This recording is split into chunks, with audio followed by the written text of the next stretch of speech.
Xiuxian assigned each of her staff a case of drinks to distribute and promote at various sales points. This was our usual tactic, and experience had shown it to be very effective. Once the shop owners were convinced, they would promote the product to their customers just like the salespeople did, spreading the word from 1 to 10, then to 100. I believe the drink would soon gain market traction.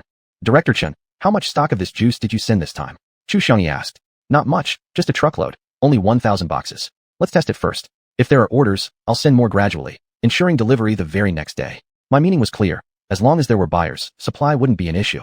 Even if someone ordered the same day, I could have the goods delivered right away. But I was afraid delivering too fast would raise Chu Xiangyi's suspicions, so I delayed the delivery timeline by a day. Still, even this caused Chu Xiangyi to raise her doubts. Did you fly it here? Delivery by the next day? Oh no, I had let something slip again. Well, this is how I've arranged it. Actually, after the first shipment went out, another one will follow tomorrow and again the day after.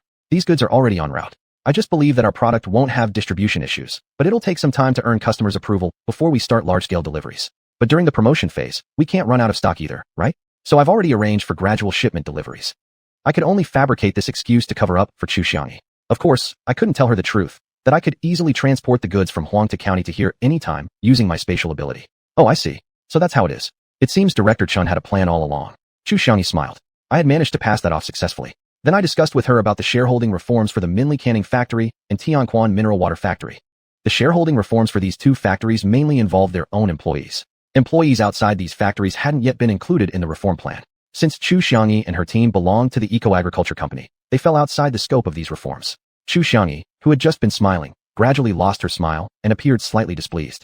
I couldn't help but ask, what's wrong? Is my policy not good? No, Director Chen, I didn't say it was bad. Director Chen is willing to give benefits to the people, enabling the workers at the fish canning and mineral water factories to enjoy the benefits, an act of caring for the people and seeking welfare for the employees. This thought is undoubtedly noble and selfless, admirable indeed. I truly admire you. Her smile returned to her face, though I could tell it was somewhat forced. You're not saying something you don't believe, right? I don't think I'm as great or noble as you described. I'm just trying to better develop the company, and besides, I don't want to be responsible for managing so many things myself. After all, one person's energy is limited. I'd feel relieved if you managed it, rather than trying to control every single detail myself. That's just too tiring. This was indeed my true sentiment. I had assumed that by sincerely sharing my genuine thoughts, Chu Xiangyi would be even more moved and understanding. But her reaction wasn't quite what I had expected. Director Chen, I am only responsible for the affairs in Xiangyang City. The Minli Canning Factory and the Tianquan Mineral Water Factory are not under my jurisdiction. Even if you didn't implement the shareholding reform, as long as you entrusted me with the responsibility, I would still have to manage them anyway. I sensed some hidden meaning in her words. Now that I thought about it carefully, the reforms in the canning and mineral water factories meant that every worker would benefit greatly. However, since Chu Xiangyi wasn't an employee of either of these factories, she wouldn't directly benefit herself. Apparently, she felt resentful about this. It was just that she hadn't voiced it outright yet. The conditions for the two factories are already mature enough for shareholding reforms. As for Xiangyang, the green food company has just been established, and franchise stores haven't even been set up yet. The sales channels are still unstable. This matter of reform is still premature, so I haven't planned it yet. However, these trading companies, I may eventually reform them all, provided they become stable first. Manager Chu, you know that's reasonable, don't you? I patiently explained this to her to ease the small knot in her heart. If she continued working while harboring negative emotions, it would certainly affect efficiency and results. She was one of my executives, so I couldn't allow her to remain in a state of inner discomfort. Director Chen, you're exaggerating. I really didn't mean it that way. I'm just here working for you. Since I've taken this position, I'll definitely do my work well. Whether or not there is a reform, that's the boss's decision. I support the reform, but even without one, I will work just as conscientiously and diligently. Haven't you seen this from my performance? Although she understood my meaning and expressed her own stance, I could still sense that while she accepted my words, a subtle feeling of dissatisfaction lingered deep inside. I had already made myself perfectly clear. If she still couldn't understand, then she no longer deserved her position. I believe she must have understood. Regarding this matter, I couldn't delve further or it might only cause her more discomfort. How is the progress on establishing the second-tier wholesale stations? I changed the subject. Actually, this matter was currently the most important to me. Only after establishing the second-tier wholesale stations could we stabilize our sales channels and proceed with further expansion. Well, there's been some achievement on that front. In the southern part of Xiangyang, we've already got 9 potential partners interested. Some of them are convenience stores, some supermarkets, and they all carry other brands as well. So far, they're considering joining our wholesale stations only as a side business and haven't decided to switch to exclusive operation yet. Most are waiting to see how sales turn out before making a final decision. The kind of keep your options open, or watch both ways, attitude Chu Xiangyi described was completely normal. I was very confident they'd eventually do as I intended. It was only a matter of time. But the delay affected me. Every day they delayed, I lost potential profits, since those goods had to be sold regardless. Without the second-tier wholesale stations, the logistics company would have to travel extra distances, and I'd end up paying more transportation costs. Once those wholesale stations were in place, though the logistics company would still deliver the same amount of goods, they could offer certain volume-based preferential policies, all clearly outlined in the cooperation agreements. You can't eat hot tofu right away. The work needs to proceed step by step. For now, let's focus on promoting the fruit drinks and try to open a new market in Xiuxian. That was just how things were. My urgency wouldn't help. After emphasizing the importance of promoting the drinks to xiuxian, I was about to leave her office. I heard new products have arrived, so I came over to check them out. Before I had even left, I heard Xiaohui shouting loudly in the hallway. By the time she spoke, she was already standing in front of us. Chapter 231. Someone is in a rush for the goods. You didn't even say a word to me about the new stock. If I hadn't bumped into your salesperson on the first floor, I wouldn't have known about it at all. It's fruit juice, right? I tried a bottle, and I immediately knew this product is extraordinary. I must have this goods. Even granting me the exclusive agency in Xiuxian would be fine. So he had already tasted it. Now it made sense why he was in such a hurry. Look at you, talking like that. There's no way we wouldn't give you the stock. How much do you need? Seeing how eager he looked, I quickly tried to calm him down. Bring me 100 cases first. Let me try it out. If it sells well, then I'll take more. I thought you were going to order thousands of cases like usual. It's only 100 cases? All this noise just for 100 cases. Xiuxian frowned, apparently redirecting her earlier irritation onto Xiaohui. Chu, Manager Chu, this is a new product. Just knowing it's good doesn't mean customers will immediately like it. I need to gradually introduce it to them. Ordering thousands of cases all at once might result in unsold inventory. Storing large amounts of unsold stock not only occupies storage space, which you know I barely have enough of, but also risks expiration if it sits too long. Everything needs patience. Let's do this step by step. And here I thought you were in a hurry yourself just a minute ago, practically begging us for stock. I wasn't sure what had gotten into Xiuxian today, being so sharp with him, but I wanted to see what Xiaohui would say in response. Ha. Sorry, Manager Chu. Please forgive me. Here's the deal. I will definitely take those 100 cases. And if, just hypothetically, those 100 cases sell out in one day, send me 1,000 more. If they sell out in 2 days, send me 500.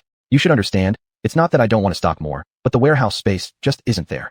Xiuxian finally smiled again. Just kidding. Not just 100 cases. Even if Mr. Qiao only wanted 1 case, we would deliver it to him with the utmost courtesy. Right, Mr. Chun? To my surprise, she passed the ball to me. 1 case? If he wants it, tell him to come and carry it himself. If you want to deliver it, go ahead and do it personally. I sure won't. I put on a stern face and pretended to be angry. The two of them clearly understood I was faking, so instead of getting mad, they both burst into laughter. Jokes aside, talk is talk. But do you have the stock ready today? Can I get my 100 cases today or not? Xiaohui really was in a hurry to get the goods. I glanced at the quartz clock on the wall, 9:15. If you're in a rush, arrange a truck and go pick it up at the Western Banana Plantation yourself. But if you can wait, before the first break of the afternoon, I'll have someone bring you 100 cases. Don't expect me to make a special trip just for 100 juice bottles. Fine. Since you said that, I won't bother you anymore. I'll just send someone to pick it up. Clearly, you guys are too busy to handle it. Without hesitation, Xiaohui left to go arrange someone to pick up the goods. Xiuxian and I exchanged glances and smiled. I asked her, when did he become so impulsive and impatient? Maybe just now. He wasn't like this before. Even she couldn't really explain it. After leaving Binzhou Mansion, I returned to the space and checked how the goods delivery to Xiuxian was going. Were they done packing or not? Eggs, vegetables, and fruits could all be transported directly to the banana plantation via the conveyor belt. Tinned fish, white flour, and cornmeal, however, required Ruxiang and the others to go pick them up. Tinned fish was easy enough since it was nearby. Transporting the flour and cornmeal took some time, but if the final shipment could arrive at the banana plantation before 10 o'clock, it wouldn't interfere with the logistics company's schedule. After checking the stock market, I went to the banana plantation on the small island. The bananas were growing rapidly. The first few dozen mu planted earlier already had small bananas appearing. The later planted ones were beginning to flower. Zhao Mingfei, Rilu, and others would water and fertilize them at the appropriate times. The banana growth, in addition to the natural climate and environmental advantages, was also due to their hard work. Banana plants differ from wheat and corn in that they require constant, real-time management. If the nutrition and water supply fall behind, the size and quality of the bananas will inevitably suffer. The banana market posed no issues. Despite southern China being a major banana-producing region, the sales there weren't particularly fast. I could easily market them in the north instead. Centered around Huangtu County, and using the chain stores as consignment sales points, we could steadily expand outward. Once these 200 mu of bananas hit the market, we would be able to ensure a continuous supply. I had considered expanding the plantation area further, but banana harvesting remained a complex issue. Although Rough Wind had designed an automatic harvesting machine, banana plants still required far more attention and care than corn or wheat. Therefore, for now, I had no plans to further expand the cultivation area. First, I would see how the market reacted. There was simply too much to handle both on and off the island. It would take all I had just to visit every site, even for a quick look, and I wouldn't manage it in half a day. Truth be told, I hadn't even visited most of the franchise locations yet, and it was fortunate that Bai Luoxue could represent me on site. It was precisely for this reason that I decided to implement the shareholding system at Minli Canning Factory and Tianquan Mineral Water Factory, handing the management rights over to the workers. As for the Yellow Earth County Green Wholesale Station, the building had originally been the sales office for Xuanhuan residential complex that I purchased. I had indeed considered whether to implement a shareholding system there as well, but the wholesale station was just a commercial store where goods simply came in and went out. There was no real technical complexity involved, nor anything close to deep processing. I didn't see the need to introduce a shareholding structure. Yet the workers at the wholesale station were all transferred from Minli Canning Factory, and likewise the new warehouse I had built was staffed with employees from Minli as well, except for Han Xiaobai and Li Dafeng. This latest round of shareholding reform did not include them. Bringing it up with xiuxian today, I could sense she was quite unhappy. This round of shareholding didn't include her and her team either. Their employment remained under the Ecological Agriculture Company, just like Han Xiaobai and Li Dafeng.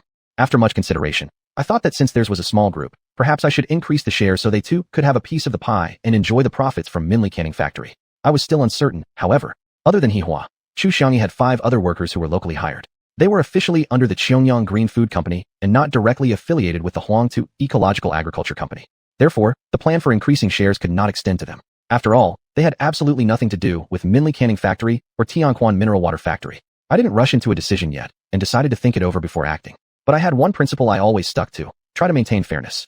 I aim to ensure my employees were treated accordingly. Those of the same level should receive the same treatment, and those who performed better or contributed significantly would receive additional rewards. In fact, this was exactly how I had always done things, which was why I earned the support of the majority of employees. And it was also one of the things I took pride in. Chapter 232, The Islands Program. Looking again at the thousands of mu of corn and wheat on this small island, the more than 300 mu of vegetables, the 200 mu of bananas, and the orchards covering over 100 mu, not to mention the large pig farm, sheep pens, chicken coops, and even a natural fish pond. Managed specifically by Roughing and the others, I personally don't have to do the physical labor, but I still have to worry about every detail. If I ever neglect for a single day, the meatpacking plant will call, asking when the live pigs or sheep will be ready, and even the green grocery station will phone about when the eggs will be delivered. Recently, the one who has called the most is Mayphone from the fruit company. He keeps pressing about when the new bananas will be available. He has arranged dozens of workers who wait daily to process new bananas, but I have no supply at the moment. Should he give those workers time off, have them wait around, or assign them other tasks? It leaves him somewhat at a loss. Initially, I didn't want to tell him, or rather, to give him an exact date, because I knew the new bananas would be ready in 10 days. Eventually, worn down by his constant calls and concerned he might disband the workers, I gave him a definite answer. But when he heard the assurance, he didn't fully believe me. Are you sure? I'm sure. Another 3 days have passed now, and fresh bananas will definitely be delivered to the processing plant in a week. In that case, I'll believe you for now. Let me make one thing clear though. If the bananas don't arrive in a week, then I'll send these workers on leave. Don't complain to me later if your bananas finally do come and we can't process them. Believe it or not, I can't even be bothered to explain. Why is it so hard to gain someone's trust? Thinking about it, it's understandable. After all, this isn't the usual banana harvest season, so the fact I can supply fresh bananas for processing naturally arouses suspicion from a seasoned professional like him. But I've already provided bananas from 10 mu of land. How can he still doubt me? There should at least be some basic trust. In the future, the banana harvest will still rely on intelligent AIs like Roughling. Actually, everyone working on this island is either AI or Zhao Mengfei and the others.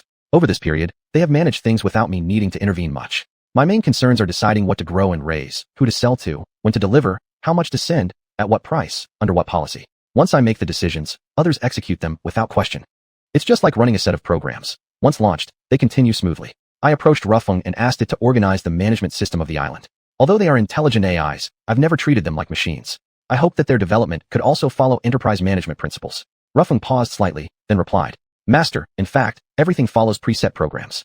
The program only changes when you issue a new command. Without new instructions, we just proceed according to past precedents. Please rest assured, the system won't make mistakes unless the robots themselves malfunction. Since the last maintenance check, I have created a maintenance schedule for each AI. Based on our internal monitoring, regular inspections will be carried out accordingly. I guarantee that the robots themselves won't have malfunctions.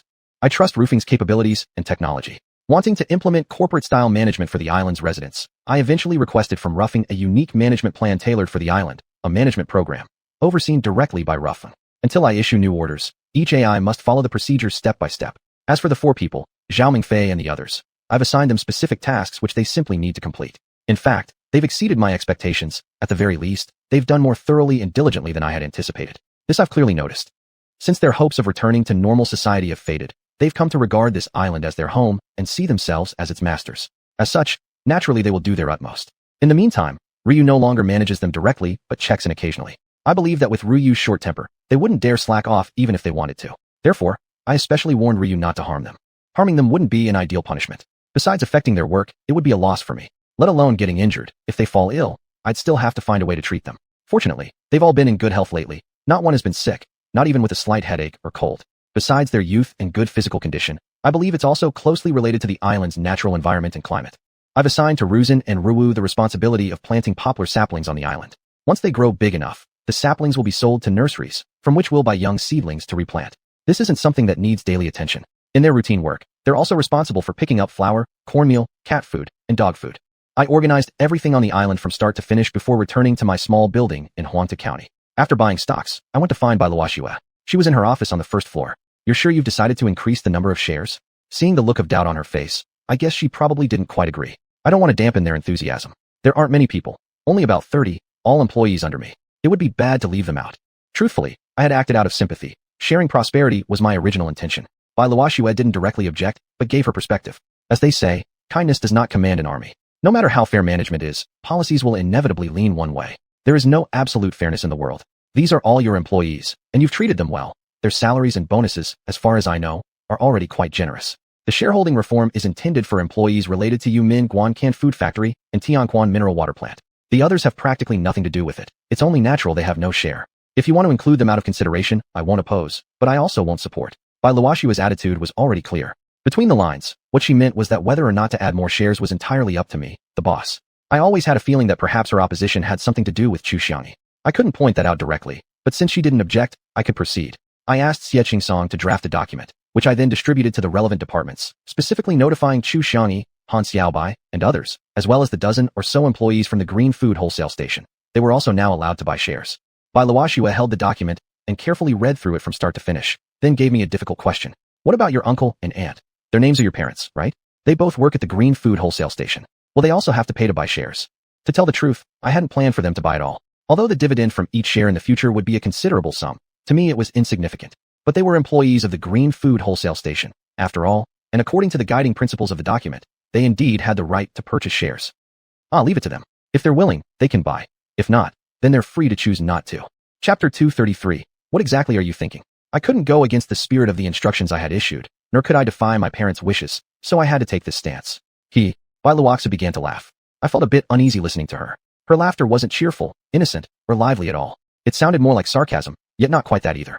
What are you laughing at? I'm laughing at your pretense of kindness and righteousness. You publicly claim to be improving employees' benefits, but secretly you're finding a more legitimate way to make money for yourself. Your parents are purchasing shares. Do they even have that much money? Isn't it actually coming out of your pocket as the boss? On the surface, you aren't profiting from buying the shares since you still have to pay, but in the long run, whose money is it really? Eventually, it all belongs to you. You assigned yourself only a 1% stake, but adding your parents' shares, you're almost at 2%, right? Bailuoxue laughed even more strangely. These thoughts hadn't crossed my mind at all, yet she had thought them through. I honestly hadn't thought about it that way. After all, my parents are employees of the company. They just happened to get included in the process, that's all. Besides, I didn't plan to take their money. Letting them have some cash on hand gives them more freedom and makes them happier, right? This is just another way for me to show filial respect. Hypocrite. Bailuoxue laughed even louder.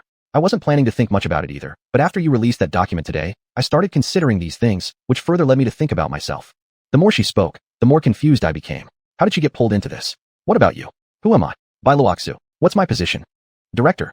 And what's our relationship? Superior and subordinate. And our personal relationship? Boyfriend and girlfriend. And in the future? In the future, husband and wife. I blurted it out eagerly. Exactly. You personally own 1% of the shares, but you insist I should hold 10%. Add in your parents' shares, and we would control 13% of Minli Canning Factory, all under the Chun family's control. Nice work. Your studies in economics and management are paying off. No matter how things change, the profits still end up in the Chun family's pockets. I'm just managing it on your behalf. I finally understood what she meant. Though I had just been scolded, my heart felt light and joyful because she admitted that we would one day be married. What? You don't want to manage the Chun family purse? Who wants it? I had assumed she would be pleased and willing, yet she rejected it so easily. You? I was momentarily speechless. Thinking of my own vast wealth immediately boosted my confidence. You're not interested because you think you're too weak to handle it. The Chen family purse is just too heavy for you. Without explicitly stating it, Bailuoxue probably understood what I meant. What you're saying makes sense. A delicate girl like me, neither able to carry nor lift, with no strength at all, my purse can barely hold my 2 yuan and 50 cents. Definitely not 2 yuan and 51 cents. Mr. Chun, with your broad shoulders and strong back, you've got plenty of strength. You'd better carry that purse yourself. I'm afraid it would crush me. Though I sensed her reluctance in her words, I couldn't tell if she truly resisted or not. I avoided directly responding and changed the topic. How do you know I have broad shoulders and plenty of strength? Maybe even I can't carry it. I hope for a partner who walks beside me, sharing the burden on our shoulders. That person, I hope, is you. Bailuoxue no longer wore that teasing expression. Her smile remained, but now there was a faint blush on her face. So lucky. Only now did I realize everything she had said earlier was just teasing me. Stretching my arms, I pulled her into my embrace and spoke deliberately with clenched teeth. You're so bad. You're so unfair. How am I bad? She said this and playfully punched my chest. I exaggerated my response, letting out a loud cry. Just then, someone knocked on the office door. I quickly released her, retreated to the sofa, and had just sat down when xiuxian walked in. President Chen, many employees called asking where they should transfer their payments for purchasing shares. They're asking if the deadline can be extended if they can't submit the money within a week. Especially those in Xianxia. They need to come back to raise the money. Should they come back these days, or take turns gradually? They're worried it will affect the work there. Actually, xiuxian went to my office first, only coming to Baluox's office after not finding me there. What he said was a practical problem. The workers felt uncomfortable calling me directly, so they called him instead. It takes 3 days by car to return from Xianxia to Huangtu County, and another 6 days for a round trip. Even if they return to Huangtu County immediately after raising the money and come back right away, they would still lose 6 days of work. Right now is a critical period for construction at the secondary wholesale station, and every hand is needed. I certainly couldn't transfer them through space. In that case, issue a notice saying that as long as they pay the first installment within a week, the company will reserve the shares they wish to purchase in advance. The remaining amount can be delayed, with a 1-month deadline. In another 10 days or so, the situation in Xianxia will ease, and the workers can rotate back to Huangtu County to complete the payment process. Actually, these shares are newly added by me, so whether they pay earlier or later doesn't really matter. Xiuxian nodded, then turned and left. I must say, President Chen, you really do have problems. Bai Luoxu frowned and gave me another difficult question. What now? What did I do to offend our big director again? All other workers must pay the full amount within a week, but the workers from Xianxia get a 1-month extension. It's unequal treatment toward the same employees. Oh, and there was even a special supplementary document issued specifically for them. I really feel like you've let personal emotions interfere with this. Oh, she still suspected it was about xiuxian. You're overthinking. I considered the issue of travel time and worried it would affect my work schedule, so I gave them some time flexibility. Plus, this is a particularly busy stage right now. If all the workers came back, who would sell my products? I had to feign irritation to cut off this line of thought. If you truly feel that way, then I wrongly accused you. But if not, you have something to hide. Hide your head. You're being ridiculous. I smiled playfully as I moved closer. Just now I wanted to get a little intimate, and xiuxian walked in. Now that he's gone, you changed your attitude. Was it intentional?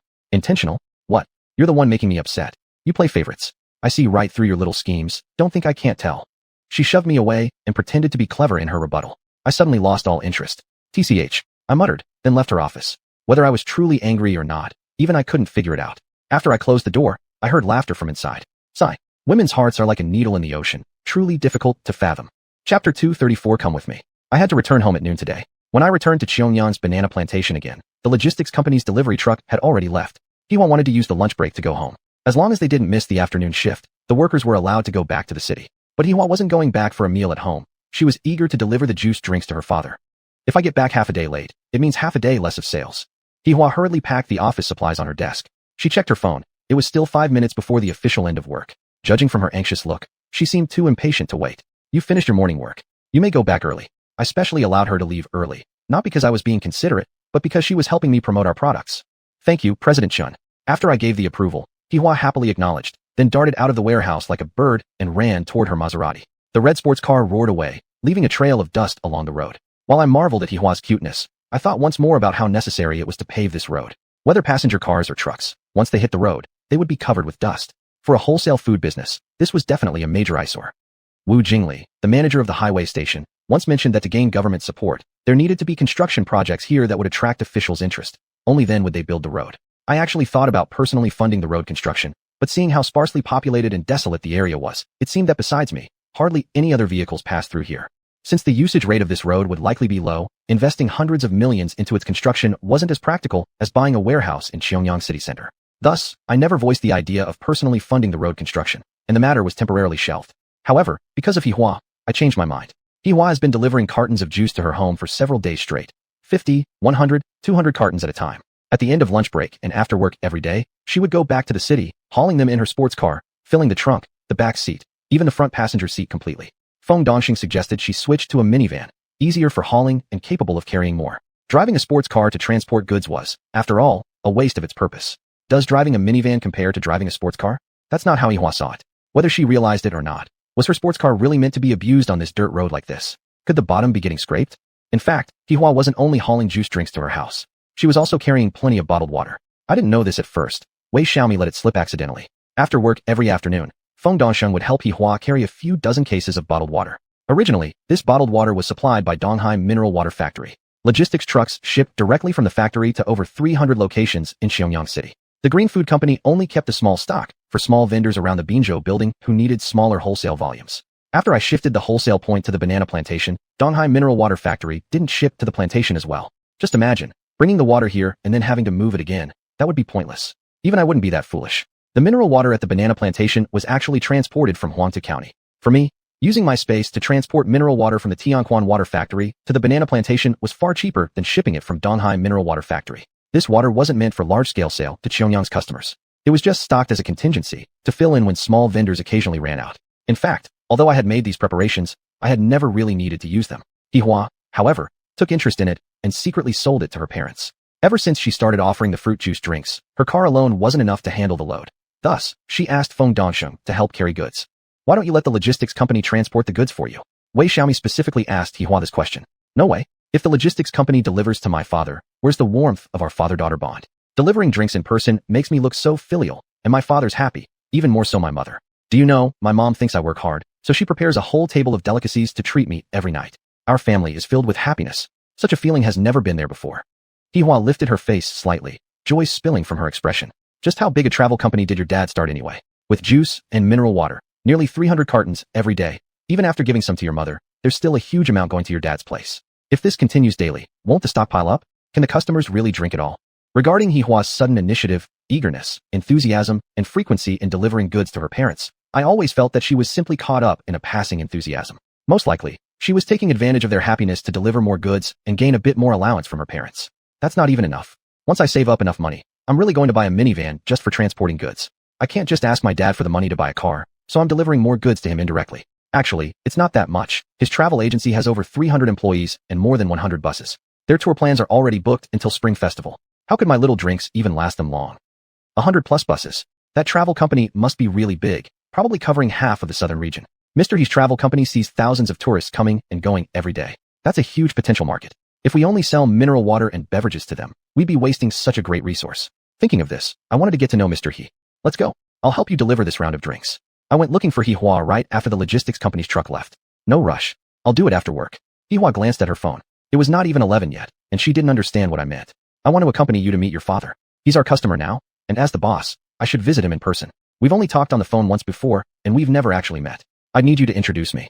One would think Hihua should be happy about this, but in reality, it surprised me. President Chen, you're not trying to take my business, are you? I deliver a few drinks and some water to my dad just to please him, so he'll happily give me extra pocket money. If you two meet, sign a contract, then where does that leave me? President Chen, aren't you cutting off my income? Ha ha ha. This little girl sure has her own little worries. Don't worry. I would never take away your business. I just want to get to know your father. Even if we do business together, it definitely won't include the drinks and mineral water. You'll still handle all of that. President Chen, will you keep your word? She was still unsure. Of course. Once a man makes a promise, how can he break it? Besides, you're my employee. Of course I'll support you.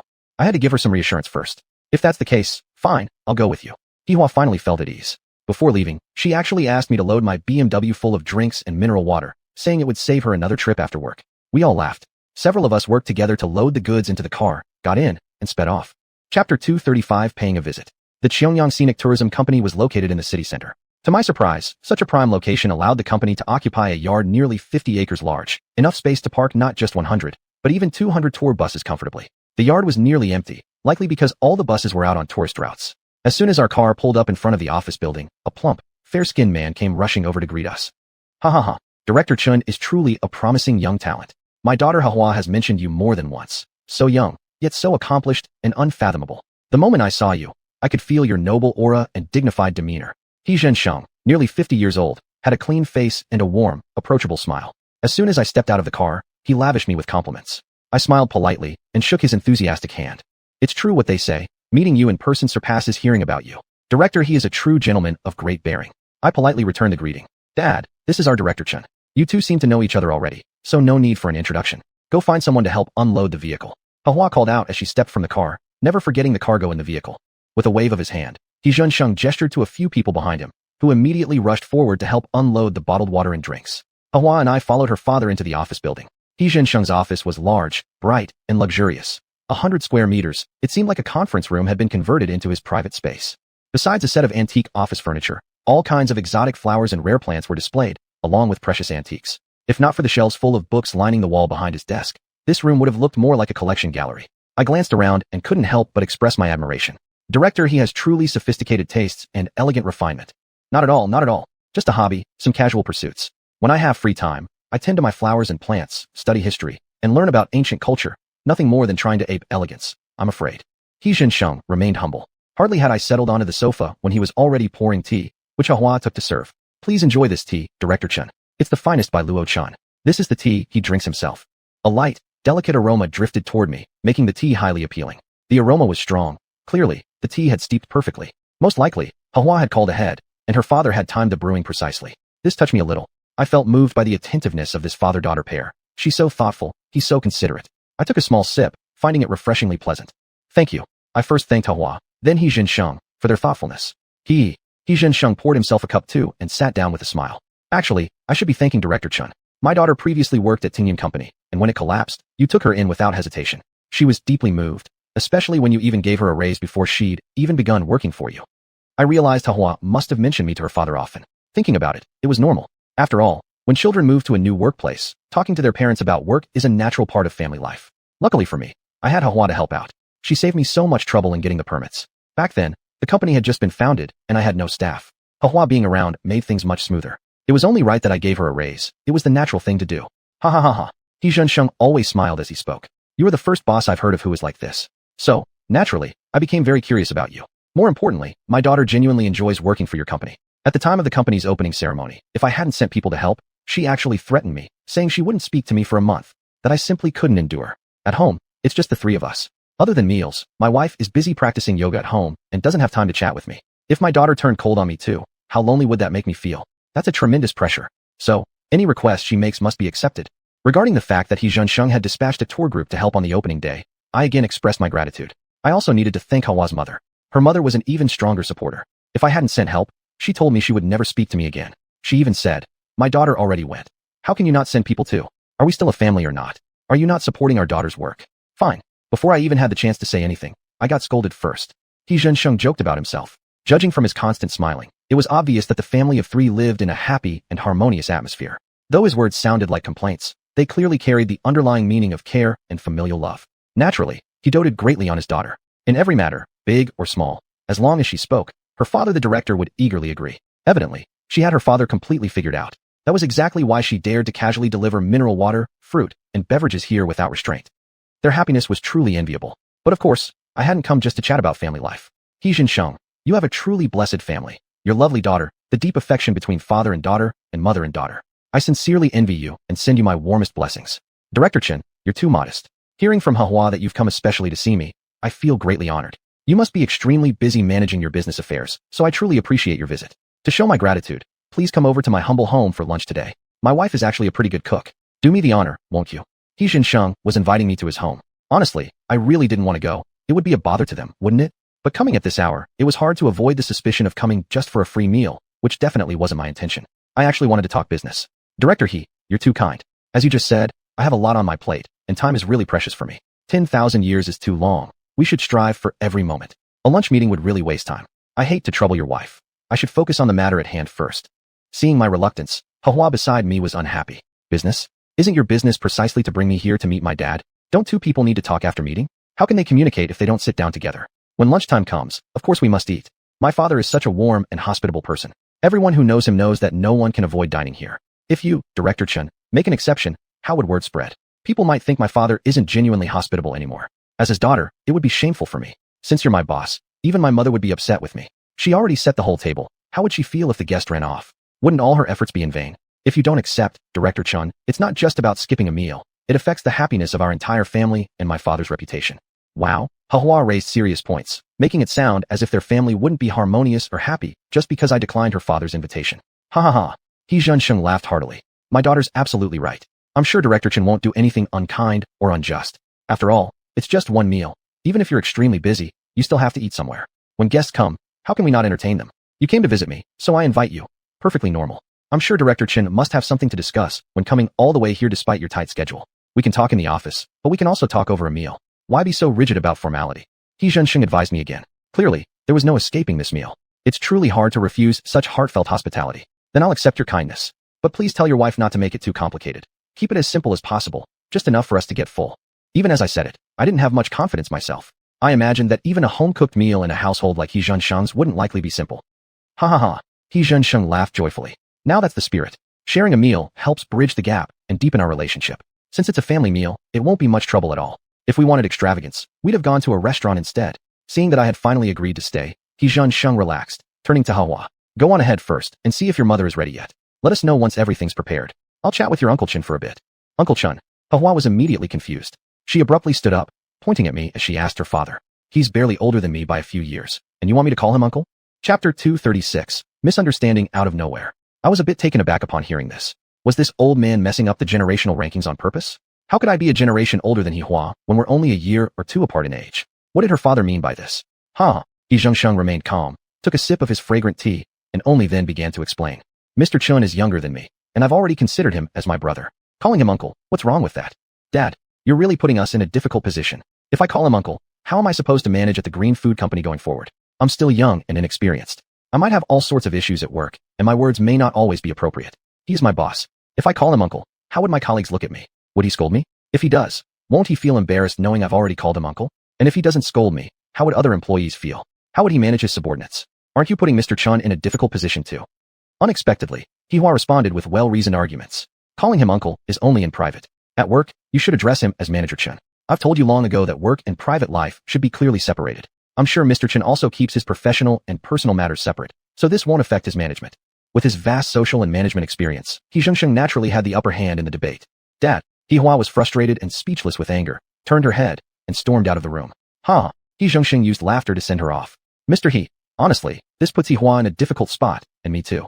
I'm still so young. Wouldn't it be awkward for me if she calls me uncle? What Hua said echoed exactly what I wanted to say. Calling me uncle would make me feel even more embarrassed. As for the matter of managing employees, it didn't really matter. Things would be handled as usual. Mr. Chen, since you've managed such a big business, you must already be very wise and understanding. Why get stuck on minor details? Considering each other as brothers is merely symbolic, a way to speak freely with each other. If I insisted on taking the role of a senior, you, Mr. Chen, might not feel anything, but I myself would feel restrained. I believed Xiuxian must have his own intentions in thinking this way. Since he was willing to see things like this, I decided to just go along. With Hua out of the way, it was easier for the two of us to talk directly, so I dropped all formalities and got straight to the point. This time I came especially to discuss cooperation with the travel company. Oh, please go ahead, Mr. Chen, I'm all ears. Upon hearing my proposal, Xiuxian showed great interest. I then fully explained my specific plan, hoping to use his tourist resources to promote my products. As for how exactly to do the promotion, I didn't yet have a well-developed plan. Before coming here, I simply thought that as several hundred tour guides could take the opportunity to mention my specialty products to tourists while introducing the scenic areas of Xiuxian. I could provide plenty of small promotional flyers for the guides to hand out to tourists. Of course, promotion for the sake of promotion wouldn't be enough. I could print Xiuxian's classic landscapes on these advertisements, which would serve two purposes. I believed it would be easy for Xiuxian to accept this idea. After carefully listening to my suggestion, Xiuxian didn't immediately respond. After some contemplation, he finally spoke. Mr. Chen, truly a business genius. You've found opportunities in the smallest spaces. No matter the real effect of your idea, having the courage to think this way already puts you a step ahead of others. His approval made me very happy, and I was ready to proceed to discuss the practical details when he surprisingly rejected my proposal before I could even open my mouth. I run a travel company. The tourists come from all over the country, even from around the globe. They're simply visitors who come to Xiuxian for the scenery. They're merely rushing through each scenic spot and spending no more than a day or two at most. Some merely pass through these places briefly, take a few photos, videos, and maybe purchase a souvenir before moving on to the next location. The products you're selling are agricultural byproducts. Even if they do want to buy them, the amount purchased wouldn't be significant. They won't be your long-term customers, and therefore, extensive promotion among them is unnecessary. I think this approach of yours isn't feasible, and honestly speaking, not worth the effort. Just moments ago, I had been feeling proud and believing he had accepted my sales strategy. When I saw the courtyard of the travel company, I was even considering suggesting he open a small supermarket in the yard to sell some daily necessities and include my agricultural products there so they could be sold alongside other goods. But now, his refusal left my idea as nothing more than a fleeting thought. I suddenly felt quite depressed, realizing this visit might turn out to be meaningless. At best, I had simply helped Hua deliver a batch of goods and felt like I was just doing a good deed. Sigh. This old man probably suspected I was trying to hit on his daughter Hua. He looked so friendly, always smiling and speaking with a kind face, giving off a very benevolent vibe. Right from the start, he treated me like a brother, and even before meeting Hua's mother, he hinted I should call her sister-in-law. Straightforwardly, he had Hua call me uncle. What's his intention? If I became her uncle, that would make Hua my niece. Between the lines, his subtle way of warning me not to flirt with his daughter. He implied that I should be mindful of the generational gap and not cause confusion. I felt a bit embarrassed just now, but hearing now that he has no intention of cooperating, everything suddenly became clear. He had been intentionally distancing himself from me. Wow, could this old man really have gotten it all wrong? I already have Bai Luoxue. How could I possibly have interest in Yihua? In terms of looks, Bai Luoxue might be a couple of years older, but she certainly doesn't fall short. In education, she's way above Yihua. In ability, they're in completely different leagues. Are you kidding me? What kind of person do they think I am? Looks like there's no point continuing this discussion on cooperation. If Yihua wants to mess around with beverages and mineral water, let her do as she pleases. It's their family matter, not my concern. There's no way I can stay for lunch anymore either. No matter how politely he insists, I've lost my appetite. Knowing him, this meal might just be a Hongmin banquet, hinting I should know when to quit and not dare to dream beyond my reach. This old fox, so crafty and calculating. I don't have as much social experience as he does. I must be careful not to fall into his trap. It's better to be discreet and leave early. Xiuxian is big enough. If he doesn't want to cooperate, there will be plenty of others. I'm very confident about my products. I was just about to stand up and take my leave when, before I even spoke, xiuxian continued. I actually have an idea for collaboration with Brother Chun. What's going on now? I had already begun rising from my seat but sat back down on the sofa immediately, eager to hear what his idea for cooperation would be. Didn't Brother Chun rent a piece of land? Let's work with that land.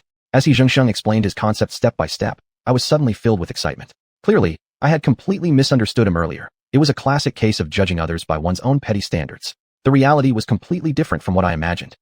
Chapter 237. Seated at the He family banquet. The He residence was right next to the Scenic Tourism Company, a small villa just after turning right outside the door. The interior decoration style of the villa remained classical and old-fashioned, highly similar to He Jinxing's office. It seemed that He Jinxing truly loved antiques, jade articles, and plants. In addition, I also saw a study filled with all sorts of books, practically a small library, many times more than what was in his office. This astonished me greatly. Keeping such a large private collection of books couldn't be merely for show. He must be someone who loves learning. Although He Jinxing had promised me the lunch would be simple, not overly complicated, when I saw the table full of dishes, I still felt it was somewhat extravagant. There were over a dozen dishes, meat and vegetables, steamed, boiled, pan-fried, and deep-fried, all beautifully presented with excellent aroma and taste. I even felt a bit uneasy to sit down and enjoy the meal. Mr. He's home banquet rivals a 5-star hotel. Are all these dishes made solely by your wife? To prepare so many dishes in a short amount of time, regardless of the taste, simply the quantity was difficult to accomplish. He Jinxing, still with a smile on his face, invited us to sit down before replying. The cooking skills are definitely my wife's, but the knife work is handled by Chef Chong, who usually cooks for us. I just flipped a few dishes around, but the ones that took time and effort were all done by Ah Chong. It's not specially prepared for you, Mr. Chun. We'd have eaten like this anyway at noon today, just that, the number of dishes wouldn't be quite this many. Mrs. He hurried to explain. Even 1/3 of the amount of these dishes would have still been a lot. Even if Yihua came home for a meal, the three of them couldn't finish it all. I wasn't sure whether they'd eat the leftovers for the next meal or not. If they didn't, that would certainly be a waste. If they did, would they just keep eating leftovers? Given their standard of living, I couldn't even believe it. Auntie, thank you for your hard work. Facing such a lavish meal, I had to express my gratitude at least. Sister-in-law? But you used to call me auntie before. On your company's opening day, you were so sweet calling me auntie. Why are you addressing me as sister-in-law today? Although calling me sister makes me feel younger, I actually don't mind hearing it. But after all, you're also young. You're about the same age as Yihua. So how could you address me as sister-in-law? That made me a bit embarrassed. Truth was, I felt awkward calling her sister-in-law. So I quickly corrected myself. Auntie, that was a slip of the tongue. I called you wrong. Thank you, auntie, for your hard work. Aha, that's better. Eat. Try Annie's cooking. Before even tasting the food, Yihua started to complain. It's all Dad's fault. He told me to call Mr. Chun uncle, but now he gets called sister-in-law instead. This hierarchy can't be sorted out this way. Not only does it embarrass me, but mostly it makes it awkward for him too. He can't even address others anymore. Old He, it's your mistake this time. You're usually so perceptive about everything, but why did you mess up the generational ranking this time? Mr. Chun, don't listen to him, listen to Auntie. Just correct it, and everything will be fine. Auntie shifted the blame to He Jinxing too. It seemed Yihua hadn't mentioned this to her mother when she returned. Unexpectedly, He Jinxing had his own reasoning. I hit it off instantly with Mr. Chun, with similar temperaments. I especially admire him. Both of us are businessmen. Being brothers, regardless of age, is completely normal. He can call you auntie if he wishes. After all, I am his elder brother. Each of us has our own way. All confused. Dad, you messed up our family. Yihua hadn't calmed down yet, and seeing her mother side with her gave her more confidence, and she immediately opposed as well. Auntie is right. We indeed cannot mess up the generational distinctions. It doesn't matter much when we're alone together, but facing your whole family, it's really hard for me to address you appropriately. I adapted to the situation as well. Yihua was an employee under me, and my opportunities to meet her were far more than meeting her parents. I should have stood on her side. Now that her mother was supporting her, I officially joined her side. Seeing my shift in stance, Yihua became immediately delighted and resumed her cheerful and lovely manner. Now that's right. Mr. Chin truly understands the situation. Come, brother Xiaoyu, your little sister will toast you first. As she spoke, she raised her glass, ready to take the first drink with me. Xiuxian chuckled. It seems I still couldn't beat my little girl. All right then, call him brother, if that's the case. He then turned to me and added, now that your little sister has toasted you, she is celebrating her victory. Since you've joined the same trench with her, you should definitely celebrate together. It didn't matter what exactly was said in the toast. The key point now was to take the drink, but I needed to drive back after lunch. Hihua had driven as well. At worst, I could give her half a day off in the afternoon. After all, driving after drinking alcohol was rather risky. I really shouldn't drink any alcohol today. I'm driving. Brother Chen, no, honorable nephew, you're mistaken. I will naturally make proper arrangements for the driving. After the meal, someone will be arranged to send you back. Fangxin Haolud, you must drink the liquor. Xianxia had already thought this through in advance. Otherwise he wouldn't have prepared the wine in the first place. Xiaoyuga, Hihua coquettishly called out, still holding her tall wine glass high. This is 1573, the highest standard we have for entertaining guests. You should feel honored. Not drinking, it isn't merely refusing your little sister. It's even more so disappointing my father's sincere intention. Her mother also chimed in to persuade me. Little you, not to sound like Annie's forcing you, but while you can drink less, you really shouldn't refuse completely. This is your first time coming to our home. Considering how hard I've worked to prepare this whole table of dishes, you simply cannot not drink today. Otherwise, it would indeed be quite impolite. With Annie putting it that way, I couldn't really argue. Facing such a warm and enthusiastic family, it was truly hard to refuse their kindness. Although I wasn't really fond of high-end liquor, I still agreed to drink, and took the initiative instead of merely keeping company with Hihua. I invited all 3 family members to drink with me together. The fine wine slid down my throat, making me sigh with admiration for the He family's extravagance. Although I had become somewhat wealthy myself, I'd never even considered such a luxurious lifestyle. It was simply not to my taste. Come, Xiaochun, try this dish. Xianxia pointed toward the table's dishes, encouraging me to taste them. I originally thought he was merely being courteous, but when I reached out with my chopsticks, I noticed something unusual. All the dishes were served in pairs, each having 2 portions. Cucumber stir-fried with scrambled egg, tomato stewed with beef brisket, chrysanthemum eggplant, spicy intestine with chili pepper, green pepper stir-fried with pork, cold mixed string beans, 6 dishes in total, but 12 plates.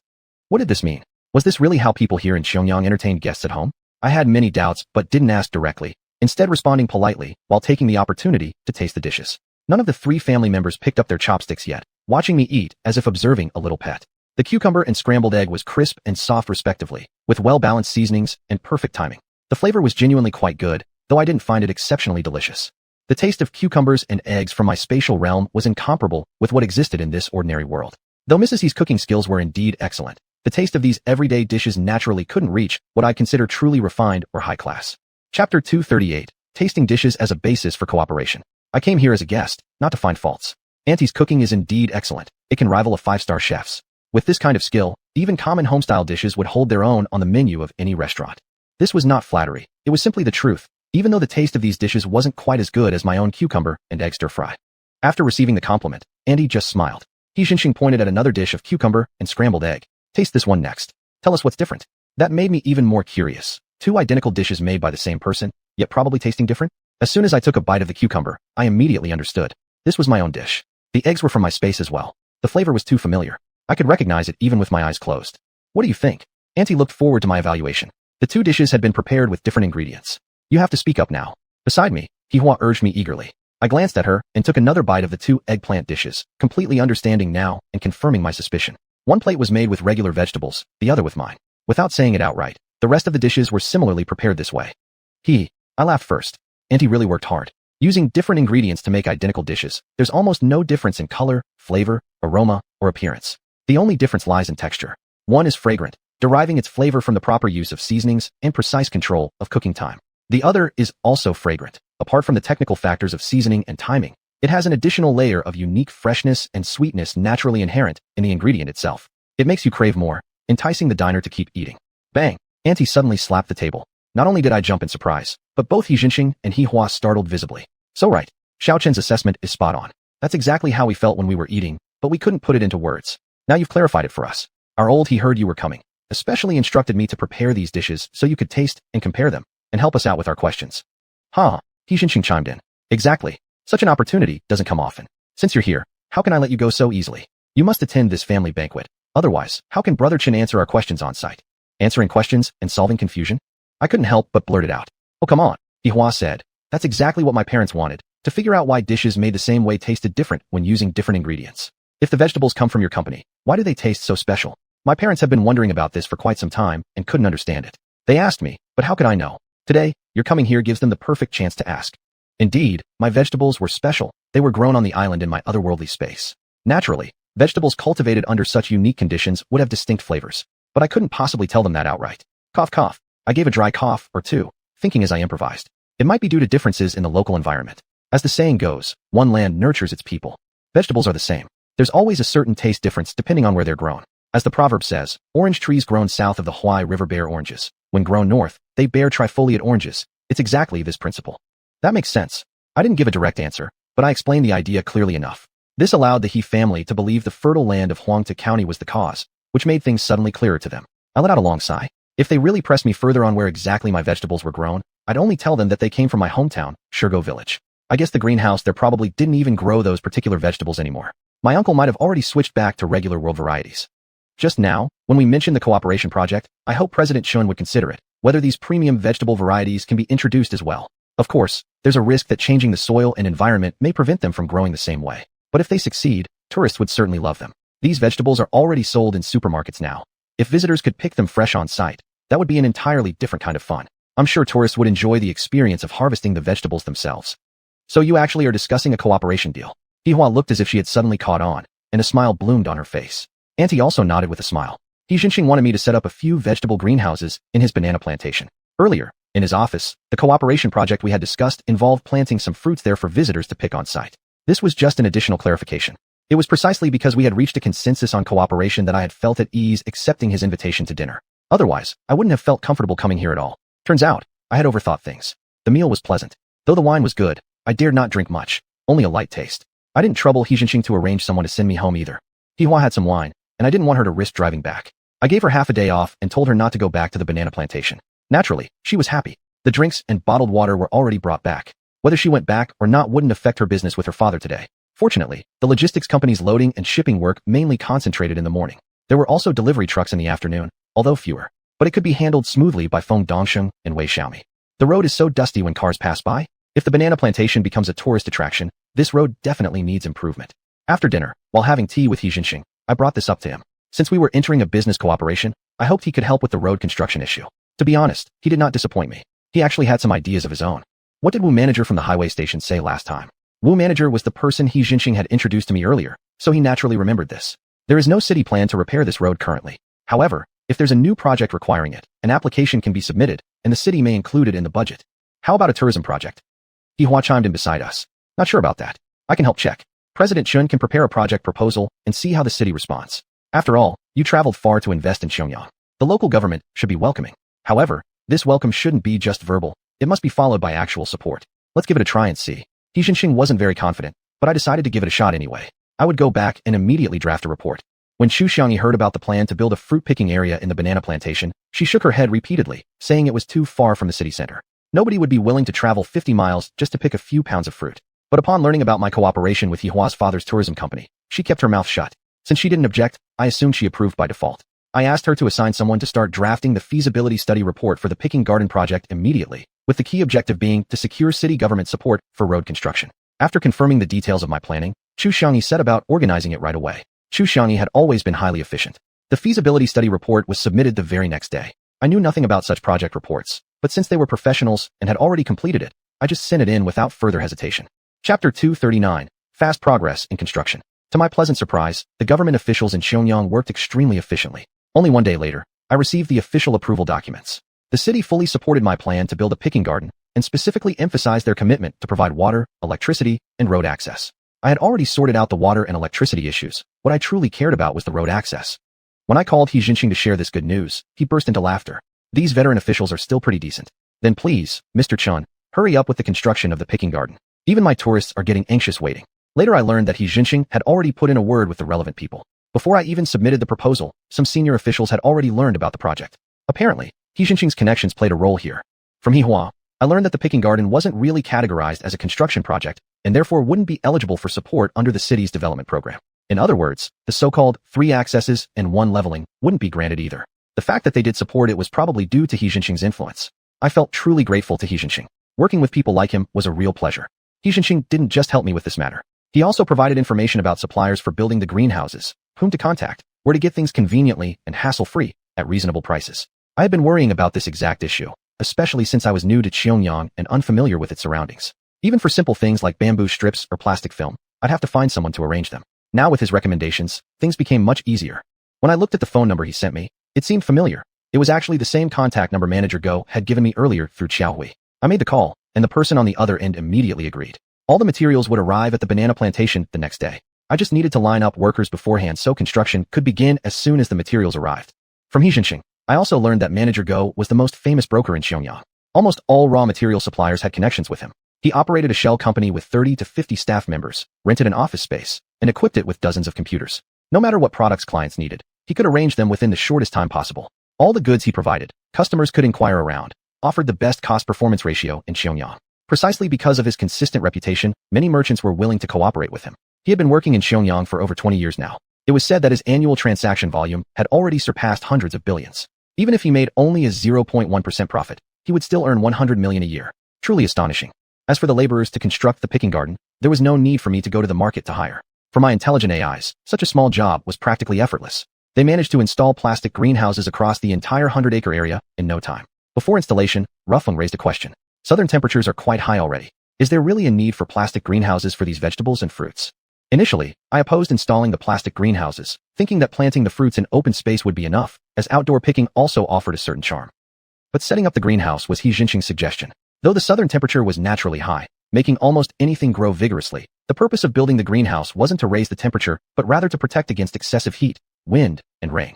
Currently, it was winter, and even though temperatures weren't high, they remained above 20 degrees, which was significantly warmer than in the north. Once summer came, temperatures might reach 40 degrees or higher. Greenhouses could create an enclosed environment. To ensure fruits grow consistently year-round, we might even need air conditioning installations. Only within greenhouses could air conditioning work effectively. Additionally, the greenhouse had another crucial function, protecting fruits from wind and rain. Southern summers often experienced heavy winds and rain, with sea breezes sometimes reaching force 7 or 8. While simple winds alone could not really harm the shorter fruit plants, combined with heavy rain or hail, fruits would suffer severe damage, getting battered and smashed, causing massive losses. To prevent such risks, building greenhouses became particularly necessary. Apart from a sturdy plastic film, the greenhouses were also equipped with roll-up straw mats. Such greenhouses were common in northern China, where the mats were mainly used for insulation in winter. Here, however, they served for summer heat insulation and protection against heavy rain and hail. He Jinxing paid great attention to the progress of the picking garden's construction, calling me frequently to check in. Though he had never personally visited the banana plantation, he was thoroughly informed about the greenhouse building process. Every day, he would ask Hihua about it. Hihua, commuting to work every day, would occasionally stop by the construction site to keep herself updated so she could truthfully report to her father. Mr. Chun, I've practically become my father's reconnaissance officer. Our project's progress allows him to provide real-time updates. This indicates that your father takes cooperation seriously. The faster the project advances, the sooner the tourists will arrive. As a businessman, I could understand He Jinxing's eagerness. In fact, he wasn't merely showing verbal concern, but actively proving his sincerity through tangible actions. Even before the greenhouses were completely installed, the road construction had already begun. The rumbling of machines broke the mountain's tranquility. To avoid affecting the normal transportation of my goods, the construction team didn't fully close the road but instead built it in sections, constructing one half first before working on the other. I was invited to attend the groundbreaking ceremony when the road construction commenced. He Jinxing came too. From Mr. Wu, the station manager at the highway station, I learned that the rapid commencement of this road project was largely due to He Jinxing's efforts. He had leveraged his connections within the city to push things forward. Without his intervention, the project might have been delayed by at least 1 or 2 months and possibly dragged on past the Spring Festival. With the road construction starting early, it was estimated that the entire road would be completed and open to traffic before the Spring Festival. As work proceeded step by step, I naturally dared not slack off. He Jinxing was eager to make money. Wasn't I just as eager? Since others cared so deeply about my project, I naturally worked even harder. According to He Jinxing's estimate, by the time the road opened, the fruits in my greenhouses would be almost ready for picking, just in time for the pre-spring festival peak travel season. He was determined to make a big splash. What he didn't know was that I had the other space, and also intelligent AIs like Ruffing whose efficiency far exceeded human expectations. To me, time was more valuable than anything else. The earlier the picking garden was completed, the sooner I would reap its benefits. I had ordered various fruit seedlings from the Qionyang Research Institute, strawberries, muskmelons, papayas, runshengua, and piflo. To accelerate their growth, I had Ruffing specially set aside a portion of the other space for early cultivation.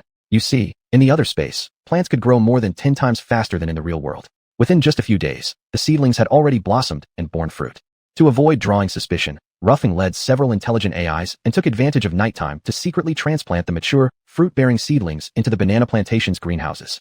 Of course, these fruits weren't without their companions. Cucumbers and tomatoes were included too.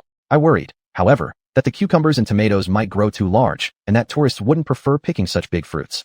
Chapter 240, Red Harvest Picking Garden. Master, don't you know there are small cucumbers and tomatoes available in the market? Rufeng reminded me. Of course I knew about those small cucumbers and tomatoes. It was just that in daily life, I had become accustomed to eating the larger ones, thus neglecting these smaller varieties. There were specially cultivated varieties of such small fruits at Xiuxian Research Institute. I bought a batch skeptically. At first I was worried that these small fruits might grow too large in the otherworld space and lose their unique characteristics. But in reality, it wasn't the case. The seedlings indeed grew very robust. The fruits they bore remained small, roughly the same size as in the real world. The only difference was that each plant produced much more. Cucumbers hung in clusters like strings of firecrackers. Tomatoes resembled bunches of red grapes. I was overjoyed. Being closest to the source, Xianxia was the first to witness the growth of these fruits. Vibrant, lush, bountiful, surprising, astounding, awe-inspiring, and above all, delightful. She immediately called xiuxian. Mr. Chun, my father wants to visit the picking garden. He wants to be your very first picking customer. Is that okay with you? Certainly welcome. Absolutely welcome. Warmly welcome. I understood exactly what was going on. Xiuxian was planning to conduct an on-site inspection. With only a few pictures from Xianxia as evidence, how could he easily believe the fruits had grown so fast, so well, and in such abundance? A white Ferrari came speeding down the road. Only about 1/5 of the road had been built. The area remained dusty and chaotic. Xiuxian arrived with his wife, and they were stunned by the sight of the thriving fruits. How did you do it? I couldn't blame him for asking such a question. After all, what I did seemed pretty strange. This is all thanks to those scientists from Xiuxian Research Institute. They've cultivated high-quality seedlings. Following their planting methods and management protocols, everything grew exactly as desired. I had to attribute the credit to those scientists. I guessed Xiuxian and his wife wouldn't go to the institute to confirm whether my story was true. He was asking out of mere curiosity. Ha! A hearty laughter echoed across the sky. I knew right from the start that partnering with Mr. Chun was a wise decision. I expected you would have extraordinary strategies and methods, but I never imagined it could be this magical and fast. It seems we can't even wait for the road to be completed. Tomorrow. Yes, tomorrow. I'll send tourist buses over so that visitors can pick fruits right away. How does that sound? That would be great. If these ripe fruits aren't picked in time, they'll go to waste. I naturally agreed. The sooner the tourists came, the better. Remember, rotten fruits meant nothing but wasted silver coins. Next, we exchanged opinions on the specific process of the fruit picking. At Xiuxian's suggestion, I prepared several thousand plastic baskets and many paper handbags. Tourists needed tools to pick and packaging to carry the fruits away. These needed to be ready in advance. As for the weighing system, we had 2 electronic scales. That should be enough. If we got too busy, Feng Dongsheng could quickly bring more scales. Mr. Chun, you'll also need more on-site staff. Although my more than 100 tourist buses won't arrive all at once, even dozens of buses, maybe 30 to 50, will bring many tourists. If there are too few staff, things will get overwhelming. If thousands line up to check out, the long wait will seriously affect the tourists' picking experience. Please pay close attention to this. Before leaving, Xiuxian reminded me to enhance the service quality and increase the number of staff. He was sending buses over tomorrow. Tomorrow was the first day of the picking garden's opening. I could temporarily invite sales representatives from Green Food Company to come help and join the celebration, but it wasn't feasible to permanently station them all here. For this issue, I preferred an automated management approach. Rufeng had once proposed a solution. Implement gate management similar to airport or train station entry and exit checkpoints. The picking garden was enclosed with a mesh fence. I trusted the tourists' personal integrity. They wouldn't break through the temporary fence just for a few pounds of fruit. In fact, this afternoon, Manager Go had already sent another batch of supplies, equipment for installing the automatic gates. I notified Rufeng to lead Ru Yu and a few others out of the space to perform on-site installation. A monitoring system was being installed at the same time. Every movement of the visitors inside the picking garden would be under surveillance and integrated into the central control system of the otherworld space. If anything unusual happened here, Ru Shui would be immediately alerted. As for the issue of weighing and measuring, Rufeng had a suggestion. 2 electronic scales were definitely not enough. Human service was still required. If thousands of tourists showed up at once, the workload would be enormous, indeed difficult to handle. According to his plan, automatic weighing equipment was installed at the entrance gates.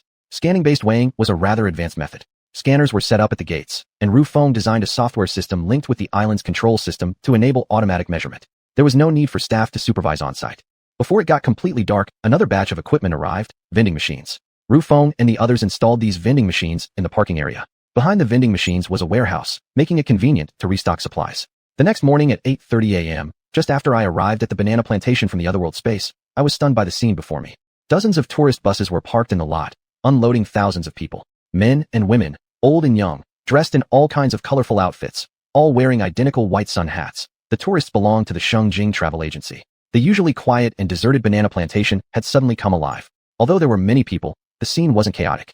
Under the guidance of their tour guides' little megaphones, the tourists lined up voluntarily and slowly, but orderly, made their way to the entrance of the picking garden. They scanned their phones, and an automatic gate popped open, releasing a plastic basket. Each tourist grabbed a basket and entered to start picking. Those who didn't intend to pick fruit sat down to rest on the long benches inside the pavilions. Some noticed the vending machines and bought mineral water or fruit drinks to quench their thirst. Wow, this water is so sweet. It tastes like divine water from the heavens. Wow, this drink is amazing. It's like drinking nectar. Once someone began tasting, spontaneous exclamations of praise couldn't be helped. It seemed like an infectious phenomenon. One person told 10, 10 told 100. The people who originally had no intention of picking fruits were influenced. Perhaps they were really thirsty. One by one they went to the vending machines to buy drinks or water. Soon, a new phenomenon appeared. Every tourist seated on the benches inside the pavilion held either a bottle of mineral water or a fruit drink, drinking nonstop. Beep, beep, beep. A sudden alarm rang out. Feng Dongsheng hurriedly brought a few people toward the vending machines. One of the machines had run out of mineral water and fruit drinks, so they opened the back door to replenish the stock. This situation didn't occur just once. Almost every 15 minutes, an alarm would ring, prompting someone to rush over and refill the machine. 6 or 7 people hadn't even finished resting before they were off again to refill the machines. Chapter 241, Tourist Interactions. At this time, the logistics company's delivery vehicles were also loading cargo, and Feng Dong's Hung and the others were busily running around. When I walked over, Hihua appeared somewhat anxious. Mr. Chun, I want to talk to you about something. How exactly did you talk with my father? The tourists as soon as they arrive start buying water and soft drinks. They're already drinking enough. Then would they still buy the drinks I brought? Isn't this cutting off my income? Ha ha ha ha. So the little girl had such a thoughtful idea. In fact, I once brought up this concern with xiuxian. Hihua's worry was also my own. Since she's my employee, how could I not show her a little favoritism? Even though the tourists buy drinks from anyone, as long as it's my product, I need to protect Hihua's interests. Xiuxian, however, had a solution. He postponed the time when tourists received the drinks. Before, as soon as the tour bus left the company, each tourist was given a bottle of mineral water and a fruit drink based on head count. All these goods were purchased by Hihua for me. Now the strategy had changed slightly. When tourists boarded the bus, this service was no longer provided. The first stop of the tour bus was the picking garden, where the tour guide would inform tourists that they could pick fruits to eat during their visit, both quenching their thirst and satisfying their hunger. As for mineral water and fruit juice, the tourists could freely choose whether to purchase them at the parking lot of the picking garden. People usually wouldn't buy much at once. Typically they'd buy drinks when they wanted them, at most grabbing 1 or 2 bottles. Meanwhile, Hihua's supplies were all stored in the trunk of the tour bus, and would later be distributed by the guide at the next stop. This way, neither my business nor Hihua's small trade would be affected. Just for this alone, I had great admiration for Xianxia. He had taken care of me while also thinking of his beloved daughter. It seemed Hihua didn't know about this plan. After hearing my explanation, her smile returned to her pretty face. Oh, my dad really thought this through. And then she went back to work cheerfully. As always, old Master Zhou had brought a small stool and sat by the entrance of the parking lot, holding a dry tobacco pipe in his mouth, and wearing a smile that never faded as he watched streams of tourists come and go. I have never seen so many people come here before, so lively. It's hard for me to adjust all of a sudden, but seeing everyone enjoying themselves, I feel happy too. I had given old Master Zhou a special task. In addition to his daily duties, if he noticed any abnormalities, he was to contact me immediately. Although the surveillance and automatic alarm system installed by Ruffin was in place, I thought it necessary to add another layer of human monitoring to ensure greater safety. Of course, I believe that Roofing's system was advanced and scientific.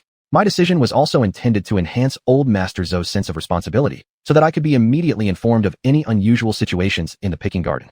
After all, as the saying goes, better safe than sorry.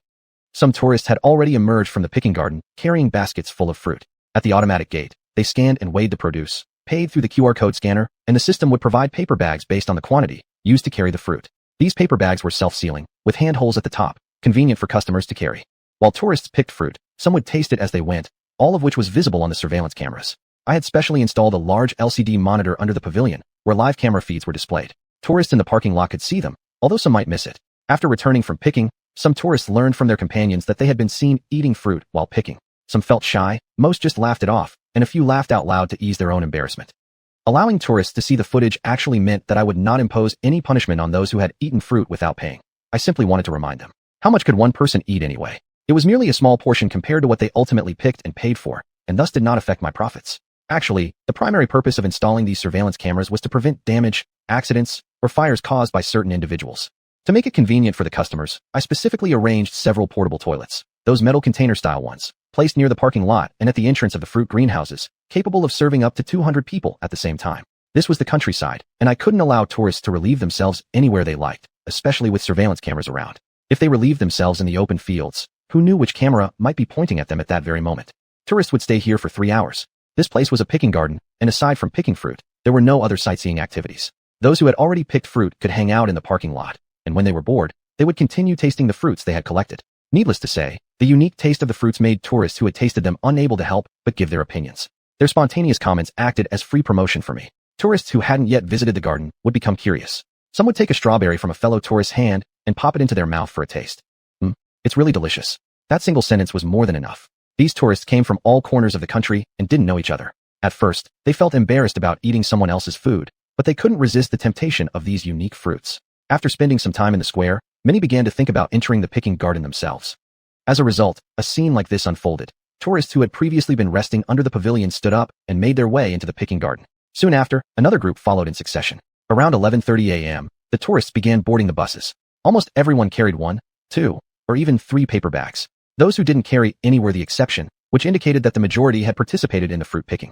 The tour buses started their engines one after another, leaving the parking lot and heading back to downtown Xiuxian. Though thousands of people had visited, when they all left, the square remained remarkably clean. I walked around the greenhouses and saw no signs of damage. This showed that the tourist quality was pretty high. Key to this outcome was the guidance of the tour guides and the preparatory education they had received beforehand. Of course, there were always a few individuals who lacked self-discipline. I noticed cigarette butts, tissues, and even discarded paper bags, most likely thrown away after the tourists finished eating the fruit. Cleanup was needed. I was about to assign someone specifically for this task when old Master Zhou arrived, pushing his tricycle and picking up trash along the way. I felt a little moved. Uncle, you've worked hard. Not at all. This is nothing for me. I was going to walk around anyway, so I might as well pick up the garbage. The quality of these tourists is not bad at all. It's better than I imagined. Look, I've already finished one full round, and there's not much trash. Indeed, there wasn't much garbage in the cart, barely as much as a single household would produce in a day. Looking at the garbage reminded me to check those dozens of trash bins I had placed around the site. They were nearly filled with nothing but drink bottles. An idea suddenly came to me. Uncle Zhou, please collect these drink bottles. I'll consider them yours. Once you accumulate enough, I'll find someone to help you sell them, and the income will be yours. Chapter 242, A Meal at High Dive. Just a moment ago, I was thinking about giving him a raise, though I hadn't decided the exact amount yet. But seeing these beverage bottles changed my mind. These bottles alone generate a decent income every day. This money should go to old Zhou, who would be more willing to accept it. Old Zhou chuckled heartily first. Then thank you, boss. From his expression, he clearly felt better accepting money earned through labor. In the afternoon, the tour buses wouldn't come anymore. The sales representatives who helped here had to return to Xiuxian City since they had their own regular duties. At this critical stage of building the second-level wholesale station, even xiuxian had been reluctant to send them here, except for today's official opening. Mr. Chun, if we get this many people tomorrow as well, we won't be able to handle it all. I understood what Feng Dongxing meant. Tour buses would arrive concentrated in the morning, which was also the time when the logistics company came for distribution. The workload would be too heavy with so few people. Actually, I already noticed that the reason our employees were so overwhelmed by the tourists was due to constant refilling at the vending machines. Refilling wasn't a one-time task. During peak hours, refilling needed to happen every 2 minutes. Besides mineral water and fruit drinks, fish canned food and pickles also sold well. Probably, tourists intended to consume them during their trips. Looks like there was tremendous potential here. People wouldn't carry corn flour bars with them during journeys, but they were willing to buy ready-to-eat products. Therefore, I planned to transport some fresh goat milk over and put it into the vending machines for tourists to choose. Xiuhuan made a rough tally. Sales for just the morning hit 300,000 yuan, surprising even me. This made running a wholesale store seem less profitable. Mr. Chun, are you not treating us to a meal? Xiao Wei, usually quiet, made a request. Feng Dongxing and Xiuhua followed suit in agreement. We had to eat lunch anyway, and Xiuhua needed to go home to deliver some drinks to her father. The other temporary sales staff also had to return to the Green Food Company, so we decided to have lunch together in Xiuxian City. We wanted old Zhou to come too and join us for a meal. Somebody needs to stay here watching the place. I won't tag along. You young people go ahead. Old Zhou politely declined and continued to remain at his post. Today was an auspicious day. As a celebration for the staff, how could I leave xiuxian out? I called her to invite everyone from the Green Company for a group dinner. Xiuxian naturally became delighted. For convenience, upon her suggestion, we went to High Dive Hot Pot near the Binzhou mansion. It was a self-service hot pot, more casual to eat. Although the weather felt a bit warm, having hot pot during winter in southern China was quite enjoyable. The dining atmosphere was harmonious and warm. It was evident that everyone felt joy seeing my business flourishing. They understood my personality well. When the company made money, their benefits wouldn't be forgotten. Someone at the table mentioned going home to prepare the money for shares. Some of them hadn't fully paid for their shares yet. Before he could finish, xiuxian cut him off. We're here to eat, not talk about work. We'll handle that later. The person quickly shut up, stuffed a piece of beef in his mouth, and lowered his head to eat vigorously, perhaps realizing he'd made a misstep. Including Xiuhua, only 6 employees at the table were locals from Xiuxian. Though they didn't qualify for the shareholding reform program in Huangta County, that didn't mean they didn't know about the policy. Xiuhua glanced at me, her eyes flickering as if wanting to say something. Yet in the end, she remained silent and lowered her head to eat. Suddenly, the air grew slightly heavy and silent. I could guess their thoughts. They might have their own opinions, but so far, I hadn't heard any differing voices. Just wait. Slowly, when the time comes, I will give our local employees a clear answer. Please believe that working with me, you won't be treated unfairly. I made my position clear to reassure them. In fact, they already felt that compared to surrounding companies, I provided comparatively generous treatment. All nodded in agreement, expressing understanding and support without further words. After lunch, Chu Xiangyi led the rest of the employees back to the Binzhou mansion. Feng Dongsheng and Wei Xiaomi drove back to the banana plantation. Hihua went home to deliver goods to her father, and I left the restaurant only after they all had gone, seeking a secluded place to enter my space. I needed to check today's stock performance. Also, I told Rufeng that when tomorrow's goods are prepared for Xiaoyang, he should include a batch of fresh goat milk. Control the quantity, not too much at once, considering the shorter shelf life of goat milk. This was to test its sales performance first before deciding on supply quantities. Progress should be gradual. There's no use rushing things. Suddenly, I received a call from Chu Xiangyi. She had returned to the Binzhou mansion but hadn't rested right away. She felt that discussing the employees returning to Huangtu County to raise money at the dinner table was inappropriate and assumed I must have already returned to the hotel, so she gave me a call. She had no idea I was in my space, but that didn't hinder the smooth communication between us. Actually, she only had one thing to say, asking when I would arrange for the employees from Huangtu County, including herself, to go back and raise money. Right now was a critical period for building the second-level wholesale station. There were already not enough staff. If these sales representatives went back home one by one, it would take 2 months to finish. I suddenly changed my mind. Right now we're in urgent need of manpower. It's inappropriate for anyone to leave Xiaoyang. As for raising money, you'd better figure it out on your own and ask your families for help. For those who really can't make it, I'll grant you all a special privilege. You can borrow some money from the company's account in your own name to handle this matter first and repay it later. There was certainly enough money in the company's account to cover their small share contributions. Chu Xiangyi was delighted and thanked me on behalf of the other employees. Then she finally revealed her own problem. She needed to pay 500,000 yuan but didn't have enough cash on hand. Even if she returned to Huangtu County, it would be difficult to gather the full amount. Thanks to my special arrangement, her immediate problem was solved. She promised to repay the money within 1 year. 1 year? I couldn't believe my ears. If she took a year to repay, the other employees could also delay for a year. That would set a bad precedent. We couldn't allow that. She was an executive here. Her annual income definitely exceeded 500,000 yuan. Even if she hadn't had any savings before, I had recently rewarded her 200,000 yuan. I really didn't believe she had no money. Sigh, every family has its own troubles. I hope President Chun can understand. That's true. She said it casually, and without giving me time to ask further, she had already hung up the phone. Yes, every family has its difficulties. If she didn't want to talk about it, then I wouldn't pry. It was her privacy after all. This issue was handled temporarily. However, I considered a longer-term issue. Currently, most employees at Xiangyang Green Food Company were from Huangtu County. In the future, when they went home for visits or holidays, their positions would be left vacant. How could operations continue without staff? Chapter 243, Planning a New System. There are only 6 local employees, all with low levels of education. They aren't capable of managing a company yet, and I wouldn't feel safe handing things over to them. This situation gave me quite a headache. Seeing me sitting on a stool lost in thought, Rufeng came over and asked, "Master, what's troubling you?" The more companies I open, and the farther away they are, the more worries come along. If they were all near Huangtu County, they'd be easier to manage. I'd just have to run around more. That wouldn't bother me much, but it's inconvenient for the employees in the south to keep traveling back and forth. Can you think of a way to help me resolve this? Although Rufeng possesses vast knowledge, most of it is technical. This was a management issue, and I didn't really expect much of an answer, only to be pleasantly surprised. Master, actually this is quite simple. Just use a system software, and all the subordinate companies can be fully managed. Wherever there's a problem, it will be immediately visible. There's a predetermined procedure for how to solve it. Simply hold the relevant responsible party accountable. Master, once this system runs, you actually won't need to participate in management at all, because the system itself can automatically optimize the process. What exactly is this system? It sounds so miraculous. Why didn't you tell me about it sooner? I felt extremely excited inside. If such a miraculous system really existed, how much less worry and effort would I have? Why endure the hardship of traveling around endlessly? Master, don't get excited. This system has just recently entered the market. It's developed by Dongfang Technology Company. It's called Indai Series Management Software.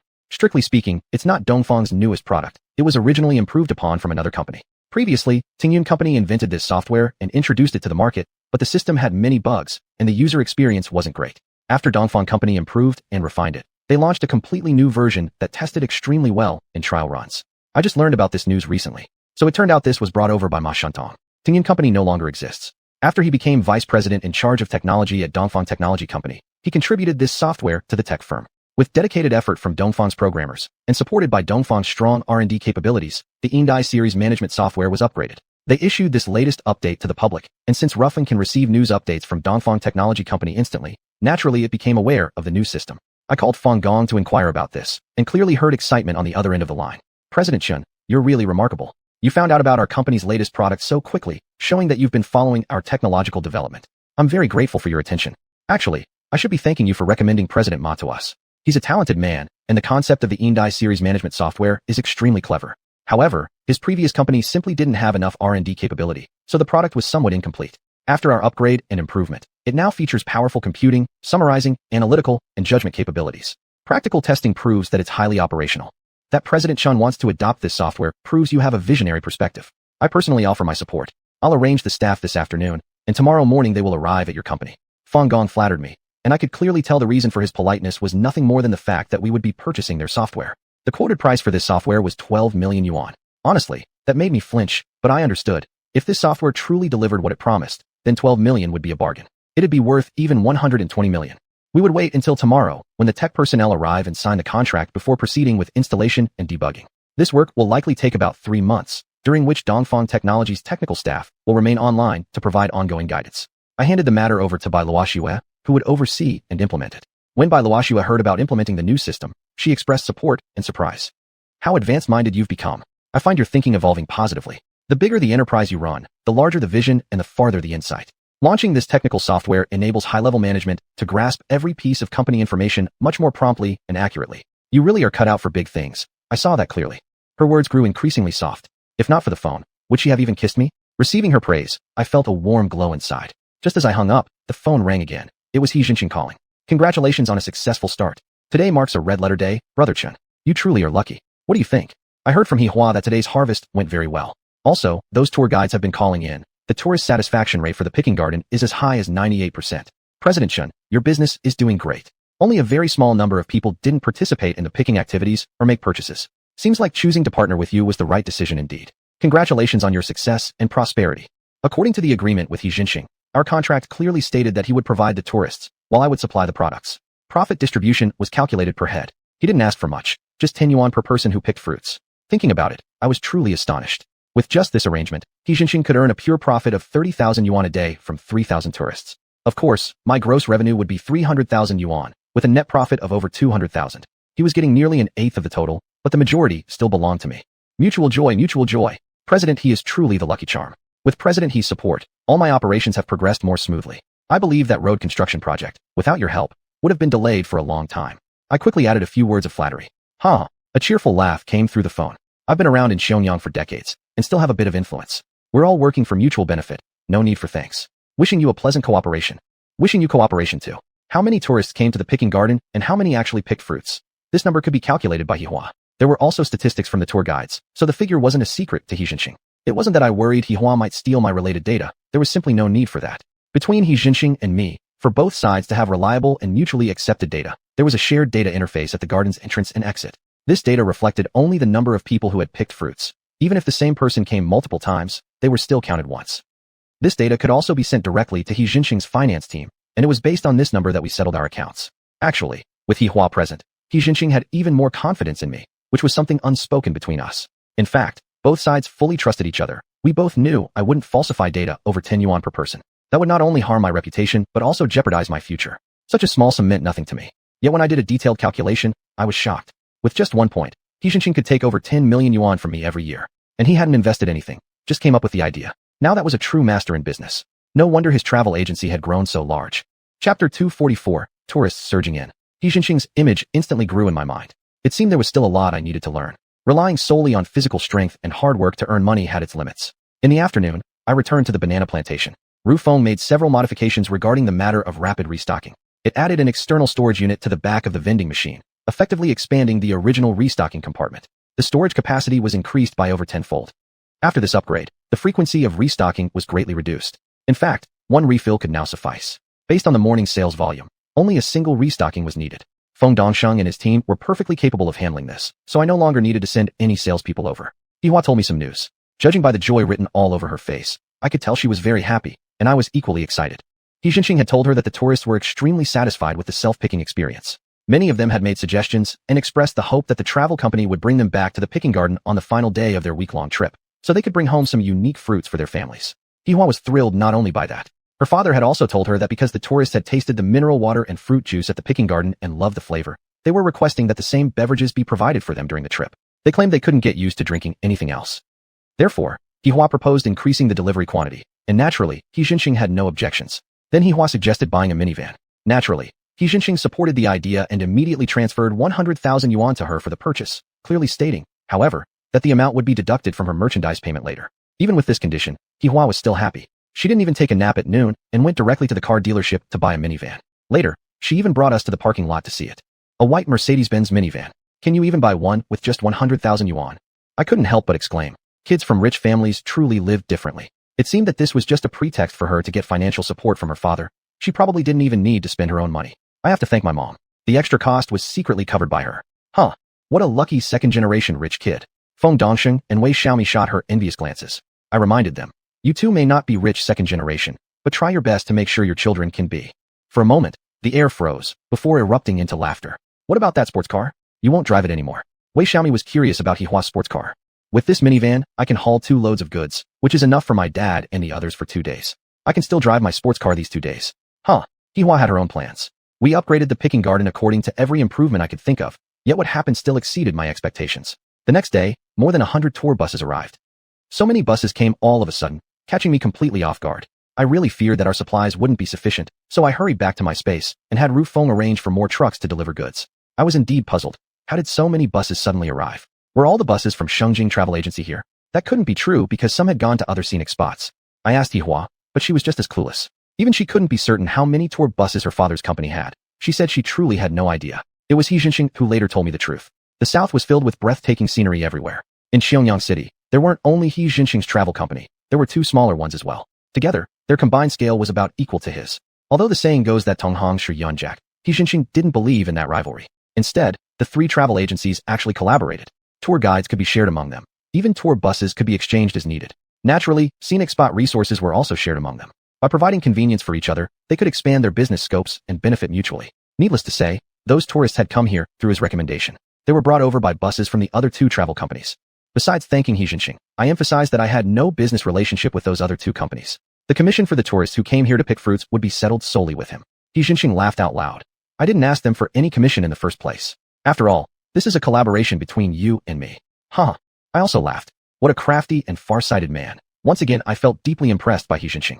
Despite Ru Feng's enlarged restocking compartment in the vending machine, Feng Dongsheng, Wei Xiaomi, and Hihua still had to restock once during the day. By the time all the tourists left, the warehouse was almost empty.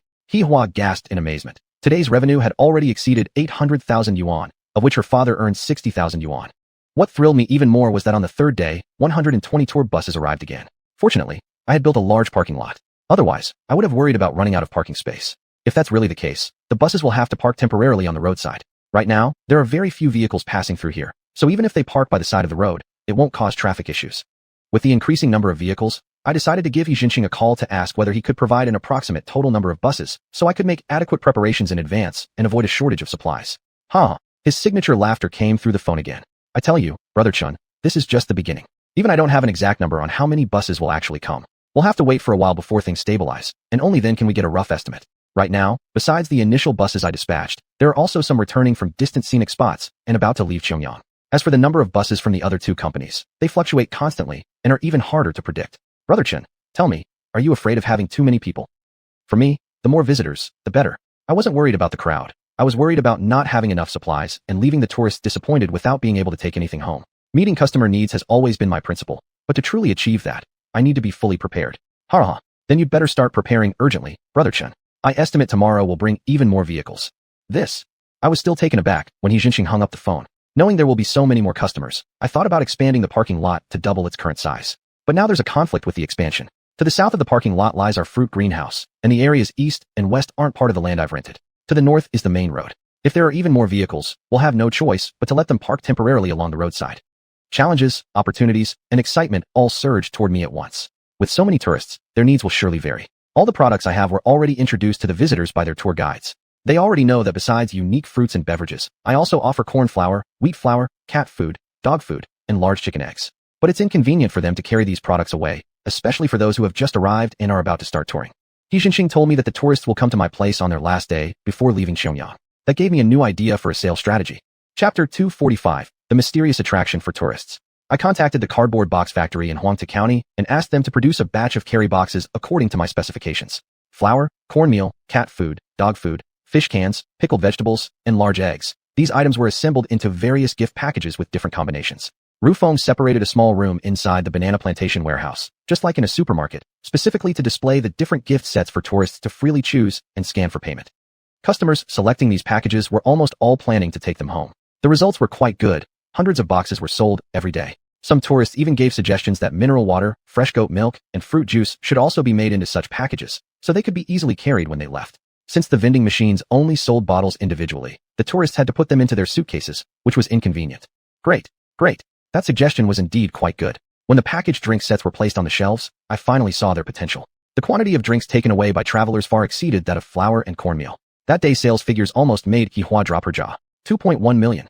Boss, at this rate, will you even have enough space to store all the money? Of course. My family has a quadrangle courtyard. If the rooms are full, we can just place the money in the courtyard. As legally earned money, it won't fear the light. She cracked a joke, and I replied with humor. It seemed that the fruit-picking garden had indeed become quite successful. Yet my enthusiasm wasn't as high as imagined. The daily revenue from this place was merely equivalent to my current vegetable wholesale business in Huangta County, not even counting the fresh fish. Such a large investment and setup only produced this level of results. But at least it was still a considerable income. Actually, what I cared more about was the road construction.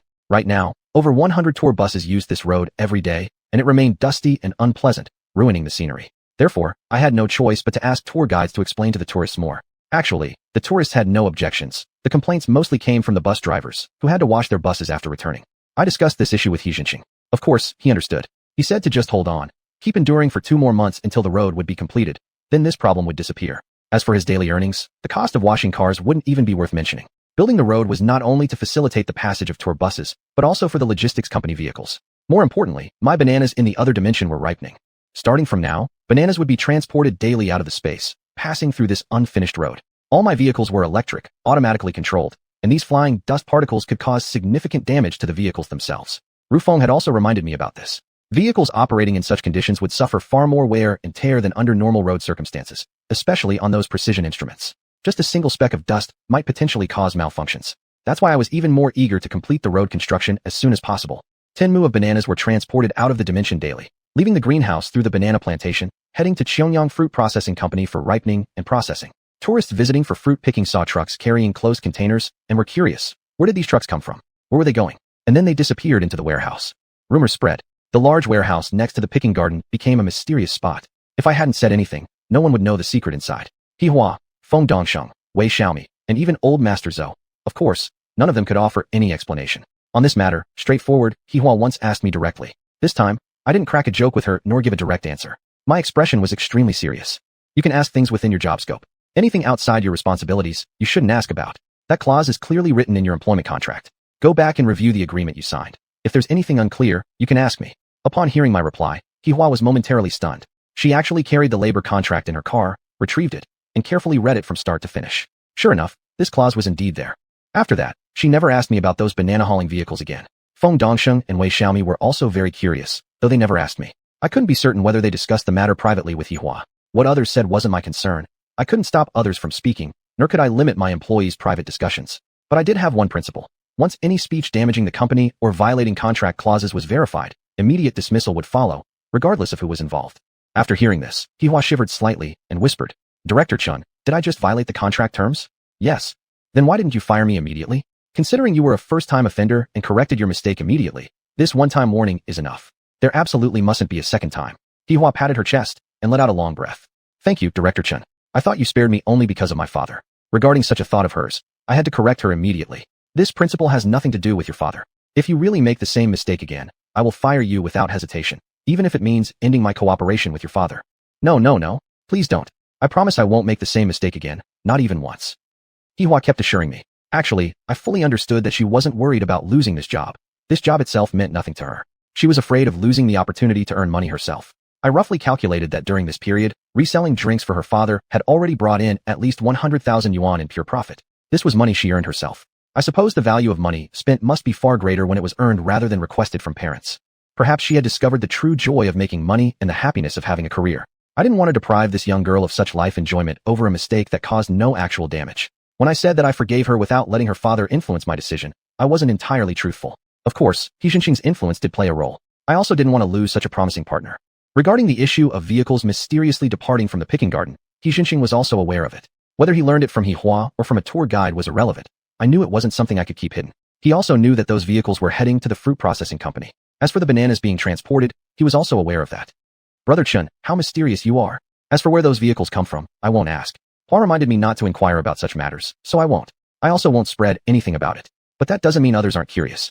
To put it simply, all my tour guides are very curious, including the tourists themselves. Brother Chun, no need to worry, this is actually a good thing. Through the guides' conversations, the picking garden isn't only known for its uniquely flavored fruits, but also for mysterious happenings that further stimulate the tourists' curiosity. They are even more willing to visit the picking garden. The managers of 2 other travel companies have called me. All their tour buses will follow my travel itinerary as a reference, especially for newly arriving tourists and those preparing to leave Pyongyang. They will definitely visit the picking garden. The future looks very promising. It turned out he came to bring me good news. This mysterious phenomenon had attracted a large number of tourists. I discovered that at peak times, as many as 240 tour buses arrived in a single day, just as I originally estimated. There were already many cars parked along the roadside. If such scenes occurred daily, I would have to consider expanding the parking lot to avoid the city officials questioning me about traffic obstruction. Once I mentioned this idea, xiuxian burst into laughter as usual. Well then, that's Brother Chin's own problem to solve. Chapter 246. Rare goods attract distant travelers. Xiuxian knows about those extra-large bananas. He had eaten them before, and they tasted extremely unique. He also knew that Xiaohui had already obtained exclusive agency rights for their sale in the urban area of Pyongyang City. That is to say, these bananas can only be purchased at Binzhou department store. Xiuxian reminded me that the picking garden wasn't within Pyongyang City's administrative boundaries, so technically, the bananas could be sold there. His suggestion sounded promising, but I didn't accept it because, in the south, everything outside Pyongyang City fell under Meifeng sales territory, including the picking garden. I couldn't ignore the principle of contract and violate the agreement. However, Xiuxian's suggestion did offer some inspiration. To allow tourists visiting Pyongyang to taste these special bananas, I recommended they purchase them at Binzhou department store. Xiuxian was indeed a good friend. He even arranged for the tour buses to make a brief stop at Binzhou department store on the day when tourists planned to return home.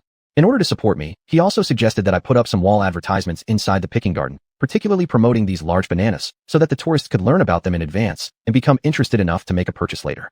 Naturally, when they arrived at Binzhou department store, many of them would likely buy them. I accepted his suggestion.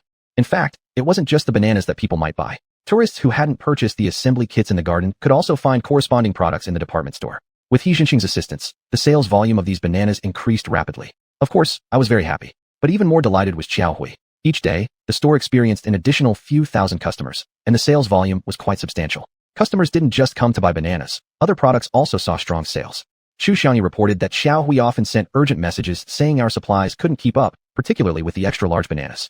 He said he didn't know why, but out-of-town tourists kept coming to his store specifically asking for bananas. The reason, naturally, I knew. After Xiaohui finally figured out that it had to do with my collaboration with the travel company, he expressed his thanks repeatedly.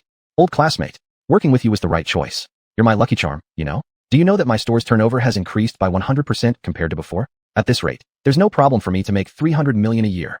Holy cow, he was doing quite big business.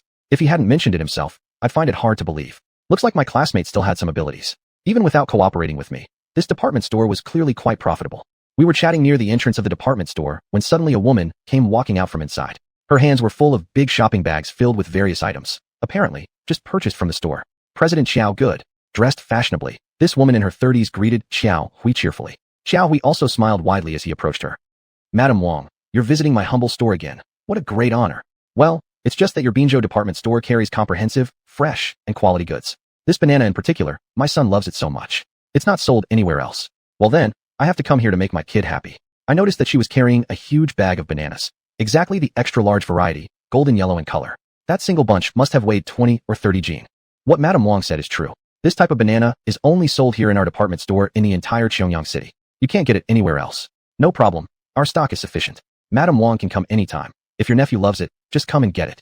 Xiaohui was unusually polite toward Madam Wang, which was a complete change from his usual arrogant manner. Normally, he talked down to people with his nose high in the air. But today he was kind to me because I had brought him numerous customers and significantly boosted his sales. I wondered why he treated Madam Wang with such courtesy. Madam Wang was carrying many items, which appeared heavy. After briefly greeting Xiaohui, she walked away from the department store. Xiaohui watched her leave the store, then turned around and said to me, "Old classmate, you know how tough it is running a business? Besides the matters related to the actual business, we also have to deal with all these social relations and etiquette." It was rare for Xiaohui to open up to me like this and speak about his difficulties. This is when I realized why he was so polite to Madam Wang. Madam Wang's husband was a liquor wholesaler who supplied a certain brand of baijiu to Xiaohui's store. Mr. Wang was pretty skilled in social interactions. He would always bring some gifts to Xiaohui during festivals and holidays. And each time the gift was different. The key point was that these items were not available in Xiaohui's own stores. It appeared Mr. Wang truly put some thought into this. Suppliers offering small gifts to their clients, getting closer to them, building better relationships. All these gestures, aimed at ensuring the better sale of their goods, were, after all, nothing unusual in human interaction. What slightly embarrassed Xiao Hui was that the gifts from Boss Wong were quite extravagant. Each time, the items delivered were worth over 8 or 9,000 yuan. Even though the gifts were expensive, with Xiao Hui's current wealth, such items were nothing to him. He didn't really need these things. However, since Boss Wong sent them with sincere intentions, Xiao Hui found it hard to refuse. After all, they still needed to maintain their business relations. To avoid awkwardness on both sides, Xiao Hui eventually accepted all the gifts. Xiao Hui also understood a certain principle. When you accept something from someone, your hand becomes soft. When you've eaten someone else's food, your words become short. Although one should never harbor ill intentions toward others, one must always remain cautious. Once he had accepted someone's gifts, during later negotiations, he found it hard to remain assertive. It became easy for the other party to lead him around by the nose. Xiao Hui certainly didn't want such a situation to develop. As the saying goes, courtesy should be returned in kind. Therefore, he planned to give Boss Wong a gift of equal value. However, Xiao Hui wasn't particularly good at selecting presents. That didn't bother him much. He simply gave Boss Wong a gift voucher equivalent in value. Since Binzhou department store mostly sold daily necessities, something every household would find useful, his intentions were clear. Saving your family expenses shouldn't burden your household. You, Boss Wong, could use this voucher to buy things at my store, saving me the trouble of selecting a gift. The items Boss Wong originally gave to Xiao Hui were of little use to him anyway, so he simply distributed them as employee benefits. Ultimately, benefits had to be handed out, and no matter what was given, the workers would be happy. This also provided a suitable destination for those excess gifts. Boss Wong himself rarely came to the department store personally. However, his wife, Madame Wong, was a regular here. Daily essentials like oil, salt, soy sauce, vinegar, fruits, and vegetables were basically all purchased from Binzhou department store. Naturally, using the vouchers. Her home was in the northern suburbs, dozens of li away, yet she never seemed to mind the distance. Xiao Hui speculated that maybe it was because she believed the goods in Binzhou department store were better than elsewhere. Otherwise, who would travel so far to buy everyday items? Today, Madame Wong came alone, but often, she would bring along 2 or 3 female friends for shopping, something Xiao Hui naturally found pleasing. Initially, while listening to Xiao Hui talk about these things, I didn't feel anything was unusual. If you gave someone a voucher, of course they'd come to your store to make purchases. That's normal. Later, I realized that the reason Xiao Hui had been complaining was entirely out of disdain for Boss Wong and his wife. Chapter 247 Using Others' Hands. It turned out that Boss Wong noticed Xiao Hui had been giving him vouchers, the value of which was no less than the gifts he had given in return. As a result, the amount of his gifts kept increasing each time. Xiao Hui had no choice but to give more vouchers each time as well. At first, he didn't take it too seriously. Later, he accidentally heard from a familiar customer that Boss Wong was using those vouchers he gave as gifts. After all, how Boss Wong allocated those vouchers was none of Xiao Hui's business, yet Xiao Hui didn't think so. A merchant's mind is hard to read, always thinking several steps ahead. Xiao Hui understood Boss Wong's strategy. Though the gifts Wong gave appeared valuable, costing 10 to 20,000, they were actually all purchased at a discount. Of course, the vouchers Xiao gave were also discounted. When Boss Wong used Xiao's vouchers as gifts, naturally, they were yet another discount on top of a discount. In other words, Boss Wong managed to give gifts while spending far less money. That clearly showed how shrewd he was. Therefore, the more gifts Boss Wong gave him, the more Xiao Hui felt compelled to reciprocate in kind. Initially, Xiao Hui figured since his employees would ultimately be there to absorb any amount, he could handle any number of gifts. They could always be distributed as employee benefits. However, during one spring festival, Boss Wong actually gifted him 10,000 yuan worth of gifts. It wasn't so much that Xiao Hui dared not accept such a large amount, but rather that he didn't intend to distribute that much to his employees. Giving Wong a 10,000 yuan voucher in return felt like a loss to him. Yet having gotten used to receiving these gifts, it was hard for Xiao Hui to reject them outright. He cleverly decided to give only 90,000 yuan worth of vouchers to Boss Wong instead. Boss Wong likely sensed the subtle message from this.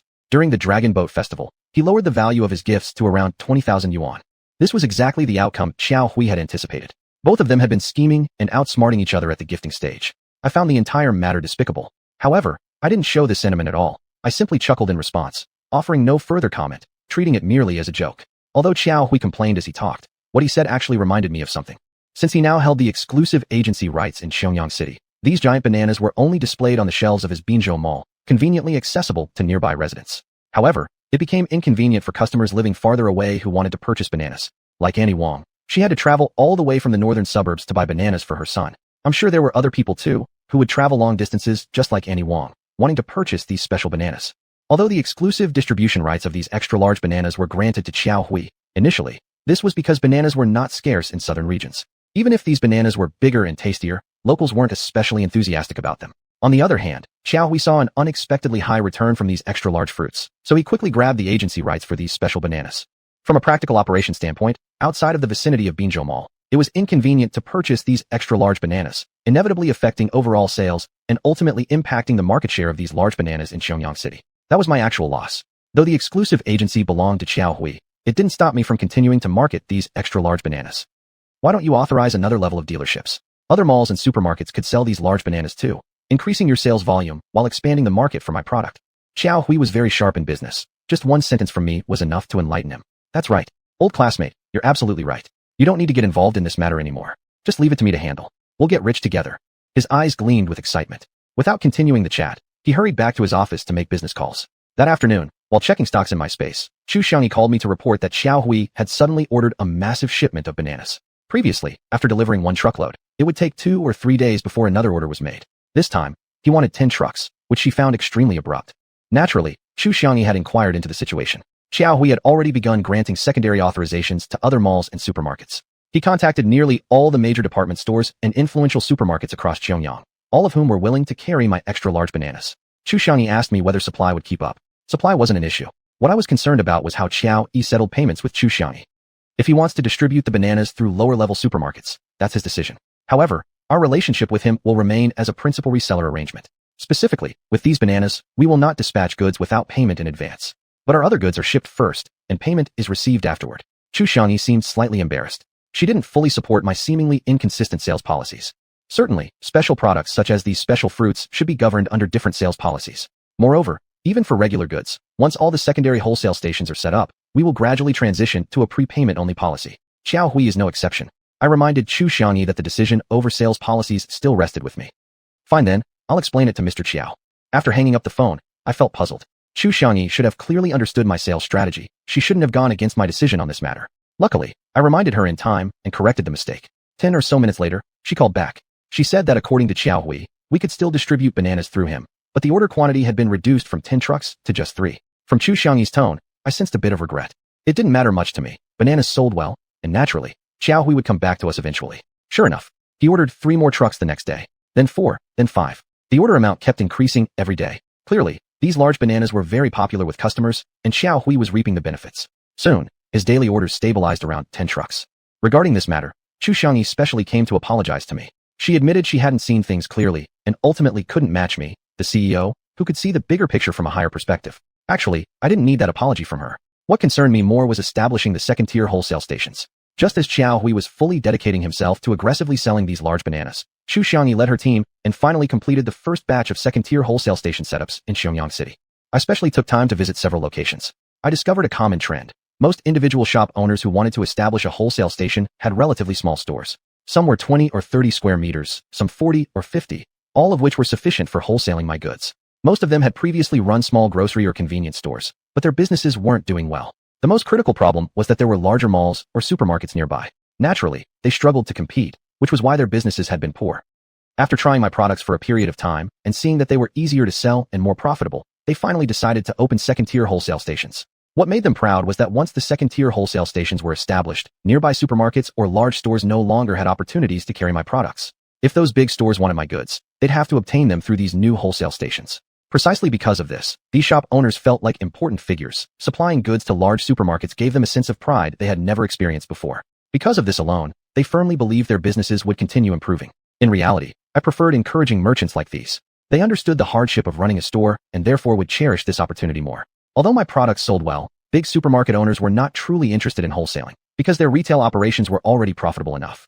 Once the second-tier wholesale stations within Xiangyang City were mostly settled, Xiuxian's work focus naturally shifted beyond Xiangyang City itself. Following my instructions, she continued expanding using the franchise chain store model previously applied in Huangta County.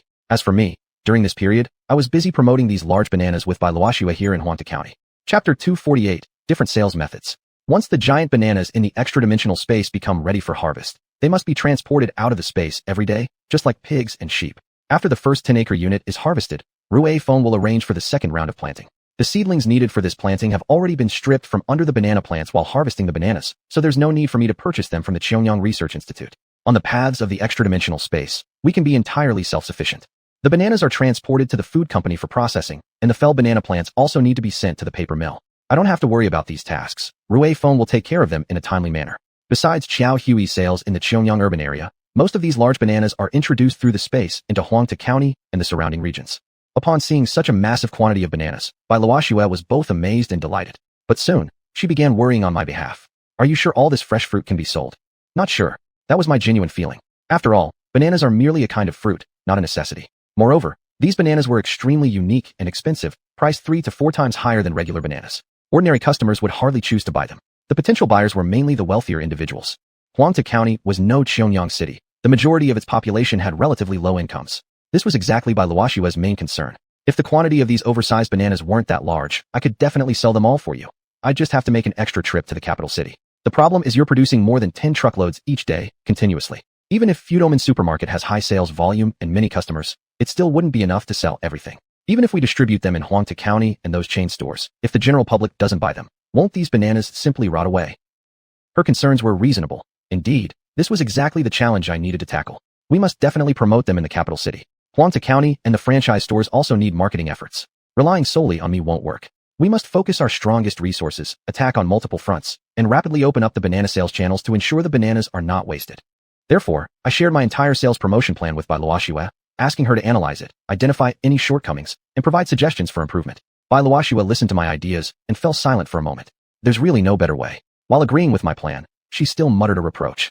Why didn't you use a gradual approach? Just like with the exotic fruits, slowly increasing the incoming supply would have given us time for promotion. With such a huge quantity of bananas appearing all at once, it's indeed a bit overwhelming. Didn't we already conduct a trial sale before? The sales effect from my 10-acre test field was quite good, which was precisely why I decided to plant bananas on a large scale. What I mean is, no matter how good a product is, once there's too much of it, people stop viewing it as something valuable or rare, and the novelty and curiosity wear off significantly. How could you forget the principle of rarity, creating value? Of course, Luoshua had reasons for her complaints. However, now that things had reached this point, complaining would be of no use. We must instead actively promote sales. Immediately, she called together all the sales staff, including those from Minli Canning Factory, Xianxia Mineral Water Plant, and the assessment team members who remained in Huangta County. In the conference room of the small building, she held a special meeting. The meeting's topic was banana promotion, and action was required immediately. The sales personnel were divided into 3 groups. 2 people were sent to the capital city. 1 group contacted the supermarkets and shopping malls around Huangta County. Most others were assigned to the franchise chain stores. She had already phoned the manager of Wonderland supermarket in advance, sending him photos of the bananas, together with product descriptions. Along with the images, she didn't hesitate to lavish the fruit with extravagant praise. Finally, she emphasized that these bananas were no less special than the exotic fruits, and certainly could fetch a high price in the capital. Though the supermarket manager remained half doubtful, having already experienced the sale of exotic fruits, he did believe her, and even seemed somewhat excited, eagerly requesting a batch of these bananas to be shipped to him as soon as possible. Hearing of the situation, the 2 salespeople assigned to handle sales in the capital city felt confident that their mission would be easily accomplished. Full of excitement, they prepared the goods and departed on the delivery truck. For the supermarkets and shopping malls in Huangta County and its surrounding districts and cities, the salespeople already had their usual clients. A few phone calls sufficed, and the clients readily agreed. While some salesmen were still holding their phones and dialing customers, some nearby supermarkets had already dispatched people and vehicles to come pick up the bananas. The leftover members of the assessment team, being familiar with the franchise stores, placed calls to each, and all expressed willingness to promote these giant bananas. However, none proactively sent vehicles to collect the goods themselves. They were all waiting for delivery trucks to transport the bananas to them. Providing customer service and fulfilling customer needs has always been my fundamental principle. We couldn't afford to be passive anymore today. We delivered the bananas directly to the freight station, letting them handle the distribution. I personally contacted the freight station, and they would gradually dispatch several vehicles to specifically transport the bananas to the franchise stores. After quite a bit of effort, the dozens of truckloads of bananas today were finally shipped out. But this didn't mean they had been successfully sold yet.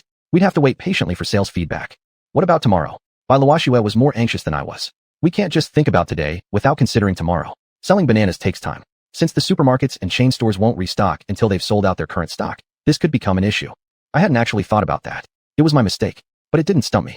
I immediately contacted Mayphone. He had a cold storage facility. Banana could be temporarily stored there, and when someone placed an order, I could just transport them via the space to Huangta County. I thought my idea could solve this problem, but Mayfeng's response made me realize I was clearly out of my depth. Just tell me, Director Chun, how many days it takes for the bananas to reach customers, and I can adjust the formula for the medicinal bath to control their ripeness. This will reduce both the medication usage and the handling costs of moving the bananas in and out of cold storage. Both of us save money. There's really no need to use cold storage at all. That does sound good. But the problem is, I honestly don't know who will order bananas on which day. So I still think storing them in cold storage for a while is necessary. Mayfeng chuckled, then leave this matter to me. I guarantee you'll always have fresh bananas ready whenever you need them. How he handled it was up to him. I didn't need to overthink it, as long as he could ensure a steady supply when I needed it.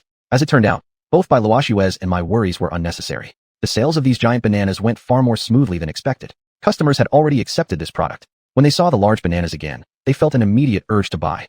A wave of enthusiasm for purchasing giant bananas swept through all the supermarkets in Huangta County. It was beyond my imagination. Why were ordinary citizens willing to buy such expensive bananas? This was the question by Luoxue, and I couldn't figure out. To find the answer, we personally went to xianyu building mall for on-site investigation. A customer's response gave me a deep lesson. I felt extremely ashamed. It was all because of my limited education and ignorance of many common scientific facts.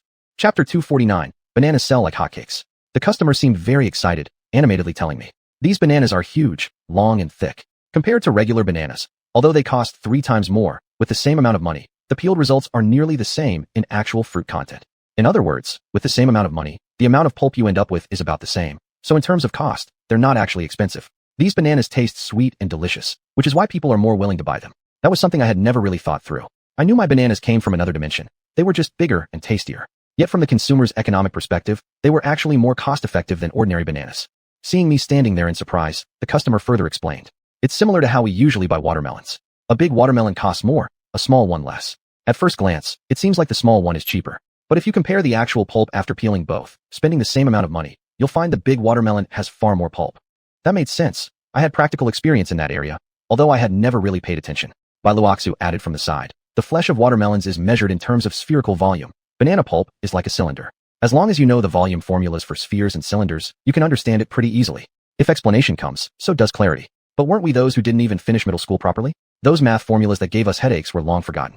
Even now, despite having self-taught many subjects, I focused mainly on the humanities. I just skipped over the math formulas instinctively. As the customer said, those who have bought these large bananas understand they aren't expensive at all, so they buy them again, for the second and third times.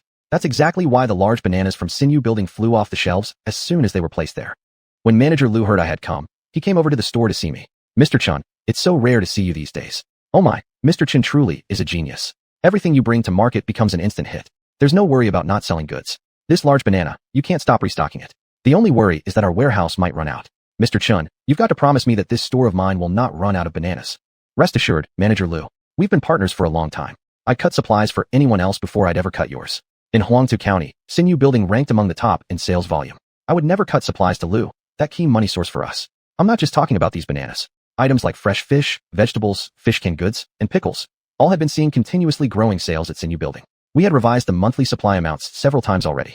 It was precisely because his location brought in large customer traffic and generated high sales numbers that I gave Manager Lu this privilege. I wouldn't be so lenient with smaller vendors. Great. With Mr. Chen's words, I'm totally reassured. Once the regular bananas sell out, I won't stock them anymore. Only your large bananas will remain. Ha ha. We parted in a burst of laughter. The popularity of the large bananas at Xianyu building wasn't an isolated case. Other supermarkets were selling them just as fiercely. Back at our small building, sales staff reported one after another that the store owners had urged repeatedly. They wanted guaranteed supplies for tomorrow. Not only in Huangta County, but according to our staff, over half the franchise stores also called in requesting that their orders be doubled for tomorrow. With the bananas selling this well, there was no way we could afford to run out. I guess I worried too much. I was afraid so many bananas wouldn't sell and would just rot. I underestimated the market. Never expected this kind of potential. In that sense, your vision was unique. All right, I admit it. You made the right decision back then. Bai Luoxu apologized for her earlier concerns. Of course I didn't blame her. Her worries weren't baseless. If the bananas didn't sell and no contingency plans had been prepared in advance, things really could have gone terribly wrong. Being prepared in advance was still extremely necessary. Even more encouraging news came too. The salesman sent to Kyoto called in. The sales situation there was even better. When the manager at Fudoman saw these extra large bananas, his joy was exactly the same as when he first saw the special fruits. Though Bai Luoxu had already sent him pictures, explained, and described them, seeing the huge bananas face to face still shocked him. Possibly because of the success stories from the earlier special fruits, the manager immediately declared he would buy as many bananas as we could supply. Our sales rep told him we could provide 10 truckloads daily. The manager realized he had spoken too rashly. Selling 10 truckloads in a single day at one store was simply impossible. Perhaps unwilling to admit his mistake or take back his words, the manager still agreed to take all 10 truckloads. Our salesman was also greatly surprised. To see how those 10 truckloads would sell, he stayed on site to observe. Although customers buying the giant bananas kept coming nonstop, they found out that Fudoman could not possibly sell 10 truckloads in a single day. It was still the same manager who clarified their doubts. As a businessman, naturally he had his own circle of peers. He distributed the 10 truckloads among fellow merchants he had good relations with, who all operated in different areas and therefore wouldn't compete directly with him. That was why he made such a move. This approach was similar to the idea I had given Xiaohui, implementing a second-tier agency model. No matter which approach, as long as it resulted in my giant bananas being sold, my goal was achieved. Actually, if I were to increase the supply to meet every vendor's demands, I truly wouldn't be able to fulfill all their requests. Therefore, I could only raise the quantities proportionally. The vendors might be unhappy, but they could do nothing about it. In fact, precisely because the supply wasn't sufficient, it made these bananas even more sought after on the market. As the demand rose, the prices went up naturally. Within less than a week, the price was adjusted 5 times consecutively, finally stabilizing and reaching a rough equilibrium between supply and demand. At this point, if judged purely by cost effectiveness, purchasing the large bananas was no longer as favorable as buying the regular ones. Precisely for this reason, Manager Liu at Xinyu Building didn't completely remove the regular bananas from shelves. He kept a portion for customers to have more options. In the other dimensional space, under Rulof's arrangement, banana harvesting continued according to plan. The banana trees were cut after the fruits were harvested, and new seedlings were planted every day, forming an endless cycle. These bananas had become continuously producible. Due to the sudden surge in banana demand in northern regions, the storage preparations I had mentioned to Mei Feng were no longer necessary. I even proposed to him previously that he should give me a larger share for sale in the north. How could that work? We have a contract to each sell half. Don't think just because you're selling well in the north. I'm telling you, in the south, these large bananas are also in short supply. I was actually considering asking you to give me a larger share instead. Mei Feng complained, but his tone, laced with laughter, clearly showed his satisfaction. Not having enough supply to meet the demand was far better than dealing with overstock. Since both the northern and southern markets were in shortage, I had started to consider expanding the banana planting area. Though I had such plans, I hadn't implemented them, yet when an unexpected request from xiuxian temporarily interrupted everything. Chapter 250, Expanding the Parking Lot. Xiuxian called me and insisted we meet in person. I'm currently in Huangta County, so I can't talk about things easily. If Yihua finds out I'm in Huangta County, she might suddenly show up in front of her the next day, which would be quite strange. I originally wanted to refuse meeting Xiuxian. After all, wouldn't it be more convenient to talk on the phone? But he was already on his way to the orchard. Let's meet at the orchard. I can't afford to offend such an important figure. Helplessly, I had to use the extra-dimensional space to reach the orchard. The orchard was incredibly lively in the morning, so crowded that a sea of people wasn't an exaggeration at all. The parking lot could no longer accommodate all the vehicles. Over 280 large tour buses. So many cars had to park along the dirt road. A white Cadillac sports car, kicking up a cloud of dust behind it, drove toward us from afar. It was Xiuxian and his wife. This time, his aunt was driving. Later, I learned that the car actually belonged to Yihua's mother. Ha! His signature laughter rang out. As soon as he saw me, Xiuxian began to laugh. Brother Chen, look at this scene. How magnificent, spectacular, and touching it is. Indeed, it's all thanks to Director He. If it weren't for your brilliant idea of building this orchard, such a magnificent view would not exist. He sighed, and I echoed his admiration. These tourists are our lifeblood. Meeting their needs has always been our goal. All my tour guides report that the orchard is a huge success. Although visitors may not see stunning landscapes or breathtaking scenery here, they do get to pick and taste rare fruits with unique flavors. Viewing beautiful scenery is pleasing to the eyes, while eating such fresh fruits gives a kind of enjoyment that is no less satisfying than scenic sights. Xiuxian spared no superlatives, sighing repeatedly, and spoke non-stop. However, I listened for a long time without hearing any actual suggestions. Still, I was certain that he wouldn't have traveled such a long distance just to share these sentiments with me in person. There's one small request from the tourists. They think the orchard has too few varieties of fruits. They hope General Manager Chun can add more varieties so tourists have more choices, since every person has different tastes. Finally, he came to the main topic. But even this suggestion alone wouldn't warrant a special trip for this elderly couple. The number of vehicles arriving here has been quite large, far exceeding our original estimation. Originally, I didn't plan to interfere since I believed Brother Chen could handle it. Since I'm already here, I'd like to offer one small suggestion. The more vehicles came, the better my business naturally became. Where they parked made little difference to me. However, it did affect the tour buses themselves, the tourists' moods, and the drivers' emotions. Perhaps the complaints from drivers, guides, and tourists had become quite annoying. Though Xiuxian hadn't originally intended to handle this issue, today he finally brought it up. Indeed, there was a pressing need to expand the parking lot. After a field investigation inside the orchard, Xiuxian suggested demolishing the 2 greenhouses in the far north and moving them to the southern side, clearing that space to pave with bricks. This could solve the problem of vehicle parking completely. Great minds think alike. Actually, I had considered this solution before, but dismantling and rebuilding the greenhouses and replanting the fruits seemed troublesome. Not because I was reluctant, but because I didn't want Ruffian and others' hard work to go to waste. Since Xiuxian suggested it, and this orchard primarily served his tourists, I had to take his advice. Of course, this may impact your business, Brother Chen. This is just a suggestion from an older brother. If you're not willing to do it, we can just wait a bit longer. Once the new road is built and the path is widened, these vehicles can just park by the roadside. After I already agreed to demolish the greenhouses, Xiuxian instead spoke like this. I suddenly realized this might be part of his strategy. That's exactly what he wanted, to personally come to the orchard and meet me and play a psychological game with me. A gentleman's words are as binding as a chariot race. Once spoken, impossible to take back. Since I have agreed to your suggestion, brother, I will certainly carry it out. As for any small loss, it doesn't matter much. I wanted Xiuxian to understand that when I, Chun Lingyu, speak, my words are trustworthy and decisive. Actually, he didn't know that for me. The loss from demolishing those 2 greenhouses was negligible. Besides, I had Ruffian and the others. We wouldn't actually suffer significant loss. Seeing that I had not changed my mind, xiuxian expressed satisfaction through laughter. Then he took his wife and entered the orchard to pick fruit. They went off to play in the garden, but I didn't. I took a brief opportunity to return to my space and told Ru Feng about relocating the 2 fruit greenhouses, asking him to arrange and implement the plan. Master, it's a small matter. To avoid affecting business in the orchard, we'll carry out the construction work at night. Ru Feng went off to prepare lighting equipment and tools. Meanwhile, I contacted Manager Go and ordered a batch of square bricks for paving the ground to expand the parking lot. Returning from the space to the orchard, I didn't wait for the xiuxian couple, but instead drove straight to Xianxia Research Institute and ordered another batch of fruit saplings to enrich the orchard's variety and satisfy the visitors' needs.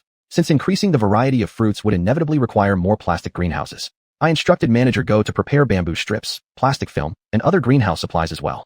Manager Go's efficiency remained high. In the afternoon, several trucks arrived, delivering everything I had ordered directly to the orchard. I brought those saplings into the extra-dimensional space. They needed to be grown there for 2 or 3 days until they produced fruits, and then I could transplant them into the orchard. The tourists would soon get to taste the new varieties. I entrusted all these matters to Ru Feng. The next day, when I entered the space, I found that the newly planted saplings from yesterday had already grown more than a foot tall. When I arrived at the orchard, the scene in front of me startled me. Compared with yesterday, the entire landscape had completely changed. To avoid disturbing the visitors' picking activities, Ru Feng and the others had worked through the night.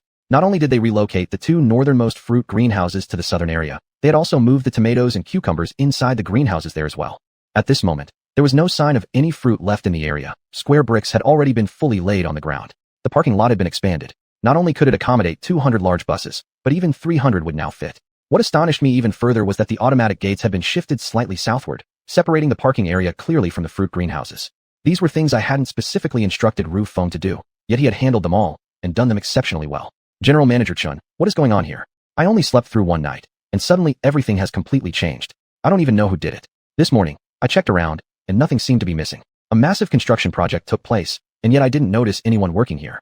I must have neglected my duty. I'm getting old, not as sharp anymore. Old Master Zhou came over, puffing his morning tobacco, clearly blaming himself. Old Master Zhou had once told me that despite his age, his hearing was still sharp and his eyes clear enough to notice any activity on the land.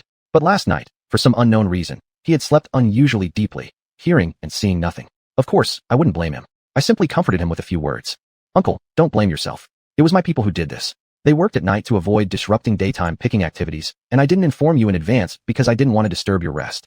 Oh, that's a relief. That's a relief. Seeing that I was not upset, Old Master Zhou calmed himself and returned to his seat at the entrance. Not only did Old Master Zhou find the situation strange, Feng Dongxing and Wei Xiaomi were similarly astonished when they arrived. The place has changed a lot overnight. One day and just like that, it's all done. General Manager Chun, this is truly amazing speed. My father only made a suggestion yesterday, and within one night, you've completed it already. No wonder my father is willing to cooperate with you. You're quick and decisive. Dihua must have known about her father's suggestion, but she definitely didn't know how efficient Ru Feng and the others were. Keeping pace with the times. Efficiency is effectiveness. What your father said was right, and the suggestion was excellent. I needed to implement it quickly to show my sincerity toward cooperation. I knew this would eventually reach xiuxian's ears through Hihua's words. As expected, xiuxian called me within 5 minutes. I have to sincerely say, younger brother Chun, your work efficiency is truly impressive. If Hihua hadn't sent me photos, I wouldn't have believed it. You're not only a business genius, but when it comes to engineering projects, you're nothing short of divine. Brother deeply admires you. Ha ha. Ha. I didn't offer any explanations, but simply replied with laughter. For both of us, that was sufficient. All the tour buses today were neatly parked in the parking lot. Even the tour guides were caught off guard. The orchard had completely transformed overnight. This miraculous and rapid change further heightened their enthusiasm in introducing the place, making them even more sincere in recommending the unique fruits grown here. Chapter 251. Xiao Hui is busy renting a house. The business of the picking garden is in full swing, with daily customer flow guaranteed under He Jinxing's active promotion. After the parking lot issue was resolved, I continued to feel concerned about the road construction. The construction progress is nearly halfway done, but I still find it too slow. Deliberately or unintentionally, I remind He Jinxing to urge the progress through his connections.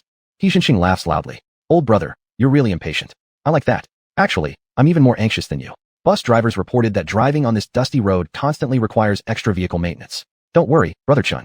I'll make some more arrangements. He Jinxing always keeps his word, so I feel at ease with his promise. Sure enough, the next day more construction vehicles and workers appeared at the site. The speed of road construction is accelerating. Xiangyang's business is still in its construction phase. The secondary wholesale stations within the city have all been arranged.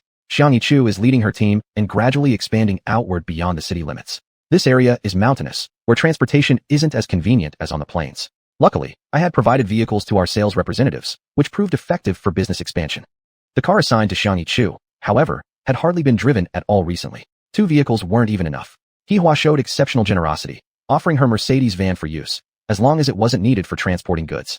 But she had one condition. When returning the car, the tank must be full. Xiuxian could approve this without even asking me for permission. When Hua needed the van for cargo transportation, she'd offer her Maserati sports car instead. Her colleagues were eager to try driving such a luxury car, but Xianxia stopped them. We'd rather rent one. Hua didn't insist. Xianxia still had no car of her own. Unless absolutely necessary, she stayed at the company office. Coming from the picking garden, I got into the 2nd floor of Binzhou Mansion. I found Xianxia alone in her office, seemingly free, and thought about taking her out for a drive. We haven't visited the Donghai mineral water plant for a while. Let's go check it out today. There was a resident sales representative there who would report production and sales information daily, which Xianxia received promptly. Recently, she'd been busy with the Green Food Company and the picking garden affairs, and hadn't visited the water plant either.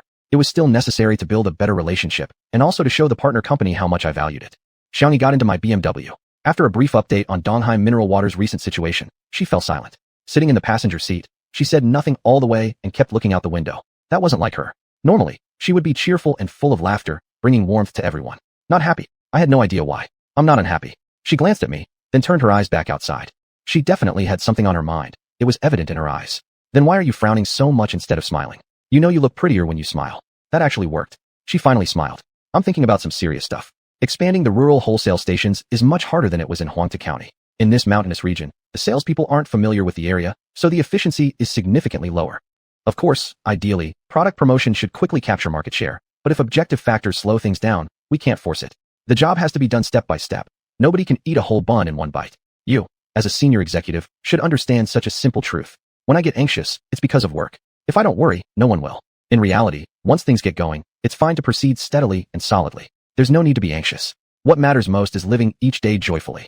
Thank you for your advice, General Manager Chen. Actually, it's not like what you think. I'm fine. I have a plan that's not quite mature yet. After I finish thinking, I'll report it to you. The smile finally remained on her face. Only then did I feel assured that she really had no problem.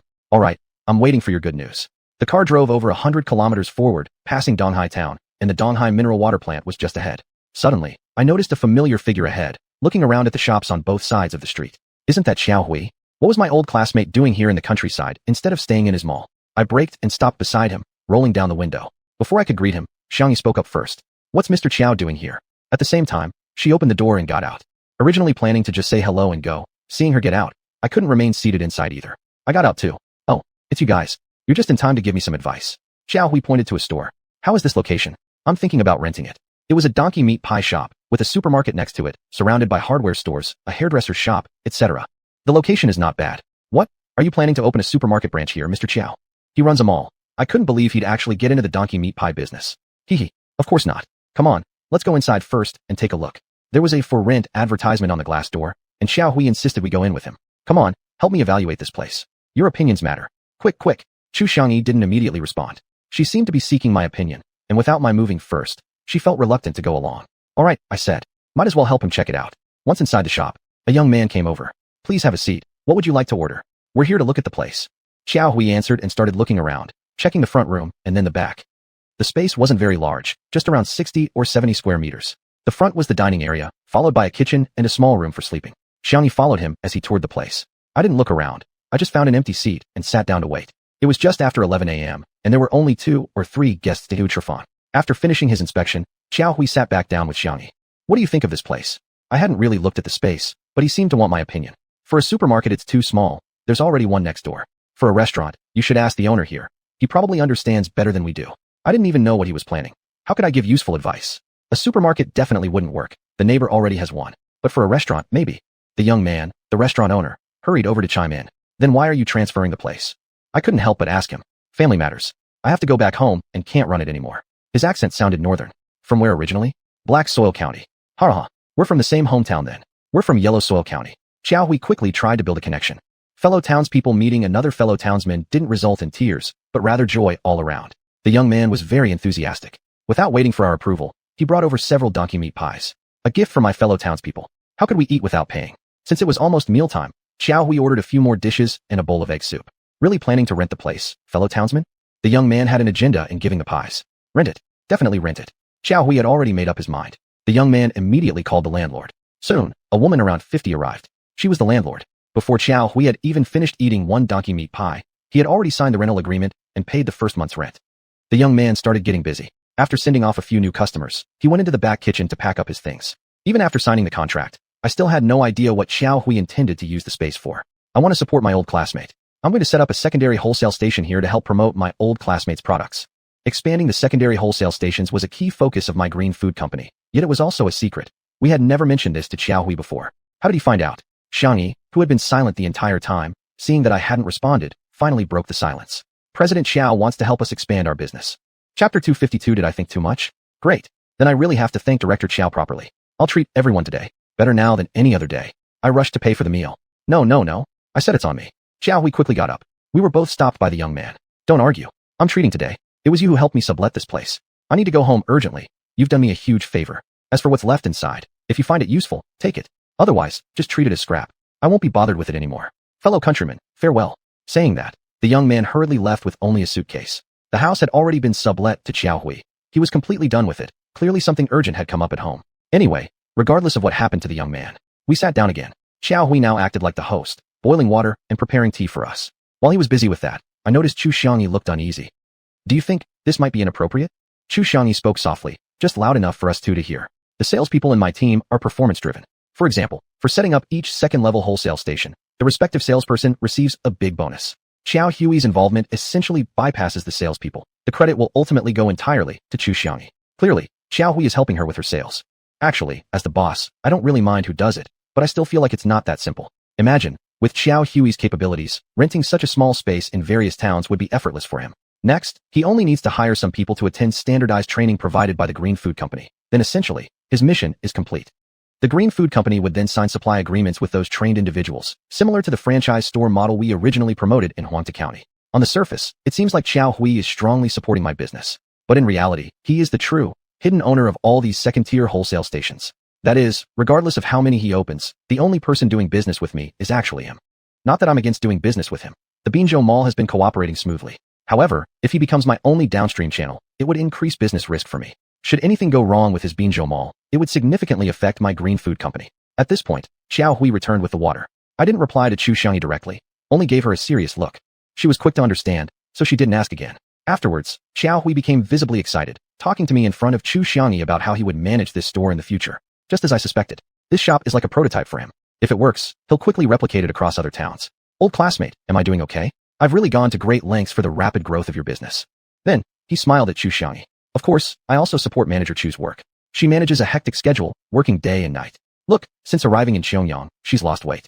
You, as the boss, should also show some humanity. Show a bit more compassion and cherish her well-being. The more Xiaohui spoke, the more uneasy I felt. He deliberately shifted the topic toward Xiuxian.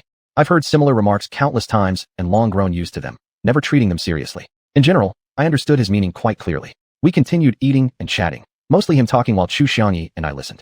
Time passed quickly. By afternoon, when we were due to start work, we still had to visit the Donghai mineral water plant. Xiuxian and I drove off. Xiaohui was left behind to tidy the place alone. It only took a few minutes by car to reach the mineral water plant. Xiuxian sat in the passenger seat, looking down silently, constantly turning her mobile phone over in her hands. Clearly, she was in deep distress. She had never been like this before. I couldn't bear to see her remain so anxious.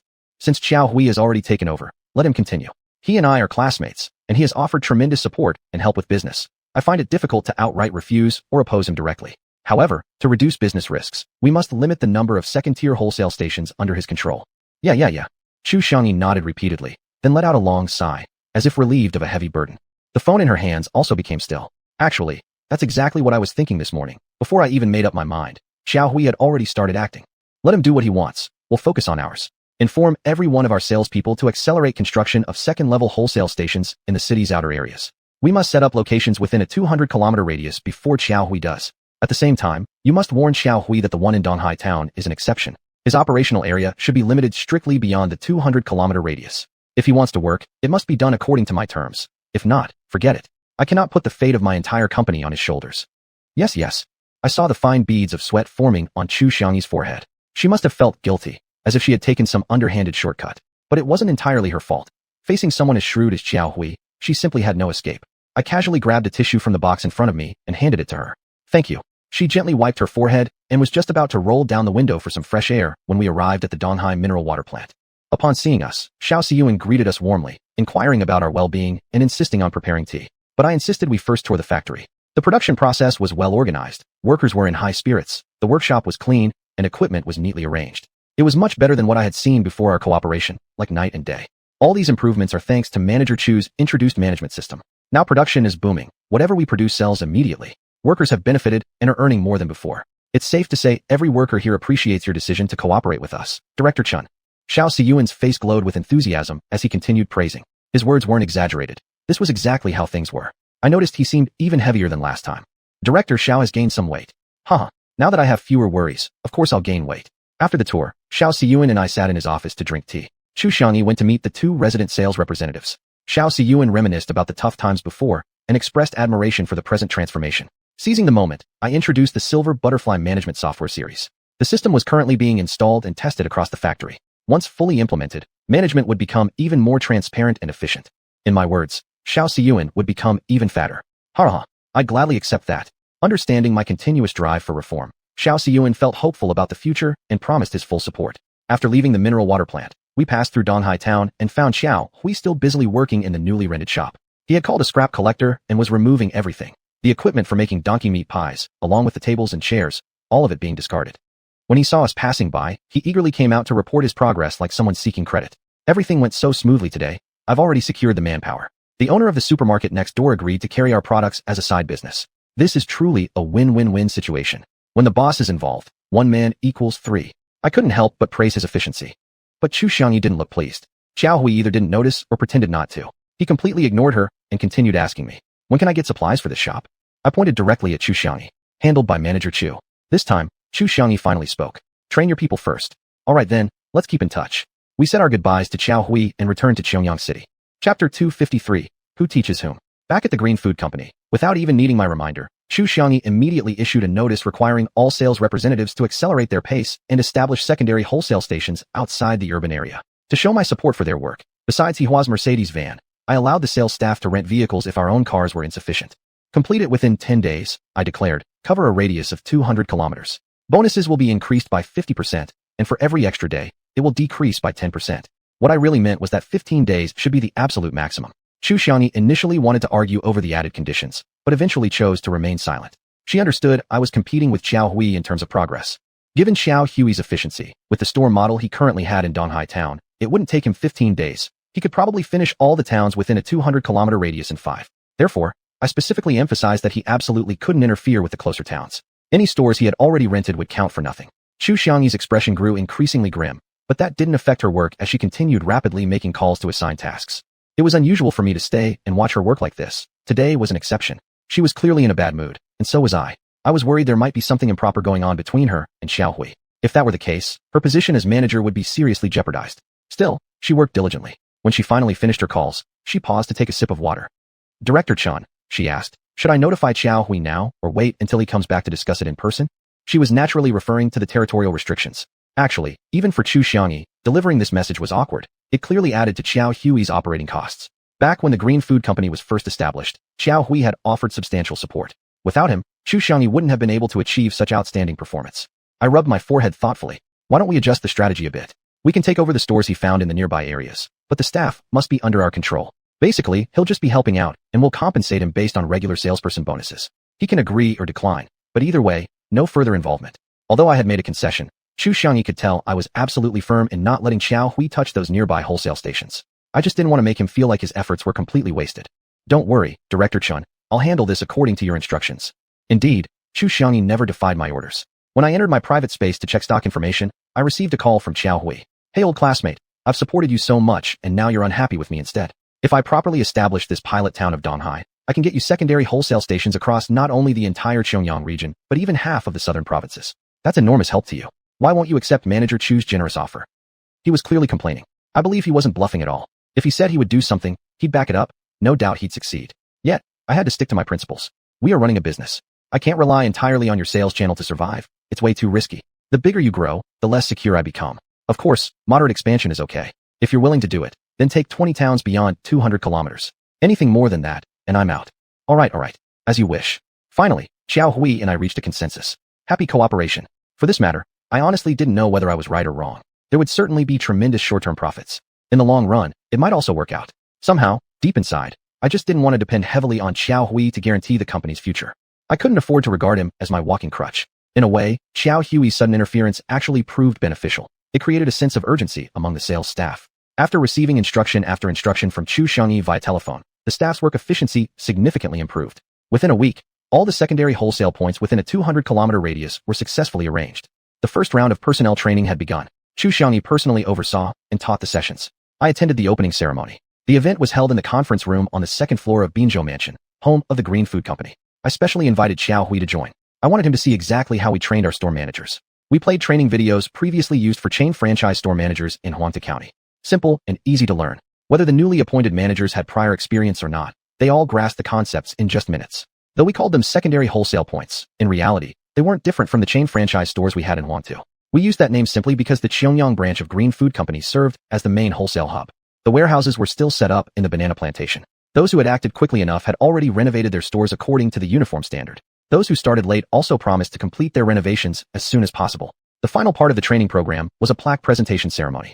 Green Food Company, Secondary Wholesale Station, No. XXX, in a certain township of Xiangyang City. The plaques were all in a unified green design. As per my request, Xiuxian had them made by an advertising company and distributed uniformly. The wholesale stations in Xiangyang urban area already displayed these plaques, but I hadn't held such a ceremony for them. Today's event, held with such fanfare, was specifically for Xiao Hui's benefit. I wanted him to understand clearly that any store without this standardized green plaque bearing an official number wouldn't receive the special wholesale pricing.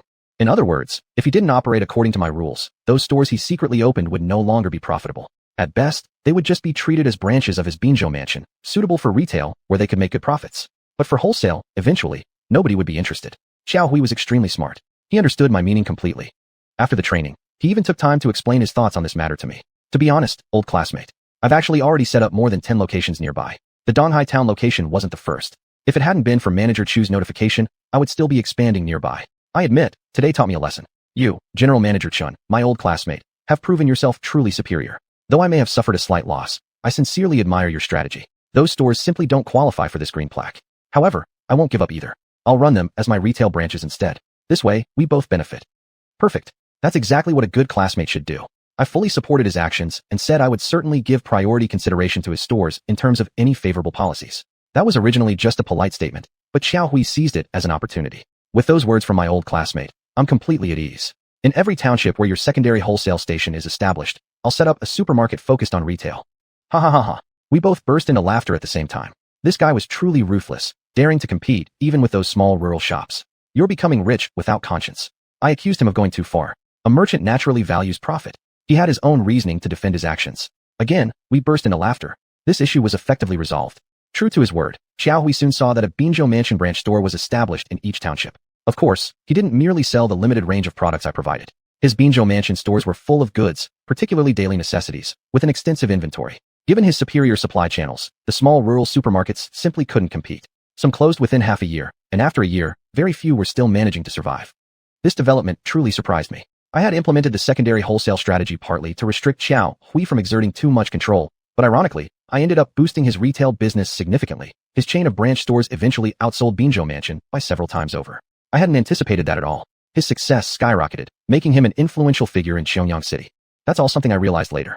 It was only after hearing this information from Xiao Hui that I finally understood why Xiuxian had seemed so nervous those past few days. Luckily, Xiao Hui was already handled, and this matter could finally be put behind us. However, later events revealed some deeper truths I had yet to uncover. Chapter 254, Bragging Too Much. More than 200 secondary wholesale stations have been established around Xiangyang City, covering a radius of 1,500 kilometers. Most of the distant ones were set up by Xiao Hui. If I hadn't stopped him in time, he would have continued expanding. He tasted success, and all of this was caused by our initial policy of delivering goods before payment. As transportation costs increased, my profits became thinner, so naturally I wouldn't keep expanding endlessly. But Xiao Hui was different. He wasn't simply selling my products. The small supermarkets that followed quickly became his greater source of profit. With the rapid increase of wholesale stations, the supply of my goods began to face shortages. Flour, cornmeal, cat food, and dog food were not problematic. Canned fish, pickled vegetables, mineral water, fruits, and beverages were also manageable. But we couldn't keep up with the supply of large eggs. In addition to hatching a new batch of chicks in the alternate dimension myself, I also specially purchased a large number of chicks. The purchase of 100,000 chicks was so massive that I practically emptied the supply in Heian County and its surrounding counties and cities. The surge in demand for eggs also put pressure on the Heian County cardboard box factory. For the unique egg trays I needed, the factory workers had to work overtime just to keep up with supply. Ruffling successively cultivated another 100 mu of fresh vegetables in one of the dimensions. Thankfully, the vegetables grew quickly, or we wouldn't have been able to keep up with demand. Things were gradually settling down in Nanyang. I shifted my main focus to pork and mutton. Xiao Hui's Binzhou department store was the first trial sales location. As expected, the results spoke for themselves. 10 pigs and 10 sheep were completely sold out within one day. When xiuxian reported the news to me the same day, I still remained skeptical. Even the tastiest meats need to be sampled first. Word of mouth takes time to build, and popularity usually grows gradually. To sell out on the very first day defied logic. Because of that, I specifically met with Xiao Hui to learn more. Old classmate, why do I suddenly feel like your IQ has dropped? Aren't business owners supposed to follow the news? The media already reported that pork is in short supply. My department store has such a huge foot traffic. Another 10 pigs would sell out just the same. Of course, lamb would be no different. That was actually my fault. I rarely watched the news. I used the internet mainly for two purposes. One was to check the stock market. This was an unshakable daily routine. The other was studying. I hadn't completed all my self-study courses yet. A while back, I was too busy and had stopped studying. Now that I had time, I re-entered a study mode. As for the news, I treated it all as irrelevant information and ignored it. To avoid missing out on such important information again, I gave xiuxian a task. Collect and compile all policy-related news about my products and upload them to the company's OA platform. I do check the OA platform from time to time to keep track of each branch factory's basic operations, although the information is rather superficial, so I didn't check it every day. But since assigning this task to xiuxian, I made sure to scan through it daily to avoid missing anything important. In reality, the pork shortage Xiao Hui mentioned referred specifically to the south. In the northern area around Heian County, this situation didn't exist. The main reason was that I could provide a large number of live pigs and sheep. That was also why I neglected to monitor such news. I have an alternate dimension where raising pigs and sheep is not a problem. Even if the number doubled, brothers like Thunder and Lightning could handle it. But slaughterhouses were a critical issue that needed to be considered. The meat processing plants in Heian County and its neighboring counties had already reached full capacity. Other counties were too far away and unsuitable. Deliver 20 pigs and 20 sheep tomorrow. I guarantee they'll all be sold out. Xiao Hui was testing my ability to supply pigs and sheep. I've got them, but they're still alive. Actually, I only meant to show off a little to my old classmate, letting him know I could provide sufficient supply. But getting them from the farm to the stores as fresh meat required one more step. Then slaughter them. Xianyang's meat processing plant is operating at full capacity, which is why there's a meat shortage. For such a big plant, even if you bring hundreds of pigs or sheep, they can process them all in a single day. What Xiao Hui said made sense. I was almost speechless. I'd completely overlooked this possibility. But I didn't give him a clear answer and just laughed it off, then said my goodbyes. I looked up the address of Xianyang meat processing plant on Baidu and drove over immediately. After a site visit and signing a cooperation agreement, I spent half a day there. The plant already had its own distribution channels and would not allow me to sell in the Xianyang area. We can process 100 pigs for you a day. Director Zhu looked unimpressed. 100 pigs mean nothing to Xianyang. 500 pigs then. I had to raise the number to draw his attention. If you can really supply 500 pigs, all the citizens of Xianyang will be grateful to you. At the very least, pork prices could stabilize instead of skyrocketing so fast. From his tone, I still felt I wouldn't get a place in his plan. How about 1,000 pigs? Don't joke around. If you really can supply 1,000 pigs, I'll set aside a production line for you specifically. You can sell 300 pigs. Director Zhu didn't believe I had the capability to supply that many pigs at all. And also 1,000 sheep. What did you say? Seeing my serious expression, Director Zhu put down the leg he had been resting on the desk and looked surprised. He realized I wasn't joking. After confirming that I could genuinely supply all these pigs and sheep, Director Zhu became extremely excited. He offered me cigarettes, poured me water, and displayed a dramatic shift in attitude from arrogance to respect. He started asking me about my sources and about the pig and sheep breeds. I had to lie a bit. I told him I had some friends in the north who raised pigs and sheep and had asked me to help sell their products. With meat shortages in the south, goods couldn't even be sold in the north. The profit I made came precisely from the information gap. After slaughter, the meat required cold chain storage for long-distance transportation, which made it difficult to guarantee freshness. Therefore, I wanted to carry out the slaughtering locally in Xianyang. Whether Director Zhu believed this reason or not, he didn't object. As long as there were pigs and sheep available for him to slaughter, he was already relieved beyond measure. He had been repeatedly instructed by higher-ups to find ways to increase meat supplies in the market. All the reserve meat had already been released, but still failed to ease the market shortages. Because of this, he was so stressed that he had gone completely bald. In fact, he had already been bald to begin with. Finally, we signed the contract under a pleasant atmosphere. But when I mentioned that delivery would require a 1-month delay, Director Zhu nearly lost his temper. Right now, this is the best timing, a once-in-a-lifetime opportunity. Who knows what might change in a month? Aren't you friends with many pig and sheep farmers? They can transport the animals over in just 3 to 5 days. Hurry up. Business opportunities disappear in a flash. If you can't deliver on time, once they arrive, tell me, should I accept them or not? What he said indeed made sense. However, no matter how fast my pigs and sheep grew in the other dimension, they couldn't reach slaughter weight in just 3 to 5 days. I definitely didn't want to miss out on such a great opportunity. The processing capacity here was much greater than that of Heian County and its neighboring counties, and the market potential was even larger. so I agreed first and figured things out later.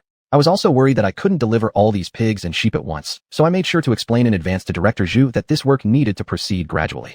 The process of gathering pigs and sheep would move step by step. I assured him that the quantity would increase steadily and would never decrease. To this request, he didn't stick rigidly to the rules. As long as I delivered more pigs and sheep, he wouldn't overly insist on precise contract numbers. With his promise secured, I felt relieved and quickly returned to Heian County to gather pigs and sheep.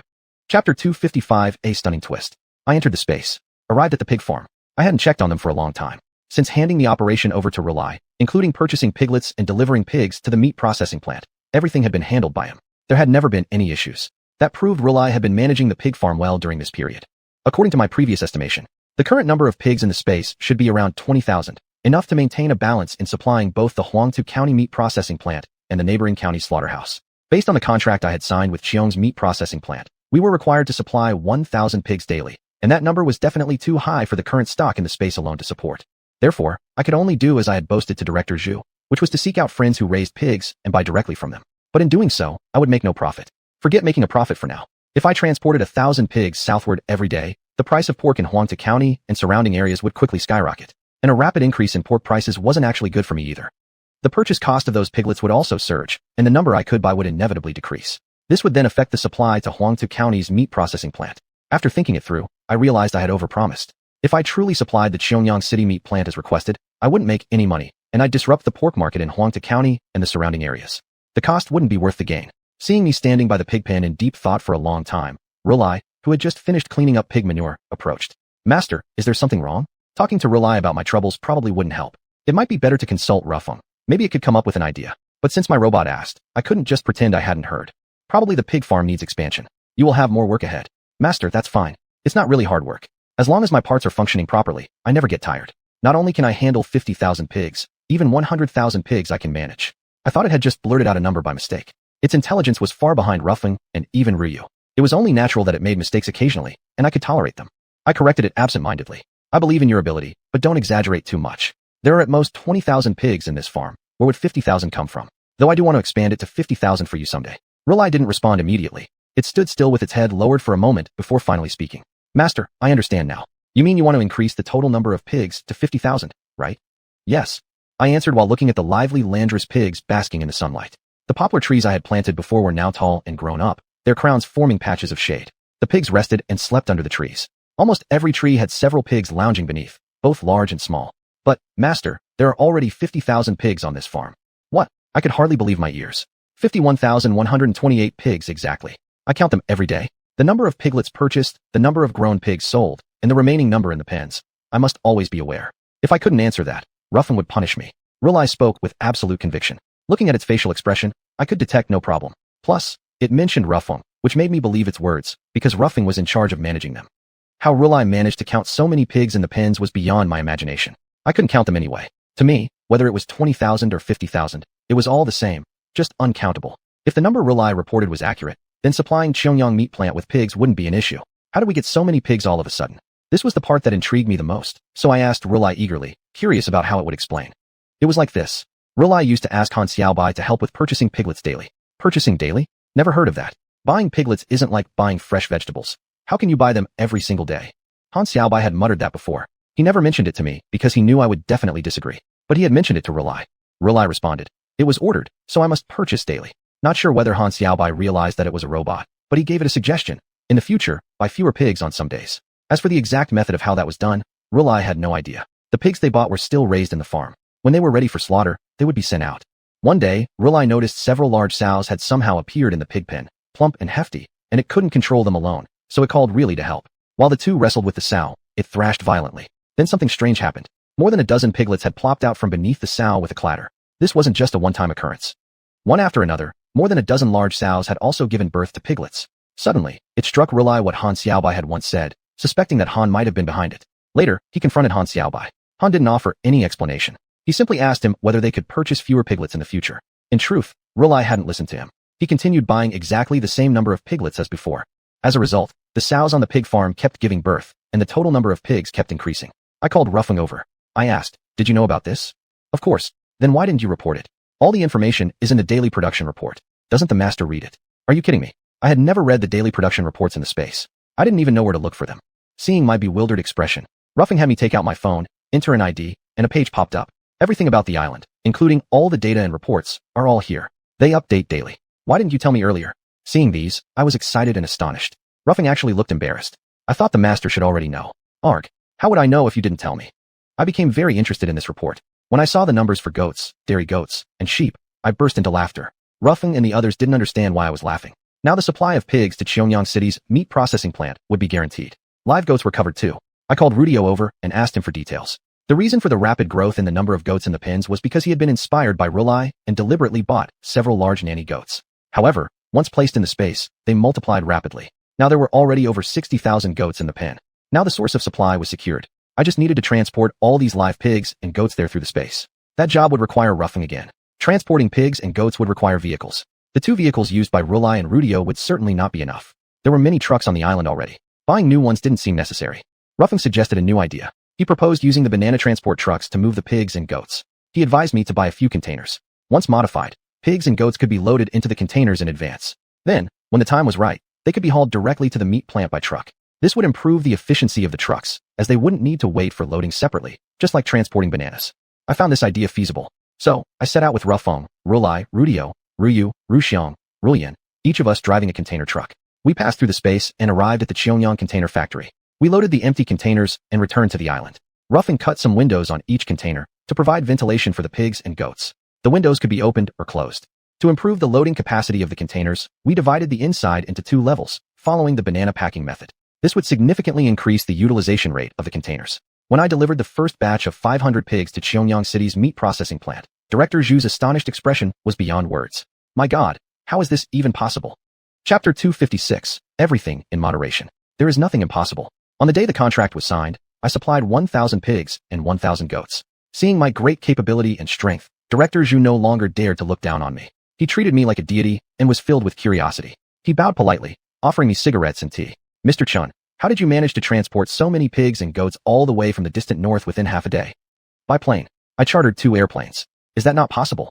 I couldn't give him an honest explanation, and I had already left the impression of bragging in front of him, so I decided to go along with it. Of course it is. Mr. Chun indeed has tremendous determination. Haha, it's nothing really. Director Zhu might not have known my true background. He might not even know about the businesses I've set up in Xiuxian. He probably didn't understand me very well. Since Mr. Chun possesses such incredible capability, could the supply quantity be doubled? Director Zhu might truly have considered me a god. Well, I wanted to, but I didn't have enough stock. When I didn't respond immediately, Director Zhu continued speaking. I once said that when doing business, one must seize the opportunity. Opportunity knocks but once. High port prices don't mean they will stay that way forever. The government won't allow it either and will certainly intervene. Before the regulation comes, this is a great chance. I believe Mr. Chin would not want to miss it either, right? Desires truly have no limit. Uncontrolled desire is a bottomless abyss.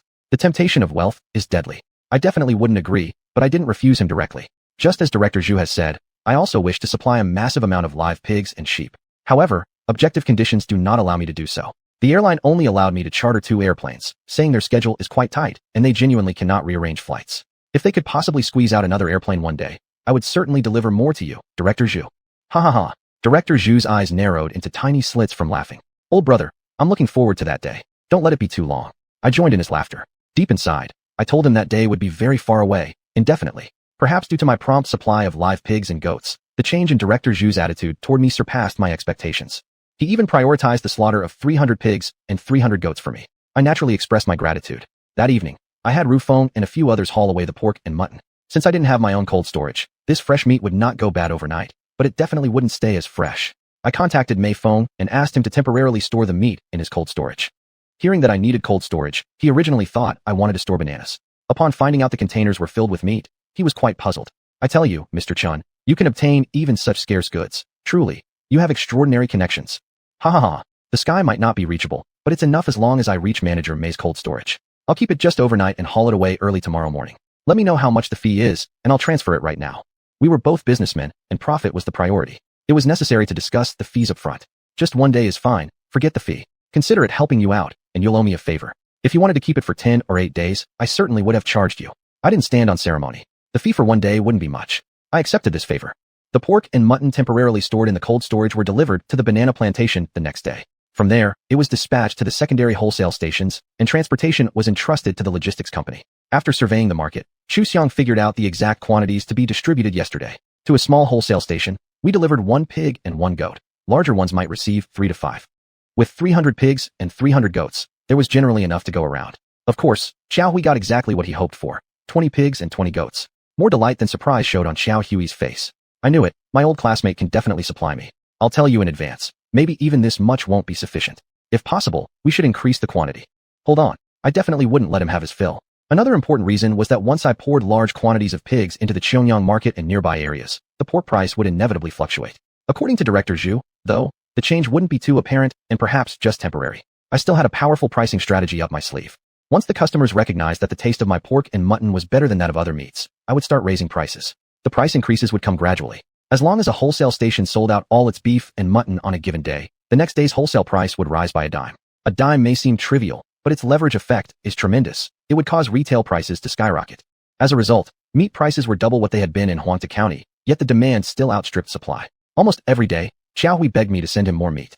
I never agreed to his requests. Director Zhu called me several times a day, asking whether the airline could arrange more charters. I told him, planes aren't tractors, you can't just charter them whenever you want. My pork and mutton quickly gained a foothold in the southern market. As a result, matters concerning the space had to once again draw my serious attention. The pig and sheep breeding farms in Huangta County and surrounding areas, with their young piglets and lambs, had nearly reached their supply limits. Relying solely on them, the good situation couldn't last long. The supply of meat to Xiuxian would inevitably face shortages. I had no choice but to accept Ru Lei and Ru Dian's suggestion, raise more sows and use inside the space for self-breeding. Although this would extend the time until they were ready for market, it would lower costs and guarantee sufficient quantity. For this reason, I expanded the pig pens and sheep pens, giving them enough space to move and play. Actually, the number of hens inside the space had also significantly increased. Besides the new batch I had purchased, the hens on the island had been breeding naturally. I originally knew about this. It was exactly how the first batch had started. Only after reviewing the historical records in Ru Feng's daily reports did I truly understand. These robots on the island had already learned how to manage themselves. Had it not been for the massive contract I recently signed with the Xiuxian meatpacking plant, I might never have noticed or seriously considered this development. What about selling these fresh fish to the south? Ru Feng's suggestion startled me. It proved that he was thinking. He was considering business matters. He wanted to help me expand. That, of course, was a good thing. Given his intelligence, such thinking was entirely normal. But I felt a certain unease. He seemed smarter than before. This could be considered, though we need to start with a trial sale. Keep in mind that Xiuxian is coastal. Sea fish are not scarce in the market. What we offer are freshwater fish. Certainly, I knew the true advantage of these fish wasn't about whether they were freshwater or sea fish. It was their unique flavor, that incredibly satisfying taste that made people want to eat more. Since Ru Feng brought it up, I decided to give it a try. Xiaohui's mall remained my first choice for the trial market. Chapter 257. The Temptation of Freshwater Fish. Xiaohui was not as enthusiastic about promoting the fresh fish as he had been with the pork. If you want to leave them there, go ahead. Anyway, according to your strategy, Chinzong, I will only pay you after these fish are sold. If I didn't have full confidence in my fresh fish, his indifferent remark would have surely discouraged me. Hearing him say that, I naturally understood. He didn't think much of the potential of these products. I made no explanation. It's not that I wanted to stay low-key on purpose. Without anyone tasting the uniqueness of these fish, no matter how great I described them, it would only bring doubts. This was fresh fish, something that couldn't be tasted on the spot, and therefore couldn't be verified immediately. I placed the carp, mandarin fish, and grass carp into the aquatic products section of Binzhou Mall and noticed a problem. There needed to be clear signage. Otherwise, people couldn't easily tell the difference between these fish and the others. I had xiuxian make a sign that I stuck next to the tank. It read, "Freshwater fish from Huangtu County." Xiaohui laughed, a big one. I'm telling you, old classmate, you and I are both from Huangta County. Although I've run a large mall and Binzhou mansion for a while now, modesty aside, business is going quite well, but among my dozens of employees, many of them don't even know I'm from Huangta County. I'm sure there are plenty of others here who don't know where you're from either.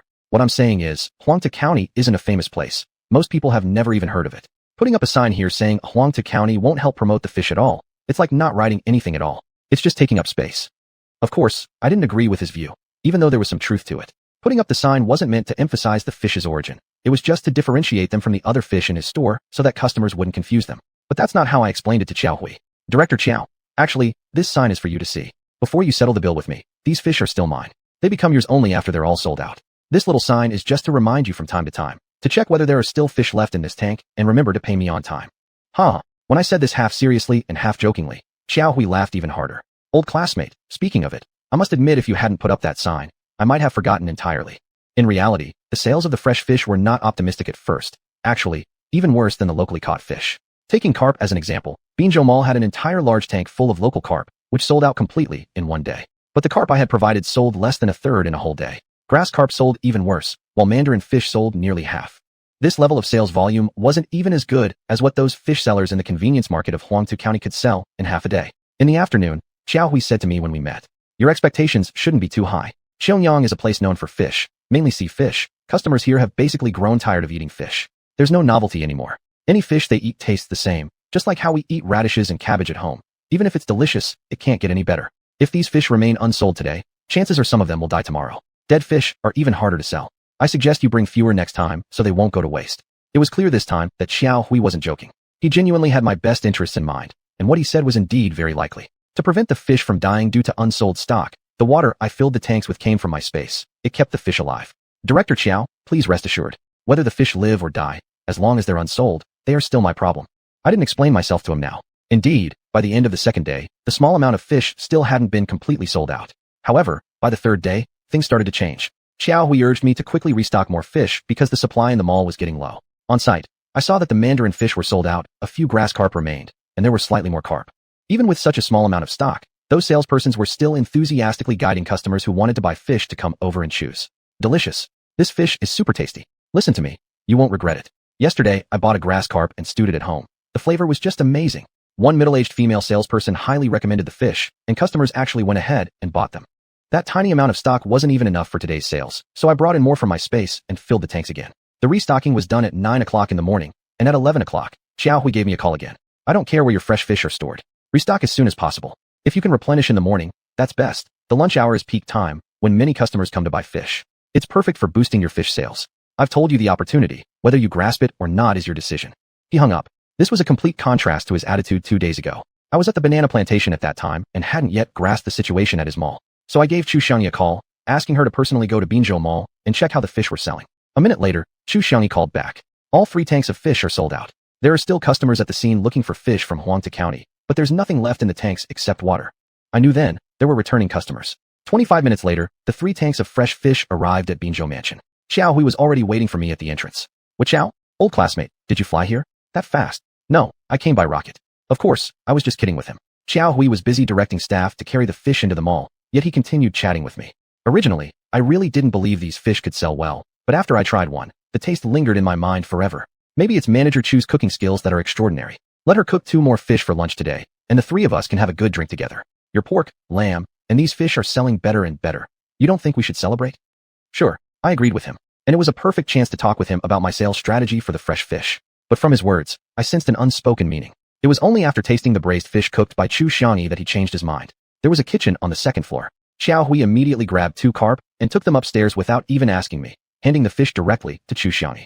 And xiuxian actually went to the kitchen herself to cook the fish. Xiaohui also brought a good bottle of wine, and the 3 of us started eating and chatting. Casually, Xiaohui explained the reason for his change in attitude toward the fish. Yesterday, xiuxian saw that the fresh fish, which were in high demand in Huangtu County, were barely moving at Binzhou Mall. As the manager of Green Food Company, she felt anxious watching it happen. Although it wasn't her responsibility to promote these fish, she knew that eventually this business would fall into her hands. So, yesterday at noon, she went to the mall and bought a carp herself, making sure Xiaohui saw her buying it. Of course, Xiaohui asked her about it. Buying fish. And she said, making braised fish for lunch.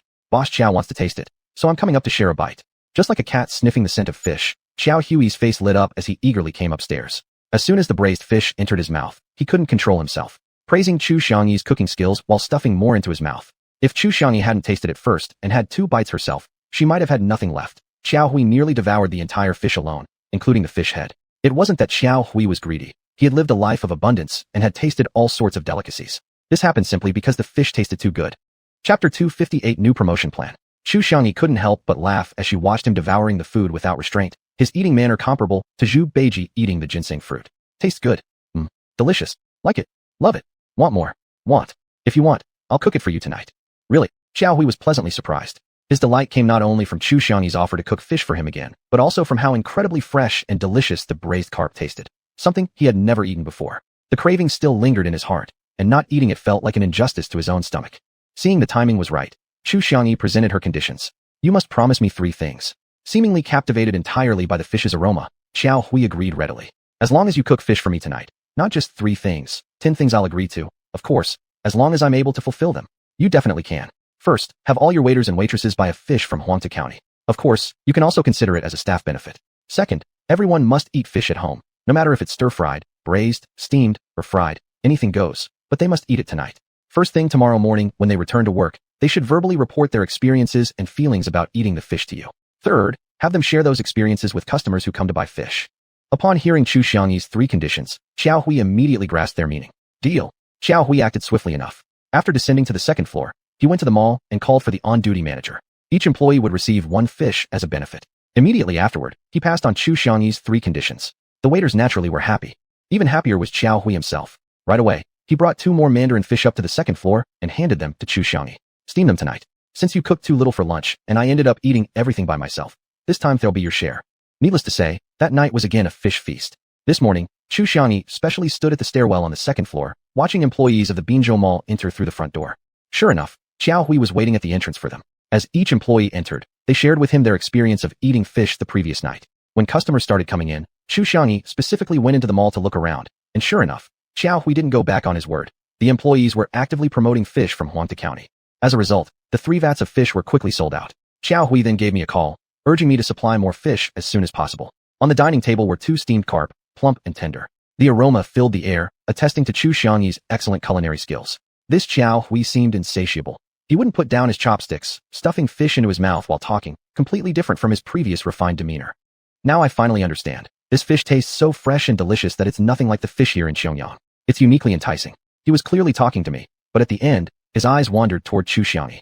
Xiuxian merely responded with a slight smile while lowering her head. Xiaohui continued. Judging from today's sales, your trial selling has been successful. I don't have any other conditions. Just keep supplying your fish to my mall without interruption. This was only the beginning. Only a minority had come to appreciate this fish's flavor, while most customers had yet to taste it. Once they did, they'd definitely return for more.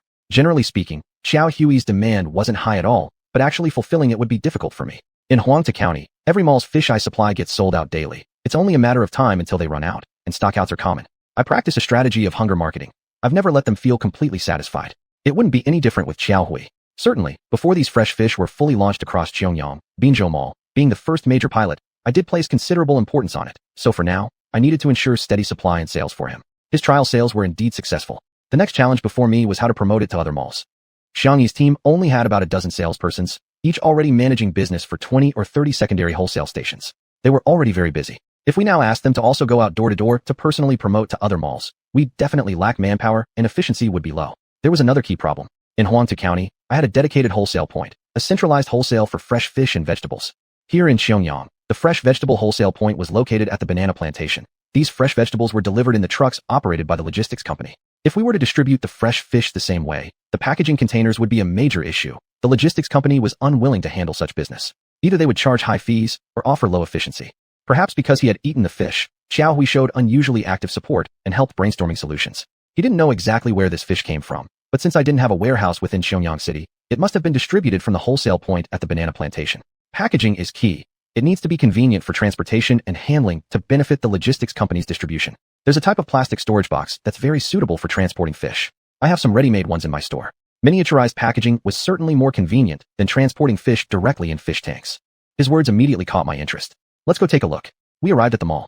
I saw the plastic storage boxes he was talking about. They were about the same size as the plastic crates I used in my space for transporting fruit, and most importantly, they had lids. We'll use these. I'll give you the supplier's phone number right away. Xiaohui gave me the contact information. I immediately made the call and requested 1,000 sets be delivered. However, I added one condition. The lids needed several holes drilled in them to allow fresh fish to breathe and prevent suffocation. Hearing this, Xiaohui nodded repeatedly beside me. Old classmate, you're truly amazing. So clever. Actually, it wasn't my cleverness. When I made this request to the supplier, they told me they already had specialized plastic boxes designed for transporting live fish. I was slightly embarrassed. Xiaohui also quickly closed his mouth. Next, I discussed in detail with Xiuxian how to promote the fresh fish in other malls.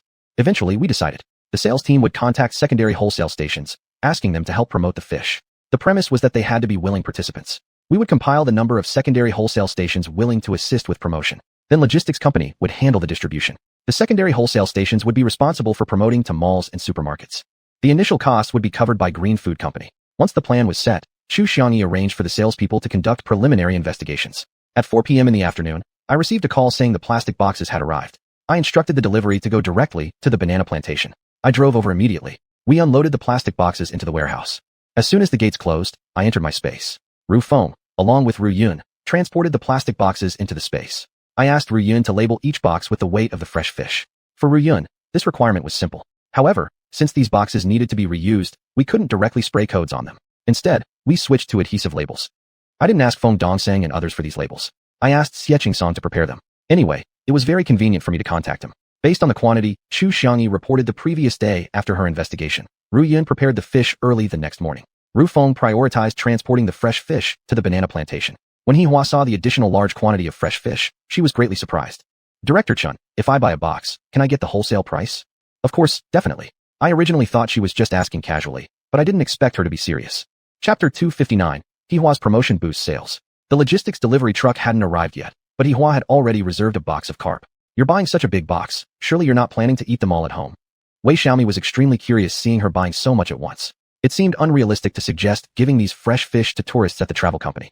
Unlike bottled water, soft drinks, or canned goods, fresh fish is inconvenient to carry and spoils quickly if stored too long. Hua explained, would we really eat all of this at home? We'll definitely eat them, but not every day. These are for my mom's square dance friends. I always knew she was enterprising. Originally, I thought buying one box would be enough for her. No more than 5 minutes later, she had already reserved another box of mandarin fish and one of grass carp. These are for my dad's travel company. People eat in the company cafeteria, right? Dad said it would be unfair to give fish only to mom and not to him. I've no choice. I must keep my filial devotion evenly balanced. If all my employees were as skilled at sales as you are, how could our business fail to grow? I had to affirm and praise Hua's behavior. I meant it just as a polite remark, but she took it seriously.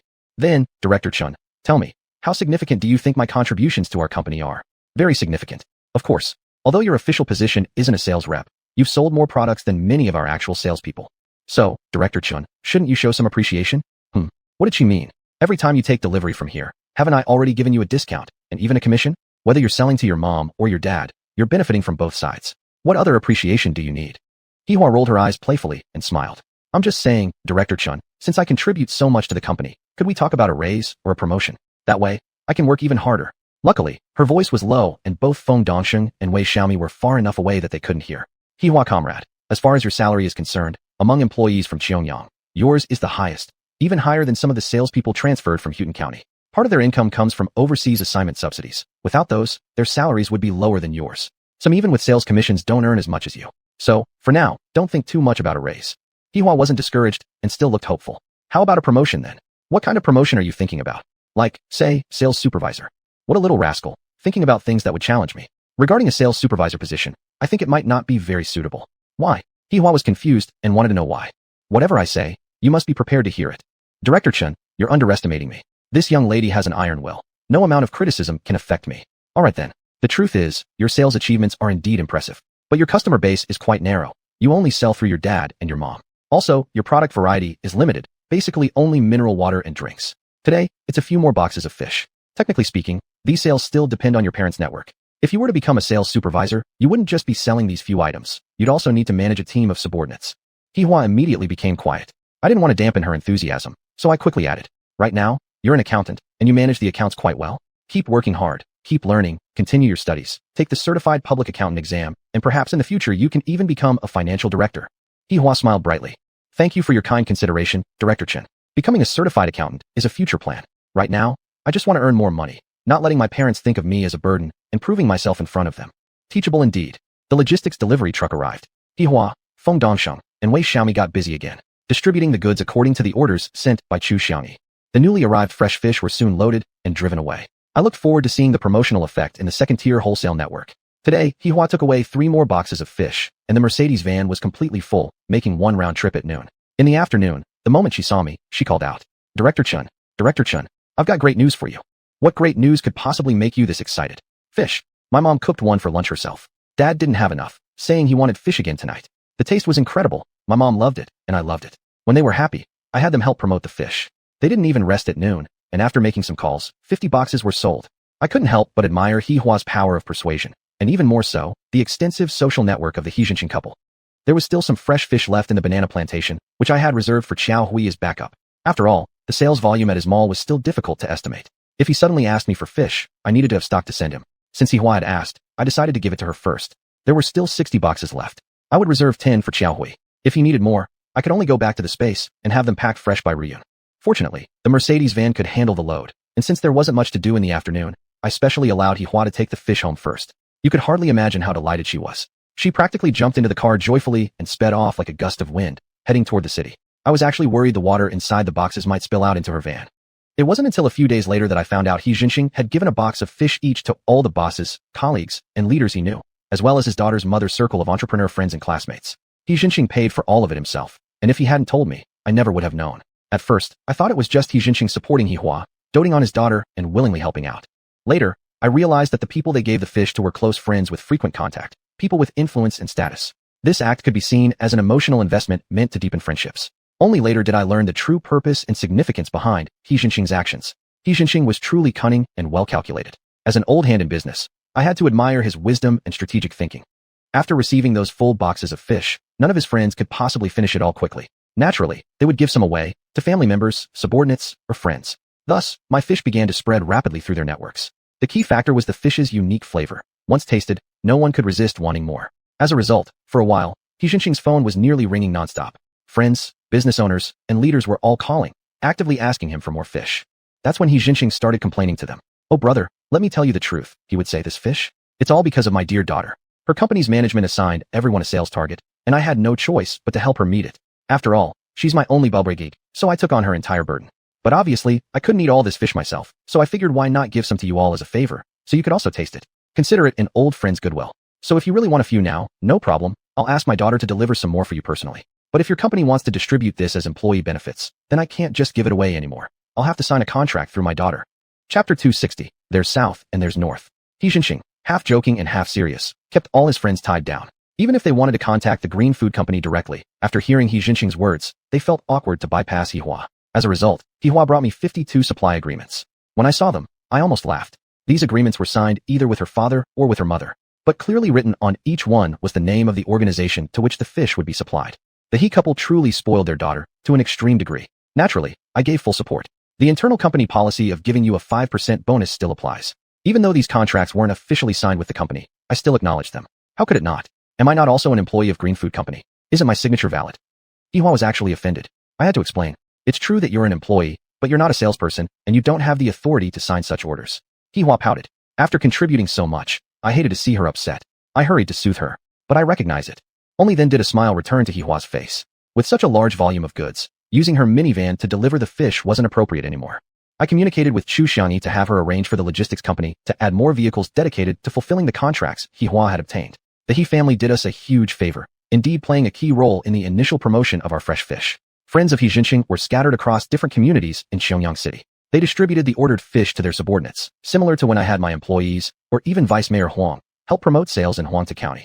Soon, people all over Xianxia City were tasting our fresh fish, and the advertising effect kicked in. When residents went to the supermarket, customers looking to buy fish would actively search for fresh fish from Huangta County. I had once instructed xiuxian to put up the same signboards next to the fish tanks as used in the Binzhou department store. Actually, those signboards worked really well. With the signs pointing the way, fish-buying customers headed straight for the fish tanks. The result was self-evident. In less than 10 days, the fresh fish from Huangta County became a hit in Xianxia City. The sales situation outside the urban district was somewhat slower. I guessed it was due to the local residents' purchasing power, but each wholesale station could still sell 8 to 10 boxes daily. We had prepared 1,000 backup containers, which clearly weren't enough. I placed additional orders for 5,000 more, which basically satisfied demand. The promotion of fresh fish in Xianxia was considered a success. When I mentioned this achievement to Bai Luoxue, I was met with a question. Why do you go all out promoting fresh fish in Xianxia, yet fail to promote it in the chain stores around Huangta County? At that time we just didn't have suitable packaging, so it wasn't convenient for transportation. I almost couldn't answer. Another reason I hadn't promoted fresh fish and vegetables around Huangta County at the time was because the output from the space was limited. The local supply in Huangta County couldn't even meet the demand. How could I possibly expand the market further? But things were different now. The space had an automatic fish collecting device, able to provide limitless quantities as needed. As for the vegetables, at that time, the limited harvest was constrained by harvesting efficiency, making it unsuitable to expand the sales area. To promote fresh vegetables in the Xiangyang area, Rufeng had even planted an additional 100 mu of land.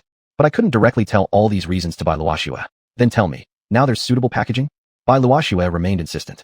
I had to tell her about Xiao Hui's suggestion of using dedicated plastic fish boxes, which indeed made transportation much faster and more convenient than using water tanks. Bai Luoxue was still doubtful. Such plastic boxes are available in Huangta County.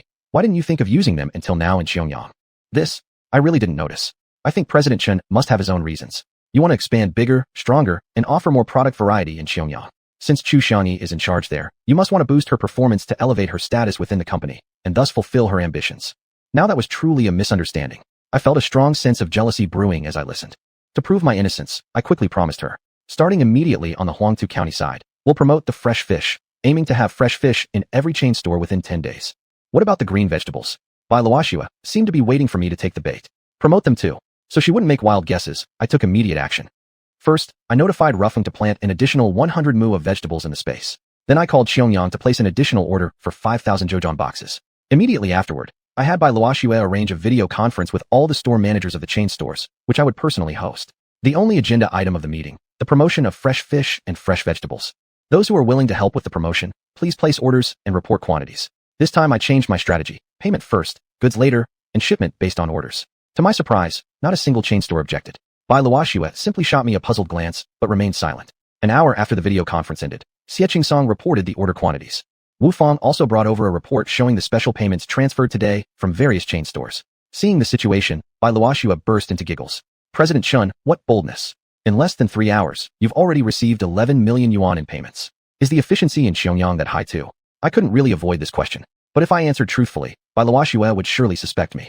As my financial director, she'd eventually find out about these figures anyway. If I didn't tell her now, the consequences might be even worse. I frowned slightly, appearing troubled.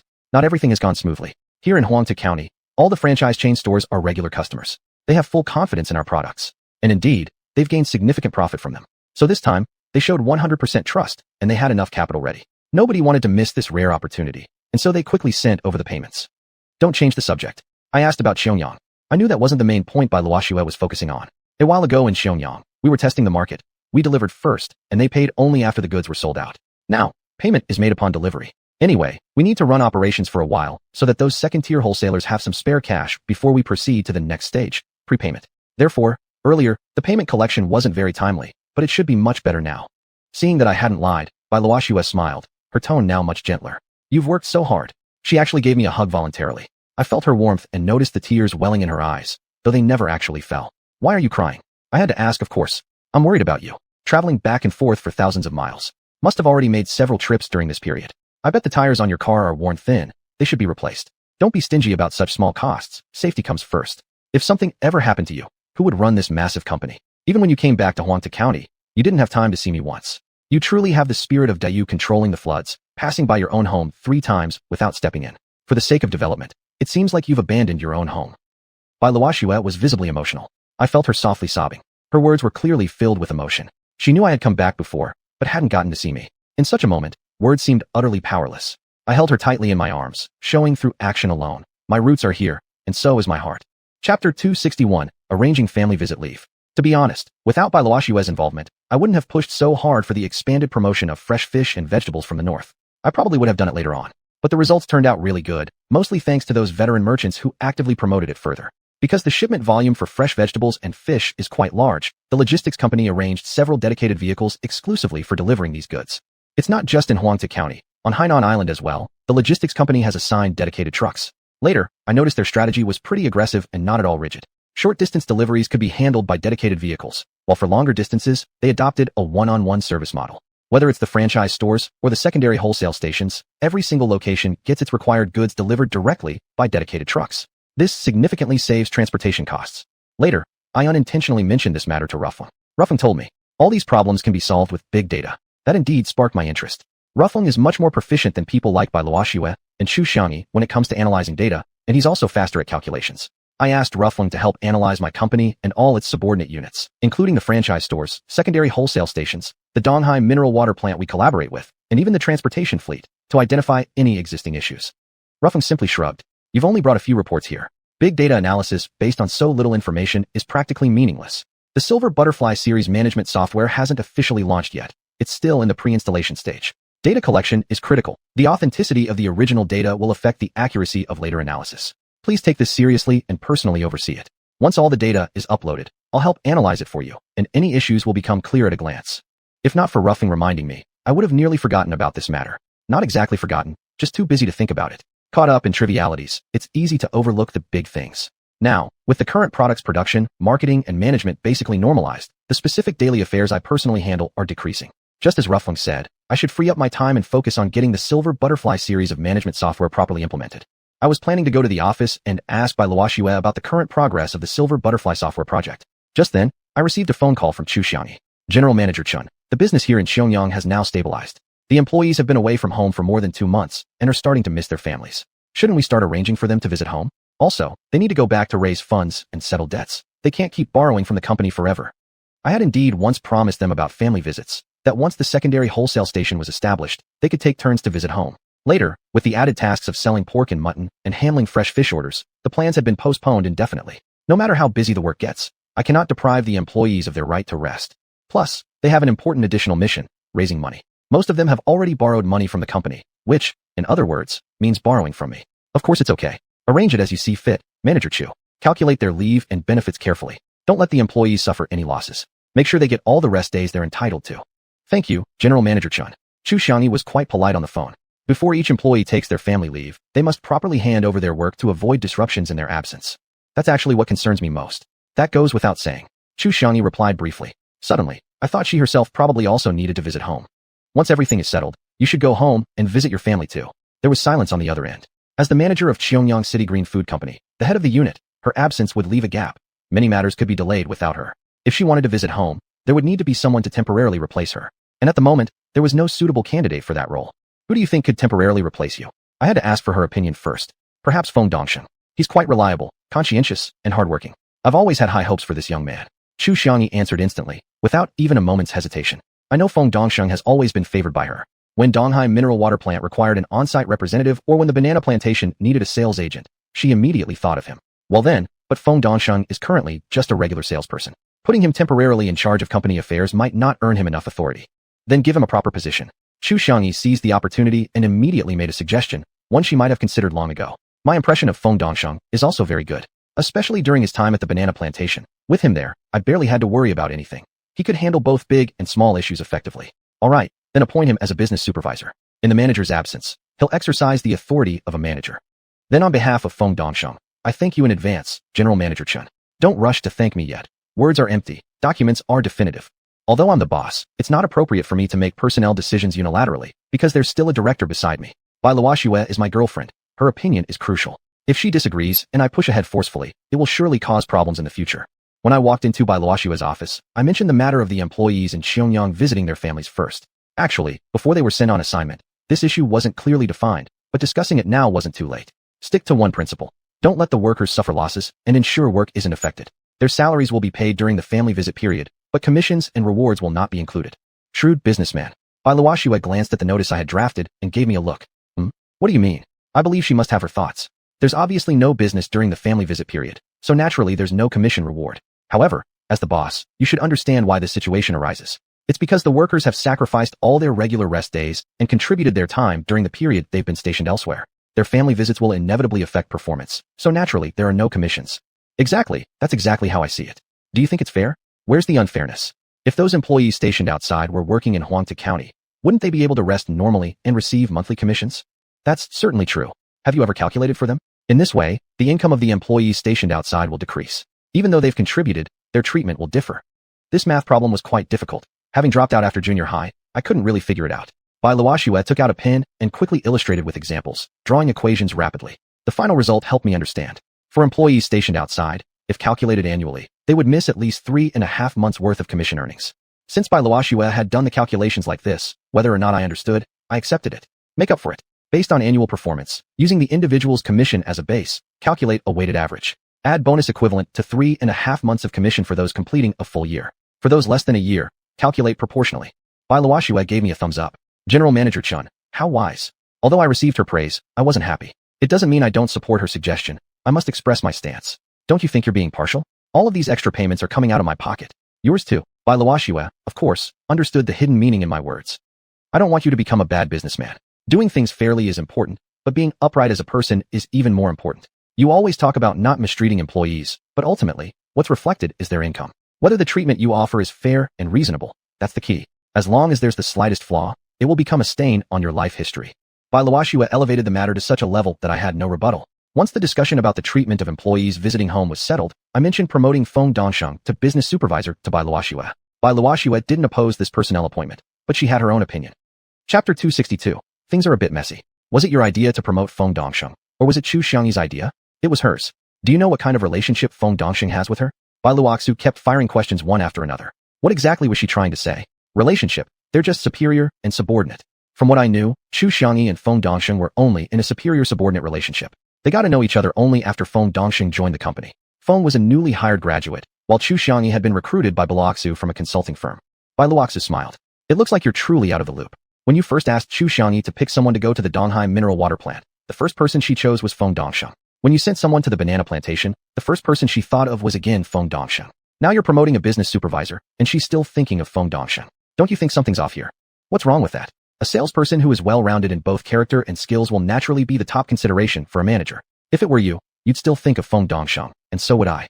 Though I said that, I knew Baluoxu didn't mean it that way. You and I are different from her. We only think about work matters, but Xiuxian is different. Her relationship with Feng Dongsheng is definitely not ordinary. Feng Dongsheng is her admirer. That's an open secret. I nearly collapsed from shock. How come this so-called open secret was unknown to me? What kind of open secret was it anyway? Besides, from my observations, I had never seen any intimate behavior between Feng Dongsheng and Xiuxian. On the contrary, Feng Dongsheng seemed to hang out quite often with Wei Xiaomi, and they appeared to get along very well. In fact, I was quite rooting for the two of them. Do you know about their relationship? I turned the question back to Baluoxu. Of course I do. Then why are you getting so jealous? That confused me. If Feng Dongsheng and Xiuxian were close, then why would Baluoxu herself act so jealous about Xiuxian? Baluoxu snorted coldly. Pretend all you want. How Feng Dongsheng pursues Xiuxian is his own business. But if you have unclear and undefined feelings for Xiuxian, that's definitely not just your business anymore, and I absolutely have something to say about it. Now she was clearly jealous. I quickly tried to explain and comfort her. Hey, baby, my concern for Xiuxian is strictly limited to work matters. You're overthinking things. Our relationship is so solid that not even a needle can wedge in between, let alone a leg. What? Are the two of you already having an affair? She seized on my words immediately. Fuh. I smacked my own mouth hard. What a rotten mouth I have. Poor choice of words. I meant to say nothing at all has ever happened between us. Like I believe that. She kept her face stern, but I could see that she was trying hard to suppress a laugh. Before we knew it, we had drifted far off topic. I hurriedly got her back on track and asked her to make sure the notice was properly revised. Once finalized, it would be stamped by xiuxian and issued. The matter of Xiangyang employees visiting their families was just a small interlude. Next, I discussed with her the progress of the installation and implementation of the Silver Disk series of management software.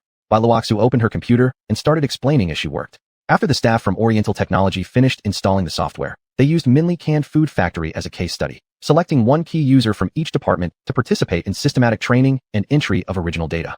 Once the first phase of the project was completed, they returned to their company. Any future problems could be resolved online through Q&A sessions. Now the basic management data for Minli Canned Food Factory had all been uploaded. Key user training for other units would be organized by xiuxian at the appropriate time while simultaneously collecting their basic data.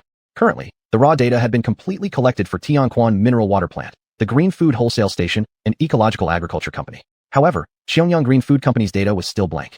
Baluoxu suggested that since they were home visiting their families, we might as well appoint one person as the key user to come for training and data entry.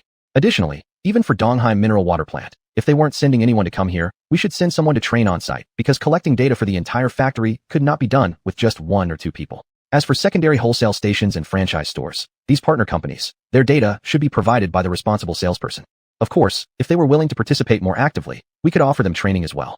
At this trial operation stage, the system software could automatically generate many reports and charts for those units whose data had already been collected, making everything easy to understand at a glance. The most important thing was that if certain data didn't conform to the system's logic, the software would flag errors and prompt correction. But making corrections wouldn't be easy. Any corrections would require investigation and verification. The data from these investigations and verifications would need to be confirmed by senior leadership. This seemingly redundant process was actually the key to solving the problem. For managers, this was extremely important work. The system automatically highlighted the key points, clarified work direction and tasks, and significantly improved managerial efficiency. This was exactly where the advanced nature of the Silver Disk software series lay. For those processes with normal data, they only needed to be understood as part of routine operations. With this software in hand, one could grasp the overall picture, exactly the result I was aiming for. To accelerate the project, I personally organized a video conference. According to Baluoxu's suggestion, all units that had gone online must verify all original data within a week. Units not yet online should report their key user lists within 2 days and begin training. Those unable to come in person could learn via video. We aim to complete data collection and trial operations before the end of the month. Starting next month, the entire system would go live, and performance evaluations would be linked to the system's data. For this reason, I asked Baluoxu to draft a reward and punishment mechanism corresponding to the software management as soon as possible. After the video conference, all units sprang into action quickly. The most troublesome one, however, turned out to be Xiuxian. She called me and said, I originally planned to let Feng Dongsheng go home for a family visit first, and then I would go back after he returned. But But Feng Dongsheng wants to go back with Wei Xiaomi. You might already know this. They get along quite well. As the key user, I'd like Wei Xiaomi to take the role. She's good with computers, and this way she can go back for training. Would that be okay? That was perfectly reasonable. You're arranging it very well. But one thing must be made clear. Wei Xiaomi is going back for a family visit and also attending business training. Attendance must be recorded for that. You're the company manager. Do you really need to ask me about such a simple issue? Since she's here for work, attendance must be recorded. After getting my reply, xiuxian seemed very happy. Before hanging up, I reminded her to arrange personnel for the banana plantation properly. The departure of Feng Dongsheng and the others shouldn't affect operations there. It would be better to send 2 people over in advance to get familiar with things before the handover. Understood, General Manager Chen. Suddenly, I felt something wasn't quite right.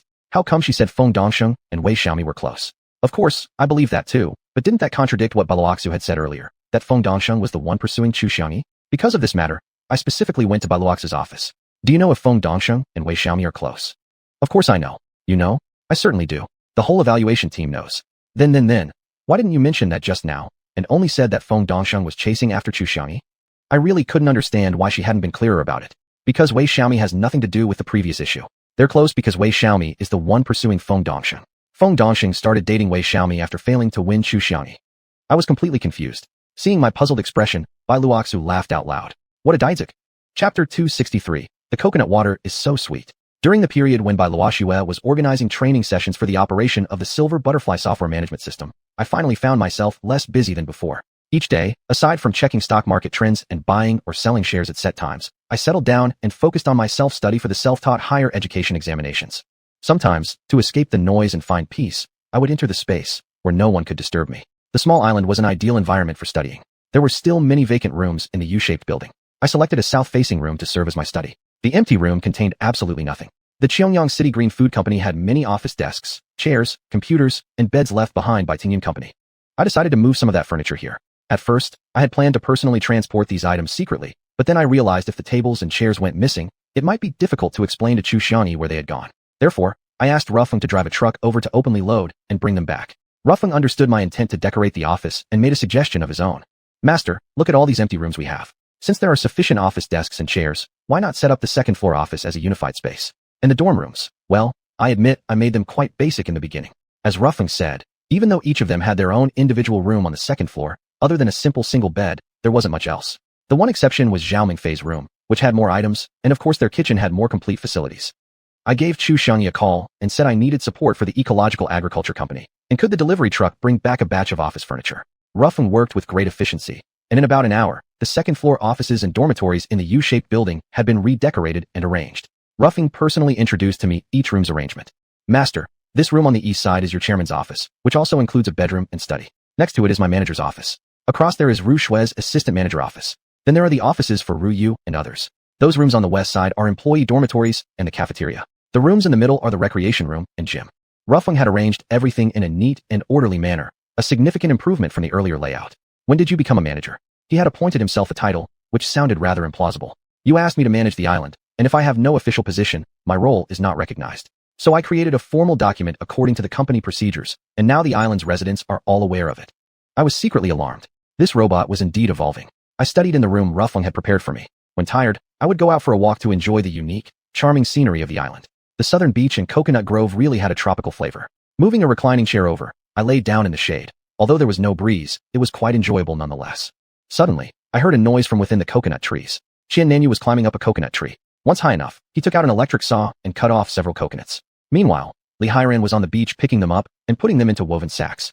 That's when I noticed the coconut trees were full of coconuts, clustered tightly together, in considerable numbers, bright green. The coconut trees were quite tall, probably at least 50 or 60 meters high. The coconuts didn't seem particularly large from afar. But when Li Hairan carried the sack over and showed me the coconuts, I was genuinely startled. These coconuts were larger than 2 basketballs combined, almost the same size as the globe model our geography teacher used in class when I was in junior high. Director Chen, these coconuts are really massive. I just wonder if they're delicious. If they are, we're in for another treat. Well, if you're not sure whether they're good or not, why don't we just taste one? Instantly, I became interested in the coconuts. Without delay, I asked Li Hairan to go to the kitchen to get a knife. Qian Nanyu had also come down from the tree. He went to call Zhao Mengfei and son Bu Xiao, who were working in the northern orchard, so they could all try fresh coconut. Soon, we were all in the kitchen. Li Hairan had already split open one of the large coconuts and poured out 7 or 8 bowls of coconut water. He had already downed 1 bowl himself. Refreshing. Super refreshing. This drink tastes better than our usual fruit juice. His excitement was tempting. I picked up a bowl and took a sip. After carefully tasting it, I felt as though I was sipping ambrosia, delightful, heart-purifying, and invigorating. This should be something found only in heaven, but now we have coconut groves right here on our little island. Needless to say, Zhao Mingfei and the others also highly praised it after drinking. Li Hairan then removed the coconut flesh, and we each had a piece to taste. The flesh was equally crisp, sweet, and left a lingering aftertaste. Definitely, it could make premium candied fruit. The moment I saw such treasures, I began thinking about transforming them into commercial products to sell, so more people could taste and enjoy them. I no longer felt like continuing my studies. Grabbing a large coconut, I exited the space and came to my building's kitchen. I imitated what Li Hairan had done, slicing the coconut open, taking the juice, separating the flesh, cutting it into pieces, and mixing in some sugar. After everything was ready, I gave Bai Luoxue a call. I'm in the middle of training right now. Don't bother me unless it's urgent. Bai Luoxue was also a workaholic. She always had endless tasks to handle. If I wanted to wait until she was free, it would probably be around noon, only because it would be lunchtime, and she would finally put her work down. It's really urgent. Just take 5 minutes and come upstairs to the second floor. At that moment, Bai Luoxue was in a third-floor meeting room, conducting training with xiuxian for key system users, some of whom were present in person while others joined via video conference. She hurried over and arrived looking annoyed to find me waiting in the kitchen. I know I've fallen for your trick again. I thought there was something truly important. It's just about food. After saying that, she turned to leave, but then caught sight of the coconut water and flesh on the table and stopped. What's this? It smells lightly fragrant. Quite pleasant. I didn't try to persuade her. The frown on her face instantly turned into one of delight. Come, sit down and try it. Yes, I called you here to eat and drink. This is serious business, and very important. I handed her a straw. She sipped the clear coconut water lightly. This is coconut water. It's so good. I used a fork to place a piece of coconut flesh into her mouth. The crisp sound of chewing, crunch, crunch, was pleasant to hear. This flavor is unique, sweet, aromatic, and crunchy. Tell me, where did this come from? What clever scheme are you planning now? With previous experience of exotic fruits, she could probably guess what I had in mind. The origin isn't important. What matters is that I can get hold of this stuff. We should package and sell the coconut water and flesh. What do you think? Giggle, giggle, giggle. Bai Luoxue laughed. So this actually is serious business. I bet once this hits the market, people will go crazy for it. Whatever amount you have, you'll be able to sell it all. Thinking about it, there were only 1,000 coconut trees in my space. No matter how high the yield, the supply would run out quickly. In fact, the supply is quite limited. Great. Bai Luoxue smacked the table. Then we go for high-end marketing. High quality, premium packaging, high prices. Target high-end consumers. Only by doing this will your limited raw materials be worth processing, and only then can you make real money. Selling as a regular commodity gives too little profit margin. It's not worth the effort. Great minds think alike. I completely agreed with her approach. It matched exactly what I had been thinking. Okay, we'll proceed with this plan for now. Let's both think it over, and then exchange opinions later. Right now I need to go back to my meeting. Before leaving, she drank another bowl of coconut water and ate 2 pieces of coconut flesh, then rushed upstairs. I smiled watching her leave. Chapter 2, 64 Painstaking Design. I really put a lot of thought into the packaging design for the coconut water, since I wanted to go with a high-end route. Plastic bottles were definitely out of the question. They were too cheap, too low class. Tin can packaging also felt insufficiently upscale. Porcelain bottles looked elegant and classic, but they were not transparent. Customers wouldn't be able to see the crystal clear coconut water inside. In the end, I decided to go with glass bottles. 500 milliliters seemed like a suitable size, not too big, not too small. As for the bottle's shape, I had sketched and discarded many different concepts on draft paper. By the time Bai Luoxue got off work, I still hadn't made a decision. Seeing me sketching and doodling on the dining table, she said, "You keep thinking about it. I'll go change the water for the roses. Let's cook some noodles, eat, and then I'll help you brainstorm." She went to the number 2 suite to get that bottle of purple roses. When I saw the vase, I suddenly got inspired, quickly sketching out a rough idea on paper. "Come here. Look, I think this bottle design would be very classy." Bai Luoxue leaned over, looking at my sketch. "Even though your drawing looks terrible, I can already visualize it. Slim, long neck, transparent packaging, simple yet elegant. Paired with a sophisticated see-through luxury paper box, it would be perfect." The basic shape was settled. We cooked noodles together, made a cucumber salad and stir-fried eggs with tomatoes. Although the meal was simple, it tasted as good as always. But our minds weren't really on the food. We hurried up and finished dinner so we could quickly get back to work. The coconut water packaging was essentially decided upon. As for what to name it, we brainstormed for a while. Eventually, I made the final decision. Ultimate Delight, Original Coconut Water. The brand name remained Xianxia. Next, we discussed the coconut meat candied fruit, how to process, package, and position it. After a fierce debate, I finally accepted Bai Luoxue's suggestion. Making coconut meat into candied fruit goes without saying. The packaging can still use glass bottles. Just use ordinary canning jars, which can also be high-end. But relying solely on the upscale approach for the coconut meat probably won't sell well. This time we should bundle the candied coconut meat with the coconut water. This sales method was entirely new to me, so I listened carefully to her explanation. How exactly should we bundle them? You, a normally smart person, suddenly become clueless. I scratched my head. Well, my IQ was never that high to begin with. If it were, I could have barely gotten a diploma back in middle school. She didn't dwell on it. Just include the candied fruit in the same box. I acted like I suddenly understood. Once the plan was confirmed, it was already time for afternoon work. Bai Luoxue went back to the third floor to continue training the students. As for me, I personally called the glass factory. Upon hearing that I needed a new product, they immediately sent over a sales representative and a technician. After looking at my sketch, the technician immediately drew up a formal schematic on his notebook for me to see. It was much more intuitive than my draft. The effect drawing looked as if a Real glass bottle was right in front of me. That's it. To reduce the workload, we continued using fish canning jars for the jars carrying the candied fruit. After they left, I contacted the label printing company and the cardboard box factory. They were all quite busy and said they'd send someone in a couple of days. But I couldn't wait, so I personally drove around visiting them and finally settled on the pattern, shape, size of the cardboard box, as well as the exact details of the labels. After that, I directly headed for Xianxia mineral water plant. I found Tanchong and told him about my plan to start producing coconut water and candied fruit. Tanchong didn't reply immediately. He thought for a moment before responding. Producing and packaging coconut water won't be a problem. We have an existing juice packaging production line. Replacing plastic bottles with glass bottles will work fine. However, processing, pickling, and packaging candied fruits would be more suitable for the canning factory. Making candied fruits is essentially canning. His opinion made a lot of sense. I didn't make any immediate decisions and told him to wait for further notice. Then I returned to Minli Canning Factory to discuss this matter with Mu Jiming and sought his opinion. If the quantity isn't too big, we can use manual operation. Our experienced masters are all skillful. The candied fruits will definitely meet Mr. Chin's requirements. Still not quite convinced, I asked Mu Jiming to call over the technician and look up the processing method and formula for candied coconut meat. The technician quickly found one online and printed it for me. Looking at how simple the entire process appeared, I began to doubt whether it was actually feasible. So I entered the spatial realm and found Ruffeng, hoping to obtain a better formula and technique for candied coconut meat. Very soon, Ruffeng sent me an electronic document. Exactly the procedure for making candied coconut meat. This is the latest version from Oriental Tech Company. Comparing it with the one provided by Minli's technician, I found this version far more detailed and highly practical.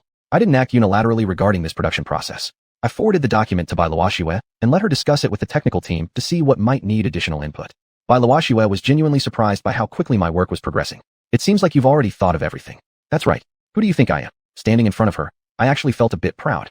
Have you considered who will handle the packaging once both the coconut water and candied coconut meat are produced? Well, I really hadn't thought of that. It was Bai Luoxue who offered the key solution. The Xianxia mineral water plant would be responsible for filling the coconut water. Once bottled, the coconut juice, together with the coconuts containing the flesh, would be sent to the Minli Canning Factory. There, the workers would extract the flesh, process and pickle it into candied fruit, bottle it, apply labels, pack everything into cardboard boxes, and finally place it into inventory. Once inventoried, the product would be ready for sale. That's the process I set for both the Minli Canning Factory and the Xianxia mineral water plant. The items would be stored in warehouse number 1, making it convenient for me to handle sales directly.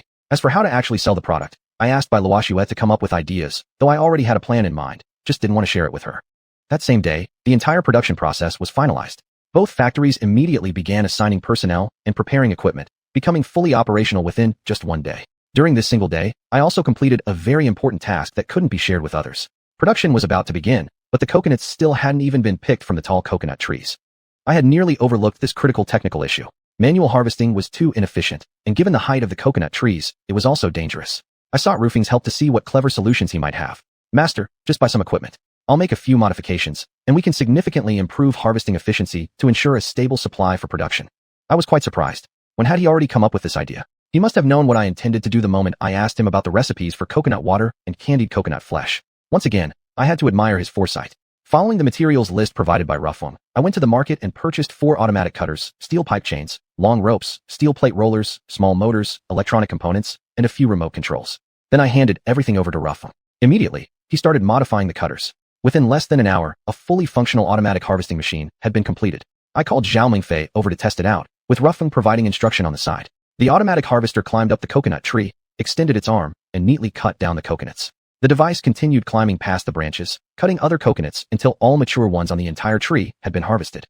Zhao Mingfei pulled the long rope hanging from the bottom of the machine, and the device slowly descended, automatically navigating around the branches until it safely landed on the trunk. Then it could move on to the next coconut tree. Harvesting one tree took about 20 minutes. As for the coconuts that had already fallen onto the beach, Ruhuang drove over in a truck, directly collecting them for transport. Seeing that the first harvesting machine had successfully been designed, Ruffeng worked much faster modifying the second, third, and fourth units. Each was tested one by one, and wherever problems were found, they were quickly corrected until all 4 machines operated properly. Zhao Mingfei and 3 others could now operate them simultaneously. The coconuts harvested from 4 trees could easily fill a large truck. 1 truckload of coconuts was sufficient for a full day's production. With such a high harvesting efficiency, I was overjoyed. Zhao Mengfei and the others didn't have to spend the whole day focused solely on picking coconuts. The rest of the island's operations weren't greatly affected. That same day, I had Ruhuang send a full truckload of coconuts to the Tianquan mineral water plant ahead of schedule. The very next day, normal production could begin. Everything was progressing smoothly according to my plan. I was even more excited thinking about how to market and sell this new coconut water and candied coconut product.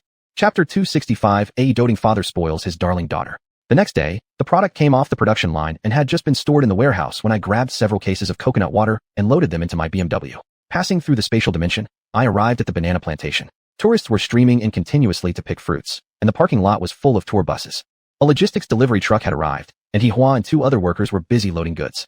Feng Dongsheng and Wei Xiaomi had returned to Huangta County. Wei Xiaomi's vacation had been cancelled when xiuxian designated her to attend business training, and she was now in the 3rd-floor conference room of the small building, busy with Bai Luoxue and others. I carried 2 cases of coconut water and placed them on the shelves in the customer self-service room. Hua saw me and asked, "Mr. Chen, what new product have you brought this time?" "Coconut water. This is a brand new product released today. Each case is 8,800. 8,800. Hua stuck her tongue out. "Mr. Chen, you're not joking, are you?" She looked at the label again, and sure enough, it clearly stated 8,800 per case. I waved to the 3 of them briefly, then drove toward Xiangyang City. The road currently under construction was nearly completed. Only about 1 kilometer of dirt road remained. This was exactly what I had been looking forward to. I didn't head to Binzhou Mansion. Instead, I went directly to Shengjing Travel Agency to visit xiuxian. President, I've brought you a gift." I walked straight into his office carrying a case of coconut water. Haha, Brother Chen, you should have called first, so I could prepare tea. I placed the coconut water on his desk.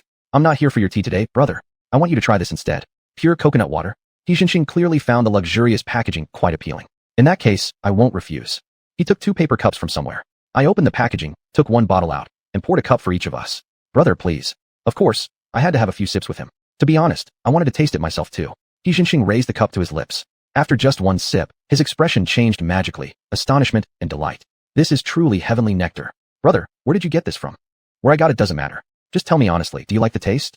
"Huh." Xiuxian's habitual hearty laughter rang out again. "To be honest, knowing you, if it weren't good, you wouldn't have brought it here. And it actually is amazing. I don't even have the words to describe it properly. Let me put it this way. It's more concentrated than mineral water, fresher than regular fruit juice, with a unique flavor. Even after finishing 1 cup, there's still a lingering fragrance in my mouth." Receiving Xiuxian's approval reassured me. I opened another bottle, the coconut jelly fruit preserves. The box came with small plastic forks for easy use by customers. In fact, the packaging also included plastic straws for drinking the coconut water. "Coconut meat preserves?" Xiuxian took a piece, placed it in his mouth, and tasted it carefully. Without saying another word, he began praising it again. President, what do you think of this gift set I brought you?" "I can only describe it with 1 word, fantastic." "That's great to hear. I said I was here to give you a gift, so obviously I shouldn't eat it myself first. That first case doesn't count. In fact, we had each only drunk 1 cup, and hadn't even finished 1 bottle. In the entire case, there were 4 bottles of juice and 4 bottles of coconut meat preserves, an entire set. I went back to my BMW and brought in 2 more cases for Xiuxian. The earlier one was for us to sample together. These 2 cases are the real gift for my senior brother. Brother Chen, thank you so much. Still thinking of old brother when you have something good to eat and drink. I replied politely, of course. I made an excuse about having other matters to attend to and took my leave. Xiuxian tried to persuade me to stay longer, but I needed to hurry back. I still had a crucial move to make. When I returned to the banana plantation, it was almost time to close shop for the day. Hua was loading bottled mineral water and juice on her car to take home. "The coconut water Mr. Chen brought?" I looked at it. "Isn't it a bit too expensive? The 2 cases you placed on the shelves haven't even been touched. Tourists don't like things that expensive." That no tourists had bought any didn't surprise me at all. The purpose of placing the coconut water here was precisely to let Hua see it. She still didn't know my true intention. "Your father won't mind the price," I said teasingly, half joking. Hua didn't even think before immediately snapping at me. "With such a high price, unless my dad has water in his brain, no matter how rich he is, he wouldn't spend foolishly." I simply smiled. "Okay, you're done for the day. Go on, your parents are waiting for you at home." In a trail of dust, the Mercedes-Benz van sped off quickly. When work resumed in the afternoon, I specially came to the banana plantation to wait for news. The moment Hua saw me, she deliberately avoided the other 2 and whispered to me secretly, "Mr. Chen, can I ask you something?" "What is it?" "What's the wholesale price for this new coconut water fruit preserves?" Seeing her ask about the price, I knew there was an opening. 8,800. 8,800? Isn't the retail price already 8,800? Exactly. How can the wholesale price be the same as the retail? Otherwise, how would middlemen make any profit? Hua was puzzled. "Middlemen? Do you really think such high-quality products need middlemen?" "Well, this." Hua seemed somewhat hesitant. "What's the matter?" I immediately asked. I asked my dad to help promote it. If there's no margin, then all my effort would have been for nothing. It turned out that after returning home at noon, Xiuxian had taken the leftovers, the remaining drinks and snacks we had left, to the dinner table at home. Madame Jiang didn't react much, as she had seen and tasted plenty of fine foods and drinks. Although Hihua wasn't unfamiliar with delicacies either, she felt quite curious that such items had suddenly appeared on their dinner table. Dad, where did these come from? They were given by your director Chun. We didn't finish them. The box was already opened, so we might as well try them too. The whole family drank and tasted them, naturally expressing their wonderful praises once again. Indeed, whatever Director Chun gives must be extraordinary. Thinking about it, he wouldn't give us ordinary stuff. Madame Jiang immediately thought that the gift from me must be of exceptional quality. Xiuxian said, ever since I opened the bottle, I had one cup. After he left, I finished the rest and still felt it wasn't enough, so I brought it home to keep enjoying. These preserves too are simply irresistible. Ha! Hihua asked, Dad, do you know how much these sell for at our company? How much? 8,800 per case. Isn't 8,800 a bit unreasonable? Madame Jiang didn't believe it. Hihua explained, 8,800 definitely isn't a mistake. Director Chen put 2 cases on the shelves this morning, and I saw the price tag with my own eyes. It's exactly that much. Xiuxian frowned. Why would he set such a high price? This is what we call rare goods fetch high prices. Madame Jiang looked as if she had deep insight into worldly affairs. She casually placed a piece of preserve in her mouth, chewed it with a crunch, and savored the delicious flavor. Exactly, Dad. Director Chen even told me, this is a brand new variety launched today. He specially delivered it here, inviting you personally to taste and enjoy. It seems like Director Chun is truly considerate. Hihua laughed. Dad, don't you understand what I'm saying? The brand new product was specially brought over to you, clearly showing his sincerity and respect for you. Indeed, indeed. Xiuxian continued to savor the coconut water as he listened to his daughter speak. Dad, Hihua sounded almost impatient. Why don't you get it? Don't just keep drinking. Xiuxian seemed confused about his daughter's frustration. The new product, Hihua said in a serious tone, slowly continuing. It's newly launched and needs promotion. Even if it's as delicious as it is, Director Chen personally delivered it to us. As the saying goes, when you eat from someone else, your words become shorter. When you take from someone else, your back becomes weaker. Won't you show some appreciation? Xiuxian laughed casually. I tell you what, girl. When you go to work tomorrow, just take that box of 1,000-year-old ginseng from our balcony and give it to Director Chun. Uft. Madame Jiang chuckled first. Young and strong Director Chen? He doesn't need 1,000-year-old ginseng. This is more like something your age needs. Suddenly realizing her daughter was still there, she quickly stopped speaking and buried herself in drinking coconut water. Dad, don't misinterpret Director Chen's kindness. He doesn't want your 1,000-year-old ginseng. Don't you think you should recommend this excellent coconut water beverage to your old friends and former leaders? This actually needed Hihua to remind him. Of course. I will definitely recommend it for Director Chun. Xiuxian finally nodded, though he continued busily eating and drinking. Dad, stop eating for a second. Tell all your old friends that you found something amazing, something even better than fruit drinks or fresh vegetables and fish. It helps prolong life and health, better than that 1,000-year-old ginseng. Take photos, send images, post everywhere on Moments and WeChat groups. Then call each one personally and ask them to order 8 to 10 cases. Madame Jiang laughed. Xiuxian laughed so hard he bent forward, but eventually, unable to resist his daughter, he actually took photos and sent them as instructed. He began making calls one after another, and by the time Hihua had finished dinner, he was still on the phone. Settled it. 50 cases. In 1 or 2 days, I'll arrange delivery and send it out. Oh, Dad, you're the best daddy ever. Hihua went forward and gave Xiuxian a big hug. Madame Jiang just stepped aside and laughed. You and your daughter, you're each other's kryptonite. Xiuxian shook his head with a smile. No way. Who else can I spoil her like this? With Hihua's prompting and encouragement, Xiuxian helped her sell 50 cases of coconut water.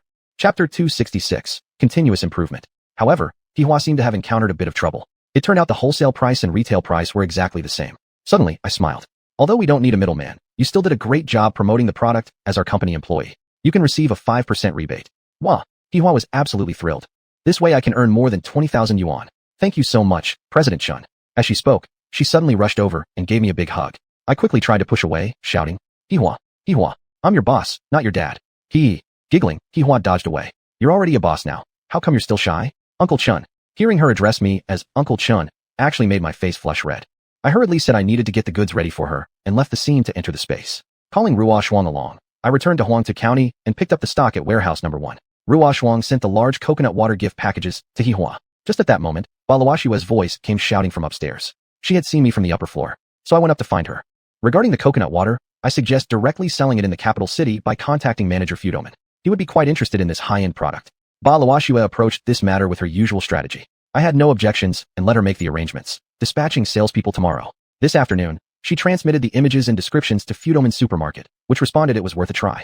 Their attitude remained cautiously conservative, as always. Of course, different from southern sales. For northern sales I set a minimum wholesale price of 8,000 yuan per case, not selling below that. After a moment of consideration, Balawashua nodded. I understand. Whether she truly understood or just pretended to understand didn't matter, because actually, she didn't grasp my meaning at all. If I could sell it in the south for 8,800 yuan, selling it in the north for 8,000 yuan was already quite cheap. If it couldn't sell here, I would just move all inventory southward. Anyway, the total output wasn't that high, and production might even stop one day. Thinking about this, I returned to the space and looked at the coconut groves. We needed to harvest about 4 or 5 coconut trees every day. At this rate, we'd harvest all 200 plus trees within 200 days.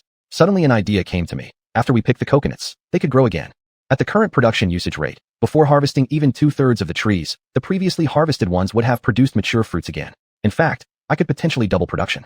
Leaving the space, I went to the xuanhuan mineral water plant and found Tanchong. Is there still potential to increase the canning capacity for coconut water?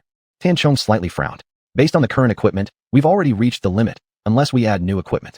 Right now, these machines also handle canning for fresh goat milk and fruit juice. Adding coconut water means workers must operate 3 shifts, switching configurations to produce 1 product per shift.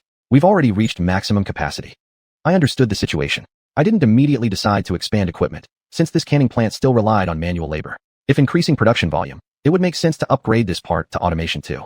After inspecting the Minli canning plant in person, an issue immediately caught my attention. The coconut shells generated as waste were piling up rapidly. I asked Mu Jiming how he handled them. These are just industrial waste. They won't pollute the environment. Garbage trucks take them away. Since someone else handled disposal, the factory avoided additional staff or expenses. At the time, I accepted this. Later, I discussed with Mu Jiming about automated production for coconut meat candied fruit. With the current production rate, manual labor works fine. If mass production is intended, either more workers are needed or we need to install an automated production line. The on-site workers were sweating heavily, working non-stop. It was obvious they had a tough job. Most importantly, I noticed none were young, mostly over 50, many in their mid to late 50s. Initially, I hesitated a little, but seeing the workers' conditions immediately convinced me. It was time to install an automated production line. I didn't hastily contact Engineer Fong yet. Instead, I sought out Ruffung first. He could access the latest updates from Oriental Technology Company, including documentation and pricing for some complete sets of equipment. Since yesterday I successfully obtained coconut water production process information from him, I figured Oriental Technology should also have compatible equipment. Sure enough, Ruffung quickly provided a complete set of data.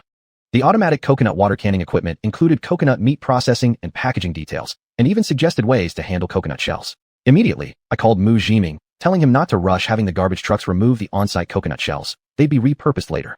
I also asked him to prepare a space for the upcoming automated production line. Mu Jiming was very happy. He knew that only by installing an automated production line could the factory truly develop sustainably. Once those older workers retired, there wouldn't be any young people to handle such labor-intensive manual work. I should still talk to Balawashue about this first and ask for her opinion, as a sign of respect. Balawashue was very supportive. At the same time, she suggested that the Minli canning plant should also handle the coconut water canning process, to reduce the workload at the Tianquan mineral water plant. We had the same thoughts on this matter. I called Engineer Fong, signed an electronic agreement, ordered the equipment, and made the payment. Since the equipment was relatively simple, it would arrive tomorrow and take 2 days to install, followed by 1 day of testing and adjustments. As for training, that could be completed during installation. The production process wasn't technically complicated. When Engineer Fong found out I was launching another new production line, he praised me again. I didn't want to hear all the flattery, so I simply asked him, who should we sell these coconut shells to? There's a carbonization plant somewhere in the south that buys large quantities of coconut shells to produce activated carbon. The distance is a bit far though. If the quantity is small, transportation costs would be too high, probably not worth it. I checked online and surprisingly found the address was in xiuxian. That was perfect. Transportation would be very convenient. Thanks for providing such important information, Engineer Fong. I'll try to accumulate a full train load before shipping it over. Ha, President Shen, you're so humorous. We hung up the phone in good spirits. According to Engineer Fong, this production line could produce 200 tons of coconut water per day, but where would I get so many coconuts? It seemed I had no choice but to expand the coconut grove. This matter, I decided not to discuss with Balawashue. Truthfully, I couldn't talk to her about it. Matters involving the other dimension were decisions I had to make alone. After a busy and hectic day, it was already time to finish work. I asked Balawashue to take a box of coconut water to her parents, letting the 2 elders try something fresh. I also took one home for my parents. Long time no see, I wanted to pay them a visit and check on them. Balawashue and I drove one after the other, arriving near the Xuanhuan housing complex. She went to her home, and I returned to mine. How I wished we could walk through the same gate together. But this was something Balawashue once told me clearly. If she didn't bring it up, I shouldn't either. Otherwise, it would end between us immediately. Though I felt anxious too, I truly didn't want to push her. Right now, our relationship was growing better and better. I believed that everything would fall into place naturally. If she wasn't in a rush, why should I be? However, while I could afford to wait, someone else couldn't. As soon as I entered home, my mother started pushing me again. It makes me happy enough to see you come home, but I would be even happier if you brought your girlfriend with you. Mom, I believe once you taste this coconut water, you'll definitely be happy. I quickly unwrapped the box, letting her try a sip, to shut her up, to avoid her endless chatter. Watching the affectionate teasing between mother and son that almost looked like arguing, my father sat aside, puffing his pipe and laughing heartily. You only ask him every time he comes home. Kids have grown up, they have their own ideas. With such a great son already, You worry about not having a daughter-in-law in the future? When did my father become so open-minded? Mom, look how broad-minded Dad is. You should really step up your learning. My mother pointed at the TV. He learned it from watching dramas. He has time to watch TV while I'm busy running around all day and night. When do I ever have time? Then came wave after wave of joyful laughter from inside the house. Chapter 267. Keep him in suspense. It had been a while since I last tasted my mother's cooking. Although it couldn't rival dishes prepared by restaurant chefs, it tasted particularly delicious to me. While the whole family was enjoying the meal together joyfully, I received a phone call from Xiaohui. Hey old classmate, I heard from Manager Chu that you've come up with a new product, the coconut juice, and it's actually pretty high-end. Why didn't you let me know? My mall is the best place for selling premium goods like this. You won't deny me the chance to sell it, right? That wouldn't be very nice of you. Bro, I've already been doing everything I can, pouring my heart and soul into supporting your career, devoting myself completely to the point of exhaustion. Xiao Hui's dramatic call almost made me spit out my food. To avoid raising suspicion from my parents, I walked into the bedroom to continue the conversation. That was a lot to process. He knew about the coconut juice so soon, and specifically mentioned he got the news from xiuxian. Actually, I hadn't even informed xiuxian about it myself. I guessed it must have been the 2 salespeople she sent to the banana plantation who reported back to her. It probably wasn't Hihua. Lately, I noticed that Hihua would usually come directly to me with anything important and rarely consulted xiuxian first. As for the exact reason why, I didn't know. I started laughing. The reason I laughed was because Xiaohui seemed a bit too presumptuous. Did everything I did really need his approval? Xiuxian had just learned I had added a new product, so why hadn't she called me first to find out more, but instead told Xiaohui first? Something was definitely going on here. I'll tell you, Director Xiao, the product is too valuable. I wouldn't dare place it in your mall yet, definitely not now. You know what? Actually, I was just trying to tease him. Old classmate, stop beating around the bush. Tell me what's going on. I'll fix it, okay? On the other end of the line, Xiaohui seemed quite eager. This coconut juice, it's beyond words. It's so good that if I really placed it in your store today, I bet you'd already be running over to Manager Chu right now. I'm afraid you'd drink it all with braised fish. Look at you talking. How could that happen? I can eat the braised fish, but since the coconut juice is so expensive, how could I possibly drink it carelessly? How did you know I'm having braised fish right now? Was it Manager Chu who told you? Faintly, I could hear some giggling sounds in the background. I already knew, without a doubt, that it was Chu Xiangyi. Xiao Hui was very shrewd when doing business, but he was impatient by nature. Upon hearing such news, he would immediately take action. Most likely, Chu Xiangyi had just informed him, and he had called me right away. Director Xiao, no offense, but through the phone I can already smell the aroma of fish, and maybe even some wine. Chu Xiangyi laughed audibly from the other side. Old classmate, your nose is really sharp. Alright, I admit it. Chu manager cooked the fish for me, and I couldn't be so rude as to eat alone. I brought a bottle of wine to share. You don't mind, right, old friend? Not at all. Sharing a meal together and bonding, completely normal. Wishing you both a pleasant meal. When he sensed me about to hang up, he quickly returned to the main topic. After all this talking, you still haven't agreed. When will you deliver the coconut juice to me? Since you're in such a rush, old friend, how about tomorrow? Great. I'll be waiting for you. After hanging up, I fell into deep thought. Even if he loves fish that much, he can't possibly go to Chu Xiangyi's for it every single day. Could it be he never gets tired of it? Or perhaps, Chu Xiangyi wanted to use him for promotion again. Last time it was fresh fish for me. So could this be another calculated move, deliberately revealing the news to Xiao Hui in order to push sales of the coconut juice? If that was truly the case, this woman wasn't simple at all. Suddenly, I felt genuine admiration for Chu Xiangyi. I had wanted to use Xiao Hui for marketing, and she apparently had the same idea. Only hers had been pulled off so subtly and discreetly. Thinking deeper, we both independently aimed for the same goal, to push sales for that unique coconut juice. As business people, there's nothing wrong with that. Looks like I overthought it. It wasn't until my mother called me that I returned to the dining room again. The next day, Bai Luoxue arranged for sales representatives to contact Fuchoman Supermarket in Kyoto to push the coconut juice. Then, she continued organizing training for the upcoming Silver Disk software rollout. As for me, I went directly to warehouse number 1, and, imitating Hihua's style, stuffed BMW's trunk and every empty seat full of large coconut juice gift sets. Then, using my spatial ability, I arrived at the banana plantation. Tourists filled the grounds. Fruit picking was in full swing. I saw the 2 boxes of coconut juice I had placed on the shelf yesterday were still there. Such an expensive gift product wasn't usually purchased by ordinary tourists. I hadn't put it there to sell to them. It was specifically meant to show Hihua. Since Hihua had already seen it, leaving it there no longer had any meaning. I was just about to pick them up and carry them to the BMW when Hihua came running over, all excited. Director Chun, why are you taking them away? These aren't selling here. If they sit too long, they'll expire. I'll take them to the city and try to promote them there. Put them down. Hihua grabbed the 2 boxes from me and placed them back on the shelf. Director Chun, surely you have more than just these 2 boxes left? Of course not. Then Director Chun, could you supply me with 8 more boxes? I'll deliver them to my dad at noon. His friends want some too. That was quite a pleasant surprise. Sure thing. Like her little helper, I ran over to the BMW to grab more coconut juice. Seeing the goods were already on my car, Hihua also brought the 2 boxes from the shelf over. Just put them directly on my car. Today she had driven her sports car. Just as I finished loading the goods for her, the logistics company truck arrived. Ru He and the other 2 salespeople went off to help load the vehicle. Leaving the banana plantation, I noticed the highway was finally completed. All the construction vehicles and road workers had already left. There was no longer any dust-filled mess. Driving on the highway, I felt especially cheerful. Now that the road was finished, everything had become much more convenient. Xiaohui seemed to have guessed exactly when I'd arrive. Even though we hadn't spoken on the phone today, as soon as I arrived at Binzhou Mansion, there he already was, waiting for me. I didn't bring much coconut juice, only 2 boxes.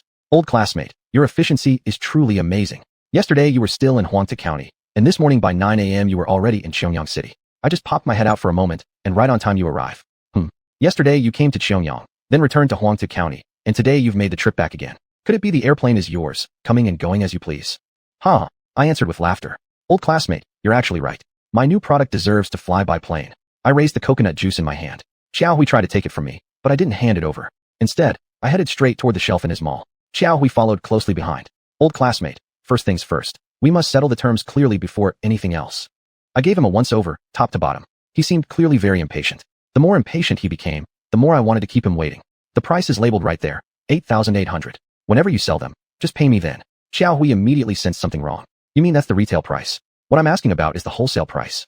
One and the same. No way. Xiaohui looked like he couldn't believe his ears, that I'd actually set the wholesale price equal to the retail price. Chapter 268, blossoming both north and south. I pointed at the coconut juice on the shelf. This kind of high-end product is difficult to get customers to accept in the initial promotion phase. The promotion period will definitely be long, which Wuxingzhong increases the sales cost. To minimize your loss, I'll occupy only one spot on this shelf and use your customer traffic for a trial sale. If sales go well, we can then discuss the next step. If it doesn't sell, it's still on me. I'm being generous enough, right? I talked so much that I almost confused Xiaohui. Old classmate, you're showing me the bare minimum of trust. After all this time, you should believe in our store's selling power. No matter how high-end the product is, it can be sold here. In that case, great. If it sells well, we'll discuss further steps. If not, I'll remove it quickly so it won't take up your valuable space. I still didn't say what he wanted to hear. Old classmate, you misunderstood me. Let's skip the small talk. We're both business people. Profit comes first. Even though it's just a trial sale, you've got to let me make something off of it. All right. He finally brought up the issue of profit sharing, so I decided to push a bit further. 1 week trial, starting today. If these 2 boxes sell out, I'll give you a 5% commission. If not, I'll take them away and move on to the next place. 5%. Xiaohui mumbled, looking at the price tag on the packaging again. 8,800. He started doing the math silently. Isn't this profit margin a bit low? It's not even as good as the special fruit juice deal. Hearing that, I reached out to take the juice off the shelf. If you don't agree, I'll take it with me right now. Don't do that. Xiaohui quickly stopped me. I'll go with your terms, old classmate. If these 2 boxes sell fast, let's have a serious discussion. I hope you can offer more favorable policies. I didn't agree right away. Let's see if you can sell it first. Such an expensive item really won't be easy to sell. My uncharacteristic performance today greatly surprised Xiaohui. He might have been thinking whatever, but I had already left Binzhou Mall. I drove to the backyard of Binzhou Mansion. I called xiuxian and had someone come down to receive the goods. The more than 20 boxes of coconut juice on the car were temporarily stored in the second-floor warehouse. In xiuxian's office, I briefly told her about the play I just staged with Xiaohui at Binzhou Mall. Xiuxian didn't immediately understand my intentions. I had to spell it out. By doing this, Xiaohui will do his best to promote it, trying to earn more profit, and at the same time, we won't leave much stock at his place. In fact, all the stock in the warehouse is prepared for him. I believe his store has that potential. Xiuxian nodded as she listened. She also believed in Xiaohui's capability. Still, I had to remind her. The 2 boxes on the store shelf. If he sells them soon and comes looking for more stock in the next few days, remember to call me first. I will negotiate with him. This time, Xiuxian seemed to understand that I had another strategy. All right, President Chun. After bidding goodbye to Xiuxian, I went to the nursery in Xiuxian City. I placed another order for some coconut saplings. I was worried that once the automated filling production line started, the coconuts on the small island would run out quickly. As for the newly purchased coconut saplings, I changed my previous strategy. Previously, I bought small ones, allowing them to grow freely on the island from small to large. This time, I bought larger ones. As long as the truck could carry them, bigger was better. Of course, I meant in terms of length. This would shorten the time it takes for them to bear fruit on the island. However, this would significantly increase the cost. Compared to the profits from my coconut juice, though, this cost was just a drop in the ocean. Big investment, high returns. But when I said I wanted 1,000 large saplings, the nursery manager was very surprised. 1 large sapling could buy hundreds of small ones. You're not doing landscaping, are you? I want them to produce coconuts sooner. That reason left the other party with no argument. He immediately arranged for workers to dig up trees. To avoid disrupting normal production on the island, I had roughing arrange only Ruhuang to transport the coconut saplings. Every time a truckload was brought back, others would plant them next to the coconut grove. Because I wanted so many, this work would last several days. Seeing that I paid for all 1,000 saplings in advance, the nursery manager finally felt reassured and had the workers go all out. In the end, Ruhuang finished transporting only more than 500 relatively large trees. The nursery manager kept apologizing over the phone, explaining that the rest would either require me to wait a while or be replaced with smaller saplings. Immediately, I changed my mind, switched to smaller saplings. Originally, I wanted to plant another 1,000 trees. After planting these new saplings, the number of coconut trees on the island grew to 50,000. What a vast coconut grove. It had completely taken over the entire southern part of the small island. However, those newly planted saplings had not yet grown, making the grove look a bit sparse. This work kept everyone busy for a whole week. If it hadn't been for Ryu driving the tractor to dig trenches and plant the saplings, the time required would have been even longer. Digging trenches also made future irrigation much easier. Zhao Mingfei and others pulled the water pipes, turned on the water pump, working day and night without stopping. Just during the planting of the coconut trees, the automated filling production line was finally installed and officially put into operation. The output of coconut juice increased dramatically by several times. Bai Luoxu raised a question, saying that with such a massive production output, continuing with the high-end strategy might not be easy to promote. In fact, I had already considered this matter carefully. At the current stage, I insisted on continuing the high-end route, strictly controlling the release volume from inventory, absolutely not disrupting my own market. Bai Luoxu said I was taking an unnecessary risk, but I was confident. My confidence was not blind, it was well-founded. Just these few days, besides the Fajoman supermarket in Kyoto selling coconut juice like hotcakes, over 20 other large shopping malls also performed quite well in sales. In Xiuxian, apart from Hihua selling a portion through her father, Binzhou Mall was also on fire. In fact, the 2 boxes I placed on the shelf were sold out as early as the second day. Xiaohui immediately called me to share the good news and requested further negotiations, asking me to offer him a wholesale price. 8,000, not a penny lower. I didn't give him a chance to counter. And it's cash before goods. This condition came too suddenly. Xiaohui found it hard to accept at first. If you don't accept, forget it. I'll find another buyer. His reaction seemed a bit slow, but eventually realizing my meaning, he quickly agreed. All right. As my old classmate says, start with 10 boxes. He finally accepted my proposal. Go to Manager Chu to make the payment and pick up the goods. How? Does she have the stock here? She's the main wholesale branch. Of course, there's stock. I thought it was still in your BMW. Xiaohui also wanted exclusive agency rights. But I didn't agree. Because Chu Xiangyi had already contacted the store managers of the secondary wholesale stations. Many people were willing to help with the promotion. The special fruit juice and big bananas were my past lessons. If Xiaohui obtained exclusive rights, my profits would be greatly reduced. In fact, during these days, the promotion results in southern Xiuxian were quite remarkable, matching Kyoto's performance. When this information reached Huangtu County, Bai Luoxu stopped worrying and focused wholeheartedly on her business training again. Chapter 269, Difficult to Prove Innocence. With continuous production over these past few days, coconut shells had quickly piled up into a mountain. Following the address provided by Fang Gong, Rilu loaded a truck full of coconut shells and sent them to Xiuxian through the spatial link. This time, I personally accompanied the shipment, aiming to meet with the recipient and establish a connection. I was pleasantly surprised when these coconut shells, which I thought were just waste, fetched a good price at the carbonization plant. After meeting Mr. Wu from the carbonization plant, he clearly stated that they would buy any quantity of coconut shells as high quality as ours. The money from selling the shells became a nice additional income, which I used to reward the workers fighting on the front lines of coconut juice production. Rushuang made the trip every 3 to 5 days, and this gradually became routine. I noticed a pattern. At the initial promotion phase of every new product, it was most difficult, with heavy workload. But once stable channels were established, everything became much easier. All of this was thanks to the effective management system Bai Luoxu originally established. Each process was tightly connected, forming a closed-loop management system where any issues could be addressed promptly.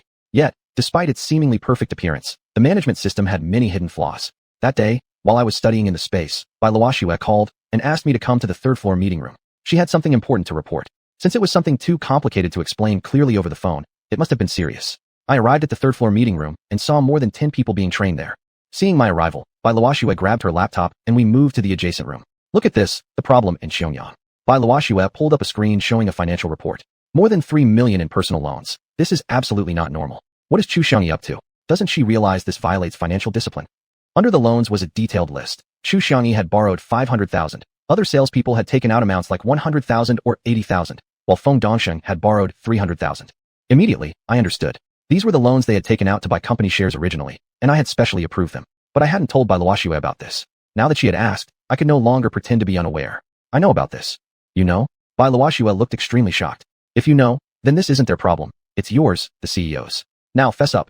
So I explained. At that time, when building the second-tier wholesale stations, the salespeople were heavily occupied in Xiuxian and couldn't leave. But there had been a rule that they needed to pay for their shares within 1 month or else forfeit their right. However, being in Xiuxian, they could only ask friends and family back home for money via phone calls. It was indeed difficult to handle. Therefore, I specially allowed them to borrow money under their own names to make the payments. Bai Luoxu frowned deeply after hearing that. You, the CEO, really have a heart like a compassionate Guanyin Bodhisattva? Do you realize how serious the consequences of this action are? I only wanted to help the employees overcome their difficulties back then. I really didn't consider what consequences might follow. Since Bai Luoxue had raised this issue, she probably already had her own thoughts. She then explained in detail why this practice was extremely inappropriate. If an employee takes a personal loan due to business needs, that's understandable. However, once the relevant business is completed, the loan must be promptly repaid and settled. If left outstanding on the balance sheet long term, it's not only aesthetically unpleasing on the reports, but it also reflects deeper management flaws in the company. Another point involves human nature. Once this becomes habitual, whether for business or personal reasons, salespeople might casually fabricate an excuse to borrow company funds. This leads to misusing public funds for private purposes. And when any individual runs into trouble, such accounts may never get settled, resulting in bad or even dead debt that damages the company. Other employees might follow suit, because borrowing is so convenient. If any individual has bad habits, they might eventually be unable to repay the loans.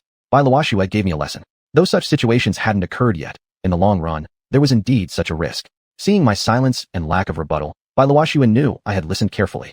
The Xiuxian Green Food Company, though nominally managed by xiuxian, is essentially yours alone. The money they borrowed from the company was actually money borrowed from you personally. Using funds borrowed from you to buy shares in your own company and share in your profits, doesn't that strike you as a bit ridiculous? Don't you feel you're being shortchanged? I really hadn't considered it from that angle. They borrowed money, they're not keeping it. How does that make me lose out? Bai Luoxue laughed in exasperation. Looks like your accounting knowledge still needs improvement. The revolution is not yet complete, and comrades must keep striving. Money deposited in a bank earns you interest. When you lend money to someone, they also pay you interest. By the same logic, when someone borrows money from you, according to the law, they should pay interest. You've suffered a massive loss in interest. Do you understand now? As she said, it truly was the case.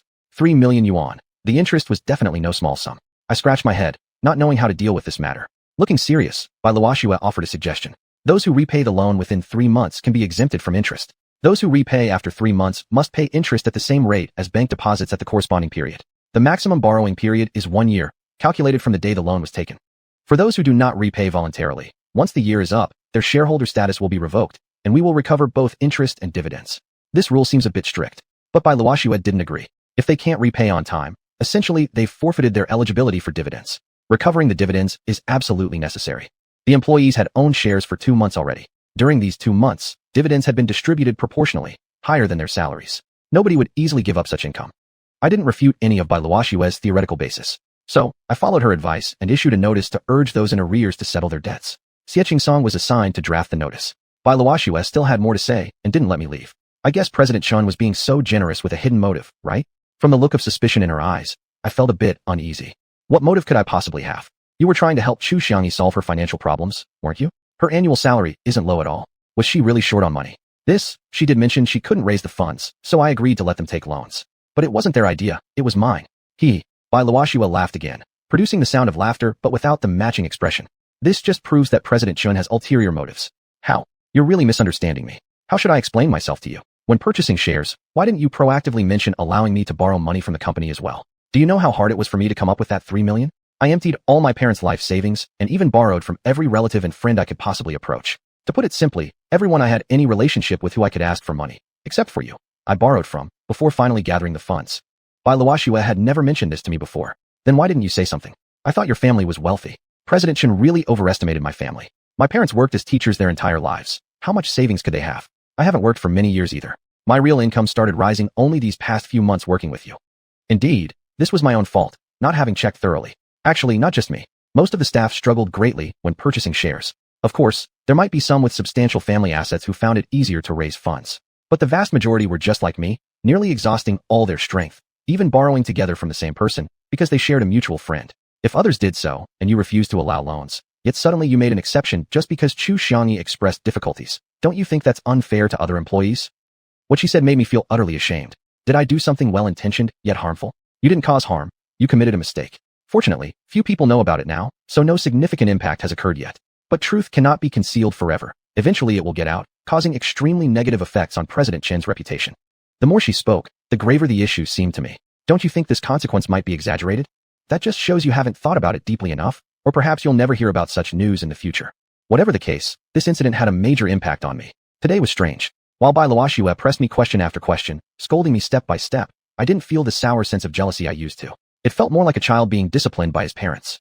This matter became a persistent worry in my heart, particularly because of her final statement, which left me unable to argue back.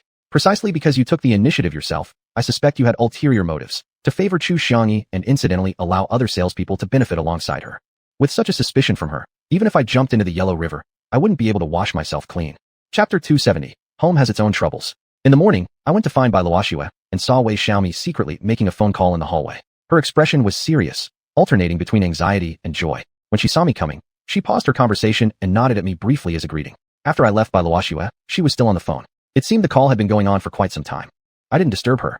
Around 10 a.m., Wei Xiaomi hurriedly left the conference room on the third floor. At the time, I didn't think much of it. During lunch, Bai Luoxue told me that Wei Xiaomi had helped Feng Dongxing raise money. That clearly showed their relationship was far from ordinary. Ordinary colleagues wouldn't help someone so enthusiastically. I don't know what came over me, but I actually brought up their relationship with Bai Luoxue, which triggered some sensitive nerve of hers. That they get along well is already common knowledge. What are you trying to prove? That Feng Dongxing and xiuxian have nothing going on between them. I hurriedly defended myself. Well, I just don't know. Pretend. Keep pretending. I really didn't understand why she was so sensitive. I truly don't know whether there's anything between them. I don't even pay attention to that. I have my own serious matters to deal with and barely have time to concern myself with other people's gossip. It doesn't really matter what they do, but I hope your little thoughts don't go in the wrong direction, or you'll end up even busier. There she went again, hinting about me and xiuxian. I had no choice but to keep my mouth shut. But Bai Luoxue didn't calm down. Instead, her focus shifted onto Wei Xiaomi and Feng Dongxing. Wei Xiaomi didn't take out a loan. I already knew this much. When xiuxian processed personal loans for them, she had checked with me beforehand, and Wei Xiaomi wasn't on the list. She helped Feng Dongxing raise money, which clearly shows the depth of her feelings for him. Feng borrowed quite a large amount. That's true. 30,000 yuan is a big sum for an average family. In the afternoon, Wei Xiaomi arrived a bit late. When she entered the building, I happened to meet her. Something wrong with Wei Xiaomi? Haven't finished her work yet. Wei Xiaomi looked a little flustered and also somewhat secretly delighted. Sorry, Mr. Chun. I just finished and called Director Bai to ask for leave. As soon as I was done, I rushed right back to work. Thank you, Mr. Chun. Her last word of thanks left me feeling completely confused. Later, when Bai Luoxue reported the repayment situation to me, she mentioned Wei Xiaomi and revealed some information, which finally helped me understand why she had thanked me. The 30,000 yuan Feng Dongxing had borrowed had all been repaid to the company today, and 20,000 of that was covered by Wei Xiaomi on his behalf. Wei Xiaomi's family is relatively wealthy, and her parents had agreed to help Feng Dongxing. Because of this incident, Wei Xiaomi eventually established a clear relationship with Feng Dongxing, and both families had approved. This was probably the reason for Wei Xiaomi's subtle joy and gratitude. Facing the repayment notice, Feng Dongxing had to make a choice. Either he'd withdraw his shares or accept Wei Xiaomi's help. Ultimately, he chose the latter, which also meant he chose Wei Xiaomi. That was Bai Luoxue's final conclusion. Feelings often bow to economic realities. Feng Dongxing was the perfect example. I now felt a deep sigh. If I hadn't had my current achievements, would Bai Luoxue still be with me? Back then, she had set for me the small goal of making 100 million. Now thinking back, it was probably just a joke. She probably only took it seriously when she saw I had the potential. Emotionally, she might not have moved on from xuanhuan yet. I didn't even dare to ask about this lately, afraid of triggering the wounds in her heart. She had clearly told me once before that I shouldn't ask about such things. I agreed, following her wishes. I hadn't thought about this in a long time, and that little emotional knot in my heart seemed to fade in and out, but ultimately, it was still there. Otherwise, why hadn't she asked me to meet her parents yet? There's still one last employee in xiuxian who hasn't repaid the personal loan. Bai Luoxue placed a repayment list in front of me. At first glance, I saw that the only remaining name was xiuxian. She was still in xiuxian, waiting for Feng Dongxing to return and replace her before she could come back herself. Since Feng Dongxing had already paid off his personal loan, emotionally speaking, he should be more considerate toward xiuxian. The company notice had already been issued. Failure to repay the loan would mean a significant decrease in future income. He should contact xiuxian as soon as possible, return, and take over her position. That was a private matter between them. Even though I cared, it was awkward for me to directly ask about it. The deadline hasn't arrived yet. Let's wait for her. I was reluctant to push directly, as you say, but let me remind you, should she fail to repay the loan by the deadline, I hope you'll handle it impartially, according to the rules in the notice. That goes without saying. I gave Bai Luoxue a direct promise.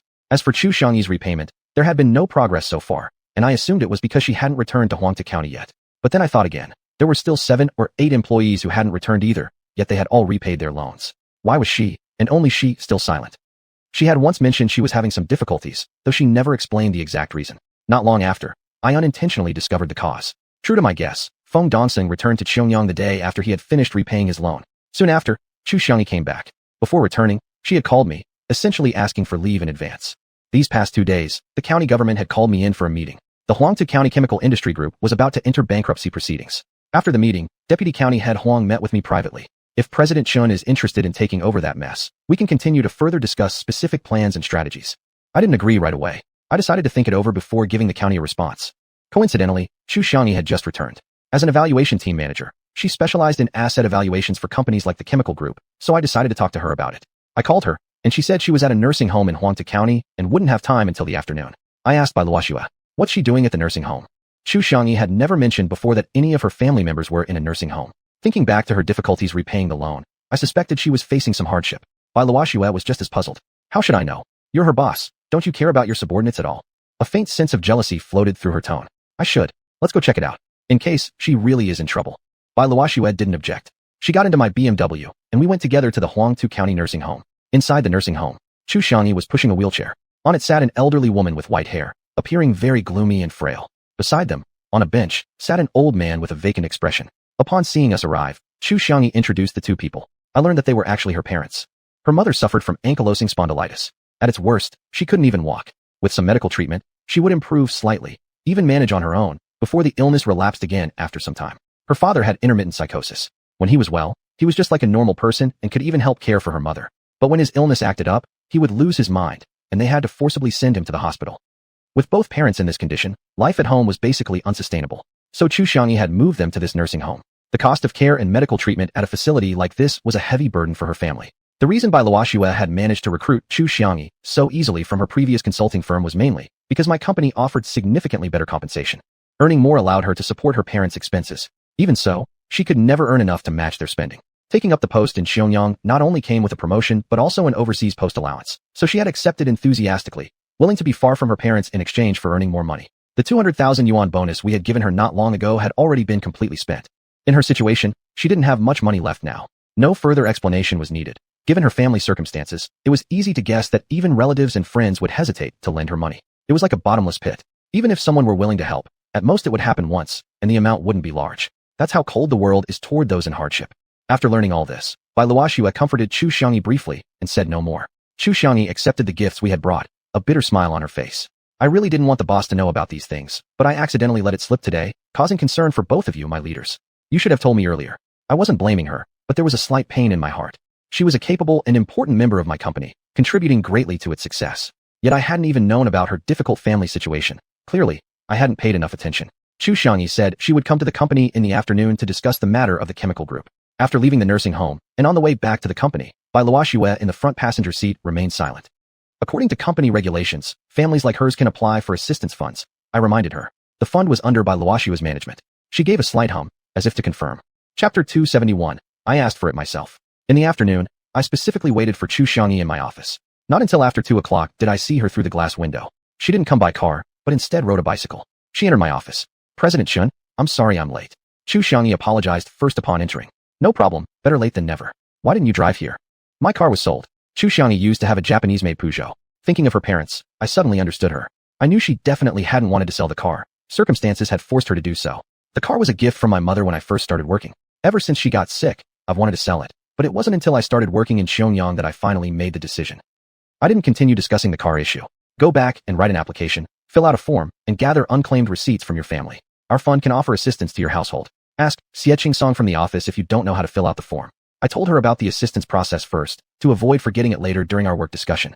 Thank you, President Chun. Didn't you call me here to discuss the chemical group issue? She hadn't forgotten her work priorities. Yes, not many people remain in your assessment team. So take whoever you can and go to the chemical group to collect relevant materials. Okay. Xiuxian readily agreed, stood up, and was about to leave. I hurriedly added another sentence.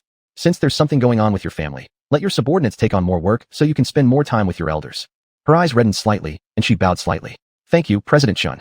Before tears could roll down, she quickly turned around and left. Normally, Xiuxian always wore a smile. Those unfamiliar with her personal circumstances would surely regard her as a cheerful girl, unaware of the pain and hardship hidden inside.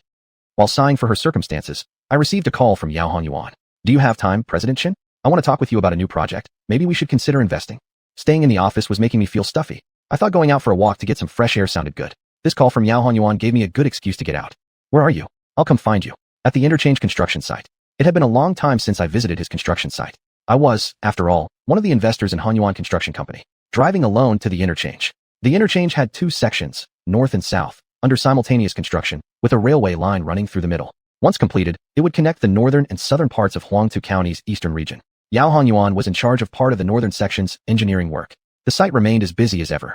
Yao Hunyuan gave me a quick tour of the site, explaining the general construction progress before taking me to his office, a metal container. The Huangtu County Chemical Group is going bankrupt, and its land will soon be developed for real estate. This is a great opportunity, and I plan to bid for the project.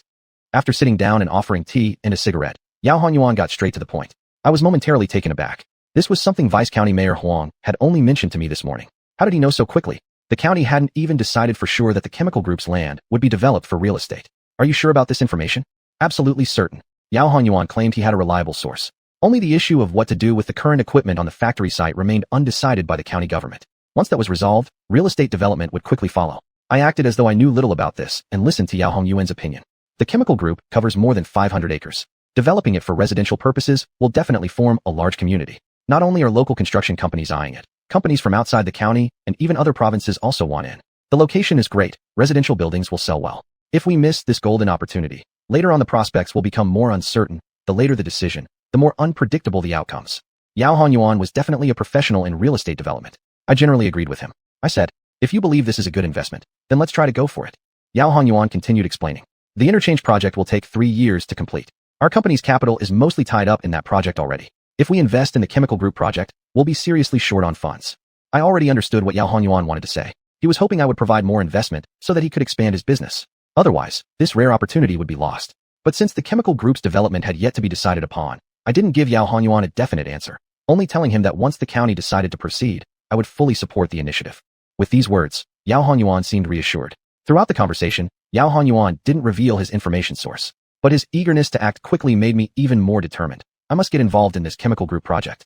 On one hand, I hoped xiuxian would submit the evaluation report as soon as possible. On the other hand, I was worried she needed to take care of her parents.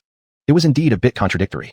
There were still 5 or 6 workers from Xianxia Green Food Company on leave at home, and all of them were members of the assessment team. The more people involved, the faster the evaluation process would be. I first communicated with xiuxian and notified the Xianxia staff to cancel their leaves. Xiuxian and others had already arrived at the chemical group and were gathering relevant materials. Xiuxian was very excited, and with just a thank you, I had already sensed her gratitude. Before the end of work the next day, Bailuoxua walked into my office carrying a handbag. Here, these are the documents submitted by Manager Chu. I took them out and saw, wow, aside from one application form, all the rest were hospital expense receipts totaling 1.1 million yuan. According to regulations, she's eligible for 400,000 yuan in assistance. Bailuoxua looked at me, seeking my opinion. All her money has gone into this. I only found out yesterday that she had already sold her car. 400,000 yuan really isn't much. I sighed as I signed the paperwork. Apart from cases like this where maximum assistance was provided, Bailuoxua could make decisions on smaller amounts herself, although she would report periodically. After signing, I carefully looked at that application form. So the parents of xiuxian were also teachers. Yes, precisely because my background is so similar to hers, I've become increasingly sympathetic toward her. I believe Bailuoxua was empathetic. She wouldn't always act like a jealous rival. With such thoughts, I suddenly felt less awkward inside. Seeing me let out a deep breath, she asked me, if xiuxian's parents weren't ill, but still working on the front lines of teaching, and you met both of us at the same time, which one would you choose? Bailuoxua suddenly posed a difficult question to me. I knew she was testing me. First, I need to correct you. Your hypothetical scenario is flawed, so there's no the rest to consider. Don't avoid it. I'm saying just suppose, would you choose me or her? She wouldn't let go and insisted I give an answer. I chuckled. No matter whether that suppose is real or not, my choice won't change. I'd choose you even in my dreams. A smile appeared on Bailuoxua's face. Although you hesitated a little on that question, and it sounded somewhat evasive, the final answer was satisfying. I just hope you really mean it. Xuanhuan knows how much I truly love you. So why do you lack confidence in yourself? I didn't know why I had to bring up Xuanhuan at this moment. What was I thinking? The smile on Bailuoxua's face instantly vanished. You still talk intimately with Xuanhuan sometimes? I don't see you two together often, but do you often keep in touch by phone? No, I just meant the past, before we officially became a couple. I quickly denied it. If there were anything intimate to say, I wouldn't say it to him. Any calls we have are strictly work-related, and besides, there hasn't been much work lately. I haven't seen him in months. I rambled on, trying to dispel her suspicion, but Bailuoxua had already caught a slip. Well then, I also haven't seen him in months. I really miss him. Let's go find him and catch up, and have a drink tonight. Bailuoxua really grabbed my sleeve and insisted on going to find Xuanhuan. I quickly compromised. Let's just talk about it. No need to actually go, right? No, we must go. I want to ask him in person whether he really knows how much you love me. I hurriedly pointed at that stack of receipts and said, you should process these first. It would have been better if I hadn't mentioned it. Saying that only made Bailuoxua more upset. Her matter will definitely be taken care of, but her matter isn't as urgent as mine. However, you seem more concerned about her than about me, so I must see Xuanhuan. I want to know why he would say something like that to you. What did he say? I really couldn't figure it out. Confused and bewildered, I was dragged by Bailuoxua into her car and sped directly toward the interchange. Chapter 272, as if taking revenge on me. Xuanhuan wasn't surprised to see me again. He remained as warm and hospitable as always, offering tea and chatting about how long it had been since we last met. He didn't mention at all that I had visited in the afternoon. Bailuoxua, on the other hand, appeared extremely excited and insisted that Xuanhuan take us on a tour around the construction site. Without hesitation, Yao handed each of us a safety helmet and walked out of the metal trailer. Bai Luoxu followed closely behind him. I had no choice but to trail along behind them. Yao walked ahead, giving an introduction of the ongoing construction progress. Bai Luoxu listened with great interest and occasionally asked a question or two. After all, she had worked at construction sites before, and her questions showed her professionalism. Although I had already heard Yao's explanations before, the professional inquiries from Bai Luoxu were something new to me. From their conversation, I gained a deeper understanding of the construction industry. The feeling I had earlier, like being held captive, instantly disappeared. I even felt regret, wishing I had brought Bai Luoxu with me the first time so I wouldn't have needed to come back again.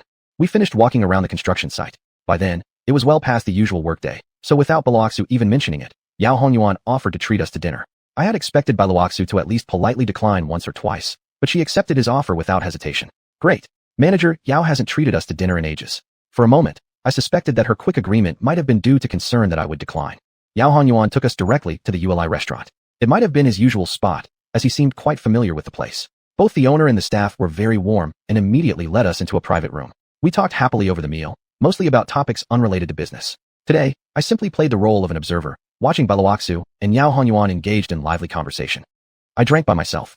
They talked a lot, but ate very little, and drank even less. Until leaving the table, Bai Luoxu didn't ask Xuanhuan how he had found out about our relationship. Xuanhuan also didn't bring up anything about our relationship or mention anything about the chemical group. I felt confused about the entire dinner. Bai Luoxu, however, was unusually excited. There wasn't anything unusual about Xuanhuan's behavior. He seemed much the same as before. We parted at the restaurant entrance. Yao insisted on driving home. Bai Luoxu had already called a designated driver, though he hadn't drunk much anyway. Since we lived nearby, our car was parked right at the entrance of the restaurant. As usual, I dropped Bai Luoxu off at her place first. Why didn't you ask him? Even now, I still felt puzzled. Was confirming my suspicions the reason Bai Luoxu had approached Yao? Ask about what?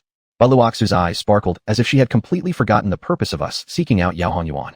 Asking when he found out about our relationship. Why should I ask him that? She smiled brightly, with a hint of mischief. How should I know? It was you who insisted we see him, yet you didn't ask anything. Just had a meal like nothing happened. Though I said those words, I quickly realized inside that Bai Luoxu had simply been looking for an excuse to meet Xuanhuan. I immediately felt played. Giggle, giggle, giggle. Bai Luoxu laughed, delightedly and cheerfully. You silly. Can't I just let him treat us to dinner? He used to be our boss for nothing. As I was about to further question why she had deliberately teased me, Bai Luoxu had already entered her home. Bye-bye. Sweet dreams tonight. She disappeared inside, and I stood there for a moment in front of her door, then walked home alone. My mother, seeing that I had returned drunk, immediately asked a bunch of questions. I knew it. You were drinking again. 9 times out of 10, you only come home because you've been drinking. Without alcohol, you wouldn't come back at all. My father, sitting on the sofa watching TV, came to my defense. The kid has business dinners. Alcohol is unavoidable. Besides, he didn't even drink that much. Don't nag her. Afraid that if I stayed with my parents for too long, Mom would start grilling me about my girlfriend situation again. I briefly said hello and claimed I was tired, then returned to my bedroom. Bai Luoxu's behavior today surprised me. She had taken me seeking out Xuanhuan, all because of my thoughtless remark, which she had seized upon. I felt quite unhappy about the meal, but she was extremely excited. Suddenly, I realized. Her strange behavior was entirely due to my concern for xiuxian. She had spent the entire afternoon helping xiuxian with the procedures for applying for a fund assistance grant. She had taken out her frustration on me, and this time, she found her target. Then she became happy. Though I had been absolutely clear with her about my relationship with xiuxian, apparently, I had still triggered her jealousy. A sigh? Girls' hearts are truly hard to figure out. I thought everything would be fine after tonight, but her jealousy continued brewing the next day. The procedures for xiuxian's fund assistance had been completed, and 400,000 yuan had been transferred into her account. The money didn't stay in her account for long. It quickly flowed into my company. She used it to repay a personal loan, but she still owed 100,000 yuan. Bai Luoxu knew. I knew too. In fact, I also knew that after we left the nursing home yesterday, she contacted the hospital. After having lunch with her parents, she sent her mother to the county hospital and her father to a psychiatric ward, which was why she arrived late in the afternoon. Their hospitalization would definitely bring more expenses. The funds I had given her had already been used to repay her loan. She probably didn't have much left. As my senior executive, I didn't want her to carry unnecessary burdens. I needed to help her. Helping her was helping myself. So I called Xiuxian into my office and asked him to draft a document titled Decision on Rewarding Employees for Outstanding Contributions to the Construction of Xiangyang City Green Food Company.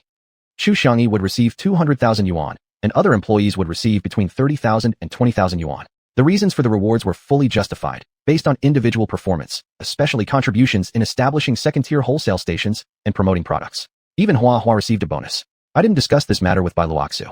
I feared that if I did, she might disagree or at least raise concerns.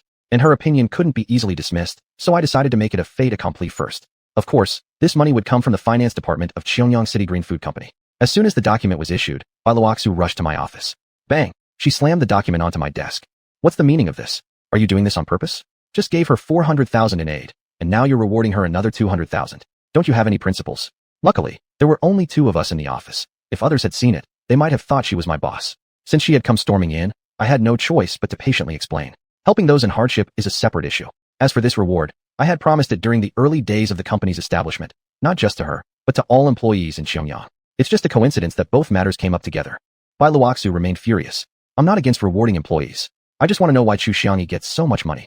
Too much. Doesn't seem like it. She once settled the compensation case for Dichuan Mineral Water Plant and secured our cooperation with Donghai Mineral Water Plant. Just those 2 accomplishments justified a 200,000 yuan reward. Compared to building the new company, 200,000 isn't excessive at all. My explanation, however reasonable, failed to calm her. Suddenly, I realized something. I had been fully occupied building operations in the south, while she had been managing the northern division. Her contributions were not smaller than xiuxian's. They might have even been greater. I had overlooked her feelings. I forgot something really important. Ignoring her anger, I immediately called Xiuxian back into the office. Draft another decision to reward all sales staff for promoting new products. My meaning was obvious. I wanted to reward Bai Luoxu generously. The other salespeople would be rewarded according to their performance. After Xiuxian left, Bai Luoxu finally smiled. Boss Chun, rewarding me 300,000 yuan so openly. Won't employees be upset? Seeing her finally cheerful, a stone finally lifted from my heart.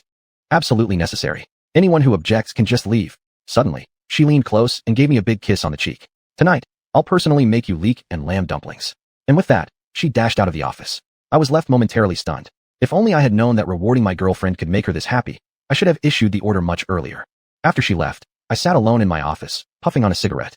Thinking about her emotional ups and downs in recent days, I realized I had neglected her feelings. She had once told me that, in order to purchase company shares, all the family's savings, even including the money her parents had been spent. She was also in urgent need of money now. While I had been focusing on taking care of xiuxian, I had overlooked her. No wonder she had been in a bad mood.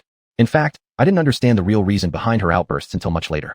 Chapter 273, seeing much the same. During the period when xiuxian led a team into the chemical group for evaluation, coconut water production kept increasing day by day. Mu Jiming didn't want workers laboring half a day and resting the other half. It was too inefficient. Even under a single shift system, limiting production only to daytime hours, he still operated at full capacity for 8 hours straight. That meant I needed to supply massive quantities of coconuts. On the small island, Zhao Mingfei and the other 3 people had to run around busily all morning just to keep up with the supply. The marketing of coconut water was very successful, but it had taken a high-end route. Unlike fruit juice, which followed a mass-market approach and had a much higher sales volume, the sales of coconut water were comparatively low. Inventory started accumulating rapidly. For Minli Canned Food Factory, it didn't matter. They considered it a sale once the goods entered the warehouse. What they cared about was output. Warehouse number 1 was full. Coconut water started being transported to the new warehouse area. Xiuxian grew anxious. He was responsible for sales on the green ecology side. We're producing too aggressively. Why not pause for a while and clear the stock first? I had been thinking the same. I planned to discuss with Bai Luoxu about when to stop production. Bai Luoxu didn't immediately agree to halt production. Stopping will lower the workers' motivation. Let me think of another way. Bai Luoxu took Xiuxian and several experienced salespeople to a meeting for brainstorming. They would contact me when they came up with a plan. I hadn't visited Xiuxian for several days, and now I had time. I decided to go over and take a look. I also had Ruo Shuang haul a truckload of coconut shells, which were carbonized through the space channel. I walked around the picking garden. Tourists were coming and going as usual. Fruit picking was in full swing. Director Chun, great news. My father ordered another 50 cases of coconut water. As soon as we met, Hihua handed me a contract. Naturally, I guessed Hihua had once again asked her father Xianxia to help promote the product. But this time, it was different. Xianxia had proactively requested Hihua to place the order for a friend. Looking at the document, the purchasing entity was the Xiangyang City Carbonization Plant. Does your father have a connection with the carbonization plant? Truthfully, I just wanted to confirm from Hihua what I assumed, that they certainly had a relationship. Otherwise, they wouldn't have helped us promote the coconut water. My dad and Director Wu of the carbonization plant are high school classmates. They have a very close relationship. The payment already came through. Hihua was excited and urged me to deliver the goods, preferably today. Director Wu from the carbonization plant wanting to buy so much coconut water. Obviously, he wasn't going to drink it all himself. It wasn't for resale either. Even as a staff benefit, it seemed unlikely since it was such a high-end product. As for how those 50 cases would be used, I became genuinely curious. Since this transaction was arranged by Xianxia, I presumed he knew the reason behind it. Hihua was right here. I'd ask her first whether she knew anything. Do you know why Director Wu from the carbonization plant bought so much coconut water?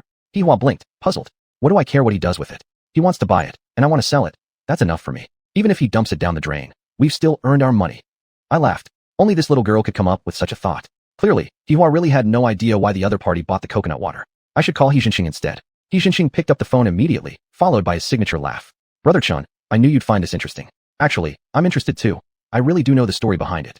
The carbonization plant produced very high-quality activated carbon, an excellence known both domestically and internationally. Not only did they sell well domestically, foreign buyers also came to place orders. Generally, overseas clients purchased activated carbon through their contacts in China. Over time, Director Wu became friends with many of them. A few days ago, some foreign visitors came for a factory tour. During the banquet, Director Wu served them coconut water.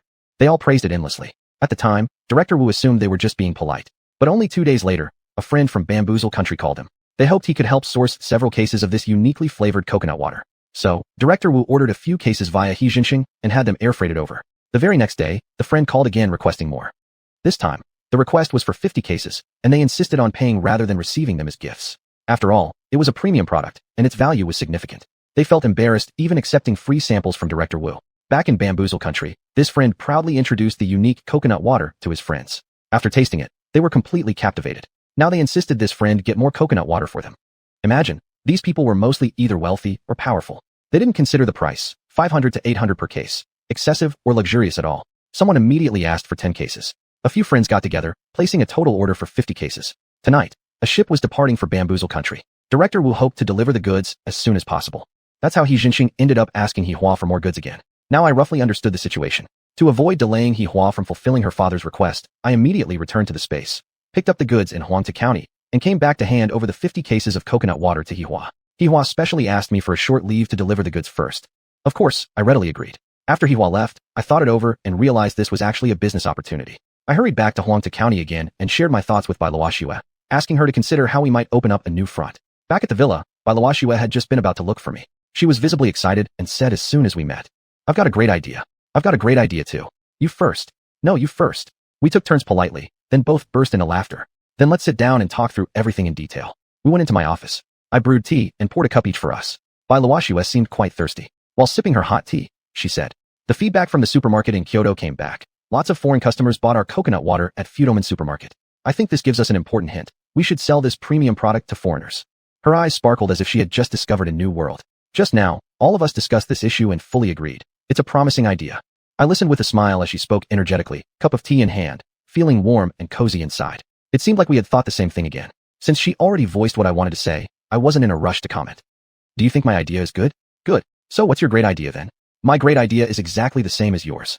Bai Luoxue was momentarily taken aback, then looked slightly annoyed. "So basically, you didn't have any idea of your own. Since you don't, mine is the best one then. Now we should really think about how to put it into practice. Only by entering the international market quickly can we get rid of all the accumulated stock." I didn't explain further because I didn't want to get into the mess of telling her that I had made 2 round trips between Huangtu County and Xiuxian City in such a short time. It would be too hard to clarify. Since she already voiced what I wanted to say, there was no need for me to repeat myself. As for how to push our coconut water into overseas markets, Bai Luoxue and the others had indeed put some thought into it. She suggested, immediately build a website. Promote it strongly with images, videos, text, and multiple languages. Most importantly, focus on customers' real experiences. Testimonials are far more effective than dry promotional content. Chapter 274, Using the website's name. As for these specific operational matters, I don't understand them well, so I won't interfere. I'll just raise 2 requirements. The website must be promoted in the name of our eco-agriculture company. The price of coconut water is allowed to increase, never to decrease. The retail price is set at 12,345 yuan per box, and the wholesale price at 11,000. Bai Luoxue immediately expressed her objection. Forget the retail price for now, but this wholesale price, domestic and international, isn't consistent, and the gap is so huge. This will lead to very serious consequences. She warned me seriously. This will cause some domestic merchants to think there's an opportunity to exploit. They'll buy from us and resell them at your international wholesale price. That's the better scenario, not disrupting our overseas market. If someone starts wholesaling below our price, we won't be able to sell even a single bottle. I kept smiling. If it turns out as you described, even better. I'd be delighted for these merchants to seize this opportunity. Bai Luoxue looked puzzled. Why would you deliberately do this? I had no choice but to explain the real reason to her. Even if we could set up the website today, foreign friends may not be able to see it soon enough. That is to say, there will be no international customers placing orders through the website in the short term. It'll take time to accumulate. Bai Luoxue listened attentively, her beautiful eyebrows slightly furrowed, yet she still hadn't caught the trick behind it. However, domestic merchants will learn about this new website very quickly. The fastest way is through our salespeople calling them directly and telling them we're expanding into international markets and actively promoting ourselves. Now imagine, how would domestic clients react? Bai Luoxue finally grasped my intent. Oh, you mean to use them to help us expand overseas operations? The profit margins are clear enough for them to jump on it. Any merchant with even a little overseas connection would try their best to leverage it and increase their order volume from us. Exactly. I gave her a composed compliment. Bai Luoxue seemed far from satisfied and continued analyzing. Actually, You never intended to conduct overseas business yourself. You just want to use other people's hands to expand for us. Of course, I disagreed. No, using domestic merchants is only a short-term strategy. In the future, this premium coconut water will primarily target the overseas market. After all, no matter how delicious it is, it's just a few bottles of coconut water. Relying solely on domestic rich customers won't fulfill my sales targets. I want to earn from rich international friends. Ha ha ha. Now finally understanding my business strategy, Bai Luoxu couldn't contain her joy, which was indescribable. She even laughed to tears. I need to rush back to work on the website. I'll make sure every domestic distributor knows tomorrow that we're entering overseas markets. After regaining composure from her joy, Bai Luoxu quickly left my office with a cheerful pace. But just as she reached the door, she suddenly turned back, kissed me on the cheek, and ran off. Your reward. Still giggling, she finally ran off. I shook my head and smiled. That kiss came too suddenly and casually. I wasn't even ready for it. Regarding the website construction, I believe Bai Luoxu, xiuxian, and others could handle it, but if we want it done quickly, they might have to work overtime tonight. I didn't want them, especially Bai Luoxu, to work so hard, so I thought of Ruffum, who might have a better idea. So, I called Ruffum. Master, for the website construction, I have a ready-made template. You just need to fill in the company information. Send it to me. I was excited, thrilled. Ding dong. As the phone notification rang, an email arrived. Without even checking, I forwarded it to Bai Luoxu and immediately made the call.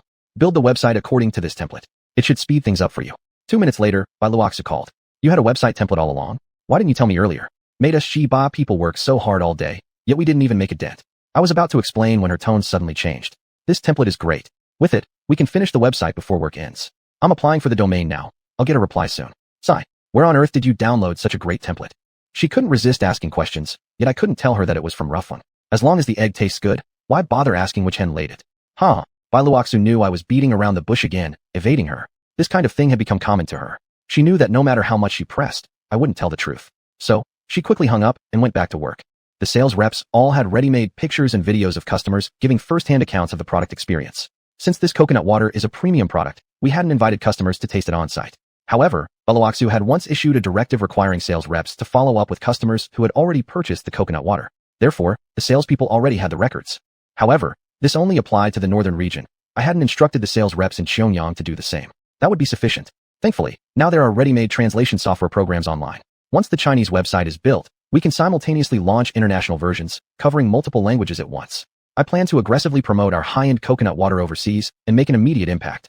Thanks to the tireless efforts of Bai Luoxu and the team, the company's work website was finally completed. When she told me I could check it online, it was already 6 p.m., long past the normal work hours. I quickly browsed through it and was genuinely impressed with how well it turned out. Immediately, I told Bai Luoxu that all the staff involved in building the website, aside from receiving overtime pay, would have dinner paid for by me tonight. On the other end of the phone, I could hear an outbreak of cheers. At the Yulai restaurant, a large table was filled with delicacies and drinks. Though the salespeople were exhausted, they were all in high spirits now. Joy, delight, and excitement filled the entire dining experience. Bai Luoxu was a little worried and whispered to me, "They've all worked hard, and we completed the tasks according to your instructions. I hope it turns out as you predicted." She reminded me, while everyone was in a good mood, I should announce an important notice. Everyone, please be quiet. Let me say a few words. Send out a notice in the sales group to inform your clients immediately about our overseas website construction. Don't just send a text, make a call to confirm. Instantly, multiple mobile notification sounds started ringing. Bai Luoxu sent the notice to the group chat. All the salespeople at the table pulled out their phones and started making their individual calls. Half an hour later, everyone returned to the table. Mission accomplished. Everyone enjoyed the dinner that night. The results were verified the very next day. Domestic merchants began calling in waves. One order after another came flooding in, causing a surge in coconut water sales. In less than a day, all the coconut water stored in the new warehouse was shipped out. Upon learning this, Bai Luoxu insisted she would make me dumplings stuffed with leek and mutton that night. I pretended to be unimpressed on purpose. Is this your ultimate reward? What other kind of reward are you hoping for? You. What a wishful thinker. After throwing that remark at me, she headed downstairs to buy mutton. Standing behind her, I muttered to myself, of course I want that. Who wouldn't want something better? Chapter 275 Playing Psychological Tactics. Domestic orders for coconut juice surged. Soon I received feedback, just as I had expected. The products were being sold domestically through local vendors and eventually made their way abroad. That was the situation in the northern region. However, the south was different. The downstream customers faced by the second-tier wholesale stations were basically local shopping malls, supermarkets, and even individual street vendors. These ordinary people had no overseas connections. Even if they did, there was no guarantee they could afford my expensive coconut juice. Orders in the southern region hadn't seen a significant increase. It wasn't quite what I had imagined originally. My strategy had not worked as expected there, but I wasn't giving up. I decided to intensify the pressure and push forward this roundabout strategy. I continued to regard Hihua as the key figure. The picking garden. Noticing Hihua was not busy anymore, I deliberately whispered to her about the completion of the new website. I want to enter the international market with our coconut juice. Headquarters set up a sales website overnight yesterday. Foreigners will definitely be interested once they see it. I believe our coconut juice will soon be a big hit in the international market. Hihua showed great interest. Director Chen, you are truly far-sighted. We can't begin to match you. Hurry, tell me the web address. Let me see it right away. I gave her the URL. She logged in and started browsing with a delighted smile. Seeing her fully absorbed, my first step was considered a success. Director Chen, the price you set seems a bit high. Foreigners aren't stupid either. Would they really buy at such a high price? As expected, she also harbored serious doubts about the pricing. They will. Definitely will. I didn't explain anything further. I just smiled calmly, and with the excuse of having something urgent to attend to, I left the picking garden and headed to Binzhou Mansion. Before reaching Binzhou Mansion, while driving halfway, I received a call from xiuxian. Chen, what exactly are you trying to do? My daughter called saying that your coconut juice is getting a price hike, and it's a substantial one. If my friends ask for it again, how am I supposed to explain? Xiuxian's call was anticipated. It was exactly the second step in my plan. Without his attention, my plan would have failed. I pulled my BMW to the roadside and answered his call seriously. Director He, I suppose Xiuhuan must have told you about the pricing listed on the website. Do you know, brother, whether you've looked at it or not? That price is intended for overseas markets, not domestic. The domestic prices remain unchanged. As for your friends, you can reply to them as usual. No need to worry at all. If you find the pricing issue difficult to explain, you are welcome to consult me anytime. I'm always available. Once Xiuxian fully understood the situation, he felt reassured. Hanging up the phone, I wiped the sweat from my forehead. There was actually a bit of perspiration. I myself was aware of how risky this move was. The chances of success weren't great. But since Xiuxian had taken the bait, I had taken the correct step. As I just arrived at the parking lot of Binzhou Mansion, before the car even fully stopped, Hihua called me. Director Chen, another big order came in. I could hear Hihua's excitement clearly through the phone. How big is it? I quietly smiled inside the car. 8,000 cases. I was genuinely startled. Up to now, including the entire northern region, no merchant had ever ordered 1,000 cases of coconut juice in one go. Hearing my silence, Hihua seemed somewhat anxious at the other end. Director Chen, don't we have enough stock? Cough, cough. I cleared my throat twice to calm my own excitement. We definitely have the stock. Just tell me who placed the order. What? Do you want to contact the buyer directly? So you won't be needing this part-time salesperson anymore? If that's the case, forget about it. Just pretend I didn't say anything. You're busy, Director Chen. I'll hang up first. She threatened to hang up. Without my saying anything yet, she started getting upset. For such a big deal, I had to find out the details. No, don't hang up. You are absolutely still needed here, part-time or not. This matter is entirely entrusted to you. You personally will handle it. Great. This time, Hihua really did hang up. I could clearly hear her extraordinary happiness, though she hadn't told me who the buyer was yet. Thinking about it, I would eventually find out anyway, most likely another friend of Xiuxian's.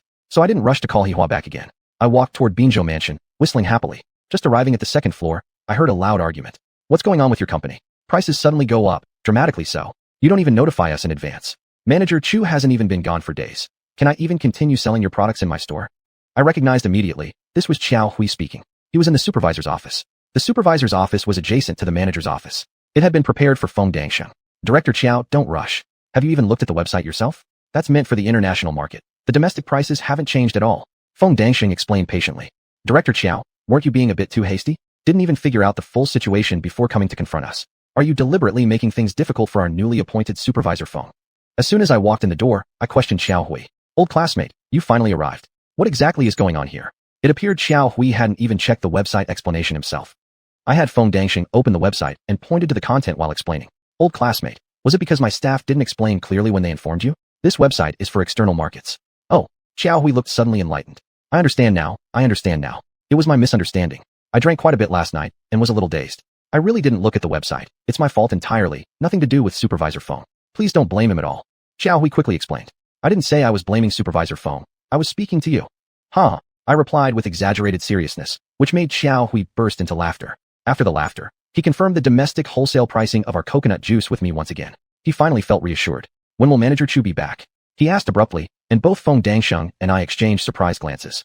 Manager Chu. I was just about to say that Manager Chu was currently busy with matters concerning the chemical group, but suddenly realized that the information shouldn't be revealed lightly, so I changed my words immediately. Manager Chu will be back after her vacation. What?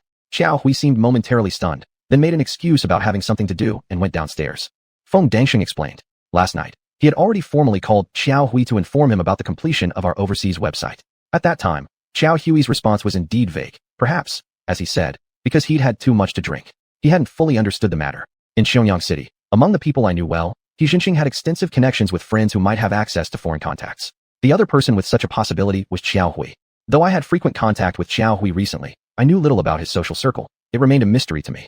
I chatted a while with Feng Dangsheng, understanding his impressions and experiences from work these past few days. Feng Dangxing proved quite capable of fulfilling the role. Xiuxian had not misjudged him. Before long, Xiaohui returned again, somewhat mysteriously.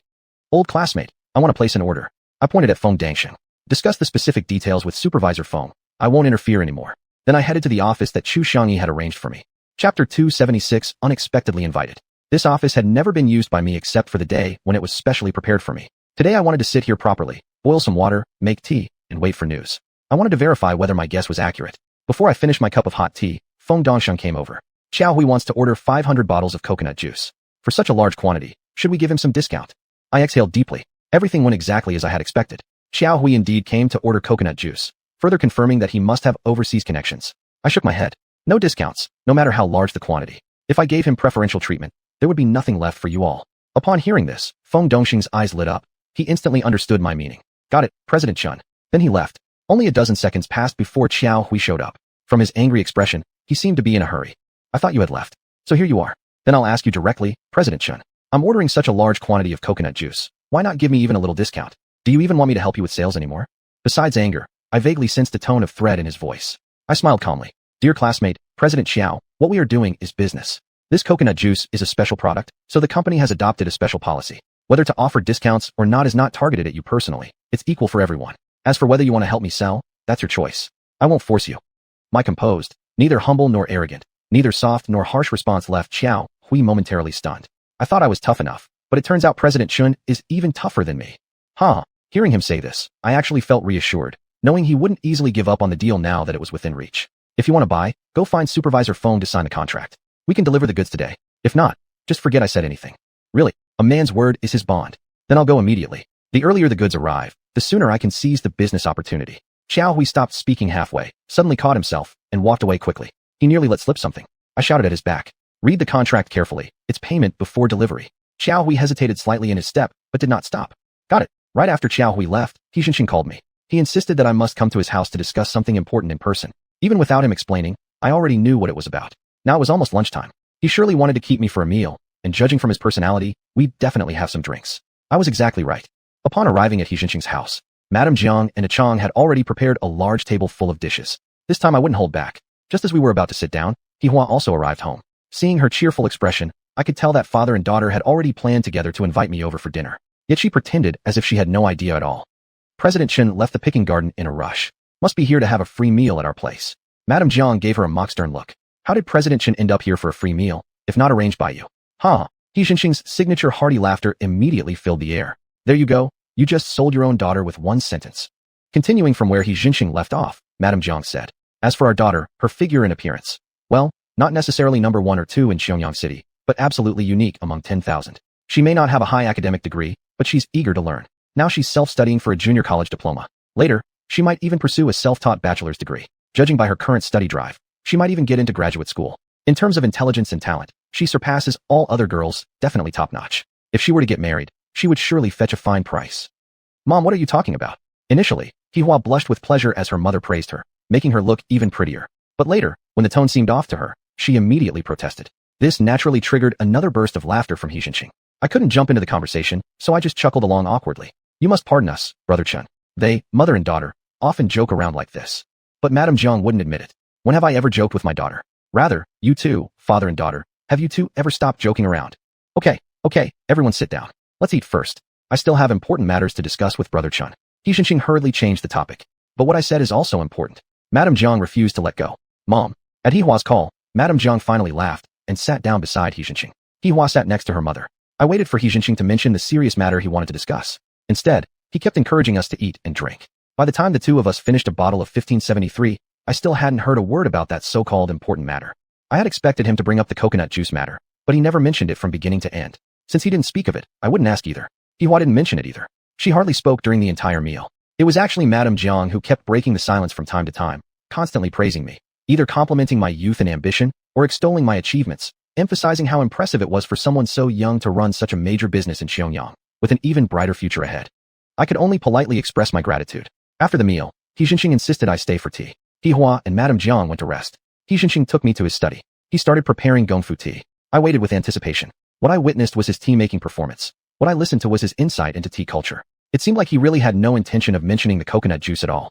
Since he didn't bring it up, neither did I. Even when I finally took my leave, he still hadn't said a word about it. Once outside, by the time I reached my BMW, there was already a middle-aged man waiting there. Xiong asked me to drive you home. I understood. Since we had drunk alcohol at lunch, xiuxian had arranged a driver for me. I insisted on declining. The man said, I hope President Chen won't make this difficult for me. If I don't get you home safely, I'll get fired. Under such circumstances, I couldn't keep refusing. I let him drive me back to Binzhou Mansion. This was my first time resting at the dormitory arranged for me by xiuxian. Fortunately, the other employees sharing the dormitory had gone home for family visits, so the room was empty except for me. Lying on the bed, thinking repeatedly and unable to figure out what was xiuxian's real intention here. If I supposed that it was arranged by Hihua through xiuxian to invite me for dinner, logically speaking, the purpose should have been related to the coconut juice order. But that matter wasn't even touched upon. Then absolutely not. No matter how hard I tried to figure it out, I couldn't understand, and eventually drifted off into a drowsy sleep. It was a phone call that woke me up. Feng Dongxing reported that Xiao Hui had already transferred the money for the coconut juice order. Xiao Hui was urging delivery. Remembering my promise to him that morning, I certainly wouldn't go back on my word. Immediately, I entered my space, asked Ru Huang to drive a truck to load 1,500 boxes of coconut juice from warehouse number 1. Via the space, it was directly transported to Binzhou Mansion. When Xiao Hui saw so much delivered, he was very surprised. My goodness, old classmate, did you send too much? This much? I can't even afford it all. I chuckled slightly. I know, President Xiao isn't unable to buy it, just hasn't purchased this much yet. The reason so much has been sent is just to let my old classmate know. Goods are plentiful, and orders are always welcome. All of this was specially prepared for you. Xiao Hui seemed not to have grasped yet, but that didn't stop him from calling his men to start unloading. All my salespeople were out. Upstairs there was only Feng Dongxing managing things alone. After unloading 500 boxes, Xiao Hui asked, shall I have them unload the rest to the second floor warehouse first? After all, according to the contract, I haven't paid yet. I chuckled again. No need to go through the trouble. Just leave the goods on the truck. If you make the payment, continue unloading. If not, I'll just take it all back. Xiao Hui's expression was rich with emotion, looking visibly torn. Paying the bill meant transferring millions of yuan immediately. If he hesitated at this moment, he really might miss a golden opportunity. I secretly smiled. In fact, among these 1,000 boxes, they were actually meant for Hihua. It's just that the contract had not yet arrived here, and naturally, the payment had not yet arrived in my account. The coconut juice was merely something Ru Huang brought over as an aside. Xiao Hui finally decided not to proceed with the transfer. So I ordered Ru Huang to truly drive the vehicle away. That entire truck, loaded with such valuable goods, I didn't leave at the picking garden. Instead, I had Ru Huang drive it back into the other dimension. There was the safest place. Chapter 277. The Art of Using Opponent's Force Against Them. Without mentioning Feng Dongxing handling the procedures with Xiao Hui, I drove back to the picking garden with Rose Huang. Hihua wasn't at her post. I had already told her in the morning to handle the coconut juice contract matters on my behalf, so I assumed she had been busy with it in the afternoon. I took a walk around the picking garden, checked which fruit crops needed replanting, and called Rofeng.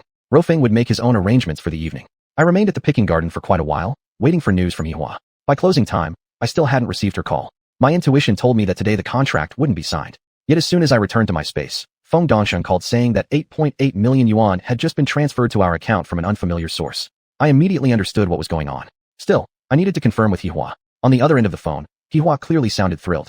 Director Chen, looks like I've scored a big success again. Yes. When will my reward be given? Right away. You're just saying that to cheer me up. The bank is already closed. So how can you transfer 440,000 yuan to me now? I'll pay it to you personally.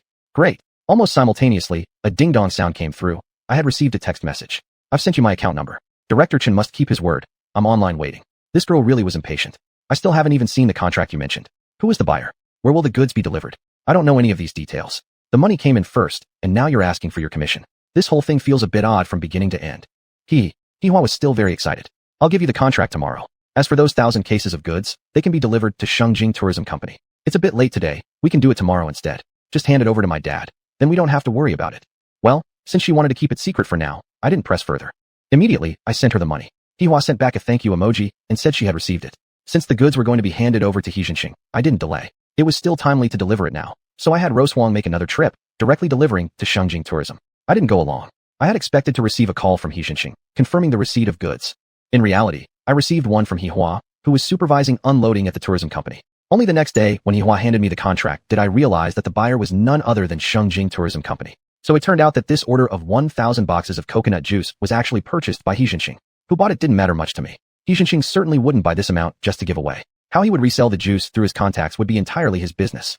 I simply speculated that xiuxian had spotted a business opportunity and didn't want to hand it over to someone else. Given his resources and connections, he probably had many overseas contacts. I also guessed that he might cooperate with Director Wu from the carbonization plant and sell the coconut juice overseas. But in reality, I was entirely wrong. Not until much later did I learn that he had practically nothing to do with it. Regardless of how Hihua worked things out, With her and Xiaohui, the sales of coconut juice in the southern region significantly increased. Xiaohui placed an order approximately every 10 days, and Xuanhuan would surely bring me a 1,000-box contract at least once a week. She was pretty busy now, so to not interfere with her regular work, these contracts were mostly signed on weekends. Because of this, I questioned her more than once about the actual buyer. Xuanhuan always put on a face of innocent confusion. A friend of my dad's. I don't know either. I asked him, but he wouldn't say. I could only choose to believe her.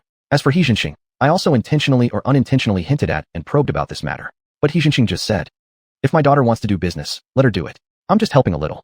If they were unwilling to speak, I couldn't keep prying endlessly. Occasionally, there were also orders of 2,000 boxes from Xuanhuan, not on any set schedule. Whenever there came a large 2,000 case order, xiuxian would definitely call asking when I could deliver the goods. After receiving a definite response from me, he'd go silent again. This puzzled me deeply. Until one day, I accompanied Rose Huang to the carbonization plant to deliver coconut shells. There, I met Director Wu. During our conversation, Director Wu mentioned xiuxian. That was when I learned that with every order of 2,000 cases, xiuxian was responsible for 1,000 of them. Naturally, those he sold to his overseas contacts. He even directly asked me if doing so would disrupt my overseas coconut juice market. I immediately denied it. Director Wu has excellent connections. It's essentially still my product you're selling. How you price it is entirely your business. We've already completed our transaction. There's no further relation. Hearing that, he seemed relieved. But I keenly sensed that these part-timers were making huge profits from this arrangement.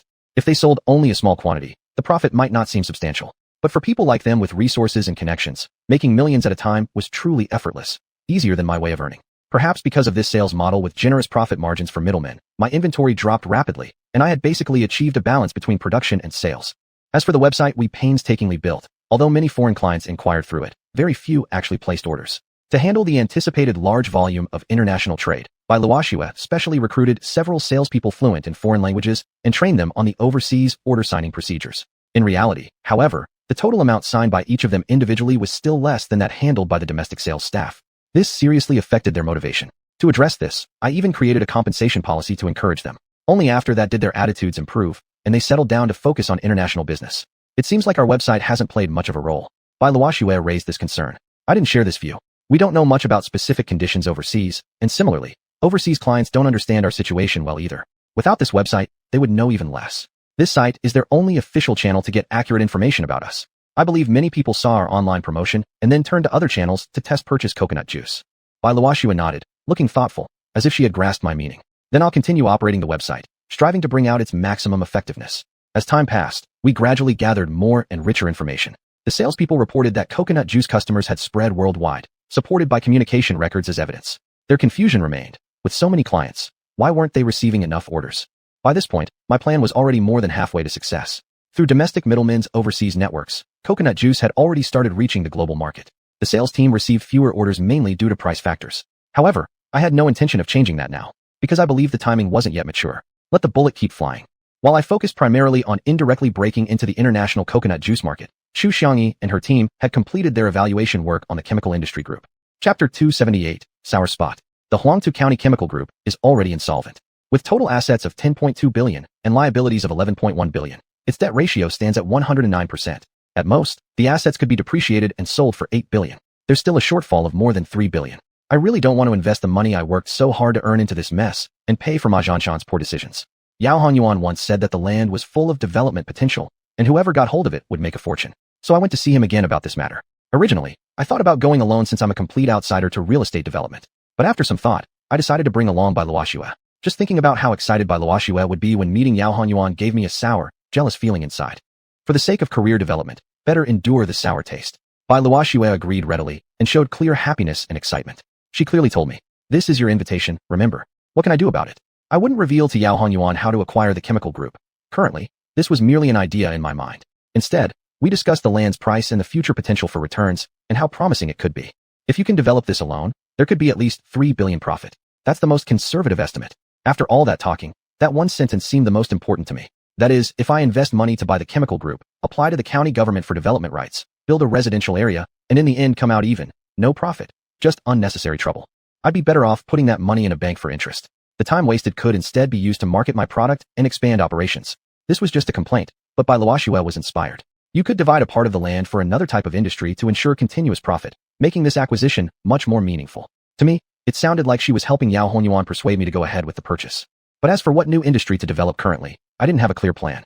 Certainly not more chemical production, and even Ma Zhanshan's new organic project didn't interest me. Rumor had it there were problems with the project itself. Seeing me silent, Xuanhuan worried I might back down.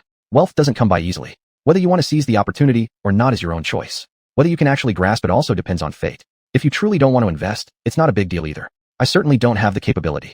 Wanting not to disappoint Xuanhuan, Bai Luoxue quickly replied. We need to think this through carefully.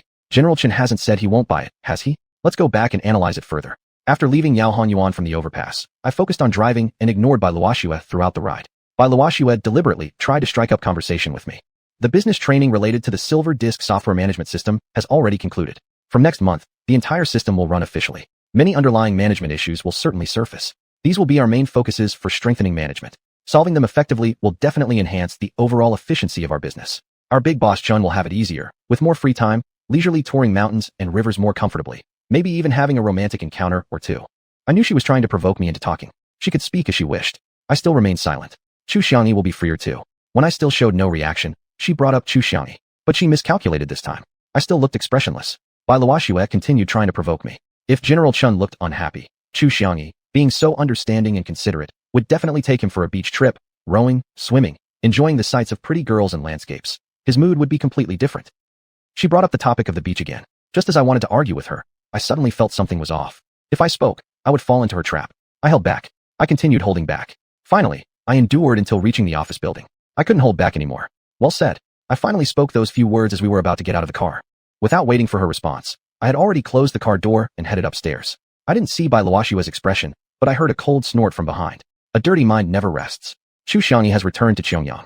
Wei Xiaomi was attending a training session, technically working, and supposed to return to Pyongyang later. But she said there was nothing going on at home and it was boring staying, so she decided to return earlier to work.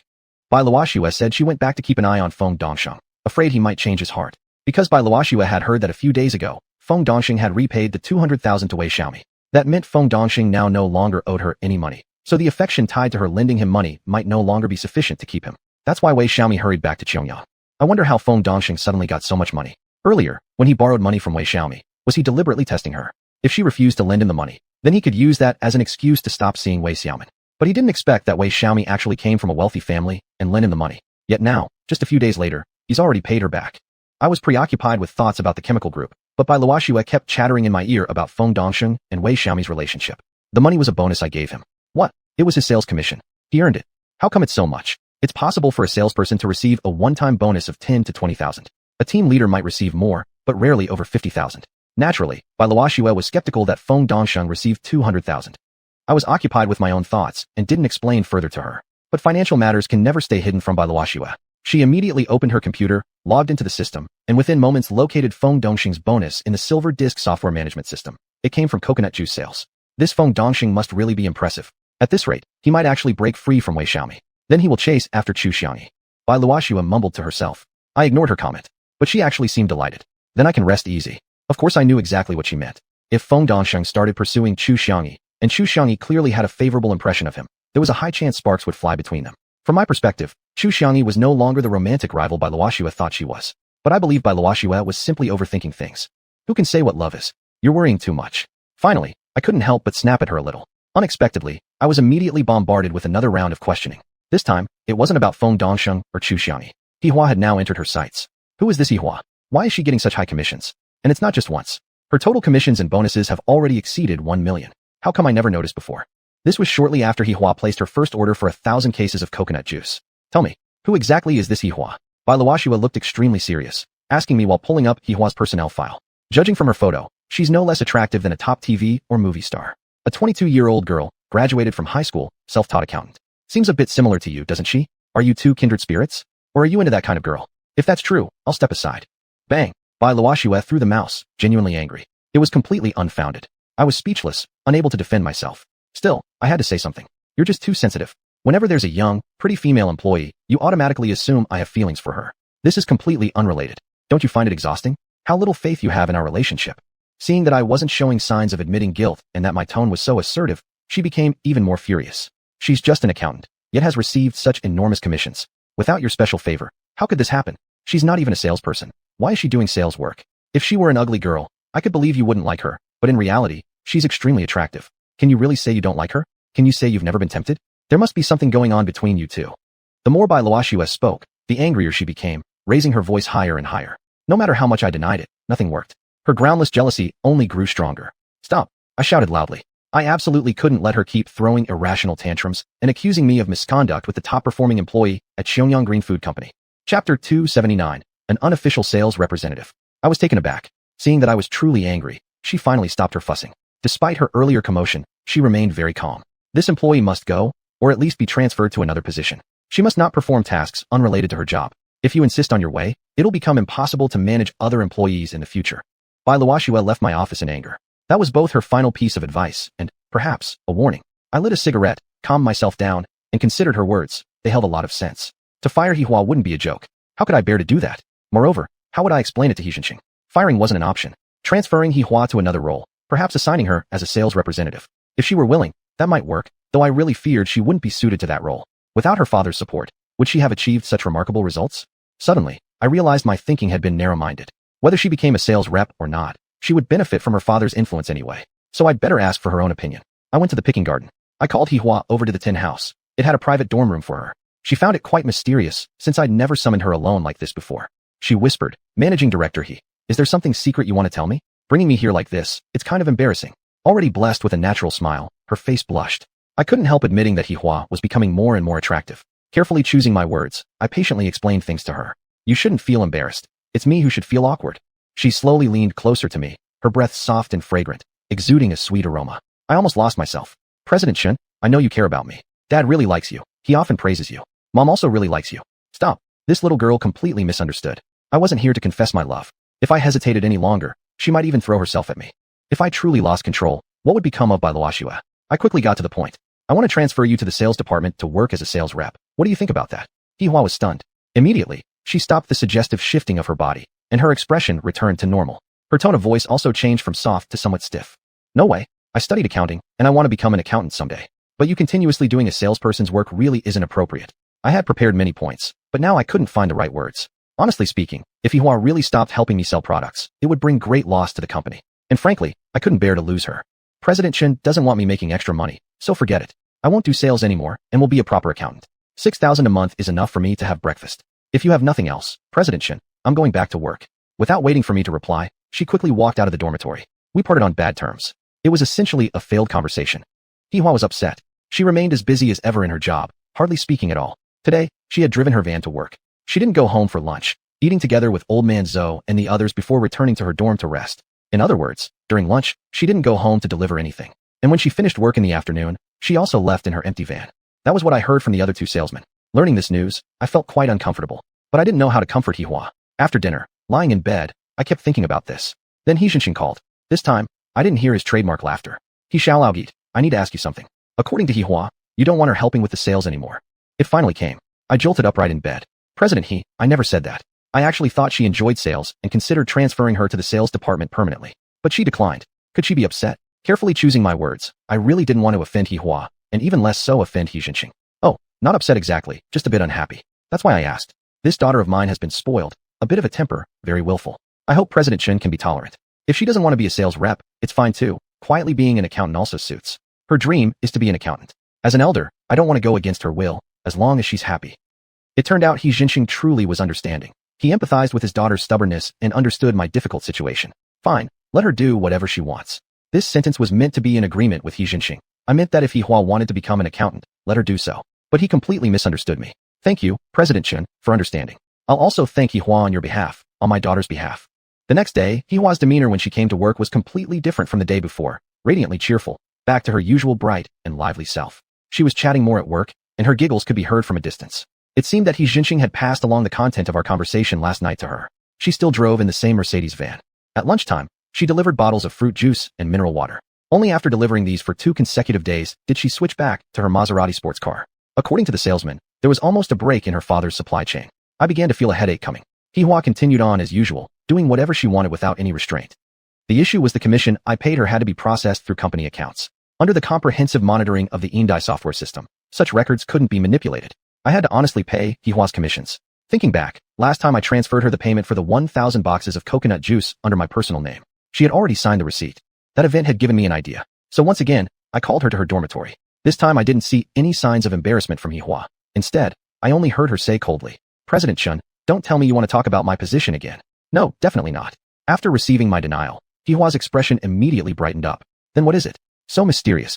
She once again displayed that coquettish, adorable look. I told her that, from now on, her commission bonuses would be distributed separately by me. After I signed the commission receipts, she could manage and record them independently without submitting anything to the company. At the time, Hihua might not have fully understood my intentions, but she still agreed.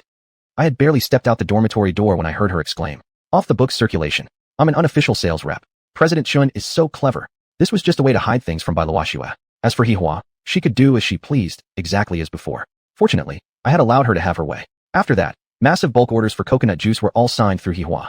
Whether xiuxian had used any overseas connections, in the end, Hihua contributed greatly to the company. Naturally, at the same time, she also received large commission payouts. These commissions were all paid under my personal name. Nothing appeared on the company's books. Bailuoxue never asked about it again. Chapter 280 Patriotism runs high. Before I could approach the county about the matter of Huang-Tu County Chemicals Group, Vice County Head Huang had already come to me. We talked openly and thoroughly inside my small office building for half a day. What concerns you is exactly what concerns the county. Taking over a bankrupt factory, in itself, cannot generate profit financially. Only by finding a suitable project that guarantees long-term development can we truly meet long-term interests. Vice County Head Huang strongly agreed with my point of view. There's no need to rush into anything. It's not helpful to be impatient. Let's both think it over. If we can find a proper project in the near future, I'll definitely buy the chemical group. This statement served as a promise to Vice County Head Huang. Vice County Head Huang exhaled deeply, appearing visibly relieved. With these words from you, I can report to the county leadership with peace of mind. The county will support you. I'll have the Science and Technology Department assist you in searching for suitable construction projects. Let's make this a 1-month deadline. Should your decision not be made within this time, the county will explore other options. Our superiors are anxious too. The workers at the chemical group haven't been paid for 3 months. If you still cannot make a decision, the county also struggles to decide how best to assist. Alleviating the people's hardship is a duty we cannot avoid. I hope Mr. Chun understands the county's difficulties. What Vice County Head Huang had said was already the maximum help he could offer. Still, I felt a lingering concern. Purchasing the chemical group involves various aspects. May I ask what plans the county has regarding the land itself? I could not directly ask Vice County Head Huang about the hearsay information from xuanhuan. That would seem too distrustful. To be honest, the urgency of the county does relate to the issue of land. The real estate industry is now booming, yet experts predict a major decline in just a few years. So, land development must be done sooner rather than later, unless you can find a large project capable of utilizing the entire area. Furthermore, the state has introduced new policies against polluting industries. The chemical group may have already gone bankrupt, but even if it hadn't, it would need to relocate from the urban area into the development zone within 3 years. We must consider this comprehensively. Without a suitable large-scale project, the only option left is real estate development. In essence, Vice County Head Huang had already made his position clear. Actually, this wasn't even my main concern. Will the development of this land require going through a bidding process? Of course. What if I purchase it directly? Then you would either handle it through the bidding process or develop it directly yourself. The slightly worried look on Vice County Head Huang's face just now brightened slightly. If you decide to buy the whole lot, I will personally report to the county government and guarantee you have the right to develop it. I cut in decisively. A man's word is his bond. We'll talk again within 1 month. Then, Vice County Head Huang left. I realized that I had perhaps overpromised. Purchasing Huang-Tu County Chemicals Group merely required signing a contract with the county, but what followed was going to be extremely complicated. It's different from Minley Canning Factory. It was a small operation with limited space and few people. Most importantly, back then I had the right project lined up. This chemical group, on the other hand, involves inorganic and organic chemical operations. I've even heard these projects utilize outdated technology and cannot possibly continue production. This is not a question of investment, but a need to completely transform product techniques. This level of specialization was beyond my grasp. Bailuoxue handles management matters, but only when there's something manageable to work with. She herself had mentioned this before. Only after complete restructuring of this mess can there be a fresh start. And then there's the issue of over 3,000 employees. How should the equipment be dealt with? Who could we sell to? Selling to the right buyer might get a slightly better price and reduce losses, but a wrong choice could lead to greater losses. This was also highly technical territory. As for real estate development, I wasn't scared. It had xuanhuan involved after all. The most critical matter now was finding a suitable new project. With the right project, everything else could be resolved easily. Concerning this new project, I assigned Bailuoxue to gather information and stay in constant contact with the Science and Technology Bureau. Bailuoxue indeed took this seriously. Whenever she had time, she searched online and even visited the library to borrow relevant books. Since I already treated the acquisition of Huang-Tu County Chemicals Group as the key focus of my next stage, I worked even harder, especially to earn more money. Although the current available funds were enough to complete the acquisition, after spending the money, my liquidity would become quite tight. All other businesses were running smoothly, needing little of my oversight. Therefore, I focused the majority of my attention on the stock market. I continued with short-term investments, increasing my capital input, and striving to maximize daily returns. To better study and understand stock trading thoroughly, I bought a large number of books on the subject. Luoxue noticed this. You've really become obsessed with studying lately. No choice. In order to support the county and resolve the matter of the chemicals group, I must make this investment. But the premise is that I must have enough money. Stock investment is a clever method to earn money quickly. Luoxue smiled gently. Unexpectedly, you're actually quite anxious for the leadership. I admire that. You know what? This is a patriotic act. Her smile was tender, revealing care, and I could truly see a bit of admiration in her gaze. My heart was somewhat stirred. Your evaluation of me is too high, and I feel incredibly honored, which further strengthens my determination to acquire the chemicals group. Luoxue smiled even more happily. See, give you a bit of sweetness and you feel boundless happiness. A while ago, I even noticed you paying attention to futures trading. Yes. However, that area is too deep for me to handle, so I didn't research it further. Actually, that wasn't exactly the truth. My entire stock trading relied entirely on the time difference from the alternate dimension space. To be honest, until now, I myself hadn't fully understood stock trading. If I truly had to operate independently in the real world, I would definitely lose heavily. Futures trading requires long-term investment, and how could I possibly stay inside the alternate dimension space for long? I could only give up on that idea. Luoxue seemed to know a lot about futures, and she spoke to me at length, which greatly broadened my horizons. However, I had no intention of pursuing that path. But one matter did ignite my patriotic passion. Soybeans are one of the main grains of the national economy. People's daily lives cannot do without soybeans, whether it be cooking oil, soybean products, or even livestock feed. Some protein syntheses require soybeans. With economic development, the need for soybean production is becoming more widespread, and the demand keeps increasing. Domestic soybean supply cannot meet the needs, so the country has to import large quantities every year. However, the international soybean price isn't decided by us. It is monopolized by some powerful financial conglomerates in a certain major country. In this aspect, we have suffered greatly and sustained heavy losses. The government has introduced many related policies, encouraging farmers to plant more soybeans, which brought some relief. But this has not been enough to shake the positions of the top soybean suppliers. We remain under their control. Luoxue spoke at length about soybean-related news, which sounded extremely infuriating. She had also greatly inspired my patriotic enthusiasm. Suddenly, I got a new idea and interrupted Luoxue's long speech. You find a few people and conduct an urgent investigation into the current state of the soybean market. How easy it is to sell, where to sell, who to sell to, the price, and the profit. Strive to submit the research report within 3 days. Each day you complete it early, I will reward your small team 100,000 yuan, including you.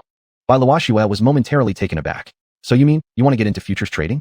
Nope, we can't touch futures. We will handle physical goods trading. Futures is just an illusion, something we cannot play with. We deal in reality, and it's also a contribution to the nation, hitting back at those monopoly conglomerates. No more talking, go arrange things quickly. Luoxue gave me a strange smile. In that case, please get ready with 200,000 yuan, Boss Chen. I only need to find one person, and I will hand you the report tomorrow. Oh my god, I had tied myself up in a knot and got used by her, but willingly. Getting the report as soon as possible and obtaining soybean market information were more important than anything else. I needed to act immediately. Chapter 281, New Development Issues. I found Rough Wind first. I asked it to check what kind of soybeans would be suitable for cultivation in the climate of the small island. Soon it provided me with a list of soybean varieties, among which the yellow soybeans were the best. Master, are you planning to plant soybeans? Yes, and on a large scale. Check what equipment we need to add.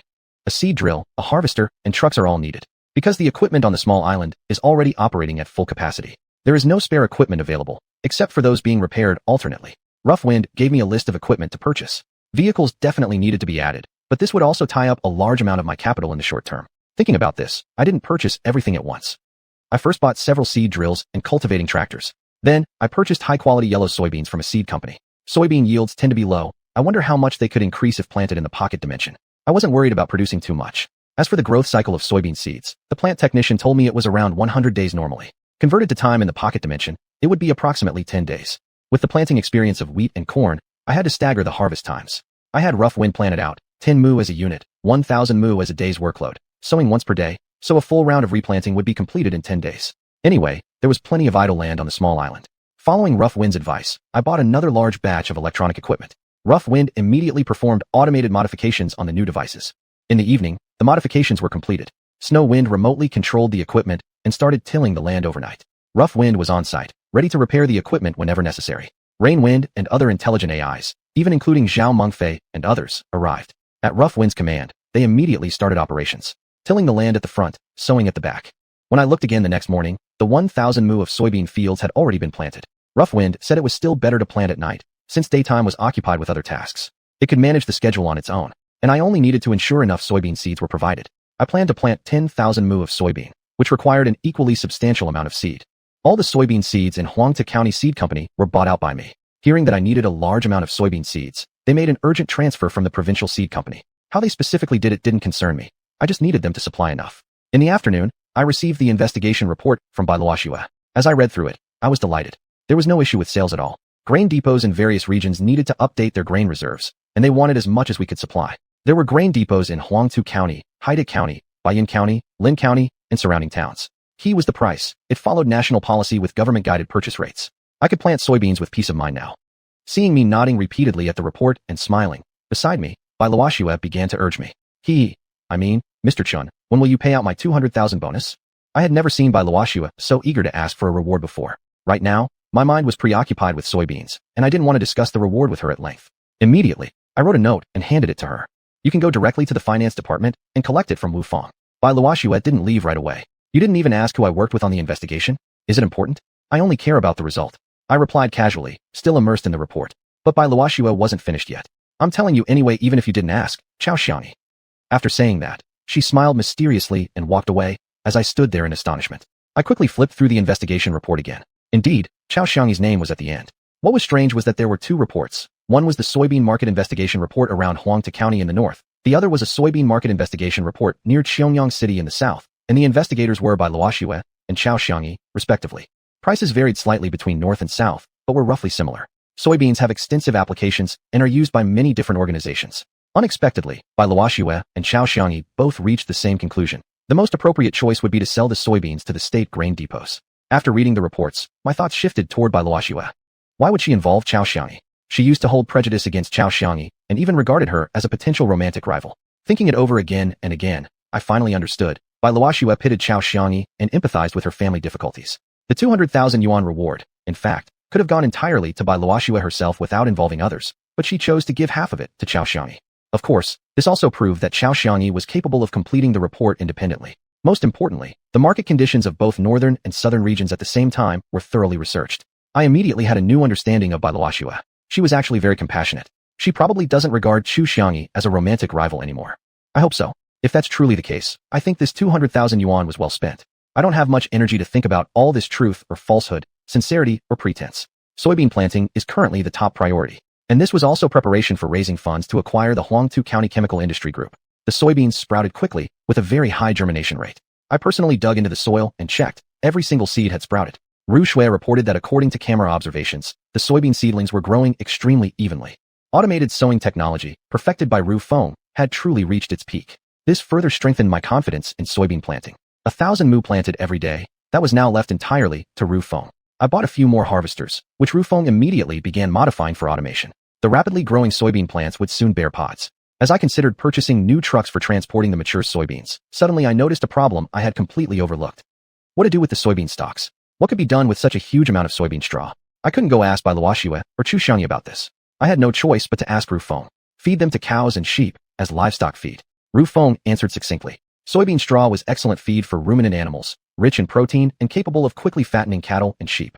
Before Ru Feng could finish speaking, I had already made a phone call. I needed to ask the cattle and sheep farms whether they would buy soybean straw. The result left me very disappointed. They said they hadn't even finished consuming my corn stalks yet. If they took one, they couldn't take the other. They suggested I contact other farms. After several calls, the answer remained the same. In other words, each farm could purchase a certain amount of soybean straw, but then they would take less of my corn straw. In summary, my small island would soon accumulate a massive pile of soybean straw. 10 days later, when I started harvesting 1,000 mu of soybeans daily, the straw would pile up quickly. Perhaps soon the entire island would be overwhelmed with soybean stalks. Just imagining the scene was horrifying. Although the sheep I currently raised could consume part of it, that would only cover a small fraction. The majority would remain stockpiled here. Transporting the straw off the island also involved vehicles. Either purchase more trucks or find a transportation team. Neither solution was ideal, because soybean straw itself had very low value. Once transportation costs were added, I would make no profit at all. Moreover, I still didn't even know where to send the straw. This really stumped me. Chapter 282 Confirming the New Project. At this time, xiuxian brought a piece of news. Chemical fertilizers are currently in short supply. Due to environmental protection policies, many small nitrogen fertilizer plants have shut down one after another. Meanwhile, with the increase in crop yield per acre, there is a huge demand for fertilizers. Imports of fertilizers have surged sharply. Right now, investing in a fertilizer project would be a good choice. However, nitrogen fertilizer production is an environmentally polluting process, and such projects are no longer allowed at the county level. I still remember the Vice County Magistrate Huang's advice. If you want to invest in the original site of the chemical group, it must meet environmental requirements. Unless it's organic compound fertilizer. xiuxian's offhand remark, whether intentional or not, gave me a significant inspiration. That's right. Producing organic fertilizer would give full use to the massive amounts of crop straw in my space. I suppressed my inner joy, my mind racing through thousands of possibilities. I shouldn't discuss this with Bailuoxue for now. She'd surely ask where the raw materials came from. I decided to keep it a secret for the time being, and when the time came, I would substitute something else in its place and pass it off as the real thing. With this thought in mind, I went directly to the Science and Technology Bureau and found the relevant technical staff, asking them to analyze whether it was feasible to produce organic fertilizer on the original site of the chemical group. Give me the results as soon as possible. I still need to report back to Vice County Magistrate Huang. Director Wang immediately assigned staff to check regulations, standards, laws, and documentation. Before we even finished our cups of tea, the staff came back with an answer. It can definitely be implemented. Unable to suppress my excitement, I went directly to find Vice County Magistrate Huang. Vice County Magistrate Huang immediately approved the plan. Quickly prepare the feasibility study report. Once the safety and environmental assessments are passed, we will proceed with the acquisition of the chemical group immediately, striving to start the project as soon as possible. Vice County Magistrate Huang was also very excited. I need to submit a report to the county magistrate as well. It seems the acquisition and merger with the chemical group must be completed earlier than planned. This was a thorn in the county magistrate's heart, as well as mine. Mr. Chun, you are contributing greatly to the county again. I knew that Vice County Magistrate Huang was just flattering me. Since he had already agreed, I hurried back to arrange the related tasks. Originally, drafting engineering project feasibility reports was the responsibility of xiuxian and her team. But xiuxian had just returned to Xiangyang City not long ago, and recalling her in an emergency seemed too inconvenient.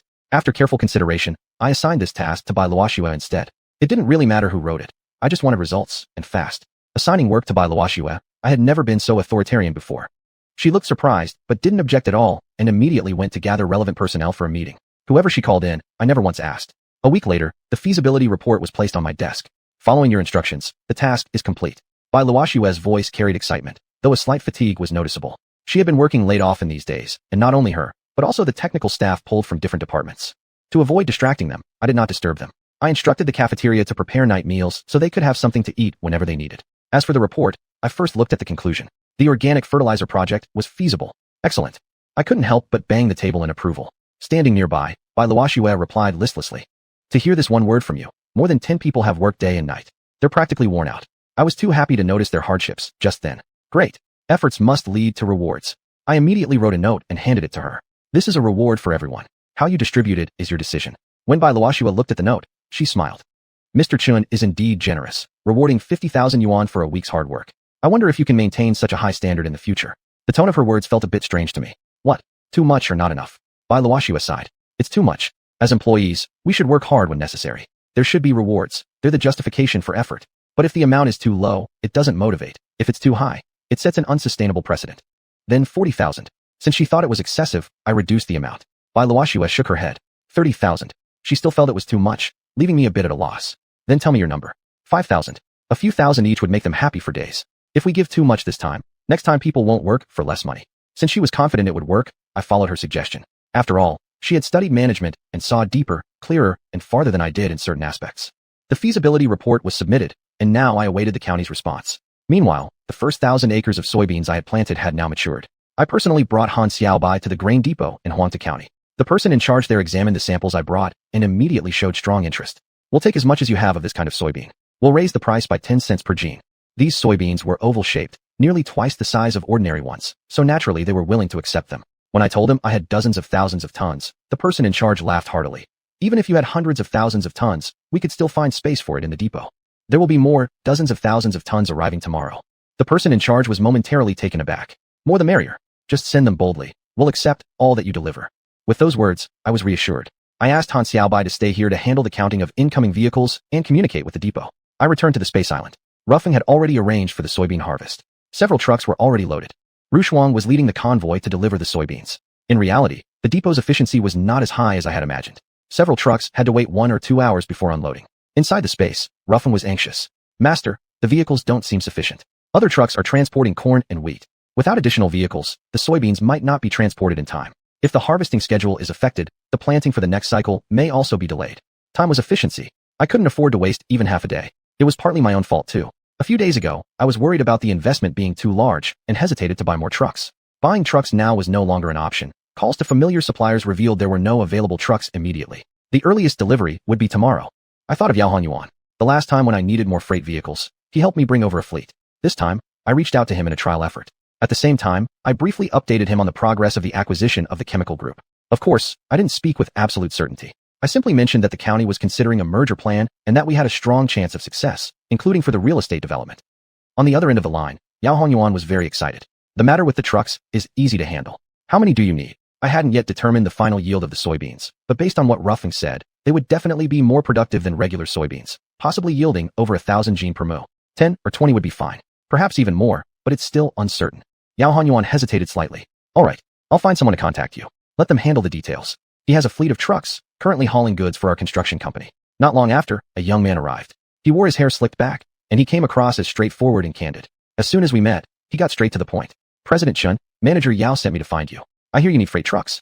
I can't promise hundreds, but 30 to 50 trucks are available on short notice.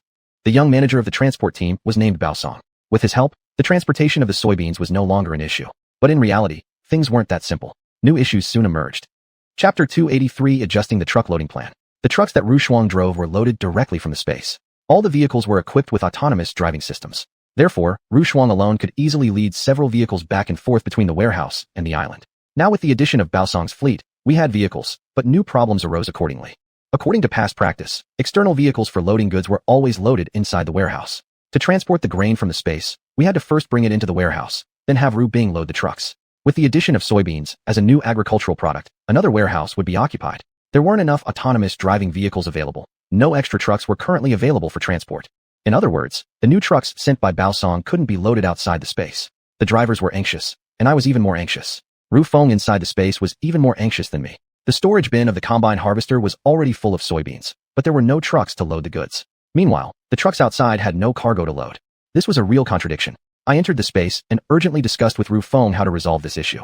Ru Feng performed rapid calculations. There were two possible solutions. First, have the combine harvester leave the space to directly load the soybeans onto the trucks. Second, allow the freight trucks to enter the space to load the soybeans directly from the fields. The first solution would inevitably affect the harvesting efficiency of the combine harvester. The second option risked revealing the secret of the space. Compared to harvesting efficiency, maintaining the secrecy of the space was more important. Therefore, I decided to adopt the first solution, letting the combine harvester leave the space. But Ru Feng asked me a question that left me speechless. What do you think the drivers will think when they see the combine harvester loading the trucks for them? What he meant was that there was an enormous secret here. Previously, people had only speculated without finding any clues. Now, seeing the combine harvester but no fields would definitely lead to wild speculation and rumors spreading further. Alright, then we'll go with the second plan. Be sure the drivers don't enter the space, and make sure the dash cameras of the vehicles are turned off during loading. Ru Feng said, looking long-term, the second plan is still feasible. It's too late to upgrade or transform things now, so we'll start with temporary measures. Since it had a plan, I just let it handle the arrangements. I personally witnessed how it operated.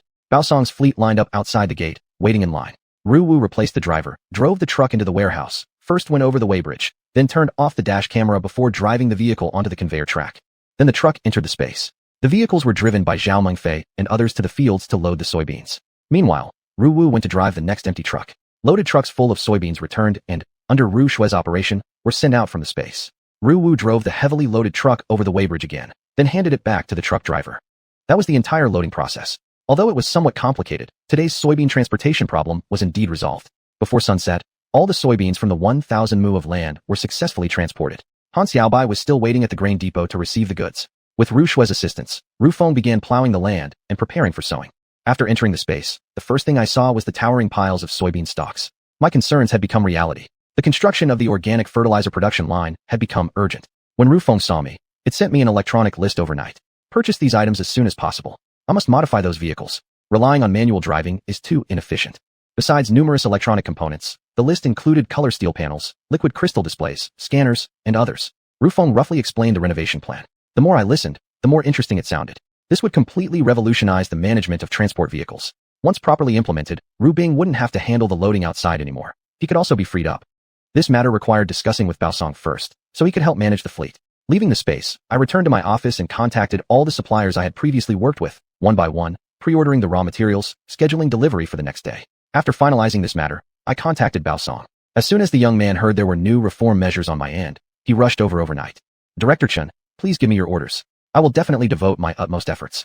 I didn't need him to demonstrate any commitment. This was a cooperative endeavor. Currently, the drivers operating the trucks transporting wheat, corn, and stocks weren't clearly managed by anyone, leaving them relatively free. Due to this lack of supervision, some individual drivers, once they found more profitable jobs, occasionally went off on their own. Such cases were rare, but did occur now and then. This could cause one problem. Grain in my warehouse could overflow. It wasn't really about worrying about the quantity of grain in the warehouse. I feared bad weather. Winter had already arrived, which was manageable, but in summer, heavy rain would make storing this grain problematic. This was the exact issue we once experienced with the wheat straw. The sole reason I called Bao Song over was to have him take charge of management, including all the previous vehicles, and ensure they fulfilled my needs. Director Chen, please rest assured. If there aren't enough vehicles, I can always supplement them. And if there are too many vehicles, we have other jobs in different locations. I guarantee the drivers will always have cargo to haul and money to earn. That's perfect. In the past, the drivers settled accounts directly with my company as individuals, but now I transferred this authority to Bao Song. I will only settle payments for freight with you and no one else. Bao Song's eyes lit up. He understood immediately that this was an opportunity for him to make money. How he would take his cut was his own affair. I gave him Xiuxian Song's phone number and told them to contact each other tomorrow to complete the transfer procedures. Taking advantage of Bao Song's good mood, I made my specific demands. All freight vehicles must obey your dispatch, but they must also obey my management and the company's rules. Of course, Bao Song slapped his chest with confidence. But that wasn't the main point I was trying to make. Each vehicle must be equipped with an electronic system. As you know, we haul grain, so for the sake of both our management, it's necessary to install an electronic positioning system. Their driving routes might not only be limited to these few areas, they might travel long distances too. Bao Song was more familiar with these technicalities than I was, and naturally agreed. I emphasized once again, drivers who refused to install the equipment wouldn't be hired, and those who already had it installed weren't allowed to dismantle it privately. Rest assured, Director Chun, these drivers still have a certain level of professional ethics. Bao Song gave his assurances repeatedly, but in reality, I knew that Rufeng didn't install only a simple positioning system in the trucks. There was also remote-controlled autonomous driving capability operated by Ru Shui, and the ability to temporarily block dash camera footage. About this, I once asked Rufeng, Master, these trucks don't belong to our company after all, so the autonomous driving software we install is relatively simple. What we rely on is their dash cam and backup imaging system. Please rest assured, once their vehicle enters the warehouse, the dash camera stops recording, leaving no visual evidence at all, and only resumes recording once they've exited the warehouse. Not a single image of the island's secret will leave this place. Knowing that Rufeng could always keep its word, I finally felt at ease. What pleased me even more was that Ru Bing no longer needed to wait specifically at the warehouse for loading. After all the grain and silage in the warehouse was completely loaded, the warehouse was left entirely empty. Not a single stalk of wheat straw remained in the yard. Ru Bing was now free. Ru no longer had to transport goods one truck at a time either, so it was free too. With Bao Song's fleet in place, Ru Shuang no longer needed to deliver the soybeans personally. Ru Bing and Ru Shuang were then redirected to focus on the supply logistics for Xiangyang orchards. Ru Feng completed a major renovation in the warehouse area. Once I saw the transformation, I finally understood the thoughtfulness behind it. Chapter 284, 8,000 Threads. Rufeng had built a row of small houses in the warehouse area using color steel panels. Besides one entrance gate for vehicles, there were multiple exit gates. Each gate was equipped with a display screen. On the screen could be seen the vehicle number, the status of loading, and what was being loaded, clear at a glance. Also shown was information about the next empty vehicle and how long it was expected to wait. At the site left behind by the previous property owner, one of the small houses was specially designated as a driver's restroom, equipped with a large display screen as well. When a vehicle was fully loaded, a text notification would appear, and an announcement would also be made over the speaker. This way, drivers no longer needed to wait outside anxiously and could use this time to relax, have a cup of tea, or chat. Rufeng's thoughtful redesign was highly appreciated by the drivers for its human-centered approach. As for which specific truck loaded which goods, that depended on the specific circumstances in the space. Ru Shui, according to system calculations, would give advance notice. Although there was usually a slight deviation in the forecast, she would adjust accordingly, ensuring drivers receive relatively accurate updates. On the small island, piles of soybean straw were growing bigger day by day. It became a growing concern for me. If the organic fertilizer project could not get approved soon, in other words, if the county still could not decide about the chemical group's acquisition, I would need to consider halting soybean cultivation temporarily. While I was hesitating over this, Han Xiaobai called. Director Chun, the warehouse in Huangta County can no longer hold all the soybeans. They are discussing whether to sell off the old grain in storage, but no decision has been made yet. If they can't make up their minds, we might have to move elsewhere after collecting for just one more day tomorrow. I had already expected this kind of situation. I instructed him. Make time to visit the neighboring county. Do a bit of reconnaissance and find out how much soybean they could possibly accept. Roger that.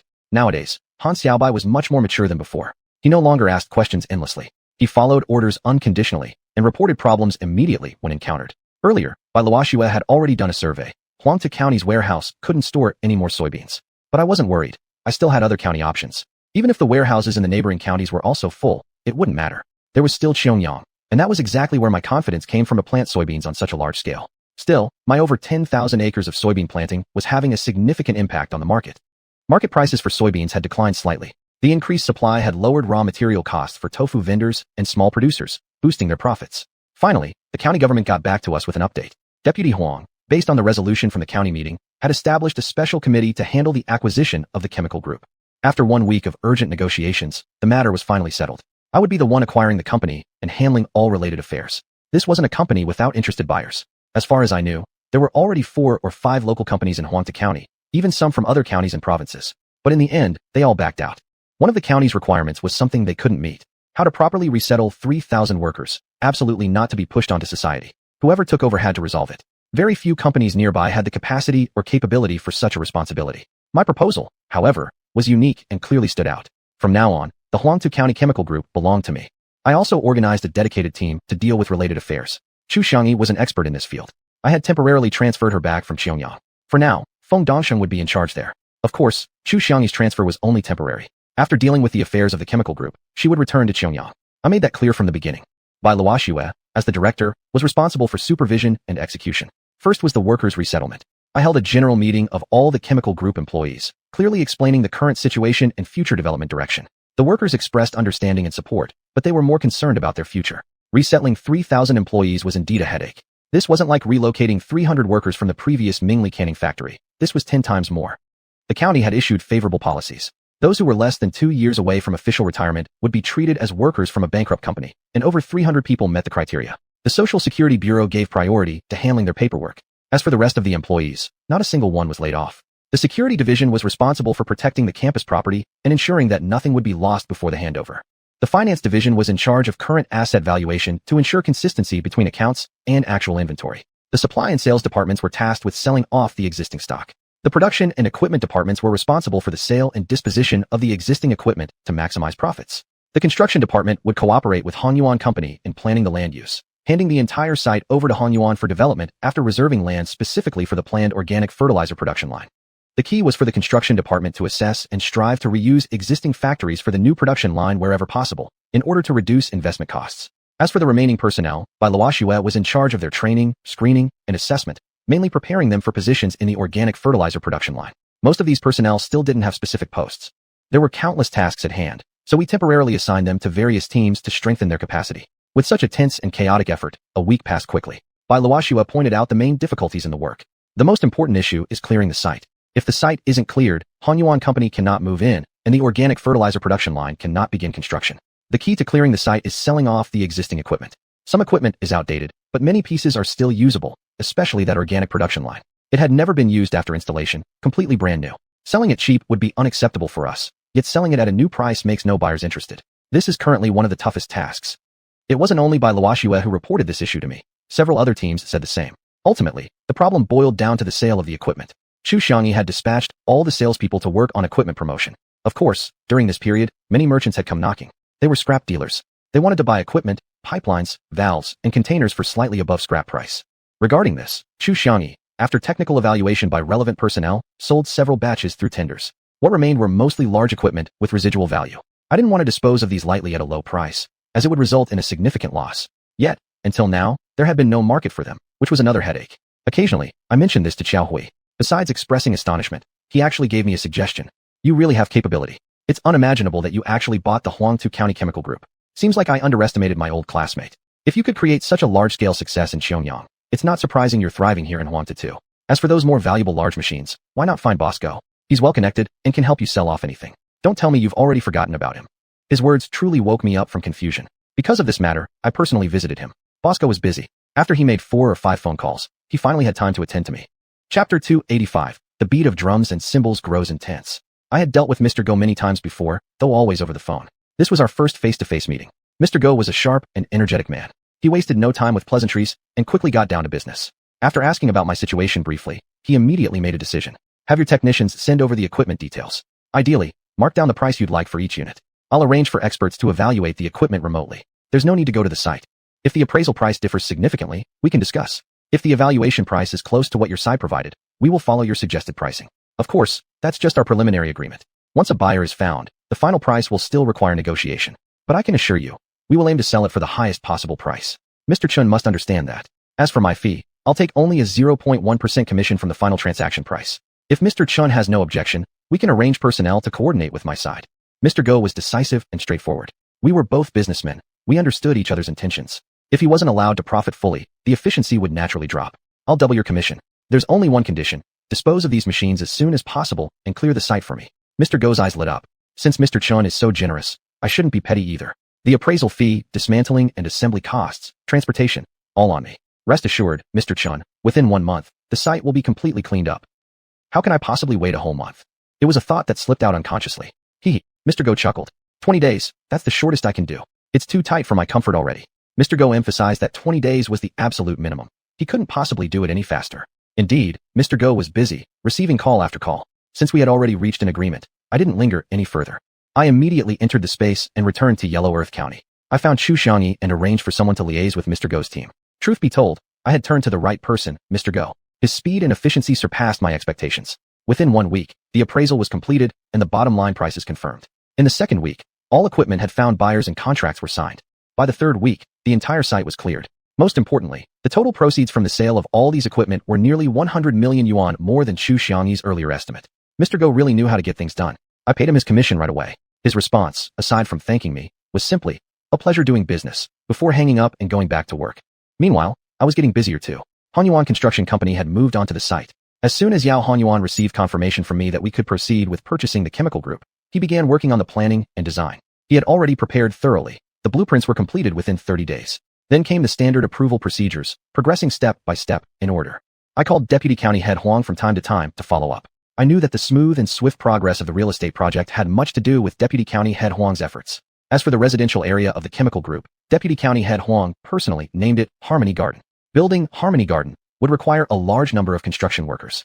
All of Xuanhuan Construction's existing workers were occupied at the overpass construction site.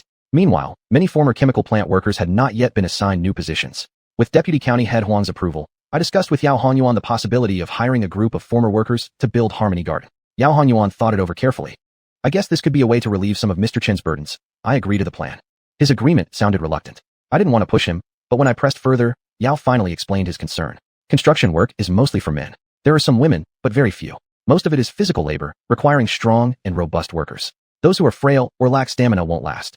And this project will last about 3 years. Without a proper system of incentives and penalties, workers will come and go. If people work one day and quit the next, and the workforce constantly fluctuates, I can't guarantee the schedule. These are issues Mr. Chun will have to resolve for me. Xuanhuan planned to hire 1,500 construction workers, all male under the age of 50. As for female workers, only those with special operation permits would be considered. This was certainly not something I could figure out purely in theory. When I returned, I thoroughly discussed the issue with Bai Luoxue. Bai Luoxue was supportive of my plan, but also emphasized the importance of meeting Xuanhuan's requirements. Construction site work is not the same as office work or working on an assembly line. It requires strength, patience, certain skills, and above all, a spirit that doesn't fear dirt, exhaustion, or hardship. People who work only sporadically, showing up today and vanishing tomorrow, would never make the cut. I didn't need Bai Luoxue to explain all this to me. I've done it before. I understand it all perfectly. The only thing she was trying to point out was that the workers' quality was crucial. Construction workers earn significantly higher wages than chemical industry employees, a widely known fact. It was precisely this generous pay that made construction work attractive. Otherwise, people would prefer easier jobs, even if they paid less, because construction work involved much higher risks. Most construction workers were migrant laborers, whereas the chemical group's employees were from a state-owned enterprise. This difference in employment status needed to be resolved. To tackle this issue, I first discussed it with Bai Luoxue and Xuanhuan, and finally sought advice from Deputy County Head Huang. What state-owned enterprise or private company? These days, all workers are under contract. Those who understand that can be brought on board. Now the chemical group has gone bankrupt and is being restructured. It no longer exists. So the workers' statuses have also changed when you acquired the company. They've become contractual workers now. New contracts need to be signed. During this process, you can take full advantage of the situation. Deputy County Head Huang's words immediately clarified things for me. I now had a new idea. Actually, I had used this very approach before when acquiring Minlican Food Factory. Bai Luoxue contacted a human resources consulting company, and within 3 days, they had evaluated all the employees. Based on the results, we signed labor contracts accordingly. This strategy indeed proved effective. Xuanhuan successfully took away 1,500 workers as he had hoped, and the next day, he officially started on-site construction. I noticed that not all the workers on the job were new hires. Most of the team leaders were experienced construction workers from before. Xuanhuan swapped some of the new workers with veteran workers from the overpass site. In doing so, he arranged for the experienced workers to mentor the newcomers and ensure smooth project execution. On this front, Xuanhuan had certainly considered things thoroughly. The remaining workers felt a sense of crisis. Xiuxian specially assigned several people to provide training and re-education aimed at improving their mindset and motivation. He clearly informed them that during the training period, their salary and benefits would be much lower than regular wages. Actually, this was exactly the real purpose of the training. Some people realized they wouldn't be able to stay and voluntarily submitted their resignations. The personnel department processed those resignation letters on the same day they were received. I also assigned xuanhuan to manage the infrastructure construction for Harmony Garden. Better keep the profits within the family. The production process for organic fertilizer adopted entirely the most advanced automated production and packaging systems. For the production equipment, I had contacted Oriental Technology Company in advance. Engineer Fong mentioned that the company would send someone to inspect the site and sign the contract in person. Chapter 286, taking the opportunity to show gratitude. People from Dongfang Company have arrived. The leader is not Fong Gong this time. It's Ma Shuntong. President Shun, it's been a while. How have you been? As soon as Ma Shuntong got off the car, he walked toward me with a big smile, grabbed both my hands and shook them firmly several times. We meet again. Thank you, President Shun. I once told Director Fong that I wanted to express my gratitude to you in person. Since Fong couldn't come due to other matters, it gave me the perfect opportunity to thank you face to face. President Ma, you're too kind. Let's go first and take a look at the site. Ma Shuntong was equally decisive and efficient, putting work as his top priority. After viewing the site and leaving the technicians to take measurements, he continued to accompany me to the conference room to catch up on what had happened since our last meeting. If it weren't for your recommendation, I wouldn't have achieved what I have today. As a way to show my appreciation, I'm giving you a 5% discount on the equipment this time. I was truly shocked. On a production line valued at 5 million, he had just casually offered a 250,000 discount. Seeing my surprise, he explained, I have the authority to do so. While I felt gratitude, something suddenly felt a bit off. He was using gratitude as a reason to offer a discount, making it difficult for me to negotiate a further price reduction. But I thought that personal relationships mattered more than money, so I went along with it and signed a contract at this price. Great decision. Ma Shuntong extended his hand again, and we shook hands firmly. Wish us a successful cooperation. Wish us the same. Without hesitation, I instructed the finance department to transfer the payment immediately. Just as I issued the instructions, Ma Shuntong received a call. The equipment has arrived. President Shun, let's go to the site and decide where to unload it. This quickly. I was surprised once again. Huh. After a brief laugh, Ma Shuntong explained. To tell you the truth, I had the equipment loaded onto the truck before I left. Since the car drove fast, we arrived ahead of schedule. According to the usual practice of Dongfang Tech Company, every time Fong Gong came, he would only notify the shipment after the contract was signed. This time, however, Ma Shuntong had shipped the equipment beforehand. This could only mean that Ma Shuntong trusted me deeply. A warm current flowed through my heart. After the equipment was unloaded on site, I invited Ma Shuntong to my office building for a rest and tea. Ma Shuntong agreed readily. But after reaching the office building, he didn't actually sit down to drink tea. Instead, he asked about the usage of the Silver Butterfly series management software. I recalled that this software had originally been developed by him at Tingyun Company. Later at Dongfang Technology, it was upgraded and improved and reintroduced to the market. It was perfectly normal for him to be concerned, since his hard work had gone into it. Bailu Shui personally operated the system to demonstrate it. Now the system had officially started running, and indeed quite a few issues had already been identified. Various departments were rushing to address them. Xiuxian Song would compile and report unresolved issues from the subordinates. Then Bailu Shui would provide guidance to confirm solutions. So far, no issues had reached my desk, indicating that Bailu Shui had resolved everything independently. At the moment, the system runs smoothly without any technical problems detected, which shows that our system is quite mature. That was Bailu Shui's first-hand experience with the operating system. Ma Shuntong nodded slowly. You can always contact our technicians if any issues arise. Dongfang Technology's R&D capability is indeed strong. I really admire that. Ma Shuntong became emotional again. He mentioned that after joining Dongfang Tech, the company had conducted a period of trial and evaluation before deciding to retain him. They signed a 10-year contract. The company provided him with housing, and he had moved his wife and child in, allowing him to settle down and work peacefully. We had lunch together. Throughout the meal, Ma Shuntong still talked about reflections on life. From his wife's words, he knew that I had been developing quite well in Xianxia and had already built a certain reputation there. He believed my future would be even brighter. I wanted to ask him about Hihua, but seeing Bailu Shui sitting beside me, I gave up on the idea. After lunch, I intended to take him back to my office building for tea and ask about the topics unsuitable for discussing at the table. But I didn't get the chance. Ma Shuntong said he had to leave first and would leave the technical team for the installation of the production line. Fong Gong would come in 2 days and handle any issues arising. President Shun, please forgive my ignorance, but I actually know nothing about the technical issues on the production line. Not at all. President Ma is a software expert and now holds a high position. Naturally, such specific technical work should be left to others. After Ma Shuntong left, I felt a slight sense of regret. What? Haven't had enough to talk? Bailu Shui noticed me watching the retreating car and distracted for a moment, so she asked beside me. Yeah, life is full of hardships and uncertainties. No one finds it easy. I snapped myself out of it. Afraid that Bailu Shui might see through my thoughts, I hurriedly responded with a sigh to conceal them. Ma Shuntong is from Xianxia.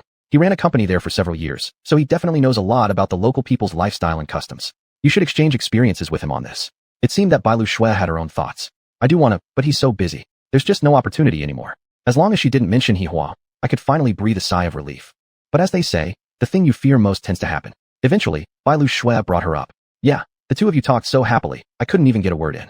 I really wanted to learn from him what Yihua's background is. Oh no, I couldn't let the conversation go on any further. I made an excuse that I was tired and returned to my suite number 1 to rest. Behind me, I could hear Bailu Shui giggling. If your conscience is clear, the sky and earth are wide for you. It's easy to communicate with an intelligent woman. It's difficult to communicate with a suspicious woman. But with an intelligent and suspicious woman together, I really didn't know how to handle it. 2 days later, Fang Gong arrived. Entrusting him with the installation of the organic fertilizer automatic production line naturally made me feel at ease. Fang Gong brought me some good news. The shortage of organic fertilizers in the eastern province was quite significant. He asked if I was interested in selling there. If so, he could introduce me to several friends of his, wholesalers of chemical fertilizers whose business coverage included the entire eastern province. That'd be great. That'd be great. I was so delighted I couldn't contain myself. In fact, up until now, I hadn't specifically studied how to sell organic fertilizer yet. Since Fang Gong had contacts, I must get in touch with them. He gave me 5 contact numbers at once. If you can maintain a good relationship with these people, your organic fertilizer will dominate the entire eastern province. Then I'm very grateful to you, Mr. Fang.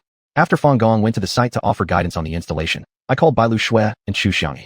It was time to seriously study the sales issue of organic fertilizer. This matter would be assigned to the 2 of them for research. Bailu Shui would be responsible for the northern region. Xiuxian would be responsible for the southern region. Now the only unresolved issue from the chemical group was the debt problem, which Bailu Shui was monitoring. Xiuxian also needed to manage the daily operations of Xianxia Green Food Company. She had been away for quite some time. Feng Dongxing should also return home for a visit. Last time he went, he didn't even take a few days off. Conveniently, Xiuxian could go back to conduct market research for the organic fertilizer. I had originally thought this research wouldn't finish quickly, needing field investigations to draw conclusions. But surprisingly, Bailu Shui submitted her report in 3 days. 7 days later, Xiuxian's report was also submitted. I guess the reason for her delay was the travel time. Otherwise, she wouldn't have been later than Bailu Shui. Chapter 287, Taking a Year-End Vacation. The reason why the market research report on organic fertilizer came out so quickly had its own explanation. With state support for agriculture, many previously abandoned farmlands were leased by certain farmers and returned to crop production, significantly increasing the demand for fertilizers. Organic fertilizers across the country were in short supply. There was a widespread shortage in the market. As long as there was product, it practically sold itself. Even a production line capable of outputting 1 million tons annually felt to me like an insufficient capacity. Xiaolu entered the office searching for Bailu Shui, who was busy reviewing the Indai management system. I want to install another production line. Bailu Shui looked surprised. Even a fat person doesn't get fat overnight. Even if you're in a hurry, you have to take things step by step. Just like with the canned fish production line, we can install the next line after we've established the market. She made a reasonable point, so I decided temporarily to slow things down. Yet, my mind was already brewing plans. At the installation site, I deliberately checked the reserved area, which more than sufficed for adding another production line. In fact, my thinking was spot on. Formal production started a month later. Besides the workers who had jobs, there was another group who were unemployed. Adding another production line would solve their employment issues, but I'll talk more about that later. The first production line was fully installed, and the year had come to an end. I decided that after the Spring Festival, we'd begin official test runs and production. Master Fang led the technical staff home for the New Year holiday. I asked Bailu Shui to prepare a large gift package for each person, naturally all unique products from our company, including 20 gene each of pork and lamb meat. Luckily, they were driving 2 minibuses. If they had only taken one, they wouldn't have fit both passengers and gifts. All employees, including those from Xiangyang and the former chemical group, received holiday gifts, letting them happily go home for the New Year celebrations. At the year-end company meeting, rewards were distributed according to merit. Besides issuing bonuses and commissions according to performance metrics, what excited the workers the most was the share dividends.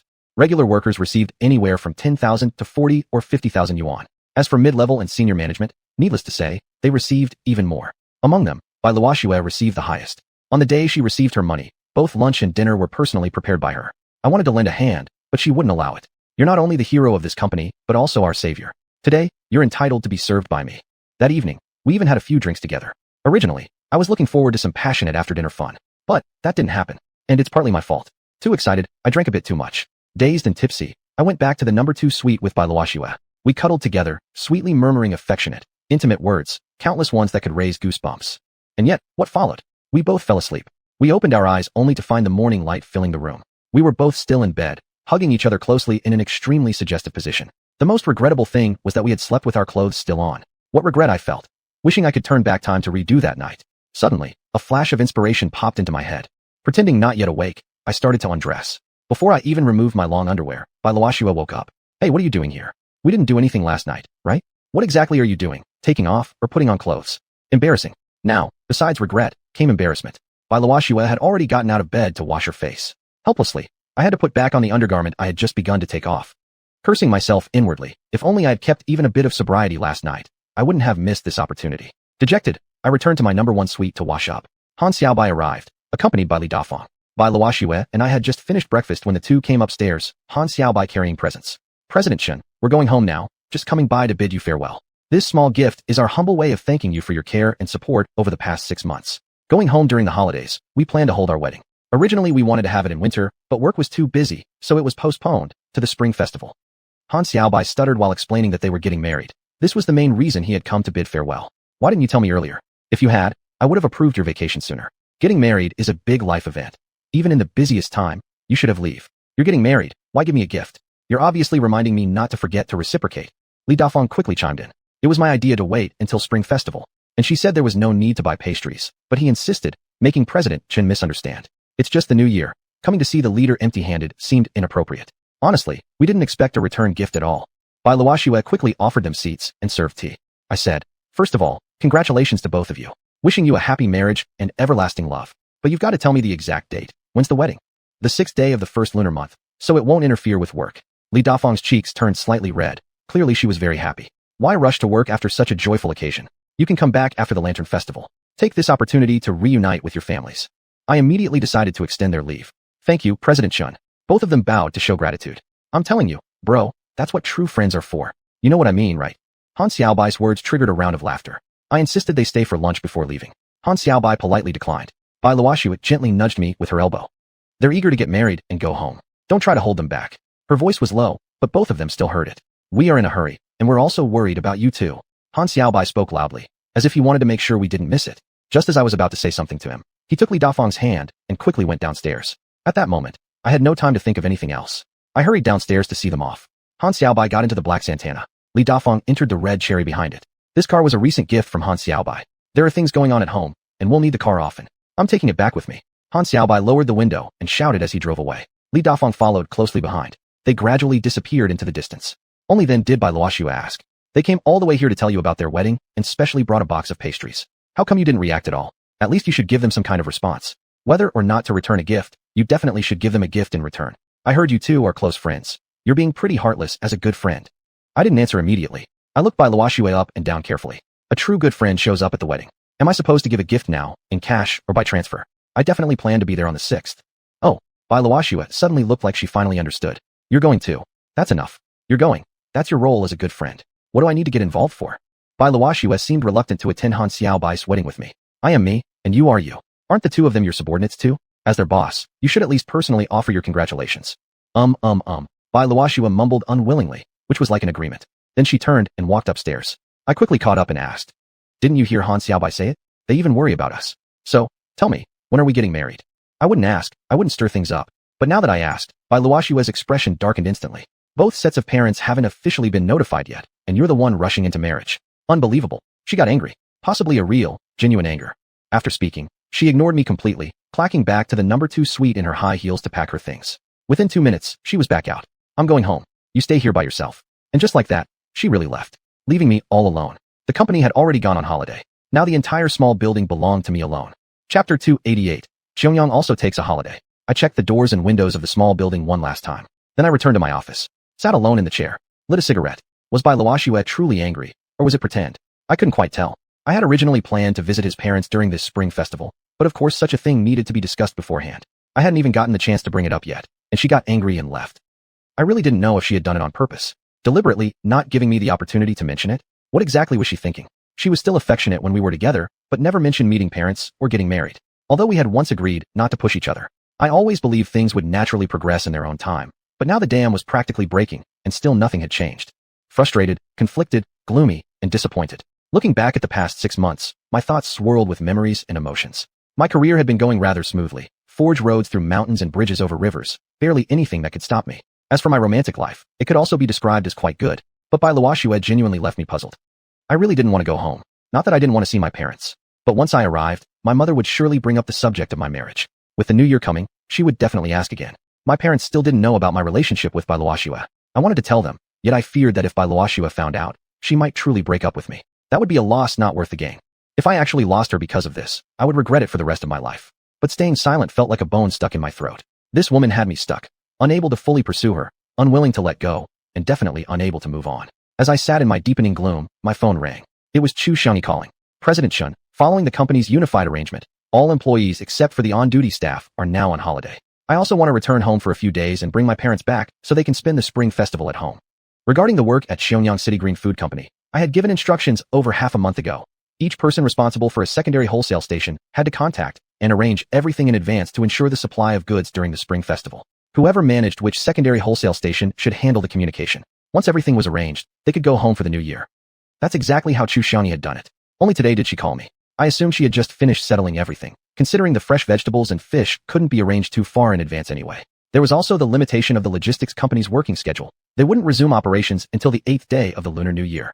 The same applied to the Huangtu County branch. The Spring Festival holiday would certainly impact the sales of the franchise chain stores. Considering this, I allowed the Minli Canned Food Factory and the Xuanhuan Mineral Water Factory to close for the holidays as well. The workers had worked hard for months and deserved a good rest and a proper new year at home.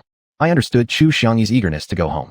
Her parents were in a nursing home, and I had already arranged someone to deliver the holiday benefits received on their behalf by the nursing home. I'm actually coming over now. I'm at the picking garden checking things out. I'll come find you soon. I told a small lie to keep her calm for now. I bought some snacks at the supermarket. Then using the space, I brought my BMW to the picking garden.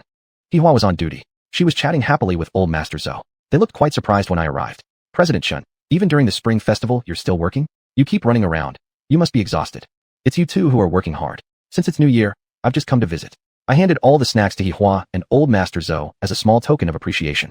Today, the logistics company had arranged their final batch of vehicles before the holiday, arriving early and leaving early. Hihua had already completed the accounting. President Chen, today's work is done. May I go home early? Of course. After I agreed, Hihua drove off in her sports car, a streak of red vanishing into the distance.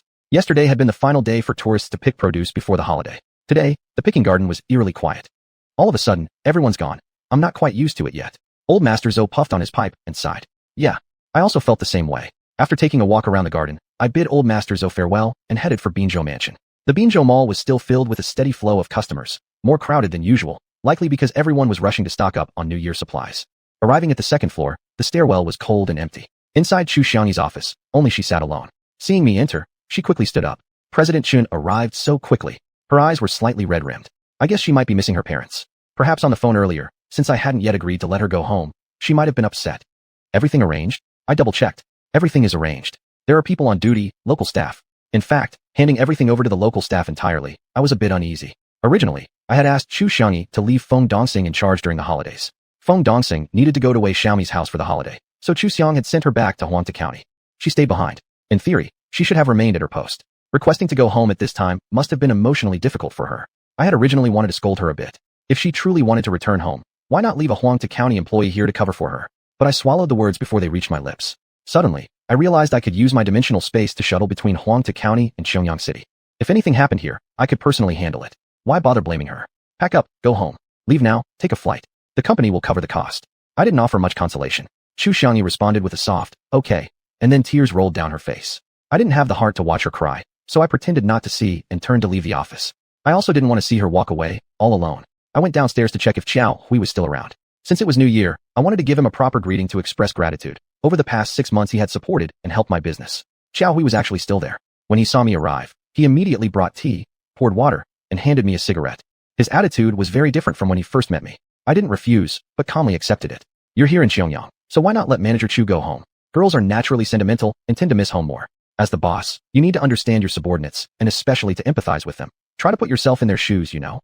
You yourself have traveled thousands of miles, away from your parents, being a man with a strong heart and firm will. Girls are different. When she goes home for the holiday, her mood improves. When she returns, she will work joyfully and enthusiastically.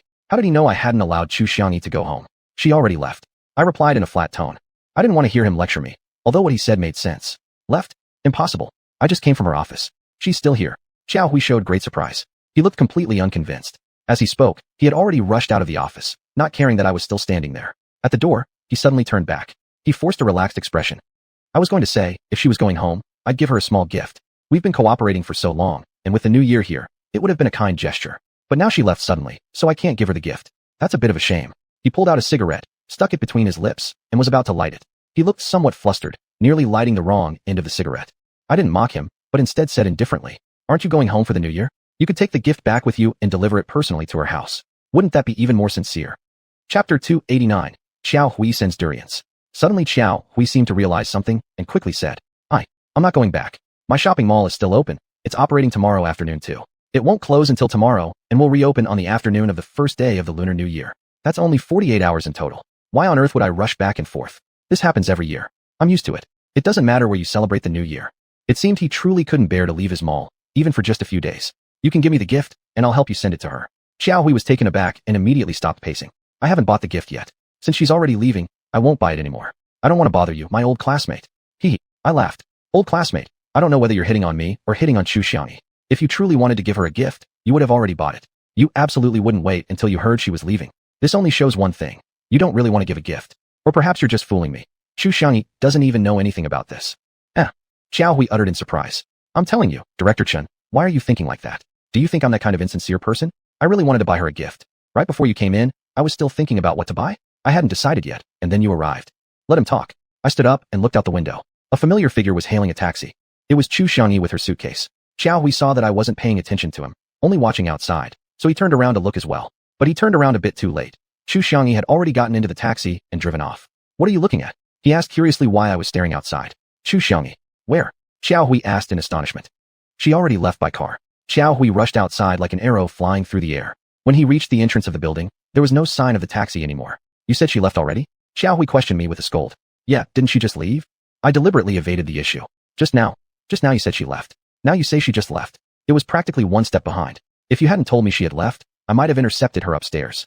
Looking at the angry Xiaohui, I frowned. My employee, I've arranged for her to go home for a visit. Why do you want to stop her? And why are you angry with me? What do you mean? Do you still want to interfere in my internal affairs?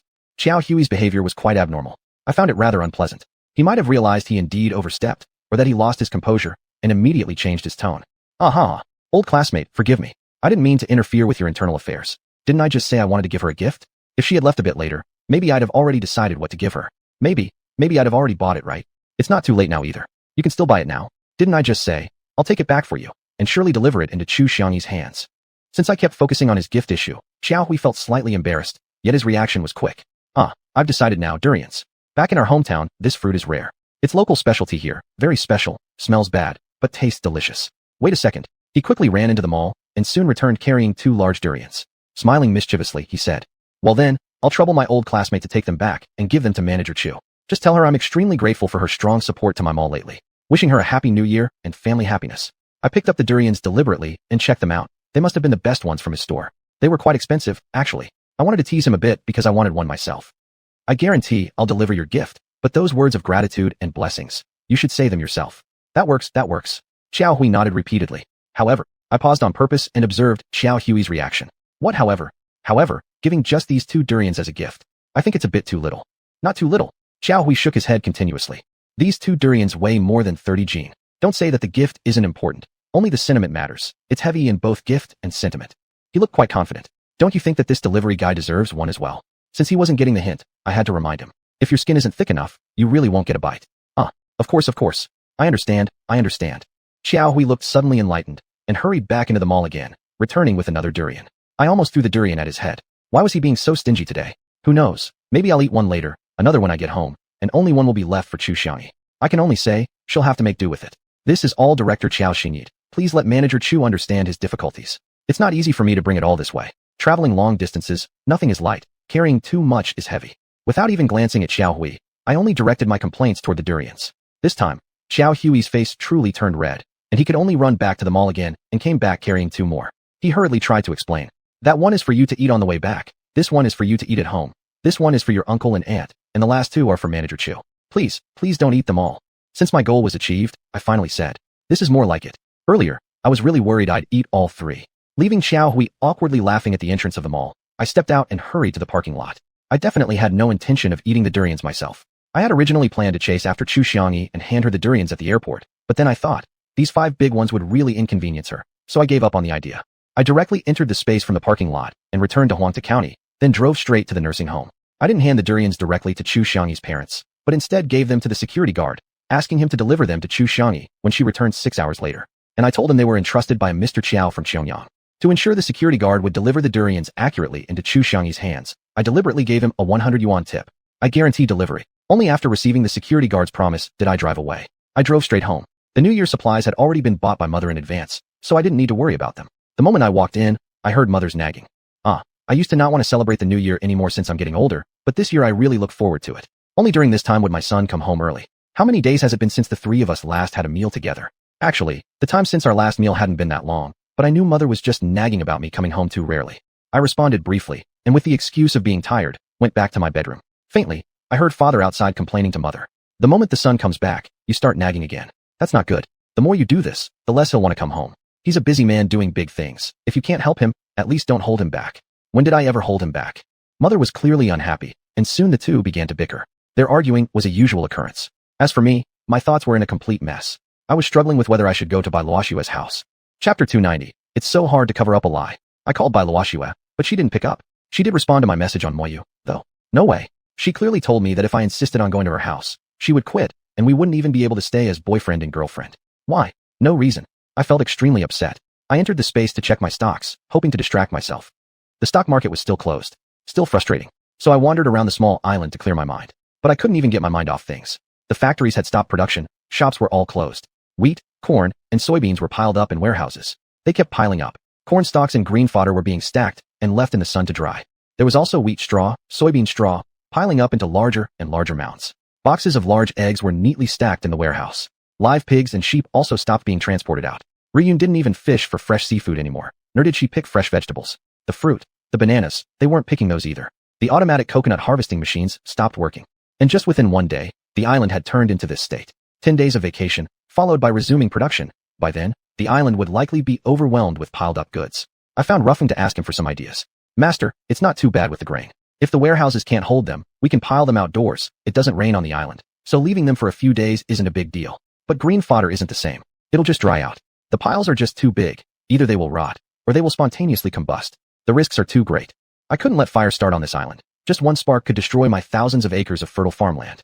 I quickly ordered Rubing and others to spread out the straw, making the piles as thin as possible. However, these soybean stalks piled up like little mountains. Staring at them, I could only sigh helplessly. They were just too big. Previously, I had overlooked the safety issues. Just thinking about them now made me feel frightened. To be prepared for any emergency, Ruffling suggested installing several fire pumps so that any outbreak of fire could be extinguished immediately. Otherwise, the consequences would be unimaginable. I hurriedly left the space to purchase fire pumps and fire hoses. The shop that sold firefighting equipment had already closed, so I called the owner to come back. Do you really need it that urgently? And even if there's a fire, it's already too late to install pumps now. The shop owner was somewhat impatient. I had probably disturbed his holiday preparations. Good thing I was there to buy something, and he still managed to serve me begrudgingly. 10 fire pumps, 2 kilometers of fire hoses, filled an entire large truck. As I paid and was leaving, I overheard the shop owner murmuring behind me. God, so many of them. Whoa, is he going to resell these? I delivered all the equipment into the space, and Ruffing quickly led the team to start on-site installation immediately to prepare for emergencies. At Roofing's suggestion, I also installed many surveillance cameras and automatic alarms. If there was smoke or fire, we could detect it right away. After making all these arrangements, I finally left the space and returned home. Mom called me for dinner. I wasn't in the mood and ate just a few bites before heading back to my room. Mom wanted to follow me in and ask what had happened. Father stopped her from behind. The kid's tired, don't bother him. Try to understand, woman. Sometimes caring too much only causes more trouble. The kid will handle it himself. I noticed Dad had become more mature lately. Tomorrow, the grain straw piling up on the small island would increase further, making the fire risk even greater. I couldn't help feeling anxious. Taking this holiday was definitely a bad idea. I started considering whether I should resume work early. It didn't really matter whether we produced mineral water one day earlier or later. But if the fruits couldn't be processed on time, they would rot. I thought of Mei Feng, and I called him to request storage space for fruits and bananas in his cold storage. It took Mei Feng a while to pick up. Several friends are here, having a drink together. It's too noisy, didn't hear the phone ring. Happy New Year to you, Boss Chen. I'm giving you my greetings in advance. I could hear Mei Feng was enjoying himself greatly. He thought I had called to send early New Year wishes. I did wish him anyway. Then after exchanging holiday greetings, I brought up the topic of borrowing the cold storage facility. I knew you would need it. There are people on duty at the company, so just send them over directly. During the holiday, aren't you giving the workers any rest? They'll say you're a merciless boss, you know. Mei Feng jokingly hung up the phone and went back to enjoy with his friends. The cold storage issue was solved. I had Xuanhuan and Rubing temporarily place the harvested fruits and bananas into cold storage. Since we stopped catching fish, that was fine, but the fresh vegetables kept growing minute by minute. In 10 days, I couldn't even imagine what state they'd be in. Would they still be edible? Or would they become too coarse and tough? The losses would be enormous. I was restless and uneasy. I immediately called Mu Jiming. The vegetable production line must resume operation. The latest by the second day of the new year. Production must run 24 hours continuously. All the workers reporting for duty will receive triple wages plus bonuses. Mu Jiming didn't hesitate. He agreed immediately and started making the arrangements. Once I had the small island issues mostly under control, I was finally able to breathe easy. Suddenly, I felt extremely tired, leaned back on the bed, and fell asleep without realizing it. I was awakened by the ringing of the phone. Did you return to Huangtu County that quickly? Is the civil aviation company owned by your family? You come and go as you please. It was Xiaohui calling. His tone was full of suspicion. I suddenly remembered. He had asked me to bring durians for xiuxian. Apparently, xiuxian had returned, received the durians, and told Xiaohui about it. Director Xiao, what are you talking about? I'm still at the Xiangyang orchards. If you don't believe me, tell me where you are, and I'll be there in half an hour. Xiaohui became even more puzzled. You didn't leave? Then how did xiuxian receive the durians? Don't tell me you have the power of duplication. Oh damn, I actually overlooked this detail. How could I explain it? Duplication? He actually gave me an idea. As for those durians, I'm really sorry. Let me explain. When I came back, I ate one by myself. Later, I ate another. The people on duty ate 3. That's 5 durians gone. I haven't completed the task you entrusted me with. I really feel bad about it as old classmates. But I couldn't bring myself to ask you again. After thinking it through, I called the courier company in Huangtu County. Actually, the manager was there even though they were on holiday. I begged and pleaded, said all the nicest words I could think of, and convinced him to go to the supermarket and buy 5 large durians and deliver them to xiuxian. I ended up spending twice as much money on them. It's partly my fault. I guess I got a bit greedy. But whatever, money is money. At least I got the job done for you. Since my explanation sounded flawless, Xiaohui stopped asking and politely invited me for dinner at his place that night. He was still at the mall. It's the Lunar New Year, so I won't disturb you. I've already booked the airplane ticket, flying back to Huangtu County early tomorrow morning. I kept the lie consistent to the end. I originally thought this call would be from xiuxian, but surprisingly, it was Xiaohui. That relieved me a little. I always thought Xiaohui was easier to fool, so half-truths and vague answers would be enough. But in reality, xiuxian really did call. President Chun, it wasn't you personally delivering the durians to the entrance of the nursing home, was it? My heart sank. You see, both of us had been in Xiangyang not long ago, and I returned even earlier than her. She had taken a plane. Even if I had said I returned by rocket, she wouldn't have believed it. This definitely wasn't the case. That was the manager of the courier company who personally delivered them. Does that mean the delivery guy was driving a BMW? xiuxian was still doubtful. Didn't I just say it was the manager of the courier company? Isn't it perfectly normal for him to own a BMW? All the delivery guys were on holiday. He was on duty at the company. I had to beg him and say a lot of nice things for him to agree to deliver them personally. That's how it was. How are your uncle and aunt? Have you picked them up from the nursing home yet? Do you need anything else? I can arrange someone to bring it over tomorrow. I was really worried she would ask more, so I quickly changed the topic. Thank you, President Chun. My parents are doing well, and I've already brought them home. The company's benefits are more than enough for the holidays. There's not much left to buy. President Chun, I'll come back and take over from you as soon as possible. There's no need to replace me. Spend time with your elders. Come back whenever you feel ready. After hanging up, my heart was pounding fast. I created tension for myself. Why did I put myself through this? Chapter 291, Returning Home for the New Year. However, the tense atmosphere hadn't yet ended. Brother Chun, I heard you haven't returned to Huangtu County yet. Come over to my place for a few drinks with your older brother. Hihua has already gone to the Binzhou mansion to pick you up. Don't bother driving here yourself. It's almost the new year, and it's hard to find a designated driver. After dinner, let her drive you back. She should be downstairs by now. It was a call from xiuxian. My head buzzed. This must be because this morning Hihua saw me and told her father, assuming I was still in Xiangyang. I was in a bad mood and didn't want to go to their house for drinks. If I really wanted to go, I could instantly return to Xiangyang through my space. To be honest, brother, I've already returned to Huangtu County. Next time I'll definitely visit in person. Xiuxian was easy to brush off, but dealing with Hihua would be more difficult. Since Xiuxian said she was already approaching the building, I hurriedly called Hihua and asked her to return and not make this unnecessary trip.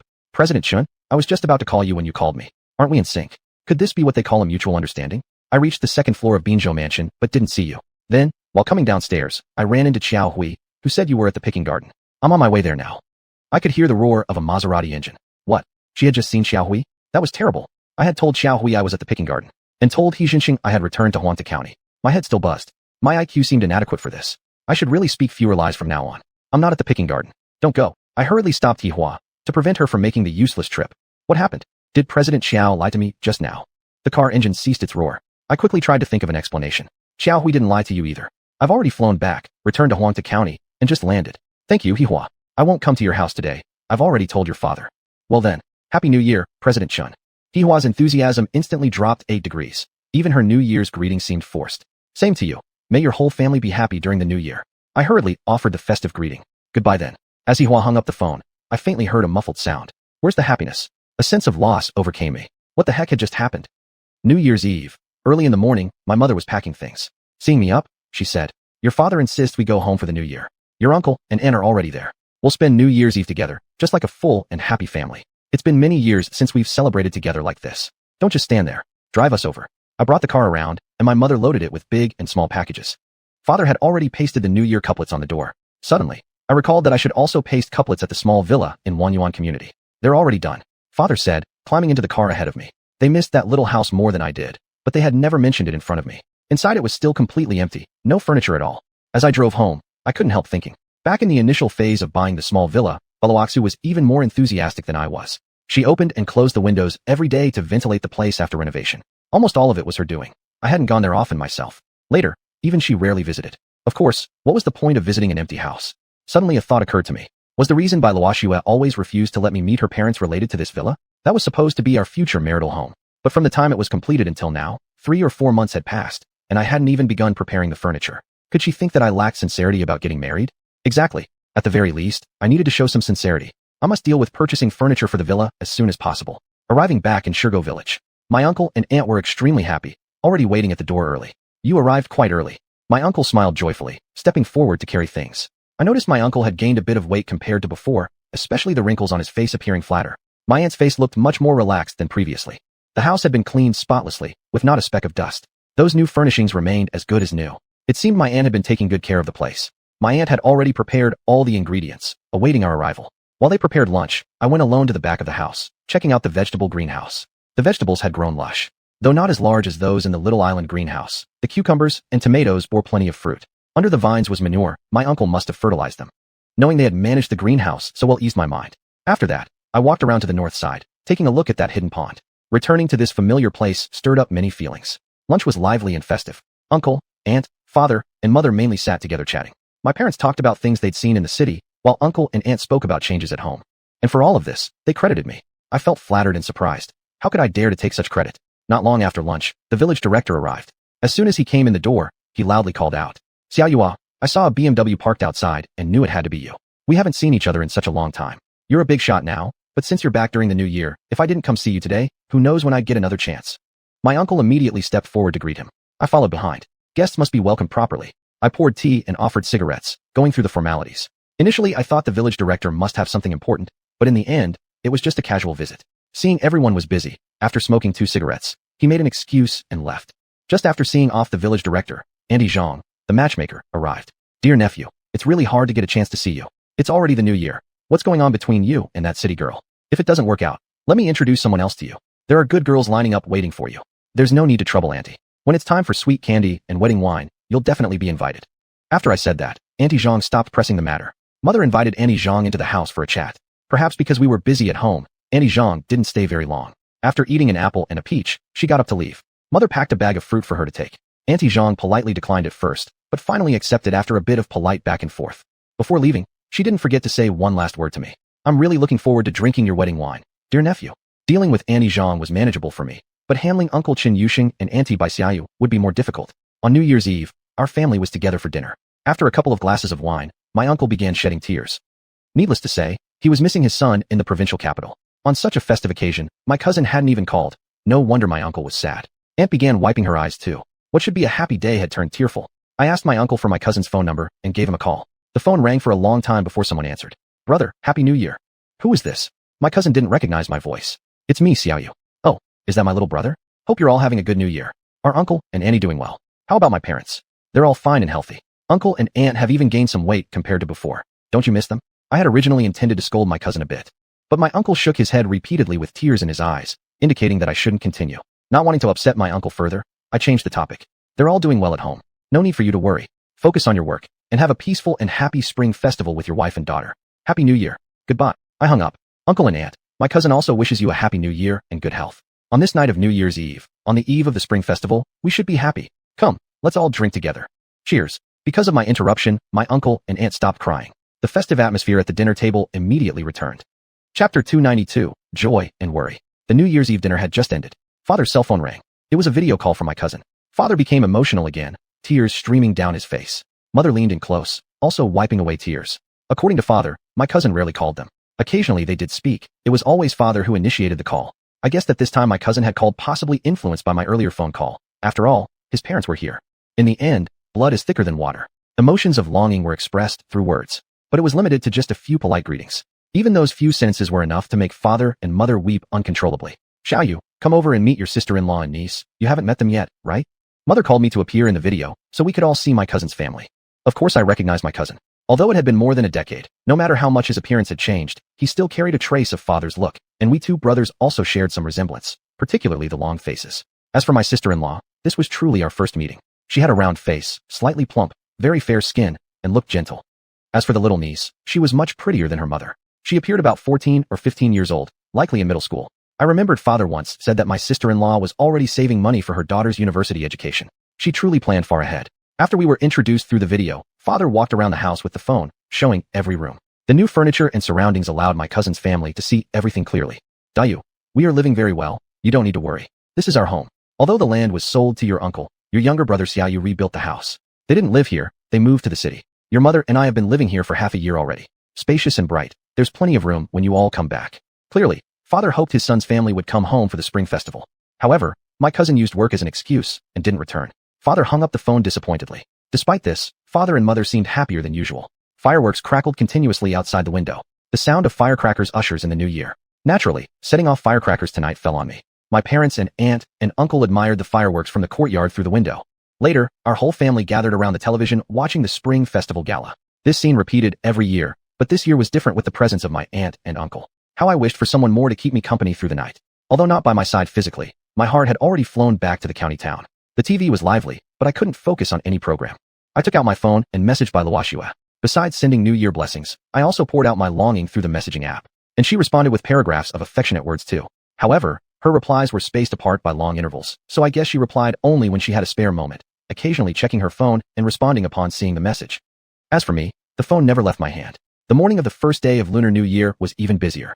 Eating dumplings, visiting ancestral graves, giving New Year greetings. People on the street passed by like in a revolving lantern show, all greeting one another with Happy New Year. I met xiuxian. After exchanging greetings, he asked about my romantic relationship. So how's everything going between the two of you? You've kept quiet on your side, and when your sister asked her female friend, she couldn't get a straightforward answer either. Are you on or off? Neither of you gives a clear response. From what I see, you two definitely match. You both are just indecisive. Look at your sister and me. We immediately clicked, sparking flames. Not only sparks, more like a huge explosion. Where is your sister? Why didn't she come with you? At the mention of Bai Xiaoyu, I quickly changed the topic. She's pregnant. Her body is inconvenient. How could I let my dear wife and child wander around recklessly? It was only a brief chat with xiuxian, a few words exchanged, and then he insisted on inviting me home. Since Bai Xiaoyu was the matchmaker between me and Bai xiuxian, I should pay a visit. I arrived at xiuxian's house. From the courtyard to the inside rooms, everything was lavishly decorated. Lanterns hung and festive atmosphere filled the air. Bai Xiaoyu dressed as seductively as ever. Despite the winter and the fact that others wore down jackets, she wore a red qipao dress, her slightly bulging stomach making her look slightly awkward. Oh, little you brother, what should I say to you? What's going on between you and Bai xiuxian exactly? She says you're still in the trial phase. You need to step it up. Learn from your brother Yuxing here, and cook the rice as soon as possible. I was quite surprised. I hadn't expected Bai Xiaoyu to be so direct. Perhaps it was because she was married now. Her skin had grown thicker than mine, and I ended up blushing from embarrassment. I don't have the guts like brother Yuxing does. If I scared her off again, wouldn't I goof your good intentions? Stop hesitating. Chunling Yu lacks the boldness of a real man. I've already taught you everything. Don't tell me you're too bun to figure it out. If you don't like her, I'll find you someone better. I'll introduce a fiery girl, just like your sister-in-law, so aggressive you can't escape. The rice is ready to be served. Don't, this girl is great. I have patience. What were this couple doing? They always said they wanted to help people become better, but weren't they pushing me toward wrongdoing? Of course, I knew they meant well, trying their hardest to bring us together. But how could they possibly understand the complexities between me and Bai xiuxian, things that couldn't even be explained to outsiders? In that case, I won't pressure you anymore, brother-in-law. Just remember to invite me to your wedding when the time comes. I definitely will. After chatting for a while with xiuxian and his wife about Bai xiuxian, villagers arrived to exchange New Year greetings, and our conversation couldn't continue. So I took my leave and went back home. After greeting the elders for the new year, I made up an excuse that I needed to check on the company. After all, there were staff on duty. Visiting them would show my care as a boss. This excuse made it difficult for my uncle and aunt to insist I stay longer. Our family didn't have other relatives nearby, so visiting others was skipped. Before leaving, I left 10,000 yuan with my uncle as a small gesture from a respectful younger generation. My uncle and aunt insisted they couldn't accept it, but I firmly placed the money on the bed, and I saw tears welling in their eyes. My parents had nothing else to attend to, so they returned with me to the county town. Arriving at the courtyard house, after settling my parents in, I walked out the front door. Before heading to the factory, I passed by Bai xiuxian's home. Looking at the front gate made me feel uneasy. I really wanted to walk inside, yet I feared losing Bai xiuxian forever. I hesitated at the gate for quite some time before I finally drove away. At Minli Canning Factory and Tianquan Mineral Water Plant, I visited every post, delivering New Year greetings to the workers on duty. I specially checked the staff canteen, instructing the cook to prepare good meals for the holiday period. As I stepped out of the canteen, I met Mu Jiming. He had already notified the workshops, and the operators would return tomorrow at 8 o'clock sharp, starting the small dishes production line. He also specifically asked about the vegetable supply situation. Of course, I'd already prepared for this, arranging for Ruyun to deliver fresh vegetables to the warehouse before 8 o'clock. Chapter 293. Cooked rice and ready meals. In fact, I made a trip to Xiuxian on the first day of the Lunar New Year. Old Master Zhou spent the new year alone at the picking garden. Before the festival, when distributing benefits to the staff, I gave him a share as well, along with other daily necessities. He wasn't short of supplies here. I came here just to offer him my New Year greetings. But I failed to make my presence known. The moment I landed on that square stone, I overheard someone talking with Old Master Zhou. It was Yihua. She had been on duty for these days. During the spring festival holiday, no tourists came to the garden to pick produce. The logistics company was on break too, so the delivery trucks didn't come either. She was here, simply keeping Old Master Zhou company to watch the place together. I didn't dare to show myself recklessly. After what had happened before the new year, I needed to be cautious. If she saw me today and again asked xiuxian to invite me to her home, I really wouldn't be able to refuse again. Today was the first day of the new year, and I should stay with my parents. If I had lunch at Yihua's house, it would imply that our two families were especially close. I couldn't let people think that. So, I didn't even go to the Binzhou mansion. Silently, I returned to my space, went back to Huangta County, and arrived at my home in the courtyard complex. At noon, I obediently accompanied my parents for lunch. It seemed as if I had arranged everything properly. I stayed in the living room chatting with my parents. Such a rare moment of family bliss. But less than 10 minutes passed before this rare moment of happiness was interrupted by a phone call. It was Mr. Liu from Sinew Building. He called to say his mall would open tomorrow at 9 a.m., and he hoped I could supply fresh fish and vegetables. Shortly after, several other supermarket and mall owners called me with the same request as Mr. Liu. Some large malls in neighboring counties also planned to reopen tomorrow. Of course, this was good news for me. I had been worried about how to deal with those vegetables, even with the new pickle production line being insufficient. So I had them each report the quantities they needed and told them to pick up the goods at the wholesale point tomorrow morning. I gave the aggregated numbers to Ruxiue to relay to Ruyun so they could supply the orders on time. I had originally thought only a few large malls would have such a demand. I hadn't expected so many small supermarkets to open as early as the second day of the new year. Apparently, people were in a rush to make money. They wouldn't take a rest even during the holidays and were unwilling to miss this opportunity. On the afternoon of the first day of the new year, I was busy answering and making calls almost the entire time. To avoid disturbing my parents, I stayed in my bedroom for half a day. As dinner time approached, Xiaohui called again, also requesting that I supply him with fresh vegetables, fresh fish, premium fruits like apples and pears, and big bananas. He said that during the spring festival, people were busy visiting relatives and friends, and inevitably would purchase gifts, and fruits and bananas were naturally great options. Same time tomorrow morning. It meant that Ruru and the others would be busy again. Early the morning of the second day of the new year, I arrived at the Minli canning factory. The pickle production line was about to start running. As the boss, I thought I should make at least an appearance. Mu Jiming was directing the workers on starting up the production. Bai Luoxu had already taken a round in the workshop. She was the overall person in charge of the factory. As early as New Year's Eve night, I had already informed her through a message that operations would resume. When the workers started their tasks, and the operation went smoothly, everything was normal. I finally felt at ease. Once the pickle production line starts, it can help me handle the majority of the fresh vegetables, preventing them from overgrowing and getting wasted in the space. I went back to my hometown recently. Guess who I saw? When we had a bit of downtime, I asked Bai Luoxu, who had been accompanying me all along. Bai Luoxu blinked her eyes and thought for a moment, but didn't rush to answer. Who? Bai Xiao. Oh, her. She went back to the countryside for the new year. Bai Luoxu merely smiled slightly, as if not particularly interested. From her reply, I guessed that they didn't often keep in touch, and even during the spring festival holiday, they hadn't contacted each other. She seemed unaware of Bai Xiao's pregnancy. All of these weren't important. She asked how our relationship was going. Bai Luoxu's eyes lit up. She tilted her head and asked, "How did you answer?" I said I was still in the evaluation period, and the test hadn't passed yet. Bai Luoxu chuckled. She had never mentioned this evaluation period to me before, but Bai Xiao knew about it. My words confirmed that I had really met Bai Xiao. She must have urged you to step it up, right? Just like I thought. You two are really best friends, knowing what the other is thinking. Yeah, she urged me to turn uncooked rice into ready-cooked meals already. Bai Luoxu laughed again. I knew she wouldn't suggest anything good. I felt as if Bai Luoxu hadn't really grasped the true intention behind my telling her this. Actually, her idea is quite good. Good. Bai Luoxu stopped laughing and looked at me with a suspicious gaze. Yes, good. How is it good? Make the rice fully cooked. You can manage that, right? I noticed a spark of sharp interest in Bai Luoxu's eyes. Of course I can. Have you ever done it before? No. If you haven't done it, how do you know you can do it well? Confidence. Confidence without skills or experience is just arrogance. I have ability. Ability doesn't necessarily mean proficiency. How can you know without trying? What if you end up with half-cooked rice? Won't that mess everything up? We exchanged lines back and forth like this, speaking in riddles. What we truly meant, we both clearly understood. Meanwhile, Mu Jiming had quietly crept closer, listening in complete confusion. The best way to fix undercooked rice is to cook it again.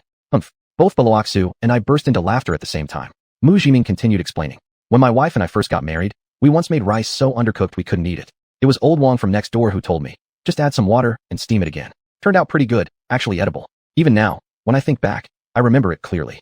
After he explained, Bai Luoxu was already laughing so hard, she couldn't catch her breath. We quickly left the production site. Mu Jiming kept shouting behind us. You don't believe me? Well, that's your problem.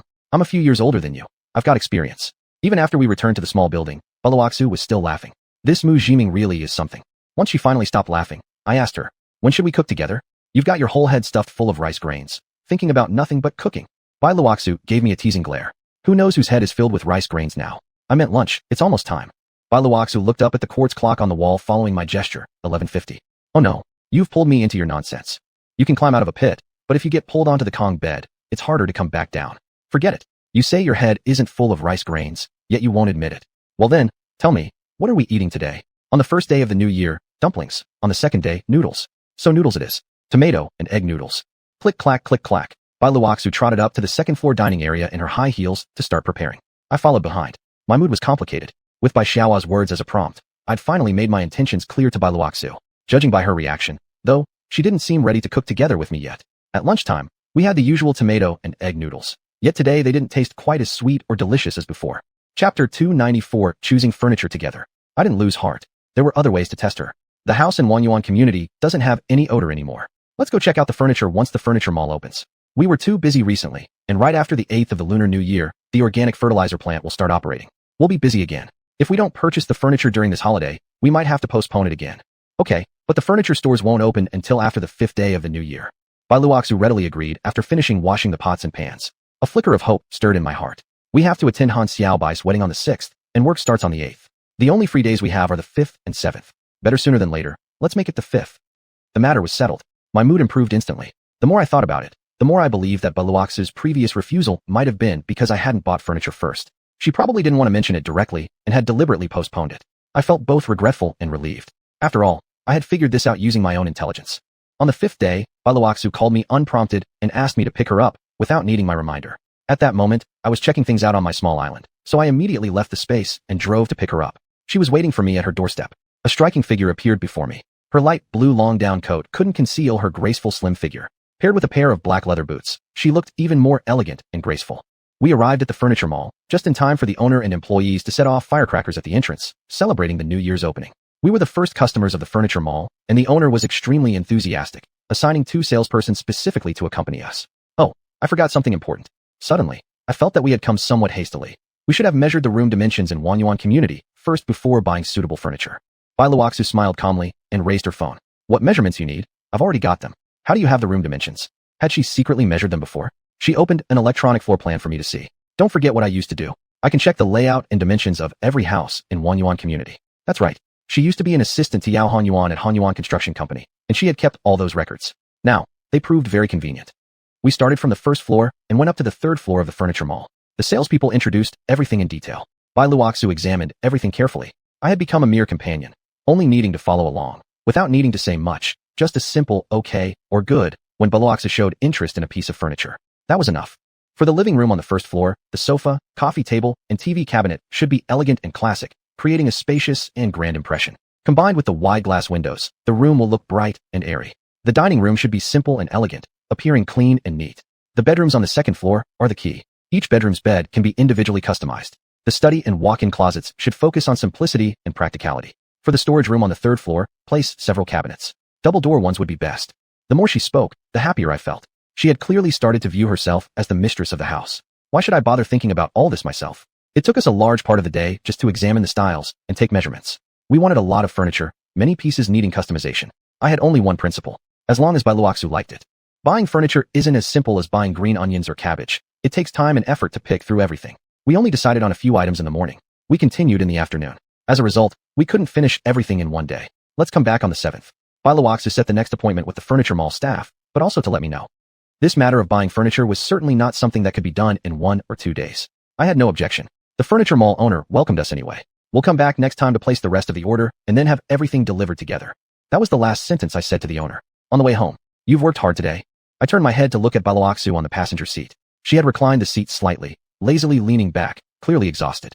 In this private space, I quickly offered a warm greeting to comfort her weary soul. It was indeed hard work. The whole day I was the one looking at styles, measuring sizes, consulting the salespeople, asking about this and that, and bargaining. You were just like an onlooker. Of course, I would be tired. Balawaxu showed her laziness and fatigue, very different from her capable and sharp image in the furniture mall. I felt a bit chinkung. Why don't I reward you tonight? How? Dining out. No, we've already eaten a lot of delicious food during the festival days. Then let's go to the office building. She didn't want to go to a restaurant, and I immediately became energized. The office building was my territory, and just thinking about it made me excited. Bai Luoxu rolled her eyes at me, as if. I hurried to explain, not that I'm thinking of something improper. I just want to cook you a few delicious dishes myself to show my appreciation. No, you don't want to go here, you don't want to go there. Then where do you actually want to go? Suddenly, I couldn't figure out what she was thinking. Take me home. I'm tired and want to rest early. Of course I would take her home, but somehow, I felt I hadn't done enough to fully express my feelings. I felt like something was missing. Suddenly, a thought struck me. All right then, as you wish. By taking her home, I could use that as an excuse to walk her inside and finally meet her parents. When we arrived at her doorstep, I quickly got out of the car and walked around to open the passenger door for her. But in the end, I was still too late. The moment before, Bai Luoxu had been lazily leaning against the seat, but now she suddenly became quick and agile. She had already opened the door and stepped out. She walked through her gate before I could even catch up. Thank you for taking me home. You should go back and rest early too. You need to get up early tomorrow. Bye-bye. I wanted to walk in with her, but she waved me off, and the gate closed before I could even reach it. I sighed lightly, shook my head, looked at that insurmountable threshold once more, and again felt a wave of disappointment. Bai Luoxu's behavior truly baffled me. On one hand, she actively and enthusiastically helped me pick out furniture. On the other, she remained firmly resistant to the idea of introducing me to her parents. My intention of trying to enter her home while dropping her off seemed to have been seen right through, leaving me unsuccessful. The good mood I had for the entire day was somewhat ruined. Back home, Mother had already prepared dinner and was calling me and Father to wash our hands and eat. I ate without appetite. The entire table was filled with delicious dishes, but I didn't touch a single one with my chopsticks. I only had a bowl of congee before retreating to my bedroom. As for Mother's concerned words from behind, I couldn't even recall how I had responded. I leaned on my bed, lying sideways, my mind filled only with the image of Bai Luoxu, at times smiling brightly like the sunshine, at times frowning slightly, with a trace of melancholy, at times full of initiative, at others, half inviting, half rejecting. Her expression kept changing, making her hard to read. What exactly was her attitude toward me? It was truly impossible to tell for sure. Chapter 295, Giving a Gift and Taking a Seat. The next day was the 6th of the lunar month. Today was the wedding day of Han Xiaobai and Li Dafeng. Last night, I had a phone call with Han Xiaobai and asked him to send me his location. Early this morning, Bai Luoxu and I set off together. We drove in one car. Han Xiaobai's home village, Xianxia, located in the northeast of Haida County, was more than 200 kilometers from Huanta County. The BMW zoomed down the expressway. We actually arrived in time for breakfast. After the long ride, the dumplings tasted wonderful. The Han family's house was buzzing with activity. Decorated with lanterns and streamers, the place exuded wedding joy as well as a touch of the New Year atmosphere. Inside the house, in the yard, and out on the street, crowds bustled and swarmed. The lively scene reminded me of Chun Yoshing's wedding. The only difference was that there were not as many vehicles on the street today, but there were still plenty of people. All the people in Xianxia are related to Han Xiaobai's family. How could there not be a crowd? If all of them came to the banquet, over 3,000 villagers would be seated. An elderly man, pipe clenched in his teeth, quietly explained to me. Han Xiaobai's maternal grandmother was from the same village. His father's maternal grandmother was also from the village. Even his grandfather's maternal grandmother came from the same village. His 2 aunts and 3 great-aunts had all married into the same village. In addition, he had 4 older female cousins, 6 female cousins from his father's side, and 7 cousins by marriage whose in-laws were all from the village. Xianxia was, in short, a nest of Han family relatives. Bai Luoxu and I couldn't help but laugh in disbelief. The guests today, besides the bride's side of the family, included a few friends like us, and everyone else was local. After Han Xiaobai's wedding ceremony ended amid lively celebration, one of the organizers started calling people to the banquet. Their banquet setup was indeed quite extravagant. 2 tables were set in the main hall for the bride's family. In the courtyard, stoves had been erected, taking up a significant amount of space, and only 5 tables could be placed there. All the remaining tables were lined up along the street. Luckily, the weather wasn't too cold. People in down jackets cracked sunflower seeds and peanuts, ate sweet wedding candies, and looked equally cheerful. Han Xiaobai and Li Dafeng each had their own part in the wedding program. Besides seeing Han Xiaobai briefly when we first arrived that morning, we hadn't had time to talk with him. At that time, Li Dafeng was still at her parents' home. It was only during the wedding ceremony that we saw her, but we didn't even have time to speak. Bai Luoxu and I stood among this crowd of strangers, waiting for the ceremony to conclude. At some point, I went to the accounting desk to present my wedding gift to Han Xiaobai and his bride. When I placed the 20,000 yuan on the desk, Bai Luoxu quickly grabbed my hand and pulled me aside. You gave too much. I was puzzled. Me and Han Xiaobai are really close. Back at the construction site, we worked together for years and were like real brothers. This is his wedding. Can I give him just a small gift? Li Dafeng was also hired by me personally. On this matter, we need to practice gender equality and treat them both equally. 5,000 each for them, and 20,000 from us too? Not too much. Bai Luoxu patiently explained. I know you two are close, and I understand you meant this as our combined gift.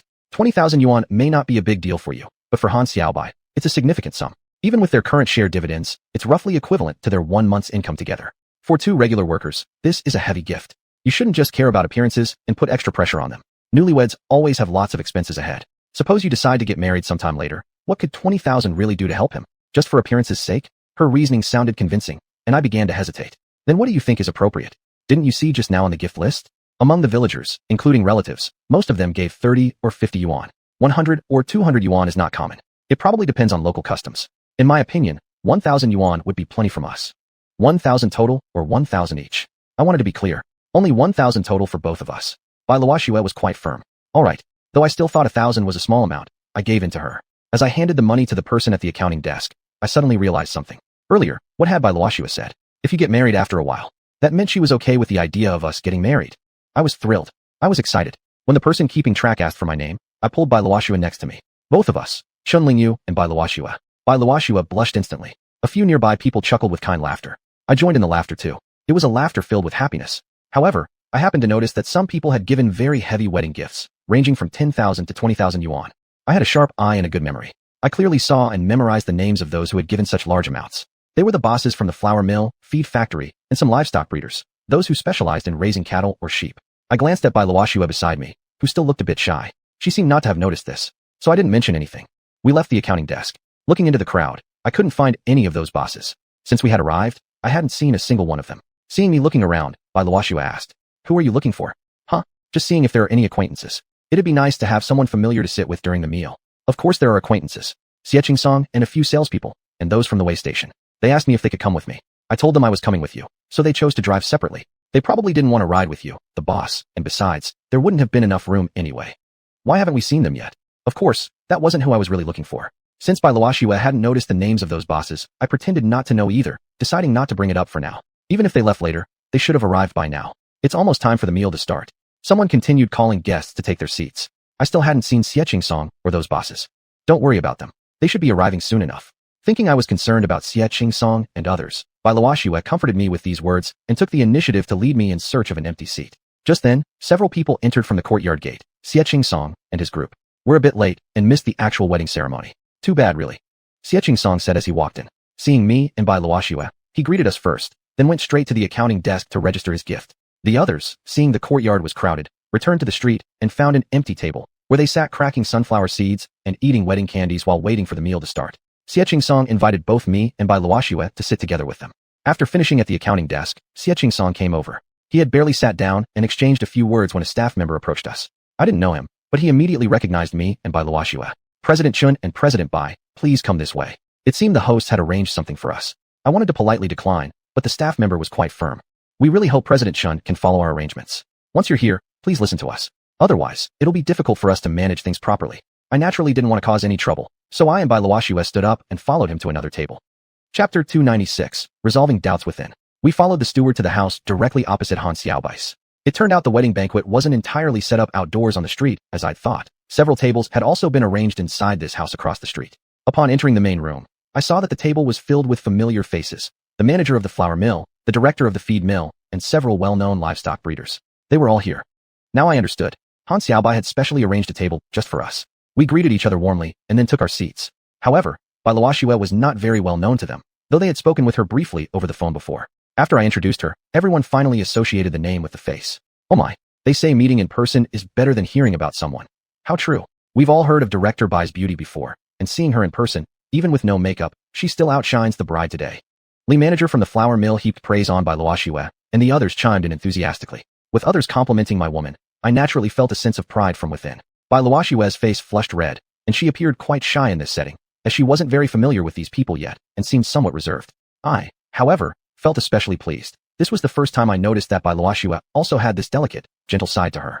I tore open a pack of cigarettes, offering them around for smoking, and passing out the wedding candies to shift the focus away from Bai Luoxue. Lighting a few cigarettes filled the room with smoke. Being the only woman present, Bai Luoxue frowned in discomfort. Now, I was the one feeling awkward instead. Thankfully, Bai Luoxue was kind enough not to show any dislike openly. She endured for a minute or two and then quietly stood up. "You stay here. I'll go find them." And with that, she left the room. I figured she was right to do so. With her here, these businessmen wouldn't relax, and if they did, they might bother her. It was better that she had left. Soon, the dishes were brought out, and the guests raised their voices and lifted their glasses, formally beginning the feast. I hadn't intended to drink, but since everyone at this table was an important client, I couldn't refuse a few rounds. When the meal was in full swing, Han Xiaobai and his wife, accompanied by the steward, came to toast the guests. After the formalities, the people at the table relaxed and began drinking freely. To my surprise, these bosses, whether factory directors, managers, or self-employed entrepreneurs, all had astonishing drinking capacities. I even speculated whether they were trying to get their gift money back through food and drink. Of course, that was impossible. Originally, I had thought they would center on me, toasting me extensively, considering I was Han Xiaobai's boss. But it turned out I was just daydreaming. After politely toasting one another in a circle, I was soon ignored. Except for Manager Li occasionally clinking his glass with mine, the rest grew increasingly lively among themselves. That was when I realized they all knew each other well before I even met them. I had expected them to get completely drunk, but in reality, they all remained surprisingly sober even after the feast concluded. Thankfully, nobody paid much attention to me, so I didn't end up drinking too much. Only when we were about to get into our cars did I learn that each of these business people had a dedicated driver. Dressed in formal attire, Han Xiaobai and his wife stood at the gate, personally seeing off the guests. Actually, the people they really needed to see off were just a few of us connected through business. The other guests were relatives from the same village as Han Xiaobai's bride, and no formal farewell was needed. The key people to bid farewell were the bride's family representatives. The elders came out and bustled around enthusiastically, seeing the bride's family off in their car. After witnessing the ceremony, we also said our farewells and headed back to Huanta County. Because I had verbally agreed to give Han Xiaobai and his new wife a long holiday, not returning to work until the 16th day of the first lunar month, I wanted the couple to enjoy their new year at home properly, resting and spending time with their parents, as they'd been away for 6 months. Han Xiaobai made an excuse that I had been drinking and stopped me from leaving immediately, insisting I stay overnight and accompany him to visit his in-laws the next day. Given my relationship with Han Xiaobai, I really should have gone with him. But considering the fact that my relationship with Bai Luoxue was currently at a crucial turning point, I rejected his request. We had already made plans to go furniture shopping tomorrow. If I delayed things here, Bai Luoxue might become unhappy and change her mind, and then I'd regret it forever. On the way back, Bai Luoxue drove while I sat beside her, sober and untouched by alcohol. Xiuxian and the others had gone off in their own vehicle. Although we left together, their car disappeared from sight, not far outside Hanjiakan village. Bai Luoxue didn't rush to catch up, driving steadily and calmly until we got onto the highway, where she continued driving within the legal limits. Sitting in the front passenger seat and slightly leaning back in my seat, I felt the effects of the alcohol kicking in, growing drowsy. Don't you think something was strange today? Those bosses personally came to congratulate Han Xiaobai and his wife. Could there be something unusual behind this? Bai Luoxue suddenly brought it up, making me jolt awake from my near-sleeping state. All sleepiness vanished in an instant.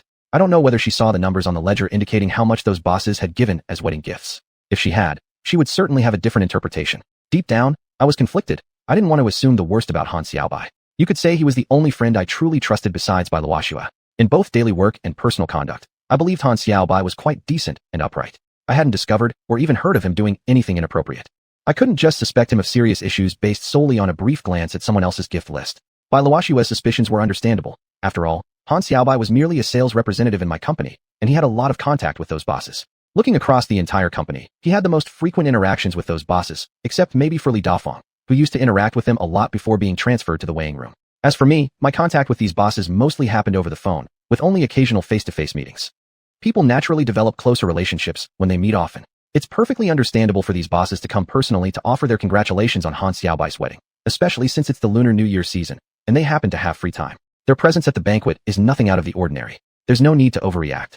Before I had concrete evidence, I should calm Bai Luoxue down and avoid damaging the bond between Han Xiaobai and me. Honestly, if Han Xiaobai had indeed done something harmful to the company, it would truly upset me. In that case, I would have no choice but to act impartially and not let him compromise my company's integrity. Bai Luoxue was still thinking about the matter. Judging from your relationship, he should have told you in advance about his wedding. But actually, we only found out after the company had already shut down for the holidays, right before they left. It seems like we were the last to know. Even Xiuxian and the others knew about it earlier than us. Doesn't that tell you something? Tell me what? I listened with my eyes closed. Honestly, my mind was buzzing. I didn't dare think the worst. It means Han Xiaobai had contacted them in advance, right? Otherwise, how would these busy people even care about someone else's wedding? They had existing business relationships with him. Now that they knew about his wedding, of course they wanted to show some respect. Besides, he's currently the only one in our company who communicates with these bosses. These bosses are trying to cozy up to him. Don't you see that? It's easy to suspect he's using his position to solicit money under the guise of his wedding. I startled again and immediately refuted that. Don't speak carelessly. I know Han Xiaobai's character very well. He's definitely not that kind of person. As I said that, my heart was pounding nervously. Even I didn't really believe my own words. If we could see exactly how much those bosses gave him as gifts, then we would know exactly what kind of man he really is. It seemed Bai Luoxue hadn't noticed the numbers on that ledger.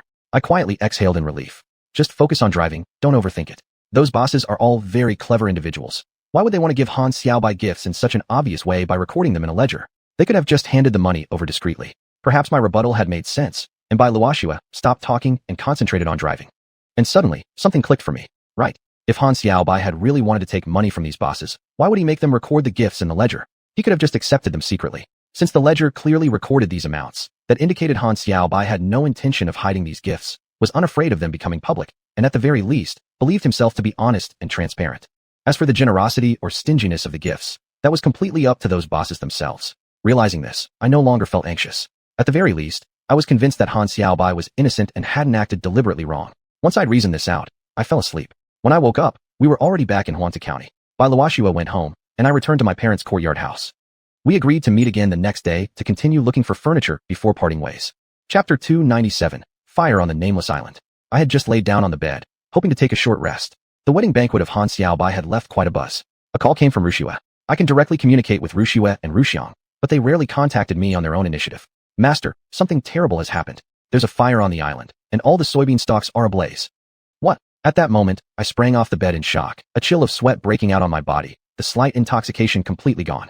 I quickly rubbed the wart on my hand, transporting myself into the space. The flames were raging like a colossal torch planted in the middle of the island, with thick smoke billowing up into the sky, blotting out the sun. Ru Feng was leading the island's inhabitants, hosing down the fire with fire-extinguishing hoses. Ru Shui was stationed in the control room, monitoring the situation through surveillance cameras. If a fire seemed likely to spread, it would immediately contact Ru Feng to direct on-site response. I rushed toward the fire scene. To the east of the fire lay the cornfields, with about 50 meters of open space separating them from the fire. Fortunately, there was no wind on the island, so the growing corn was spared. Even so, the corn leaves had curled from the intense heat. To the south of the fire site sat a large pile of harvested wheat, about 100 meters from the flames. Standing near the wheat pile, I could already feel the scorching heat radiating from the fire. To the west were the chicken coop, sheep pen, and pigsty. All the animals had fled to the northern end, more than a kilometer away from the fire. To the north of the fire lay the orchard. Luckily it was far enough away, and for now, still seemed safe. People were fully committed to spraying water on the fire. Thank God I had foreseen the need and installed fire pumps and thousands of meters of fire hoses in advance. Without such firefighting equipment, I would have had no idea how to respond at this moment. Even if I called 119, how would the fire engines get into this space? At that moment, I felt like an ant on a hot pan, desperate and powerless. Luckily, Ru Feng and the others showed no fear, bravely gripping the fire hose nozzles and charging into action to put out the blaze. Even Zhao Mingfei and the others were running back and forth. Since they had no protective gear on, they couldn't get too close, so they could only assist from behind, helping drag the fire hoses. It seemed I could only do such labor as well, so I ran forward to help alongside them. Thankfully, there was no wind on the island, so ashes did not scatter everywhere, only swirling up and down in the air due to the rising heat. The fire gradually began to shrink. After relentless efforts from everyone, the fire was finally extinguished. The scene was chaotic, everything covered in ashes and black mud. Looking at everyone, they were all covered in soot and grime. Ru Yu's fake perm was completely gone. Ru Feng didn't look much better. Zhao Mingfei and others were equally drenched in mud and stained with dirt. Truthfully, I looked the same. The fire was finally out, and only then did my heart begin to settle. I examined the area. Except for the soybean stalks, almost completely burned to ash, the rest remained undamaged. What had caused the fire? For such a long time, the island had remained peaceful without even a single accident. This sudden fire was truly strange. To prevent fires, there were absolutely no open flames on the island. Zhao Mingfei and the rest cooked entirely with electrical appliances. These appliances were housed in the U-shaped building, far away from the farmlands and the soybean stalks, so it was unlikely the fire had originated from them. All the vehicles on the island were electric cars. Ru Yu was in charge of daily inspections and maintenance, while Ru Feng occasionally helped, ensuring even the smallest issues were promptly addressed. Thus, vehicle fire as the cause could be almost ruled out. I tried to guess endlessly but still couldn't figure out how the fire started. Sigh. Ru Feng exhaled deeply. Master, the exact cause is not yet clear, and no clues related to the fire's origin have been found at the scene. Since these soybean stalks were piled up on the island, Ru Xue, Ru Shuang, Ru Wu, and Ru Lu have been taking turns to conduct timed patrols, and any problems found would have been reported immediately. Everything had seemed normal in recent days. I called them all over one by one, asking the same question, and all said that they had noticed nothing unusual today. Master, we found the cause of the fire. Ru Shui called me. Ru Feng and I hurried to the control room, leaving the others to clean up the fire site. Inside the control room, Ru Shui pulled up a surveillance footage. Master, look what this is. In the image, a bee flew from flower to flower in the field, likely collecting nectar. The bee landed on a white rose. The camera zoomed in, and I was so startled that I stepped back. This bee was at least twice the size of a rose. What a big one. Ru Feng couldn't help but exclaim. It was this one that caused the trouble. Ru Shui continued switching through surveillance feeds. In another footage, this large bee flew into the vegetable field. About 3 to 5 minutes later, it flew back out. The bee's belly had visibly swollen, abnormally so. Its body had grown 2 to 3 times larger, appearing as if it might burst. But this large bee didn't seem clumsy at all in flight. It remained as graceful as ever. It flew a figure 8 in the air and then headed toward the soybean stalks. Ru Shui switched to another surveillance feed. This one was even more bizarre. The giant bee landed on a soybean leaf. We watched as liquid oozed from its abdomen. Afterward, it flew away. The liquid left behind on the leaf formed a hemispherical droplet, crystal clear, its reflection of sunlight dazzlingly bright. Xiuxian stopped switching feeds. The va-vian remained still for about dozens of seconds. Then smoke began rising from the soybean leaves behind the droplet, followed by flames. The stalks had been completely dry, so the fire spread rapidly. The cause of the fire was now clear. Moreover, master, please look at this. I had assumed there was only one ignition point, but Xiuxian brought up several more camera angles. Around the soybean stalks, there were several other droplets of that same transparent liquid, each catching sunlight and igniting the dry vegetation. Judging by the timestamp on the surveillance footage, all of them had ignited nearly simultaneously. This was precisely why, when Xiuxian first detected the fire alarm, the fire was already out of control. We had identified the cause, yet I still couldn't understand. Why had this giant bee secreted those transparent droplets around the soybean stalks? Now, those liquids had vanished along with the fire. Only the recorded footage remained, leaving us unable to study the nature of that mysterious substance. Rufeng paused and thought. Perhaps this large bee was laying eggs. Whether or not it was actual egg-laying, there was no way to confirm now. To prevent such danger from occurring again, I instructed Rufeng to devise a plan to monitor that mysterious giant bee. Once it approached the island, we must track its movements and, if possible, drive it away promptly, in order to prevent further huge losses to my island. I remembered this bee having visited the island before. At that time, it had merely come to collect honey from the vegetable field. As soon as I entered the space, it had flown a figure eight and left. In my memory, this was its second visit.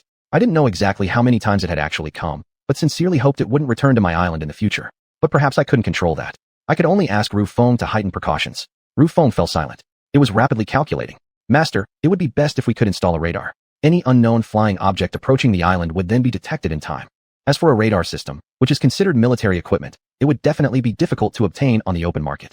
I'm afraid it won't be easy to purchase, I honestly replied. Rufeng remained silent for another moment before sending me an electronics parts list. In that case, it's a bit of trouble, master, but please buy these components for us. We'll build our own small radar. That was actually a good idea. Those electronic components were quite ordinary and available on the market, so I agreed. I'll purchase everything as soon as possible. Yu and the others had already cleaned up the fire scene. Covered in grime, they had all returned to shower.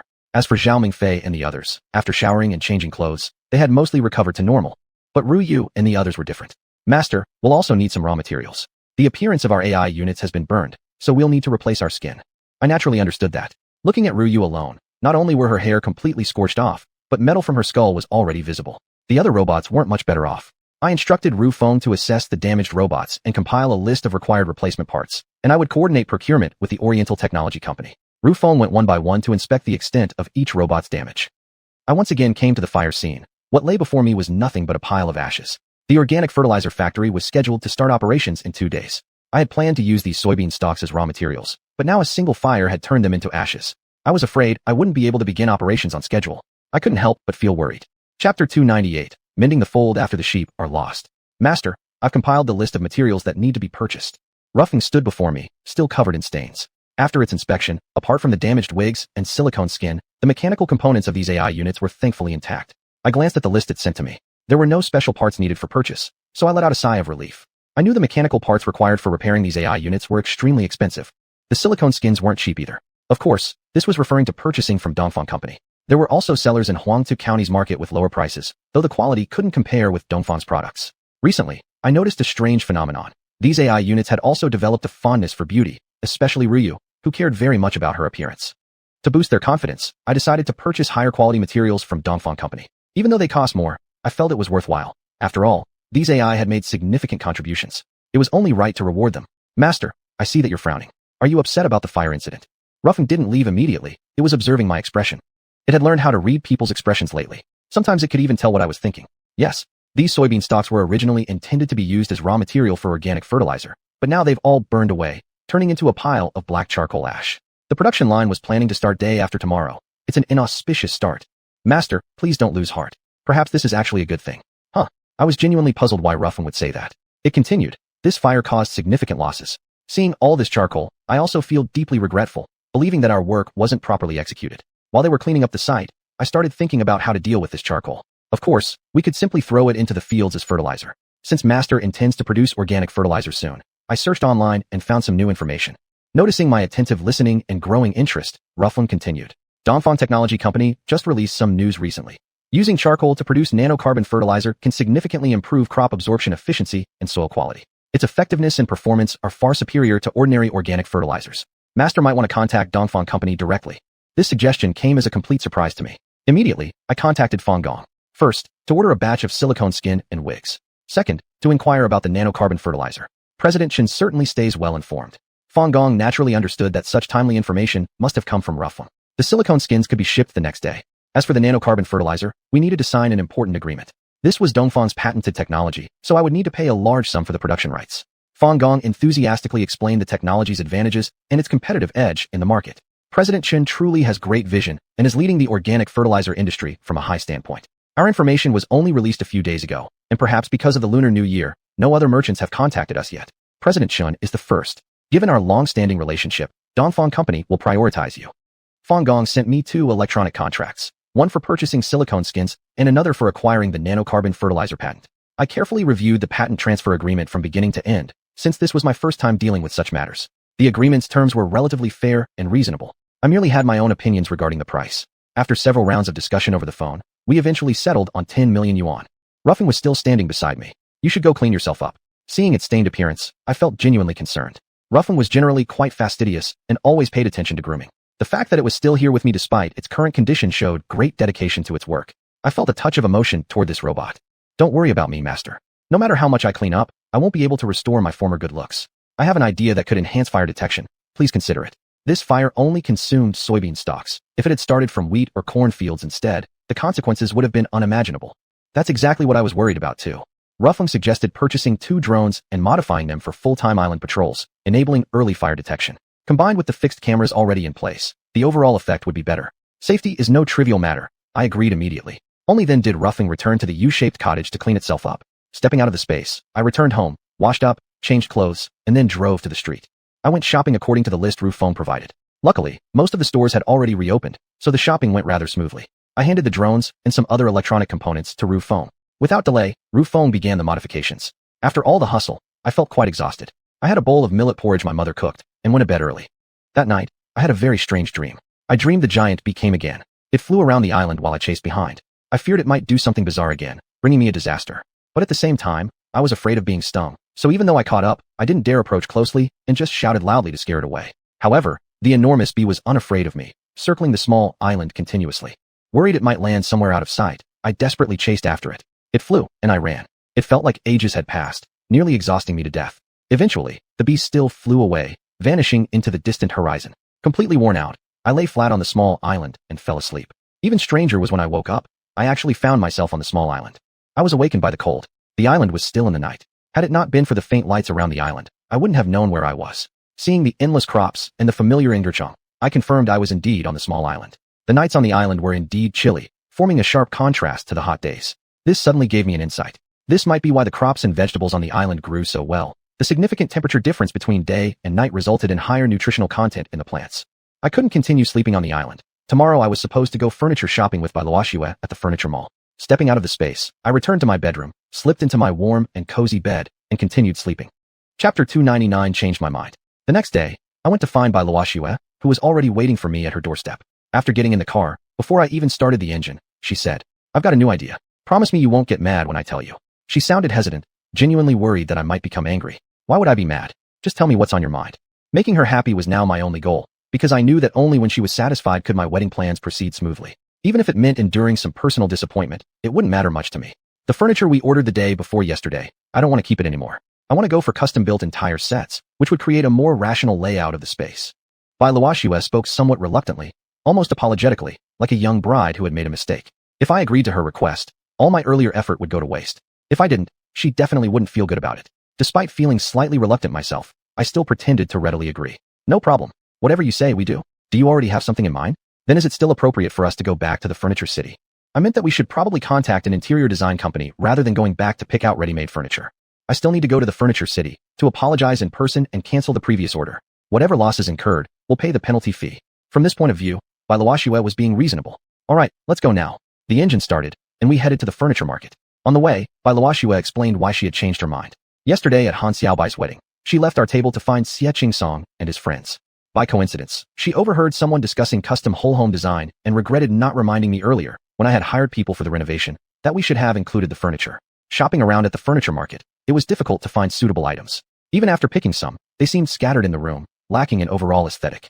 She hadn't been able to sleep last night and had designed some renderings on the computer herself. The more she looked at them, the more she felt dissatisfied, which led her to reconsider. She felt really guilty about going back on her word. Rather than telling me straight away last night, she had decided to talk to me face-to-face this morning. After consulting several companies last night, she had settled on one and hoped we could check it out today. No problem. Whatever my wife wants is what I want.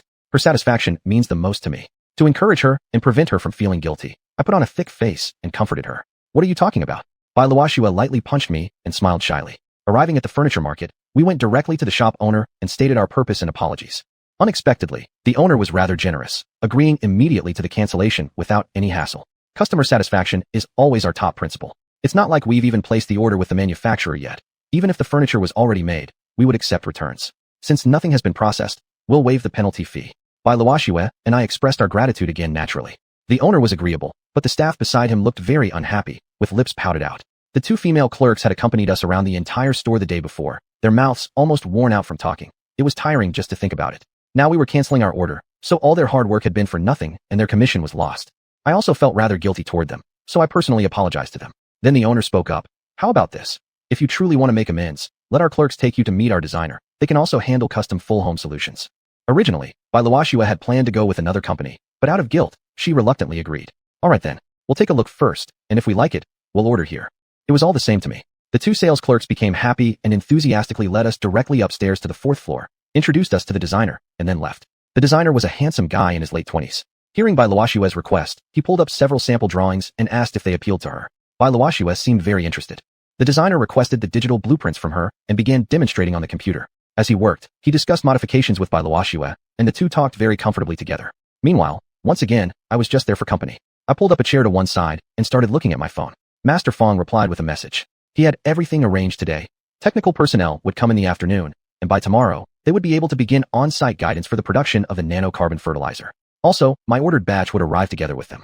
I couldn't possibly mention the fire on the small island to Bai Luoxue, but I still needed to inform her about the change in the production process. She was discussing the overall furniture styles and materials with the designer, while I was thinking about how to bring up the topic of the adjusted production process for the nanocarbon fertilizer. Time passed quickly, and before we knew it, half the day was gone. Bai Luoxue and the designer had basically finalized the layout and materials for the 1st floor. Let's continue this afternoon. Bai Luoxue's face was flushed, and it was clear that although she was tired, she was very satisfied. That's all that mattered. We thanked the designer and left the furniture market. Throughout the ride back, Bai Luoxue was lively and enthusiastic, describing to me how she imagined the 2nd and 3rd floors' furniture to be arranged. She didn't stop talking, and I barely had a chance to get a word in, so I decided not to mention the production process for now. This afternoon I can go by myself. If something comes up, you can just go handle your own business. There's no need for both of us to waste time there. I can tell, you're just there for decoration anyway. When I dropped her off at her doorstep, she said to me right before getting out of the car.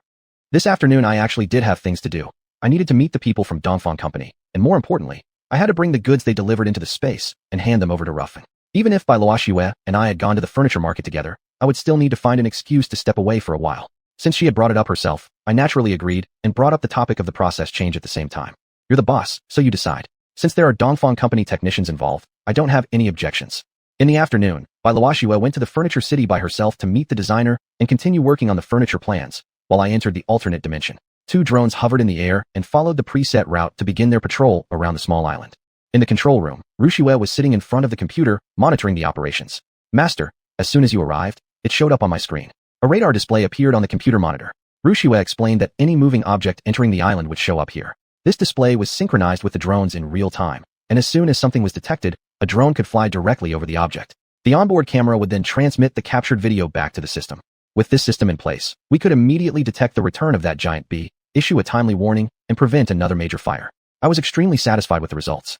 Chapter 300, Organic Fertilizer Trial Run. In the afternoon, I first paid a visit to the organic fertilizer plant and told Xiuxian, the temporary supervisor, to get ready for production. Tomorrow, staff from the technology company would arrive for guidance, so we would officially start the trial production. Xiuxian had already arranged the staff and completed all preparations before the trial. At 5 p.m., I received a call from Engineer Fong, saying he was arriving with the goods. I went to the main gate of Minli Canning Factory to greet them. Welcome, Engineer Fong. You actually came in person. I shook his hands firmly. I felt somehow excited. When it came to technical issues, Engineer Fong was extremely meticulous. He wouldn't feel comfortable unless he checked everything himself. This time, however, I was mistaken. Taking the chance of the handshake, he whispered into my ear. I'm mainly here to deliver your goods. I know your AIs must have encountered some trouble, otherwise you wouldn't have purchased so much silicone skin at once. Great understanding. I tightened my grip while shaking his hand. By the way, I also understand something about the nanocarbon fertilizer technology. It's convenient for me to come, saving you from having to receive other technicians. It's like a small favor along the way. I called Ruffing to come and receive the cargo. Ruffing took the silicone skins and wigs directly into the dimensional rift for the AI to restore their appearances. I brought Engineer Fong and his driver together to the office building, assigning them to room 3 and 4 respectively. After they settled in, the driver rested temporarily while I accompanied Engineer Fong to the dining room for some tea, chatting, and exchanging ideas. Our conversation focused on the nanocarbon fertilizer technology. Engineer Fong emphasized that with slight modification to the previously installed production line, everything would be ready. This was the key confidential knowledge of Oriental technology, not a matter of equipment, but of core technology. As dinner time approached, I gave Bai Luoxue a call. Engineer Fong has arrived. Let's have dinner together. I'll pass this time. You accompany Engineer Fong. The second floor plan has been finalized, and I still need to work with the furniture designer for a while. We'll finalize the third floor's plan tonight, so we don't waste more time. Please apologize to Engineer Fong on my behalf. Bai Luoxue sounded very excited on the phone. She usually was extremely enthusiastic about participating in these craftsmanship-related affairs, yet today, she declined to join us for dinner because she was busy designing the renovation of the small villa. I really couldn't blame her. In fact, I felt secretly delighted. I could only apologize to Engineer Fong. I invited him to dine at the Yulai restaurant. He declined. Director Chun, I see we have food and noodles here in the cafeteria. Why bother going to a restaurant? We can cook ourselves, and it will be even more reassuring to eat. Engineer Fong didn't care much for luxury and meals. He wasn't picky, nor did he insist on quality. He ate simply and was content with fullness. Back in the days when he came to Huangta County, he mostly ate in the canteen of Minli Canning Factory, which he enjoyed thoroughly, and even occasionally praised the chef for his delicious cooking. Your command is obeyed. Therefore, the two of us got to work together and quickly cooked 6 dishes and made 2 soups. I fetched 2 bottles of white liquor, woke up the driver, and we all had a hearty meal. Actually, Engineer Fong was quite tired. After dinner, they went to bed early, while I entered the dimensional rift. I instructed Ruffling to get ready and send a truckload of charcoal residue from the burnt soybean stalks to the organic fertilizer plant early tomorrow morning. Also, the freshly harvested soybean stalks should be transported there. 1 truck each of wheat straw silage, fruit tree branches, banana stalks, melon vines, pig manure, chicken manure, etc. should also be dispatched. Engineer Fong told me that combining all these materials together would produce better nanocarbon fertilizer. The next morning at 7 a.m., I arrived at the organic fertilizer plant together with Engineer Fong. Bai Luoxue had arrived earlier and was asking Xiuxian about the preparation status. The AI workers, Rufeng, Ru Bing, Ru Shuang, Ru Wu, and Ru Lu, had brought in the raw materials for production and were now unloading. Everything was in accordance with my instructions. These robots had been fully repaired, fitted with new silicone skins and wigs, bearing no sign of burn marks anymore. Dressed in blue camouflage uniforms, they appeared sharp and gallant. I noticed that Ru Yu had changed his hairstyle. He wore a long, wavy shoulder-length hair. He looked quite fashionable. Apart from being short in stature, he completely resembled a youthful modern man. Ruffing whispered to me secretly. This outfit was his own choice. The curly hair was specially requested to be styled by Ru Lu. I couldn't help chuckling silently. Ru Yu still had his small tastes.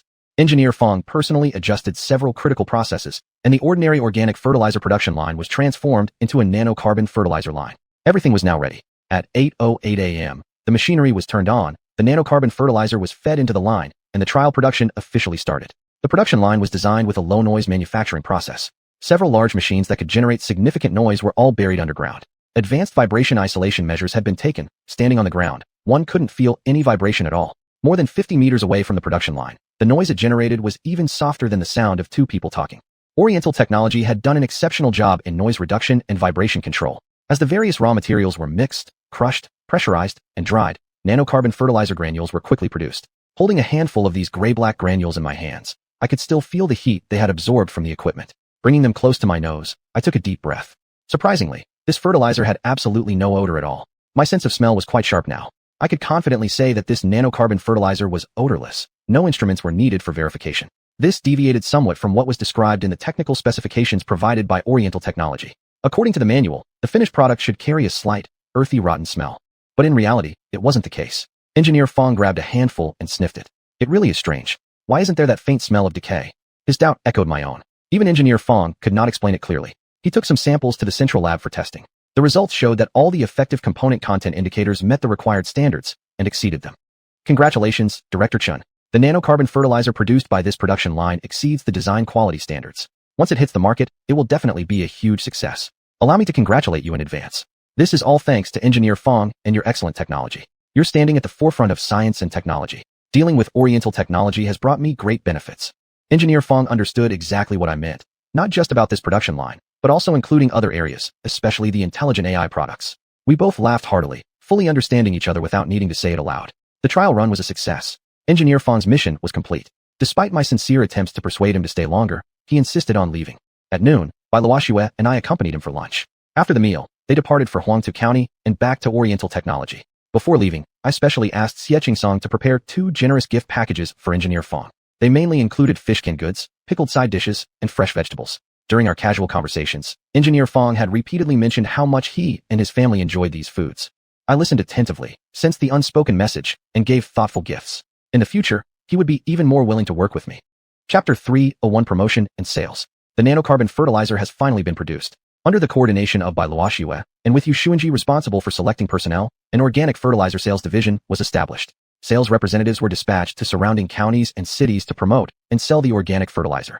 Bai Luoxue had previously conducted research on the northern fertilizer market, and based on her findings, she drafted a sales plan. Currently, nanocarbon fertilizer was still a new product without any market influence. According to Bai Luoxue's opinion, the safest method of promotion was to collaborate with fertilizer distribution outlets in various counties and cities for agency sales. Once the market opens, marketing strategies could be adjusted accordingly. This method was relatively conservative and unlikely to create significant market influence quickly. Therefore, I added some extra resources. Bai Luoxue was assigned to establish an organic fertilizer sales website as soon as possible. The success of coconut water sales had already demonstrated the power of the internet in rapidly generating influence. Bai Luoxue gathered xiuxian and others to implement this plan. Deputy County Head Huang arrived. He had visited previously during the final stage of the organic fertilizer production line's construction, and he was aware of the official trial operation launch on the 8th day of the first lunar month. He had been unable to attend in person on the day due to an important meeting in the county, but he came later. He brought along reporters from the Huangtu County television station and the county newspaper. In Deputy Huang's words, the reporter's primary purpose was not to report on his political activities, but rather to help me promote the nanocarbon fertilizer. This was great news, something I was eager for. Since the county leadership had proactively offered assistance with publicity, I took the opportunity to ask them to broadcast more airtime, offering to cover part of the advertising costs. Upon hearing that I was willing to invest in advertising, the TV reporter immediately contacted the station director. The TV station director came. He brought several actors with him. After some discussion, an agreement was reached. The TV station would produce several commercials to be broadcast continuously on the 24-hour TV channel for a period of 3 months. Initially, the TV station requested 3 million yuan for advertising fees, but Deputy Huang rejected it outright. Other than the fees for actors and staff, all other costs were halved. In the end, I only paid 600,000 yuan, and the matter of the TV advertisements was resolved. It proved that these TV commercials were highly effective. At the time, it was just the Spring Festival holiday, and many farmers were idle at home, watching more TV than usual. With this round of constant ad exposure, nanocarbon fertilizer quickly became deeply, though passively, embedded in their memories. The ads were lively and interesting. Even the children could recite some of the slogans. These 3 consecutive months of commercial broadcasts coincided perfectly with the spring plowing season, by which time farmers had learned the benefits of organic fertilizer for soil. A large portion of them opted for nanocarbon fertilizer. Within the first month, the nanocarbon fertilizer quickly built up significant inventory stock, filling the factory warehouse to capacity and requiring outdoor stacking. To cover the piles from weather, Xiuxian purchased large quantities of tarpaulin. Seeing so much fertilizer unsold for so long, he had once suggested halting the production line until the stock could be cleared. Of course, I did not accept this suggestion, as it was a short-sighted idea. Once farmers started needing fertilizer, there would be no time to start production. It was necessary to ensure a timely supply in advance. Indeed, from the second month onwards, inventory levels began to rapidly decline, and by the third month, we had achieved zero inventory. The production line was running at full capacity, 24 hours a day, yet supply still could not meet demand. This outcome was exactly as I had expected. Director Fang had also given me a call, bringing even better news for the sale of nanocarbon fertilizer.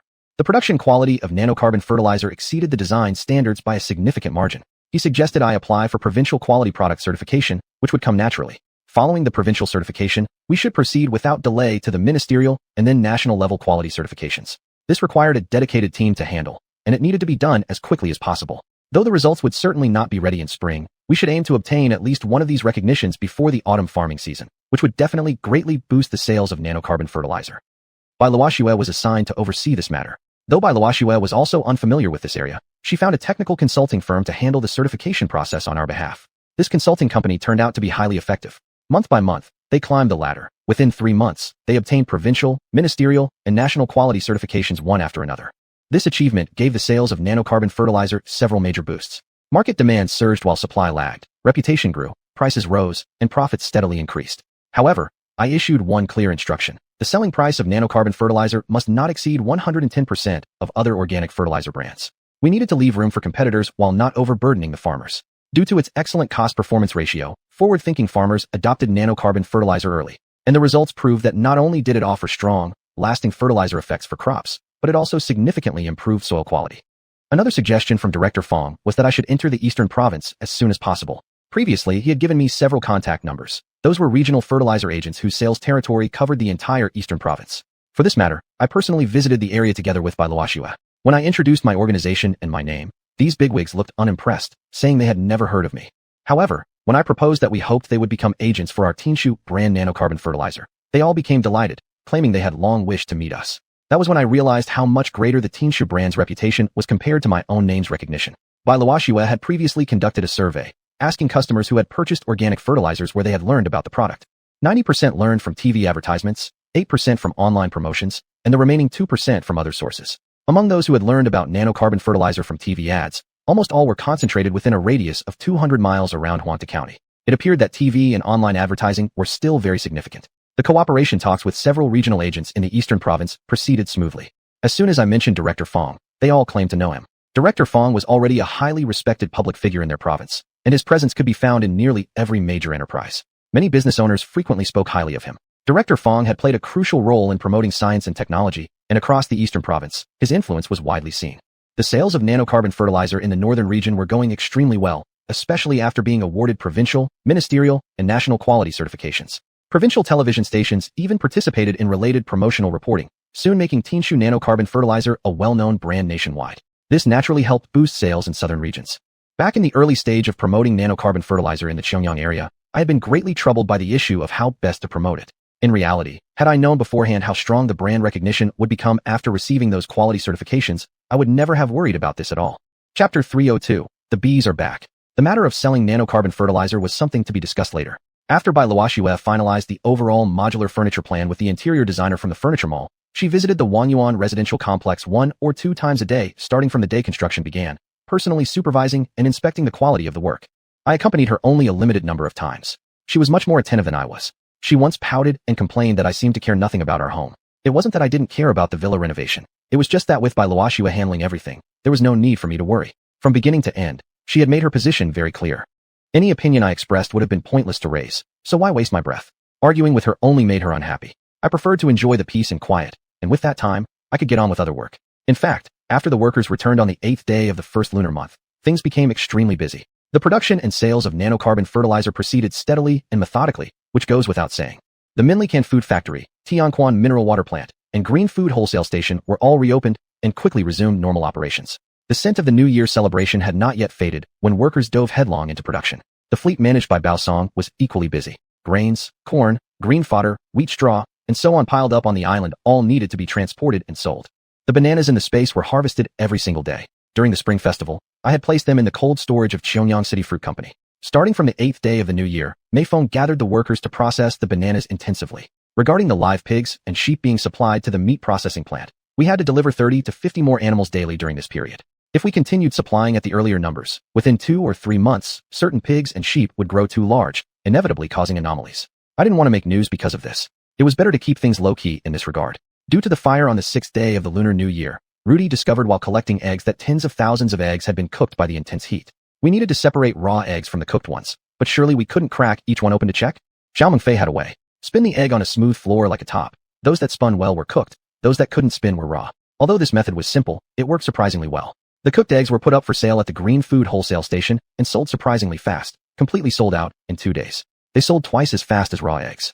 At the time, I had thought whether it would be better to cook the eggs before selling. But later I dismissed the idea myself. It was completely unnecessary, because someone had already started doing exactly that. Therefore, the raw eggs at the Green Food Wholesale Station also started selling much faster than before. This further confirmed my idea. I noticed in the morning market that large boiled eggs were selling very briskly. In fact, what I was most worried about was the buildup of fresh goat milk, fearing that it would spoil. To my relief, after testing the fresh goat milk stored on the island for more than 10 days, the result was surprising. It hadn't spoiled at all and was as fresh as just milked. Only then did I realize that even though the daytime temperature in the different dimension space was high, it somehow preserved the freshness. If goat milk could be preserved, then fresh bananas, apples, pears, and peaches should also be capable of being preserved. If that were the case, there would be no need to rent cold storage from Meifeng. Yet, upon thinking further, even though there were many buildings in the space, the U-shaped villa's first floor was filled with vehicles. It would be inconvenient to transport fruits to the second floor. Handling such a volume wasn't efficient. Better to rent cold storage from Meifeng. But this incident gave me a clue. In the future, there would be holidays when employees went on leave, and fresh fruits and milk would again accumulate and require storage. It was clear that increasing warehouse construction in the space was absolutely necessary. As for the corn straw and green fodder, once exposed to the sun, they dried out, significantly reducing their weight, which made selling them to feed mills or breeders extremely uneconomical. In the end, I used them as raw material for organic fertilizer. This green fodder needed warehouse storage to ensure it was shaded. This fire frightened me. The wheat and corn that had been harvested would be safer stored indoors. At least sunlight refracted through transparent water droplets wouldn't cause a magnifying effect and spark another fire.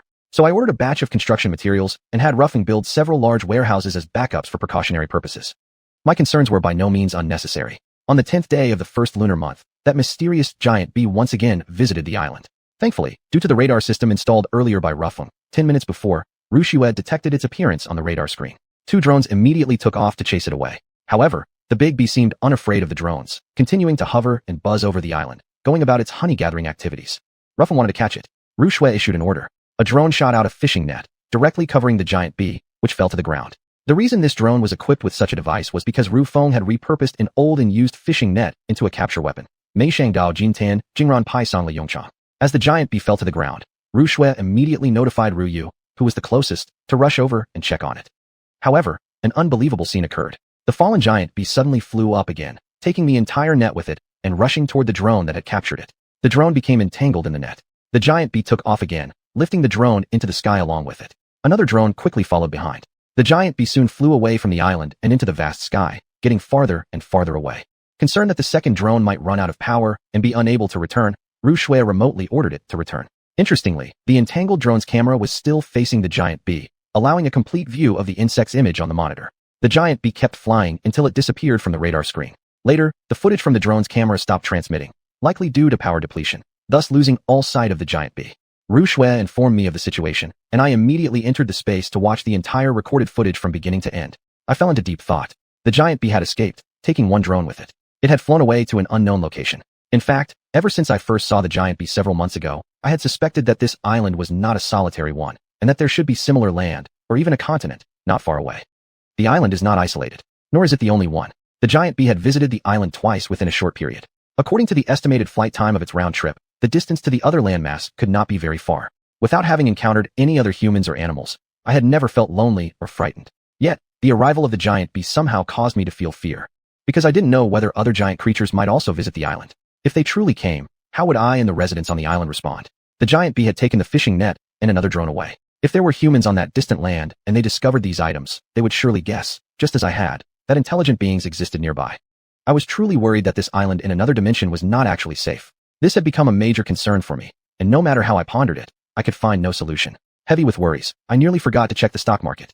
Chapter 303, Xiao Bai's Hidden Thoughts. The only people I could discuss with about my concern for the island being disturbed were the island's residents themselves. I really couldn't talk to Bai Luoxue about it. I called Ruffing alone into the U-shaped building office. Do you have any way to prevent creatures from outside the island? Or at least warn us in advance to avoid any possible disaster? Ruffing remained silent for quite a while before finally speaking. Master, just like you, I know nothing about what's outside the island. If we want to learn more, we must take the initiative to explore. Exploring outside the island? Do you have any ideas? Although I felt some fear about what lay beyond the island, I also felt great curiosity. If we could discover the truth, perhaps it wouldn't be as terrifying as imagined.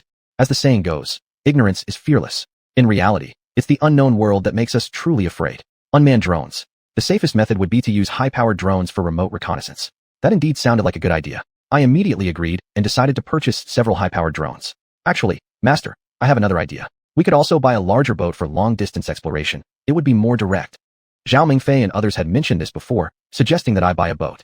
At that time, I worried that if the boat went too far from the island, unexpected problems might arise, or maybe there simply wasn't a use for it back then, so I rejected the idea. Now that Ruffing had the same thought, I didn't agree to buying a boat right away. I merely approved the purchase of high-powered drones. If necessary, we could consider buying a boat later. High-powered drones weren't sold in Huangta County, so I ordered 2 online, which wouldn't arrive until a week later. The Big Bee incident unsettled me emotionally, yet I couldn't discuss this matter with anyone outside the space, which left me feeling low. Han Xiaobai returned, together with his new bride. He specially informed me that he wanted to treat us to dinner to express his gratitude toward me and Bai Luoxue. I finally started feeling cheerful again, setting aside the worries about the bees for the moment. However, when I arrived at Yulai restaurant, only Han Xiaobai and Li Dafeng were at the table. Bai Luoxue wasn't there. What happened? Didn't you notify her? Han Xiaobai sighed. Sigh? Miss Bai said that tonight is the 12th day of the first lunar month. According to local custom, the family should eat dinner together tonight. Something about nibbling rat mouths. I don't quite understand these customs. Since she said so, we can't push her. I suggested we reschedule, but she refused, saying since she's already scheduled with Mr. Chun, we shouldn't change it. She said she's already eaten the wedding candies and didn't want to trouble us anymore. So tonight, it's just the three of us. I understood immediately. This situation was eerily similar to the last time Han Xiaobai invited me to his house. Whenever I was present, Bai Luoxue didn't show up. Nibbling rat mouths. Pure nonsense, just an excuse. I couldn't help but wonder what she was worrying about. Even though she'd already begun helping me make the new bridal furniture, she still avoided people, especially my friends like Han Xiaobai. Honestly, I had no idea what she was thinking. When I said I'd call her, Han Xiaobai stopped me. Miss Bai specifically instructed not to call her. Even if we do, she won't come. Just like last time. Without her, the dinner with Han Xiaobai and his wife didn't taste particularly sweet or pleasant. Luckily, Han Xiaobai talked a lot, perhaps because he was newly married and happy, and spoke continuously, enthusiastically recounting every detail of their wedding activities before and after the Spring Festival. I heard that they now have good jobs in Huanta County, making both sets of parents extremely pleased. The neighbors, relatives, and friends all envied them. The house they moved into was newly built, with new furniture, and would eventually be used by their parents. As for them, they now had that apartment in Xuanhuan community, which was more than sufficient for them to live in. Even if they had a child someday, they would have enough space. He talked all evening, eventually getting to the main point after plenty of warm-up discussion. The main purpose for inviting me to dinner today was to confirm with me once again that this house would truly belong to them in the future. As soon as I heard this, I felt displeased. Given our relationship, would I lie to you? Moreover, there's a written employment contract. If I don't give it to you, you can sue me. That document is ironclad. I couldn't possibly deny it. You've been working there for more than half a year. Why do you still have this concern? Han Xiaobai chuckled. Just hearing those words is enough for me. And now I'm completely reassured. Come on, brother. I thought too much. Let me punish myself with a drink. With that, he raised his wine glass and drank. But this made me feel even more upset. You'd rather believe my casual words than the written contract? I truly don't understand. Han Xiaobai continued to smile. Brother, I already admitted my mistake. If you're still not satisfied, I'll pour another glass. He drank the second glass. After 2 large glasses, that was already half a jean of white liquor. Yet Li Dafeng didn't try to stop him, watching him drink with a smile still on her face. Seeing that I still had a gloomy expression, Li Dafeng raised her glass and said, Boss Chun, Xiaobai really said the wrong thing. Whatever mistakes were made, they're all our faults. Please don't take offense. To show our sincere apology, I'll also pour myself a glass. Who told me to marry such a man with such low emotional intelligence? She also punished herself with a drink. What was going on with this couple? Based on Han Xiaobai's personality, if I were unhappy, he'd keep drinking. Since they had just gotten married, I didn't want him to drink too much alcohol. Alright, both of you, don't keep punishing yourselves. I'll drink one too. Regarding the house, to give you peace of mind, I'll transfer the ownership tomorrow. I drank the wine in my glass. Great. That's very generous of you. You're truly my good friend. Brother didn't misjudge you. My father, mother, your parents, and in-laws have been secretly praising you, saying we've met a once-in-a-lifetime great leader. Now you've agreed to transfer the house to me. No. I'm too happy. Gotta keep drinking. Come on. Let's drink together. Li Dafeng filled the 3 glasses again. That drink truly felt refreshing. Brother, tomorrow once the title's transferred, I'll immediately arrange to buy furniture. The few pieces we have in the house now are too plain and shabby. That's not called living. It's simply making do. From the conversation that followed, I finally understood. They wanted to buy a new set of furniture but were worried that if in the future I took the house back, they wouldn't have a place to put the furniture. Buying a new home might be unaffordable, and renting would mean constantly moving. As for modular furniture, it often gets damaged when moving and quickly loses its newness. Such narrow-minded people. I joked while scolding them with a smile, yet they seemed unusually happy. Regarding this house matter, I violated my original intention and ultimately didn't wait for Han Xiaobai to work for me for 10 years before giving it to him. Actually, given their current treatment, even if I asked them to leave, they wouldn't want to go anyway. As for the matter of the flour mill owner and several other bosses who had given Han Xiaobai generous wedding gifts, I almost mentioned it, but swallowed my words. I didn't want to spoil their joyful mood on such a happy occasion. I was actually quite conflicted inside. If Han Xiaobai and his wife truly had issues with their work, should I still give them the house? Or perhaps even take it back from them? Once the title was transferred, it would become complicated. Yet I had already promised him. Chapter 304. Suspicion dissipates. After the 3 of us parted ways, I returned to the courtyard house. After much consideration, I couldn't shake a feeling that something wasn't quite right. I still had a sliver of concern for Han Xiaobai. Bai Luoxue probably didn't yet know about those bosses giving red envelopes to Han Xiaobai. But I didn't want to unintentionally spread this matter even to Bai Luoxue. After hesitation, I decided to call her anyway. Han Xiaobai and his wife are hosting a dinner tonight. Why didn't you go? Of course, I didn't believe her excuse about observing the rat mouth-biting tradition on the 12th day of the first lunar month. Bai Luoxue, however, seemed quite composed. My parents are quite traditional, especially during the Spring Festival. All the proper festivals must be celebrated properly. On the 12th day of the first lunar month, I must stay at home to have dinner with my parents. Han Xiaobai and I already explained this clearly, and they understood. She insisted on that reason, so I couldn't press further. So, I told her about Han Xiaobai's wish to confirm ownership of the apartment building in Xuanhuan community. You're the boss. You make the decision. She easily passed the responsibility back to me. I just want your opinion. What do you think of Han Xiaobai and his wife? Can we inform them now that this house belongs to them? From their work performance and characters, I don't see any major problems. They're proactive in their work, have good attitudes, and maintain harmonious, friendly relationships with their colleagues. Overall, they seem like good people. Since you chose them, they can't be far off, because I trust your judgment. Bai Luoxue was subtly praising me, which naturally pleased me, and I caught her intent. She thought highly of Han Xiaobai and his wife.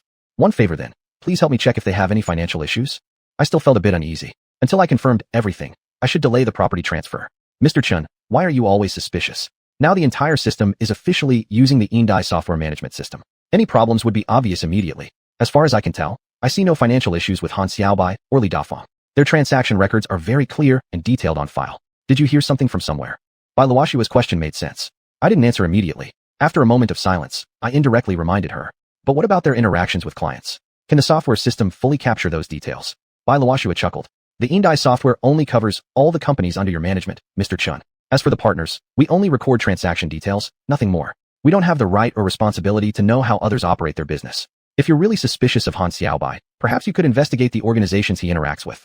The companies Han Xiaobai worked with were all run by various bosses. Even if I went personally to investigate them, if Han Xiaobai truly had some issue, they would likely protect their own interests and wouldn't truthfully report it. If Han Xiaobai were actually clean, their giving of red envelopes might simply stem from personal friendship, since they might feel they should offer something appropriate as big bosses.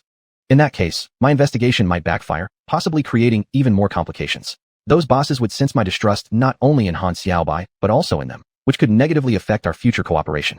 Thinking about it, I decided it was best to let it go. If Han Xiaobai and Li Dafeng truly had problems, eventually they would reveal themselves.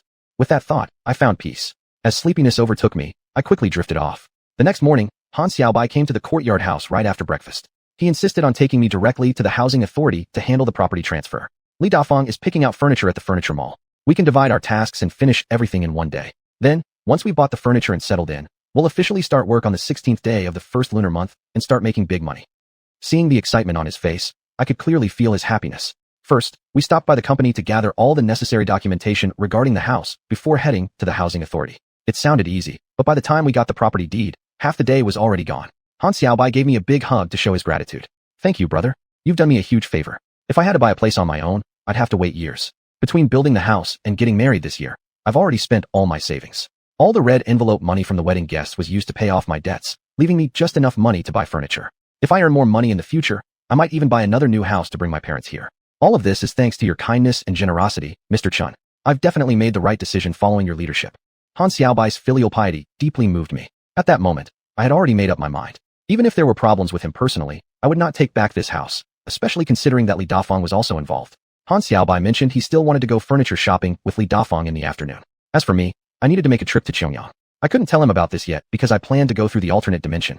Once in Xiangyang, apart from the routine inspections, I intended to promote the nanocarbon fertilizer throughout the southern region. My first thought was of Xiaohui. He operated a store selling daily necessities, but had never sold fertilizers. I just wanted to get some information from him to help me find a suitable agent as soon as possible. When I found Xiaohui, he was on the second floor drinking tea with xiuxian.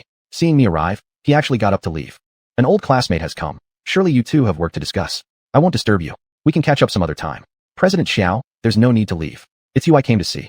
Xiuxian added another set of teaware, and the three of us sat drinking tea and chatting. I absolutely don't sell fertilizers. When he saw that I wanted to promote organic fertilizer, Xiaohui hurriedly distanced himself. It's not fertilizer, it's nanocarbon fertilizer. It belongs to organic fertilizer. Whatever fertilizer, I won't sell it. I only sell things that people eat, drink, or use, not things that crops eat, drink, or use. You two continue your discussion. I think I should just leave. Xiaohui, who usually didn't leave even if you chased him away, didn't know why he was in such a hurry to leave today, especially after my arrival. You don't have to help me sell it, but tell me, do you have any connections who could help me promote this organic fertilizer? He had already reached the door when he heard my shout from behind and quickly replied, Go see Master Go. That man is a genius, knowing everything 500 years in the past and 500 years into the future. He's connected heaven and earth, and his network is extensive. He can both buy and sell. You'll definitely be in good hands if you go to him. If not for Xiaohui reminding me, I might have completely forgotten about Master Go. Master Go really did have wide-ranging abilities. He could buy and sell construction materials and old equipment, among various other eclectic items. I had heard of his handling many other goods before, but I just didn't know whether he already had an established distribution network for this organic fertilizer. With nothing to lose, I gave him a call. President Chen, are you joking with me? My main business is in industrial products. As for the agricultural sector, I've truly never been involved. Don't believe the rumors circulating around town, exaggerating my abilities. I'm far from being all-powerful. But let me offer a suggestion, President Chen. Fertilizers. Yes, the organic fertilizer you mentioned, ultimately target farmers as customers. If you're promoting it in the city, do you really think it can be successfully sold? It's sufficient to find a major distributor in the city, but your focus should be on finding distributors and agents in the townships and rural areas. His words were an awakening to a dreamer. What he said made sense. Chapter 305, Strategic Planning in the South. I couldn't help but feel sincere admiration for Bosco. Xiuxian, who had been sitting quietly beside me sipping tea the entire time, finally spoke after I hung up the phone. I suppose Mr. Chen has been too busy lately and has forgotten many things. In the fertilizer market research report I provided to you, I had clearly pointed out that the best way to sell fertilizers in the South is to find one agent per township. I mentioned this, but it seems Mr. Chen has forgotten. You praised Bosco for bringing it up, so why do I feel so discouraged? Xiuxian had never spoken to me this way before. Clearly, there was emotion in her voice. Normally, she would kindly remind me rather than complain. Her words reminded me. Indeed, the market research report did mention the sales strategy. The reason I forgot might have been influenced by the actual sales situation in the north. Because Vice County Director Huang had already begun arranging for television news coverage to help with advertising. I had originally planned to do the same here in Xiangyang, but was stopped by Luoxue. She said it would be better to wait until the northern promotion succeeded before copying the approach in the south. There was no need to conduct experimental promotions in both regions simultaneously, as that would increase sales costs and not necessarily double the results. Since Xiuxian had her own ideas about promoting the organic fertilizer, I decided to grant her full authority over the sales effort. Xiuxian, who had just been showing a little displeasure, immediately smiled again. After pouring me a fresh cup of tea, she clearly stated her position. I promise not to disappoint Mr. Chen. Although the rural areas surrounding Xiangyang are mountainous, farmland makes up a large proportion overall. Besides large areas of banana orchards, 3 rice crops are grown annually, and fertilizer usage is considerable. Xiuxian immediately contacted headquarters for the latest product information on the nanocarbon organic fertilizer, then hurriedly began creating colorful promotional posters. She even showed me the design drafts on her computer. These advertisements will be distributed to all our secondary wholesale stores. We will require them to be displayed in the most visible indoor and outdoor spots in their shops, including small convenience stores in the villages. Within a few days, nanocarbon fertilizer advertisements will be seen across more than 200 townships. If the managers of these wholesale shops want to become agents, that would be ideal. If not, they can still assist in finding suitable agents, which will also help promote the product. This was definitely an excellent idea. Soon, farmers around the Xiangyang area would all come to know of the organic nanocarbon fertilizer produced in Huangta County. I was very excited. Xiuxian's mind really was sharp. In the north, though Vice County Director Huang had helped with 24-hour rolling television advertisements that were very effective, the cost had been extremely high. Xiuxian's method, however, made full use of existing resources. The advertising cost was only several 10,000 yuan. I approved immediately. Xiuxian swiftly arranged for the paper advertisements to be printed, with all sales staff set to begin rural promotion and poster placement starting the next day. I didn't ignore Bosco's hint. While Xiuxian was busy organizing the advertising campaign, I drove alone down Xiangyang's main street in my BMW. Driving slowly, I carefully observed the streets on both sides, looking for a relatively suitable shop that I could rent or buy to serve as a wholesale point in Xiangyang City. This was my thinking. Although the urban residents of Xiangyang did not farm and thus had no need for organic fertilizer, it was a newly developed city whose residents largely came from rural areas. Even if their families had moved to the city, I believe that they still had many relatives and friends in the countryside. If there were a wholesale point for organic fertilizer within Xiangyang City, word of mouth would naturally spread among these connections. As for the shop's exact location, I didn't have strict requirements, except that the store needed to be large enough, preferably with a backyard or warehouse. Fertilizer sales were largely seasonal. During the off-season, hardly anyone would come. But during peak times, trucks would queue up for loading.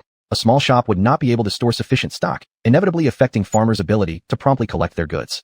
Establishing a large shop in Xiangyang City would function as a central store. If there were no supplies in the townships, farmers could come directly here to pick up their orders. I had considered placing the fertilizer in the Kangan area, but since that area was far from the city center, the shop's value as advertising would be significantly diminished. Placing the wholesale point in Binzhou Mansion was also not suitable, as although there were many vacant rooms on the second floor, transporting goods up and down would be very inconvenient. In the end, I decided it was best to find a suitable place in the city proper. Unconsciously, I arrived near the Shengjing Travel Agency. To the north of Shengjing Travel Agency was a row of storefronts. I clearly remembered these houses were quite spacious, so I got out of the car to have a closer look. The storefront located at the northwest corner of the company was situated at a corner, nearly twice the size of the other storefronts, measuring up to 300 square meters. I was very satisfied with this location. It was currently occupied by an auto detailing business, with a constant flow of cars coming and going, seemingly thriving, and the workers appeared busy. I guess the shop owner wouldn't easily sublease it, but since I was here, I might as well check it out. So I drove my BMW over and had a technician clean the interior and wash and wax the car. While I was there, I took the opportunity to learn more about the store's operations from the young man. "We're about to lose our jobs," the young man said as he washed the car. His hands worked quickly, but his expression looked gloomy. Why? What's going on? I asked in surprise. Don't be fooled by how busy we seem. This car detailing company is about to go bankrupt. The young man explained that the owner had lost a lawsuit and gone bankrupt. The shop couldn't continue operating anymore. The space was rented from Xiuxian travel agency, and all the equipment would have to be sold off to pay debts. Dozens of workers here were about to lose their jobs. To me, this was naturally an opportunity. The young man looked very worried. He didn't want to lose this job. He said the location was great, with plenty of passing traffic and many repeat customers. Competing shops at other locations weren't doing as well. On both sides of the road outside the store were many parking spaces, which made it very convenient for car owners to come here for maintenance and service. Apart from the convenience, the workers' skills were generally high, and their pricing was also affordable. If someone buys this shop and continues in the car detailing business, would you like to stay and work here? At that moment, without realizing it, I felt a wave of sympathy rise within me, and began to care about the future of this young man who seemed about my age. If the pay is about the same, I'd stay. It's close to home and convenient for taking care of my family. How much do you make in a month? About 8 to 9,000, sometimes 10,000 when business is good. That kind of salary in Xianxia wasn't considered particularly high in this field. But the young man clearly prioritized family. He had an elderly mother at home, a newborn son, and his wife was currently unemployed. Is the owner here? After getting a general understanding, if I wanted to take over this shop, I'd need to speak with whoever was in charge. The young man pointed toward the office. Yes, he just went in not long ago. Chapter 306, taking over the entire shop. Inside the office, a man in his mid-30s sat alone on the sofa, silently smoking. When I arrived, he finally looked up. His messy hair and unshaven beard suggested he hadn't groomed himself in quite a while. He appeared gloomy and fatigued. Surprisingly composed, he simply stared straight at me without saying a word. I was the one who initiated the greeting. His name was Xiuxian. He wanted to sublease the place, preferably to someone in the same industry, as dismantling and selling off the equipment would significantly reduce its value, fetching only a small sum. He had over 10 workers who had been with him for years, and he didn't want them to lose their jobs because of him. He had been running around for several days trying to find a buyer, mostly reaching out to peers in the business. He hadn't put up advertisements outside, afraid that it might upset the workers. If one of them left after receiving his paycheck, the others might follow suit, and soon his shop would be empty. If he couldn't sublease the shop quickly, his losses would increase. Xiuxian smoked 2 cigarettes during the less than 10 minutes he talked with me, giving an idea of his inner anxiety. As to what kind of legal trouble he had, he didn't mention it, and I didn't feel comfortable asking since I was just a stranger. When I expressed interest in taking over the entire shop, Xiuxian immediately perked up. I saw a flicker of excitement in his previously exhausted eyes. He handed me another cigarette and poured a cup of tea. It's not a lot. Actually, 3 million, including a year's rent, all the equipment, and the workers will be yours too. Seeing me hesitate, he reached into his desk and pulled out a ledger. This is the list of equipment and original receipts when they were purchased. This alone costs over 3 million. Even after deducting depreciation for 3 years, 3 million is a reasonable price. He was extremely eager, almost desperate for me to accept immediately. The shop was leased from Xianxia, so his transfer required his approval. Please calm down for a moment, Mr. Hu. I need to make a phone call. Upon hearing I wanted to rent his space, Xianxia hurried over. Brother Chun, what a nice surprise. You've come all the way to the company, but didn't come to find me first. Renting a place is easy. Just tell me which one you've set your eyes on, and the rest is on me. The moment they met, Xianxia boisterously shouted those words, showing little consideration for Mr. Hu standing nearby. Nevertheless, Xiuxian quickly greeted him. Xianxia only gave a brief nod. Don't go through all that trouble, Mr. He. I've already picked out the shop and discussed with Mr. Hu. We just need to sign a new sublease agreement, and that should settle it. Huh? Xianxia burst into his trademark laughter. You sure know how to get things done, Brother Chun. I'll handle it right away for you. With just a phone call, someone delivered the contract paper and stamp, and we signed the agreement on the spot. Thus, the car detailing shop was officially subleased to me. Next, I still had several matters to discuss with Xiuxian, so Xianxia left us alone and returned to his office, saying he'd wait for me after I finalized everything. Mr. Hu took the ledger and guided me to inspect all the equipment. Then he introduced every worker one by one according to the personnel list. I noticed that these employees had discipline. Even though Xiuxian hadn't officially announced the transfer yet, they all kept doing their tasks without prying or gossiping. I suspected that maybe people had come here before, and similar situations might have occurred. I had now roughly understood the shop's facilities, personnel, and current business status. Xiuxian even let me personally review his accounting records over the past 2 years. The shop made about 1 million a month. If not for urgent financial needs, he really wouldn't consider transferring it. I decided to buy everything. On the spot, we signed another agreement, and I transferred the 3 million to Xiuxian. Finally, a smile appeared on his face. Thank you so much, President Chen. You've really helped me out. Please feel free to call me whenever you need anything. I'll come back and visit everyone. Then he exited the office and gathered all the workers. This is President Chen, your new boss. Brothers, goodbye. After greeting everyone and urging them to continue working, I re-entered the office with Xiuxian. He quickly packed his personal belongings and was ready to leave. Wait a minute, I called. When do you think you'll finish handling your personal matters? Mr. Hu hesitated. If things go fast, maybe 2 or 3 days, at worst a week. Conservative estimate, 10 days would be enough. Any further instructions, President Chen? After finishing that matter, what are your plans then? I haven't really thought about it thoroughly. I definitely need a job first. Maybe I'll work at a 4S dealership. Don't laugh, President Shun. I need to earn my daily bread first. Hu Jin gave a bitter smile and was about to turn and walk out again. All right, go take care of your personal matters first. Once you're done, if you still want to manage this shop, give me a call. I will need someone to run the place. Hu Jin froze. His facial expression shifted rapidly, as if undergoing intense inner struggle. Eventually, he smiled. He quickly returned, grasped my hand firmly, and while shaking it, said, "Thank you, President Shun. I really might come back." I saw that even though he was smiling, his eyes had already moistened. As if not wanting me to see him cry, he didn't say much else, just thanked me again before turning around and walking off decisively. After he left, I gathered all the workers together again to formally introduce myself. The young guy who washed my car was named Zhou Wei, and he was the team leader. I asked him to temporarily take charge of the shop's operations. If he encountered any unsolvable problems, he could call me anytime. All the workers' salaries will be increased by 1,000 RMB on top of their original wages. I only hope this helps you all feel at ease and continue working. I had already reviewed their payrolls and had a clear idea of their compensation levels, which weren't particularly high. That's why I felt comfortable offering them a raise.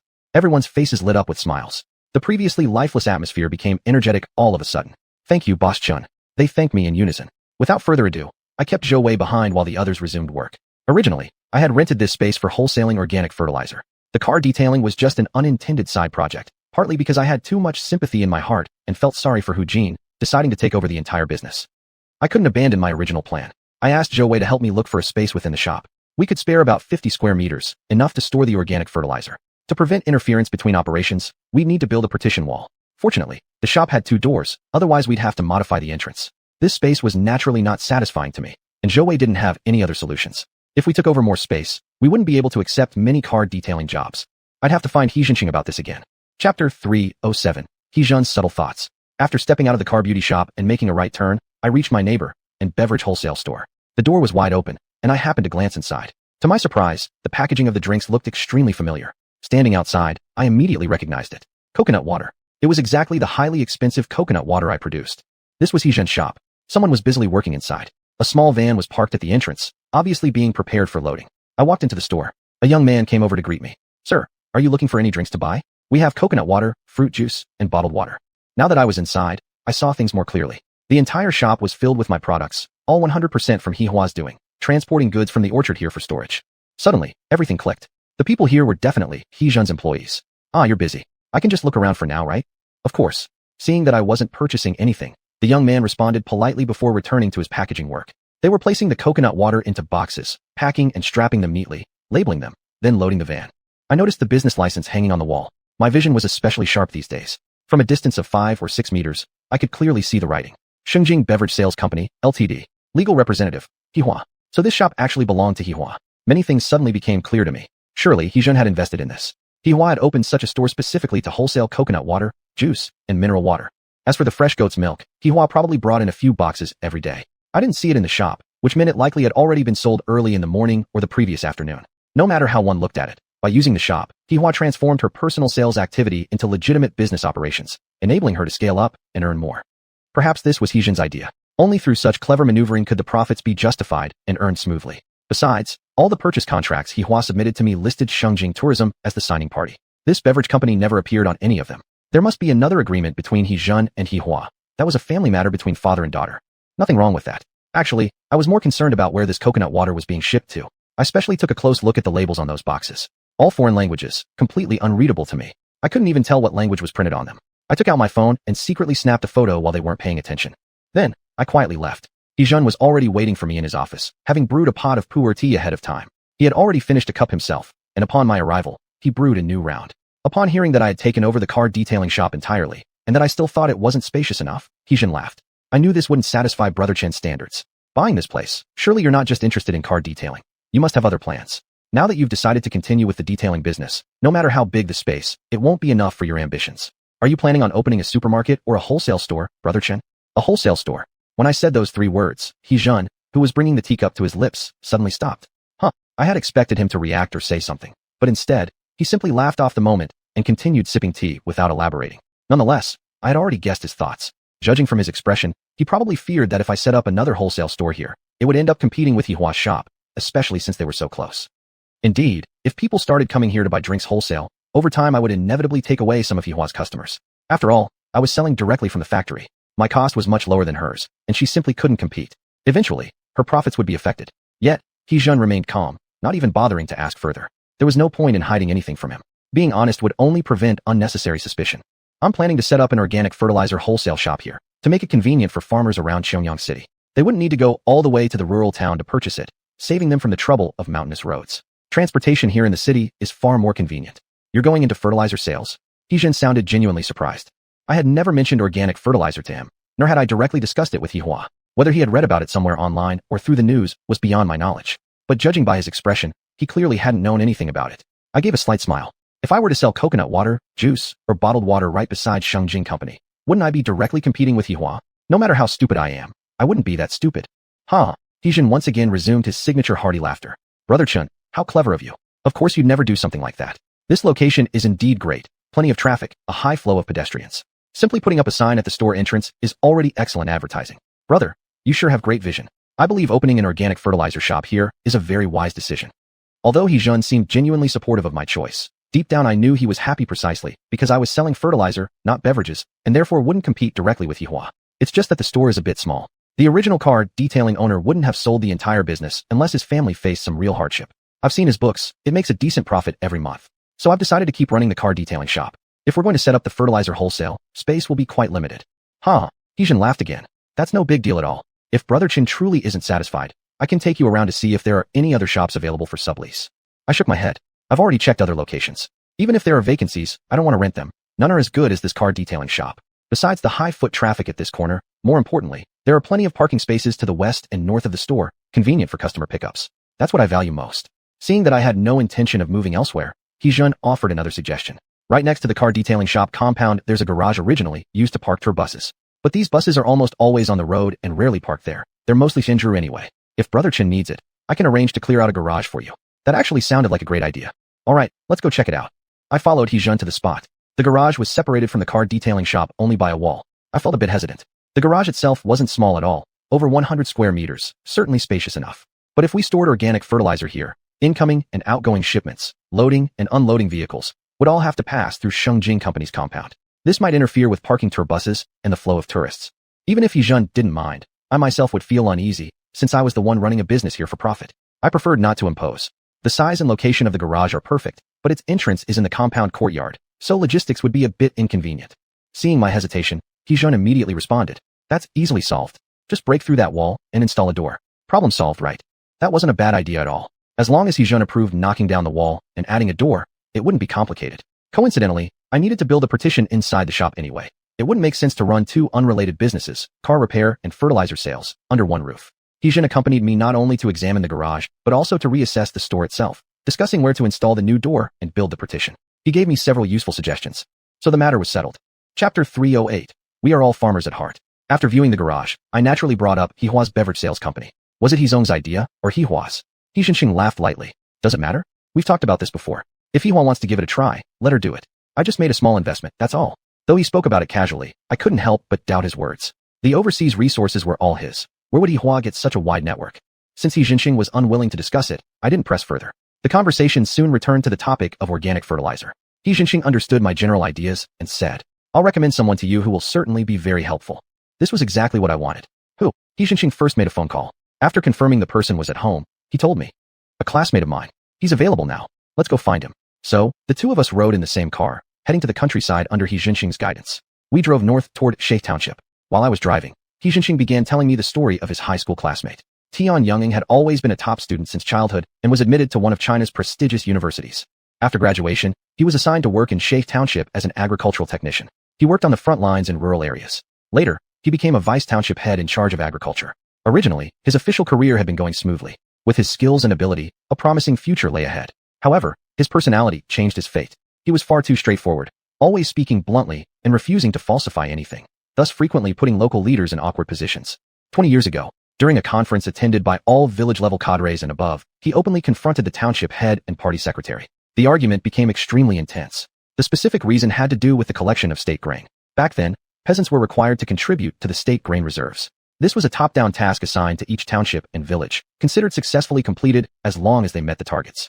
In previous years, as an agricultural technician, he wasn't entitled to see the higher-level documents. Regarding the grain collection work, he just needed to follow the township leader's instructions. But after becoming a vice head of Shay Township, he finally had access to these documents. Reading them, he felt extremely uneasy. It wasn't that the higher-level documents were problematic. However, comparing the actual grain collection numbers with previous years, he found the township and village demands were excessive.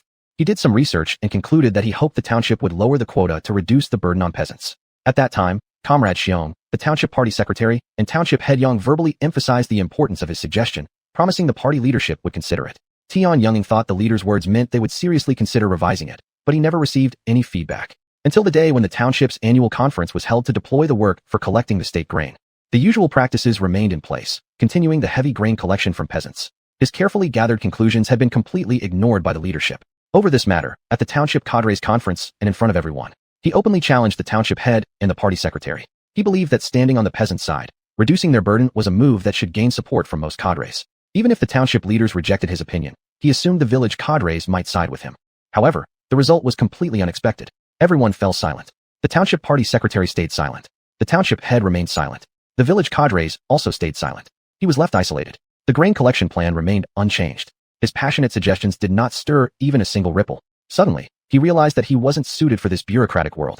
Soon after, he submitted his resignation to the township leaders. Someone asked him, "Why give up being an official to do this? I'll farm the land myself." The matter even reached the county organization department. The resignation was quickly approved. He left the township and really went back home to become a farmer. However, with just a few mu of farmland, growing regular crops alone couldn't make him rich. Thus, he started planting cash crops. Initially, he grew and sold vegetables. That did bring in some extra income, but not enough to make him wealthy. Small volume earned little money, and when production expanded, he struggled to manage everything. Marketing also became a challenge. Without scale, there was no way to expand. Later, the national rural land policy changed. Farmers were no longer required to contribute to the state grain reserves and instead received subsidies. Yet, in reality, more people gave up farming altogether. The money from working as migrant laborers was much more than farming. People preferred to leave their fields fallow rather than toil in the soil. Seeing so much land left abandoned, Tian Yungang felt deeply pained. He started renting farmland from other villagers, mainly for rice planting. Once he cultivated large areas, mechanization became easier. He took out bank loans and bought agricultural machinery. Over the years, he gradually expanded his farmland, from just a few dozen mu in the beginning to over 2,000 mu now. Later, he also leased a fish pond and started fish farming. I heard it was going quite well. Tian Yungang had many stories to tell, and He Jinxing hadn't finished recounting them when we soon arrived at Shawa village, Shafe Township. We found Tian Yungang beside a large pond. He was fiddling with a pile of white polystyrene foam. As soon as we got out of the car, he immediately recognized He Jinxing. Having been informed by the earlier phone call, he clearly understood our purpose. Without any preamble, he directly asked about the organic fertilizer. "Are you referring to the nanocarbon fertilizer recently launched in Huangta County?" I was greatly surprised. Today was the 13th of the first lunar month, and my nanocarbon fertilizer had been in production for less than a week. He must have heard about it from online media. Surely the signal from Huangta County TV station couldn't be received this far in Xiuxian. Precisely. This newly produced organic fertilizer hasn't officially hit the market yet, and you already knew about it, Uncle Tian. It shows that you really pay attention to this kind of news regularly. Us farmers care most about seeds, fertilizers, and pesticides. When Old He mentioned you were here promoting organic fertilizer, I immediately thought of Huangtu's nanocarbon fertilizer. It must be an advanced, high-tech organic fertilizer produced using relatively modern techniques. Being in agriculture myself and personally working the land, I naturally appreciate it. And I even sell fertilizers on the side. When Old He called me, I was very willing to help you promote it. Since Tian Yungang was so straightforward, I didn't see any need to beat around the bush either. I sent him an electronic copy of the promotional material and let him read it himself. Once he liked it, we could discuss pricing and sales strategies. Tian Yungang barely skimmed through the material. "I've already seen this. It's all on the official website of the organic fertilizer factory in Huangtu County, nearly word for word. Are you the manufacturer selling directly?" No wonder he had been an academic top student. So smart that just by looking at my electronic introduction, he could tell I was from the fertilizer manufacturer. I didn't directly answer yes or no, just covered it with laughter. Since Uncle Tian has no objections to this organic fertilizer, let's discuss the cooperation details. Thus, by the side of the pond, we finalized the matter. Luckily, I had printed contract forms in the car, so we signed on the spot. Later, I would get the official company stamp on it and give him another formal copy. What are all these plastic foams for? Once the main business was done, He Jinxing, who had remained silent until now, finally asked why so many polystyrene foam boards were piled by the edge of the pond. Chapter 309. Abandoning fish farming for rice cultivation. Each piece of plastic foam was about 1 meter square and 5 centimeters thick, with many evenly spaced circular holes across its surface. I couldn't quite figure out exactly what it was for. Tian Yunzhen explained. "This is a new technology used for growing rice. You place rice seedlings into these holes, then float the foam boards on a pond, achieving real soilless cultivation. These boards can be connected together, and when the rice ripens, you can harvest it right from the pond edge without stepping into the water. I want to give it a try." That sparked my interest. There was a vast body of water around the island, and since the island had no wind, growing rice this way would be ideal. Where did you get these foam boards from, Uncle Tian? And where do you get the rice seedlings? I pretended to be curious, subtly inquiring about the material sources. The foam boards are easy. Any shop that makes foam can produce them. As for the rice seedlings, I grow them myself every year. I'll take you all to see them later. My seedlings are really excellent. Xiuxian pointed at the pond and asked, Good heavens, this pond, you're not using it for fish farming anymore? Will planting rice on the water surface affect the fish growth? Tian Yunjin sighed and shook his head. Whether it affects the fish or not depends on how much rice I grow. If the entire pond is filled with rice plants, definitely the fish output will be affected. If I grow only a little rice, then there's hardly any impact. But I'm planning to use all these 50 mu of the pond for rice cultivation. As for the fish, I'm not going to raise them anymore. Why? Not only Xiuxian, but I had the same question too. Such a large pond could raise a substantial quantity of fish. In my mind, fish farming should make more money than planting rice. To give it all up for rice cultivation was truly puzzling. But after hearing his explanation, I couldn't say a word. Xiuxian only gave me a brief smile, not directly exposing anything. This was how Tian Yunjin explained it. Let me tell you the truth. All these years I've just been messing around, making some money now and then, but I've spent most of it already. I've managed to scrape by. But real profits, those started only recently, mainly from fish farming. I sell all my fish to large supermarkets and malls in Xianxia City. Every 10 days or so, dedicated trucks come to pick up the orders, and payment is settled by the delivery people without me ever going into the city. But just around the new year, roughly a month ago, I got edged out by competitors. I heard the fish are coming from northern freshwater sources. Seems like the owner is a big businessman from your Hoda County. Their fish don't really look much better than mine. The size varies a bit too. Carp, grass carp, big head carp, all the same. However, when cooked and served on the table, the taste feels different. Even if the same person uses the same recipe to prepare the same dish, the taste is entirely different. No one could believe it wasn't something to do with the fish themselves. Frankly, I didn't believe it either. I bought 2 of their fish and compared them at home with mine. And sure enough, the taste was indeed different. I admit defeat. I can't compete. But I wasn't truly satisfied. After all, I'm into agriculture. I graduated from a college program. Where exactly lies the root of such a gap? I couldn't figure it out. So, I even sent several fish to the Xiangyang Scientific Research Institute, asking the experts to analyze it for me. Surprisingly, they did give me a conclusion. Their fish contain higher levels of certain rare elements in their bodies, which enhances the flavor when consumed. To a certain degree, this boosts people's neurological excitement. Simply put, eating their fish can be addictive. But nothing they're doing is illegal. Their fish are simply fresher and tastier, and whether we like it or not, the fact is right there. We lost, and I accept that. Afterwards, when I heard someone invented this technology of cultivating rice on water, I made up my mind. No more fish farming. I'd grow rice instead. Expanding rice cultivation could also increase income. I'd commit myself fully to rice, growing in the water, on the hills, and below the hills. Though I won't become rich, at least I can contribute something to our country, and then I can rest easy for the rest of my life. After Tian Yunjin told me this, I finally understood. It was my own freshwater fish from that other dimension that had taken over his business. Facing such a dedicated and professional agriculturalist, my heart sank and I genuinely felt guilty inside. But I couldn't bring it up openly. Luckily, Xiuxian was more observant and didn't expose the truth right there. In secret, I decided to offer him some compensation via organic fertilizer, ensuring that this hardworking colleague wouldn't suffer heavy losses. Later, when delivering goods to Tian Yunjin, I gave him a 10% wholesale discount. He was the only customer in Xiangyang who received a discount on organic fertilizer sales. Tian Yunjin then led us toward his home. His house was in a rather unique location, just to the south of Shawa village. The courtyard was very large, and inside it stood several small plastic greenhouses, specifically used for raising rice seedlings. Taking this opportunity, I actively asked about how to select seeds, cultivate, and raise the seedlings. He explained every part of the process in detail. He said the only regret was the lack of equipment that could automatically insert seedlings into the foam boards. That task would require mechanical experts to invent. I secretly recorded his entire explanation and planned to have Ruffing listen to it later, to see if he had any good ideas. As for those foam boards and the seedling growing area, I took many photos, which might come in handy in the future. To the south of the courtyard stood 4 auxiliary rooms, used to store seeds, fertilizers, and pesticides. Tian Yunjin not only used these himself, but also sold them to other local rice farmers nearby. Fellow farmers in the area trusted him because he was an agricultural expert. Whenever they encountered issues, they would come to him for advice. Because of this, he volunteered to organize agricultural training classes, about 2 or 3 times a year, which were widely welcomed by the local farmers. The Shanghai Township and county authorities had both reported on this. Although he didn't hold any government position, he never forgot that he was an intellectual. He continued to study on his own, and had published multiple professional papers on rice cultivation and fish farming in various journals. The county's personnel department had even approached him directly, awarding him a professional title. He was now a senior agricultural economist and an external consultant for the Bureau of Agriculture. Once, someone from the organization department had even invited him to take on a government role, but he politely declined. He felt more grounded working the land, saying that working with crops was much less trouble than dealing with people. I really admired Tian Yunjin in my heart. He had his own opinions, didn't follow the crowd blindly, had clear goals, showed persistence, and focused wholeheartedly on agriculture. Unlike some people who remained aloof, giving orders and detached from reality. He was the real deal when it came to doing meaningful work. Those who truly contribute to future generations are rooted in the front lines of production. A few rooms of Tian Yungan's house were more than enough for selling organic fertilizer. With such a large courtyard, even if the rooms weren't enough, the courtyard itself could temporarily hold inventory. Space was not an issue. As for promotion channels, that was not a concern either. Tian Yungan had all the phone numbers of major local farmers within a radius of nearly 100 li. All he needed to do was send a message in a group chat recommending the use of nanocarbon fertilizer, and none of the farmer brothers would question it. They trusted every word he said, 100%. Sales wouldn't be a problem. That was exactly why xiuxian was so confident in saying that knowing Tian Yungan would greatly help promote the sales of my organic carbon fertilizer. Chapter 310, Hihua's Thoughts. At the enthusiastic invitation of Tian Yungan, we stayed for lunch and then returned to Xiangyang City. It was all thanks to Brother Chun that my classmates switched from fish ponds to growing rice. On the way back, xiuxian chuckled as he finally brought up the issue. I sighed first, showing my helplessness before explaining. Business is like war, and competitors are natural enemies. If my freshwater fish weren't as tasty as your classmates, it might have been me who gave up.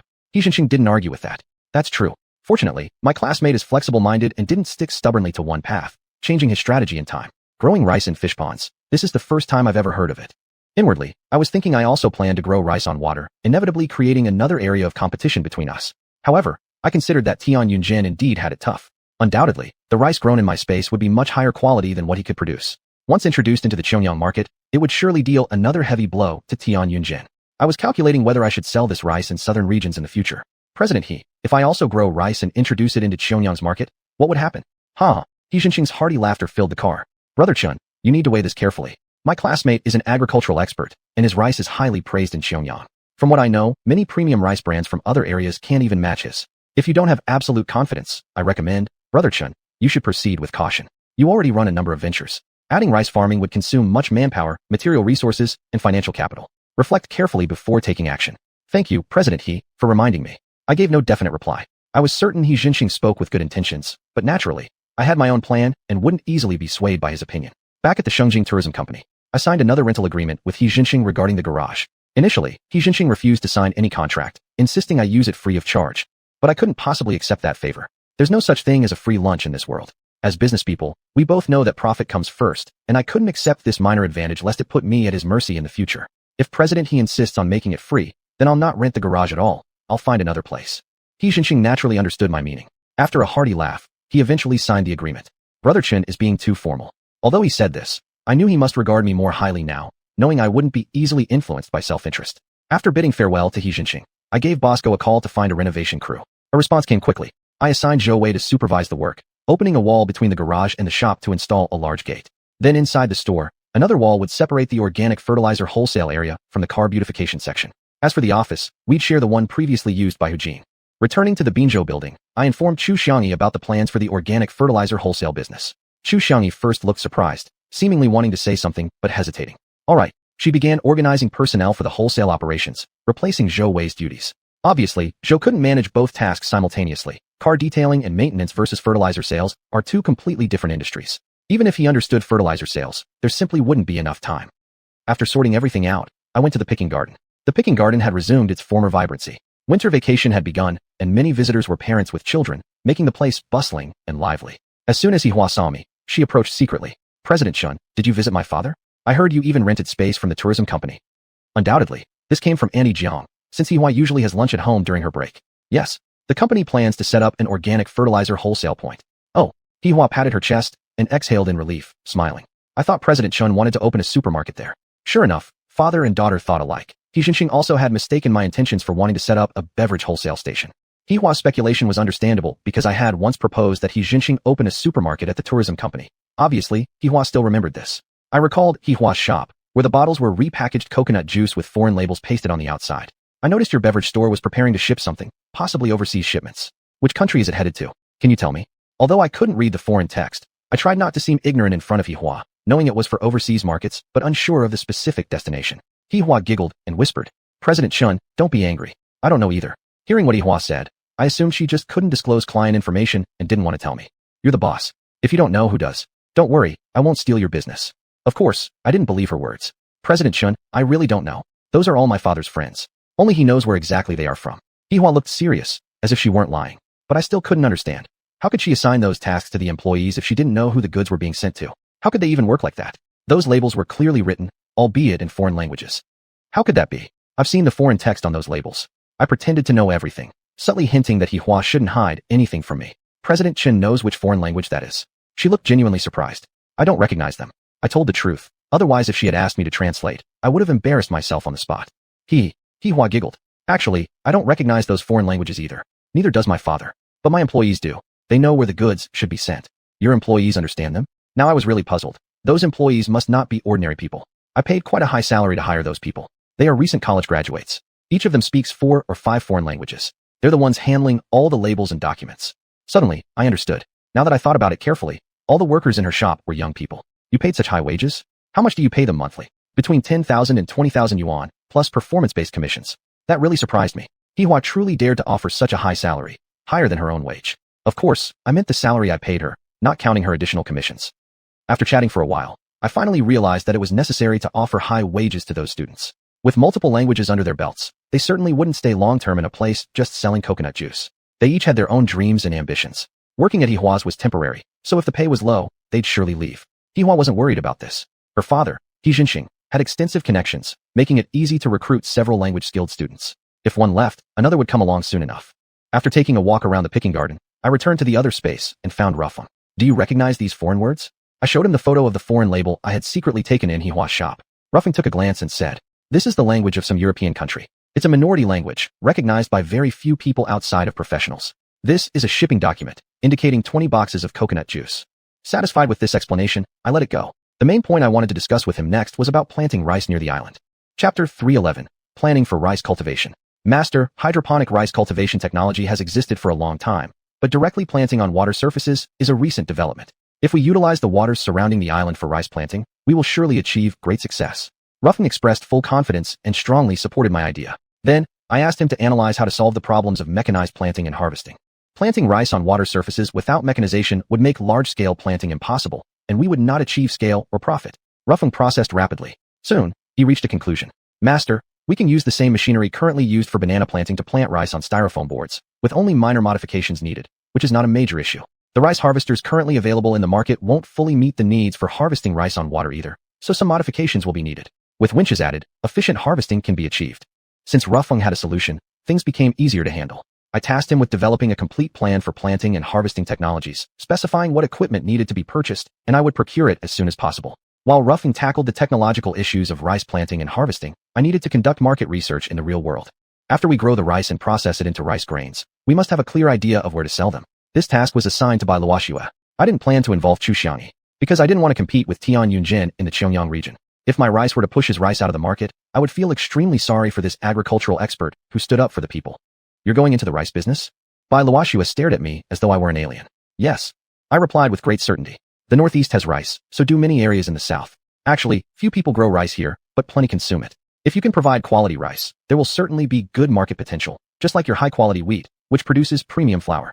With Bai Luoxue's approval, I gained even more confidence. I asked her to go ahead with the market research while leaving the how-to of the business entirely to me. While Bai Luoxue was researching the rice market, Xiuxian and Xiangyang launched an enthusiastic advertising campaign for the nanocarbon fertilizer, creating widespread awareness. Many secondary wholesale stations expressed interest in distributing the organic fertilizer.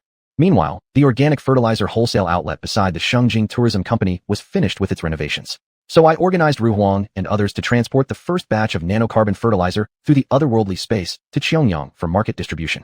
Tian Yungin's place was an important sales point, so I personally delivered a batch, filling the entire southern room of his courtyard with nanocarbon fertilizer. Putting so much stock here didn't worry me, even if he couldn't sell all of it. Even if unsold, he could still use it himself. While delivering the goods, I asked him about various considerations in rice planting. Tian Yunjin was straightforward and open-minded, sharing techniques freely. Seeing my interest in rice planting, he took me to the edge of the pond and explained each step while demonstrating, blending theory with practice. I relearned the entire planting process, which further strengthened my confidence regarding rice cultivation. Regarding the issue of secondary wholesale stations distributing nanocarbon fertilizer, I discussed it further with xiuxian. Some of the secondary wholesalers had small stores with limited space to store large quantities of organic fertilizer. This was a factual issue. In light of this, we adjusted our sales strategy, adopting a pre-order system. We played our promotional documentary at each secondary wholesale station to attract more customers. Farmers interested in nanocarbon fertilizer could place online pre-orders. Then, I would arrange for Ru Huang and others to deliver the fertilizer to the picking gardens. Logistics trucks would then transport them to designated locations, where the secondary wholesale stations would receive the goods and contact the buyers for handover. If other issues arose during the sales process, timely adjustments would be made accordingly. For customers living near Xiuxian City, we suggested that they go directly to Shungjing's wholesale station to pick up the goods. This matter was put on hold for now. 3 days later, Xiuxian submitted a rice market research report.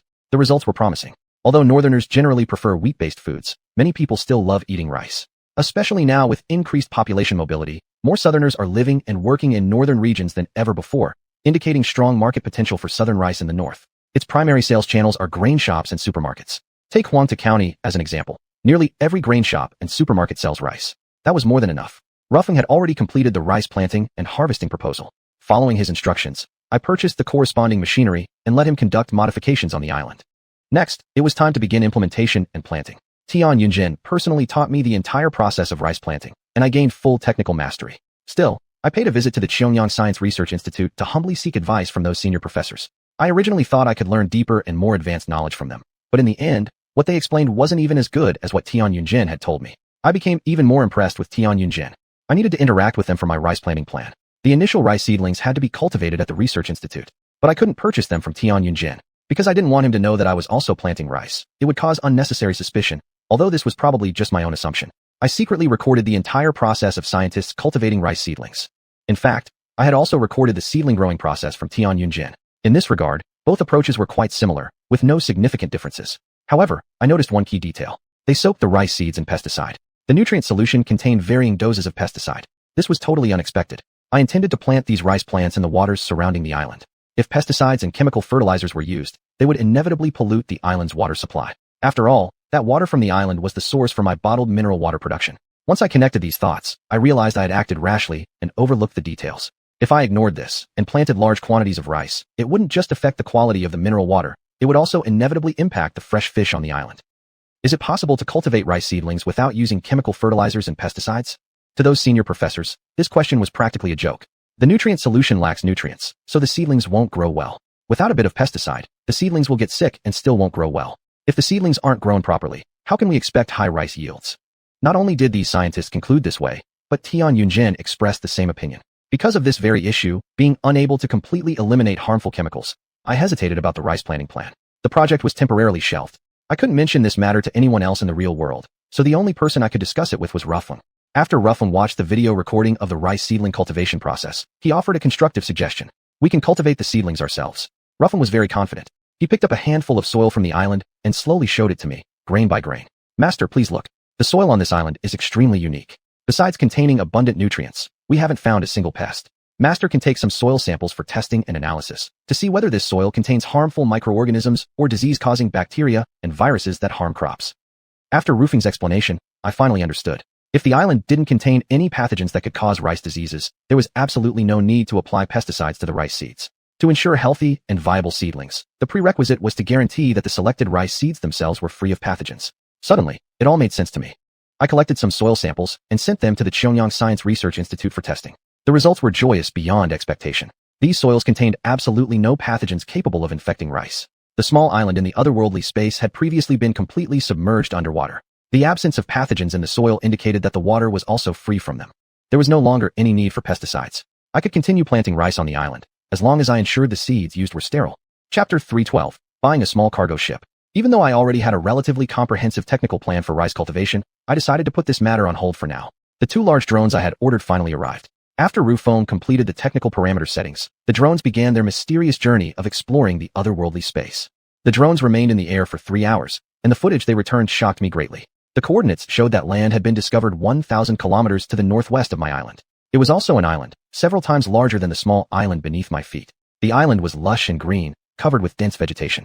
The trees were towering and massive, their thick canopies blocking out the sunlight. At the same time, many unknown birds were seen flying about. Ru Shui maneuvered the drone to continue exploring the island. Other than birds, no signs of large mammals were detected, nor were there any small mammals. However, that didn't necessarily mean there were no large animals present. I was worried that there might be humans like myself, or even aliens. If that were truly the case, it wouldn't necessarily be a good thing. Master, look at the giant bees. Ru Shui pointed at the image. I saw them too. Those same giant bees that had once visited my island, dancing gracefully among a field of flowers. There were an incredible number of them. Their massive shadows darkened the entire field of flowers. Now we had located the origin of the giant bees. The meticulous Ru Shui also located the missing small drone. It was trapped in a fishing net, hanging on a branch high up a tall tree. There were no giant bees around it. probably because that single bee had already escaped. Master, please look. What is this? Ru Shui pointed again at the image. Towering trees formed vast forests. Dozens of treetops were connected together, not by branches or leaves, but by an enormous beehive. It was clear that giant bees were constantly coming and going, unmistakably their nest. Dozens of stories above ground, the hive itself was about 3 or 4 stories high. If it fell to the ground, it would cover hundreds of square meters, maybe even more. Its scale was truly intimidating. Just thinking about it made me shudder. I stared at the footage for a long time. If all those giant bees were to fly to my island, what would happen? Ru Feng seemed to have noticed my concerns. Master, I think it's necessary for us to investigate that unnamed island. The outcome won't necessarily be bad. Curiosity is a natural human trait. This intelligent AI was fearless and filled with curiosity for that mysterious world. Actually, I wanted to find answers as well. I didn't want to be consumed by unnecessary anxiety. But, to explore an unknown world, we would need to prepare ample tools and supplies. This required relying on Ru Feng. Let him figure out what we needed so I could begin preparation. Master, whatever tools and items we may need, the first thing you must prepare is either a boat or a helicopter. Without a vehicle, we simply can't reach that unnamed island. This was indeed a practical issue. Most of my available funds had already gone toward purchasing the chemical group. The remaining money wasn't enough to buy a helicopter, though I could afford a small ship. At this time, both reconnaissance drones had already consumed nearly 70% of their battery and needed to return. Ru Shui directed them back to the island. Regarding the matter of the boat, I traveled to Xiuxian and visited the Xiuxian shipyard. I asked about all the boats there, big and small. A large ship was too expensive. I couldn't afford one. A very small boat worried me for a 1,000 kilometers voyage, which could result in no way to return, a potentially deadly problem. Eventually, I placed an order for a small cargo ship. Such a vessel could sail 10,000 kilometers without resupply. It was relatively fast. A day and a night would be sufficient for traveling from my island to the unnamed one. As for the operation of the cargo ship, I wasn't concerned. Ru Feng possessed full knowledge and expertise, and so did Ru Shui. He could send the operating manuals to Ru Yu and Ru Xuan, and these intelligent AIs would instantly grasp the driving skills, making them all excellent helmsmen. Of course, I didn't tell anyone in real life about purchasing the ship, not even by Luoxue. I couldn't explain its purpose in the real world. After signing the contract and paying a deposit, the ship would be ready for pickup in 3 days. During these 3 days, Ru Feng handed me a list, and I procured a large amount of potentially useful supplies for the expedition to the unnamed island. Actually, during these few days, I was both busy and excited. The promotion of organic fertilizer in Xiuxian had started showing results. Ru Xuan, Ru Wu, and Ru Lu were kept extremely busy. In addition to daily supply deliveries for the orchard business, they also had to transport large quantities of organic fertilizer. Additionally, the work related to banana processing at the fruit company resumed after the Lantern Festival. At this moment, Ru Feng took the initiative to suggest adding 2 more intelligent robots. Master, he said, judging from the current workload, all the island residents are extremely busy. Everyone has work to do and hardly any time to rest, except at night when things are relatively easier. If you're planning to grow rice and also intend to explore the unnamed island, it would be necessary to add new AIs. The truth was indeed so. Without additional manpower, it would be difficult to expand and grow my endeavors on the island. To deploy the new intelligent AIs as soon as possible, I immediately contacted Fang Gong and asked whether he had any ready-made robots, ones that had been discarded. As luck would have it, he just happened to have 2 units that his students had used and discarded during experiments. Of course, once again, he pointed out the issues, provided the appropriate spare parts, and sent them all together. They arrived in 2 days. Ru Feng couldn't wait and opened the box immediately for inspection, starting the repairs right away. These 2 robots were on par with Ru Yu in terms of intellectual capability. From this, I guess that the skill level of Fang Gong's interns had also significantly improved. One will be called Ru Shan, and the other Ru Guang. Since these 2 robots had not yet been installed with silicone skin, their surfaces were shiny and smooth. Immediately after they were successfully debugged, Ru Yu gave them names. When Ru Feng attached the silicone skin and wigs to them, Ru Yu became unhappy. This is so unfair. You've dressed them up again as handsome young men, and now I feel inferior. Everyone on the island laughed. I can't help it. Your ugliness is congenital. Ru Feng teased him. Ru Yu was the very first intelligent AI created by Ru Feng. Due to the limited conditions at the time, it was made quite roughly. Also, for the sake of practical functionality and efficiency, Ru Feng couldn't build Ru Yu too tall, resulting in him being quite short. Among the intelligent AIs on the island, he was probably the ugliest. Yet his intelligence ranked just below Ru Feng and Ru Shui, a fact that gave him every right to look down on others. The ship was finally delivered. Piloted by Ru Feng, it left the Xiuxian shipyard and sailed toward the sea. We found a sheltered bay, stopped there, and carefully checked the surroundings. No one was around. I stepped off the ship and stood on the shore. With my left hand tightly gripping the ship's rail, I took several deep breaths, and with my right hand, I rubbed the ward on my left wrist. In my mind, I recalled the 6th square stone on my island, where the waters were wide enough to accommodate ships. In an instant, we entered the space. I entered, the cargo ship entered too, and Ru Feng came along as well. The ship landed in the water with a loud splash, soaking me completely. That in itself wasn't a big deal, but the downside was that the bow of the ship had struck the rocks on the shore. I was startled and worried that the ship might be damaged, so I hurried to inspect it. The result was heartbreaking. The bow was cracked. Chapter 3:13 Preparations before the expedition. Ruffin got off the ship to inspect. There were cracks in the welds of the 2 steel plates at the bow. Master, it's not a big problem. It can be repaired. A large ship entering the space immediately aroused the curiosity of the islanders, and many came to take a look.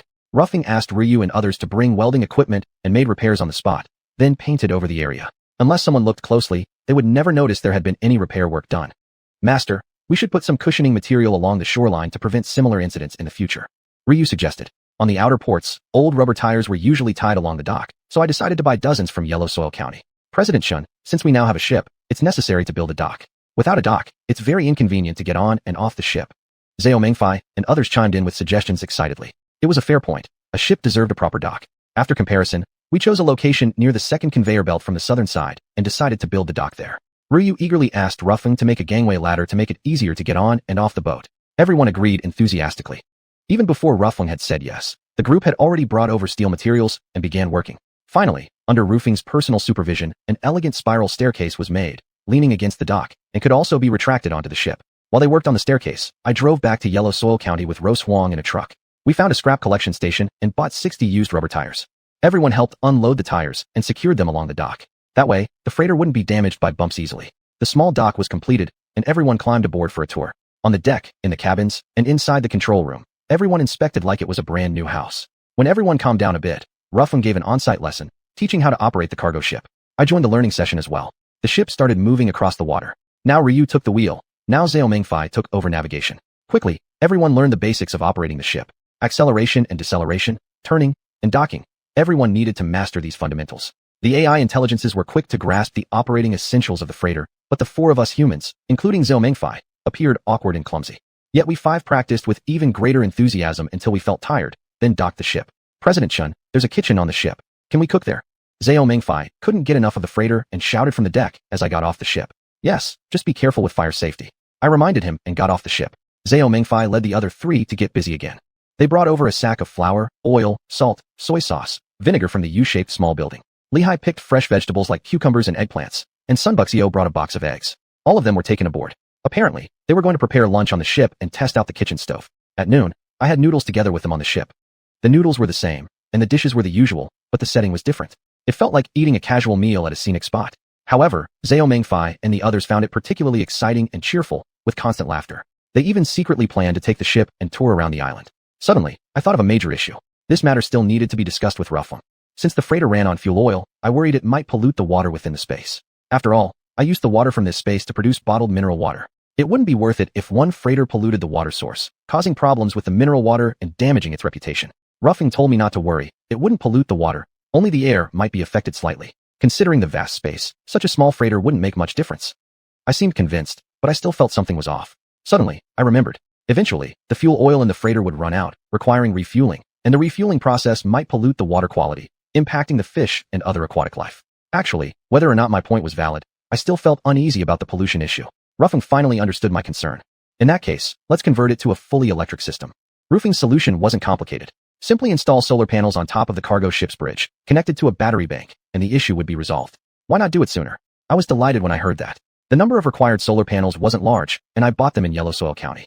Ruffin called a few people over, and they installed solar panels on the freighter, making slight modifications to allow switching between electric and fuel systems. The fuel system remained for emergencies. After a test run, the conversion was surprisingly successful. Cheering rang out from the island. The islanders were celebrating enthusiastically. With solar-powered propulsion, this freighter could now travel longer and farther. Tomorrow I plan to set out on a long voyage to explore that unnamed island. I began thinking carefully about what to bring: food, drinks, protective gear, and loaded them onto the ship one by one. Suddenly, I remembered that my BMW was still at the Xiuxian shipyard. I hurriedly exited the space and went to the harvest garden. Upon arrival, as I looked at the square stone beneath my feet, a bold idea suddenly struck me. Since this stone could serve as a teleportation point wherever I placed it, wouldn't placing one on the ship's deck allow me to directly teleport from the real world onto the ship, even if it was far away from my island? It also had another function. If, while aboard the ship, an unexpected danger arose, I could simply stand on the stone to escape quickly, leaving the space and returning directly to the real world, either the harvest garden or the new warehouse area in Yellow Soil County. Anyway, I still had 8 such stones inside my space, more than enough for my needs. The more I thought about it, the more excited I became. First, I needed to find Yihua. I climbed into her Maserati, and she drove me to the Xiuxian shipyard. Upon reaching the destination, she drove home, while I headed to the Shengjing travel agency, only departing a few minutes later than Yihua. I went to the travel agency because I had received a call from Hujin. He had just finished handling his personal affairs and had repaid all his debts. He wanted to return to the car detailing shop. Earlier, I had told him to come back if he wanted, and he asked whether my words still counted. Of course they did. The car detailing shop needed a capable manager.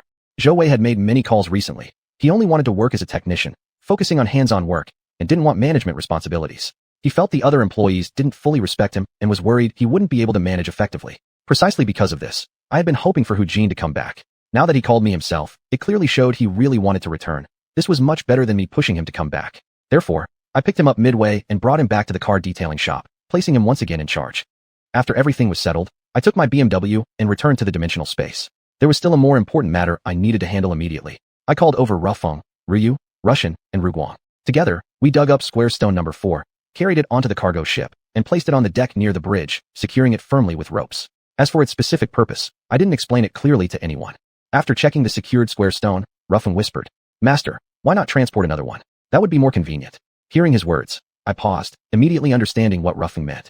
Right away, I gave instructions, and the group dug up square stone number 5 and carried it aboard as well. Before leaving the ship, I personally inspected the supplies, ensuring everything was fully prepared before I finally exited the space and returned to Yellow Soil County. Tomorrow I was about to set off and explore the unnamed island. That night, I went to bed early, trying to rest well to gather strength for the long journey ahead. But my heart remained uneasy. I stayed awake for a long time, unable to fall asleep, until eventually, I drifted off under sheer force of will. Chapter 314, On the Long Voyage. The next day, just as dawn broke, I entered the dimensional space. We had to leave early. I chose 4 intelligent AIs named Rufeng, Ryu, Russian, and Ruguang to join me. The key reason was that all 4 of them knew how to sail a ship. Zhao Mingfei and 3 others also wanted to come along. They were just as curious about this unknown world. After careful consideration, I decided to bring only Zhao Mingfei. Among the 4, he was the smarter one, and I felt more at ease taking him along. Zhao Mingfei was overjoyed. He even carried a bag of flour onto the ship, worried there wouldn't be enough food. In reality, only the 2 of us would be eating meals on board. The 4 AIs didn't need to eat. They only required regular recharging. Because of that, I asked Rufeng to double-check the power outlets again. Zhao Mingfei also loaded the ship with a barrel of drinking water, some tea sets, and a few fresh vegetables. His thinking was quite thorough. Actually, we could just draw water directly from under the ship, as there was a water purifier on board that allowed us to drink directly from it. Everything was finally ready. I started the motor, and the freighter began its voyage. Ryu stood at the helm, eyes focused intently ahead. The ship accelerated rapidly, carving a long, white trail across the surface of the water. I led the others onto the deck to admire this rare scenery. The usually calm surface was now disrupted by the sudden arrival of our speeding ship. The vessel was moving even faster than I had expected. The island was now far behind us, gradually vanishing from view. Rufeng noticed the ship's speed was quite high, but after a quick check, found nothing unusual. Perhaps in this space, ships truly move faster than they do in the oceans of the real world. That was the final explanation from my AI. As for why, it couldn't say. The water remained exceptionally clear. Not only could we see the fish inside, but we could even make out the underwater plants. Rufeng estimated the depth was between 25 to 30 meters, with a relatively flat seafloor. Fish. So many fish. Boss Chun, quick look, so many fish are following the boat. Zhao Mingfei pointed excitedly toward the waves created by the stern of the ship, shouting loudly. Indeed, there were countless fish behind the ship, many much larger than those we had caught with baskets near the island, and many of which I couldn't even name. They leapt joyfully in the ship's wake, soaring 2 or 3 meters out of the water. Perhaps the surface had remained too calm for too long, and the sudden arrival of the ship had excited the fish. Boss Chun, if we cast a net here, we'd haul in at least a ton of fish. Too bad we didn't bring any fishing nets. If we had one, I'd really want to try. Zhao Mingfei wasn't the only one thinking that. I was thinking the same thing. Catching fish with a net would be much faster than waiting patiently with a fish basket. A sudden thought flashed in my mind. We really should give this a try. Looks like I no longer needed to worry about depleting the fish stock. This water area was so vast, and the fish were so numerous, beyond my imagination. For me, they were inexhaustible, no concern about overfishing. Among the businesses I currently operated, although I had diversified into many different products, none brought in more profit than my short-term stock investments. Second to that was the sale of fresh fish. Both the northern and southern regions were selling fresh fish, and the daily income had already exceeded 10 million, almost entirely pure profit. All the other goods I sold combined barely matched the revenue from the fresh fish. So, fresh fish had become my main business. I had already begun thinking about how to expand this fish-selling operation. The weather in this space was unusually clear, with an occasional patch of white clouds drifting by, making the blue sky feel even more refreshing. The temperature hovered around 30 degrees Celsius, yet on the water, it felt like a crisp autumn day. There was no mist on the surface, and visibility was exceptionally high. Island. I see an island. Zhao Mingfei was the first to cry out. Ahead on the port side, just above the horizon, a touch of green appeared, likely the unnamed island. At the same time, Ryu reported we had already traveled 800 kilometers. According to our previous calculations, the island should still be about 200 kilometers away. Ruffing handed me a high-powered telescope. It had been something specifically prepared at my request. I imagined only Zhao Mengfei and I would need it. The visual capabilities of the AIs were already powerful enough, capable of zooming like telescopes. Looking through the lens, I focused on the distance. That line of greenery appeared even clearer, yet it was still only a lush strip of green stretching across the horizon, floating above the water. After sailing approximately another 150 kilometers, Ruffing released 2 drones flying toward the unnamed island. It needed to scout ahead and ensure safety before we considered leaving the ship and landing. It was now nearing noon, and Zhao Mengfei went to the kitchen to prepare lunch. He wanted us to eat before landing, to avoid arriving on the island with empty stomachs. Ru Feng controlled the drones and conducted a close reconnaissance above the small island. By the time Zhao Mengfei and I finished lunch, nothing unusual had been found on the island. The freighter approached the small island. Zhao Mengfei shouted impatiently for us to dock soon. He wanted to be the first to set foot on land. Ru Feng stopped him. The drones detected no danger, but that doesn't necessarily mean there's no danger at all. Maybe the moment we step ashore, danger will strike immediately. Let's first find a relatively open area and ensure 100% safety before landing. Ru Feng was cautious. From now on, everyone must follow my command. No independent action is allowed. I warned Zhao Mengfei sternly with a serious expression. He immediately grew quiet and no longer seemed as impatient as before. The southern shore of the island was a thick patch of shrubs, completely covering the shoreline. Even when the ship approached closely, it was impossible to find a proper landing spot. Following Ru Feng's command, Ryu steered the ship along the southern shore of the island from east to west. Standing on the deck, I could clearly see that the island was covered with tall trees. This was consistent with what had been previously observed by the drones, although now it looked clearer. The cargo ship sailed about 20 miles westward. Suddenly, there was a jolt. It seemed as if we had hit something. Fortunately, Ryu was driving slowly and quickly regained control of the ship. The ship came to a stop. Everyone rushed to the bow and peered down into the water. That sight startled me greatly. Looking ahead from the ship's bow, I could clearly see the seabed. The water depth was no more than 2 meters. If the ship went forward any further, it would run aground. Looking westward through the naked eye, even without using the telescope, I could clearly see that the situation ahead was the same. In other words, the southwest area of the island had very shallow waters, unsuitable for our freighter to pass through. However, the southern shore here was also covered in dense shrubs, making it unsuitable for landing. Therefore, following Ru Feng's suggestion, the ship turned around and headed back east, and then north to detour. Ru Feng continuously controlled the drones and discovered that the northern end of the unnamed island had open terrain suitable for landing. When we arrived there, we saw a flat sandy area. Luckily, we also found a crescent-shaped bay where the ship could dock perfectly. The ship stopped. As soon as the gangway was set up, Zhao Mengfei eagerly jumped off the ship. "Don't run around. There are bees." Ru Feng's loud shout worked. Zhao Mengfei quickly climbed back onto the ship. Bees? Those giant bees. If stung, wouldn't I die from it? Zhao Mengfei had seen those giant bees before. One single bee wouldn't scare him, but if swarms of such big bees appeared together, he would probably be terrified to death. His face had been flushed with excitement when Zhao Mengfei stepped off the ship. Whether from excitement or joy didn't matter. Now it had turned pale white. He was filled with fear. Someone with that kind of mindset, I could not bring along onto the island to explore the unknown. It would be impossible to guarantee that no danger would happen. For safety, I made him stay inside the cabin, closing all windows and doors tightly to prevent attacks from those giant bees. As for other large animals, none had been discovered yet. At least, the known danger on the island was those deadly bees. Chapter 3:15, Stepping onto another island. Zhao Mengfei ultimately remained aboard the ship. Before departing, I removed the key from the ship's steering wheel. Zhao Mengfei glanced at me. He didn't ask why. Of course, I didn't tell him the reason either. The truth is, I felt somewhat worried. After all, Zhao Mengfei had been brought by me into the space captured by Ruffeng. He was made to work and reform as compensation. During this time, his performance had been excellent. However, these were only surface appearances. As for what he truly thought, I couldn't be entirely certain. Human hearts are separated by flesh. No one knows what the other might be plotting. Perhaps his good behavior was only pretense. It's really hard to say. If he harbored ill intentions towards me, or secretly held resentment, given the right opportunity, he might carry out revenge. We were going to explore the island, leaving him alone on the cargo ship. If he suddenly turned malicious and sailed the ship away from this unnamed island, then even with our immense capabilities, I and several intelligent AIs like Ruffeng would be unable to return to our previous small island. Whether he could return to the small island or disappear entirely into the vast waters, for me, it would be extremely dangerous. I would be forever trapped on this unknown island. That was the last thing I wanted. You must understand, Zhao Mengfei possessed the skill to operate a ship. Yesterday, Ruffeng had taught them all. Now that I had taken away the ship's key, regardless of whether Zhao Mengfei harbored sinister intentions, there was no way he could move the ship. I had effectively crushed that possibility. Just before disembarking, I had also done one more thing. I retrieved a set of protective gear, similar to what firefighters wore, including a helmet and long boots. The suit was also resistant to cuts. Even if a giant bee truly stung me, its stinger would struggle to pierce the suit's fabric. The reason I prepared this protective gear was primarily to confront those giant bees. I had prepared only one set of such gear. In fact, this was also part of the reason I did not want Zhao Mengfei to accompany us on the island exploration. Even though I had my suspicions, I still did not wish for him to get hurt. After putting on the protective suit, we also took some necessary self-defense tools.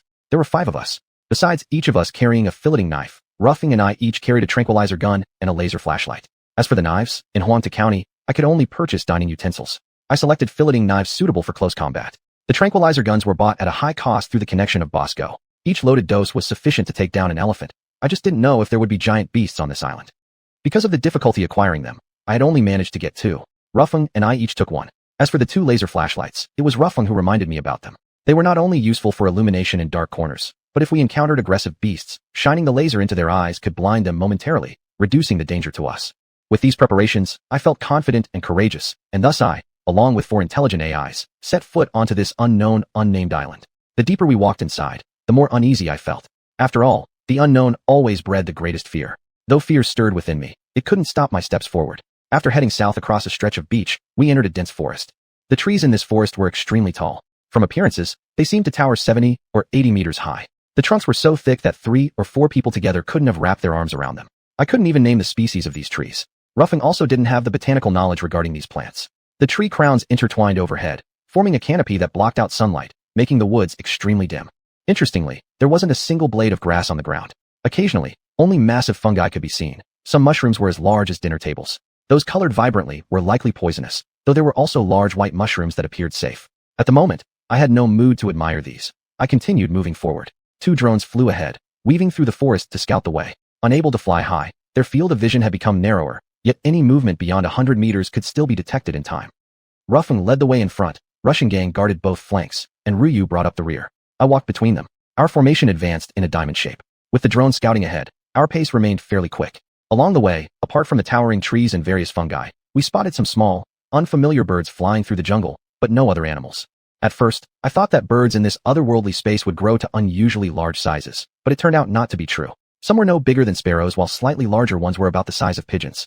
Nothing larger was observed. The feathers of these birds were multicolored, extremely beautiful. I couldn't name a single one of them. I even suspected whether such vibrantly colored small birds existed at all in the real world. We continued southward, and after about half an hour, we reached the southern coast of the island.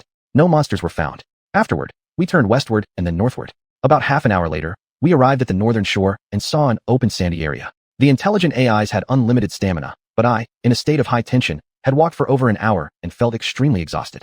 Let's take a break. Seeing that I was tired, Ruffing suggested we rest on the spot.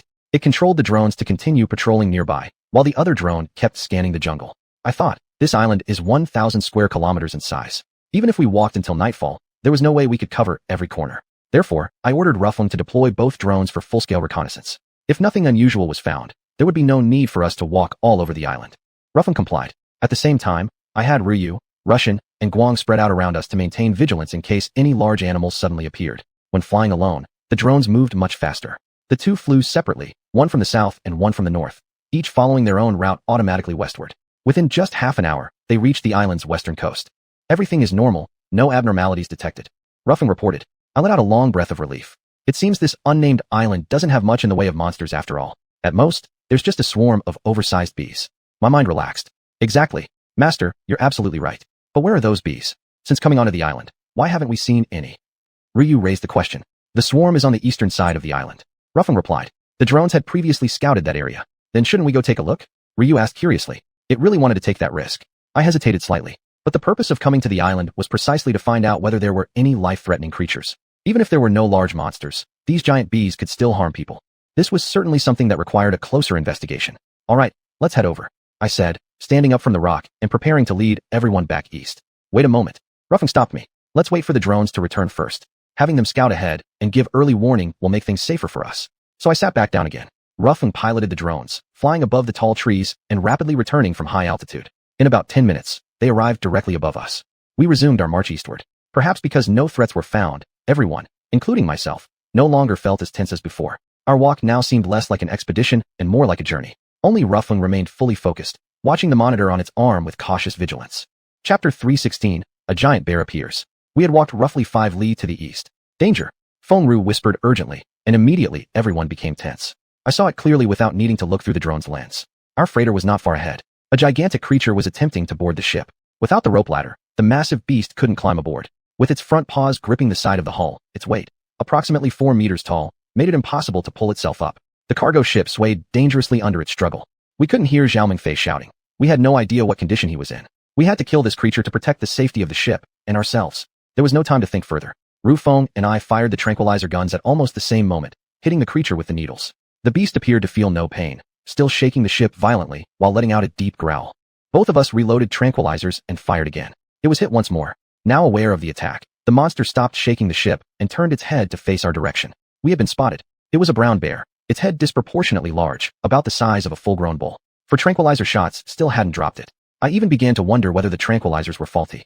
The giant bear lunged toward us. Don't let its bulk fool you. It moved incredibly fast, charging like a raging bull in a bullfight, full of fury. Ru Feng quickly fired another tranquilizer. I didn't. Instead, I turned on my laser flashlight and shined it directly into the bear's eyes. Running forward, the bear suddenly let out a howl and collapsed to the ground, its right front paw reaching up to cover its eye. Guess I hit the mark. I worried it might still see us, so I aimed the beam at its other eye. Now, the bear rolled wildly on the ground, howling in pain, completely distracted from attacking us. After about 10 seconds or so, it stopped rolling and became quiet. The tranquilizer had finally taken effect. Once we were certain the bear wasn't moving anymore, Yu Feng rushed forward, knife in hand, and plunged her boning blade into the bear's neck. Blood sprayed all over her. This bear wouldn't wake up again. The danger was over. Ru Feng remained alert. Both drones resumed scanning the surrounding area for any further threats. We didn't have time to examine the bear closely. We needed to check if Xiao Mingfei was still on board. The hatch opened, and Xiao Mingfei shouted toward us. Thank goodness you're back. I almost died back there. His voice was choked with emotion. Anyone would have been absolutely terrified in that situation. Judging from his appearance, he didn't seem injured.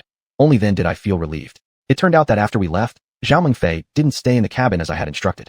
He had gone ashore alone. Understandably curious about the mysterious island, he wandered around, looking here and there, unintentionally entering the forest.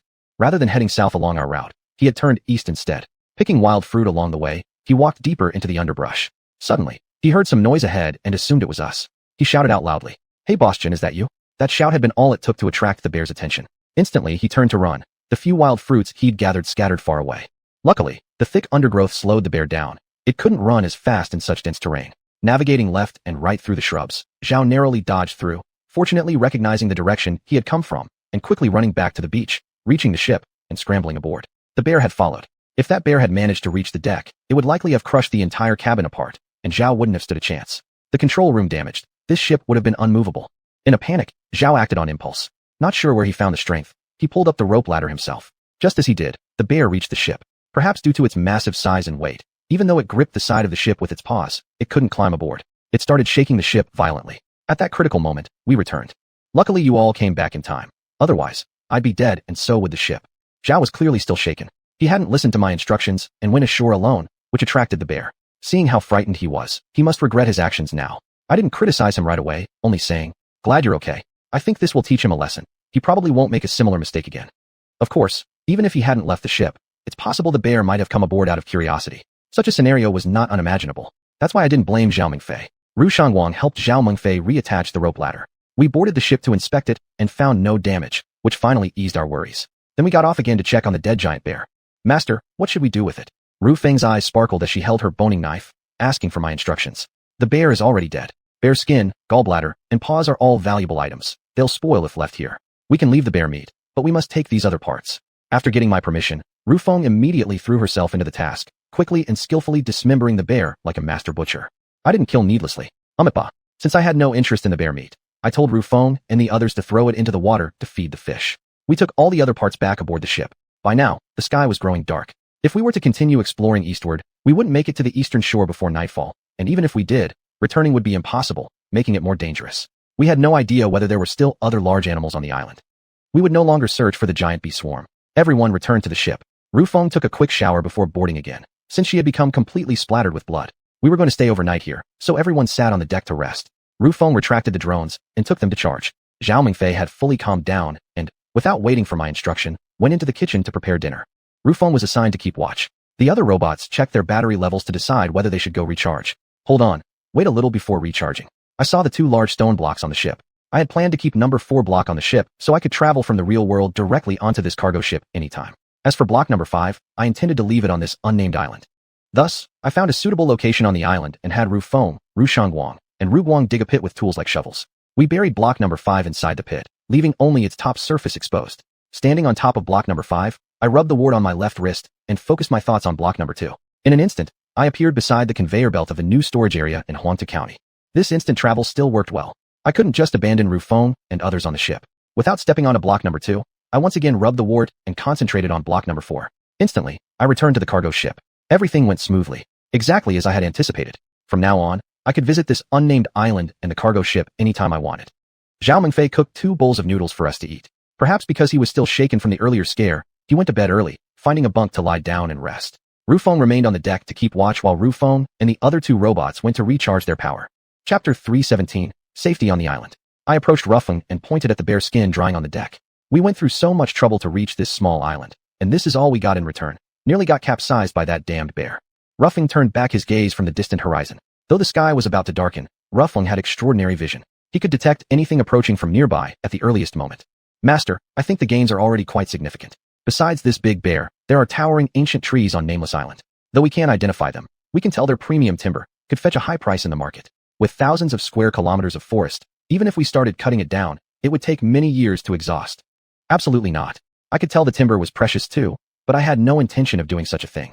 I felt the multiverse was a sacred place, and destroying its forests would be a crime. Once these trees were cut down, they'd never grow back to what they are now. Rufeng seemed to understand my thoughts and continued. Even if Master chooses not to cut down the trees, we can still harvest some of the mushrooms. Of course, avoiding the poisonous ones, there are plenty of edible fungi with high culinary value. I nodded. Indeed. I really need to think through how to harvest and sell them. That part is easy. Rufeng suggested.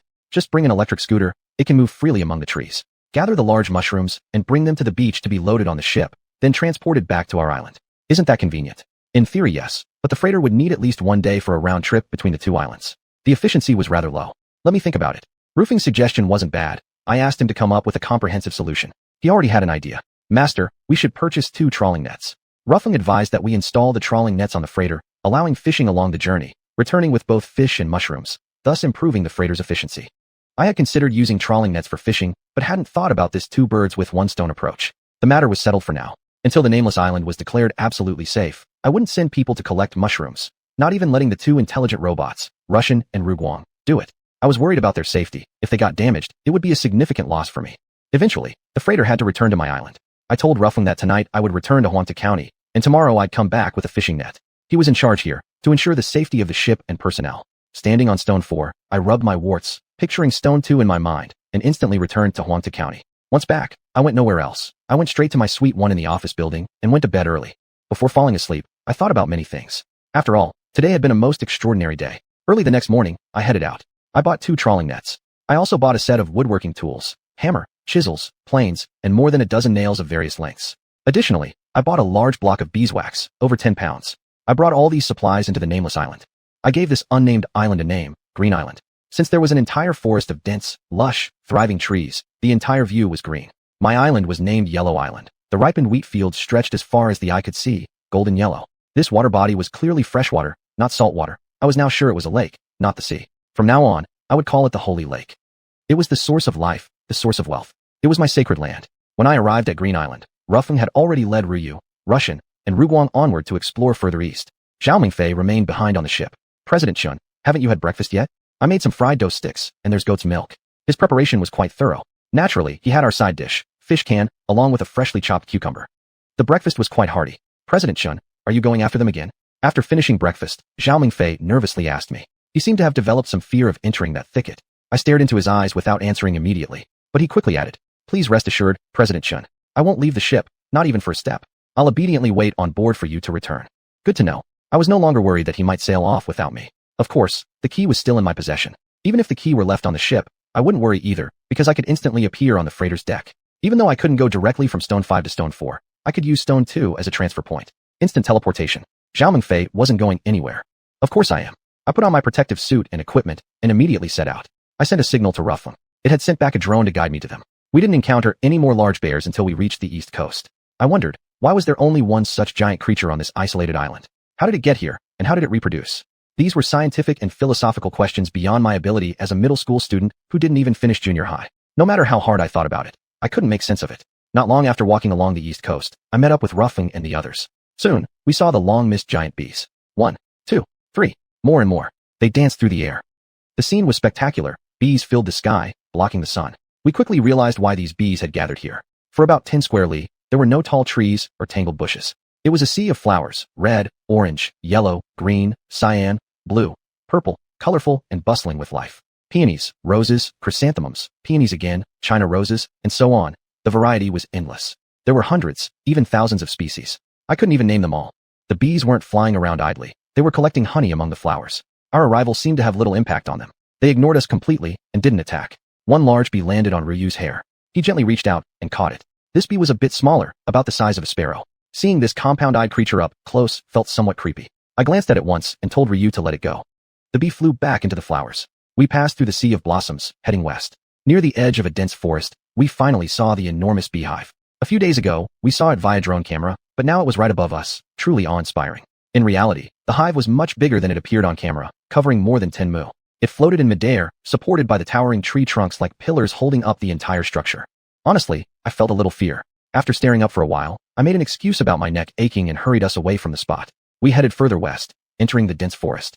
Then we turned northward, heading back to the sandy beach. Throughout the journey, apart from the giant mushrooms, we found nothing else unusual. So far, we had basically understood the situation on Green Island. Although the bees were huge, they didn't sting people. The big bear, though formidable, was the only one, and it had already been eliminated. Green Island was basically confirmed safe. According to Rufing's plan, we could now begin harvesting mushrooms.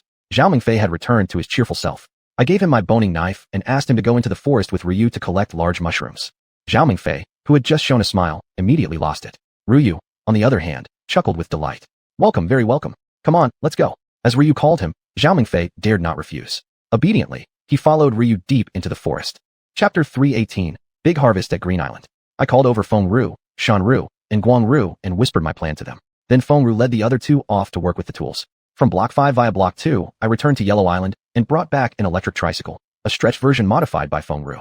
It was meant for Ryu and the others to transport the large mushrooms.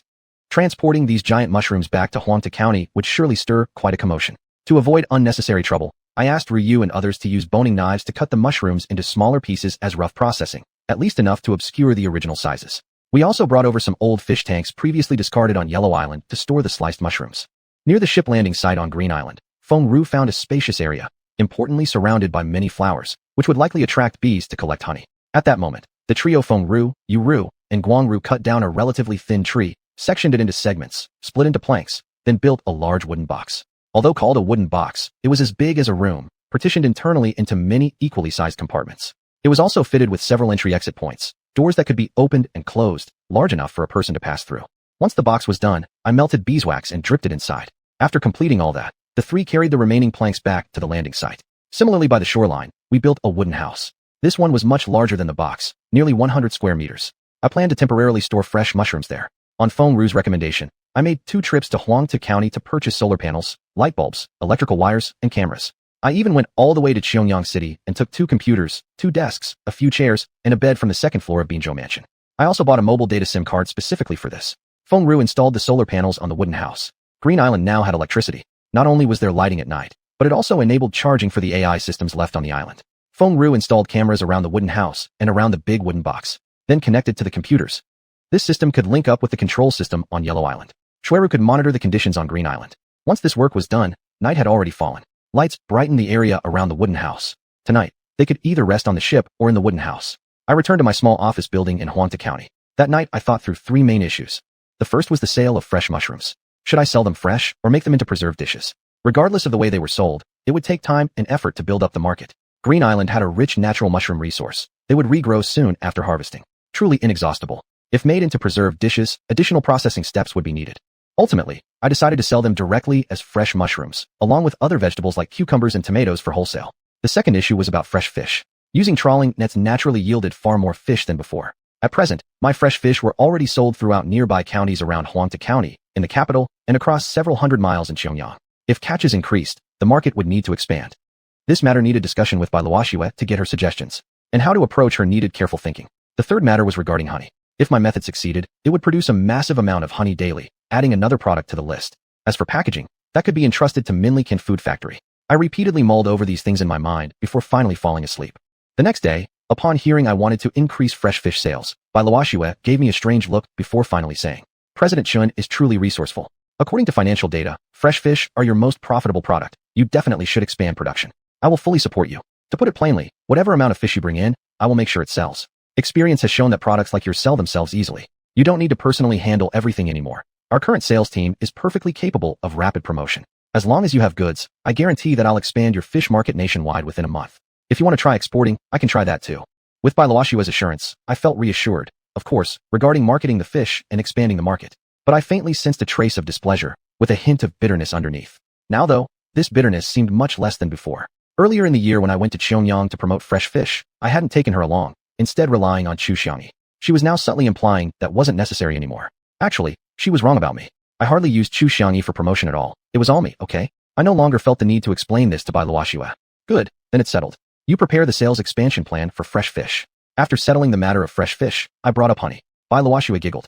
Okay, I won't ask too many questions. There's no need for deep processing of the honey. Just pour it into bottles, pack them well, attach labels, and that's it.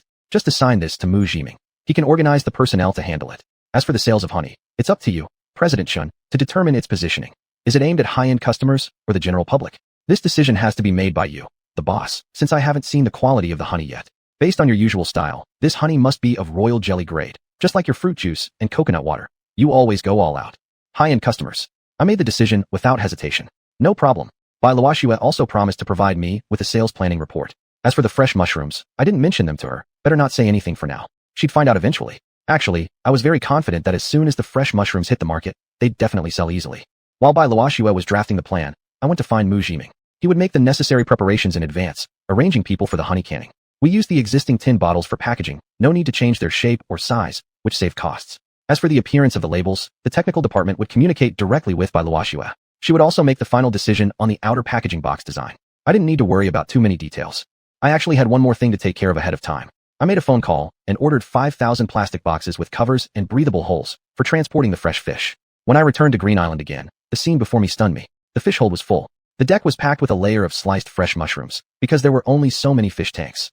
That wasn't all. Inside the newly built wooden house were stacks of whole, uncut large mushrooms. Even more surprisingly, the ship carried a large wooden box full of honey. This was all the harvest of just one day. That so many fresh mushrooms were harvested was as I had expected, considering how full the rainforest was. But harvesting so much honey in such a short time was indeed beyond my expectations. As for the boat full of fish, I had planned to fish them on the way back, but now the cargo hold was already filled. How did this happen?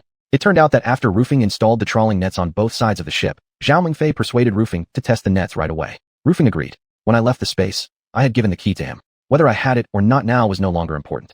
The cargo ship made a few rounds nearby, and every haul came up full. The whole catch had taken less than 2 hours. Roofing told me that the reason for the abundance of fish in these waters was related to the carcass of the brown snake I had thrown in, which had attracted many fish. I could see it too. There were still swarms of fish near the shore. The hold was full. There was no need to stay any longer. Return. I gave the order to head back. Chapter 319. Business expansion continues. Originally, I had considered leaving Rushan and Ruguang on the island to continue working, but seeing how highly efficient they were, I gave up that idea and instead had them board the ship with me before setting sail to return. I didn't return with the ship directly, but went back to Huangta County. I needed to prepare in advance. The plastic boxes I had ordered wouldn't arrive until the next day, and there was still no place to unload the fish aboard this ship. Since we had begun using standard plastic boxes for fish, those old fish tanks were now obsolete. Taking Rushuang with me, I drove a truck and transported all the fish tanks from Minli Canning Factory into the pocket dimension, awaiting the arrival of the cargo ship. By the time the cargo ship returned to Huang Island, it was already dark. To prevent the fresh fish from suffocating in the ship's hold, Rufeng and the others immediately disembarked the fish overnight. After automatic sorting, they temporarily stored them in the warehouse. The fresh mushrooms and honey were also temporarily stored on the small island. As for the bear hide, bear gallbladder, and the 4 bear paws, I had Rufeng place them inside the U-shaped small building in my office. Since the pocket dimension had a freshness preservation function, they wouldn't spoil here. I wasn't worried that Zhao Mingfei and others might secretly eat them. They knew the consequences would be extremely severe. During the vegetable wholesale the next day, I went to the scene in person. Originally planning to make a small advertisement among the vendors to promote the fresh mushrooms, I hadn't even opened my mouth before someone noticed already. The mushrooms had already been cut into blocks, each about 10 centimeters square, white, tender, and delicate. One vendor asked me what they were. These are newly available fresh mushrooms. The vendor immediately ordered 500 jin, saying mushrooms this good would definitely sell well. This quickly sparked heated discussion among the vendors, and whoever came up next would also wholesale a few hundred jin. At this wholesale rate, the mushrooms brought by the cargo ship weren't enough for everyone, resulting in 2/3 of them unable to get any. I could only comfort everyone, saying more would be available in a couple of days, and eventually everyone would be able to buy mushrooms. Only then did the crowd quiet down. As for these regular customers, their wholesale volumes of fresh fish were relatively fixed. Asking them to take more fish was unrealistic. Therefore, I didn't make a big promotion about the fresh fish there. I only told them to increase their purchase slightly if they had the capacity. This remark helped somewhat. as some major malls and supermarkets indeed bought 2 or 300 gene more than before. After leaving the wholesale station, I had Xuanhuan transport the honey to Minli Canning Factory. The first to show amazement was Mu Jiming. This is truly like divine nectar. After settling overnight, the honey underwent some changes. That sweet, rich aroma floated through the air, refreshing and soothing. I had already smelled it the day before. More importantly, the honey in the boxes had become exceptionally transparent, like gel, with a light yellow hue, very visually appealing, without the slightest impurity. It can be bottled directly. Mu Jiming was very pleased. No special processing needed, which saves a lot of trouble. A box like this can easily be bottled by 3 or 5 workers in a single shift. He went off to organize the production. I went to find Bai Luoxue in the small office building. Bai Luoxue handed me 2 market expansion proposals. One was about fresh fish. The other was about honey. After reading them, I had no objections. Her thoughts exactly mirrored my own. They hit the spot precisely. She suggested expanding the fresh fish market eastward, entering the eastern province, primarily Xiuxian City, the provincial capital. Huangta County was about 500 kilometers from Xiuxian City. Transporting fresh fish involved transportation costs, and the longer the distance, the higher the cost. Therefore, the sales locations shouldn't be too far. This reasoning sounded very logical and reasonable. However, after I agreed with her, Bai Luoxue suddenly asked a question I couldn't answer. Why did President Chen originally establish a sales base in Xianxia and set up a green food company there? Xianxia is thousands of miles away from Huangta County. How much transportation cost would that involve? And why didn't the accounting records show this expense? I was immediately stumped. I couldn't possibly tell her about the pocket dimension. Yet, with Bai Luoxue, I couldn't just not answer either. I had to evade the issue. Actually, in Xiuxian City, I can also achieve 0 transportation cost. It's just that the distance from Huangta County is quite short, so the transportation costs here are negligible, and therefore not worth the extra effort. Bai Luoxue naturally wasn't satisfied with such an answer, but since I refused to elaborate further, she wouldn't press the matter relentlessly. We had made a mutual promise before that for some things. If one party was unwilling to answer, the other wouldn't keep asking. Seeing that I didn't want to say more, she smiled faintly. Since President Chen doesn't mind this little expense, the rest will be much easier. The plan clearly outlines the approach. President Chen can read it yourself. The proposal clearly stated that we just needed to find a general distributor in Xiuxian City and utilize our existing distribution channels to quickly promote fresh fish throughout surrounding counties and cities near Xianxia urban area. Therefore, this first step was crucial. Who should we choose as the agent? Bai Luoxue had already assigned the task. Some salespeople were contacting old clients. Ideally, the agent should be an existing customer. It was simply easier to work with them. As for the honey sales, we could completely follow the sales route of coconut juice. Due to the limited quantity, large-scale promotion wasn't suitable at this stage. Using the capital as a pilot city, where we had established distribution channels, placing the goods in the supermarkets would likely generate market feedback very quickly. These 2 tasks were now entrusted to Bai Luoxue. Meanwhile, I quietly worked on another matter. Ru Feng provided me with a list, and I purchased some medicine and ingredients according to the list and brought them into the pocket dimension. That bear hide needed processing, otherwise it would become very stiff once dried. Ru Feng would handle the tanning process when he had time. He was the only one I trusted for this task. I didn't know where Ru Feng had found the cooking method from, but he had me buy the ingredients. Those 4 bear paws couldn't be stored for too long and needed prompt handling. I heard about cooking bear paws, and Zhao Mingfei and the other 3 were already eager and very excited. On the small island, Zhao Mingfei usually cooked meals. He was a great cook. He once studied culinary arts, but later became a truck driver. I assigned him the task of steaming the bear paws, with only one requirement. Cook them well, and leave one for the 4 of them to enjoy. This was a huge temptation. Zhao Mingfei guaranteed success with a slap on his chest and immediately carried the ingredients to the kitchen. As for that bear gallbladder, a rare item, I didn't keep it for personal use. Instead, I secretly sold it to a traditional medicine shop in Huangta County, so it could be used by someone in need. I didn't expect to get much money for it. After the shop owner confirmed it was genuine bear gallbladder, he gave me 10,000 yuan. I was pleasantly surprised, but felt it was a bit too much. However, the owner said it wasn't excessive, just that he didn't want me to give it away for free. By market value, this amount wasn't even close. That was exactly why some unscrupulous businessmen risked breaking the law by hunting bears. Later, some even extracted gallbladders from live bears, which was even more cruel, unacceptable to society. With public condemnation, such acts had nearly disappeared. Fortunately, now there were substitutes in traditional Chinese medicine, saving bears from greater danger. Of course, I told the medicine shop owner that the gallbladder was obtained by chance, that a friend had encountered a dead bear. He believed me. Thus, I covered this matter up. Once Ru Feng finished tanning the bear hide, it remained hanging to dry inside my office in the U-shaped small building. Zhao Mingfei finished steaming the bear paws, and I left one for the 4 of them. Can we have a bottle of wine? We'd like to enjoy ourselves a bit. Li Heroin, mustering courage, made a small request. Thinking about it, they had been on the island for almost half a year without a single drop of wine. Considering their generally obedient work attitude, I had a case of strong liquor delivered to them. This is only for managing, not necessarily for plenty. Thank you, President Chen. Thank you, President Chen.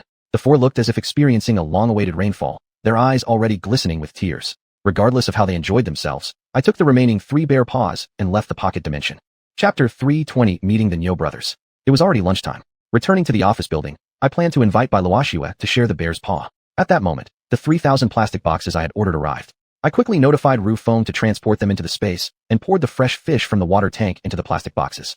Bai Luoxue was very surprised when she saw the bear's paw. Where did this come from? I couldn't tell her the truth, so I changed the subject. Do you have to ask which chicken laid the egg, whose chicken it was, and which specific chicken, every time you eat an egg? Is it really necessary? Was I asking about the chicken? She had heard me use this excuse many times and knew I was just brushing her off, but she still shot back. It's the same principle. Don't worry about where it came from. Anyway, it's not stolen. Because it's rare and precious, I wanted you to try it while it's fresh. Hurry up and eat it before it gets cold. With that, I picked up a bite of meat and placed it in her bowl. She stopped asking about the bear paw's origin.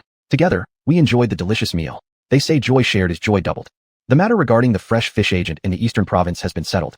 The other party is our client. He runs a supermarket selling our fish canned goods, pickles, and bottled water with decent sales figures. When he heard about the opportunity to become a fresh fish distributor in the capital of the Eastern Province, he agreed immediately, saying he can take as much as we can provide. Bai Luoxue reported while eating. I needed someone with a big appetite for my shipment of fresh fish, so this immediately caught my attention. Let's go check it out this afternoon. I invited Bai Luoxue to accompany me to the Eastern Province.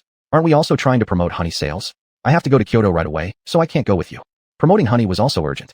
Therefore, Bai Luoxue and I had to act separately. The bear's paw was delicious beyond expectation, and Bai Luoxue kept praising it. In the afternoon, we both had business trips to attend. After finishing our meal, I asked her to take one bear's paw to her uncle and aunt, while I gave the other one to my parents so they could taste it too. Bai Luoxue was very pleased. Then I'll thank your future uncle and aunt-in-law for you, Mr. Future Son-in-Law. What did you call me? I was a bit surprised. It seemed Bai Luoxue was trying to convey some kind of signal. Future son-in-law. Then, shouldn't this future son-in-law go along with the future bride to meet the future father-in-law and mother-in-law? My heart was beating rapidly with excitement. This would be a great opportunity to visit her house and meet her parents, achieving a significant breakthrough in our relationship. However, Bai Luoxue declined. If you insist on going, then don't bring the bear's paw anymore, and our relationship will be over. If you don't go, maybe our relationship might develop further. It felt as if a bucket of cold water had been poured over my head. This confused me greatly. What exactly do you mean? Isn't it a good idea for us to visit my uncle and aunt together? No, it's not yet the right time. Still, it was important for the elders to taste the bear's paw. Worried that Bai Luoxue might genuinely refuse, I didn't press further. Thus, she returned to her home to deliver the bear's paw while I went back to mine. Afterward, in the afternoon, we each departed. She went to Kyoto carrying honey samples, while I headed to the Eastern Province carrying a few fresh fish.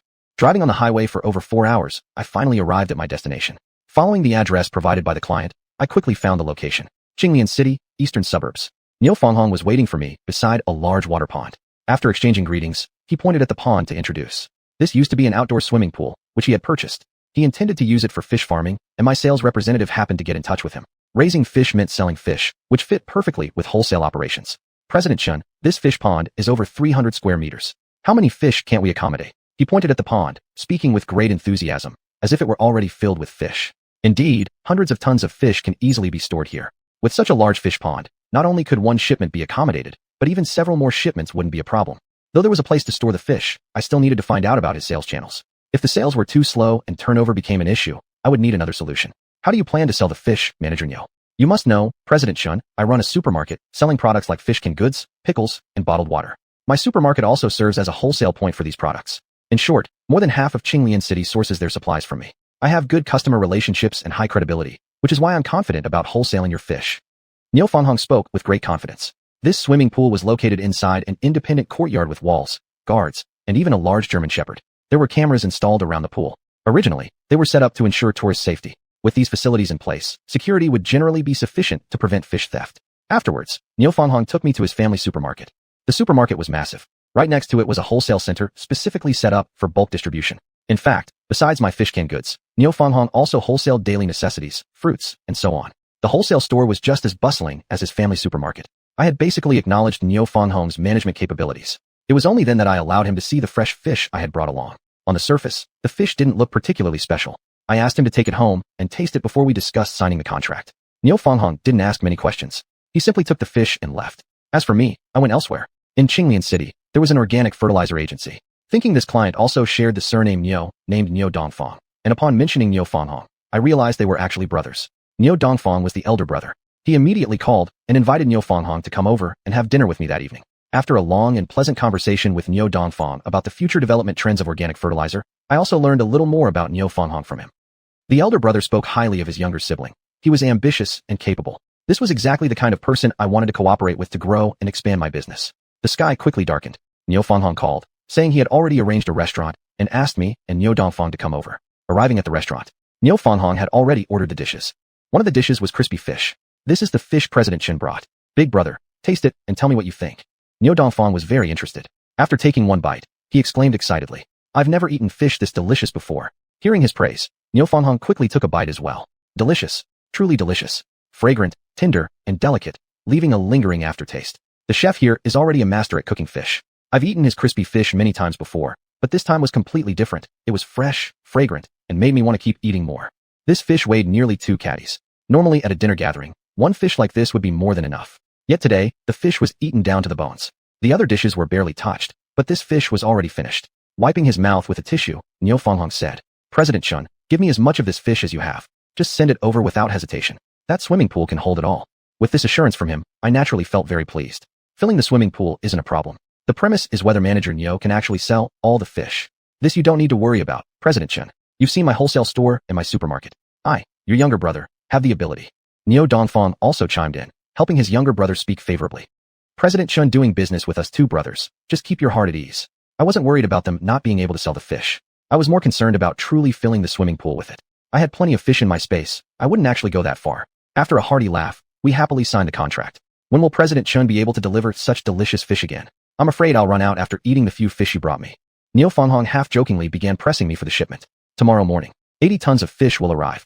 I calmly replied, wow, President Chen truly has a grand style, delivering 80 tons in one go. Luckily I have that swimming pool here, otherwise there wouldn't even be space to put it.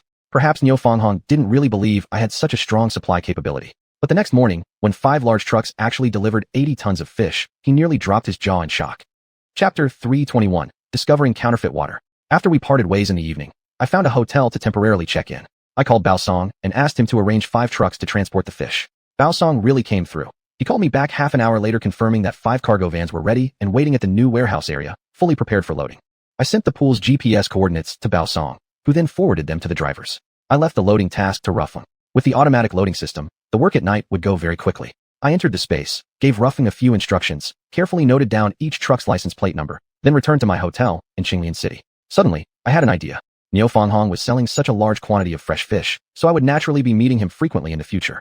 Since I would be coming here often, driving my BMW, even via the expressway, would waste 4 or 5 hours of my time each way. To me, time is efficiency. I didn't want to waste precious hours on travel. There was still an unused Fengshi stone in my space. Why not place one here in Xiuxian City? That way I could come and go instantly, saving a tremendous amount of time.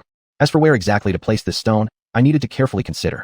After leaving the hotel, I drove slowly, observing the terrain along the road, until I reached near Niu Fanghong's swimming pool, where I finally settled on a spot. To the east of the pool was a patch of wild grass. Further east still, a small hill. This place seemed to be unclaimed land. No time like the present. Taking advantage of the darkness, I began digging a hole here unnoticed. I entered my space, summoned Ruli, Rudian, Russian, and Ruguang, and retrieved the 6th Fengshi stone. Then I carried it out of the space and placed it at the foot of the hill east of Niu Fanghong's swimming pool. Next, I brought all 4 of them, along with the tools, out of the space, and began digging the hole to bury the stone.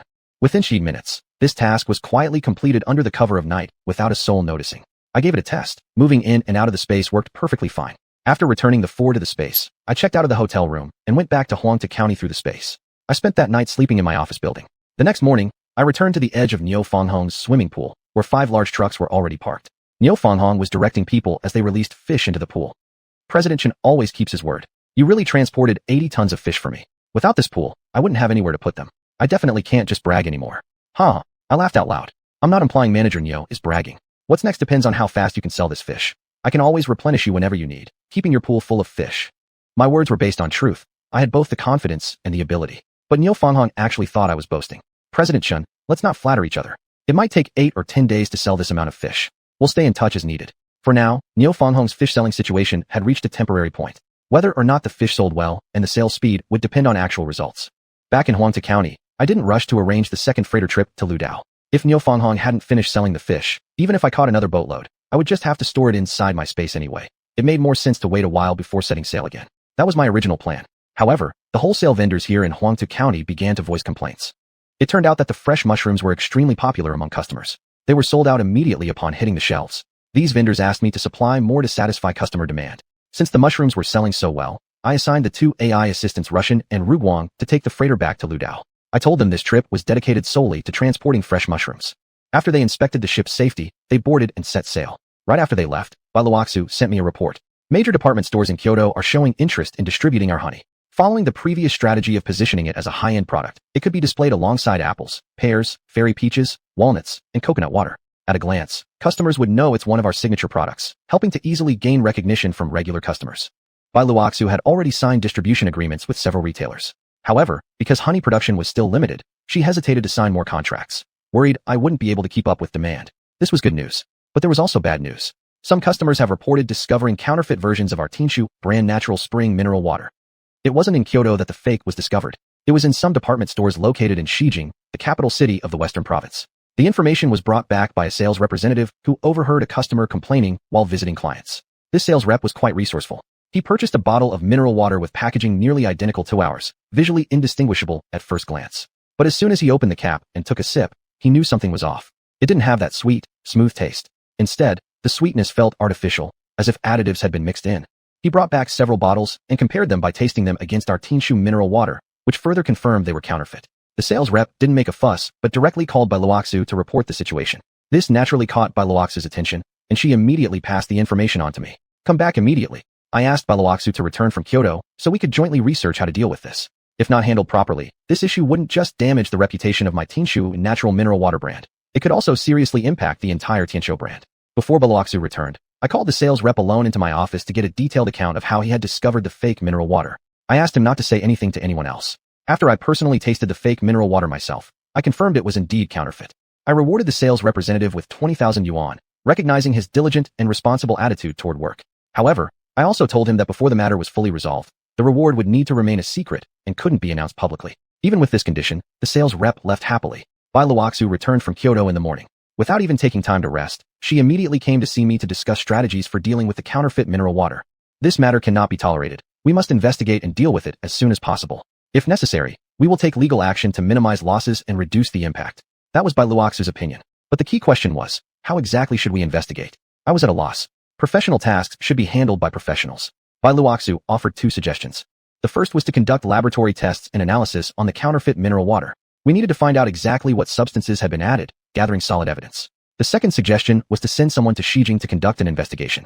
We needed to trace its origin so legal action could accurately target the source. To handle the testing, I took samples of both the counterfeit water and genuine Xianxia mineral water to Xiangyang City, seeking out the Scientific Research Institute there, and asked the scientists to help analyze the samples. I also asked them to analyze how the counterfeiters had managed to imitate the water so closely. As for the investigators, Bailuoxu contacted a law firm in the provincial capital and arranged for professionals to be dispatched to Xiuxian. They would conduct both open and undercover investigations in major supermarkets and stores selling Xianxia mineral water. Chapter 322 Head to Xiuxian for investigation. Soon, the experts from Xiangyang Science Research Institute provided their conclusion. The fake xuanhuan mineral water was just regular tap water mixed with aspartame. What surprised me was that the bottles used for the fake mineral water and those used for the genuine product were made from the same batch of polyethylene. That was quite a coincidence. The difference lay in the bottle caps, where the materials slightly varied. Other than that, there were no other differences. Labels were authentic. In other words, the mineral water bottles themselves were genuine, but the liquid inside was tap water refilled, topped with a new cap. The law firm also reached a conclusion. By comparing vendors' purchase and sales data, they found that apart from 5 large malls in Xiuxian whose purchase quantities exceeded their sales, most small supermarkets and stores sold more than they bought. It was initially determined that these small stores were selling counterfeit goods. Further comparison between our sales figures in Xiuxian and what the stores reported further confirmed the law firm's findings. Yet what puzzled them was that none of the stores could provide addresses or personnel names for the counterfeit suppliers. They all claimed that delivery was done by individuals impersonating our delivery staff or by courier services. Cash on delivery. Once the money was paid, the deliverer simply left, leaving no receipts or records. Based on this, I was certain that all orders delivered in this fashion were 100% counterfeit. According to my requirements, all sales should be prepaid before shipment. As for the payment methods used at those wholesale points in Xiuxian, that was their problem to handle. However, the truth was frustrating. Initially, those dozen-odd wholesale points also required prepayment. But later, some stores simply stopped showing up to purchase in bulk, so they switched to cash on delivery. I speculated that counterfeit mineral water entered the Xiuxian market exactly around that time. Because of this change, the original payment system at wholesale points became disordered. It gradually became impossible to distinguish between the real and the fake. However, the law firm offered another analysis. The store owners selling fake products were fully aware of their falsity, yet continued to sell them. The fundamental reason was that counterfeit products were cheaper, generating higher profits than selling genuine products ever did. To avoid being investigated, they also purchased some real products to mix with the fake ones. In Xijing, xianxuan mineral water retailed at 10 yuan per bottle, with 6 yuan per bottle as the wholesale price, leaving retailers a 4 yuan profit margin. Selling counterfeit goods, however, brought them a 6 yuan profit per bottle. That high profit margin was the very motive for their deliberate counterfeit sales. According to the law firm's estimate, based on the quantities already confirmed, sellers of counterfeit goods had already made nearly 10 million yuan in profit within just 2 months. Dig deeper. Get to the bottom of it. Eliminate the source of production completely. I was extremely furious. However, the law firm could not proceed further. Even when I offered them more money, they refused to continue. Fueled by anger, I decided to take action myself. I took Han Xiaobai with me and headed straight to Xijing. Bai Luoxue remained behind to continue promoting the honey. Meanwhile, the sale of fresh fish and the wholesale of fresh mushrooms were temporarily assigned to xiuxian, and he would report any problems to me in time. Upon arriving in Xijing with Han Xiaobai, we changed into a set of ordinary, even somewhat shabby clothes. Each of us grabbed a woven bag and started wandering around the streets looking for trash bins, scavenging specifically for plastic bottles. Within less than an hour, we collected 2 full woven bags. Among these plastic bottles, only a small portion looked like genuine xianxuan mineral water bottles. Maybe it was still springtime, and the weather in the north was still cool. Few people wanted cold drinks yet, but there were still some. We began inquiring everywhere about scrap collectors. Our efforts paid off. Soon we found a waste collection station. Upon hearing we had plastic bottles to sell, the owner of the waste collection station greeted us enthusiastically, immediately asking, "Do you have those small plastic bottles like xianxuan mineral water?" I was shocked, but at the same time, it wasn't unexpected. This indicated that this scrap collection station might know something. Therefore, I asked casually, without showing my cards. "Yes, we do. How much do you pay per bottle?" 1 yuan each for small square bottles, 5 yuan per jean for the rest. The owner poured the plastic bottles onto the ground, carefully picking out the small square ones for separate calculation, and weighed the rest. From just the 2 woven bags, we earned over 100 yuan. Although small square bottles were limited in quantity, they contributed almost half of our total proceeds. So, collecting waste could be quite profitable indeed. We started chatting casually with the owner. "Since you buy small square bottles for 1 yuan, how much do you sell them for?" 1 yuan and 50. So expensive? At first, they were even more expensive, sold at 2 yuan each. Now, because of fierce competition, prices have gone down. These bottles don't look any different from the others. They're all made of the same plastic. Who buys them? What do they even use them for? The owner hesitated for a moment, then immediately became alert. Who knows? If someone buys them, we sell them. What they do with them is none of our business. How do you sell these plastic bottles? Someone comes to collect them, maybe every 3 or 5 days, or sometimes every 10 or 15 days. There's no fixed schedule. What is fixed is the price, which keeps changing. The last time was 1 yuan and 50 cents per bottle, and next time it might drop to 1 yuan and 20 cents. Sometimes you might even lose money.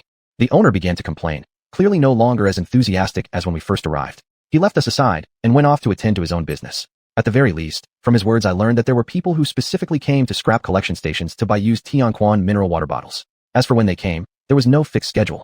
I couldn't just sit here waiting. I needed to take initiative. Since this scrap collector wasn't willing to cooperate, Han Xiaobai and I decided to try the next station. We repeated our routine. An hour later, we showed up at another scrap collection station carrying 2 woven bags full of used plastic bottles. As soon as the female owner heard that we had old plastic bottles, she was equally enthusiastic, immediately asking if we had small xianxuan mineral water bottles. She offered 1 yuan and 60 cents per bottle, while the other bottles were sold at 4 yuan 50 per jean. This time, Han Xiaobai and I earned a total of 130 yuan. The female owner, however, didn't seem to know much more than the previous one. Her mouth wasn't quite as tightly shut. We learned that whoever came to collect the old bottles wasn't the same person each time. Sometimes it was a young guy, sometimes an older man. Yet they all shared one common trait. They wore thick face masks. They paid by the number of bottles without even counting them. Whatever number the owner stated, they paid accordingly. They just scribbled a number on the woven bag, tossed it into their vehicle, and left immediately. As for whether the number was accurate, they never came back to argue or settle discrepancies. The vehicles they used also varied each time. Sometimes electric tricycles, sometimes pickup trucks, and sometimes even large cargo trucks, as if they were just casually taking the bottles away on the side. As for where they were actually from, the female owner couldn't explain clearly. They sounded like locals based on their accent, but where exactly? She had no idea. Our investigation had reached a dead end. By the end of the day, Han Xiaobai and I had visited a total of 7 scrap collection stations. That was about all the information we managed to collect. Surprisingly, through all the selling, we had earned over 1,000 yuan. Han Xiaobai teased. "Collecting scrap pays better than my salary." I replied with an irritated retort. "Then stay in Xijing and keep collecting scrap. Don't come back to the company." No. I was just kidding. I'd never leave my precious job. Right. You just said collecting scrap paid better than your job. It's not your job you're missing. It's your newlywed wife. Ha. Bro, I was wrong. What should we do next? Han Xiaobai couldn't come up with a good idea. We discussed options, but drew blanks. Chapter 323, Discovering the Counterfeit Site. Whether we had good ideas or not, we still needed to eat and rest. After treating Han Xiaobai to a bowl of lamb soup with flatbread at a snack shop, we checked into a hotel. Han Xiaobai took a shower. Collecting garbage all day and walking hundreds of miles. It's exhausting. Back when you worked on construction sites, you worked harder and never complained. But now, just married for a short time, and you're already crying exhaustion. How pathetic. I mocked him, then went to take a shower myself. Don't laugh at me. Once you get married, you'll understand. It really is tiring. Han Xiaobai argued loudly. By the time I came out of the bathroom, I found him already snoring like a dead pig, fast asleep. He was truly exhausted. Actually, I was also tired, but as I lay on the bed, I couldn't fall asleep. We now knew that someone was refilling used bottles with tap water to make counterfeit products, and it was somewhere near Xiuxian City, yet we couldn't find a single clue. Tossing and turning, I couldn't sort out a clear lead. Not sure how long had passed, but as I drifted into drowsiness, I suddenly recalled a detail. The expert from Xianxia Scientific Research Institute said that the fake mineral water was just ordinary tap water, since chloride ions were detected in it. That water had been disinfected with chlorine. This was an important clue. Such chlorinated tap water was only found in cities. In rural areas, drinking water came directly from deep underground wells, pumped up and pressurized without going through chlorine disinfection. Therefore, the counterfeit production site had to be near Xiuxian City or in nearby county towns, not in rural villages. For such counterfeit operations, they needed a considerable area. Too small a space wouldn't suffice. Xiuxian was an ancient and crowded city where every inch of land was precious. Any place with a large yard had already been occupied for other business. It was unlikely the counterfeit factory operated right within the city. It was much more likely to be located in one of the surrounding county towns, not too far away. At the waste collection stations where we'd picked up plastic bottles, the people used electric scooters, which could only travel about dozens of kilometers back and forth. Going much further wouldn't be feasible. Thinking about this, I became suddenly energized. I opened the Baidu Map app, used the recycling stations we'd visited as centers, and drew a circle roughly with a radius of 50 kilometers. Within that circle, there were only two county towns. One to the south, Zhu County, about 90 kilometers from our current location. Another to the west, Ji County, only about 40 kilometers away. Ji County looked most promising, being much closer to Xiuxian. Electric tricycles could easily make a round trip. A round trip to Zhu County, nearly 180 kilometers, would exceed the range of an electric tricycle. I ruled that out. The next morning after breakfast, Han Xiaobai and I headed straight for Ji County. We got there in 20 minutes. Initially, I planned to collect some plastic bottles again like yesterday, using that as cover to locate the counterfeit operation. But to my disappointment, there wasn't a single plastic bottle to be found in the trash bins here. That was extremely strange, almost unthinkable. But this only strengthened my suspicion. The counterfeiting operation was very likely right here in Ji County. Ji County wasn't very big. I carefully searched the map for possible suspicious locations. Eventually, I marked more than a dozen places, and Han Xiaobai and I checked them one by one. Some were legitimate companies, others entertainment venues. One by one, all the suspects were eliminated. Standing on the street, I felt disappointed. But just then, the rumbling sound of a motorbike came closer. Vroom, vroom, vroom. Mineral water. A whole truck. Han Xiaobai shouted. I looked in the direction he was pointing. A blue Sherfeng three-wheeler was driving past us, fully loaded with bottled mineral water. My eyesight was particularly sharp these days. Just one glance, I clearly and distinctly saw the trademark printed on the boxes. It was Xianxia. Han Xiaobai also saw it clearly. Follow him. He took off running. I stopped him. Did you see which street he came from? That way, that alley. Let's go. We headed toward the southern alley. Not far into the alleyway, there stood a big black gate with a large sign beside it. Daquan Mineral Water Plant. It was missing just one horizontal stroke compared to Tianquan Mineral Water Plant. In fact, I never paid attention to this before. When companies registered their names, who would expect two names to be so similar? Seeing this name, I was already convinced it must be here. We approached the gate under the pretense of wanting to buy mineral water. The security guard didn't let us in, but made a phone call. Soon, a middle-aged man with a cruel and rugged face came over. We don't sell retail here, only wholesale. You two should go to a wholesale station. Prices are the same as ours. Any of the stations would work, and you can find it in any county. You better leave. We have company policy not to accept visitor tours. His tone was aggressive. It seemed like if we didn't leave immediately, he might even start a fight with us. We're not here for retail. We want to buy wholesale and cooperate with your company long-term. I tried to sound as humble as possible, just hoping he would open the gate and let us in. Han Xiaobai, standing beside me, clenched his teeth in frustration. I gave him a meaningful look, urging him to stay calm, and finally he regained his composure. We're not accepting new business at the moment, come back later.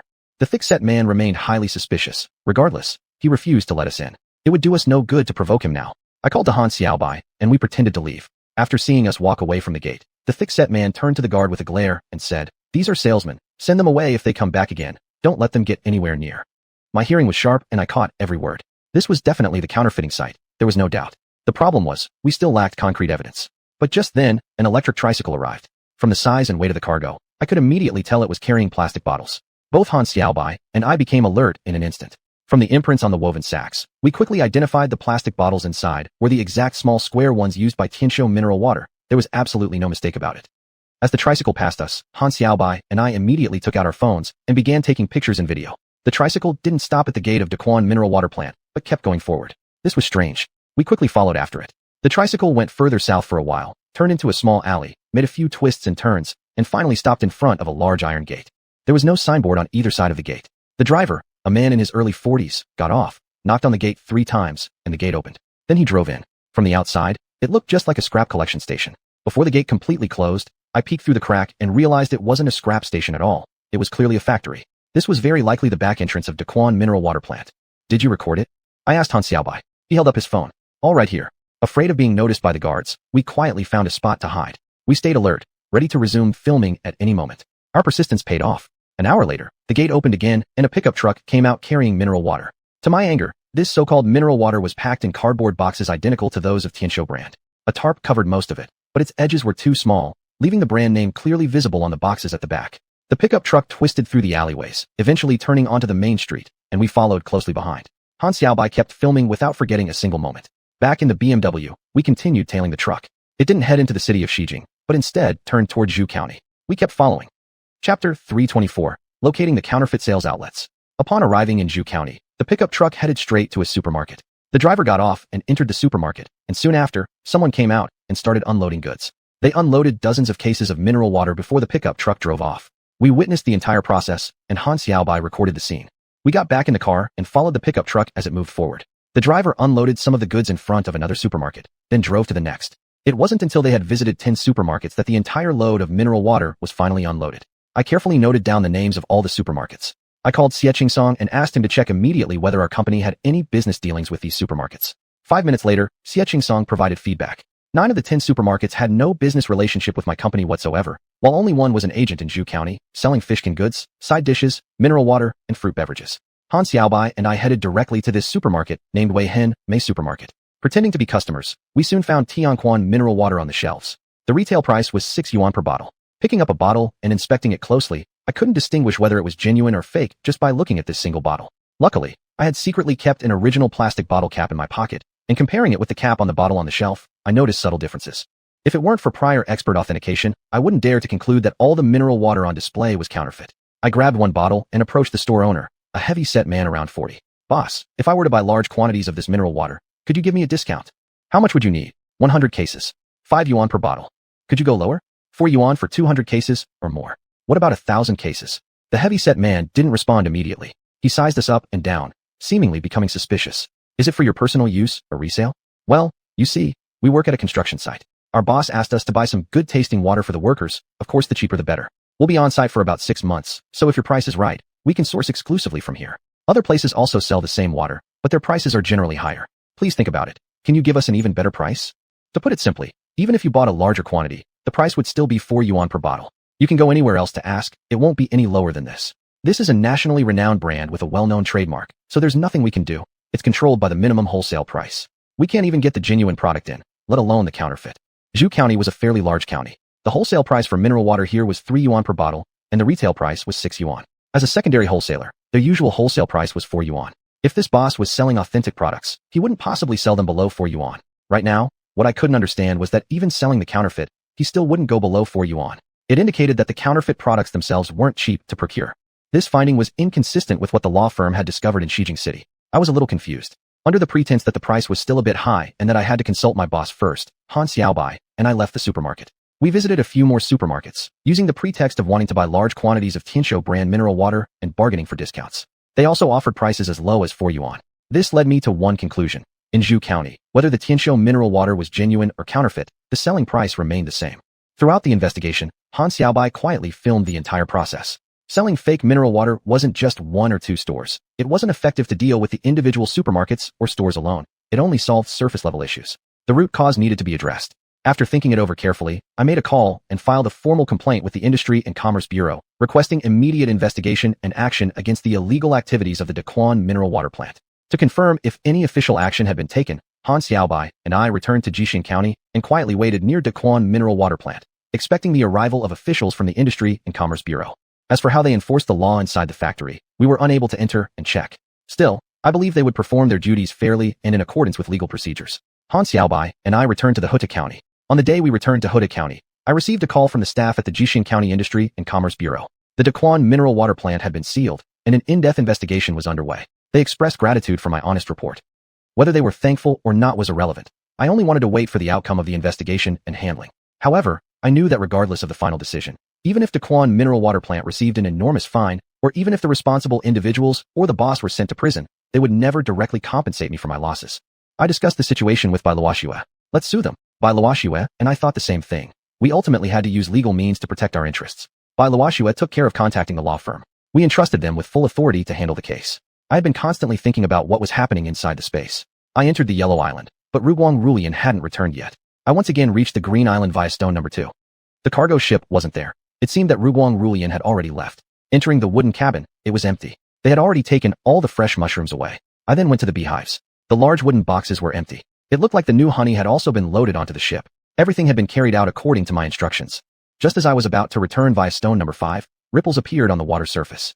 There were even more fish near the shore. That was exactly where I had dumped the brown bear's corpse. The fish hadn't finished eating the bear meat yet. Rubbing the wart, I teleported from stone number 5 to stone number 4.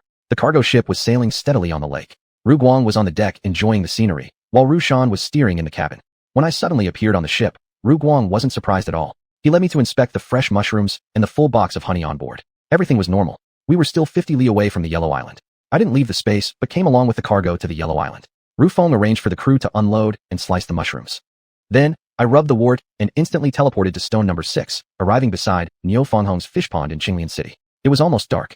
I didn't disturb Niu Fanghong, but went directly to the pond keeper instead. He recognized me. He knew I was a supplier who provided fresh fish to Niu Fanghong. He greeted me when we met. President Chun, I don't know why, but your fish sells really well. In just 2 days, we've wholesaled 60 tons already. If you don't deliver more tomorrow, there won't be any fish left in the pond the day after. He even showed me the shipping slips to prove it, with the weights clearly noted. The total number was his own summation. This was just too impressive. I couldn't believe it at first, but this was the truth. Looking at his face and his joyful smile, he was genuinely happy for Niu Fanghong over such a great business deal. This sales speed was completely beyond my expectations. Sure enough, just as he said, if I didn't supply more tomorrow, Niu Fanghong would definitely pressure me heavily. With such a strong demand, he absolutely wouldn't want to lose a single day. Just as expected, after I returned to Huangta County and was having dinner, Niu Fanghong called to urge me to deliver fish again. Chapter 325 Chatting about Mahjong Shan. Getting fish wasn't a problem. I relied on Ru Feng for this. After unloading the mushrooms, I sent 2 people to circle the lake a couple of times in the cargo ship, quickly filling it up. Then, the automatic sorting system was used to place uniformly sized fresh fish into plastic crates, while the smaller ones were released back into the lake. The entire process took less than 3 hours, and everything was completed by evening. I asked Bao Song to send 7 box trucks early the next morning for loading and delivering the fish. By noon, Niu Fanghong received the goods and immediately called me. Director Chen, you're incredibly efficient. I'm thoroughly impressed. This afternoon, I'll arrange to transfer the payment for the previous 80 tons of fresh fish to you. For the sale of large quantities of fresh fish, I initially adopted an agency system.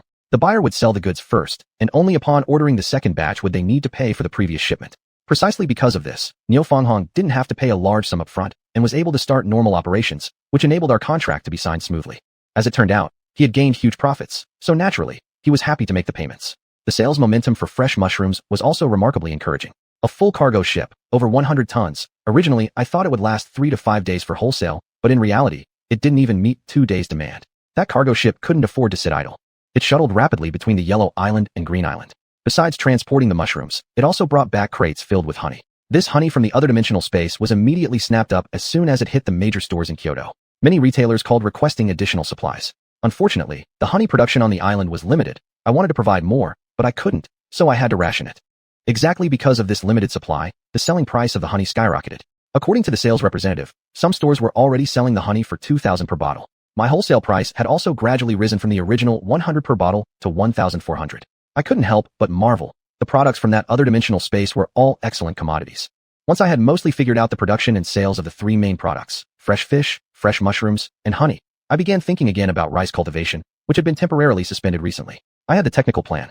The equipment was ready. The location for cultivation had been selected. Next, I needed to order polystyrene boards. Near Huangta County, I found a foam plastic factory and placed an order for a batch of foam boards according to the pictures and board dimensions taken from Tian Yunjin.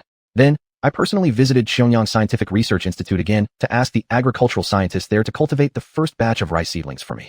The cultivation of the seedlings would probably take about a week. By that time, the polystyrene boards would have arrived. I could use this period to prepare Ru Feng accordingly. Inside the island, things were busy yet well organized.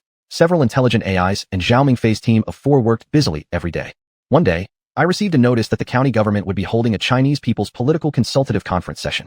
The conference lasted 3 days. In hopes of contributing more effectively to the development of Huangta County, I proposed several motions, such as upgrading public facilities within the county and lowering hospital service fees and prices of commonly used medicines for the people's benefit. The motions were submitted, and whether or not they would be adopted was a matter for the leaders to decide. At the end of the conference, to express my goodwill, I donated 100 million to Huangtu County's Welfare Institute.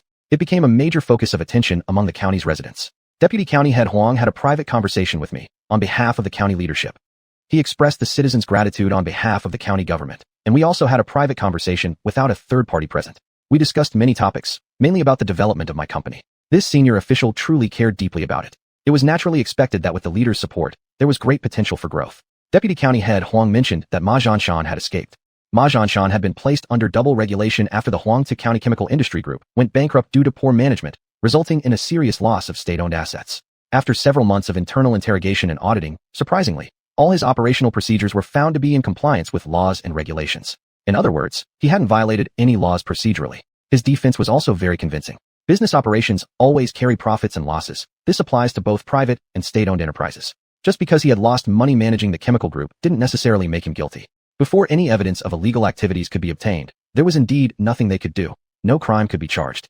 The double regulation measure couldn't indefinitely bind him either. Later, he requested medical treatment citing poor health, which the higher-level leadership approved, while simultaneously lifting restrictions on his personal freedom. By that time, I had already completed the acquisition, restructuring, and rebuilding of the chemical group, and the organic fertilizer had been produced and launched on the market. Deputy County Head Huang was also quite troubled by Ma Xianxia's case. He expressed his confusion over many aspects of Ma's actions. Ma Xianxia didn't own any significant assets, or even a house. The house where they lived had been rented 5 years ago. Although it was relatively large, 240 square meters, and decorated luxuriously, all the furnishings inside were actually of low value. His wife, Mao Xuanhuan, also had no substantial assets under her name. After retiring from the textile factory, she had been a full-time homemaker ever since. As for their only son, Ma Xiaoer, he owned a company in a western province. It had been performing well, and especially over the past 2 years, had accumulated significant wealth. Many people suspected that Ma Xianxia had transferred his assets to his son's company. However, after an investigation by the authorities, it was confirmed that Ma Xiaoer's assets were legally obtained. Nothing improper or illegal relating to Ma Xianxia had been found. This seemed to indicate that the rumors circulating in society were unfounded. Deputy County Head Huang found one thing most puzzling. Ma Xianxia stayed in the county hospital for only 1 week before being discharged. After leaving the hospital, he immediately filed for divorce from his wife, Mao Xuanjiu. Then, Ma Xianxia simply disappeared. Mao Xuanjiu, on the other hand, continued living in the large rented house, as usual. Some people suspected that Ma Xianxia had been harmed by Mao Xuanjiu. However, such claims couldn't be made casually. Firstly, Ma Xianxia's body had not been found. Secondly, Mao Xuanjiu had not reported him missing. They were already no longer related, and she genuinely had no idea where he had gone. Thirdly, experts, after careful analysis, determined that Mao Xuanjiu had no clear motive for killing Ma Xianxia. He was now destitute, powerless, and penniless. Besides, they had already divorced. There would have been no benefit to her from harming him. All of this was purely speculation from the public. Soon, these suspicions were completely dismissed. Information came from a customs office confirming that Ma Xianxia had illegally crossed the border. As to where he went afterward, nobody knew. Ma Xianxia's escape triggered high concern from the authorities. As the saying goes, a clean heart makes for a wide horizon. If one had nothing to hide, why flee? I listened attentively to Deputy County Head Huang's account, as if I were hearing a story. There were plenty of so-called entrepreneurs like him in society. If not for being in charge of industry-related affairs, Deputy County Head Huang wouldn't have taken such a personal interest in Ma Xianxia's case. Previously, I hadn't thought much about this matter. I was busy dealing with my own affairs and had no time or energy to dwell on others. If not for Deputy County Head Huang's concern over Ma Xianxia's whereabouts, what did it matter to me whether he was alive or dead? Chapter 326. Preparing to go to Europe. Honestly, I didn't have the mood to listen to Ma Xianxia's story. I have a headache now. The issue of counterfeit xianhuan mineral water hasn't been completely resolved yet, and now fake coconut water has also appeared. This was discovered by a salesman who specializes in overseas websites. Someone left a message under the website indicating that fake coconut water was being sold in a small language Y country in Europe. This matter was of great importance. Coconut water is relatively expensive, with a single bottle worth half a truckload of mineral water, and this is happening overseas, which will severely damage the reputation of our Tianxia brand. When Bai Luoxue reported this to me, I was really angry, even angrier than when the fake mineral water was first discovered. Overseas investigations are more complicated. Fortunately, for now, the fake coconut water has only been found in this Y country and not elsewhere. If this situation is not handled promptly to limit the damage, it will surely get worse and become even harder to control in the future. This must be investigated, and once we understand the full picture, we can figure out how to respond next. Currently, the coconut water we sell overseas is all handled through domestic intermediaries. Our company hasn't dealt directly with foreign markets yet. To understand the situation with the fake coconut water, we must go through these intermediaries. Bai Luoxue came to my office aggressively. There isn't a single intermediary in the northern region that sells coconut water to this white country. It must be from the southern region. Should Chunzong contact xiuxian directly, or should I handle it with her? From the way Bai Luoxue approached me, it seemed as if she was blaming me outright, but clearly, she was targeting xiuxian. After all, xiuxian was the sales manager responsible for the southern region. I couldn't guarantee that there was absolutely no problem with xiuxian, and I worried that Bai Luoxue would use this opportunity to confront her, leading to a conflict between senior management members. I quickly took the blame myself. I will handle it. You go and find someone to research the issue of anti-counterfeiting for the coconut water. To divert Bai Luoxue's attention, I had to assign her a new task to distract her focus. Bai Luoxue went to find the technical staff. Meanwhile, I entered the space and arrived in Xiangyang City. I looked for Xiuxian to investigate any clues regarding the fake coconut water issue. Xiuxian took the matter seriously and immediately logged into the overseas website for investigation. After going through the comments from fans, she developed her own opinion. Although it was my company's website, I couldn't understand the foreign language at all. Despite the fact that all the fan comments were in English, I had no idea what they were saying. Xiuxian earnestly explained. General Manager Chun, no one in my customer list has directly sold coconut water to the Y country. To find out the details, we need to conduct an on-site investigation. Following the clues from the fan messages might help us track down the counterfeiting source. General Manager Chun, who do you think is suitable to go? At this point, I hadn't even figured out which domestic intermediary had connections with the Y country yet, so sending someone to investigate immediately would be like going in completely blind. Not in a hurry. Let's first look for clues domestically. This matter shouldn't be made public. I asked Xiuxian to pay attention to those clients ordering coconut water. I also needed to visit another person. Hihua. I knew that Hihua sold coconut water overseas. I wasn't sure whether Xiuxian was aware of that, but Hihua had never purchased coconut water directly from her. She had only signed agreements with me. I found her at the orchard, and when she heard about the fake coconut water appearing in Europe, she was very shocked and anxious, even more upset than me. General Manager Chun, I'll check right away and see if there's a problem in my network. She immediately drove back to the Shengjing beverage sales company to conduct an investigation. Less than half an hour later, she called me. There are indeed coconut water business relationships with the Y country, but only 3 companies. My father guarantees the integrity of these 3 merchants. However, to be safe, an on-site investigation is still necessary. Whether this idea came from He Zhensheng or Hihua, the opinions of Bai Luoxue and Xiuxian were the same. It seemed that to find out the truth, I must personally go to Europe. While I was hesitating over whom to send, Hihua said over the phone, General Manager Chun, I'd like to ask for a 1-week leave to go to Europe and investigate this thoroughly, so I can give you a satisfactory answer. Hihua volunteered to take on the task, and I was happy to go with the flow. You don't need to ask for leave. Consider it a business trip. But Hihua didn't want to conduct the investigation under the guise of an official trip. I'm an accountant, just an unofficial sales agent recognized by you as the boss. It would be inappropriate for me to investigate sales matters. If Chu Manager finds out, it will make her uncomfortable, and it will make my work difficult in the future. Hihua had grown much more mature now and had begun to consider other people's feelings. Besides, this issue occurred within my sales territory, and I have the responsibility to figure it out. This is also a personal matter for me, so I respectfully ask Manager Chun to approve my leave. I'll cover all the expenses myself. It would make me feel more at ease because I've earned a lot of money from you, Manager Chun. Until I resolve this issue for you, I can't help but feel uneasy and unsettled. Hihua's sincerity moved me. She was just a young girl, going to Europe alone. I really felt uneasy about it. What if something happened? How could I face He Zhensheng then? I'm not comfortable with you going alone. I didn't mean it in a flirty way. It was simply an expression of concern for my subordinate, but Hihua immediately seized on it. Then why don't you go with me? The counterfeit coconut water incident was of utmost importance to my company's development. I really couldn't trust anyone else to investigate.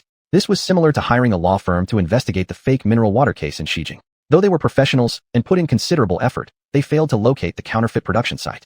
In the end, only when I personally took over did I find it.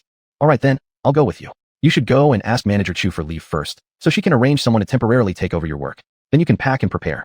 We'll depart as soon as possible. Great, Hihua responded enthusiastically. Half an hour later, she had obtained her leave and called me asking for my documents. At the time, I had returned to the small office building in Huangta County and was packing. I asked her why she needed the documents. To apply for a visa and buy plane tickets. How can we go without documents and tickets? I really knew nothing about this process.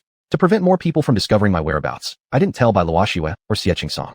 I retrieved my documents, entered the space, and returned to the orchard to hand them over to Hihua. Wait for my message. I'll contact you once everything is ready. In a flash, the red sports car disappeared into the distance as Hihua drove back to Xiangyang City. I didn't know how many days we'd stay in Europe this time, so I quickly handled my pressing work. First, I went to the research institute. The rice seedlings had already been cultivated. I paid for them and transported them back into the space. The foam molds had also arrived. I put them into the space as well, where Ruffing would organize people to plant the water-grown rice. After making these arrangements, I returned to the small office building. It was already past closing time, and I planned to go home to have dinner with my parents. As the sky was turning dark, I drove toward home. You never know whether an accident or tomorrow will come first. I ran into trouble on the way home. Chapter 327, A Bizarre Car Accident. Halfway through our drive, my BMW was traveling normally, when suddenly a white Mercedes in front of me slammed on its brakes. I hurriedly braked too, and fortunately, the speed wasn't too high, so my car came to a stop safely. But the pickup truck behind me wasn't able to stop. It swerved past my left rear side.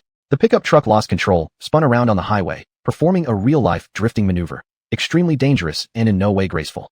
The vehicle was carrying steel pipes, some of which fell onto the road. It all happened in the blink of an eye. I was instantly soaked in cold sweat. Before my fright could even settle, four people got out of the white Mercedes. The driver, clearly the leader, rushed straight toward me, yelling furiously. Do you even know how to drive? Don't you understand the importance of keeping distance? If you rear-end someone, you're fully responsible. This Mercedes is brand new. I just bought it and was enjoying myself, and now you go and hit me? Are you trying to piss people off? Get out of the car. What are you waiting for, sitting in there?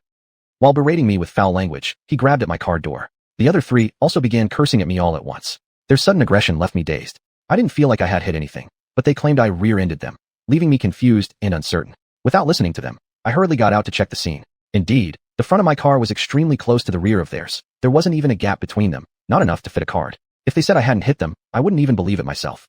Wanting to see whether I had damaged their car, I thought about reversing slightly to check the damage, so I could compensate them. As soon as I mentioned wanting to move the car, those people immediately objected. The Mercedes driver shouted, "You're deliberately destroying the scene of the traffic accident.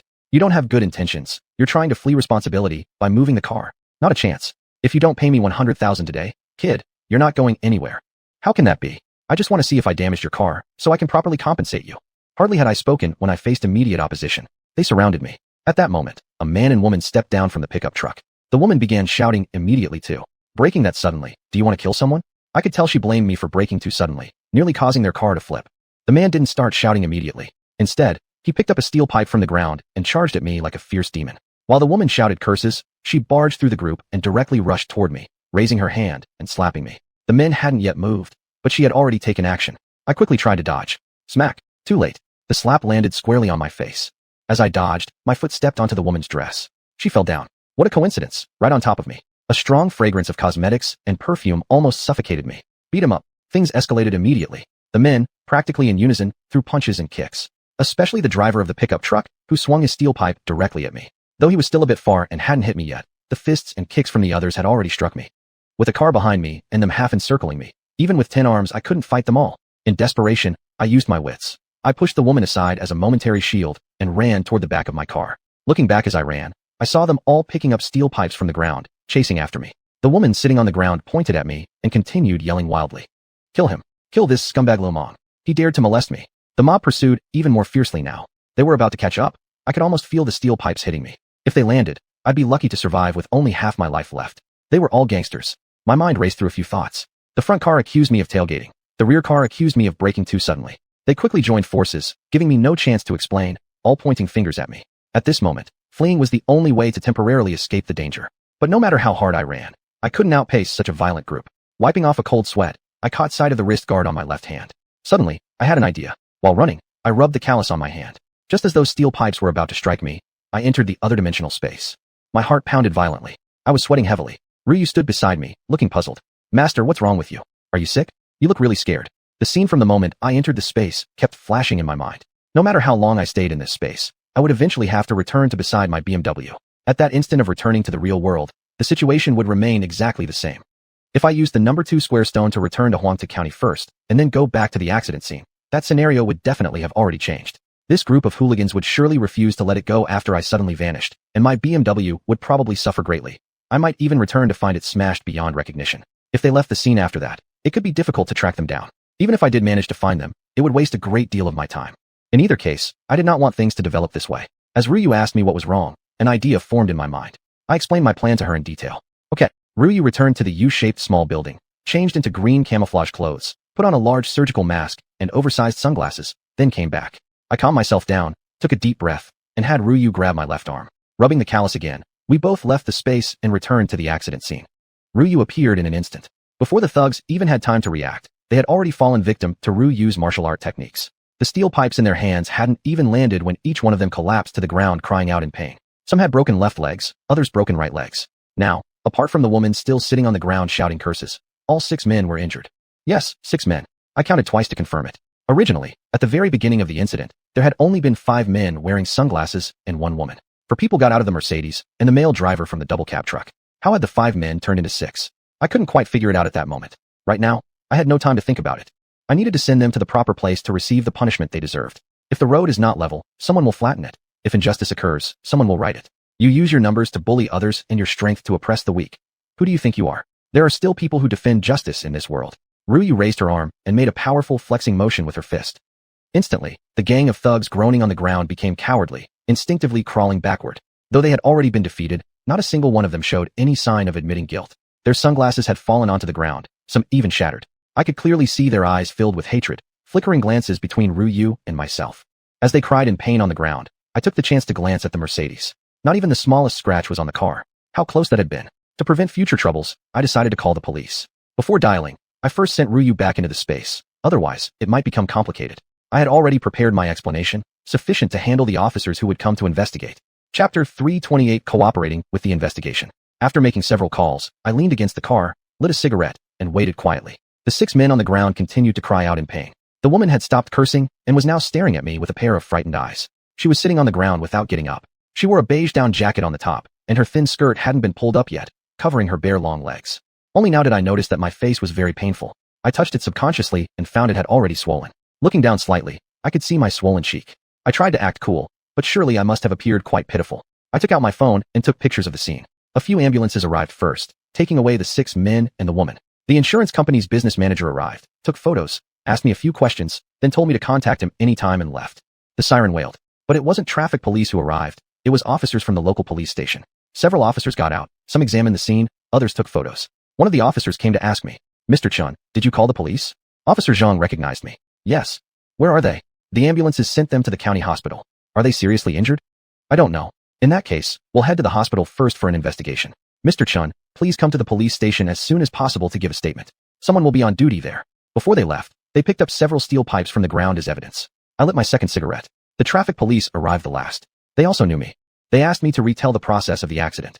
They took several photos at the scene. The tow truck took away the Mercedes, my BMW, and the dual cab truck, along with the steel pipes on the vehicles. The scene was cleaned up thoroughly, as if nothing had ever happened. I could only walk home. Thinking that my face was still swollen, I bought some external medicine from a pharmacy not far ahead. When I walked out of the pharmacy, I hesitated. I rarely went home normally.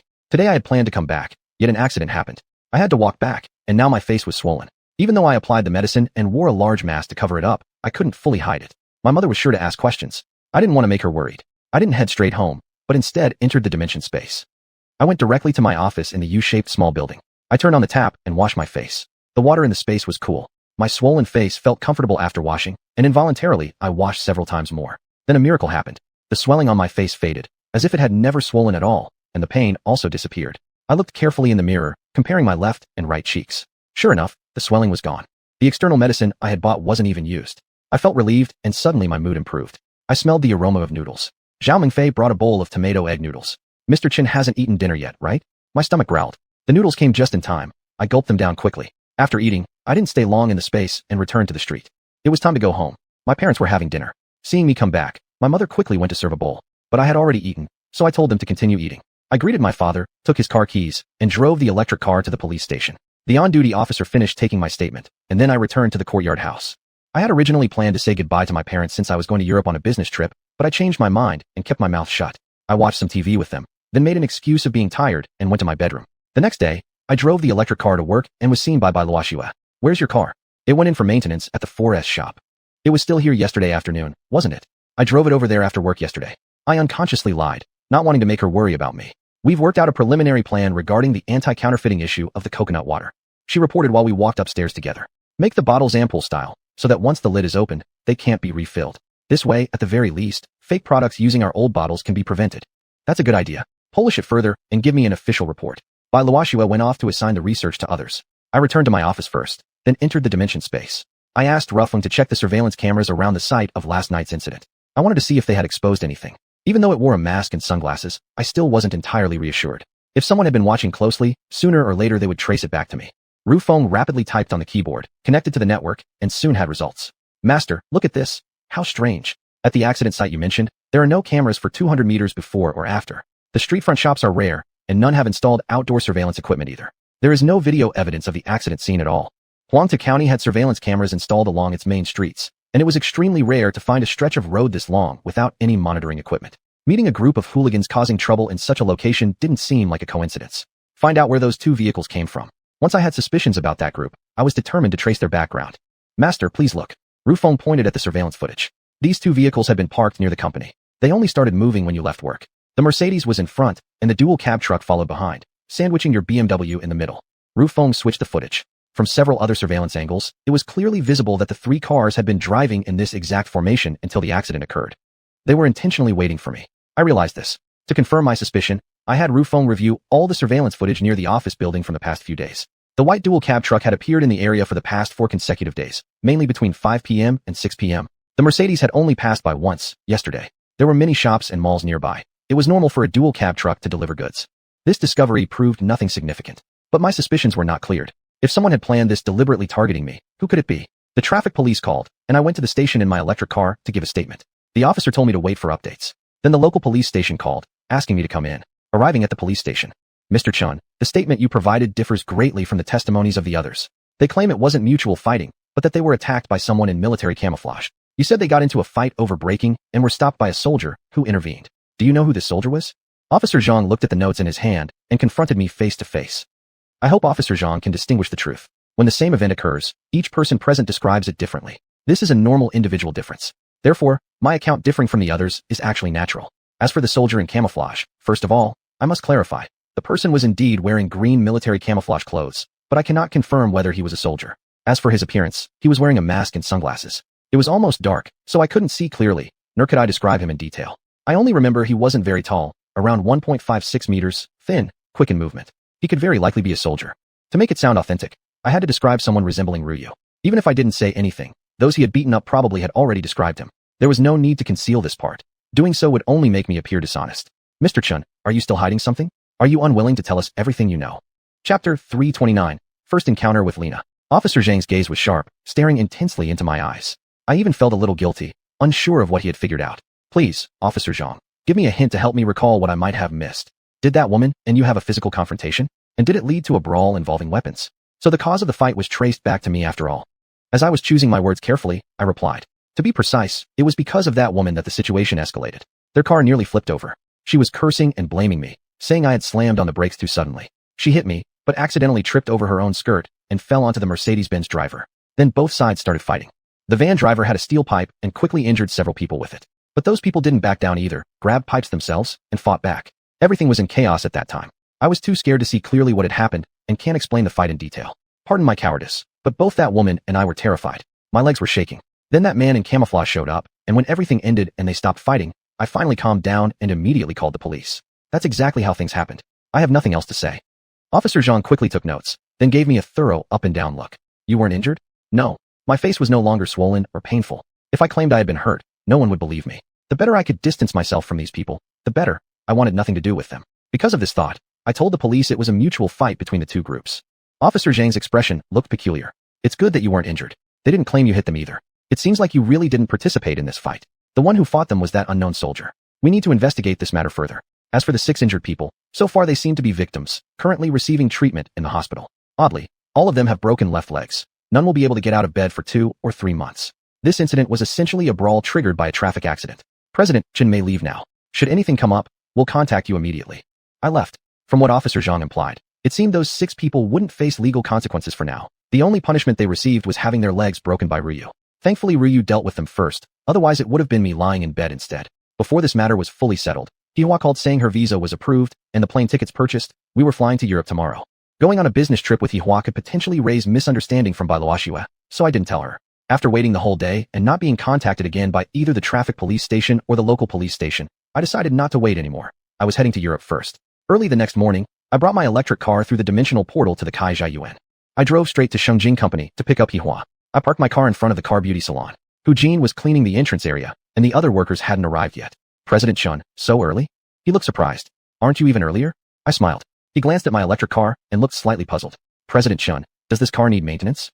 My father had driven this electric car for a few months, but the mileage wasn't high. Since Jean had asked, I simply went along with it. You check it out. Whatever needs fixing or replacing, just take care of it. After handing him the keys, he went off to test drive it. Just then, my phone rang. It was Xiuxian. President Chun, I think I just saw you. At the same time, I saw a red Maserati speeding from the east. The sports car stopped beside me. After boarding, we immediately headed to Xiuxian Airport. The plane took off, bound for country Y in Europe.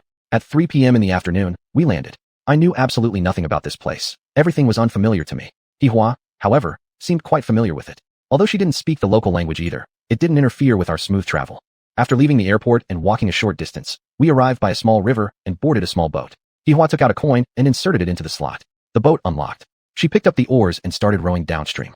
The small boat was like a shared bicycle back in China. Just insert a coin once you can't row anymore and keep going. At first I thought it was fun, so I grabbed the oars and tried rowing. I thought I had some strength from working at the construction site, but my arms ached after just a short while. Hihua cheerfully took over. Don't let her delicate appearance fool you. She handled the oars very easily. President Chun, she smiled, rowing takes skill. You need technique, not brute force. Using force alone will wear you out completely. She demonstrated as she explained. I listened and watched, as if admiring a fisher girl rowing along the river. If not for knowing I was in a foreign land, I might have thought I was in a southern water village. The boat hadn't traveled far when we disembarked. Hihua led me to a villa. She pressed the doorbell, and soon the gate automatically opened. The villa was antique and classic, built in a medieval European architectural style. The host was a woman in her 50s, tall and graceful, radiating the aura of nobility. Hello, Auntie Lena. Hello, Hihua. Has your father come? Lena glanced at us, but didn't ask who I was. Her eyes skimmed past us, looking behind as if eagerly expecting xiuxian's arrival. No. Without further questions, Lena invited us into the living room. Inside the large villa, I saw no one else. The interior decor was impressive and lavish. A giant wine cabinet caught my attention, filled with various kinds of red wine. Beside the wine cabinet, I also noticed open cartons of coconut juice. Lena focused on grinding coffee beans. Auntie Lena, please don't trouble yourself. We came here to learn something. Have you noticed? There's counterfeit coconut juice appearing here. Lena didn't seem interested in the topic at all. She didn't stop grinding the coffee and only gave us a quick glance. No, I only care about my red wine. The coconut juice you sent is certainly delicious, and I serve it to guests or give it as gifts. As for whether there's counterfeit stuff, as long as what you supply me isn't fake, that's enough to protect my friends. Because of my absolute trust in your father, I know he wouldn't do that, and neither would he allow you to. For me, that's sufficient. Lena's stance was clear. She either didn't know anything about the counterfeit coconut juice, or simply refused to acknowledge it. Either way, Hihua's repeated questions would yield the same response. Seeing no valuable clues, Hihua decided to leave. Lena insisted we stay for dinner, but we declined. After finishing that cup of hand-ground coffee, we left. What do you think of Auntie Lena? As soon as we walked out the gate of the villa, Hihua asked me, what aspect are you referring to? Her figure and temperament. Not bad. Tall and well-proportioned, doesn't look like a woman in her 50s. But she's a bit cold and aloof. Your evaluation is quite objective. How does she compare to my mother? Why would you compare them? Just tell me how they compare. About the same, physically and in terms of poise. But Auntie Jiang is much warmer. Hihua said thoughtfully. Auntie Lena was my mother's classmate and also a dancer. She's my father's friend and has never married. Isn't that a bit of a pity? Her eyes seemed to be asking me. It's indeed a shame for such a beautiful woman to remain unmarried. But from Hihua's tone, it sounded like there might be some connection between Lena and xiuxian. Is it related to your father? I almost regretted asking the question. Hihua wasn't bothered. It was precisely because my father married my mother that Auntie Lena moved to Europe to sell wine. She owns her own vineyard and wine cellar, and earns a substantial profit each year. Yet she's never cut ties with my father. My whole family of 3 knows this. Say, would you believe me if I told you my mother isn't bothered by it? There was a teasing look in Hihua's eyes. I laughed. What I believe or not doesn't matter. What matters is that they can maintain a peaceful relationship with each other. Hihua nodded. You're right. Each time we come to Europe, whether together as a family or individually, my father, mother, and I always make a stop here. My mother often buys small gifts for Auntie Lena, so the relationship between her and our family is very close. Perhaps Hihua's family was very open-minded. Otherwise, I would imagine that their relationship couldn't be as pure and innocent as it appeared. Chapter 330. Spring dreams leave no trace. Why didn't you introduce me to Auntie Lena just now? Inside the villa, it had always been Hihua speaking with Lena, and from beginning to end, she had never introduced me. Auntie Lena hadn't asked about me either, as though I didn't exist at all. Since the host didn't ask, I said nothing either. We had come to Europe to investigate the fake coconut milk case, which was a major matter for me. Since Hihua was familiar with the client, she was the one conducting the inquiries directly. But she didn't even introduce me at all, which means Auntie Lena probably didn't know I was Hihua's boss. I was indeed somewhat puzzled. Hihua giggled. Before we came, I already called Auntie Lena and told her I would be coming with a bodyguard. A bodyguard? That was completely unexpected. So Hihua considered me her bodyguard. No wonder Auntie Lena had ignored me. You weren't the one who said you weren't comfortable with me coming to Europe alone? Since you came along, aren't you here to protect me? And doesn't that make you a bodyguard? Hihua continued to smile playfully. I was almost speechless. Fine, a bodyguard it was. As long as Hihua stayed safe, I could consider I had honored xiuxian. Where are we going next? As for the travel arrangements, Hihua hadn't given me any details. Anyway, she was leading the way, and I just needed to follow. It was about to get dark, so I had to ask clearly. Let's find a hotel first. It's not convenient for us to visit anyone late at night. Hihua led me toward a commercial street. I couldn't help but question. Why didn't you accept Auntie Lena's offer for us to stay overnight at her place then? Hihua explained. Auntie Lena lives alone. Even if we stayed, there were plenty of rooms, but she would have to cook for us too. Auntie Lena is very particular. When she has guests, she won't just throw together a couple of dishes. She always goes all out. which makes preparing a meal very time-consuming and labor-intensive. I didn't want to trouble her. Besides, she has a serious case of germophobia. Once we leave, she'll definitely have to clean everything thoroughly. Oh, so that's why. Now I finally understood Xihua's thoughtfulness. Actually, the main reason why my dad didn't end up with Angelina was probably because of her germophobia. But my dad never said anything about it. It was actually my mom who told me. When someone's germophobia reaches extreme levels, ordinary people indeed can hardly bear it. Hearing this, I actually felt empathy for xiuxian. Xihua and I checked into a hotel. She seemed quite familiar with the place. Even though we couldn't speak the language, she smoothly completed the check-in procedure. While getting the room keys, she whispered to me, "1 room or 2?" I was startled and instinctively asked back, "Is 1 okay?" She laughed. "Of course. At least I can save half on the accommodation. This is my money after all." My heart pounded. I felt uneasy. Seeing her being so bold, I actually became speechless. Before I could respond, she had already booked the room. "Come on, let's go upstairs to the 2nd floor." We dragged our luggage upstairs, she in front, me behind. I felt somewhat betrayed, as my mind began conjuring up many romantic scenes. Swipe the card. I followed Xihuan into the room. I was still caught up in my fantasies. There were 2 beds in the room. I sat heavily on the edge of the bed near the door. Xihuan laughed mischievously. "So you're here?" I awkwardly responded. "Then I'll be here." Xihuan cheerfully sat on the other bed. Her big eyes sparkling, she joyfully looked at me and slowly, with deep feeling, said, "In the dead of night, with a beautiful girl lying opposite you, I wonder if xiuxian can fall asleep?"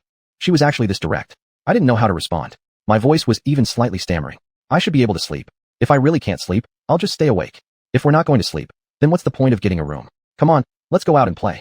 She stood up, grabbed my hand, and pulled me toward the door. I really didn't know what to do, but let her pull me out. I couldn't help asking, "It's dark now, what is there to do?" Xihuan kept smiling, as though she couldn't contain herself, deliberately avoiding my gaze. "Eat. Aren't you hungry?" "Oh, right. We needed to eat first, and then we could play." I immediately got excited, and together we went downstairs. When we got to the street, the lights were just coming on.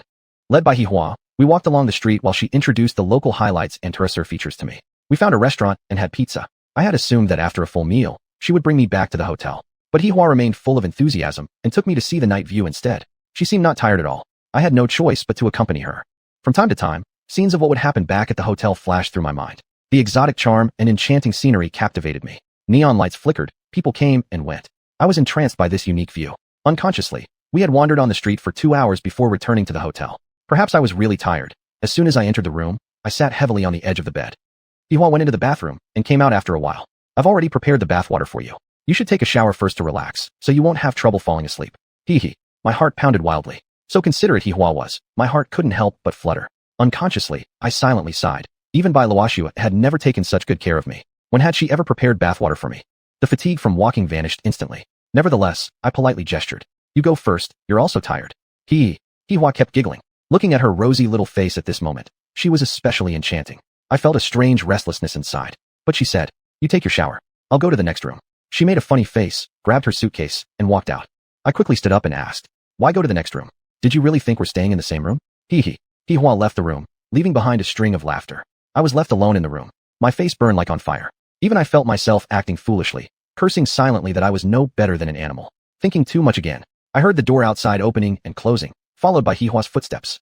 Quickly, I rushed into the bathroom. I turned on the tap, splashed cold water on my face, trying to cool myself down. Only after the redness in my reflection faded did I finally calm down, after slapping myself hard across the face. I wasn't even as good as an animal. Soaking in the bathtub, her laughter still echoed faintly in my ears. How inappropriate. I had been tricked by this little girl. Even after lying in bed, tossing and turning, I struggled to fall asleep. I don't know how many times I turned before I finally dozed off. Perhaps in my dreams my imagination would come true. Spring dreams leave no trace. Not until the next morning when Xihuan called me for breakfast and saw my drowsy appearance did she continue teasing me. "Did you fall asleep last night?" "No," I replied deliberately with a serious face. The entire night I kept staring at the bed across from me, imagining a peerless beauty was lying there, giving me flirtatious glances. "Was that image to your liking?" Xihuan laughed even harder. Seeing me so embarrassed, she must have truly enjoyed herself. During breakfast, she kept bursting into laughter from time to time. To avoid awkwardness, I dared not ask why she kept laughing. Chapter 331. Arriving at Ziwu Village. Last night, I was fortunate enough not to have anything happen with Xihuan, otherwise I really wouldn't know how to face Bai Luoxua. I quickly suppressed this thought. Focusing on investigating the coconut juice issue with Xihuan was more important. In Country Y, apart from Angelina, who sells wine, there are 2 other main traders who do business with Xihuan regarding coconut juice. After breakfast, Xihuan and I boarded a public bus and headed north. According to Xihua's idea, we should meet these 3 people first. If they couldn't offer any clues regarding the counterfeit coconut juice, we could think of other strategies. Actually, what Xihuan thought made sense. Those selling counterfeit products needed an authentic coconut juice bottle as a model to create such convincing counterfeits. So, we must trace back to the source. At the very least, the counterfeiters needed one bottle or box of genuine coconut juice. In country Y, it was most likely the coconut juice came from these 3 traders. Thus, visiting them was essential. At the very least, we could find out the exact distribution trail of the coconut juice passing through their hands. This kind of investigation was like looking for a needle in a haystack, but fortunately, the country wasn't very big, so tracking someone down would be relatively easier. If this were my beloved China, with its vast territory stretching from north to south, I might run around for 3 or 5 years without being able to guarantee finding a specific person. Actually, I had little confidence in this method of searching either, purely taking it one step at a time. The bus wound and twisted along the mountain roads for 2 hours. Finally, we arrived at our destination, Ziwu Village. Inside the bus, Hihua briefly introduced the general situation of Ziwu Village to me. Fei Liyuan, the master of Ziwu Village, was also He Jinxing's friend. His parents' generation was in the clothing business, sourcing their goods from the mainland. He continued and expanded it. Not only did he occupy 80% of country-wise clothing market, but he also had market shares in multiple European countries. Ziwu Village used to be a noble estate in country Y, purchased by his father. It had now become the blessed land of the Fei family. Exactly how big Ziwu Village was, Hihua didn't know the specific numbers either. She had been here multiple times, always exploring around, but had still not seen every corner of Ziwu Village. Getting off the bus, a wide open space stretched before us. It must have covered at least 20 or 30 mu, yet it was just a parking lot. Crossing the parking lot, we arrived at the entrance of Ziwu Village. There was a sign written in Chinese next to the gate, which read Ziwu Village. No translation was needed. I could understand it perfectly. There was no doubt this was Ziwu Village. It was truly a village. Actually, it was a whole mountain. Now was winter, many shrubs and trees on the mountain had shed their leaves, though there were still evergreens adding beauty to the hills. As soon as we entered the gate, we were stopped by the security guard. Interestingly, this guard was ethnic Chinese, so communication wasn't a problem. After some inquiries, a call to confirm, and some registration, they took our luggage and stored it in a designated room. Then, they gave each of us a small blue token. This small token was not only the proof for retrieving our luggage, but also the pass for entering the village. Walking along the mountain path for about 10 minutes, we climbed up to a platform. Before us, the scene suddenly opened up. Many people were gathered here, as if it were a party, though not lively at all, no dancing or music. It was more like a cocktail reception, with many guests holding drinks, chatting quietly in 2s and 3s. According to Hihua, this was the trade negotiation meeting organized by Fei Liyuan. Most of the guests present were business people. Just then, a girl of about 18 or 19 came running over. "Sister Hihua, finally you're here." The girl was very enthusiastic. As soon as she reached us, she grabbed Hihua's hand and began asking questions non-stop. This must be Fei Liyuan's 3rd daughter. On the way here, Hihua told me about her, saying that she got along best with this girl named Fei Xiaozhang, and every time she came here, the girl would stick with her to play. Because of this little princess, Hihua finding Fei Liyuan was much easier than it would be for others. Fei Liyuan was extremely busy. One could say he was swamped with work. Especially during this trade meeting, unless it was about business, specifically a big deal, it was hard for outsiders to even get a word with him. After all those wanting to do business with him were waiting in line. "Who is this gentleman?" Fei Xiaozhang asked Hihua who I was. "My boyfriend, Chen Lingyu." Hihua replied without hesitation. At that moment, I was really taken aback and didn't know why she introduced me like that. I wanted to deny it on the spot, but feared she would lose face. If I didn't deny it, I worried about not being able to explain later. The atmosphere became a bit awkward. However, Fei Xiaozhang didn't seem to mind.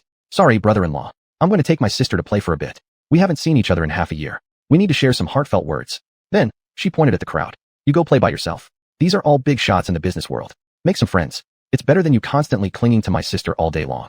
"Ha!" Hihua laughed. There was a trace of cunning in her laughter. "Go play by yourself. Don't worry, I'll take care of the important stuff for you." After saying that, she ran off with Fei Xiaozhang, disappearing into one of the villas ahead. It was definitely Hihua getting back at me. Back at Auntie Lena's, she had told me beforehand that I was a bodyguard. Auntie Lena didn't even acknowledge me.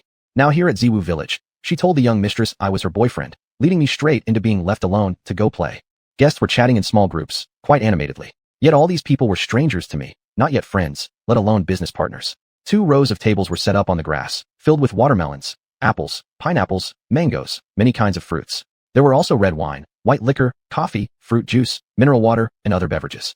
My trademarked coconut water was clearly displayed there as well, of course, along with coconut candy. Waiters and waitresses moved among the guests carrying trays, continuously providing fruit and drinks.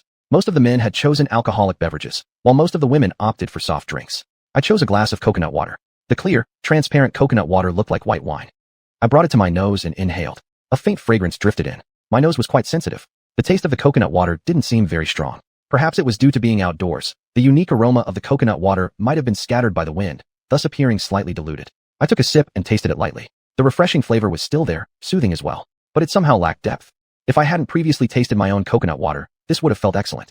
But since I had indeed tasted it before, and with my sense of smell and taste being particularly sensitive, I could detect the difference. When nobody was looking, I picked up the glass bottle from the table and examined it carefully. From the cap to the body of the bottle, and even the label, there was no way to tell whether it was counterfeit. I secretly took photos as evidence. A waiter came to refill someone's drink, so I left the table. I observed the crowd, guessing who among them could be Fei Liyuan, the master of Ziwu village. At that moment, not far from me, a conversation between two men caught my attention. They were speaking Chinese, which I could understand. Chapter 332, Guest Membership System.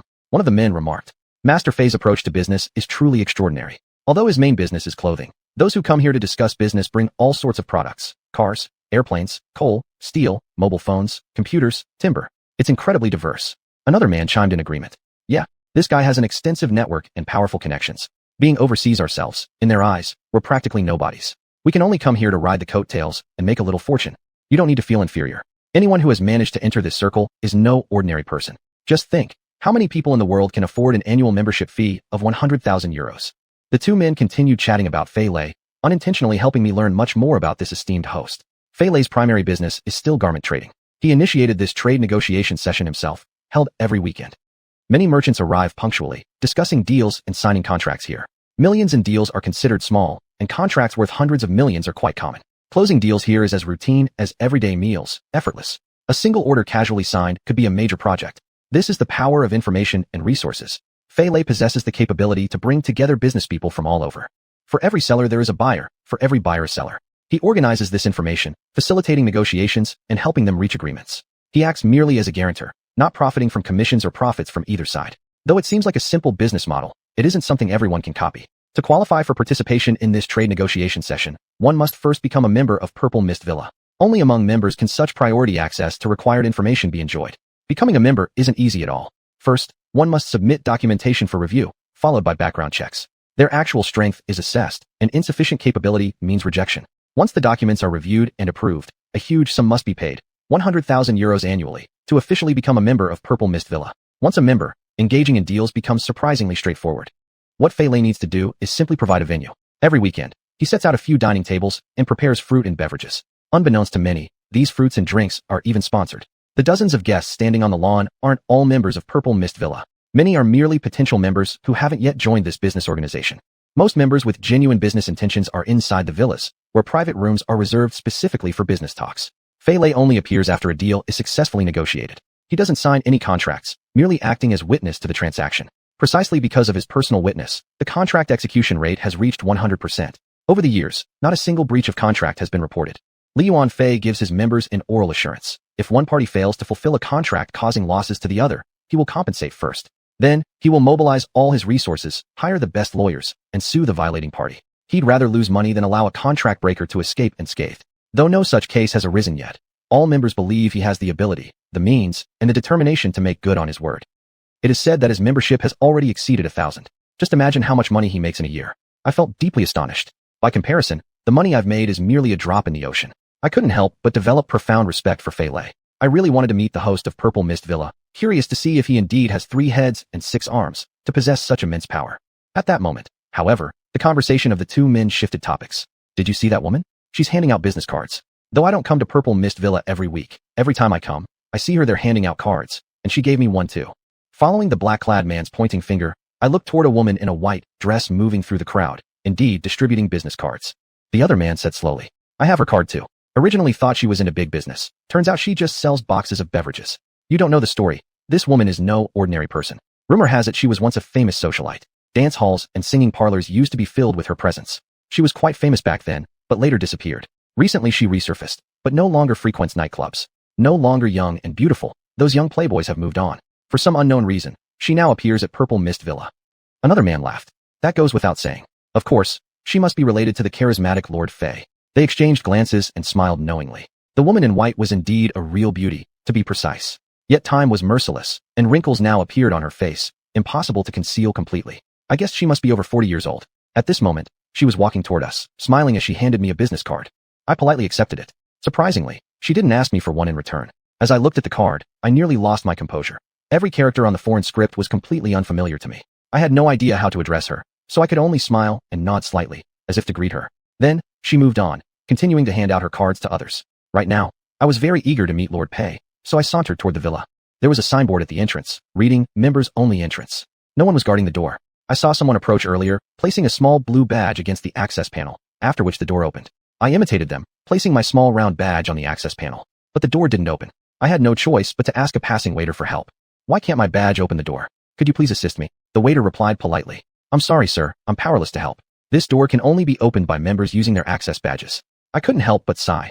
Only a badge worth 1 million euros could unlock this door, and mine was merely used to store luggage, a complete difference of heaven and earth. Shaking my head in disappointment, I turned away from the door and rejoined the crowd. There were quite a few guests on the lawn, many of them with yellow skin, but very few were speaking Chinese. I tried greeting these guests, but because of the language barrier, communication was simply impossible.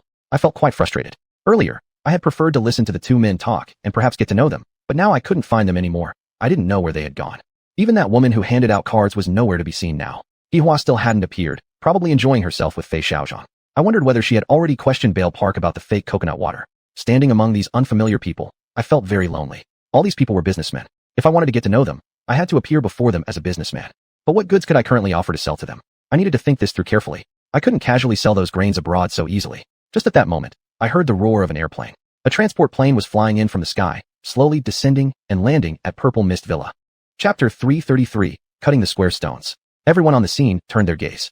This giant creature landing here indicated there must be a helipad.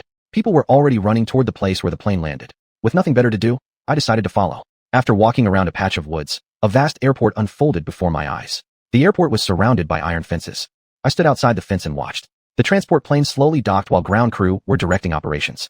The scale of Purple Mist Estate exceeded my imagination. Once the plane stabilized, several utility vehicles drove over. The cargo was bundled and packed. If I wasn't mistaken, it should be clothes. On the west side of the airport sat a row of single-story buildings where the goods were being delivered, likely the warehouses. If my large quantity of goods needed to be sold to Europe through Fei Luyuan, it would probably be transported by airplane. This wouldn't be a simple task. As I was pondering this, Bai Luo Shui called me and said we should meet because she had something important to tell me. She didn't know I had come to Europe to investigate the coconut water case. 2 days ago, I had merely told her that I would talk to xiuxian about the fake coconut water investigation, but I hadn't clearly stated I must personally come to Country Y. In fact, I had made preparations. If there was urgency requiring me to return to Huangta County, I could instantly transfer there through the alternate dimension. While on a plane yesterday, I was able to enter the alternate dimension in an instant from midair flight. Checked my stock portfolio, and then returned to the plane, no issues at all. Yesterday morning, sitting on a public bus, I had also entered the alternate dimension. Hihua was sitting right beside me. At that time, I hadn't yet shared the story of Purple Mist Estate. I entered the alternate dimension without her even realizing. Now Bai Luo Shui was calling me back. If I insisted on staying here, she would inevitably ask me where exactly I was. To avoid raising her suspicion, I decided to return briefly to Huangta County. Right now, Hihua was with Fei Xiaozhang. My company wasn't needed. I searched around and found a small, secluded grove where no one was around. Rubbing my warts, I entered the dimension and arrived at Huang Island. My feet landed on Stone 1. I wanted to head back to Huangta County via Stone 2. Suddenly, I had a thought. I nearly made a mistake. Returning to Huangta County would be easy and quick. I would meet Bai Luo Shui soon. But if I wanted to return to Country Y afterward, I couldn't, and that would raise Hihua's suspicions. How could I explain my sudden disappearance? Ruffin came over and saw me standing motionless on the square stone. He asked, "Is the master facing a problem?" I told him about my concerns. This is an easy issue to resolve. Of course, Ruffin had a solution. He suggested burying Stone 7 at Purple Mist Estate, so I could return anytime. Right? How could I forget this method? Quickly, I asked Ruffin to summon several intelligent AIs like Ryu, and then they started excavating Stone 7. While they were digging for the stone, a thought suddenly struck me. Purple Mist Estate was surely a private property. If I buried such a big rock there, I might be discovered while digging the pit. I wanted to cut this stone into smaller pieces, ideally about the size of a laptop, making it convenient to carry around. But I didn't know whether, after cutting it, it could still teleport me instantly. Only one way to find out. The stone was excavated. Ruffin brought over some cutting tools. Originally, I had wanted to cut off one end of the rectangular stone. After a few operations by Ruffin, he first sliced off a piece from the side, somewhat irregular in shape, about the size of a keyboard. He continued cutting, while I considered trying out this piece first. After all, this piece had been cut from the magical stone. I wanted to test whether it worked. I picked up this stone fragment and rubbed my warts, returning to Purple Mist Estate. I placed the stone under a tree, somewhere inconspicuous. I rubbed my warts and entered the dimension. No problem. My feet were once again standing on Stone 1. I imagined the piece of stone I had cut off earlier, rubbed my warts again, and instantly exited the dimension, returning to the estate in an instant. My location had changed. My feet landed exactly on that piece of stone. I was delighted beyond measure. The piece had changed position. After entering and exiting the space several times, each time I returned, my feet landed steadily on this fragment. I assigned it the label Stone 7 to 1. Ruffin proceeded to cut up Stone 7 into similarly sized slabs. Shape didn't matter as long as my feet could fit on them. Then I labeled each one accordingly. This way, I now had multiple portable stones capable of instantly transporting me. No matter how far the destination, as long as I had visited it once, I could reach it instantly. I was extremely excited. I had nearly forgotten the original purpose of coming here. It wasn't until Bai Luo Shui called to urge me again that I returned to Huangtu County via Stone 2, heading to the office building to meet her. I whistled while walking into the building. When I saw Bai Luo Shui, she looked happy. Why so cheerful? Have you already sensed that I have good news to tell you? As soon as we met, Bai Luo Shui asked me. No, you haven't told me anything yet. So how would I know what good news you have? How could she know that my happiness came from discovering that Stone 7 could be cut into pieces, each still retaining the ability to instantly transport me? Of course, I couldn't tell her that. Bai Luo Shui didn't probe further into why I was so happy. Her mind was focused on work. We figured it out. From now on, we'll use this type of bottle, which can effectively prevent coconut water counterfeiting. The counterfeiters will have to pay a high cost, and this should definitely play a positive role in cracking down on fake and substandard products. I picked up an ampoule bottle from the table and examined it carefully. The bottle neck had to be destroyed before drinking, meaning at the very least, this bottle couldn't be reused again. It really works well. Still, I made a suggestion for improvement. Print the trademark, patterns, and textual descriptions directly onto the glass bottle body and eliminate paper labels. That way, it will cost the counterfeiters even more to produce fake versions. Bai Luo Shui gave me a thumbs up. You truly deserve to be the boss. Hearing her praise, I felt a bit proud of myself. Then Bai Luo Shui picked up a plastic bottle. We've modified fruit juice and mineral water bottles using the same concept as the coconut water bottle. When customers twist off the cap, the bottle mouth gets destroyed and can't be refilled a second time. Brilliant. Truly brilliant. I also raised my thumb in praise. But Bai Luo Shui didn't take the compliment seriously. What's so brilliant? This technology already exists in the market. We're just borrowing someone else's achievements and transplanting them. But yes, it's definitely effective. On the spot, I tested both types of bottles and confirmed that they indeed had anti-counterfeiting effects. At the very least, the original packaging couldn't be reused by counterfeiters anymore. After I gave final approval, Bai Luo Shui let out a long breath and leaned back in her chair. You, the boss, are completely a hands-off leader who just gives orders and walks away. You left us exhausted. Over the past few days, 4 or 5 of us worked non-stop, day and night, just to develop this finished product. I hurried to comfort her. You've worked really hard. All your efforts won't go to waste. Rewards must be given. Right then and there, I wrote her a note and handed it over. Go to finance and get 100,000 yuan. You decide who deserves the reward. Bai Luo Shui immediately perked up, and the earlier tiredness vanished completely. Thank you, President Chun. She took the note, but didn't rush to the finance department yet. She still had other important matters to report. Chapter 334. Food is expensive, but rent is even more so. The Daquan mineral water plant was sealed off. At the same time, the Ji County Administration for Industry and Commerce issued a hefty fine of 10 million yuan against it. The responsible personnel were criminally detained and might end up serving several years behind bars. This should have been good news. But our lawyers had their own concerns. The lawyers had already filed a lawsuit against Daquan mineral water plant for producing and selling counterfeit mineral water. However, the lawyer explicitly told Bai Luo Shui that there was no doubt the case would be won, but we might not receive any compensation, so we needed to mentally prepare beforehand. We definitely need to proceed with the lawsuit. Let's get the verdict first. That was my stance. Bai Luo Shui thought the same. Next, she made concrete arrangements to cooperate with the glass factory to mass-produce those special glass bottles, and to upgrade the beverage bottles and mineral water bottles through technological improvements for better anti-counterfeiting. Once these matters were confirmed, Bai Luo Shui raised the official document in her hand. Thank you, Boss Chun, for caring for your subordinates. I'll go claim my bonus now. She headed toward the finance department. Just at this moment, my phone rang again. Where are you? It's time for lunch. This courtyard is so big, and you're running around everywhere. I can't find you. It's driving me crazy. It was Yihua calling, sounding very anxious. Luckily, Bai Luo Shui wasn't in the room. If she had heard what Yihua just said, I would be speechless with guilt. I'm watching the cargo being unloaded from the transport plane. I hurriedly replied, then rubbed my wart to enter the pocket dimension, from which I then returned to the purple mist villa. When Yihua saw me really walking out from the airport side, she sprinted over to meet me. Pei Xiaozhang wasn't with her. Is the villa compound really big? Yes. I haven't even finished exploring this airport section yet. I replied evasively. You can explore it more slowly later. Let's go eat first. Yihua hooked my arm and walked beside me. I was taken aback and tried to pull away, but she forcibly held me down. I introduced you to Xiaozhang as my boyfriend. You need to act like one. If we look too distant, we'll give ourselves away. Not wanting to make things difficult for Yihua, I had no choice but to temporarily give in. Seeing me finally compliant, Yihua smiled. Now that's right. If you give me face, I'll give you plenty of face too. Your matter has been taken care of. I really didn't understand why she needed this facade.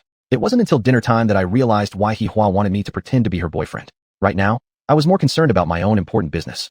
Accompanied by Pei Xiaozhang, Yihua took the opportunity to meet Fei Lei. Fei Lei told her that the coconut water he ordered, except for part reserved in his villa for entertaining guests, was mostly sold to a friend of his. The purpose of this friend's purchase was to sponsor a trade negotiation event. That's why Fei Lei agreed. The only condition this friend set was the right to promote and sell this brand of coconut water at the trade fair.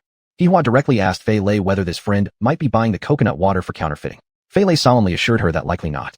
Coconut water was provided by his friend at the event for tasting, so the authenticity could be easily identified. Hihua also mentioned that she had already tasted the coconut water served on-site and could find no difference compared to when she had drunk it at home. Therefore, she believed those bottles were probably genuine. Then I recalled the woman handing out business cards during the lawn meeting. What's the name of Mr. Fei's friend? Xiuxian. I pulled out the card with foreign writing all over it. Is this the person? Hihua took the card and checked both sides carefully. I can't read these foreign writings. How should I know if it's her? Where did you get this card? So, I told her everything I had seen at the venue. Immediately, Hihua pulled out her mobile phone and called Pei Xiaozhang. It was soon confirmed that the woman on the card was indeed Xiuxian. That's the one. After verification, I became even more suspicious about the coconut water displayed on-site, though I wasn't entirely sure yet. Passing through the lawn, I secretly tucked a bottle of coconut water into my jacket, planning to take it back to my country for lab testing and comparison with genuine coconut water to confirm whether there truly was no difference. Seeing me hiding a bottle in my clothes, Hihua whispered to me, "Don't take risks.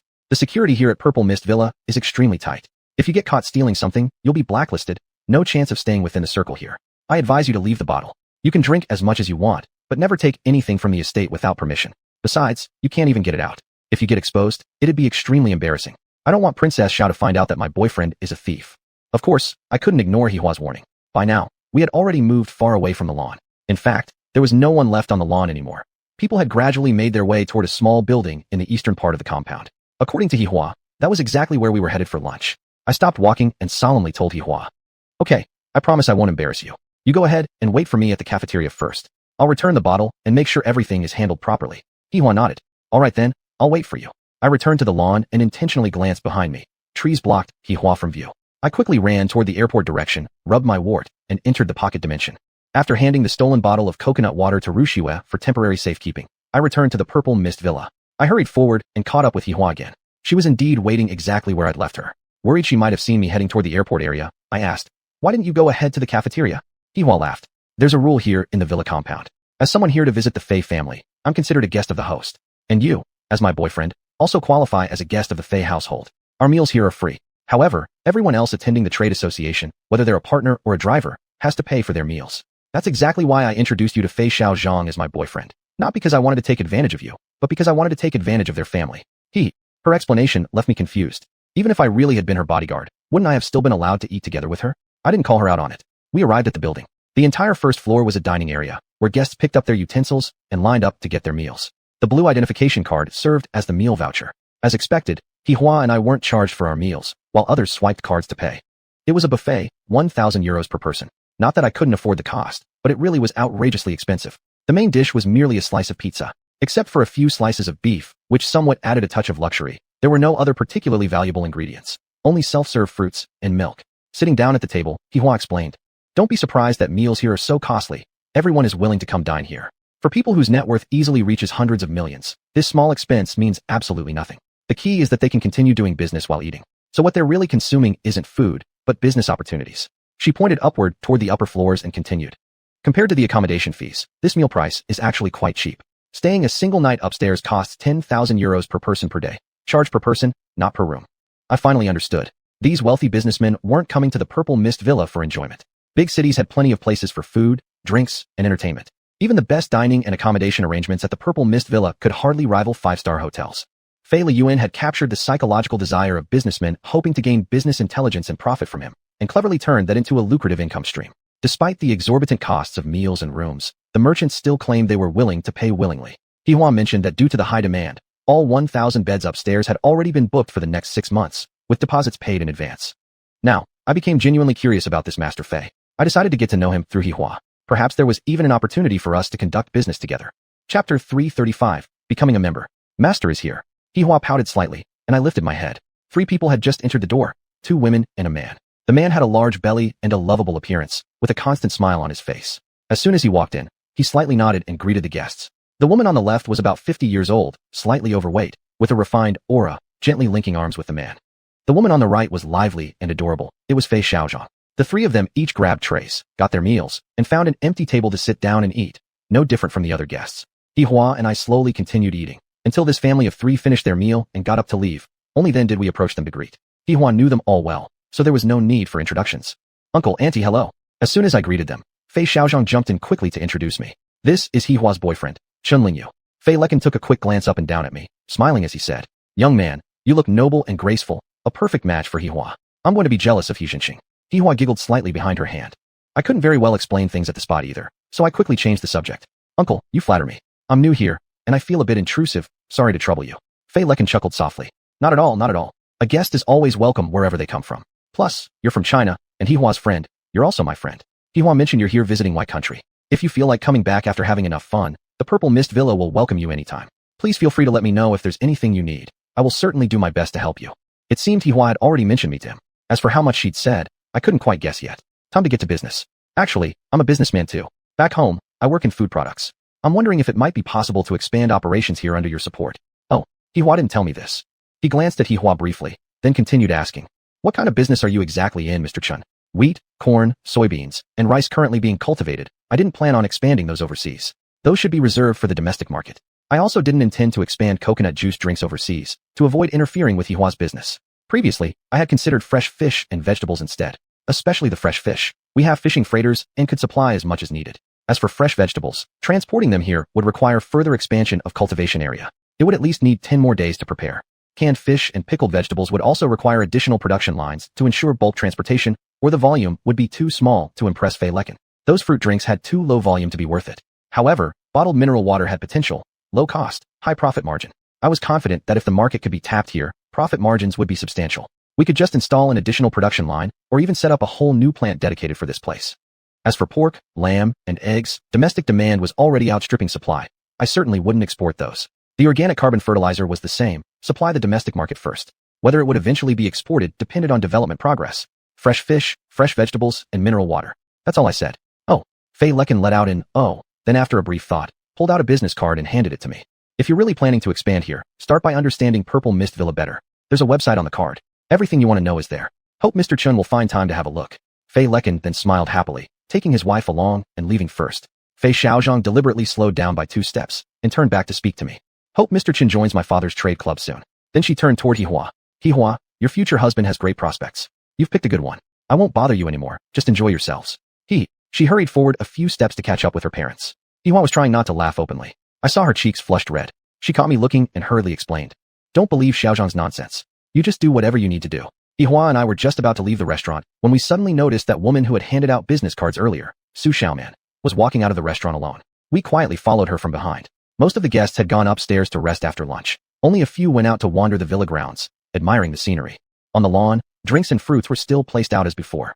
Part of the spread had been replenished by the waiters for afternoon use. Xiuxian didn't go upstairs, nor did she look at the scenery or return to the lawn. Instead, she walked toward the villa exit along a small path.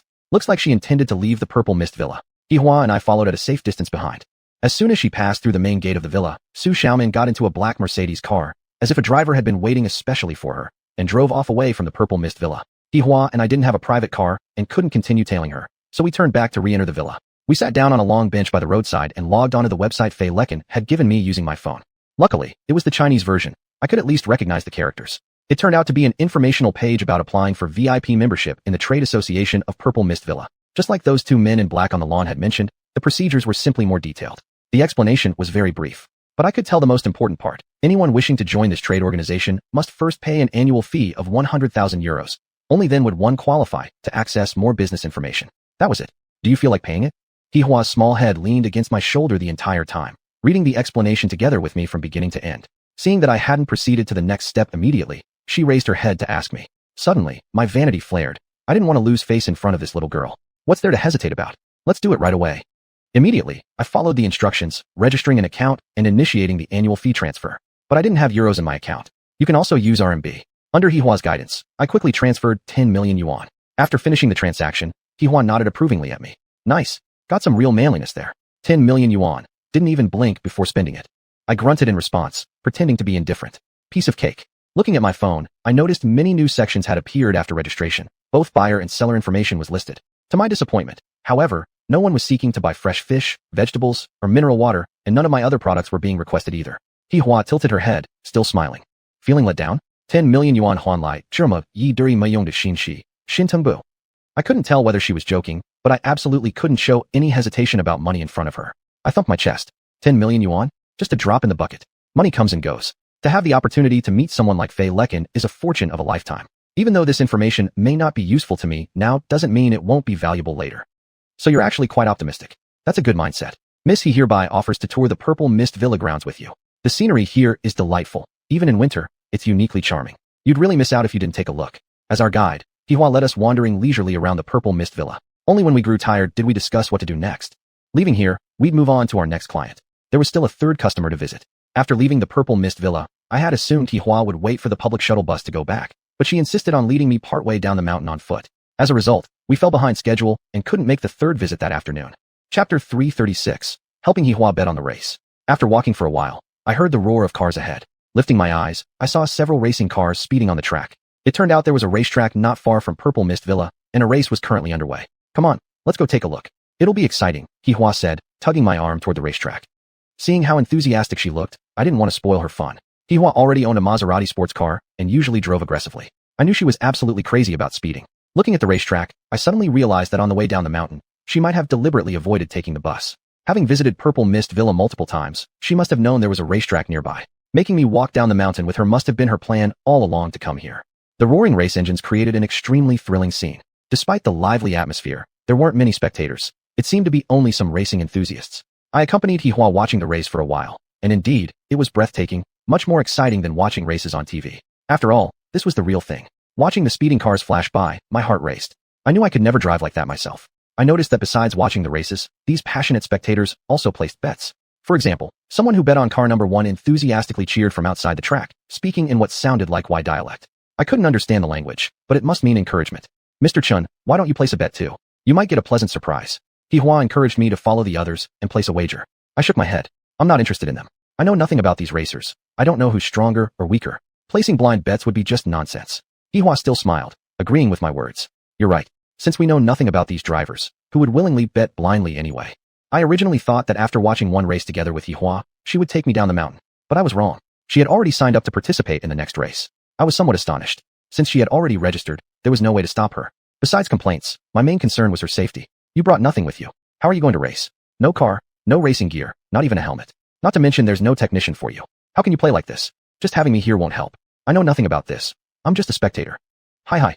Hihua laughed. You don't need to worry about all that. This racetrack is specially designed for tourists. Do you see any tourists coming with their own professional teams? They've thought about everything you could imagine. Don't worry. The facilities here are among the most advanced in the world, with a very high safety rating. Just watch me show off. You can enjoy watching. Hihua was full of confidence, instructing me to sit in the stands and wait while she went to a room to change clothes.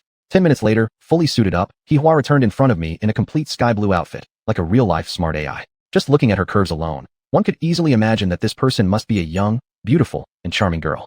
She grabbed my arm. Come on, place a bet. I had already clearly expressed my unwillingness to bet. Why was she still pushing me now? They have rules. You can't place a bet on yourself, so I beg you. Place a bet for me in your name, she said. Finally understanding her meaning, I agreed to go along with it just to make her happy. So I placed a bet on her driving car number 16 to win. I thought placing 10,000 or so yuan for fun would be enough, but she insisted on betting 10,000 euros. Since there were no euros on my card, Hihua first transferred euros to my account. Then I used the card to place the bet. I thought to myself, rich kids really know how to play. Such a big bet. How many drinks would I need to sell to earn that back? The previous race ended with a burst of cheers. Some people were happy while others were disappointed. Hihua climbed into a red racing car, and with a signal, the engine roared, and the car shot forward like an arrow from a bow. My heart immediately tightened. It wasn't whether Hihua would win that I was worried about. It was her safety. Watching this race this time was far more nerve-wracking than before. If the previous race had merely been for observation, this time felt like pure torture. Standing in the stands, I could clearly see the cars speeding by. If not for the race numbers on them, I would have had difficulty distinguishing which one Hihua was driving. One race consisted of 10 laps around the track.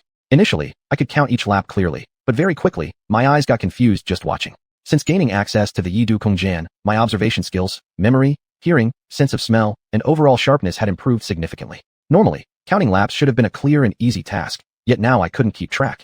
All I saw was the red car number 16, driven by Hihua, darting left and right, fiercely competing with several other cars ahead. The race was not only intense, but also extremely dangerous. My heart had jumped up to my throat, and I was genuinely scared of something going wrong. With a burst of cheers and Erdejiangsong, the race finally ended, and I relaxed, only to realize that my heart was still pounding rapidly. Alongside Hihua crossing the finish line was a blue car, number 8. Even with my good eyesight, I couldn't tell which car crossed the line first. Probably due to the viewing angle, my sight was partially blocked. Hihua came toward me, took off her helmet, and shouted with excitement. Was I first?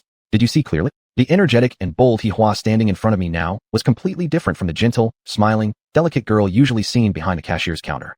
I didn't see it clearly. As long as you're safe, that's all that matters. You almost scared me to death. I'm definitely fine. Besides, we placed a bet at 1-to-1 odds. You don't even care about that. Seeing that I wasn't very enthusiastic about the race, Hihua gave me a disapproving look. The big screen then showed a slow-motion replay of the final Tongsu Sunjian. The red car number 16 had beaten the blue number 8 by about only 10 centimeters. The result was immediately clear. We won. Hihua was so excited that she jumped up and threw herself onto me. Caught off guard by her sudden move, I instinctively held her. Still stunned, she suddenly kissed me on the cheek before quickly jumping down. Come on, let's go claim our prize. She grabbed me and ran toward the prize collection window. From entering the track until now, it had been less than an hour, and Hihua had already won 100,000 euros. I thought she would be overjoyed, but it turned out I had overestimated her reaction. After collecting the money, she didn't mention the winnings at all. She returned the clothes and car keys to the track, returning to her original self, the charming, delicate young girl. While she was handling the return procedures, I transferred the money to her. Seeing me staring blankly at her, she pulled my sleeve and said, "Let's go? Haven't you had enough to look at?" I didn't know whether she was referring to the race or herself. We left the racecourse and continued walking down the winding mountain path. Hihua insisted on giving me half the money, but I refused. It was your race, your investment, and your bet. I only helped in name. Throughout the entire process, I didn't exert effort or take any risks. I definitely can't accept this money. Hihua smiled. But you did help. At least I should give you a tip, right? Upon hearing that, I was momentarily stunned. Was she treating me like a servant now? I'm your boss now, not a laborer doing manual work. Don't think a small tip will do. How much are you thinking of giving me? 100,000. 100,000. Euros. Euros.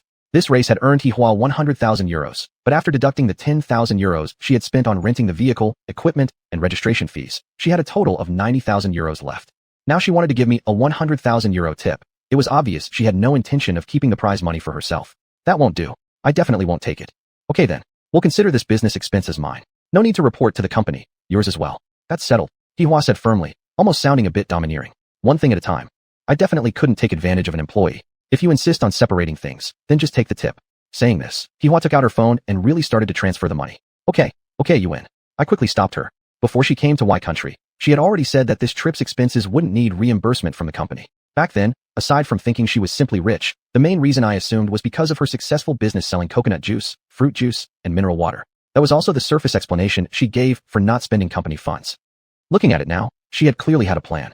Racing was apparently already scheduled on her itinerary this time. Hihua smiled. As we walked downhill, we chatted casually. That's when I learned that Hihua visited Y Country 3 or 4 times every year, each time coming to this mountain valley to race and earn some extra money through betting. Before this trip, Fei Xiaozhang had always accompanied her, but this time, I had taken her place. The money she won today was considered her private savings.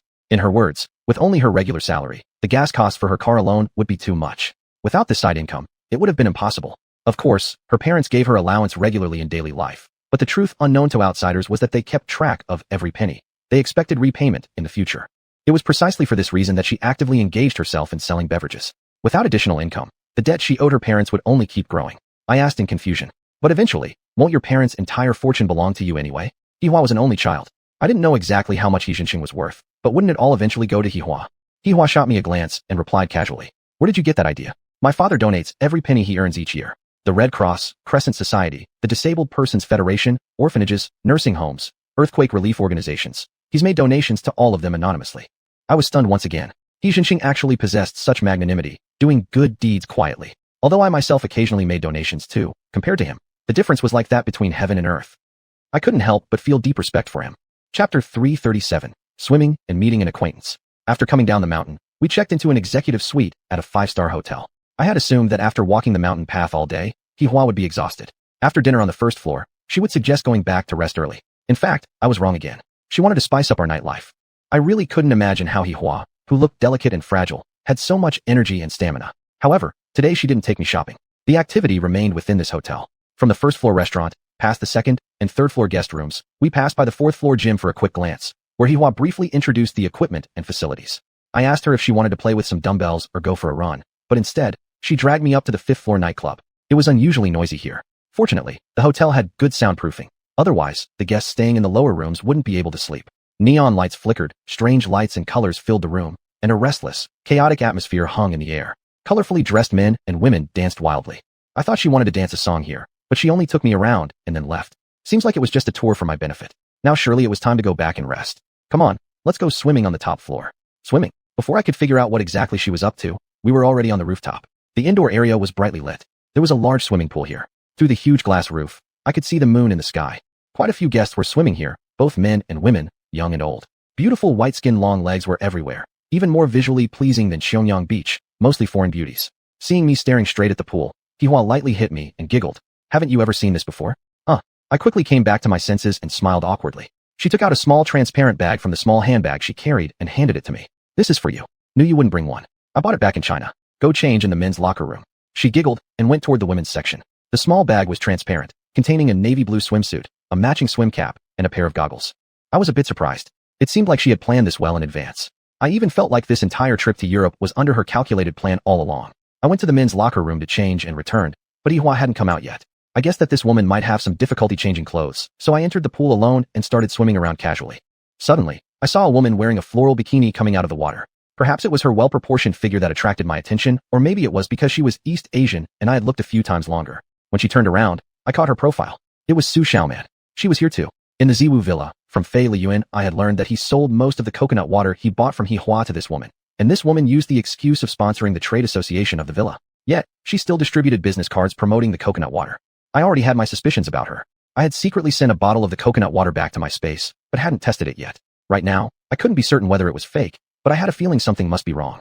After all, I had tasted the coconut water and found its flavor quite diluted. Right now, I couldn't recklessly make contact with her and risk scaring her off. After xiuxian came out of the water, she walked toward a man resting on a reclining chair. When the man removed his glasses, I immediately recognized him. Ma Zhanshan. I could hardly believe my eyes. The deputy county magistrate said he had fled the country. Now he had actually come to country. Why? Should I acknowledge him or ignore him? I felt torn inside, struggling to make a decision. If I approached him and he really was a fugitive, how should I face him? But if I ignored him, after all, we did know each other. I didn't know if he noticed me. His attention seemed focused entirely on xiuxian. He probably hadn't recognized me yet. I decided to ignore him for now. I'd deal with him if he acknowledged me first. While wiping water off her body, xiuxian moved closer to Ma Zhanshan, and they began talking quietly. At this moment, Hihua came back. She quickly spotted me and swam to my side. Seeing that I wasn't looking at her, she quietly asked me, "Looking at which pretty girl? There are beauties everywhere in this pool. Can you even keep up? There's already one right in front of you, so why look elsewhere?" Although she was asking me, she followed my gaze. I subtly gestured with my mouth and said, "I saw two acquaintances. One is xiuxian, the woman Fei Zhuangzhu sold coconut water to. The other is Ma Zhanshan from Huangtu County." Hihua also saw them. "Do you still suspect xiuxian?" she asked me. "It's very possible this fake coconut water is linked to her. We need evidence now," I said firmly. "But how are we going to find the evidence?" Hihua no longer wore a playful expression. She became serious, unconsciously moving closer to me. Even in the water, I could smell the unique fragrance of a woman drifting into my nostrils. Only now did I notice that Hihua had changed into a one-piece swimsuit, Danfensura, fresh and lovely, wrapping around her delicate figure, revealing perfect curves before me. I felt momentarily entranced, and my attention immediately shifted from xiuxian to her. Hihua turned around and asked, "So what do we do now?" I don't really have a plan either. After glancing at Hihua, I tried to focus back on xiuxian, but my concentration wasn't as strong. Hihua seemed to notice this and giggled lightly, once again revealing her childish, innocent smile. "Let's swim first. See if you can catch up with me." Saying that, she swam toward the deep end. Hihua's swimming technique was beautiful. She alternated between butterfly and breaststroke, quickly moving far away from me. From her standard swimming posture, I could tell she must have received professional training. As for me, I could only do the doggy paddle, a skill I had developed since childhood. Although my posture wasn't elegant, I was quite proud of my speed and soon caught up with Hihua. She accelerated, and it was really difficult for me to overtake her. We swam a few laps, got tired, and then climbed out of the pool. After leaving the pool area, I looked for xiuxian, but she was already gone. Ma Zhanshan was gone too. I had xiuxian's phone number. If I wanted to find her, I could reach her. I wasn't worried about losing track of her. We rested briefly on lounge chairs, changed clothes, left the swimming facility, and returned to the executive suite. The suite had 2 bedrooms and 1 living room. Of course, Hihua had assigned each of us a separate bedroom, but in my imagination, I somehow felt something might happen tonight. After taking a shower again, I sat by the coffee table in the living room in just a bath towel, smoking silently while waiting. Soon, Hihua came out as well, also in a bath towel, rubbing her wet hair. Quietly, she sat down beside me. Her familiar scent once again floated into my nose. Our eyes met. Yet, I found myself speechless. Suddenly, Hihua smiled. In the late evening, with just the 2 of us, man and woman, alone together, having just taken a shower, don't you think something romantic should happen? While speaking, she gradually moved closer to me. My heart started beating faster. I could even hear its pounding sound, and I felt unusually conflicted. For any man who saw a beautiful woman like Hihua, it would be impossible not to feel tempted, let alone that I was in the prime of my youth. And she appeared so enchanting right now. What's more, she actually liked me. I had figured this out long ago. This entire European trip had been meticulously planned by her, so that I could be with her alone. My emotions stirred violently inside, and with growing desire, I forcefully extinguished the cigarette butt in the ashtray. Chapter 338, A Timely Call. Just as I was about to take action, the phone on the coffee table rang. This call couldn't have come at a worse time. I wasn't planning to answer it, but noticed it was a call from Bai Luoxue. I had labeled Bai Luoxue's number in my phone as President Bai. Whether Xiuhuan knew about the relationship between me and Bai Luoxue, I couldn't tell, but she did see the caller ID.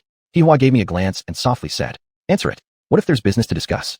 I had no choice but to pick it up, worried that Bai Luoxue might say something inappropriate. I stood up and moved aside to answer the call, to prevent Xiuhuan from overhearing. "Where have you been? Haven't seen you for half the day." Bai Luoxue's tone didn't seem as gentle as I had expected. She didn't know I was in Europe. I couldn't tell her I was in country Y, nor could I make up a story saying I was in Xianxia, as that could potentially involve the innocent xiuxian. "I went out to handle something this afternoon." "Anything wrong?" I lied and then quickly turned the question back to her. I wanted to switch from defense to offense to avoid being grilled further. Yet, actually, I couldn't really shake her line of questioning. "Can't I just call you for no reason? Am I disturbing you?" Her tone turned sharp. I quickly apologized. "Of course not. You're always welcome to disturb me anytime." "Then where are you now?" Normally when I spoke with Bai Luoxue on the phone, aside from a few private words, she either talked business or hung up quickly. Usually, if she asked where I was, it meant she wanted to discuss something important. I couldn't say country Y, nor could I mention Xianxia, so I just told her I was at my office building. "All right then, I'll come find you. There's something we need to discuss." With that, she hung up. She was coming to my office building, yet I was still in country Y, Europe. And most importantly, Xiuhuan was still waiting for me. How could heaven plan it like this? Frustrated, I muttered to myself. When I turned around to look at Xiuhuan again, she was already gone, back to her room. That earlier spark of excitement never returned. No matter how much I regretted inside, I still had to meet Bai Luoxue, otherwise it would be even more trouble later. I hurried back to my room, changed clothes, rubbed the wart, and directly entered the space. I took one square stone, then returned to the hotel, placed that piece of stone, numbered it 7-2. I took this stone to ensure my smooth return to the hotel later. Otherwise, I wouldn't be able to come back and explain to Xiuhuan. I returned to the office building through the space. I had to change from the suit back into pajamas to avoid arousing Bai Luoxue's suspicion. If she saw me still dressed in a suit late at night, while everyone else would be getting ready for bed, she was sure to think something was off. Then, I made a pot of hot water in the dining area, waiting for her arrival. Just after brewing the tea, Bai Luoxue arrived. Judging from her urgent manner, she must have something urgent to talk about. Otherwise, she wouldn't have come in person so late at night. Most issues would have just been discussed over the phone. I quickly handed her a cup of hot water to warm her hands. "What's so urgent that you had to come personally? Can it wait until tomorrow?" I asked, showing concern. "We can talk about whether it's tiring or not later. This matter is indeed urgent." It turned out to be about the Daquan mineral water plant in Xiuxian County. Our lawyer reported back. Winning the case should not be a problem. However, the court date was nowhere in sight. Even after the court session and a victory, it might be impossible to collect the compensation. Hints from the court indicated that the opposing party couldn't even afford the hefty fine, let alone afford to compensate us. The court had provided guidance. Auction off the factory to cover the fine payments. If we were willing to take it over, that would be ideal. We could use their equipment to continue mineral water production. If it went to someone else at the auction, we would gain nothing. If this was handled properly, there'd be no need to keep pushing through the legal process. If I wanted to take over Daquan mineral water plant, we must send someone tomorrow. The court's auction would be held the next day. Bai Luoxue asked for my opinion. Buy it. I didn't hesitate before making the final decision. But Bai Luoxue seemed less supportive. At a legal auction of the mineral water plant, we would have to pay the court, which essentially means investing to buy the factory. The auction funds might end up not benefiting us at all. My stance remained firm. Why wait pointlessly for an unattainable compensation? By buying the factory and its equipment, we can resume production soon. The losses from the counterfeiters could be offset through profits, and more importantly, this allows us to expand our production capacity. Bai Luoxue finally understood my intention. In fact, before today, I hadn't considered taking over Daquan mineral water plant. I had only hoped for compensation. But after joining the trade association at Ziwu Villa under Master Fei's invitation, I realized that to make deals with its members, I needed a sufficient supply of goods. Natural mineral water was, of course, essential. Great. Then I'll go tomorrow and try to secure this counterfeit mineral water plant. Bai Luoxue gave me a confident look. You go ahead. Call me once it's done. Oh, right. I have to go to Xuanhuan tomorrow. There's some progress regarding the coconut juice counterfeit issue, so I'll go check it out. I had to inform Bai Luoxue beforehand, so she wouldn't keep worrying about it or mistakenly blame xiuxian. She replied with a smile. Our manager Chu is indeed quite efficient. No wonder you, President Chun, value her so much. I hope this matter gets resolved smoothly. Her words sounded like praise for xiuxian, but somehow, I sensed an odd undertone. She continued, there's another thing. Officers came by the police station today asking for you. Since you weren't around, they didn't specify the issue. They just said you should go see them as soon as possible. I know. I'll make time for it. Regarding the car accident matter, since it involved Ryu, I didn't want Bai Luoxue to know more than necessary. When she asked what it was about, I pretended not to know and smoothly deflected the question. Later, we chatted briefly about the honey and the fresh fish sales. Everything was going smoothly and developing steadily. I wanted her to stay overnight in the villa instead of going back home, but she replied, tomorrow I have to go to Xiuxian County. I need to go home and pack my luggage. I won't come to the factory tomorrow morning and will leave directly. Bai Luoxue left. If she had stayed, that would have been a problem. I had to return to the hotel in Country Y quickly. If Xiuhuan had come looking for me and I hadn't been there, I wouldn't have been able to explain. I quickly changed clothes, entered the space, rubbed the wart, returned to the hotel, took back the 7-2 square stone, and packed it into my suitcase. I couldn't let Hihua see this stone. Carrying a stone plate with me would definitely raise questions if she noticed. Hihua didn't come looking for me. Earlier, I had been a bit anxious. If she had come and found me gone, I would have worried about how to explain it. But in reality, she hadn't come at all, and oddly, I felt a bit disappointed. If she had truly come, what would I have done? And what could I have done? I kept asking myself, yet found no definite answers. In my mind, the images of Hihua and Bai Luoxue alternated constantly. Looking back, I thought that Bai Luoxue's call couldn't have come at a better time. It saved me from a crisis. That was both an emotional crisis and a business crisis. In hindsight, I felt a sense of relief, perhaps what people called luck. When certain things that were meant to happen did happen, it felt like luck.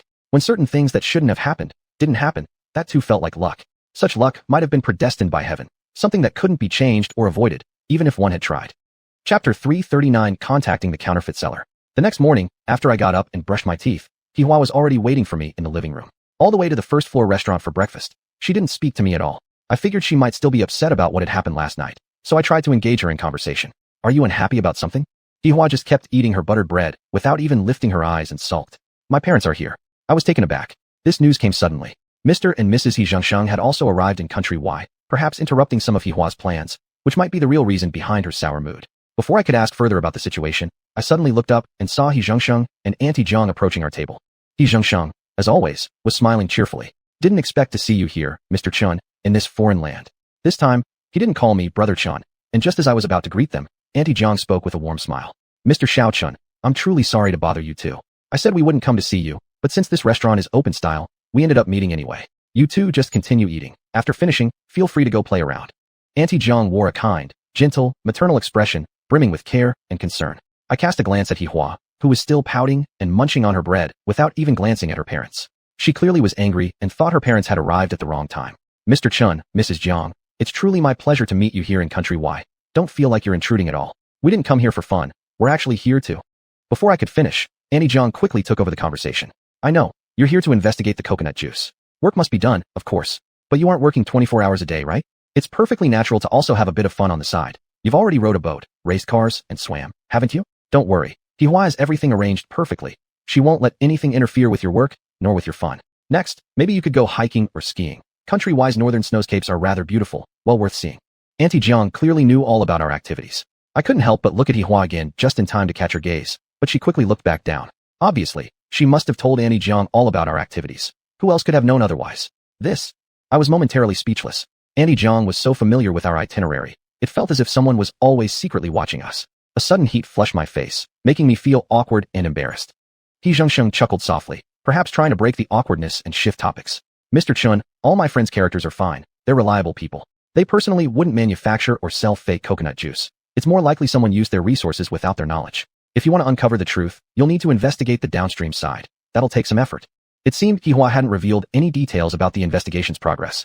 I immediately nodded. That's exactly what we suspected as well. That's precisely our next step. We still need to visit one more client today, and we should complete the investigation no matter what. Xiuxian smiled and nodded. Auntie Zhang continued. We've already eaten. Your Uncle Chun and I are going shopping, buying some gifts, and visiting some old friends here. It's become routine. You two keep eating. Once you're full, continue with your investigation or go play. Hihua knows this place well, after all. Auntie Zhang's smile grew even warmer, her concern for us evident. Suddenly, Hihua stood up, not finishing her bread. I'm full. Mom, I'm going shopping with you. Huh? Auntie Zhang's face suddenly turned serious. You came here to work with Mr. Chun. The investigation hasn't been completed yet. What shopping could you possibly do now? If you really want to shop, have Mr. Chun take you along. Auntie Zhang gave me a meaningful glance and lightly nodded, seemingly suggesting I should stop Hihua. But Hihua huffed and said, there's no need to go visit Uncle Wang. He isn't even in Country Y right now. He's attending an academic forum at a university in Country Z. Besides, the amount of coconut juice he bought was small. Most of it was drunk by his colleagues. A person like him, an intellectual, certainly wouldn't bother with counterfeiting, so there's no point investigating him. Also, Mr. Chen already has his suspicions, right, Mr. Chen? She passed the ball straight to me. Since Uncle Wang isn't in Country Y, obviously, we won't be able to meet him. Suspecting xiuxian was indeed true. By saying this, she clearly no longer wanted to accompany me with the investigation, so it didn't really matter whether I tried to stop her or not. When I didn't respond immediately, neither Xiuxian nor Auntie Zhang insisted that Hihua stay. Eventually, Hihua left with them. Just before leaving, Hihua murmured something to me. That xiuxian is in room 318. I was startled. How did she know? Why hadn't she said something earlier? She didn't offer any explanation and left the restaurant with her parents to go shopping. I stayed behind alone in the dining hall, quietly finishing my breakfast. Then I really did head to room 318. But after knocking for a long time, no one answered the door. So I went back to the front desk to inquire. Fortunately, one of the receptionists spoke Chinese. He told me the guest in room 318 had checked out early that morning. Is the guest named xiuxian? The receptionist shook his head. I'm not allowed to say. Of course, staff would protect customer privacy and wouldn't easily disclose any information. Feeling somewhat disappointed, I returned to the executive suite, lit a cigarette, and thought for a while. I had xiuxian's phone number. I could easily contact her, so I decided to try placing an order with her as a test. The call was connected, and a pleasant female voice came through. Hello, who's this? I received your business card at the Purple Mist Villa and want to order some coconut juice from you. Do you have any in stock? Upon hearing that I wanted to place an order for coconut juice, her tone instantly became enthusiastic. Sir, hello. May I ask how much you'd like to order? If it's not a large quantity, we have some stock available. But if it's a huge amount, you'll definitely need to wait a few days. It's like this. A friend of mine needs to buy some as employee benefits, so he asked me to order 3,000 cases. Would that be possible to get right away? I made up a large number on the spot to see how she would respond. Sir wants that many cases. You'll definitely need to wait a few days. However, there's no need for you to worry. The goods will arrive within a week. But you need to specify in advance. Would you like the ones with coconut meat or without? Upon hearing that, my heart sank. This immediately raised my suspicion. You see, every single case of coconut juice I produced included fruit pieces and preserved fruits. I'd never produced any without them. So from this one sentence, claiming to have versions without fruit pieces, I could already tell she was certainly counterfeit. To gather sufficient evidence, I decided to bait her into revealing more and follow the trail. I can accept the ones without coconut meat. Giggle, giggle, giggle. A series of giggles came from the other end of the line. All right then, sir. Didn't you get my business card? There's a website link on it. Opening that link will take you to a contract, which includes a Chinese version. Once we've signed the contract, I'll need you to make the payment first. Once we've received the payment, you can pick up the goods within 7 days. Alternatively, we can have it delivered to the address you provided. However, the shipping fee will need to be paid by you separately since it's vehicle transportation. She wanted me to pay up front. I'd definitely refuse. I wasn't about to act before seeing proof. Thus, I replied, how about this? You said you have some inventory available now. Whatever quantity you have, I'll buy it all first. Whenever you get more in stock, I'll buy more at that time. She hesitated briefly, but ultimately agreed.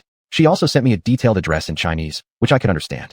So I packed my luggage, asked a hotel attendant to help hail a taxi, and headed directly to the address provided by xiuxian. Chapter 340, An Unexpected Story. I was sitting in a taxi, thinking over and over about how to catch them in the act. I wanted to purchase the fake coconut water from xiuxian and use it as evidence to sue her. Aside from making her compensate for my losses, the most important thing was to eliminate her fake goods production base. Therefore, I had to visit her company. I was thinking about all this when Yihua called.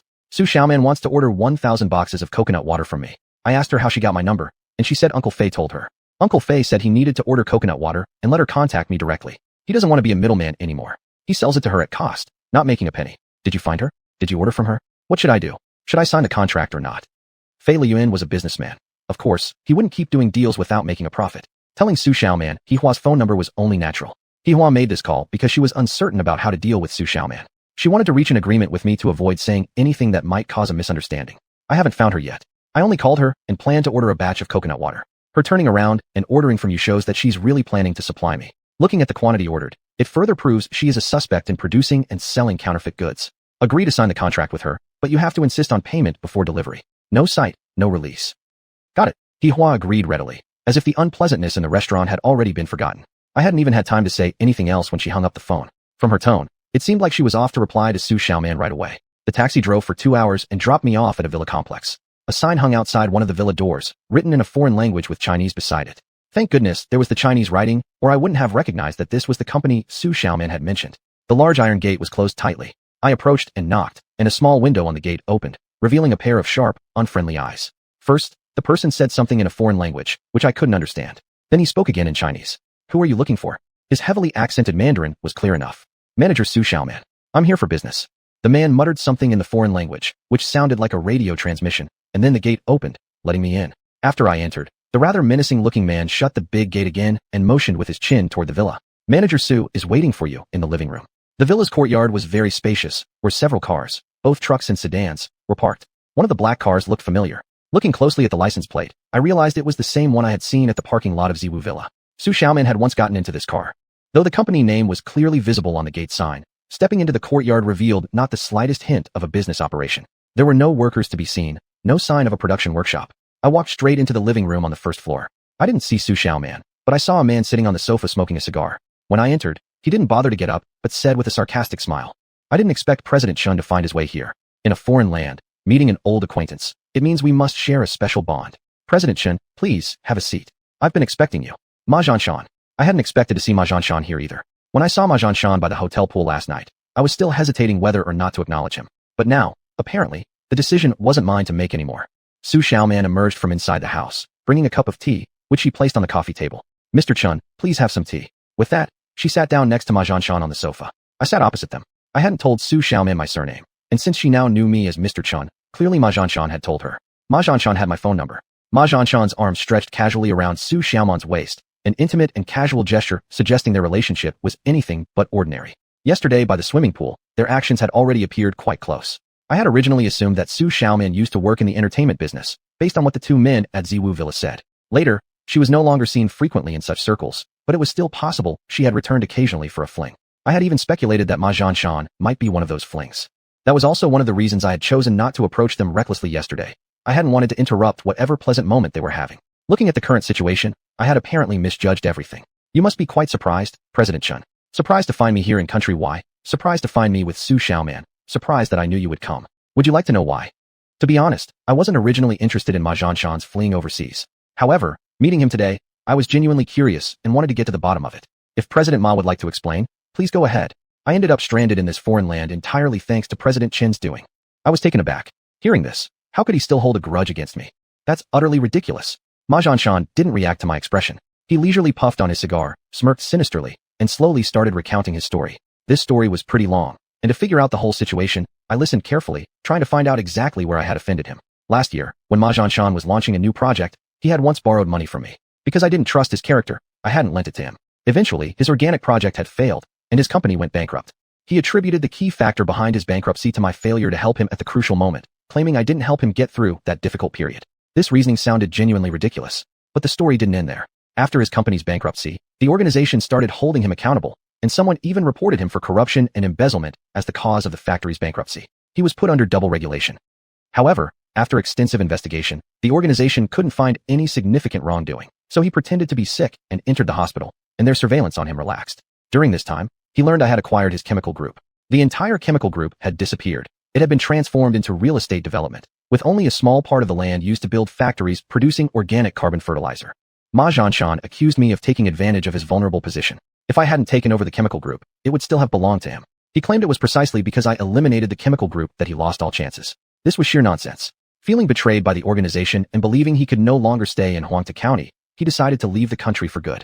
His final destination was Country Y, where Xiuxian was waiting for him. As for his relationship with Xiuxian, they had met 26 years ago, instantly developing deep feelings for each other. At that time, however, he was already married to Mao Chuanju. Xiuxian had waited for him all along, never marrying anyone else. This kind of deep devotion deeply moved him, so he often visited Country Y under the pretense of official business trips to secretly meet Xiuxian. He had been married to Mao Chuanju for several years, and they had once had a son who unfortunately died in infancy. After that, they never had another child. This was his biggest regret and also the root of Mao Chuanju's misfortune. As he fell deeper in love with Xiuxian, he grew even more resentful toward Mao Chuanju. At that time, his career was still rising, and divorce would have greatly affected his political prospects. Therefore, he endured, maintaining a marriage in name only with Mao Chuanju. To his relief, Xiuxian got pregnant, so he arranged to bring her back to China and gave birth to Ma Xiaoer in a hospital. The reason he named the child Ma Xiaoer was precisely because he had previously had one child with Mao Chuanju. Taking advantage of his position, during Xiuxian's postpartum period, he also arranged for Mao Chuanju to take a vacation and travel elsewhere. When she returned, there was now a new member in the house, Ma Xiaoer, who was officially declared as Mao Chuanju's newborn. In other words, Ma Xiaoer was actually his and Xiuxian's son, while Mao Chuanju was essentially just a stepmother. Since he hadn't divorced Mao Chuanju, Xiuxian didn't want to stay in China enduring the shadowy life of a mistress. After giving birth to Ma Xiaoer, she returned to Country Y. How could Ma Xianshan allow Xiuxian to suffer alone overseas? He gave her most of his income. Later, he bought this villa for her, which became his base and true home when he came to Country Y. As for the house in Huangta County and the life with Mao Chuanju, that was nothing more than a superficial partnership. They rented the house, with the cheapest furniture available. Except for the legal marriage certificate binding them, there was absolutely nothing tying them together anymore, until Ma Xiaoer grew up. I never expected Ma Xianshan to have such a twisted extramarital affair. For Mao Chuanju, this was indeed extremely cruel and immoral. Chapter 341, A Shameless Madman. I looked down on Ma Xianshan's behavior. His disloyalty to Mao Chuanju was a personal matter, but blaming me unjustly for his career setbacks was sheer nonsense. However, in reality, his resentment toward me went far beyond that.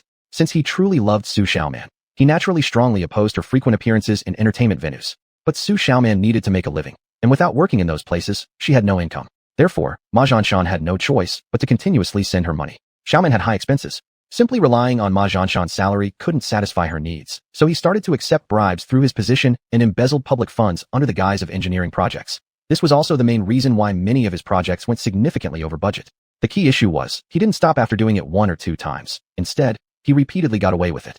Over the past 20 years, he had never stopped, gradually moving from small to large projects, accumulating an immeasurable amount of public funds. Each time he managed to get away with it without anything being exposed because he thoroughly understood financial policies and accounting, handling things meticulously, leaving no evidence for the organization to find any issues through the accounts. However, the recent organic project had indeed collapsed due to lack of funds, an incident that became the last straw that broke the camel's back. Yet, he wanted me to take the blame for this. I originally thought he would just tell his own story and that would be it, but he even mentioned Ma Xiaoer. After Ma Xiaoer graduated from high school, with his father's support, he went to the western province to establish a factory. The construction funds for this factory were invested by Xiuxian under the identity of an overseas Chinese businessman. In reality, it was Ma Zhanshan's own money.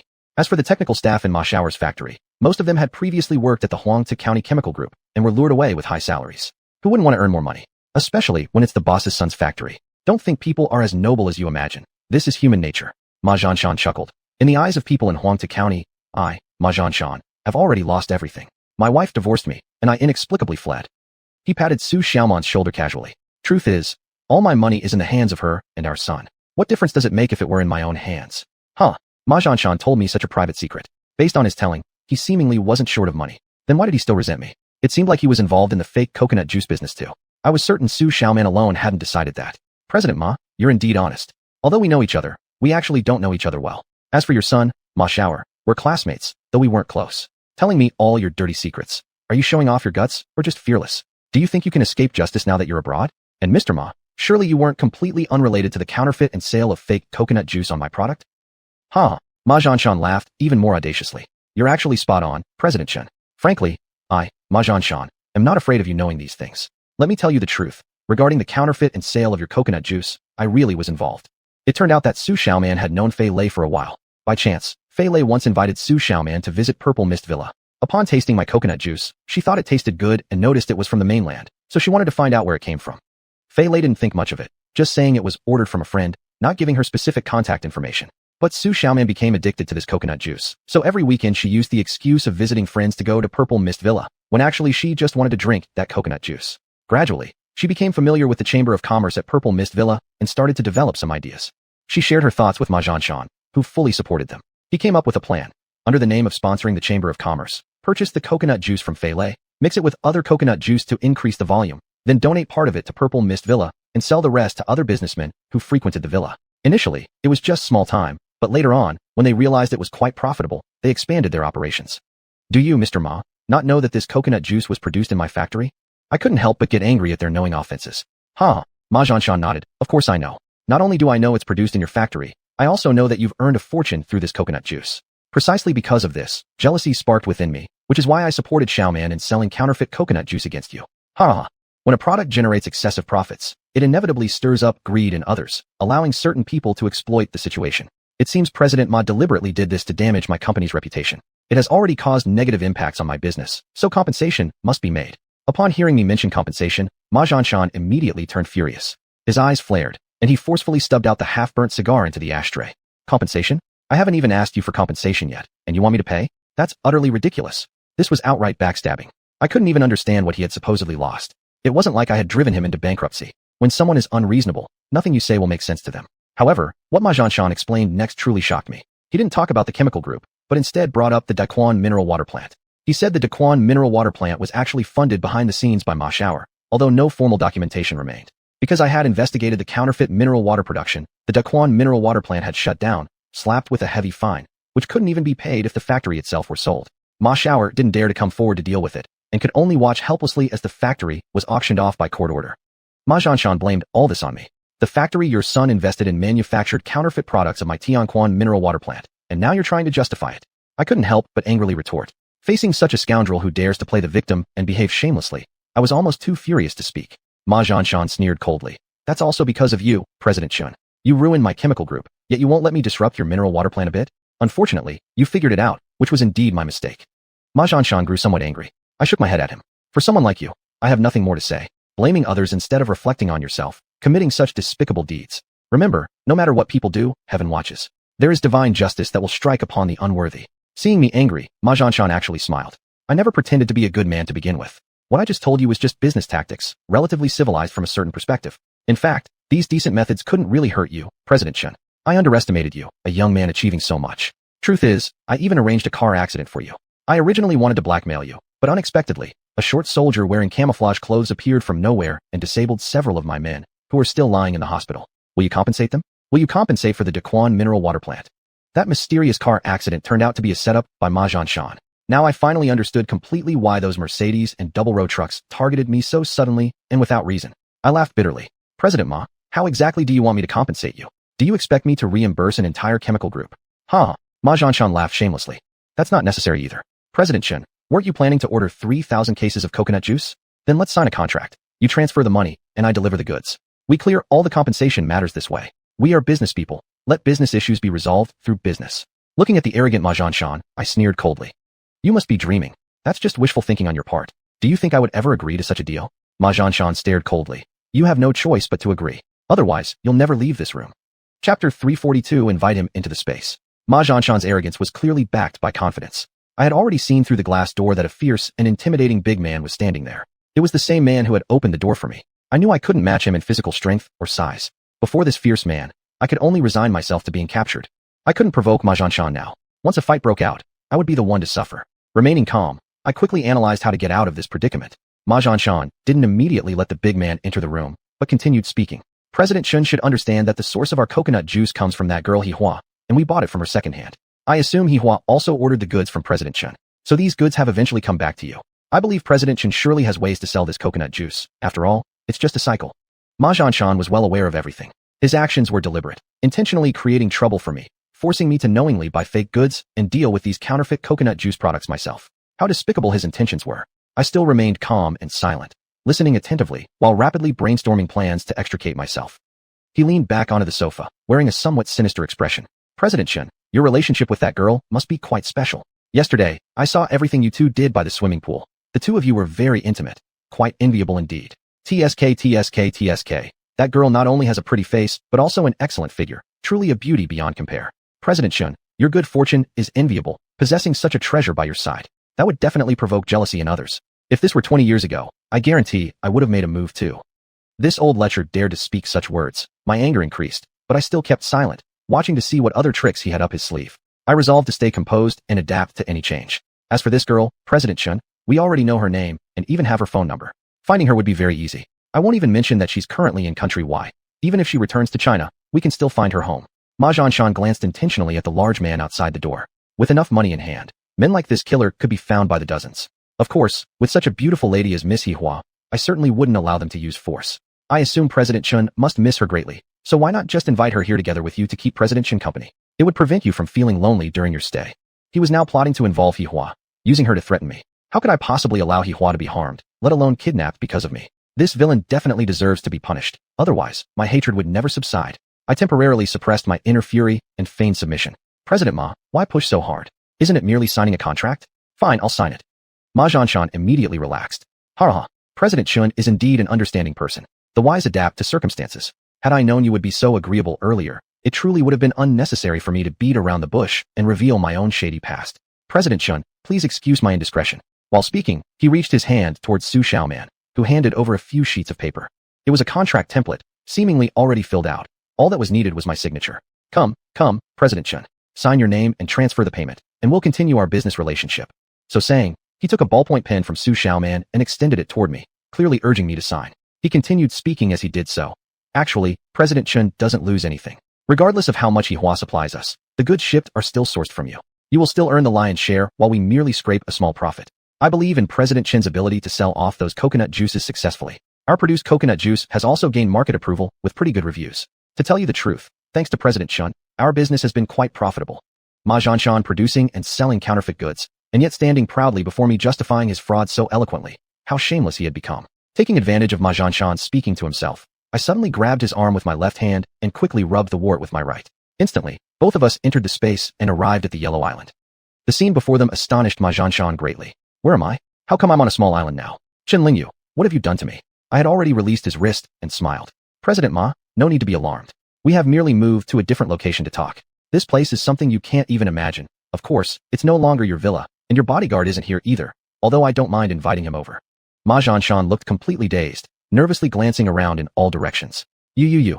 Have you cast some sort of sorcery on me? Let me tell you, this won't work on me. I, Ma Xianshan, have been around the Jianghu for decades. What haven't I seen? You think a little illusion can let you escape from my grasp? I smiled without answering. At this moment, Ryu walked over. He looked very excited. Master, there's a new member on the island again. Let me think of a name for him. This fellow looks clumsy and foolish, completely ignorant of practical matters, like a donkey. So how about we name him Better Off Donkey? Ryu was always very enthusiastic about naming new arrivals on the island.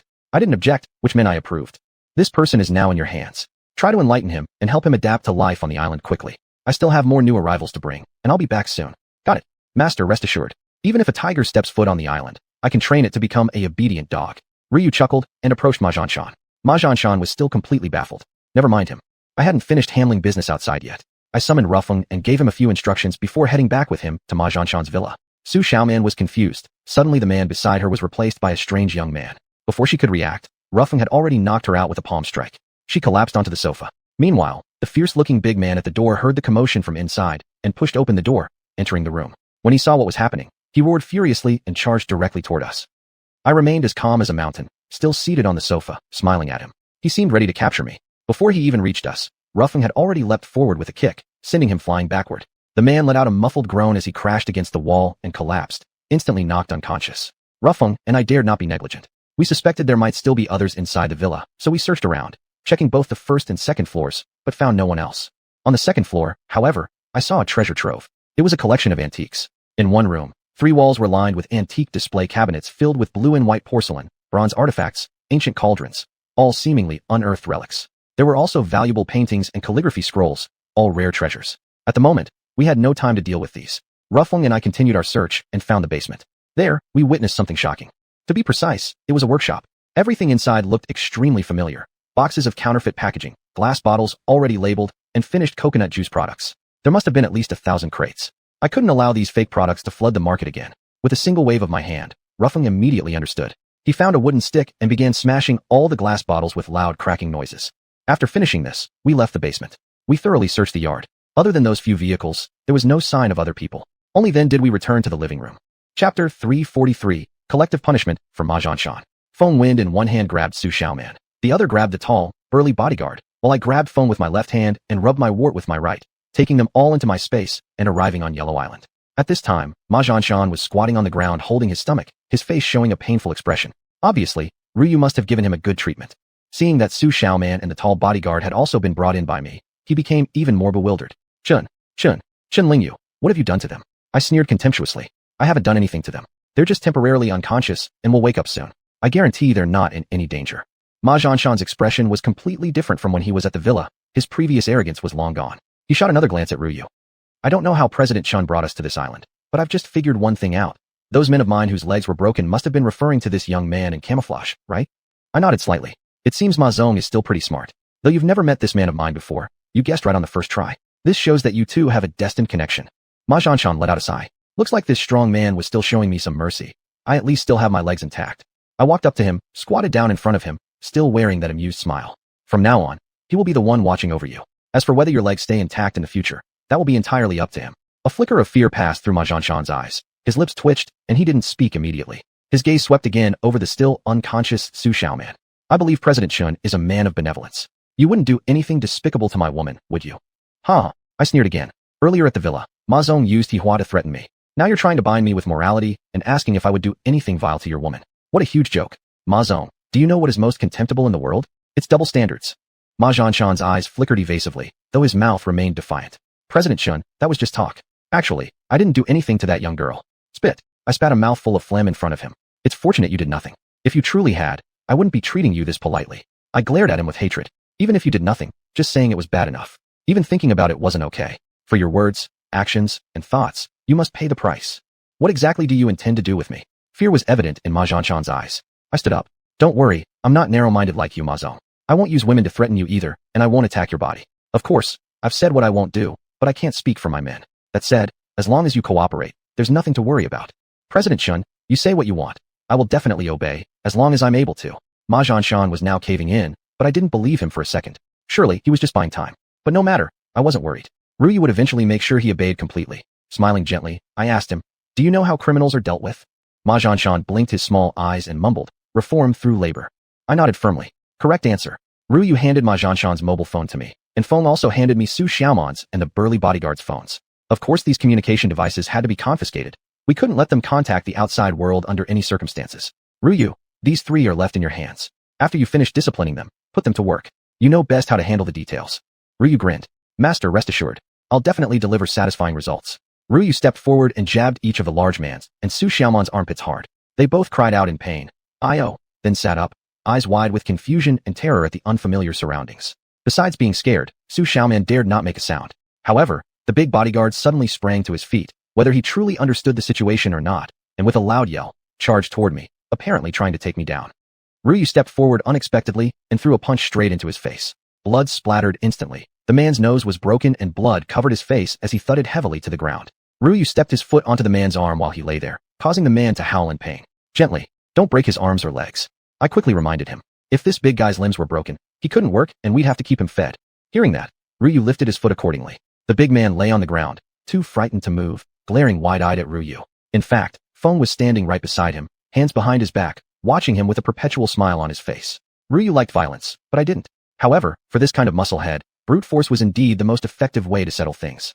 In fact, it wasn't just applicable to this fierce-looking bodyguard. It worked for Ma Xianshan too. Otherwise, he wouldn't have backed down so quickly. Although his submission was only verbal for now, I had absolutely no worries about whether they would eventually surrender completely. It was only a matter of time. I could 100% trust Ryu with this task. Ryu pointed at Su Xiaoman. "You, not even as useful as a chicken." Then he pointed at the big bodyguard. "You, not even as good as a duck." Ryu loved giving them nicknames to avoid confusion when addressing them later. The island residents had all gathered around. Zhao Mingfei and the other three looked extremely excited, which surprised me a great deal. But they were angry. Zhao Mingfei looked Ma Xianshan up and down. "Isn't this President Ma? Welcome, welcome. A warm welcome to Yellow Island, where you've come to keep us company." Ma Xianshan also looked Zhao Mingfei over. "Who are you? I don't know you." Zhao Mingfei sneered coldly. "For us nobodies, of course you wouldn't recognize us. Or rather, you simply don't remember me. I used to be a truck driver. I once hauled a shipment for your chemical group, but you still haven't paid the freight fee to this day. Back then, it was President Ma himself who said bluntly there was no money. I went many times, but your people refused to pay, saying your signature was required. But I could never get hold of you, so the signature never happened, and naturally, the payment remained unsettled. Do you still remember this incident, President Ma?" Ma Xianshan shook his head. "There are too many debts to recall. I don't remember a thing about a single shipment's freight." Zhao Mingfei shook his head too. "Seems the rich do forget easily. But it doesn't matter now. Since you've arrived on this island, consider yourself lucky. We're even." Qian Nanyu angrily said. "Damn it. You may be even with him, but I'm not. I once hauled goods for him too. Not only did I not get paid, but I was beaten badly by the security guards. If I hadn't run fast enough, I might have been crippled back then." His finger pointing at Ma Xianshan slightly trembled. "You were the company president back then, and this responsibility must fall on you." Saying this, he rushed forward and kicked Ma Xianshan hard, sending him sprawling to the ground. Ryu didn't try to stop him. Feng, however, blocked Qian Nanyu. "Don't resort to violence easily. We must follow the island's rules." Angrily, Qian Nanyu stepped aside. Next, Sun Buxiao pointed at Ma Xianshan. "This old bastard has a really black heart. Your problem was merely unpaid freight, but one time when I hauled goods for him, I accidentally lost a small portion midway, worth about 2,000 yuan. Yet he ordered his men to force me to compensate 20,000. Even now, I still feel resentful about it." Li Hairan let out a long sigh. During his time in power, has any truck driver who ever dealt with him escaped losses? I once had a truck that was forcibly seized by his chemical group. I pulled strings, used connections, and spent over 100,000 yuan to redeem the vehicle. Guess what? By the time I got it back, it was already scrap. Completely unworkable. I sold it for scrap metal price. Knowing that would happen, I shouldn't have wasted money trying to redeem the vehicle. I should have just left it to them. That's how they rob people. Upon hearing this, the other three, Zhao Mingfei, Qian Nanyu, and Sun Buxiao, nearly shouted in unison. "Then what are we waiting for? If we don't take revenge now, when will we?" The four of them kicked Ma Xianshan from all sides. Ma Xianshan curled his arms over his head, howling in pain on the ground. Ryu stood beside them, smiling mysteriously. Feng looked at me, but made no move either. After letting them vent their anger for a while, I finally stepped in to stop them. "Enough. Don't cripple him. You'll be co-workers from now on." This sentence worked like magic. The four immediately pulled back their fists and feet. Chapter 344, Resolving Lingering Worries. Rufeng and I still had things to do, so we returned to Ma Xianshan's villa. We found several large cardboard boxes and went to the second floor, packing all the antiques in the house, including famous calligraphy and paintings, then transporting them back to the space. We made several trips back and forth, bringing the display shelves along with us. Rufeng arranged for people to place the antiques in my second floor office. I didn't understand much about these antiques, but I believe they were all priceless treasures. Otherwise, Ma Xianshan wouldn't have collected them so carefully. It was relatively safer to keep them in the space. Storing them here was much better than leaving them in his villa. After finishing this, I did two more things. I took down the company sign outside the gate of Ma Xianshan's villa and threw it into the courtyard. Then, I wrote two notices and pasted them on the gate. One was about selling Ma Xianshan's cars. The other was selling this villa. The phone number listed was Xiao Man's. If anyone wanted to buy them, I would get the call first. Before leaving the villa, I left the square stone board number 7-2 from my suitcase inside the villa's living room, just in case I needed to return there later. Only then did I return to the space with my suitcase. Ryu had already locked the three people inside a room in the U-shaped small building. The room was empty, containing nothing besides the three of them. A distinctive fragrance of leek entered my nose. Zhao Mingfei was holding a leek-stuffed bun, eating it while showing off in front of the small room. Leek buns, super fragrant. These buns are so delicious that just smelling them makes your mouth water, even if you can't eat them.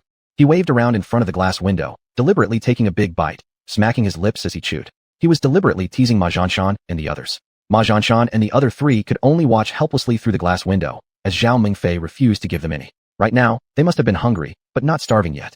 Not only would Zhao Mingfei not give them any, even if he wanted to, Ryu wouldn't allow it either, because the time for feeding them had not come. I glanced coldly at the glass window for a moment, and that was all. Zhao Mingfei handed me a few buns, which I had as lunch. After finishing my meal, I was preparing to leave the space. When I arrived near square stone number 1, I saw Ruxue in the control room and instructed her to monitor the three people, Ma Xianshan and the others. I had brought them to the island not to imprison them or feed them for nothing, but to make them work. To put it in Ma Xianshan's own words, it was for reformation through labor. They had brought this upon themselves and couldn't be left unsupervised. Locking them up was only temporary. Eventually, I would have to let them out, since they couldn't yet follow the island rules voluntarily, unlike Zhao Mingfei and the other four. Ruxue pointed to the monitor. Ruffing has already made the arrangements. Our fixed surveillance cannot currently achieve 360-degree coverage. However, the island has drones that are constantly monitoring their every movement. I naturally believed this. I was confident in Rufing's abilities. Ma Xianshan and the others needed gradual reforming. There was no need to rush. When I was about to leave, Ruxue pointed to a corner of the room. Master, you haven't forgotten about that bottle of drink, have you? Then I remembered the fake coconut water I had brought back from Ziwu Villa. Thinking about it, I put the bottle into my coat pocket. After returning to the space, I went to the picking garden, asked one of the salespersons to drive me to the car beauty center beside the Shengjing Travel Company. I picked up my father's electric car from Hujin. After a beauty treatment by Hujin, the electric car looked much better than before. The paint had been polished and waxed, and even the interior was cleaned, looking like a brand new car, and driving it felt much smoother and faster. It appeared Hujin's skills were indeed great, and I secretly admired him. After bidding farewell to Hujin, I drove to the Scientific Research Institute and handed the fake coconut water to the scientists, asking them to help analyze its ingredients and determine the exact difference between it and the authentic coconut water. Although I had already solved the problem with the fake coconut water, I still needed solid evidence to properly explain things to xiuxian and by Luoxue. Soon, the analysis report on the coconut water was ready. I could hardly believe it. The content of the coconut water was 100% coconut juice, just a mixture of two different types of coconut juice. In other words, half of the juice wasn't sourced from the Huangdao region. As Ma Xianshan had said, he had mixed genuine coconut water with other varieties, blending real and fake components together to generate massive profits. This was already sufficient evidence. I went to Qiangyang Green Food Company and found xiuxian placing the lab report on her desk. Xiuxian carefully read it, then looked at me in confusion. General Manager Chen, what exactly does this mean? I replied, the matter of the fake coconut water has been thoroughly investigated and completely resolved. It has nothing to do with Manager Chu's business. Xiuxian smiled awkwardly. So quickly, General Manager Chen already got to the bottom of this. I feel deeply grateful that you don't blame me at all, and that you've completely resolved it shows you have your own channels.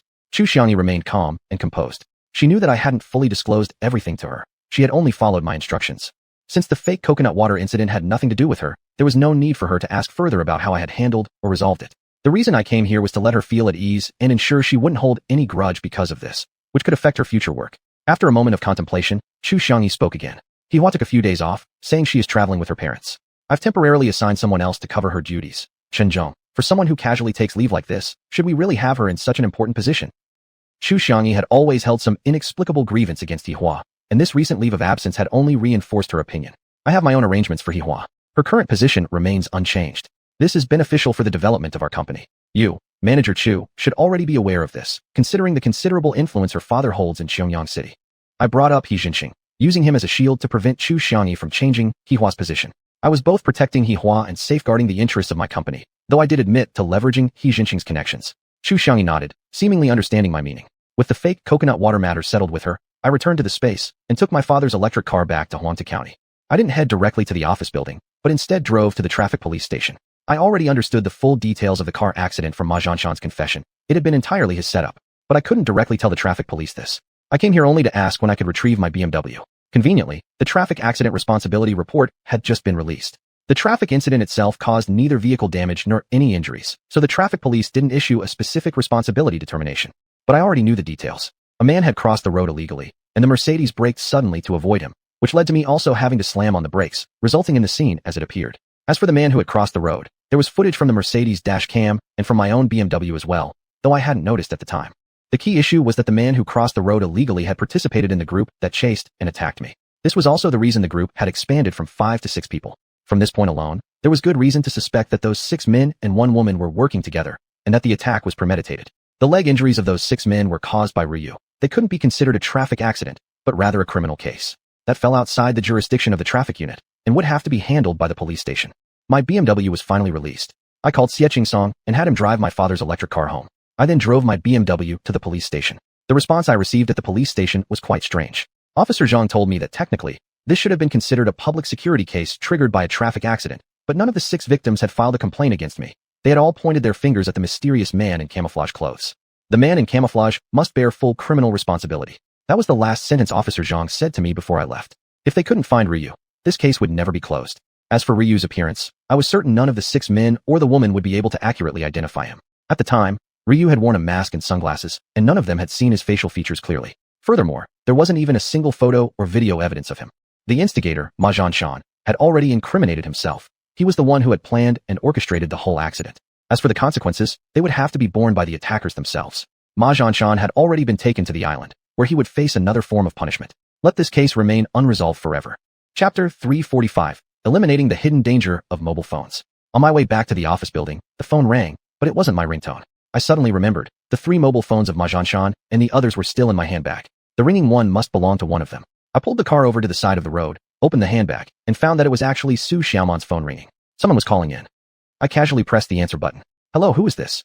The caller spoke in rapid, nonsensical Y language, completely unintelligible to me, though I could tell it was a man. I made a mistake. Xiuxian had many friends and clients from Y country, so naturally they would speak Y. I overlooked this point. Can you speak Chinese, please? But the other party continued speaking in Y. No matter how I tried to communicate, he clearly couldn't understand Chinese. We couldn't understand each other. After a while of his fast Y chatter, the call was disconnected. I hadn't understood a single word he said. If it was just something trivial about Xiuxian's friends, then it wouldn't matter, but I worried it might have been a client wanting to buy coconut juice from her, or someone interested in buying the car or villa after seeing the notice I'd pasted on the gate. That would really interfere with my major plans.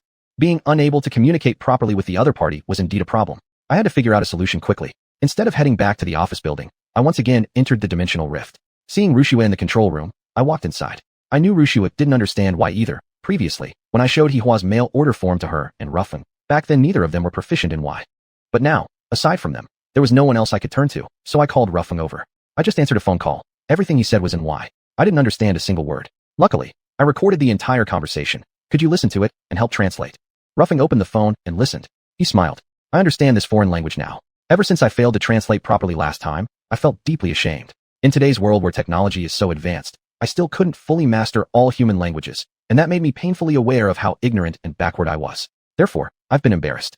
Since then, I've downloaded translation software for all minor European languages from the Oriental Technology Company's website, so this kind of thing is no longer a problem for me now. Ruffin sounded very confident. I was glad. I was happy he had started to self-study again, but right now I didn't have time to care about his self-improvement. What did the call say? Ruffin smiled and said, the man on the phone started off politely, asking about your relationship with Xiuxian. But your answer didn't address his question, so he became angry. He accused you of stealing Xiuxian's phone, telling you to return it to the owner as soon as possible or hand it to the police. Otherwise, once he catches you, he warned that he won't treat you lightly. He said he's Xiuxian's husband. Of course, he couldn't possibly be Xiuxian's husband. Her husband was Ma Xianxia. I guessed he must be Xiuxian's lover. His initially polite tone might have come from mistaking me as Xiuxian's husband. All that was unimportant. As long as it wasn't a call from a customer regarding her coconut juice business or someone trying to buy a car or a house, then it wouldn't affect me. However, this issue with the incoming calls must be solved. Otherwise, holding on to Xiuxian's phone might cause problems. In addition to Xiuxian's phone, there was also Ma Xianxia's, which was also a concern. That large bodyguard's phone needed handling too. If I simply turned off these 3 phones, it could save me a lot of trouble, but I might also miss the chance to obtain more useful information. I voiced this concern to Ruffin. After a moment's thought, Ruffin opened the phone books of the 3 phones and asked me to carefully check whether I recognized anyone. The big bodyguard was AY national. In his phone book, aside from Ma Xianxia and Xiuxian's numbers, I wasn't interested in the rest. In Xiuxian's phone book, in addition to Ma Xianxia's number, there was also Hihua's, Fei Luan's, even Fei Xiaozhang's, of course, and Maxi Hours and mine. As for the rest of the phone numbers, even if there were names attached, I had no idea who those people were. What made me feel nervous, however, was Ma Zhanshan's phone book. It was full of a series of Chinese names, many of whom I recognized. Dozens of people were from Huangta County, including Vice County Mayor Huang, his ex-wife Mao Chuanju, and his son Max Xiao, and even a group of former employees of the chemical industry group. My head started to ache.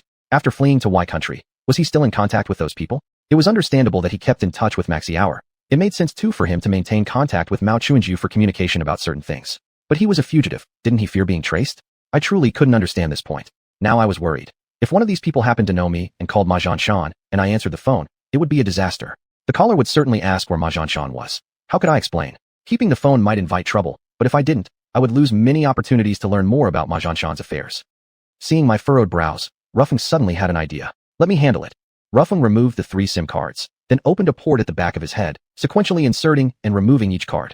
I've already copied all 3 SIM cards. I can now receive all incoming calls. At the same time, their phones will also ring, and I can act as an instant translator, relaying messages between both parties with a delay of less than 1 second. Your conversations with them can proceed without any obstacles. How does that sound? For Ruffing to be capable of this was simply fantastic. I wouldn't miss any important information anymore. But immediately, I had new concerns. The voice. Your voice and mine aren't the voices of those 3 people, especially xiuxian who's a woman. Won't this cause problems when we speak with the other side? Master, no worries. Changing voices is the easiest thing for us. Watch me speak like this. Can you even tell it's not xiuxian talking? Instantly, Rufing's voice changed. It transformed into xiuxian's tone, and even facing me directly, it was nearly impossible to tell the difference. I was astonished and deeply impressed. But that wasn't all. Next, Ruffing imitated Ma Zhanshan's voice for a few sentences, capturing it perfectly. Not only could I not tell the difference, even Ma Zhanshan himself wouldn't dare deny those words were his. As for that large bodyguard, Ruffing imitated his tone and manner of speaking equally flawlessly. This AI's capability almost exceeded my imagination. Even more astonishing was the fact that not only could Ruffing change his voice, Ruxue could too, and not only mimic voices, but also fluently speak all those small European languages. It turned out that while learning, Ruffing had downloaded related software for himself. Let them focus on technological progress. I still cared most about the practical issues in reality. The issue of answering calls was solved, but aside from the mobile phones, new worries arose for me. Chapter 346, Preparing for Big Business. I can take the mobile phones. Ma Zhanshan and the others won't have the chance to use them again. However, there are computers on the island, and they won't be locked inside forever. Eventually, they'll be free to move around the island just like Zhao Mingfei and others, and they may have the opportunity to use the computers. In other words, they might secretly turn on a computer and go online, sending out a distress signal through other means, exposing the fact that I've abducted them to this island. If that happens, I'll be in serious trouble. Ru Feng waved his hand. Master, there's no need to worry about that. Every computer on the island requires either my or Ru Shue's permission to access. I've designed a password program to unlock the system interface, which is extremely hard to crack. Knowing the password alone won't be useful, since only a specific program can grant access to the operating interface. I nodded. It seems Ru Feng has thought of this before I did. If it weren't for his foresight, Zhao Mingfei and others might already have called for outside help. Ru Feng also told me that the computers on Green Island have the same encryption, and most importantly, he can control them remotely and change the access passwords anytime. Hearing this, I felt relieved. After resolving the issue with the mobile phones, I took a walk around the island, checking on the rice paddies I had planted a few days earlier. The rice was growing quickly and well, and it had already begun to put out its panicles. At this pace, it would be ready for harvest in just a few days. I told Ru Feng to prepare the equipment for threshing the rice in advance, while I had to think about how to sell the crop. I walked over to the U-shaped villa, glancing through the window at Ma Zhanshan and the 2 others. The 3 of them sat silently on the floor with their heads down. When they saw me, Ma Zhanshan merely glanced up before lowering his head again. They appeared quiet, and their spirits seemed to be in decent condition. Ryu came running over. Master, this morning the 3 of them kept pacing around the room. This afternoon, nobody was walking anymore. Everyone just sat on the floor. I guess tomorrow they'll be lying down. Ryu chuckled as he realized that tomorrow would be his time to shine. I nodded and left the pocket dimension. I went to my office building and started managing my stock portfolio. Nowadays, my short-term stock trading methods have changed. I no longer need to stay inside the space for 3 or 4 hours straight. Instead, I make trading decisions based on my observations of market trends from the past few days. Although these operations don't guarantee 100% profit, 7 or 8 out of 10 trades tend to be profitable, while 2 or 3 result in losses. Overall, the stocks I select generate about a 20% return. Compared to my earlier method of guaranteed gains, the biggest benefit now is time. That's right, time saved by not having to stay so long inside the pocket dimension. At the same time, this approach has strengthened my analytical skills in short-term investing. To maintain my previous income level, I've expanded my portfolio from 10 to 20 stocks. When looking at the overall daily profit, it's roughly similar to what it used to be. Moreover, I've tried long-term investments by choosing a few particular stocks. I've invested a total of 1 billion yuan. I observed the daily fluctuations in stock prices, read expert commentary, and gradually picked up quite a bit of knowledge. Looking at my stock investments right now, I've already made a lot of money. I admit that some of it was due to luck. Because of that, I'm still unwilling to make huge investments rashly. After finishing my stock operations, I made a pot of tea and gave Han Xiaobai a call. Han Xiaobai arrived in a hurry. Seeing me waiting in the living room, he casually plopped himself down, gulped the glass of cool tea I had prepared for him, then took a cigarette from my pack and lit it. President Chen, what's up? What's the order? You need to go check with the county grain depot and find out if they're buying rice, and how much, especially how much they can take each day. Get back to me with details. All right. If this was all you needed, you didn't have to call me here personally. We could have just talked on the phone. Han Xiaobai thought I was overreacting a bit, but he quickly realized he might have spoken out of turn. President Chen, do you have something else for me? Yes. You must not only go to the grain depot in Huta County, but also check in the surrounding counties. Also ask whether the distillery in Huta County buys rice, as well as the towns in Lintone, Haida County, and Baiyun County. Make sure to gather all the necessary details. Keep this information confidential and report directly to me. Try to finish this within 1 or 2 days. Got it. I'll leave right away. Han Xiaobai responded positively, took a deep drag from his cigarette, smoked the remaining half in one go, then stubbed it out in the ashtray. As he stood up, he grabbed the half-filled cigarette pack from the table. This is mine. And with that, he left in a rush. Watching his back as he walked down the stairs, I fell into deep thought. Why was Han Xiaobai so restless and impatient? Had something happened to him? Just then, the phone rang. The ringing phone must be mine. Looking at the caller ID, I was somewhat surprised. It was Fei Liyuan calling. I had become a VIP member of the Ziwu Villa Association, and so far, I hadn't found any merchants interested in purchasing my goods. Fei Liyuan was very busy, so it was unusual for him to call me directly. Mr. Fei, hello. It's an honor to take your call. Fei Liyuan on the other end of the line sounded very kind, polite, and warm. Much warmer than when I had met him in the Ziwu Villa dining hall. Mr. Chen, you're too polite. Now that you've joined the Ziwu Villa Association, we're all here for business. There's no need for formalities between us. Every plan and action is aimed at growing our business. In my mind, Fei Liyuan was a genuine businessman. Speaking so directly and clearly actually made me feel more reassured and trustworthy. Please go ahead, Mr. Fei, whatever instructions you have.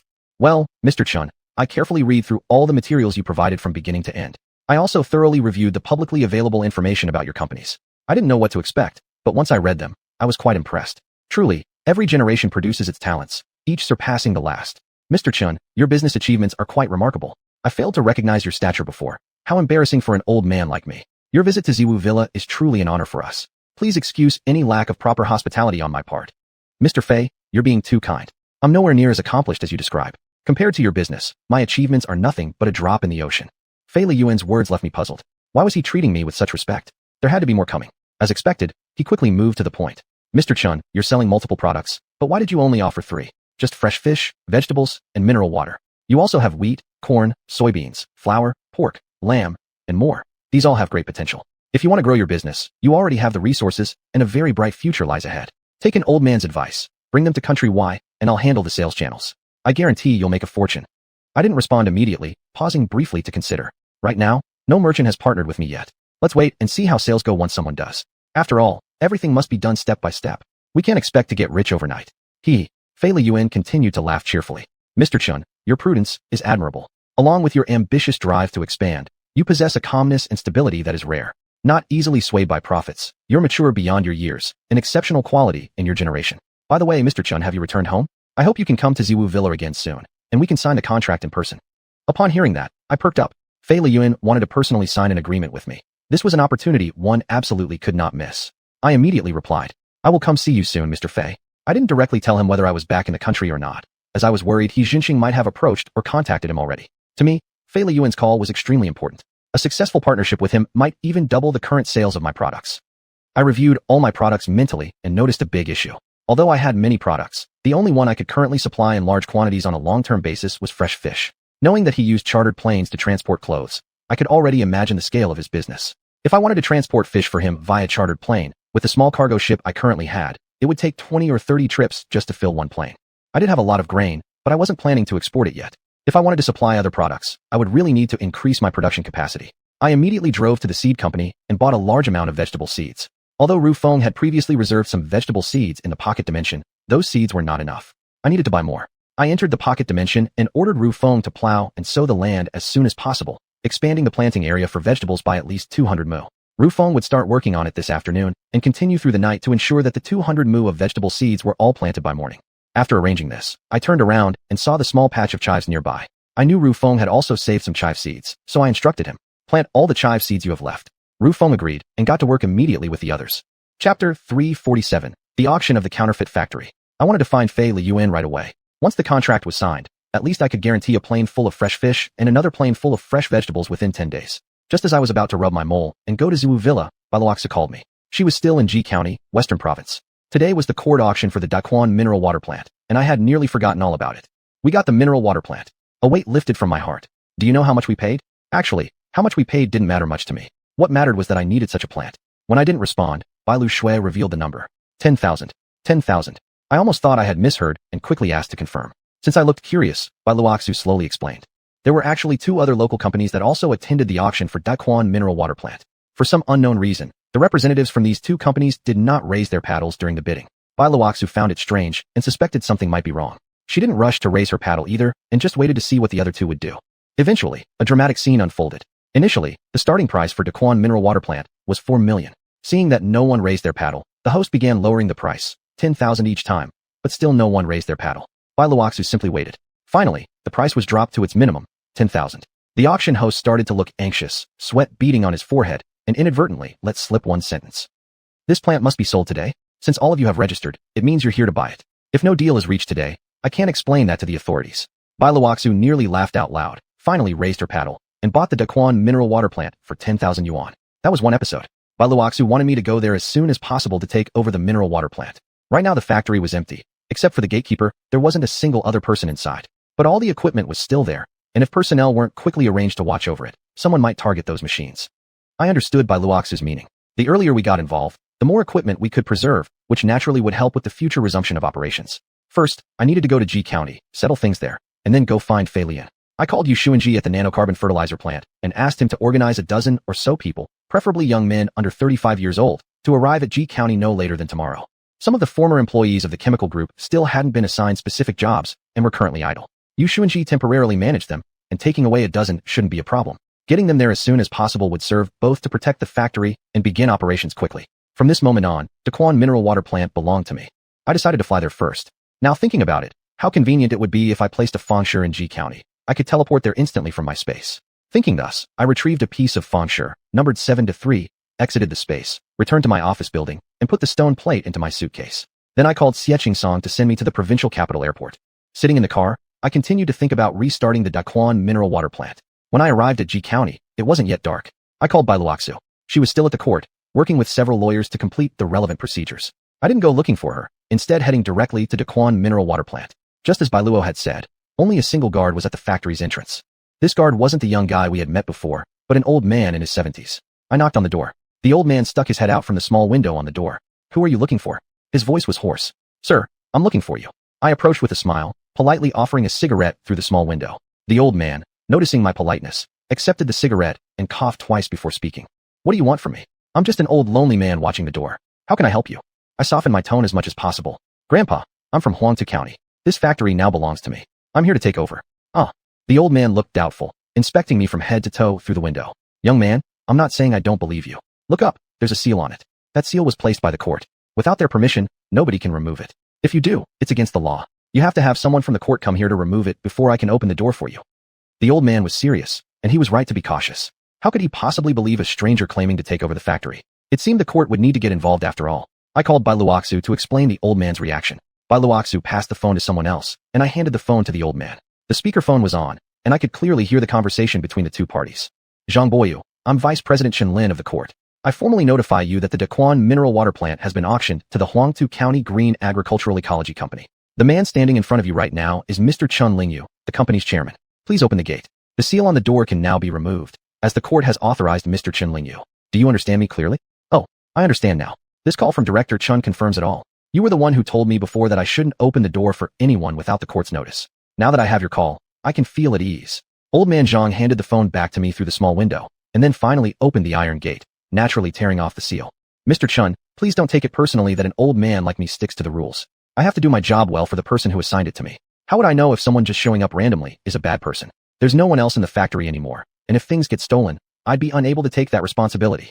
Zhang Boyu remained humble but firm, as though apologizing, yet clearly stating his responsibility. The old man was absolutely right, and I held no resentment. I followed him into the security booth. Old Zhang poured me a cup of water, and we began chatting. Ever since the court sealed off the Daquan mineral water plant, everyone had scattered. Old Zhang wasn't originally a worker at the factory either. He wasn't even on the premises at the time. He was out scavenging, picking up plastic bottles. When he returned with the plastic bottles to turn them in, he happened to witness the court officials sealing the factory entrance. Zhang was a 5 guarantees beneficiary, an elderly person without family support, and seeing others making money by picking up bottles, he had joined the crowd for some extra cash. With the factory sealed off, he lost that extra income. Old Zhang was acquainted with Vice President Chen Lin of the court. Knowing that he had previously guarded the gate for this plant, Chen Lin intentionally asked him to stay. Inside the security room there was a bed, a kitchen, and a stove, and someone from the court had delivered rice, flour, and vegetables. Every couple of days someone was sent to check in and buy anything the old man needed. That's how Zhang ended up staying on site at the factory. Truthfully, I was actually grateful to him. These past few days, he was the one who had been watching over the premises for me. I asked old Zhang to continue watching the gate for now, and we'd talk about additional people later. From Zhang, I learned that the Xuanhuan mineral water plant had employed roughly 40 or 50 people. Aside from over a dozen managers, there were a few salespeople as well. In fact, no more than 20-something workers actually handled the production line. This plant had been in operation for over 20 years. Nothing spectacular, but decent enough to sustain the living of these dozens of employees. Since last year, business had started declining. Some younger workers began quitting, and rumors spread that the factory might go bankrupt. Yet who would have thought, starting last winter, the factory suddenly became active again. Management improved, sales increased, and profits grew as well. Living nearby, Zhang quickly heard rumors. This factory had been producing and selling counterfeit goods, though he had no evidence to prove it. He felt torn. Even if he did possess evidence, he wouldn't have intended to report it. Many of the workers used to be his colleagues, and he understood how difficult life had been for them. Now that they'd finally earned some money, turning them in would feel like betraying them. He chose to remain silent and turn a blind eye. Seeing people collecting old mineral water bottles, he joined in too, earning a little side money that was convenient for small expenses. People shouldn't ever engage in wrongdoing. Eventually, the karmic retribution came. The factory was sealed, and all the workers ran off. No, not all. Those officials were arrested. Divine justice. Even I ended up receiving my due punishment. Just look, pretending I'm guarding the factory while I'm stuck here and unable to even go out. What's the difference between this and being in prison? Old Zhang began mocking himself, yet his demeanor was relaxed, his expression peaceful. My arrival was, for him, a source of comfort, even liberation. I invited him to walk with me around the yard. We discovered that many pieces of equipment, though old, hadn't been damaged. As for the fake mineral water they had produced, I didn't find any of that. I saw only some old bottles yet to be disposed of and scattered, broken cartons lying on the ground. On those boxes was clearly printed the words, Xianxia Mineral Water Plant. Chapter 348, Recruiting Original Factory Workers. Led by Old Man Zhang Boyu, we arrived at the factory's office building, and he had some familiarity with the place. In the HR office, I found a list of names. With Old Man Zhang's help, I confirmed these were workers from the factory, the payroll list most likely, though whether it was complete was something he couldn't be certain about. Finding this list early on was quite a significant gain for me. I intended to make full use of these people. Restarting the mineral water plant would largely depend on them. Still, a careful screening would be needed. Undoubtedly some of these individuals were key figures in the counterfeiting and fake sales operations. Taking the list with me, I left the mineral water plant. The personnel sent by Xiuxian would not arrive until tomorrow, so the plant would be temporarily monitored by Old Man Zhang Boyu. As night fell, I contacted by xiuxian, who had already finished her tasks. The mineral water plant owned an auto, which Old Man Zhang said had been there for many years even when he retired. It should have already reached its scrap age. I noticed the car key was still in the ignition and gave it a try. Surprisingly, the car started right up. Since I hadn't driven here and by xiuxian had arrived by plane, having this old car at least gave us some mobility and convenience for getting around. I drove to meet by xiuxian, and we had dinner together. That night I stayed at the hotel where she was staying. She went over some details with me about how things would be handled in G County going forward. I wasn't interested in much else, but I was still curious why the other two bidders hadn't raised their bidding paddles at the auction. I heard about this later too, by xiuxian said. As it turned out, she had learned from Vice President Chen Lin that, prior to the judicial auction, he had privately warned the two companies beforehand, informing them that our side was the victim. That Xuanhuan mineral water plant had caused us significant losses that remained uncompensated. Moreover, official authorities had issued a massive fine against Xuanhuan mineral water plant, one that the company still hadn't managed to fully cover. Clearly, the likelihood of our receiving compensation was even slimmer. The appraised asset value of the mineral water factory was only around 4 million yuan, and that didn't factor in depreciation. The actual value might be even lower. If a local enterprise acquired this factory through auction, unless they could start a new project, it would likely be more of a loss than a gain. Better off letting our side win the auction. He also explained that our mineral water had strong market potential, and the county government could treat this judicial auction as an opportunity for investment attraction, helping to promote the development of local businesses. This line of reasoning convinced the two companies, so neither ended up bidding. I couldn't help but admire the attentiveness and thoughtfulness of G County's leadership. They clearly had a special consideration for me and offered indirect support. As a gesture of appreciation and reciprocation, I certainly couldn't take this lightly. I must achieve something in return to truly honor the kindness of G County's leaders.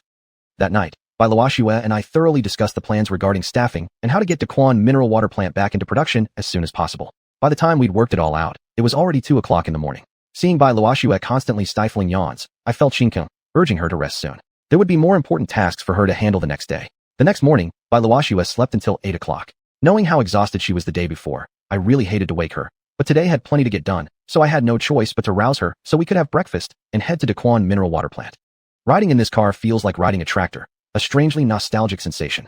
Bai Luoxue sat excitedly in the passenger seat of the auto. Just make do with it. It's not bad to have a car to drive during this difficult period. While comforting her, I concentrated on steering this old vehicle carefully. Upon arriving at the factory, Bai Luoxue needed to go out again, carrying with her the documents from the court to handle various change of registration procedures at relevant departments. Only after completing these formalities could Daquan Mineral Water Plant officially be considered mine. Once again, I sought out old man Zhang Boyu, bringing him some steamed dumplings, but he had already finished his breakfast. Appreciative of my care, he asked eagerly what help I needed. In fact, I did have a favor to ask. I pulled out the list we saw the day before and asked him to pick out a few trustworthy people and notify them to come to the factory. There were telephone numbers, so calling was easy. Following my instructions, old man Zhang contacted 10 individuals. Quickly, the 10 workers arrived. We invited them into the conference room, introduced ourselves, and only then did I reveal why I had invited them. I have legally acquired Daquan Mineral Water Plant through judicial auction, and this factory must continue operations. Running a factory naturally requires labor. You've all worked here before, you know the place well, and you probably also hold a certain affection for it. I imagine many of you wouldn't mind coming back to work here, would you? Upon hearing my intention to rehire them, the workers became visibly excited, each one enthusiastic and vocal, declaring their willingness to return without hesitation. I've worked at the factory for 10 years, and it's really hard to leave. If the factory hadn't gotten into trouble, who would want to leave? We're extremely grateful that Manager Chun is willing to take us back. We'll obey all instructions and definitely work hard. Everyone expressed their willingness. It seemed that old man Zhang Boyu indeed knew them very well. None of them hesitated when asked to return to work. I asked each of them to introduce themselves one by one and filled out a new registration form. Then, I requested that they each notify their close co-workers to come back and help rebuild Daquan Mineral Water Plant. Some were excited and immediately pulled out their cell phones to make calls. Others remained silent for a moment before dialing, speaking softly into the phone. I smoked quietly and observed them, waiting for the final result. After about 10 or so minutes, no one was making calls anymore. Only around a dozen people had agreed to come back. Half an hour later, those people started arriving one after another. I introduced myself again and officially accepted their return to work. They resumed their positions effective today. Upon hearing my decision, everyone was instantly thrilled. I originally thought what Manager Chin said was just talk. I half believed he was trying to trick us. But now can I notify more people to come? One person approached me with a request. I knew he had previously been a team leader, but I didn't agree. I won't accept anyone else. The reason you're able to return to the mineral water plant is largely due to old man Zhang at the gate. First of all, he personally vouched for your characters. Whether or not you were involved in the specific production and sale of counterfeit goods doesn't matter. It's not your decision to make as line workers. You did nothing wrong. Because of your good characters, I believe counterfeiting and selling fake products were never your wishes, so I won't blame you. I approve your return. As for the people you recommend, I still trust their characters. Those who came immediately upon being notified clearly want to return to the mineral water plant. They have strong loyalty. They truly wish to continue working here, so I am also willing to accept them. As for those who hesitated, were indecisive, or couldn't make a decision after being notified, perhaps they feel guilty toward me, or maybe they genuinely want to leave this factory. I don't need to keep them any longer, so there's no need to notify them again. And those whom you haven't yet notified, either you aren't close friends with them, or you know they did too many bad things, or you already know that even if you called, they wouldn't come. Then there's even less reason to notify them. Chapter 349, Not Simple Behind the Scenes. I spoke very slowly, intentionally making my long, tongue-twisting speech understandable for the more than 20 people present. Actually, I was clearly telling them just one thing. Those who were willing to come, able to come, and had the destiny, had already arrived. Those unwilling, unable, or without destiny, there was no need to call them anymore. I didn't fully trust even these more than 20 people. Further screening was necessary, but right now I needed manpower. There were plenty of tasks awaiting them. Everyone would temporarily keep their previous roles, led by the team leader, and split up to work, first cleaning the site thoroughly, separating all the garbage, clearing it out, identifying what was useful and what wasn't, and handling them accordingly. These tasks alone would keep them busy for 2 days. Old Master Zhang approached me, and seeing no one else beside me, finally spoke. The factory people are here. Boss Chun, security guards can be arranged. Can I go home now, an old fool like me? I chuckled, invited old Zhang to sit down on a chair, handed him a cigarette, and took one out for myself too, then lit both. Old Master Zhang, I still need your help for a bit longer. The gatekeeping duty still depends on you for now. After all, there are 2 gates. You can take the east gate, and I'll assign someone else for the west gate. Tonight, you won't be alone anymore. Old Zhang nodded. That's fine. I'm alone at home anyway. Staying here, doing something meaningful, gives me purpose and makes life worth living. Actually, I didn't want old Zhang to work so hard. As he had said, going home meant being alone again. Working here gave him purpose. I had already checked the guardhouse. It was spacious enough for 2 people to live and eat. Having company would keep the old man from feeling lonely. This way, he guarded the factory gate, and someone could take care of him too. It was a win-win situation. Why wouldn't I do it? In the morning, Bai Luoxue finalized all the formalities for taking over Dashun Mineral Water Factory. In the afternoon, I went with her to the county office and met with related officials to briefly present my plan of continuing mineral water production. Of course, this mineral water wouldn't be fake anymore, nor the same as the previous one. It would be produced in a new factory I was investing in, a product of the same category as the xianxia mineral water factory. As soon as they heard I would produce the same type of mineral water as the xianxia brand, the county officials applauded, saying the county leadership's decision was truly wise. Hearing this, I felt completely lost. How was my decision to produce mineral water in G County related to whether the county leaders were wise or not? That flattery seemed pretty off topic. When a certain official explained further, I finally understood. The flattery really hit the mark. Just as Vice President Chen Lin from the court had mentioned, the county had decided to use the legal auction method to ensure our side could win the Dasan mineral water factory as part of investment attraction efforts. My Tinshu brand mineral water was now nationally renowned. For me to establish a branch factory in G County was exactly what the county leaders were longing for. Seeing their great expectations for my Tinshu mineral water, I asked a question. Dear leaders, did you know that Dasan mineral water factory was manufacturing and selling fake products before? The smiles on the leaders' faces quickly faded, leaving only awkwardness. Bai Luoxue nudged me slightly with her elbow. I immediately realized I had said something inappropriate. Still, their expressions told me everything. I snorted quietly and left the county office with Bai Luoxue. On the way back, I had many thoughts swirling in my mind. Suddenly, many things clicked. Ma Xiao's investment in Dasan mineral water factory definitely wasn't something done secretly. Certain county officials must have known about it. About the fake production and selling at Dasan mineral water factory, some of the county leaders probably already knew the truth. The authorities claimed they couldn't find the actual investor behind Dasan, but perhaps someone had destroyed the evidence or transferred related documents, resulting in this situation. And the two companies that wanted to bid for Dasan mineral water factory were likely plans arranged by certain officials. Of course, they wouldn't raise their bidding signs during the auction. If Bai Luoxue didn't raise her sign, it would become a problem. As a matter of fact, Bai Luoxue kept not raising her sign, so the auction host had to lower the starting price repeatedly until no more reductions were possible. The more I thought about it, the more it seemed like a trap. Since I had already walked into this trap, I didn't intend to break free. I wanted to see what other tricks they had up their sleeves. I didn't clarify these thoughts with Bai Luoxue yet. Instead, I continued discussing with her on how to resume factory operations as soon as possible. In the afternoon, the 15 people sent by Xuanhuan arrived at the factory. I arranged accommodation for them at the factory dormitory first. There was a small cafeteria in the factory compound. Feeding 40 to 50 people wouldn't be a problem. I assigned someone to drive the Alto to the market to buy vegetables, rice, flour, oil, salt, soy sauce, and vinegar. At the very least, we had to prepare dinner first. What gave me a bit of a headache was that the local workers could go home for meals, but none of the 15 people from Huangtu County were willing to cook. More accurately, none of them could cook well, and they were afraid of complaints. Just as I was feeling troubled, old man Zhang Boyu walked over. If you young folks don't mind an old man like me, I can cook for you. We don't mind. We don't mind at all. Thank you, sir, for your trouble. They all eagerly accepted, and thus old man Zhang became their cook. Anyway, the issue was resolved. Then, I arranged for 2 people from Huangtu County to sleep in the guardhouse at night, one at each entrance, to take over gatekeeping duties so that old Zhang could get a good night's rest. It was no big deal at all, and they willingly agreed. To my surprise, I originally thought the cleanup would take several days, but the locals finished everything in just one day. From this alone, it was clear that these people were relatively reliable. The next morning, right at work, I temporarily assigned the local group leader Mr. Wu to lead these more than 40 workers to inspect every piece of equipment. They would record clearly what was usable and what needed repairs. Meanwhile, Bai Luoxue and I dealt with another matter. On the office desk was a complete cardboard box. This box was identical to the ones used by Xianxia Mineral Water Factory, in size, dimensions, logo, and text. Nearly indistinguishable. This box was brand new, without any trace of sealing. We judged it to be the packaging box used by Dasan Mineral Water Factory for its counterfeit and substandard products. Such boxes could not possibly be produced by Dasan Mineral Water Factory itself. Someone else must have illegally copied them. Although the Dasan factory was punished for manufacturing and selling fake products, with certain leaders detained and many workers laid off, the factory producing these counterfeit cardboard boxes remained unknown to me. It was highly necessary to investigate. The mere act of manufacturing these boxes, knowing clearly that Dasan Mineral Water Factory used them for counterfeiting and fraud, proved that the cardboard box factory supported the factory's fraud. They were birds of a feather. Bai Luoxue agreed with me. At the very least, we need to know who they are. As for what action to take against them, I have no idea for now. Once we find out, I'll consult a lawyer. First, we had to investigate and identify the manufacturer. Even if we did not report them, we must remain cautious when dealing with such factories in the future. At the moment, no one else could help analyze this matter. I didn't completely trust the local workers yet. Even if some among them knew which cardboard box factory it was, they might not be willing to tell me. Moreover, if they caught wind of the investigation, they might even warn the factory beforehand. If word truly leaked out, some future matters might become difficult to handle.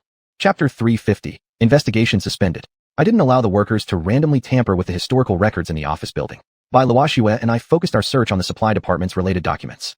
Normally, the supply department should have kept records of which cardboard box factory supplied boxes to the Daquan mineral water plant, but we found not even a clue. As for the financial archives, they had all been taken away by the court. At the very least, there was no way to check them within the factory premises. Bai Luoxue wanted to go to the court to find out which cardboard box factory it was. I stopped her. Considering the current situation, the court may not necessarily support us in continuing the search. We have to rely on our own investigation behind the scenes. Bai Luoxue thought I was unwilling to make a fuss and felt frustrated about conducting an independent investigation without knowing where to begin. She sulked for a while before finally speaking to me. This matter may not necessarily be solved immediately. Our main focus should still be on resuming production as soon as possible, starting from personnel, equipment, and processes. For now, don't put all your energy into this. Think about the bigger picture. Her words held a hint of complaint and a touch of comfort. My heart felt warm. I then asked her to immediately proceed with the necessary job planning. See how many people were still needed, and conduct social recruitment or transfer from headquarters if necessary. Bai Luoxue hurried off to handle it. As for me, I needed to sort through this mess of confusion. Thinking deeply, I unintentionally walked to the site. Workers were adjusting the equipment in the workshop while chatting idly. I accidentally overheard a conversation and unexpectedly learned about the cardboard box factory. After fruitless searching everywhere, the answer came without effort. A worker from Huda County asked a local worker, "This mineral water plant is pretty interesting. Before, when they produced mineral water, the cost was very low. Yet instead of producing and selling it properly, they insisted on imitating Tianshu brand mineral water. Don't they think the cost is too high? For example, those cardboard boxes must be more expensive than a single plastic film. And those plastic bottles, they're all collected waste. Filling old bottles with new water, and the purchase price they paid was actually quite high, higher than making new ones. How do the leaders think about this? I truly don't get it." The local worker replied, "Well, the leaders' business is not something we ordinary workers can understand. When the cost was low, they still lost money. Some people say that higher costs now mean more profit. I'm also confused. Rumor has it that the cardboard box factory has some connections with a high-level leader. Otherwise, why would they bother going through the trouble? Nowadays, situations like this are actually quite common. Whoever has connections can enter the market. What is power? Power is resources and connections. As workers, we just don't understand the logic. Nothing is done without profit. There's no such thing as a free lunch. That cardboard box factory isn't far from here. Only about 40 or 50 li. The owner believes he has a certain connection with county leadership. Others can't break in, but he can. The leaders at Daquan mineral water plant could do nothing but bite the bullet and use his products. Just like the mute eating yellow bitter gourd. Can't speak, can't complain.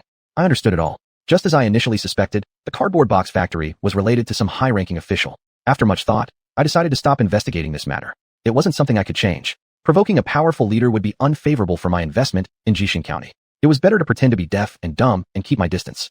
After realizing this, my heart felt much lighter. Seeing me approach, the worker immediately closed his mouth and went back to work silently. The canning assembly line at Daquan mineral water plant wasn't complicated. It was actually quite simple. To improve efficiency, some modifications were necessary.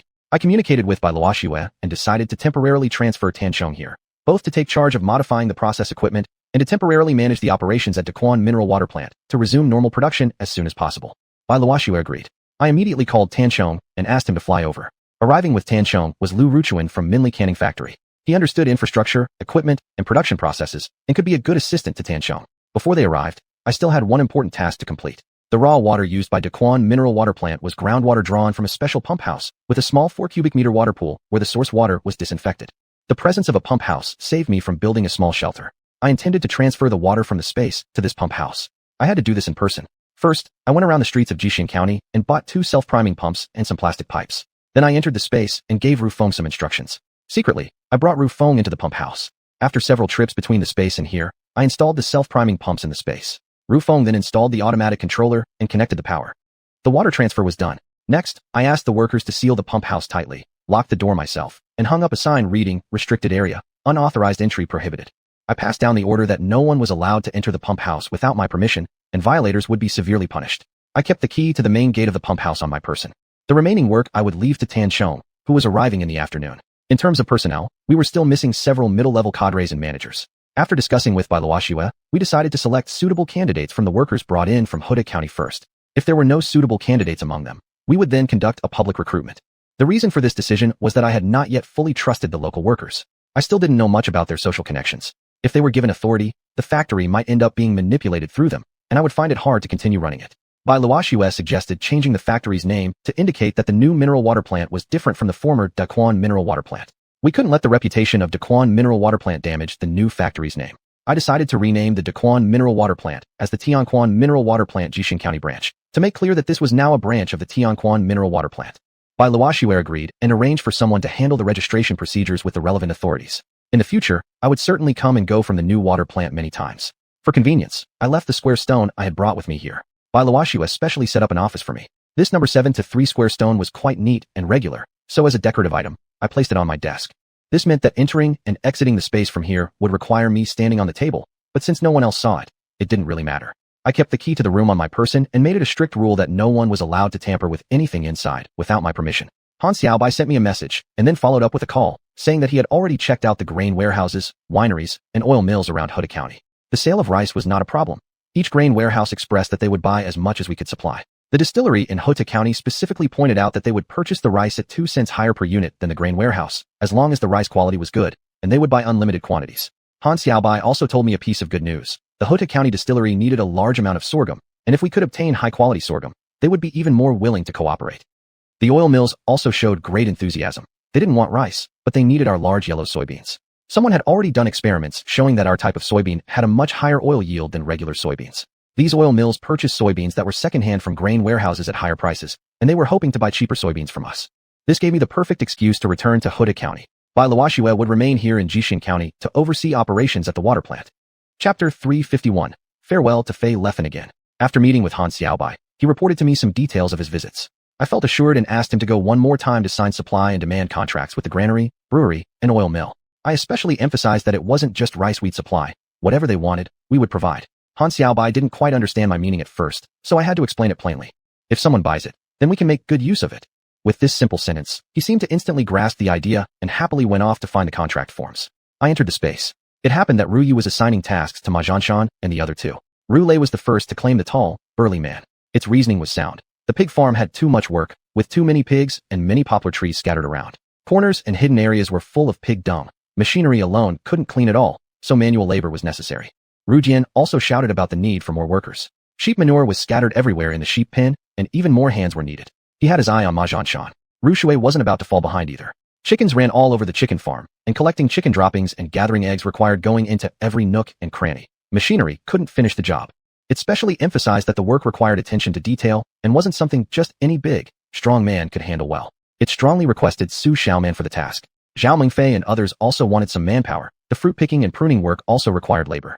After listening to all parties, Ru Yu eventually assigned the 3 individuals to Ru Lei, Ru Jian, and Ru Shui, who thus got their way.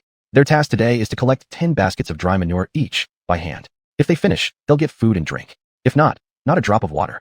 Ru Yu set clear requirements and had the 3 AIs supervise the execution. At this moment, Ma Zhanshan and the other 2 looked particularly listless, clearly exhausted and weak. When they saw me, they merely raised their eyelids slightly, said nothing, and obediently followed Ru Lei and the others away.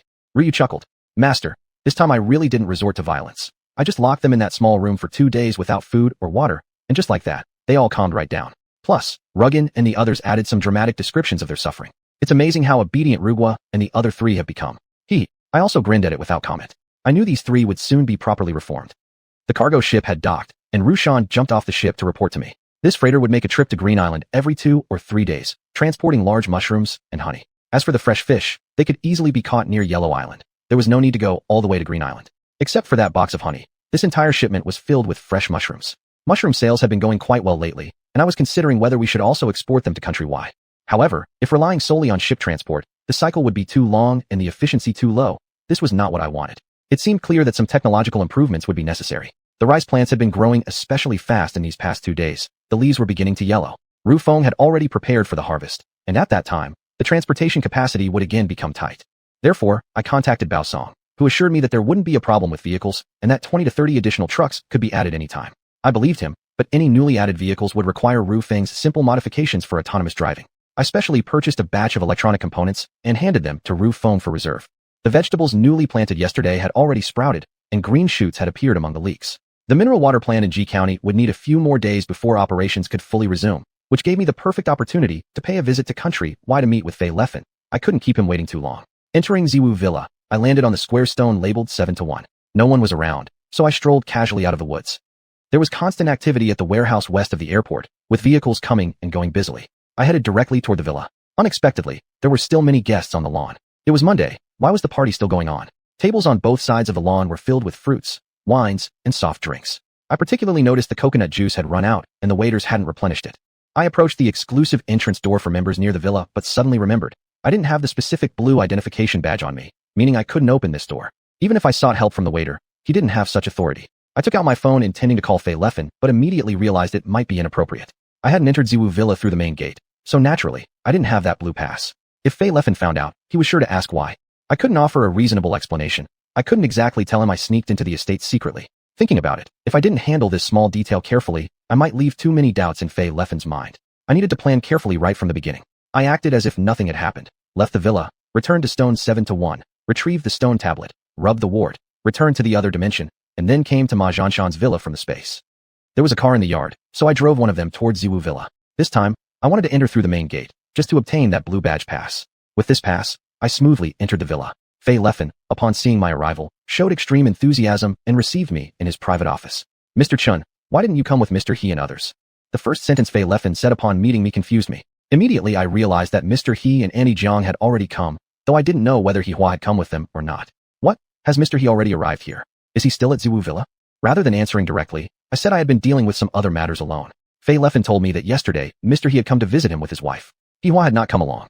The three of them chatted casually and naturally steered the topic toward me, thus sparking Fei Leffen's interest. He began to show more attention toward me and tried to learn more. Mr. Chun is a friend of Miss He Hua. He Hua is the daughter of Mr. and Mrs. He. Since I have a very good relationship with Mr. He, helping Mr. Chun out with his business is my responsibility. Mr. and Mrs. He also expressed their hope that I will support you. Fei Leffen kept smiling, showing great politeness and courtesy toward me. I suspected that all of this was caused by He Hua introducing me to Fei Leffen as her boyfriend. At that time I hadn't acknowledged it, and now it would be inconvenient to explain to Fei Leffen that it didn't really mean anything. Doing so would only make me appear insincere. I quickly shifted to the main topic and discussed business with Fei Leffen. He was very straightforward. Contract documents had already been prepared, and he pulled them out immediately for me to sign. I needed to read this contract carefully because it was a huge deal, possibly determining the development scale of my business. In reality, the contract was very simple. It required me to continuously and regularly supply goods to Fei Leffen, and he would be responsible for distribution. The scope was broad, including not only fresh fish, fresh vegetables, mineral water, but also grain, pork, and lamb. I had no objections to supplying fresh fish, vegetables, mineral water, and even beverages. But for grain and meat, I hadn't planned to export them to foreign markets. I did not agree. Fei Leffen tried to persuade me, with his own reasoning. Among all the products Mr. Chun can provide, besides coconut juice and fruit juice, which have relatively high added value, the rest are low added value products. If you want to generate substantial profits, you must rely on enormous volume, which is only possible by selling grain and meat. I hope Mr. Chun will seriously consider it. No need to consider. This was a matter of principle. Chapter 352, Signing a Big Deal.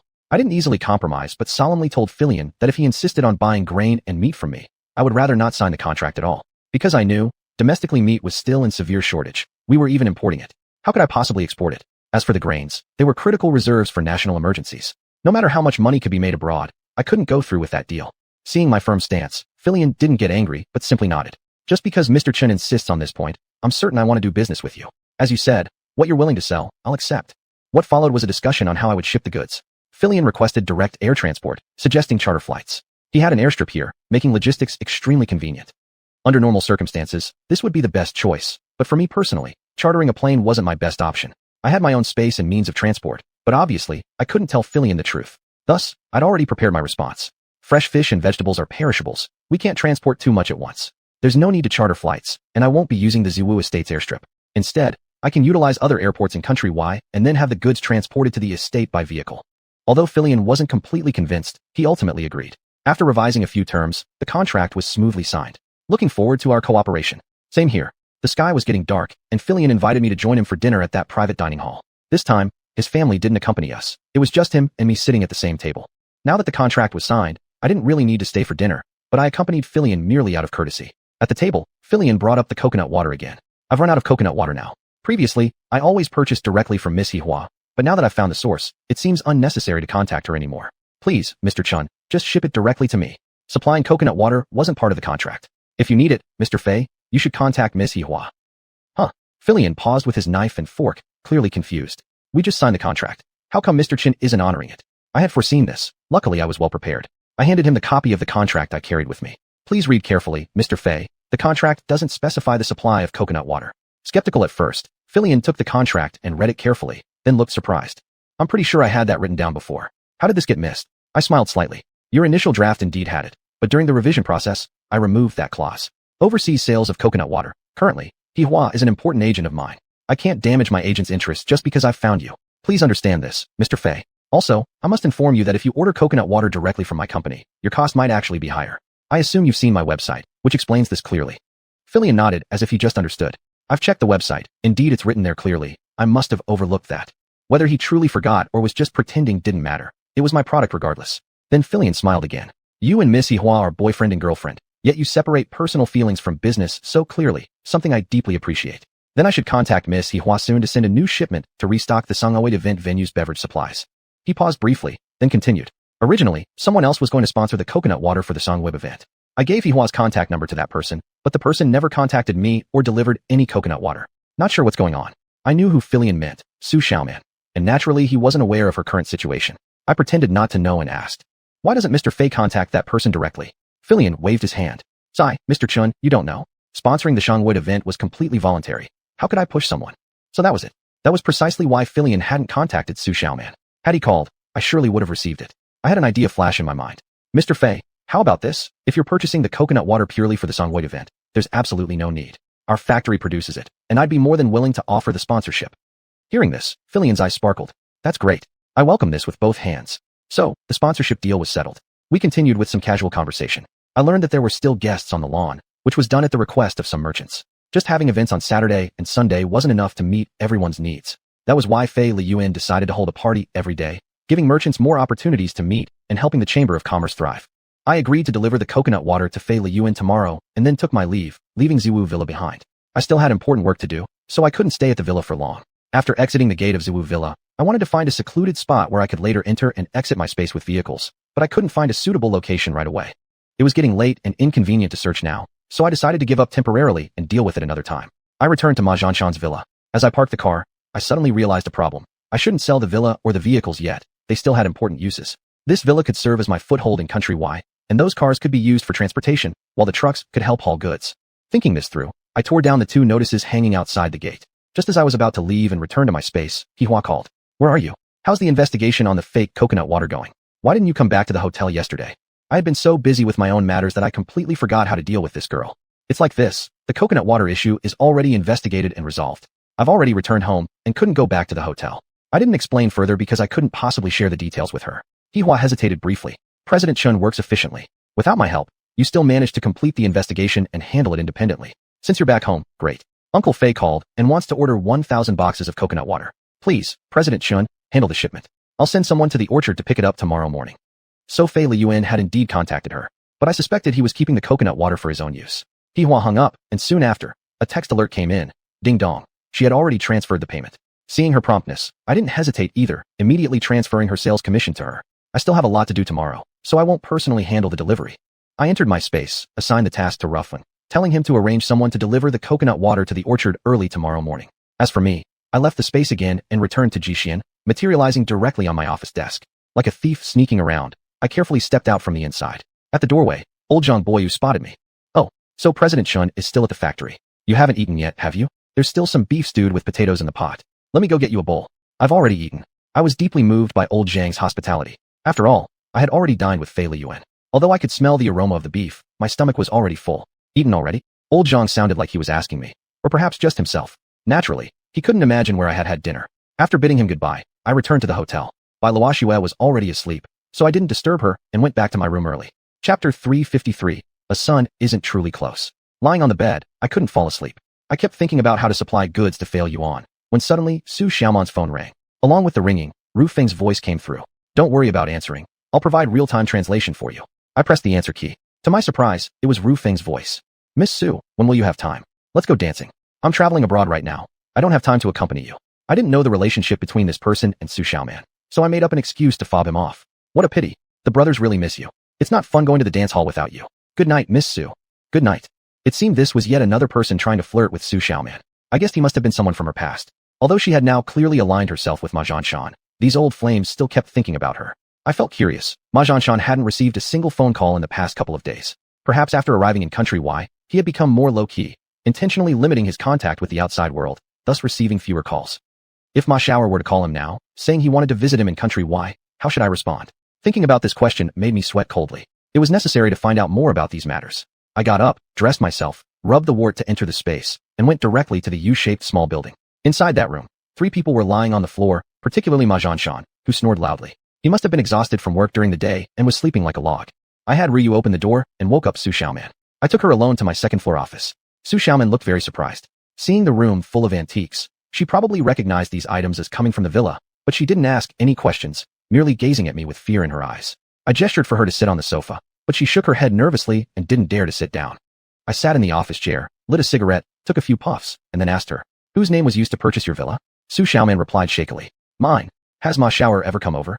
Xiuxian looked even more terrified. "No, never. I found it hard to believe that a biological son wouldn't visit his own mother." "Really?" Xiuxian kept shaking her head.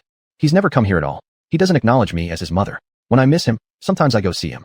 Judging from her appearance, she didn't seem to be lying. If it was truly like this, I wouldn't need to worry too much about that villa, especially regarding the possibility of Ma Xiaoer suddenly showing up. "Does he usually call you? Or do you often communicate with each other?" Xiuxian appeared somewhat flustered. "He hardly ever calls. I occasionally call once, but he never answers. He only picks up when Ma Xianshan calls, but even then, not very often." I tried to assess whether her words were true. It didn't matter much if she lied. I could verify her story with Ma Xianshan later. I didn't ask Xiuxian anything else. After finishing the cigarette, I lit another. She seemed even more anxious. Mr. Chun, where is this place? When will you let us go back? We can give you all the money we earned from selling coconut juice. We can compensate you for all losses, just let us go." I deliberately waited a few seconds before responding. "Let me tell you the truth. I don't know exactly where this place is. You came here confused, and I came just as confused. There's absolutely no possibility of letting you go back. If you just behave yourselves here, I guarantee you'll have food and drinks, and even prolong your life. To put it accurately, this should be a paradise, a place that people dream of reaching. Actually, you are very lucky. Others would love to come here, but they might not necessarily have the chance. As for your compensation, do I look like someone in need of money? How much would you need to pay me before I'm satisfied?" Xiuxian was panting heavily, her body slightly trembling. She cast a glance at those antiques. "I still have some money, probably hundreds of millions. I'll give it all to you. That should be enough. All these antiques, you can have them. We don't want them anymore." At this moment, Xiuxian truly appeared pitiful. A thought crossed my mind that maybe I should set her free. But once I released her, I would no longer be safe. I pointed at those antiques. "Did you collect these?" "Yes, no, not me. Old Ma collected them. I was just taking care of them for him. That was what I suspected. It was likely Ma Xianshan's way of storing his ill-gotten gains. He probably turned all his dirty money into antiques, which were safer than putting it in a bank." I took out Xiuxian's phone and handed it to her, then wrote down a bank account number for her. I stared straight at her without saying a word. Xiuxian understood my meaning. She grabbed the phone and completed a few quick operations. Soon my phone buzzed with a notification. 30 million euros had arrived. I didn't know how much fake coconut juice she had sold, but somehow, she had this much money in her hands. Xiuxian knew her place. After finishing the operations, she quickly handed the phone back to me. "Go back and rest." I took her downstairs again and had Ryu wake up Ma Xianshan. Ma Xianshan was sleeping deeply. Ryu kicked him twice before he finally stirred. Upon seeing me, he laboriously got up from the floor. I took him to the second floor. Unlike Xiuxian, who had been so timid, he wasn't at all afraid. Without waiting for my permission, he dropped himself heavily onto the sofa, perhaps exhausted from the day's work and not yet fully recovered. He noticed the antiques filling the room and pointed at them in panic. "Mr. Chun, these items belong to me. How did they end up here?" I replied mockingly with a grin. "Yes, they're yours. I admit it. You can take them wherever you go. Isn't that right? I'm just keeping them on the second floor for you. Isn't that better than leaving them downstairs?" Ma Xianshan shot me a resentful look. Just moments ago, he'd been groggy from sleep, but now he seemed wide awake. "Chun Lingyu, do you know what you've gotten yourself into? Holding us captive and seizing my belongings. This is a huge matter." "I know." I interrupted him before he could finish. "You wanted to detain me at first. I'm just giving you a taste of your own medicine. If you ask me, had you known this would happen, why would you have acted so recklessly in the first place? Even if this becomes a huge matter, what can you possibly do about it?" This. Ma Xianshan was at a loss for words. But I hadn't called him here to discuss this. I brought up the matter of Ma Xiaoer again. From his account, it turned out Xiuxian hadn't lied. Ma Xiaoer refused to acknowledge his own mother. Instead, he was quite close to Mao Chunju and often called her. Now divorced from his ex-wife, Ma Xianshan had sought out Xiuxian, which made Ma Xiaoer distance himself even further. Ma Xianshan felt utterly defeated. Originally, through Xiuxian's investment, they had built a chemical plant for Ma Xiaoer. Later, when he realized that Ma Xiaoer refused to get close, he stopped further investments. Yet, despite everything, they were still father and son, and Ma Xianshan had continued to follow Ma Xiaoer's development closely. Once I finished asking, I sent him back to the small room downstairs. As he was leaving, he still asked me one question. "Are you truly not planning to let us go back?" I sneered with disdain. "What? Don't you like it here?" "I don't." "Then in a few days, I'll let you leave." "Really?" Ma Xianshan could hardly believe his ears. "Really? I always keep my word." Seeing I didn't appear to be joking, Ma Xianshan immediately broke into a smile. Mr. Chun, if you really let me leave, I will reward you generously. I won't go back on my word." I nodded. "I believe you. But not now. Just settle down and stay here a few more days." Sure. Ma Xianshan readily agreed, his steps noticeably lighter as he descended the stairs. Chapter 354, The Box-Making Fraudster. Since Ma Xiaoer had never been to that villa, I felt much relieved. I didn't want any unexpected troubles because of him. Back at the hotel in Ji County, I had a peaceful sleep. The next morning, after having breakfast with xiuxian, we headed together to the mineral water plant. We still needed a few key personnel for the staffing department. I decided to transfer from Huangtu County, asking Tanchong to arrange for several staff members from the market department of Xianxia mineral water plant. Next was the staff training, led by xiuxian, managed specifically by Tanchong, with Lu Ruchuan's assistance. I transferred 1 million yuan to xiuxian as startup funds and asked Lu Ruchuan to purchase and replace the required equipment parts, as well as make certain modifications and add new devices. What about plastic bottles and packaging? That was exactly what I was most concerned about. We hadn't yet thoroughly investigated the local raw material supply. Starting the factory required plastic bottles, polyethylene materials, and cardboard boxes for packaging. I asked Tanchong to notify the people from Xianxia mineral water plant to bring 2 sets of molds. I also contacted suppliers for polyethylene and cardboard factories, requesting them to deliver goods to Ji County. With those matters temporarily settled, I had lunch and returned to my spatial dimension to discuss the specific arrangements for supplying goods to Fei Liyuan with Rufeng. Rufeng offered his opinion. If we're thinking long-term, it would be necessary to lay down another conveyor belt, directly leading to the small villa. If you're aiming to minimize investment, you can charter a plane at Xiangyang Airport. I decided to construct the conveyor belt. I immediately contacted a store in the agricultural machinery parts market and asked the owner to prepare the belt. I also called a supplier and requested the same. Of course, the store owner gave a long complaint. It was obvious he was asking for a higher price. I quoted my expected price to him, and he immediately agreed to arrange everything. This time, Rufeng would be busy again. I planned to build 2 conveyor belts. One would lead to Ma Zhanshan's villa, specifically for supplying goods to Fei Liyuan. The other would stretch from Ludao to the new storage area in Huangtu County. This belt was mainly for transporting fresh mushrooms and honey. At first, Rufeng thought this belt wasn't necessary since the quantity of mushrooms and honey wasn't that large. I explained to him that cargo ship will primarily be used for fishing in the future and won't travel back and forth between Huangdao and Ludao anymore. Without the conveyor belt, transporting those mushrooms would require me to carry them personally, which is extremely inefficient. Rufeng understood my reasoning and then offered another suggestion. This conveyor belt should also be used to its full potential. Master, the western part of Ludao is very suitable for growing floating rice. With such a large area, it could become quite significant. That's actually a great suggestion. I asked Rufeng to handle it whenever he had time. The conveyor belts would take a couple of days to arrive. In the meantime, I bought a batch of color steel panels and transported them via the spatial dimension to Ma Zhanshan's villa. Rufeng began covering the yard first so that outsiders wouldn't notice the strange phenomena inside from above. I also personally visited Ludao, selected the location for the automatic conveyor belt, and checked out the shallow western waters to confirm the general area suitable for rice planting. After making a call to inform Rufeng, I returned to Ji County. After several days of frantic preparation, 2 days later, the Ji County branch of the Xianxia mineral water plant officially commenced operations. Several county leaders arrived to attend the opening ceremony and cut the ribbon.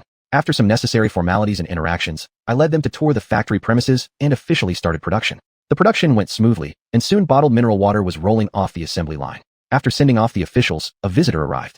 My surname is Zhang. I own a cardboard box factory. Your mineral water requires cardboard packaging, doesn't it? I can certainly fulfill your needs.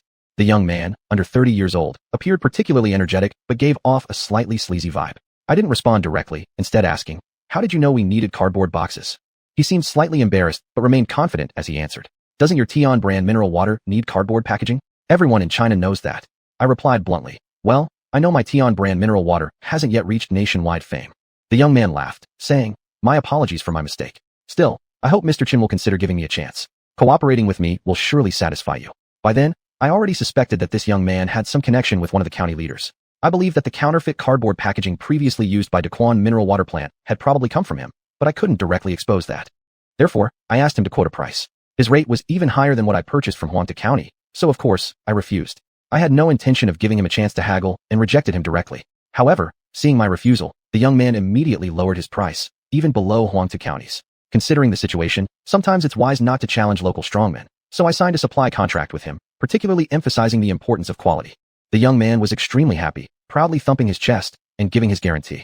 To my surprise, he arrived in the afternoon with a truck fully loaded with cardboard boxes. Damn it, these were the counterfeit goods he had previously made. Just as the workers were about to unload the goods, I stopped them.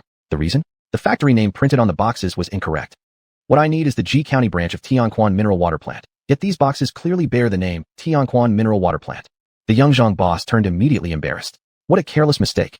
I have to redo this shipment worth more than 50,000 yuan. Now I won't make any profit at all. Redoing was his problem, not mine. I showed no sympathy and said, "Mr. Zhang, the fact that you were able to produce a full truckload so quickly proves your production capacity is quite strong.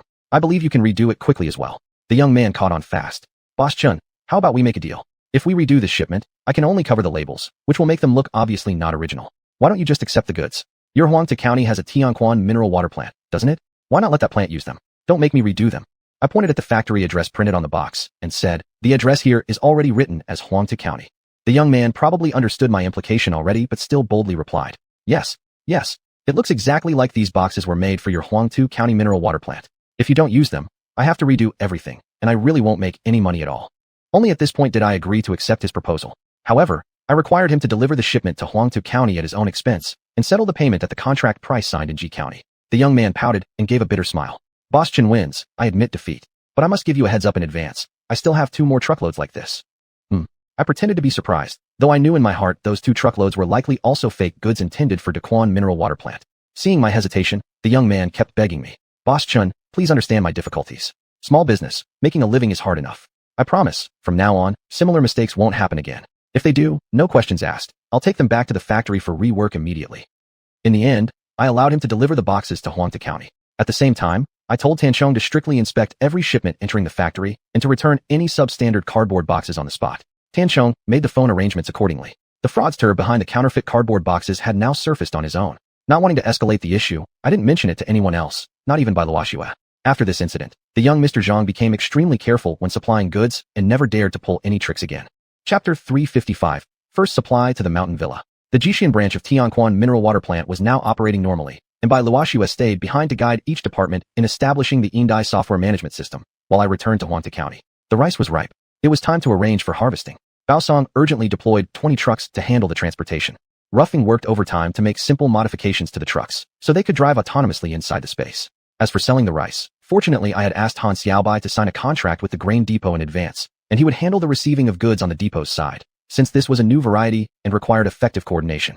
In fact, Han Xiaobai was quite busy, as he also managed daily operations involving the sale of soybeans, wheat, and corn. Because everything had been arranged in advance, the sale of the rice was relatively smooth. I personally visited the Huangtu County distillery. The factory manager, Wang Felu, was very pleased to see me and warmly and enthusiastically welcomed me. President Chen, we've long wanted to cooperate with you. Not long ago, your salesperson came by, and we signed an agreement. We hope you can supply us with high-quality grain. Manager Wang, please excuse my absence recently. I've been very busy. But since this cooperation benefits both parties, it's absolutely necessary. After exchanging courtesies, we moved on to the main topic. Manager Wang told me he had long heard about the quality of my grain, and had once used my corn for a brewing experiment, which yielded fairly good results. They didn't continue due to equipment and process limitations. Now that I could supply high-quality rice, they were ready to give it a try, and if the test results proved favorable, they planned to use my rice in the future. During our discussion, he brought up the issue of sorghum again. President Chen must know, most people prefer sorghum liquor. Let me be honest. Over the years, our distillery always made procuring quality sorghum a priority. Don't underestimate our small distillery. We have to search nationwide for raw materials and sign order contracts in advance. Without contracts, farmers won't grow sorghum. Once contracts are signed, we must buy the harvest regardless. When the quality is good, it's a win-win situation for us. But if the sorghum's quality is poor or the yield too low, farmers won't plant it next year. This has become a headache for distilleries. I hadn't planted sorghum in my space before, but I was confident in my ability to grow it well and could supply the distillery with high-quality, affordable products. However, I couldn't directly tell Manager Wang I planned to grow sorghum. I could only say I would seek quality sorghum sources. He was very pleased, urging me to provide sorghum as soon as possible. If I could supply large quantities of premium sorghum, the distillery had plans to expand, his long-held dream. Once I had gathered the details, I felt confident planting sorghum. To prevent producing more than Huangtu distillery could absorb, I visited several nearby distilleries. Perhaps because they didn't yet know much about my grain's quality, the other distillery owners weren't as enthusiastic as Manager Wang, but they did agree they would accept any quality sorghum I could offer. So, I went to the seed company and purchased a batch of sorghum seeds. Hearing that I intended to plant sorghum, Ruffing suggested that it was time to invest in additional equipment, including tractors and seeders, otherwise our current setup wouldn't keep up. I didn't hesitate on equipment investment and immediately ordered 10 units. This wasn't just preparation for sorghum, it also gave Ruffing extra machines for repairs. We planted the sorghum in the northeast corner of Huang Island. To prevent harvesting all at once, Ruffing still applied batch planting techniques, which had proven efficient on the small island. Staggering harvest periods significantly improved efficiency. I also made an effort to visit several nearby oil mills in Huangtu County. They all knew I could supply premium soybeans. In fact, some factories had already acquired soybeans from other channels, but their oil yield was higher and the aroma purer. That explained why Han Xiaobai had easily signed contracts with them. All oil mills expressed strong interest in directly ordering soybeans from me, saying it would allow both sides to profit more. For this reason, I instructed Han Xiaobai to prioritize selling soybeans to these oil mills. This was because the soybean reserves of the grain depots in Huangtu County and neighboring areas had already been replaced with varieties from my island space, completing a full cycle of replacement for the previously reserved backup stocks. The grain depots continued purchasing soybeans. Han Xiaobai also revealed that some grain depots had begun to distribute their stored soybeans, also supplied by me. This meant we couldn't rely solely on local grain depots anymore. Soybeans must enter the market. However, I still had a sense of national pride. Considering the nationwide demand, soybeans remained in high demand, with supply insufficient to meet demand overall. Apart from nearby oil mills, I also dispatched sales representatives to promote my soybeans to state and provincial reserves further away. At the same time, I assigned xiuxian the task of promoting soybeans in the Xiangyang area, and needless to say, she immediately dove into a new round of busyness. After arranging all these matters, I began preparing the goods for Fei Liyuan. The automatic conveyor belt from Huang Island to Ma Zhanshan's mountain villa had already been completed and was as good as the wind. There were two 30-ton trucks in Ma Zhanshan's courtyard, and I wanted to use them to transport goods to Fei Liyuan, but their capacity was too small to meet my needs. Therefore, I purchased 3 100-ton heavy-duty trucks. I bought these 3 trucks under the name of xiuxian's company in Country Y and completed all necessary procedures there, since these vehicles would be transporting goods within Country Y, and doing so helped avoid unnecessary troubles. Luckily, I found all the relevant documents and certificates related to her company on the second floor of the villa, and the purchase process went smoothly, with paperwork quickly completed. I brought 3 intelligent AI assistants, Ru Shuang, Ru, and Rubing, and drove the trucks into the space, where Roughing performed modifications to enable autonomous driving. The transportation vehicle issue was resolved, and next came the formal preparation of the goods. The easiest goods to prepare were mineral water.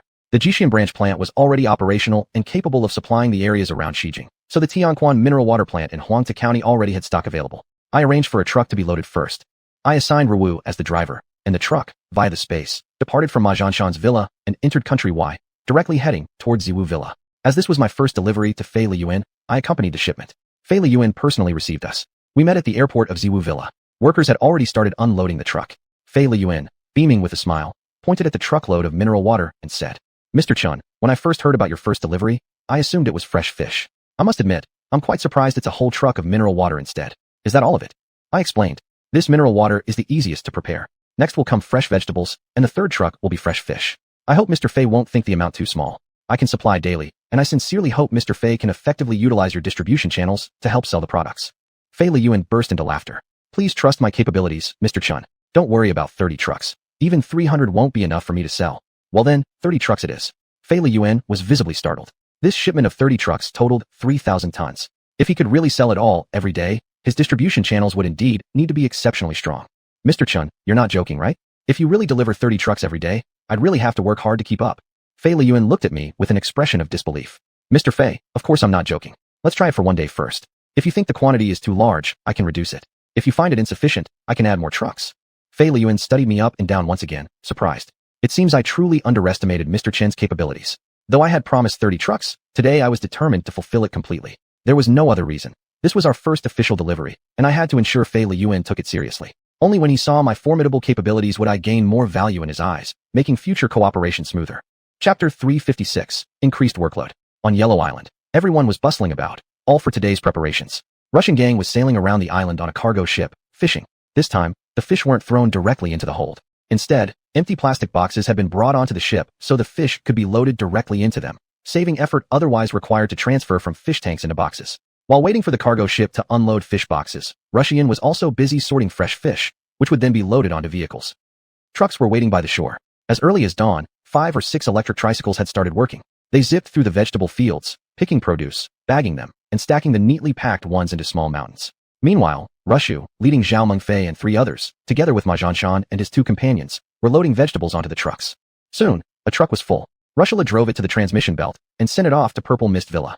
I returned to the villa with the truck. There were people at the warehouse ready to receive the goods. This time I didn't inform Fei Yuan, yet he arrived shortly afterward, most likely notified by his own staff. Seeing the full truck of fresh vegetables, Fei Yuan smiled broadly and gave me a thumb up.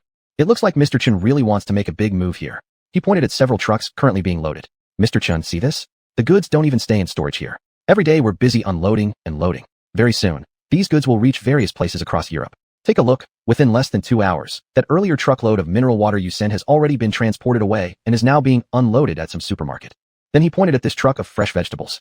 "People here like vegetables. Contrary to common assumptions that they only enjoy beef, vegetables are equally welcomed. These vegetables are still on your truck now, but by noon they'll already be on foreigners' tables." Fei Yuan was very confident about his distribution channels, which was exactly why I wanted to work with him. The third truck brought in fresh fish. Fei Yuan noticed I had used plastic boxes with water inside, and most importantly, all the fish were lively and still very fresh. He was highly impressed and couldn't stop praising me. "Ah, Mr. Chun, from my past experience, Fish transportation vehicles don't work like this. Particularly for long-distance transport, the fish are always frozen and dead. I really don't know how you manage this. Live fish like these would be an instant hit in big malls and supermarkets. Huh. I simply laughed aloud without giving any explanation because I couldn't tell him anything. Transporting fresh fish from China to Europe would be a long journey for others, but for me, it only took an hour or so there was no need to freeze the fish. After some laughter, I made a request. Mr. Fei, remember these plastic boxes are reusable. Please return them whenever possible. Otherwise, how many boxes do you think I could afford to sell you? Now it was Xiuxian's turn to burst into laughter. Returning the boxes is natural. I will require the supermarkets to do so. Of course, if they refuse, I'll just sell them. Then you wouldn't suffer any loss either, right, Mr. Chun? Earlier, I had specifically contacted the manufacturer regarding these specialized plastic boxes, asking them to prepare a huge number in advance. My concern was whether Xiuxian's system would support such turnover and thus delay my supply chain. Fortunately, preparations had been made ahead of schedule. 10,000 boxes had already been placed on Yellow Island, waiting to be filled with fish. Eventually, all 30 truckloads of goods had been delivered to Xiuxian. From morning till night, the entire day was fully packed. Not a single resident on the island remained idle. I kept entering and exiting my space realm, constantly running back and forth. When the final truckload of fresh fish arrived at Purple Mist Villa, Xiuxian showed some helplessness. I have to say, Mr. Chun, I'm truly impressed. Your capability is really no small thing. According to feedback from the marketing department, today's goods can all be distributed successfully. However, I must remind you, things here are different from in China. Consumption is not that intense since the population is smaller here. I understood his implication. My supply seemed a bit excessive. Even if the volume increased slightly, every 2 or 3 days, or even daily, it would not be a problem, but he worried whether the local market could consistently handle such daily quantities. Then let's reduce the quantity. I had to bring this up voluntarily. I didn't want Xiuxian to suggest it first. I needed to give the big shot some face. Haha, Mr. Chun is truly considerate. If you still have sufficient supply, tomorrow 20 trucks would be enough. Inside, I thought to myself, well, now you're underestimating him, aren't you? Fine. Wow, Mr. Chin's ability really surpasses my expectations. I even suggested before that you charter a plane, but now I realize I was wrong. How could one single plane possibly handle all the volume you've delivered today? Still, I remain curious. Exactly how do you transport them over here? This has its own channels. I'm afraid I can't elaborate further. I hope you understand, Mr. Fei. The implication was clear. This is my business secret, so please don't ask too many questions. Ask me, and I won't say. Xiuxian laughed heartily. Old man, I understand. I had managed to get through that situation. Back in my space realm, I noticed that Ruffin wore a worried look. He had never shown such an expression before. Curious, I asked. What's the issue? Master, today was just too busy. The busyness itself isn't the problem. The AI system can handle it. But these 7 people are completely exhausted. If tomorrow's workload is the same, they won't be able to manage. That was when I noticed Zhao Mengfei and the other 6. They were sitting or lying on the ground, showing obvious signs of fatigue. Particularly Ma Zhanshan and Su Xiaoman lay motionless on the ground. It was already getting dark. Normally Zhao Mengfei would be preparing dinner by now, but he couldn't even muster the strength to cook, clearly exhausted. I told Ruffung, reduce the supply by 1/3 starting tomorrow. Ruffung nodded and pointed at the vegetable fields. Even without you mentioning a reduction, I would have suggested it myself. The newly planted vegetables still need 2 more days before harvest. What we're picking now are the leftovers from earlier crops. If we keep harvesting this heavily every day, there won't be anything left to pick. Reducing the amount isn't a problem. I had to ensure the vegetables reached proper maturity. Picking them too early would only hurt me financially. I then pointed toward the banana fields in the distance. If the vegetables run out, we can transport bananas instead. I think Europeans would also welcome bananas very much. Keeping the total at 20 trucks would be sufficient. Then I pointed at the orchard area. These fruits can be sent as well. Ruffing understood my meaning. That makes things easier then. I quickly added. Besides what's on the island, we can also send fish canned goods, side dishes, and fruit juice, though the quantities shouldn't be too large. Why not? Ruffing looked puzzled. Canned fish and side dishes have lower profit margins, and juice production capacity is limited. If we supply too much to them, the domestic supply will decrease. Ruffing immediately suggested. We can set up 2 more production lines. Once that's done, the output of fish canned goods and side dishes will increase. Then no matter how much my country wants, we can provide it. That made sense. Ruffing reminded me of something I had once considered before, but had forgotten about in these busy days. I immediately called Fang Gong. He was extremely happy to hear I wanted to expand production, and said he would send people tomorrow to inspect the site and start planning. Since he'd be sending people tomorrow, we could handle the contract tomorrow as well. I had only one request. He should start production as soon as possible. Fang Gong assured me to not worry, saying products would be available within 3 days at most. I doubted his claim, thinking he was just trying to comfort me and ease my urgency. How could that happen so quickly? Adding 2 production lines wasn't a joke. It would involve significant workload. Fang Gong's explanation finally eased my doubts. It turned out that Eastern technology had been constantly advancing its manufacturing technologies. For these automatic production lines, they had improved the construction methods significantly. Instead of traditional on-site installation, they had already adopted modular designs. Once the site was ready, equipment could be installed without any foundation. The trucks simply brought the equipment over, and installation only required a single day, after which connecting electricity and water for test runs would follow. Upon hearing this news, I felt elated. Since they could be so efficient, I had no reason to delay either. The early bird catches the worm. I immediately notified Mu Jiming to select the site tonight and prepare for installing 2 fully automated production lines. Mu Jiming, without even having time for dinner, hurried to the company from home.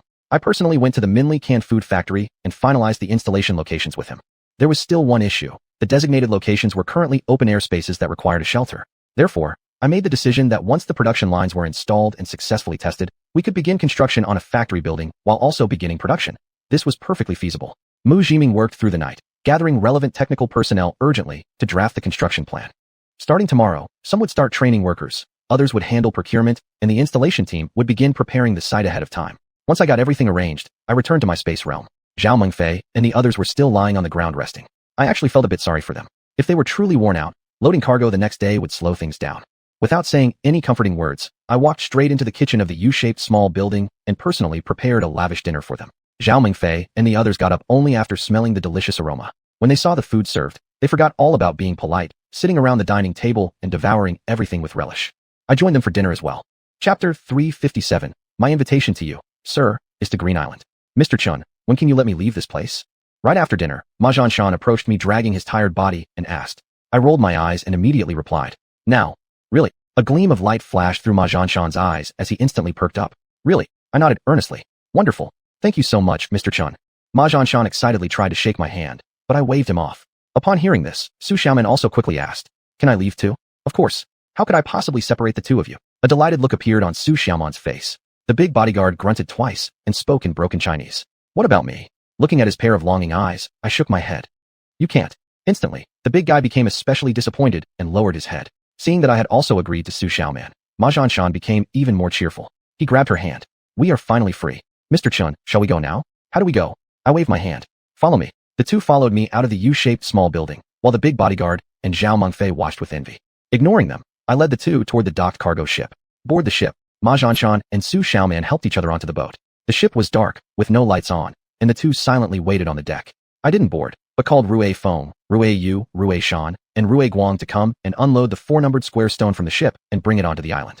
Then I took a square stone prepared by Rui Feng before. The number was 7-4, and asked Rui Feng to embed it into the floor of the cargo ship's cockpit. This way, the stone wouldn't occupy space and could be used as decoration. Once Rui Feng disembarked, I quietly whispered to it. Green Island also needs management. Let them go over there. Rui Feng understood my meaning and thoughtfully said. They are quite weak after all. At least one AI needs to be arranged. That made sense. So I called Rui Yu over. You go with them and monitor those two. If they refuse to obey or fail to work according to requirements, you know what to do. Rui Yu blinked its eyes. Just temporary? No, you'll be stationed there permanently. Rui Yu didn't immediately agree, hesitating slightly, as if somewhat reluctant. I advised it. On this island, you follow Rui Feng's orders. On Green Island, they follow yours. You will be the boss. I knew Rui Yu had not only violent tendencies, but also the desire to lead. I clearly indicated all this to it, yet it still didn't agree readily. Master, may I make a small request? Go ahead. I want Rui Lu to come with me. I couldn't help but smile. All right, as you wish. In addition to keeping an eye on those two, your duties will include picking mushrooms, harvesting honey, planting and harvesting rice, and transportation, a whole series of tasks, just like here on this island. No problem. This time, Rui Yu agreed readily. Without waiting for my instructions, it hurried off to fetch Rui Lu. After giving Rui Feng instructions accordingly, Rui Feng took Rui Shan and Rui Guang to start loading. A batch of plastic baskets was loaded onto the cargo ship, as well as dozens of plastic foam packs. Also loaded were several jute sacks of rice seeds. In addition, several surveillance cameras were loaded as well. Rui Yu arrived with Rui Lu, and together with Rui Shan and Rui Guang, boarded the ship. The cargo ship set sail toward Green Island. By the light of the ship, I saw Ma Zhanshan and xiuxian waving at me, apparently bidding me farewell. They really believed they were leaving this space for good. I also waved back at them. At the very least, I could give them a little hope, for now. As the ship faded into the distance, Rui Feng and Rui Shuang drove over 2 more machines. They were for harvesting rice. These large machines couldn't fit onto the cargo ship, so they had to leave the space through the transmission conveyor belt into Green Island. Earlier, Rui Feng had already installed the conveyor belt route from Green Island to Yellow Earth County. This time, it would go over to install the monitors at the relevant locations. These monitors would be networked so Rui Shui could see the situation on Green Island directly from the control room. Even the operation of the conveyor belt on Green Island would be remotely controlled by Rui Shui. After finishing the work, Rui Feng could return to Yellow Island via the conveyor belt through the new warehouse area. As for Rui Shan and Rui Guang, after delivering Ma Zhanshan and xiuxian along with the cargo to Green Island, they would return with a shipload of large mushrooms and a box of honey. The cargo ship would leave at night and return at night, without affecting the fishing and loading the next day. I stopped worrying about them and returned to my office cottage. After a busy day, I was also very tired. Just as I was about to lie down and go to sleep, Bailing called.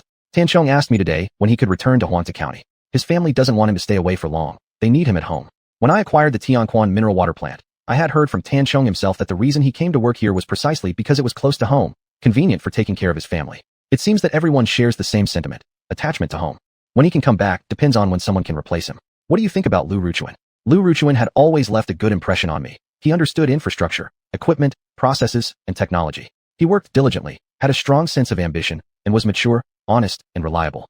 Bailing Snow responded cheerfully. You and I are thinking the same thing. If you have no objections, let's make him the plant manager. Thus, the two of us finalized this personnel appointment. Bailing immediately spoke with Lu Ruchuan and gave me a follow-up. Lu was very willing. After all, now he would become the top person here.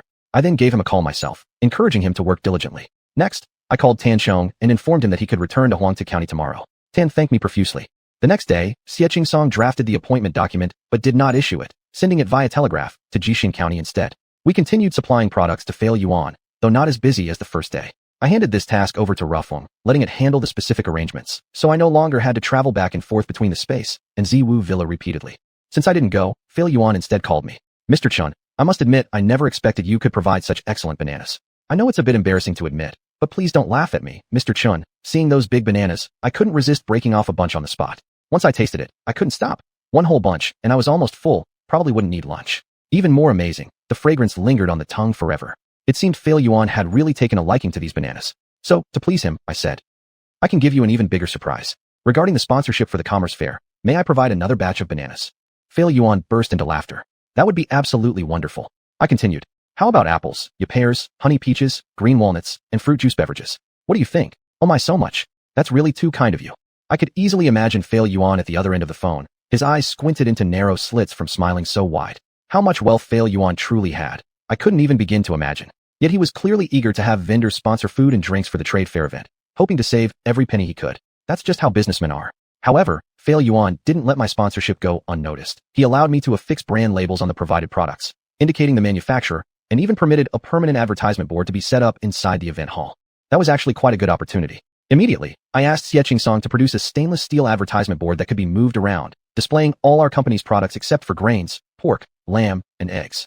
After it was finished, I personally took the advertisement board along with a batch of sponsored products and headed once again to Ziwu Villa. A full truckload of goods worth millions. I gave them away so willingly. The merchants who saw these supplies and the advertisement board I had set up sent nothing but envious, jealous glances. You must know, among the entire fair site, my advertisement was the only one, which I considered a special privilege granted by xiuxian. xiuxian still came to the site personally to greet me with formalities. He chattered excitedly in Y language for a while before explaining to me in Chinese that he had already promoted my products. Naturally, I thanked him profusely, then excused myself due to being busy with work, left the villa, returned to the space, and then headed directly to Green Island. Chapter 358, Surprises on Green Island. I stepped onto Green Island, but didn't see anyone. Ru Shangguang left me yet, returning with a boat full of fresh mushrooms. Inside the wooden cabin, there were fresh large mushrooms, likely newly picked by Ma Zhanshan and his wife, and not yet sliced. I arrived at the beehive cluster, but the wooden boxes were empty. The honey had already been taken away. Tall trees and dense forests surrounded me. I couldn't see how Ma Zhanshan and the other person were working, but I wanted to find them. After walking through the forest for quite some time, I finally heard some movement ahead. Ma Zhanshan and xiuxian were lifting mushrooms and loading them into a vehicle. Both were drenched in sweat. Ma Zhanshan was driving, while xiuxian pushed from behind, heading toward the port. Upon seeing me, both of them froze immediately and stopped. President Chen, you're here too? Ma Zhanshan seemed to have trouble believing how I had appeared here. Yes, this Green Island is also under my jurisdiction. No harm in telling him. So, President Chen lied to me after all. You told me I could leave that Yellow Island, only to send me to this Green Island. The living conditions here are even worse than on the Yellow Island. Could you please let us return? I sneered coldly. Return? Are you saying you want to go back to working that hard again yesterday? Or do you still want to pick up pig dung? Ma Zhanshan forced a smile. Of course I don't want either. I'm just saying, look, we're both getting older, and we really can't handle heavy physical labor anymore. Could you let us do something easier? I glanced at xiuxian. She had the same pleading look in her eyes. Let me ask you, is being a boss easy? Ma Zhanshan shook his head. Is being a worker easy? He shook his head again. How about making fake coconut juice? Ma Zhanshan lowered his head. Plotting schemes, setting traps for me through your subordinates. Did you really think that was easy work for you? Ma Zhanshan had no reply. xiuxian lowered her head as well. Precisely. No kind of work is ever easy. Where exactly should I find an easy job for you? Don't you feel freer here, where nobody is watching you? When I said this, Ma Zhanshan and xiuxian both shook their heads. It's not like you described, President Chen. That young fellow, Ru Yu, assigned us a daily target, to harvest 2 full vehicles worth of mushrooms. If we don't finish, he'll throw us into the water to feed the fish. We know how ruthless he is. How dare we slack off? It appeared they genuinely feared punishment from Ryu. Knowing Ryu's kind of twisted management made me feel quite reassured. I waved my hand, indicating they could go, and gave them a final word. Just do your work honestly and obediently. As I was turning to leave, Ma Xianxia hurriedly called out, President Shun, may we ask one favor? You have more requests? This is it. The island has no rice or flour, not even vegetables. More importantly, there's no stove. The ship has these things, but I forgot to bring them down. This morning, Xiaoman and I ate wild fruits, and well, it's not even 10 o'clock yet, and we're already starving. If we can't eat enough, we truly won't be able to keep working. We'd have no way to explain ourselves to Ryu. What he said was true. If you expect the horse to run, you must feed it enough grass. Fine, no problem. I'll have someone bring them over right away. You'll get pots, pans, vegetables, flour, and rice. Hearing my agreement, their faces lit up with smiles once again, and they resumed driving off. Ryu was probably now in the western part of Green Island, arranging for rice planting. It would still be a distance from here. I considered walking over, but thought better of it and abandoned the idea. I followed Ma Xianxia and the other person back to the port, boarded a square stone, and left Green Island. Arriving at Huangtu County, I went to the market and bought pots, pans, electric woks, induction cookers, every kind of kitchenware, along with oil, salt, soy sauce, vinegar, a bag of rice, a bag of flour, some fresh vegetables, and also some vegetable seeds, then returned to Green Island. I handed all this to Ma Xianxia and the other, instructing them to plant those seeds, which would yield 5 or 6 types of vegetables, enough for them to eat. Ma Xianxia was so moved he nearly cried, and Su Xiaoman actually shed tears. It wasn't even 11 a.m. yet, but the two were already starving, so they immediately started cooking, considering filling their stomachs as the top priority. Just then, Ryu came back accompanied by Rulu. Master, guess what we just did? Ryu looked visibly excited. He was holding Rulu's hand, but let go only after noticing my gaze. How could I possibly guess? Since Ryu asked me like this, I was sure he had done something completely beyond my imagination. We went to the west shore to cultivate rice seedlings. Ruffing had already taught Ryu everything about cultivating rice seedlings. To him, such a small task was hardly a problem. Planting rice naturally requires seedlings first. Ryu chose the western riverside as the seedling cultivation site for easier transplanting later. This was entirely expected from me. I found nothing strange about it. I didn't answer Ryu, just stood silently watching him. Ryu quickly continued. Actually, what I want to tell you, Master, is that I found the lotus flowers. Hua. My heart suddenly jumped. How could Hua possibly be here? Seeing my shock, Rulu explained. A pond, nearly 1,000 mu in size, filled with lotus flowers, especially beautiful. So, it wasn't the person Hua at all. That really scared me for a moment. The pond isn't very deep, Ryu added, gesturing at her neck. Just up to here. I went down to pick some lotus flowers for Rulu and discovered a big secret. There are lotus roots underneath, thick and long. As she spoke, she demonstrated with her hands. Judging by the length she indicated, those roots must have been about 1 meter long. This was a truly astonishing discovery. I really wanted to go and see it right away, but unfortunately there was no path, and it would be difficult to walk there. Suddenly, I had an idea. Here's the plan. Since cultivating rice seedlings will take a few more days, use this time to open up a road from here all the way to the western shore. Make sure the road is wide enough for trucks. Understood. Ryu agreed enthusiastically. Immediately after, she raised a question. Master, surely you don't expect us to pull everything by hand? Those wild grasses and vines would take forever to clear. Certainly, I had to provide them with tools. I immediately exited the space, entered back into Yellow Island, and got them a tractor to crush the vegetation along the road and then compact the ground. Ryu and Rulu sprang into action immediately, beginning the work of opening up a drivable road. Meanwhile, I bought an electric car from the market and sent it into Green Island again. This would be my transportation for patrolling the island. Relying solely on my legs was too time-consuming. As I caught the smell of Ma Xianxia cooking, my stomach began to grumble loudly. It was time for lunch. Leaving Green Island, I returned to my office building and made myself a bowl of noodles. After lunch, I returned to room 1, lay on the bed, rested, and at the same time checked my stock portfolio. My 2 long-term stocks had risen significantly again. This gave me great confidence, making me feel that I truly had a good eye for investments. Deep down I knew it was the result of monitoring the market for a long time. Without even realizing it, I had learned the skill to judge correctly whether a stock would rise. Short-term trading was ongoing today as well. I selected 20 stocks and invested 100 million yuan before taking a nap. Perhaps I had been too busy these past few days, running around with endless tasks, and my body had become quite exhausted. I ended up sleeping until 4 o'clock. As soon as I woke up, I checked the stocks and sold off all my short-term holdings. Heaven really favored me. Just a nap, and I had made 30 million yuan in profit. After the excitement, I fell into deep thought. Growing crops, vegetables, fishing, and producing bottled water. Those labor-intensive businesses didn't even earn me as much money as picking a few stocks and taking a nap. I began to doubt these physical enterprises. I sat motionlessly on the bed, my mind wandering, unaware that 2 hours had passed. Chapter 359, My elder cousin is coming. Suddenly, I remembered that today Oriental Technology Company had sent people to inspect the site at Minli Canned Food Factory to determine the location for installing the new automatic production line. I hurriedly got up and rushed to the factory. By the time I arrived, it was almost dark. The day shift workers had already finished work, but I didn't have time to worry about that. I wanted to check the situation first. The workshop lights were already on, and from afar, I could hear voices from the west side. As I approached, I saw the workers were still busy. To my surprise, installation of the automatic equipment on the production line had already begun, and much of it seemed already in place. Mu Jiming was speaking with several technical staff members. Seeing my arrival, Mu Jiming quickly ran over. President Shun, these machines will be installed by tonight, and we can do a test run first thing tomorrow morning. That fast, Mu Jiming explained. We're a long-term client. Oriental Technology Company understands our requirements very well. This automated production line matches our production processes perfectly and hardly requires any modification to be fully functional, so everything was quickly arranged. They brought the equipment themselves, arriving last night, and after signing the contract and making the payment today, the installation began, and the trial run will be tomorrow. I also didn't expect installing 2 production lines could be this simple. The situation now clear, I greeted the technical staff from Oriental Technology, but didn't see Fong Gong among them. One of them had been here before, so I asked where Fong Gong was. They replied that Fong Gong went somewhere else and had sent them in his place. He said since this was a long-term customer, his presence or absence made no difference. That showed Fong Gong's trust in me. Mu Jiming also mentioned that compared to last year, this production line was actually several $1,000s cheaper. I had already delegated authority. Purchases were entirely Mu Jiming's responsibility. I didn't want to be overly involved anymore.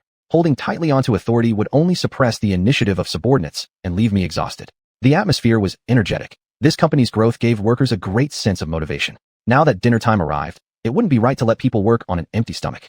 I told Mu Jiming to hurry to the cafeteria and add a few more dishes, so the workers could eat well before continuing. At the same time, I told him to properly host the technicians from Oriental Technology, even taking them to a restaurant if needed. However, the representatives from Oriental unexpectedly said in unison they wanted to eat in the factory cafeteria. They claimed the food there was more delicious than what you'd get at an outside restaurant. The vegetables and flour here were from the other dimension, so the meals tasted far superior to ordinary fare. Anyone who had eaten them would remember for life. Once everyone went to the cafeteria, I left the confectionery. Back at the small office building, I made myself a bowl of plain noodle soup. Reflecting on recent times, I felt a great deal of emotion. I had a revelation. Much of life seems busy, yet such activity may not hold significant meaning. Just like all living beings, rushing in and rushing out doesn't necessarily represent anything substantial. Yet this didn't stop people from continuing life as usual, experiencing joy and sorrow, encountering right and wrong every day. As I sat there lost in my thoughts, my uncle called. I rarely spoke with my uncle on the phone, so his call meant something important. He says your older cousin is coming back tomorrow to see us. He wants to visit your parents and you too. If you want to meet him, return to the village, and we'll all have a meal together. My cousin was coming back. That's like the sun rising from the west. We hadn't seen each other for years, and I really didn't care about seeing him again. He hadn't even bothered to look after his own birth parents, so his feelings toward my parents would certainly be distant. As for me, his younger cousin, unless it was New Year's when he'd call or chat via video, I'm sure he'd long since forgotten me. Yet blood is thicker than water. From a familial perspective, we are family, and at the very least, I shouldn't appear petty. Since Uncle mentioned he wanted to see us, we should give him the courtesy of meeting. Since I decided to meet my cousin, I accepted my uncle's suggestion.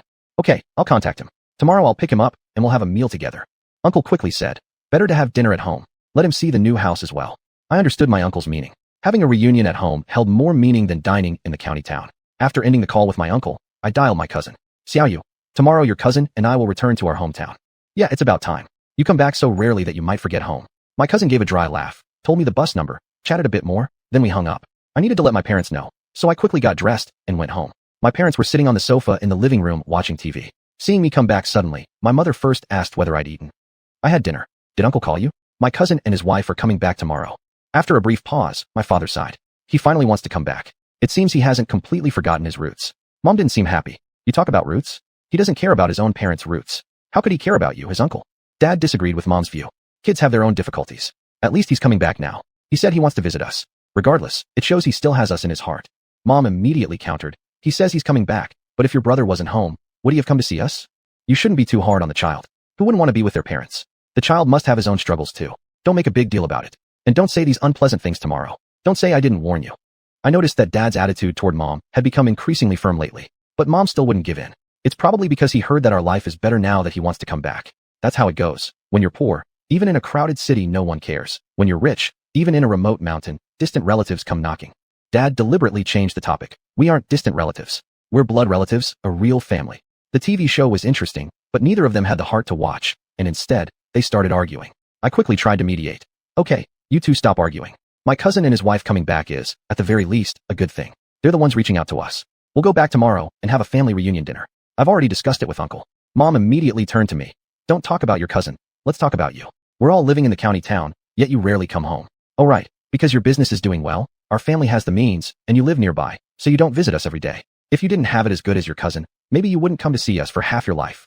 What Mom said was true, but I had my own reasons.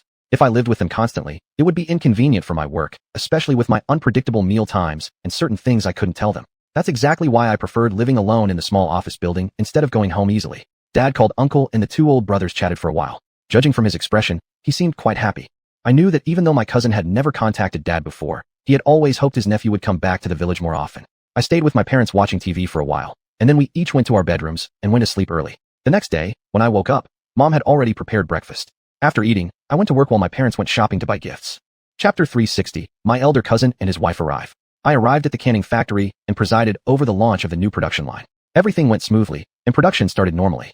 I told Mu Jiming that the products from these two production lines would all be stored in the warehouse, and I would personally handle the sales. Mu Jiming naturally understood that launching the new production line meant I had developed new markets, so he didn't ask too many questions. After all this time, he knew my style very well. What I didn't say, he wouldn't ask. These fish and vegetable cans were specially intended for Fei Lei. I wouldn't even consider shipping until there was at least a full truckload. After leaving the Minli canning factory, I entered the space to check on the rice harvesting and also keep an eye on the preparations for Fei Lei's order. Everything was proceeding smoothly as planned. I moved a few boxes of fruit and loaded them into my BMW.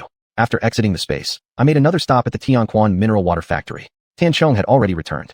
Instead of taking a vacation after his business trip, he went straight to work. He updated me on the production situation at the Xiuxian branch plant and accompanied me on an inspection of the Xianxia mineral water factory. Finally, we reached the packaging workshop. The workshop was unusually busy. Tan Chong pointed at the neatly stacked finished products and said, "Manager Chan, since the packaging cartons for the Xiuxian branch plant are now being supplied by local vendors, do we still need to ship cartons from our usual supplier here?" It was a rather foolish question. Tan Chong, usually such a sharp person, why would he ask something like this? The answer was obvious. Of course not. Tan Chong hesitated slightly.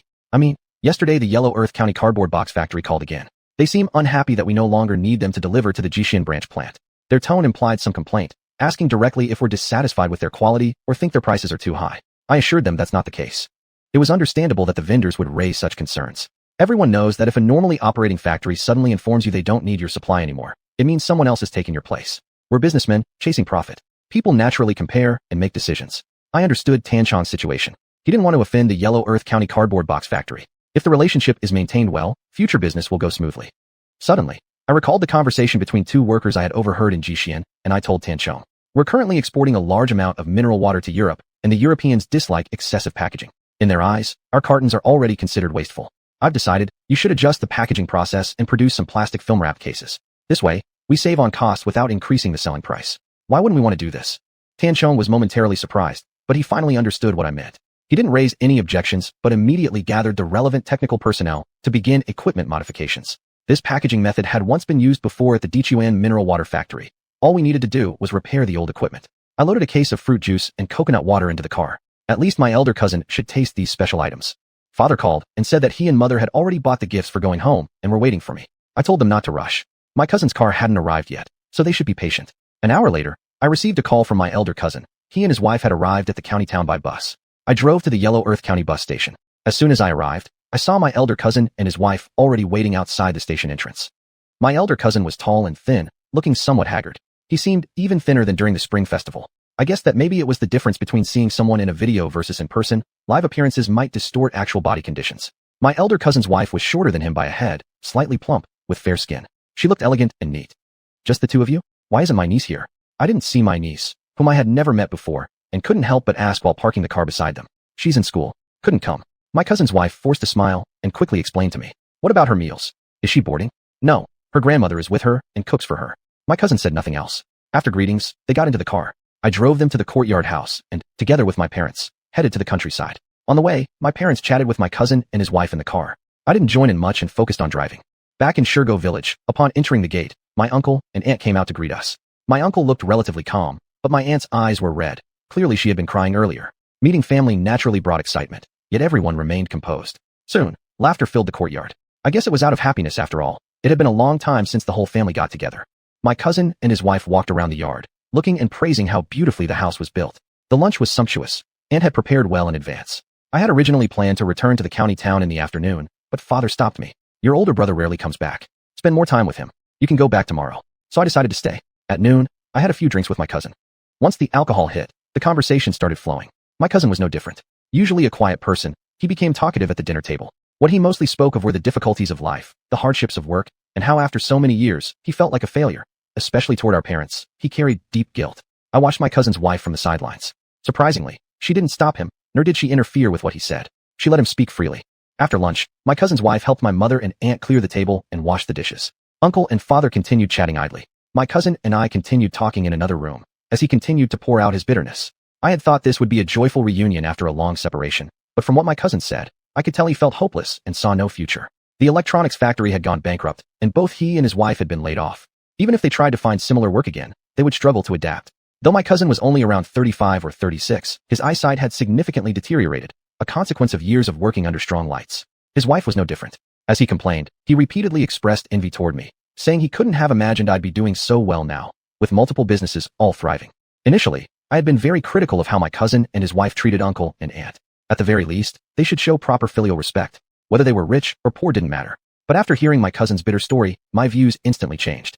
Thinking of Han Xiaobai and his wife, I realized that even though they weren't related to me, and I had only been a fellow worker with Xiaobai once, I was still thinking about helping them out of poverty. How much more so for my cousin, who shared blood ties. Come back. Work with me. It'll definitely be better than struggling in the provincial city.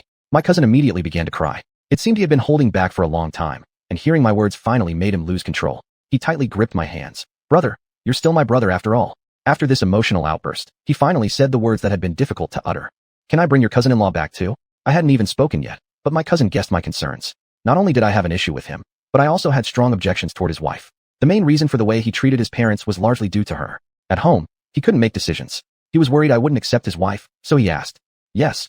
My cousin burst into laughter, even more excited than earlier, and immediately shouted. Ruhua, Ma Ruhua, come here. Xiaoyu has agreed to accept us. Ruhua? Now I finally knew that my cousin's wife was named Ruhua, Ma Ruhua. My cousin's wife came into the room. She smiled first, her face as radiant as a blooming flower. A whispered, thank you, choked her up, but I could see she was very excited, tears glistening in her eyes. Wiping her tears, she said, Dear brother-in-law, we're truly grateful you're not holding anything against us. Please understand that we did what we did because life gave us no choice. If it weren't for our difficult situation, I wouldn't have treated my in-laws so harshly. It seemed she still had self-awareness. Since I had already forgiven her, I wouldn't hold a grudge anymore. I'm willing to accept you, and I'm very grateful. Let's have your brother come first. I'll wait until our daughter finishes the 3rd year of junior high before coming myself. After all, I can't keep making my mother-in-law take care of her. The elderly aren't in good health anymore. I understood the situation and agreed to her request, telling her I would welcome them anytime. First, take care of our niece. She can come later when her daughter enters high school and lives on campus. When uncle and aunt learned that I was willing to accept my cousin and his wife, they too became extremely excited. This caused me to sigh deeply. No matter how their children or daughters-in-law treated them, parents always cared for their children's future and happiness. That heart never changed. No matter how many hardships they had endured, no matter how many misfortunes they had experienced, the love of a father and mother remained eternal. Only those who hadn't become parents themselves could hardly understand the depth of such feelings. Chapter 361 Establishing the Maintenance Department. The courtyard was filled with cheerful laughter in the afternoon, and the previous sadness was gone. Father accompanied uncle for a walk outside. Mother and aunt were busy arranging bedding for the night. My cousin's wife rushed to wash the clothes that aunt had soaked. Aunt whispered to me that it was the first time since my cousin's wife married into our family that she helped wash clothes. It was obvious that aunt was deeply moved. I accompanied my cousin to the back of the house to see uncle's vegetable greenhouse. The vegetables were growing well. Although they were not as big as those in my dimension, they were still quite impressive, showing how much effort uncle had put into it. After visiting the greenhouse, I took 2 fishing rods and brought my cousin to a distant pond to fish. My cousin didn't believe there were fish in this pond, and I remained mysteriously silent. I don't believe it either. But fishing isn't really about catching fish, it's about the mood. Maybe we'll catch something after all. Seeing my enthusiasm, my cousin seriously set up his fishing rod beside me. Thus, we started a wide-ranging conversation, and fishing became just a formality. Since my cousin wanted to work with me, I had to assign him a suitable position in the company. He wasn't talkative, preferring to work with equipment rather than with people. Therefore, assigning him to management wouldn't be suitable yet. After much consideration, I decided to put him in charge of equipment. I studied mechanical equipment in college, and that's why I got into the electronics factory. The equipment there is different from yours, but the principles are the same. I believe I won't be someone who just takes a free meal from you. Since mechanical work was his major, it became easier to discuss. At present, both Minli Canning Factory and Tianquan Mineral Water Factory each had their own maintenance workers, who were originally independent. To accommodate my cousin, I decided to establish a formal maintenance department. This maintenance department would be exclusively responsible for repair tasks across all factories, including the wholesale station and warehouse areas. I also self-taught automobile repair, including various types of special vehicles. My cousin added, Great, then your job will be even more varied. We can also entrust you with vehicle maintenance for the company. My cousin smiled, clearly very satisfied with this arrangement. We fished for 2 hours, and my cousin turned out to be right. No fish at all. However, we both still felt very happy. Dinner was once again abundant. Hearing that I had appointed my cousin as the head of maintenance, the whole family was beyond delighted. That night, my cousin got drunk, always smiling. Uncle drank a lot too, and he seemed to have become much younger. To my surprise, both my cousin's wife and aunt each toasted me 3 times and drank along with me. Aunt said seriously, "This is the first time I've ever drunk this much in my life." Everyone slept very well that night. The next day, I needed to return to the county town. My cousin asked me when he could start work. "You haven't seen uncle and aunt for a long time. Spend a few more days with them. There's no rush to start work. I'll make arrangements and inform you once I'm back." My cousin nodded in agreement. My parents had taken leave to return home, and since they were dedicated to their jobs, they returned with me to the county town using the excuse of needing to go back to work. Bai Luoxu had not yet returned from G County, but I shared my idea of establishing a maintenance department with her. "It's your company, so you make the final decision." Since Bai Luoxu didn't oppose it, I considered it her support. When she learned that I had an elder cousin who understood machinery, she was equally delighted. Equipment maintenance is crucial for the factory. Entrusting it to someone reliable makes us feel safe. Remember, maintenance can also create profit. Afterwards, I summoned Mu Jiming and Tan Sheng to my office in the small office building and explained my decision to them. One question raised by Mu Jiming made me rethink the plan. "Director Chun, since we are establishing a maintenance department, its reporting structure must be clearly defined." Indeed, there was an issue of who would report to whom. "Then let's place it under the Specialized Agricultural Ecology Company." They had no objections. I asked Xiuxian Song to draft the document and send it to all departments. At the same time, Mu Jiming and Tan Sheng would inform all maintenance workers. The office location for the equipment maintenance department was set in the new warehouse area, where there were still many unused rooms. Only after arranging everything did I call my cousin to inform him. Initially, I had wanted my cousin to spend more time with uncle and aunt, but he came to report for duty the next day. Seeing his strong enthusiasm for work, I didn't hold back either. I introduced him to his subordinates, and soon my cousin became quite familiar with the workers. I couldn't imagine that a man not known for talking much could speak so fluently and continuously in front of these workers. As my cousin started to get to know the workers, there were still other matters I had to consider for him. I called my mother and asked her to prepare a room at home for my cousin to stay in temporarily. Since my cousin needed transportation to work, I let him drive father's electric car first. My parents had no objections and strongly supported the idea, especially father, who specially told me to come home for meals as much as possible so I could strengthen my relationship with my cousin. I understood father's meaning and agreed. Whether I could actually go back or whether it was convenient to go back, however, depended on the actual situation.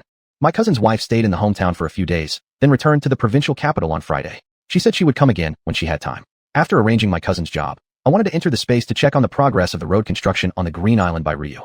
But just then, Hihua called me. "Director Chun, I'm back. Then come back to work." "I'm already working. Won't you come and see me?" Hihua had never made such a request before, and I was momentarily at a loss for words. Thinking it over, I decided to meet her. Ever since we parted ways in Country Y, I hadn't seen her. When she left that restaurant, she chased after my parents with her lips pouted. I wondered if she was still upset. I entered the picking garden from the space. The picking garden was packed with people, tourists busily picking fruits. Hihua was still as radiant as ever, helping load goods onto trucks with several salespeople. When she saw me arrive, she immediately came forward to greet me. Didn't expect the always busy Director Chun to actually come. She was very happy. I guess I had overthought things. As long as you're happy. This sentence was probably only understandable between the two of us. The logistics truck was fully loaded and left. Hihua became free and secretly motioned for me to come over. "Director Chun, come over here." She kept smiling mysteriously. Surprisingly, she led me toward the tin house, her dormitory. As soon as we entered, she locked the door from inside. What was she up to? Before I could react, she had already hugged me, pressing her lips onto mine. I quickly pushed her away, startled by her sudden action. Seeing my embarrassed expression, she laughed even more. "Are you scared or shy? You're my boyfriend. Isn't it normal to show some affection?" When had I agreed to be her boyfriend? At this moment, I recalled that at Ziwu Villa, she introduced me to Fei Xiaozhang as her boyfriend. I deeply regretted not denying it clearly back then. "Hihua, please don't be so hasty. Right now, we are employer and employee, not boyfriend and girlfriend. This must be made clear." I spoke seriously and emphasized the point. Hihua giggled. "But lots of people already know you're my boyfriend. Uncle Fei knows, Fei Xiaozhang knows, my parents know too, and I've already regarded you as my boyfriend. These are all facts. Don't you admit it?" Chapter 362, Entangled Blessing of Romance. I felt a strange sense of unease inside. It was because of my hesitation and indecisiveness back then that led her to have these thoughts and behave like this. To be honest, I really liked Hihua. She was young, beautiful, lively, adorable, innocent, and radiant. If it weren't for Bai Luoxue, I might really have considered her. Thinking of this, I secretly cursed myself for being despicable. Even without Bai Luoxue, it might not necessarily have been her. There was also xiuxian, whom I also had feelings for, and I could tell she truly liked me. I felt extremely conflicted inside. "Hihua, I know you like me, but I must make it clear, I already have a girlfriend." Hihua remained calm. "I know it's that Bai Zong, right? It's okay. I also know that you like me. If it hadn't been for Bai Zong calling you that night, maybe our relationship would have progressed even further." It seemed this young girl knew everything already. I regretted my obvious impulsiveness at the time. If I hadn't outwardly displayed my desire, perhaps she wouldn't have misunderstood like this. Since you know all that, you should control your inner Chengdou. I didn't know how to guide Hihua properly, and ended up saying something Momingchi Mao like this. Hihua maintained her smile. If it's Chengdou, how can one easily control it? Let me just tell you this, my parents strongly support me being with you. It's not only good for our love, but also greatly beneficial for your career. I assumed He Jinxing and Annie Jiang had already discussed me quite a bit behind my back. I admit that He Jinxing has a very extensive network. If I really ended up with Hihua, he would indeed be of even greater help to me. However, I couldn't betray Bai Luoxue because of that. Although I painstakingly explained to Hihua how unlikely it was for us to get together, she remained stubborn and even tried convincing me instead. Don't burden yourself too much, just let things happen naturally. I like you, and you can feel it. I can also feel that you like me. For me, that's already enough. As for how things turn out in the future, let heaven decide. Oh my goodness. He Jinxing once told me that Hihua is quite capricious, but to actually have this attitude toward love, no matter how much I tried to explain, it would be useless. Only time could prove everything. At this moment, Hihua clearly understood my stance and emotional state, yet she persisted in holding on to her own views. Staying alone with her in this room for too long, I couldn't guarantee what kind of inappropriate action she might take next. I had to leave immediately. However, as I opened the door, she tightly hugged me from behind. Just let me hold you for a while longer before you go. I felt genuinely helpless. Yet I couldn't deny either that in that moment she hugged me, my heart swayed. The faint scent from her body behind me was so intoxicating. I even felt a bit dazed. If I didn't leave soon, something might actually happen. In the end, I still left her dormitory. As soon as I walked out the dorm entrance, Old Master Zhou approached me with a smile showing his yellow teeth. President Chen, I heard you came by. I was looking for you. Old Master, what's up? I was really worried he might have seen me and Hihua entering the dorm earlier. Perhaps because I had acted guilty, I felt a strange feeling inside. Xiuxian and his wife have returned. They're still here to rent land, and since they haven't found anything for now, they dropped by to take a look. They've already gone to the picking garden. As Old Master Zhou spoke, I remembered the 300 mu banana field I had subleased from Xiuxian. They had grown bananas there for several years, but because of some family affairs, I was able to take over the lease. Since they were here anyway, meeting them for a while was fine, and maybe I could treat them to lunch. After all, we were old acquaintances. Right at this moment, Xiuxian and his wife each carried a small bag already filled with some picked fruits and were eating as they walked. Seeing me, they greeted me enthusiastically. President Chen's picking garden is really bustling with so many visitors. You must be making a big fortune. Xiuxian bit into a crisp cucumber with a crunch, chewing as he spoke. Zhang Xiaofeng was eating a tomato, its sweet taste keeping her from talking at once. I quickly invited them indoors. Certainly not going to Hihua's dormitory, Old Master Zhou led us to his house. How is your elderly family doing? I politely inquired. Xiuxian sighed. My father has passed away. My mother's leg has healed, which is why we are out now. Then, he lifted his face again and said, we still want to grow bananas. We've been running around for 2 days without finding any land. Seeing your place so lively, we dropped by. President Shun, besides those dozens of greenhouses of yours, the rest of the land is still vacant. Since it's already the season for planting bananas, why not plant them? I chuckled.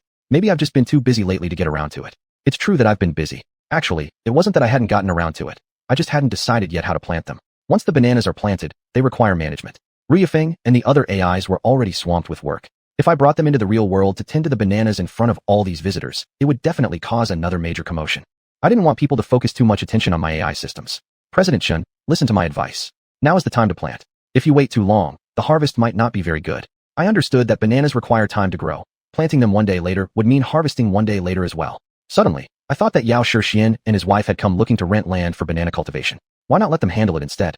It would be as if they were working for me. What if you two handle the planting instead? Xiuxian and his wife seemed somewhat surprised. What? President Chen, you're not renting the land anymore? Not exactly. I'll still rent the land. I just want you two to plant bananas. I'll pay you wages. You'll be working for me. Xiuxian scratched the back of his head. President Chen, I'll be honest with you. Renting land and planting bananas earns more money than being hired labor. The wage you're offering is too low. We wouldn't be willing to do it. If we ask for more, we're afraid you wouldn't agree. So this matter. I nodded, understanding Xiuxian's thoughts perfectly. Who would want to be an employee when they could be a boss? Naturally, the boss earns more money than the workers, but the boss works harder and bears more risks. I didn't push too hard about asking Xiuxian to handle the planting. After all, everyone had their own considerations. Still, I had this idea and really hoped they would agree to do it. One reason was that many people knew I was involved in banana operations. However, the origin of my bananas had always remained a mystery to outsiders. If a banana plantation were established here, that mystery might gradually fade. That was actually the most important significance behind my decision to plant bananas here. As for whether this banana field could generate profit or how much profit it might bring, well, that was relatively unimportant. Alright, you two can continue looking around. See if you can find any land to rent. If you can't find anything at all, come back to me. We'll have lunch together. I glanced at Old Master Zhou's pots and pans. This place is pretty simple. Let's not trouble Old Master Zhou further. Once you're back, give me a call. I'll pick up Old Master, and we'll all go to the city for dinner. Xiuxian and his wife quickly thanked me and politely declined my offer. Carrying the fresh fruits they had picked, The two of them took their leave. After saying goodbye to old Master Zhou, I was about to return to my space, when Hua called out to me from behind. President Chun, send over 1,000 cases of coconut juice and fruit juice each as soon as possible. I'll make the payment right now. With a ding-dong sound from my phone, the notification tone rang out. It turned out that Hua had already sent the money. This little girl really had her priorities straight. Feelings were feelings, but business was business. She never hesitated or dragged her feet. I immediately transferred her the sales commission. Hua skipped happily back to her workstation. I returned to my space and assigned Rose Huang to prepare Hua's order. Then, passing through the new warehouse area, I went directly to Green Island. Chapter 363, Tasting Fresh Lotus Roots. The sound of clinking and clanging rang out. As soon as I arrived on the island, I saw Ruyu and Rulu busily at work. A new wooden hut was under construction. Upon inquiring, I learned that the original hut had been filled with large mushrooms. Once full, there was no space left for them to rest. The previous night, all four of them had camped outdoors. Though the robot girls, Ruyu and Rulu, were fine with that, Ma Xianshan and Su Xiaoman suffered. The island's nighttime temperature was quite low. Green Island, covered in lush vegetation, was even cooler than Yellow Island. Fortunately, neither caught a cold. Unable to sleep well, the two decided to rise early and go harvest mushrooms. After breakfast, they headed out again. They knew that the day's workload had to be completed eventually. If not, Ryu would punish them. The path to the west coast had already been cleared. Feeling that there was nothing more to do, Ryu decided to build another wooden hut, as they disliked resting outdoors. The previous hut was indeed already filled with large mushrooms, enough to load 2 trucks easily. I immediately contacted Ruffing and sent trucks over. At the same time, I told Ryu that these fresh mushrooms needed to be transported out promptly. Ma Xianshan and the other person should now be deep inside the forest harvesting mushrooms. With Ryu around, they wouldn't dare slack off. I rode my electric scooter along the newly built dirt road toward the west coast of Green Island. Truth be told, although the road was winding, Ryu had built it relatively smooth and wide enough to easily accommodate large trucks. After about 10 minutes, I reached the west coast, where a vast expanse of water greeted my eyes. This was my first time visiting the western shore of Green Island. Just as I'd previously seen through the drone's view, the water here was shallow, some places just a few centimeters deep, some over 20 centimeters. It was a very suitable place for growing floating rice. I saw stacks of polystyrene foam piled up nearby. Obviously, it wasn't enough yet.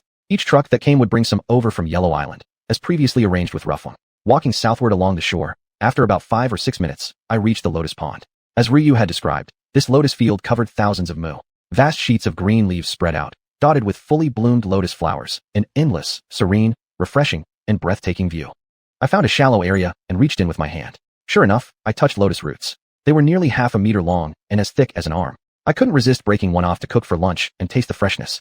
Although there were plenty of lotus roots, harvesting them was a problem. Surely I couldn't have all the robots go into the water to pick them.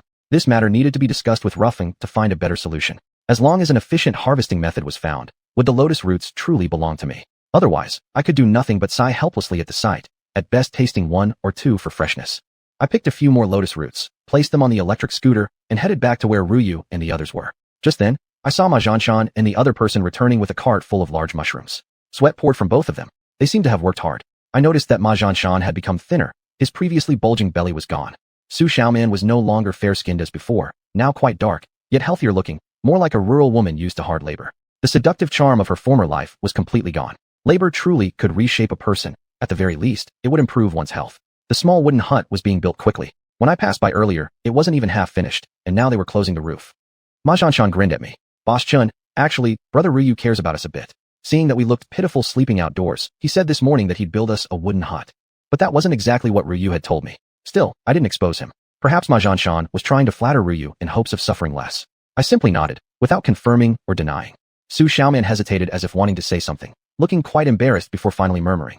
Boss Chun, though it looks quite hot during the day here, it gets really cold at night. We can hardly fall asleep. Could you possibly get us a couple of quilts and mattress pads? That was something I had indeed overlooked. Noticing that her and Ma Xianshan's clothes were not only dirty but also torn, I decided they should be issued work uniforms as well. Thus, I agreed. I exited the space and went to the labor protection supply store to buy work uniforms and bedding before returning to Green Island.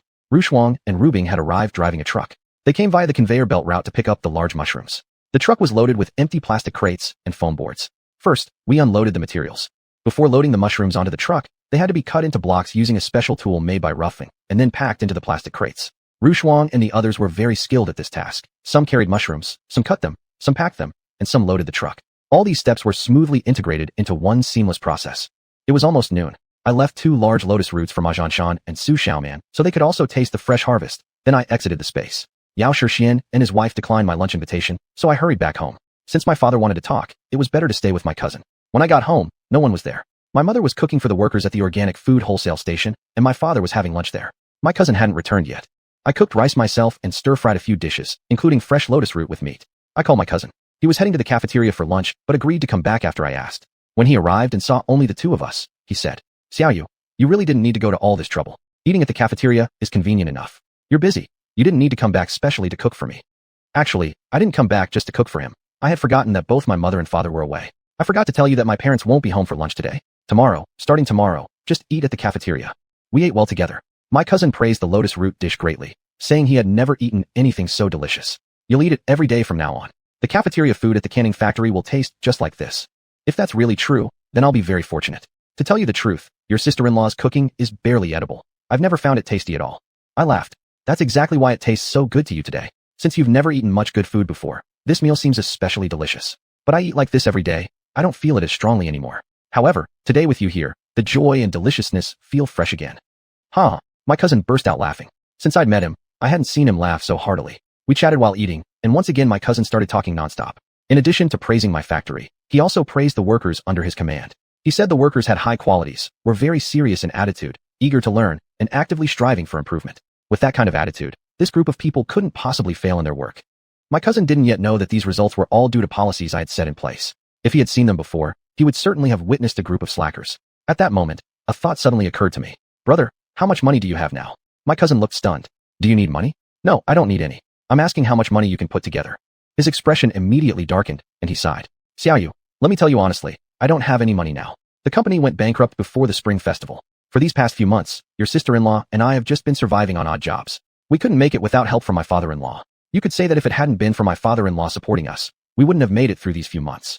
Because of that, I even applied for hardship assistance. You know, it's like pouring a bucket of water on a burning cart. It doesn't help much. And precisely because we were so poor, I came to work here as quickly as possible. It seemed that my cousin was truly in dire financial straits, but I still decided to tell him my thoughts. Our company has a hardship assistance fund. Later, you can write an application. Also, the company has internal shares, which bring substantial monthly dividends for every employee. That part we can discuss later. Because my cousin had no money, my original plan for him was completely disrupted. Chapter 364 as I wished. Shortly after arriving at work in the afternoon, I received a call from xiuxian. "President Chen, I'm planning to help you plant bananas." I was pleased that he had contacted me first. "Okay, let's talk in person." I came to the orchard from the space. Xiuxian and his wife had already arrived at Old Master Zhou's house. A salary of 100,000 per year. How does that sound? I came straight to the point and told him directly about the compensation. My meaning was simple. If he wanted to take the job, we could continue discussing the details. If not, there would be no need to waste his time. Xiuxian and Zhang Xiaofeng exchanged glances, but didn't respond immediately. "I meant 100,000 for each of you." Both White Xiuxian and Zhang Xiaofeng's faces lit up, clearly flustered by the news. "President Chen, surely you're joking? This is an important matter." "How could I be joking? If you accept, we can immediately begin preparations for planting bananas. If not, then you may as well look elsewhere for work." "We're willing, absolutely willing. We'll get to work this afternoon and won't go looking elsewhere anymore. We've been searching all day without finding any land to rent. It's safer to work here, plus we don't have much money left now. Rest assured, we will manage the bananas properly, President Chen." Xuanhuan's words became somewhat jumbled. Clearly, he was very excited. This past winter, they had returned home to treat his father's illness and then his mother's, spending a significant amount of money. That was why they had been forced to return to work again. "All right then, let's arrange your accommodation this afternoon. You can start working the fields tomorrow, there's no rush." Originally, Xiuxian and his wife had lived in the same tin house as Old Master Zhou, but after they left, their room was converted into a kitchen. I had another tin house brought in later, which became Hehua's dormitory. There was still no living space for the Yao couple, so I made a special call to order another container house for them from the factory. This tin house would become their new home. Then I equipped it with a full set of kitchen utensils. I also brought beds, bedding, tables, and chairs from the second floor of Binzhou Mansion. The couple was deeply grateful. As for daily food, vegetables, rice, flour, and so on, would be provided by the company. They could dine together with Old Master Zhou and the others, or choose to cook separately. The choice was theirs. Once their living arrangements were handled, I tried my best to provide good working conditions. Previously, Xiuxian and his wife had relied mostly on manual labor. This time, on my insistence, I tried to mechanize the work as much as possible. I bought a set of equipment and had Rough Wind make modifications. These machines were specialized tools used specifically in banana fields in the real world and would be managed daily by the Yaos. President Chen, in the past when I planted bananas, I really wanted to own such a set of specialized equipment. But the investment is quite large, so I hesitated and ultimately didn't buy one. Now that I have professional machines, planting and harvesting bananas will definitely double our effectiveness. I promise the bananas will grow much better than before. Xiuxian was brimming with confidence. After Rough Wind finished the modifications, the equipment was transported to the site just as it was getting close to dark. Out of excitement, xiuxian couldn't wait to try it out in the field. The tractor roared to life as xiuxian started leveling the soil. Zhang Xiaofeng followed behind, assisting him. Their enthusiasm was so high that I felt deeply comforted. With them here, I wouldn't need to worry about this banana field anymore. Once xiuxian and his wife were settled, it was also time for dinner. I returned to the courtyard house via the space. Mother had already prepared the meal. My elder cousin Chindayu had also returned. Father had specially prepared some alcohol. Come on, let's 3 generations have a drink together. Father used to rarely drink before. Ever since we moved to the county town, maybe because life was better, he would often have a couple of cups in the evening. Living a worry-free life is the greatest happiness in life. Father looked younger now than before. Suddenly I noticed he had gained weight, and his complexion wasn't so dark anymore. The wrinkles on his face had also lessened. Mother had changed even more. Compared to when she first came to the county town, her face looked much more relaxed. If someone said she was 40, you'd believe it. Mother had made 4 dishes, including a big plate of stir-fried lotus root slices. She knew this lotus root came from me. It was the first time Father had ever seen this kind of lotus root. So as soon as Mother put the plate on the table, he couldn't help but pick up a slice and start chewing. The taste is great, fresh, tender, and crisp, really refreshing. Come on, Dayu, try some lotus root. Uncle, me and Xiaoyu had it for lunch already, and it tasted amazing. You can never get tired of eating it. Mother sat down beside the dining table. All of these vegetables Xiaoyu brought are totally different from those in the market. No matter how you cook them, they always taste great. We're busy working during the day, and I also have to cook for other people at noon, so I don't have time to attend to you then. But tonight, you must come home for dinner. I guarantee you'll enjoy it thoroughly. Mother acted very warmly, and the previous dislike toward my elder cousin seemed to have vanished. I guessed, probably, she had learned about his difficult experiences and had already forgiven him, hence showing even more concern. My cousin also laughed and chatted with my father while drinking together. I noticed the moisture in his eyes. Father was more concerned about his work experience in the new position, talking back and forth, asking questions with genuine care. Dinner was very pleasant. After the meal, my parents continued watching TV in the living room, while my cousin followed me back to the bedroom. He handed me a form. As you said, I asked the office for a form and filled it out. Take a look and see if it works. I took the form. It was the application for the employee's hardship assistance that I had asked him to submit. Seeing that he had written 2,000 yuan in the requested amount section, I changed it to 20,000. Fill out another one tomorrow and submit it to me again. My cousin carefully examined the part one had modified. His hands trembled slightly. He was moved. Is this appropriate? Will the staff say anything? Since we are brothers, if the workers say you only treat me specially because I'm your cousin, it would affect your reputation negatively. I replied seriously. Exactly because you are my cousin, I know your circumstances the best. Giving you more assistance is justified. Considering your current living conditions, even 20,000 yuan wouldn't be enough.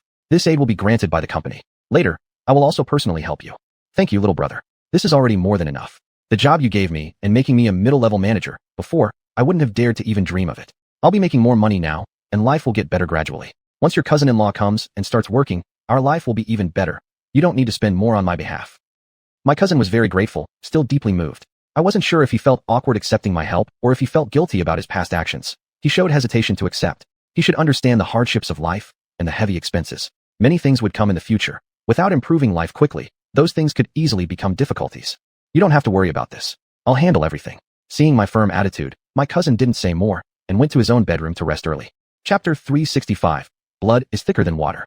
The financial assistance I offered my elder cousin was far from over. The very next day after work started, he filled out another form for financial hardship assistance and handed it to me. Bai Luoxue was still in G County. I discussed the matter with her over the phone and then faxed her cousin's application for her signature. As she was in charge of managing this fund, her signature was necessary.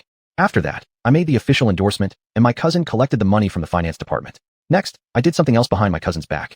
I personally went to the finance department and deposited 200,000 yuan to purchase internal company shares for him, then handed him the equity agreement. When my cousin received the equity agreement, he immediately burst into tears. Brother, with you helping me like this, I really feel ashamed. Don't worry, I'll work hard. I promise not to goof your love and trust. In the end, blood is thicker than water. Between us, there was no need to say more about gratitude. I comforted him briefly, telling him to go to work, and assured him that I would help him resolve any and all difficulties in life. My cousin didn't leave right away. He insisted on writing me an IOU. Once I've made some money, I will pay you back. You absolutely must take it, or else I will carry this guilt for the rest of my life. I accepted the IOU. He knew he owed me a personal favor and money as well. Therefore, I was not worried that he wouldn't work hard. Then, my cousin led his team to work. There was equipment that needed repair at the Minli canning factory. He got busy with that, while I had other things to take care of. I personally went to Quaminjuan community. This residential compound had ready-to-sell units. I chose a 2-bedroom layout and paid 600,000 yuan to purchase it. The house was bought under my name. After I picked up the property ownership certificate from the housing authority, it was already close to noon. Back at the office building, the workers were already getting lunch. I called my cousin, but he hadn't returned yet. He was still leading the workers, busily at work. Don't be too enthusiastic when you work. It's fine to be passionate about your work to the point of forgetting to eat and sleep, But you must also think about the workers. It's lunchtime now. Regardless of whether or not you're hungry, they must be. People working on an empty stomach aren't efficient. Call it a day, let the workers eat well, and only then can they regain their strength to keep working. My cousin agreed repeatedly. Before the call ended, I heard him shouting, "Break for lunch. Let's get back to work in the afternoon." My cousin returned, and I had already cooked noodles. He had originally planned to eat in the cafeteria, but I stopped him. Each of us had a bowl of noodles and enjoyed them immensely. I had run around the entire morning and felt somewhat tired. My cousin had worked half a day and was naturally ravenous. His insistence on staying at the site, I knew, was just his way of showing his commitment. After lunch, I finally handed him the property certificate. "This is your new home. When your wife comes, you too can live here. It will be more convenient for you to cook your own meals." My cousin held the property certificate and began to cry softly. This time, he didn't say any words of thanks, not because he didn't want to, but because he didn't know what to say. After comforting him, his tears finally stopped. "Brother, do you know what my biggest feeling is right now? I regret going to the provincial capital after graduating. I should have returned home and developed there. I stayed in the provincial capital hoping for a more comfortable life, but life was harsh. I experienced poverty, self-doubt, and many other unpleasant things. I was powerless, unfilial, and even afraid of my wife. All this happened because I lacked ability. I wanted a good life, wanted to care for my parents, but I just didn't have the strength to do so. Now you will. This afternoon, take some time to call me when you're free. I'll take you to see the house, and then we'll go furniture shopping. We need to get everything arranged as soon as possible, so that when your wife comes back, you can move right in." He choked up and nodded vigorously. I told him to rest in room 304. From now on, it would be his dorm room, a temporary place to stay during lunch breaks when he couldn't return home. He didn't say anything else. He wiped his tears and went back into his room. Not until 3 p.m. did my cousin call me, saying he'd finished work and now had time. I drove him to xiuxian first to see the house, to familiarize him with the unit, and handed him the keys. Then I took him to the furniture market, helping him select the furniture he needed. Half the day had passed like this, and we returned to the courtyard house. Father was delighted upon hearing from my cousin that I had helped him buy internal company shares, bought a house, and arranged furniture. His joy was as if I had helped his own family. "That's right. That's only proper. Now that Xiaoyu is doing well, he must help you. In your generation, you two are the only relatives. If he doesn't help you, who else will he help? If he didn't help you, I wouldn't like it either."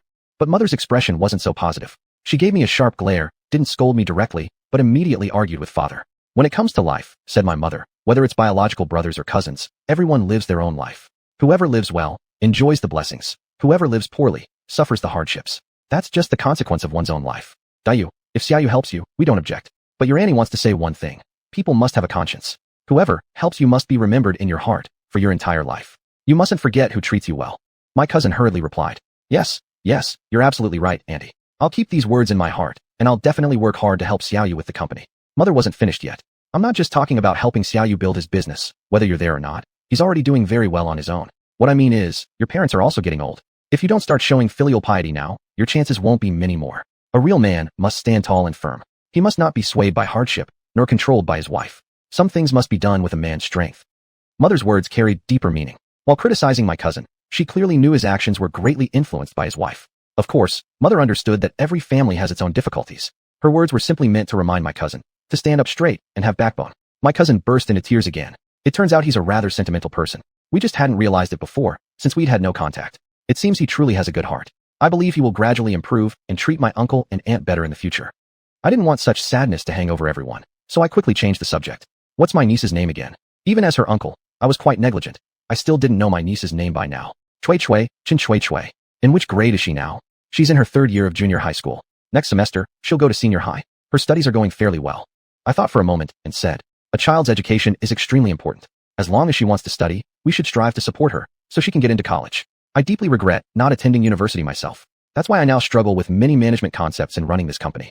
If not for a capable group of people helping me, I couldn't possibly manage such a large enterprise properly, let alone do it well." The people I was referring to were naturally by Luoxue, Xiuxian, Mu Jiming, and Tancheng. To be honest, without them, there was no way I could have come this far. At best, I would have just been selling vegetables, fish, and planting some grain. My cousin nodded repeatedly. Chui is my hope. I will never let her future be delayed. No matter how difficult your cousin and I live, we won't let her suffer. Now that you're helping us, there's even less to worry about." A smile appeared on my cousin's face. 3 days later, I had the new home I prepared for my cousin fully moved in with furniture and the appliances installed. He was eager to move in, but I stopped him. "New furniture has a strange odor. It's better to air it out for health benefits. Your wife hasn't come back yet, and you already have a place to live. Why rush to move? Wait until your wife comes back and move in together." My cousin agreed. "Xiaoyu, about the new house and the internal company shares, I haven't told your cousin about any of this yet." I was slightly taken aback, but didn't respond immediately. Seeing my confusion, my cousin immediately explained, "I want to give her a surprise." I smiled. I believe my cousin would present many surprises to his wife. Chapter 366. The Insatiable Nature of Human Hearts. My cousin would go to the new house whenever he had free time to open the windows and air things out, and occasionally he'd purchase more daily necessities like pots, pans, bed sheets, and quilts. I asked, "Why don't you wait for your wife to come before buying these things?" My cousin replied with a bitter smile, "Back in the provincial capital, I was the one who always took care of things like this. She never bought any of them herself." I was left speechless. It seemed my cousin was truly the head of household affairs. Recently, my cousin had been running around a lot. One time, he forgot to charge the electric car, and it broke down on the way back from the new house to the company. He didn't feel comfortable calling me, so he asked a colleague to tow the car back instead. Eventually, I found out about this incident anyway. Since he was using the electric car, my father could only ride a tricycle for his outings during this period.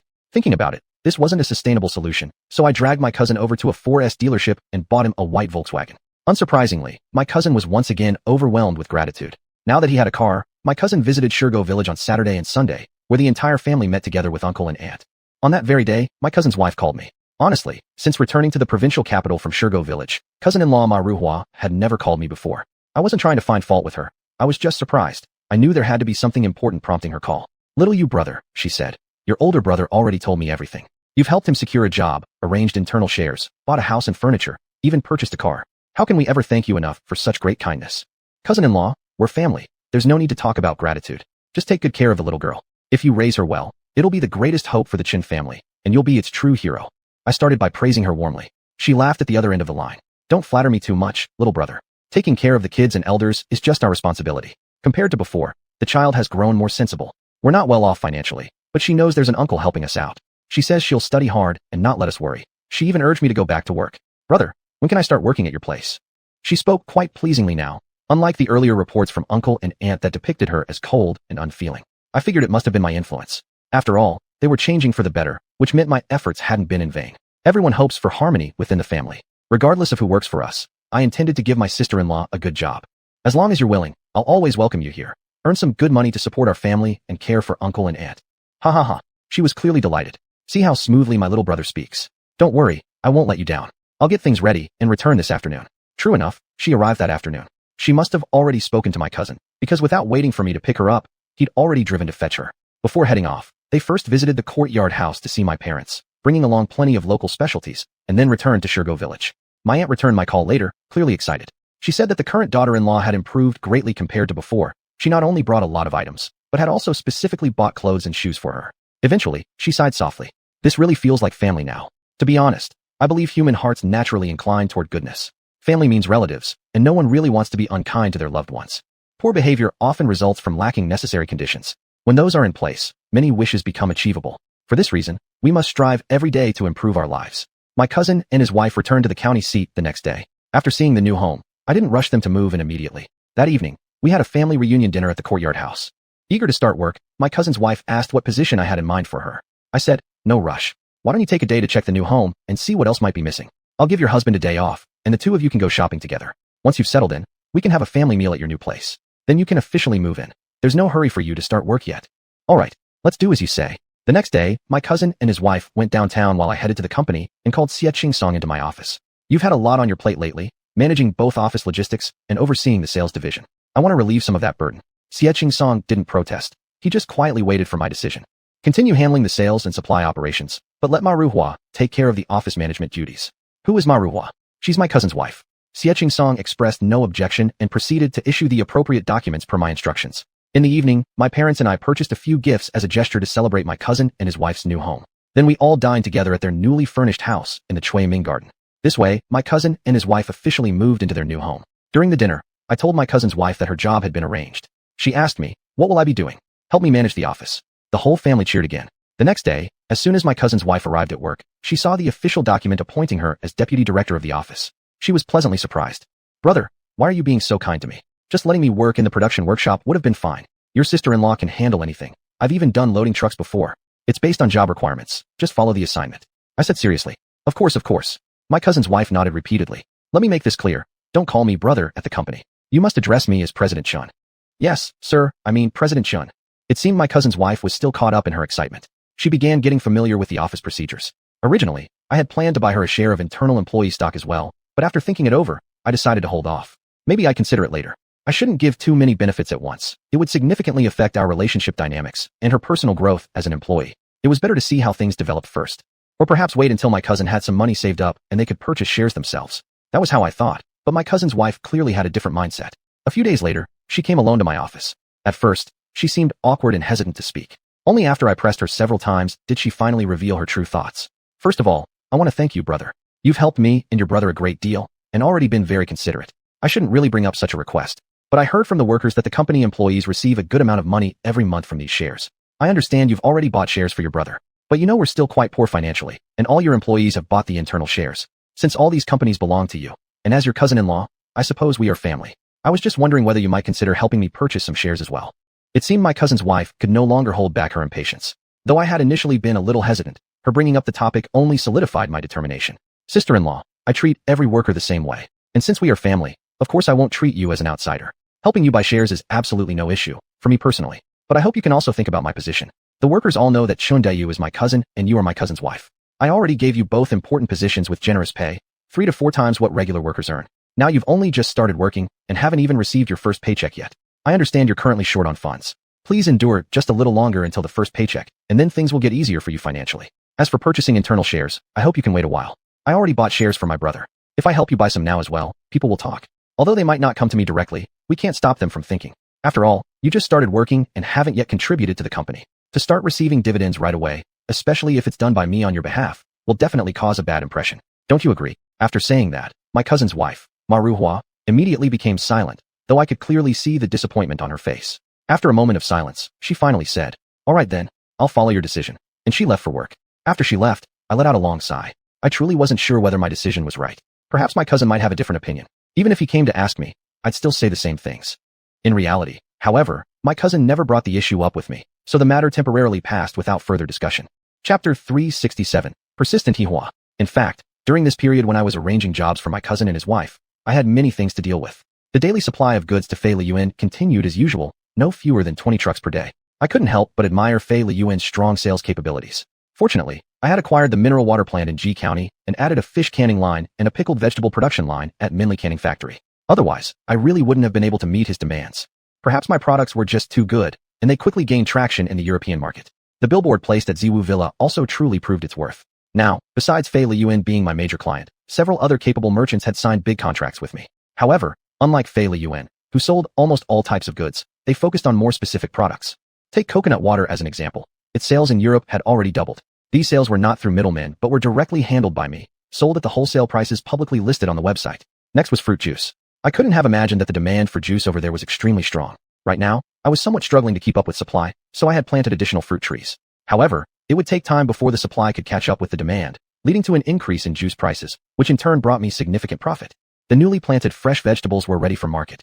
Luckily, I had planted them on time. Otherwise, due to the large volume exported to Europe, there could have been a shortage domestically. Here, I'd like to specially mention fresh mushrooms. After being sold to Europe, some were further processed and sold as ready-to-eat packaged food, which turned out to be an unexpected hit. The fresh lotus roots discovered on Green Island, I was planning to develop and launch into the market. There was a key issue here. Digging up lotus roots was a repetitive and troublesome task. Unless this problem was solved, large-scale production would not be possible. For this reason, I took Rufeng with me to the site on Green Island to investigate and jointly discuss what kind of harvesting method could be both fast and efficient. Several plans Rufeng considered were reviewed, and eventually, the best one was selected. Harvesting lotus roots from the pond also involved transportation. Ideally, boats would be used, and to improve efficiency, special robots needed to be designed. Therefore, I took Rufeng to Xiuxian shipyard and purchased 2 fishing boats, which were not meant for catching fish, but for harvesting lotus roots. The 2 boats weren't large, and were transported in a truck. They were then brought into the space via the conveyor belt from the picking garden and returned to Yellow Island. At Yellow Island, Rufeng modified the 2 fishing boats, focusing particularly on converting the fuel system to photoelectric power, as I requested. Then, I purchased a batch of electronic components and machinery, which Rufeng used to assemble 2 car-shaped robots.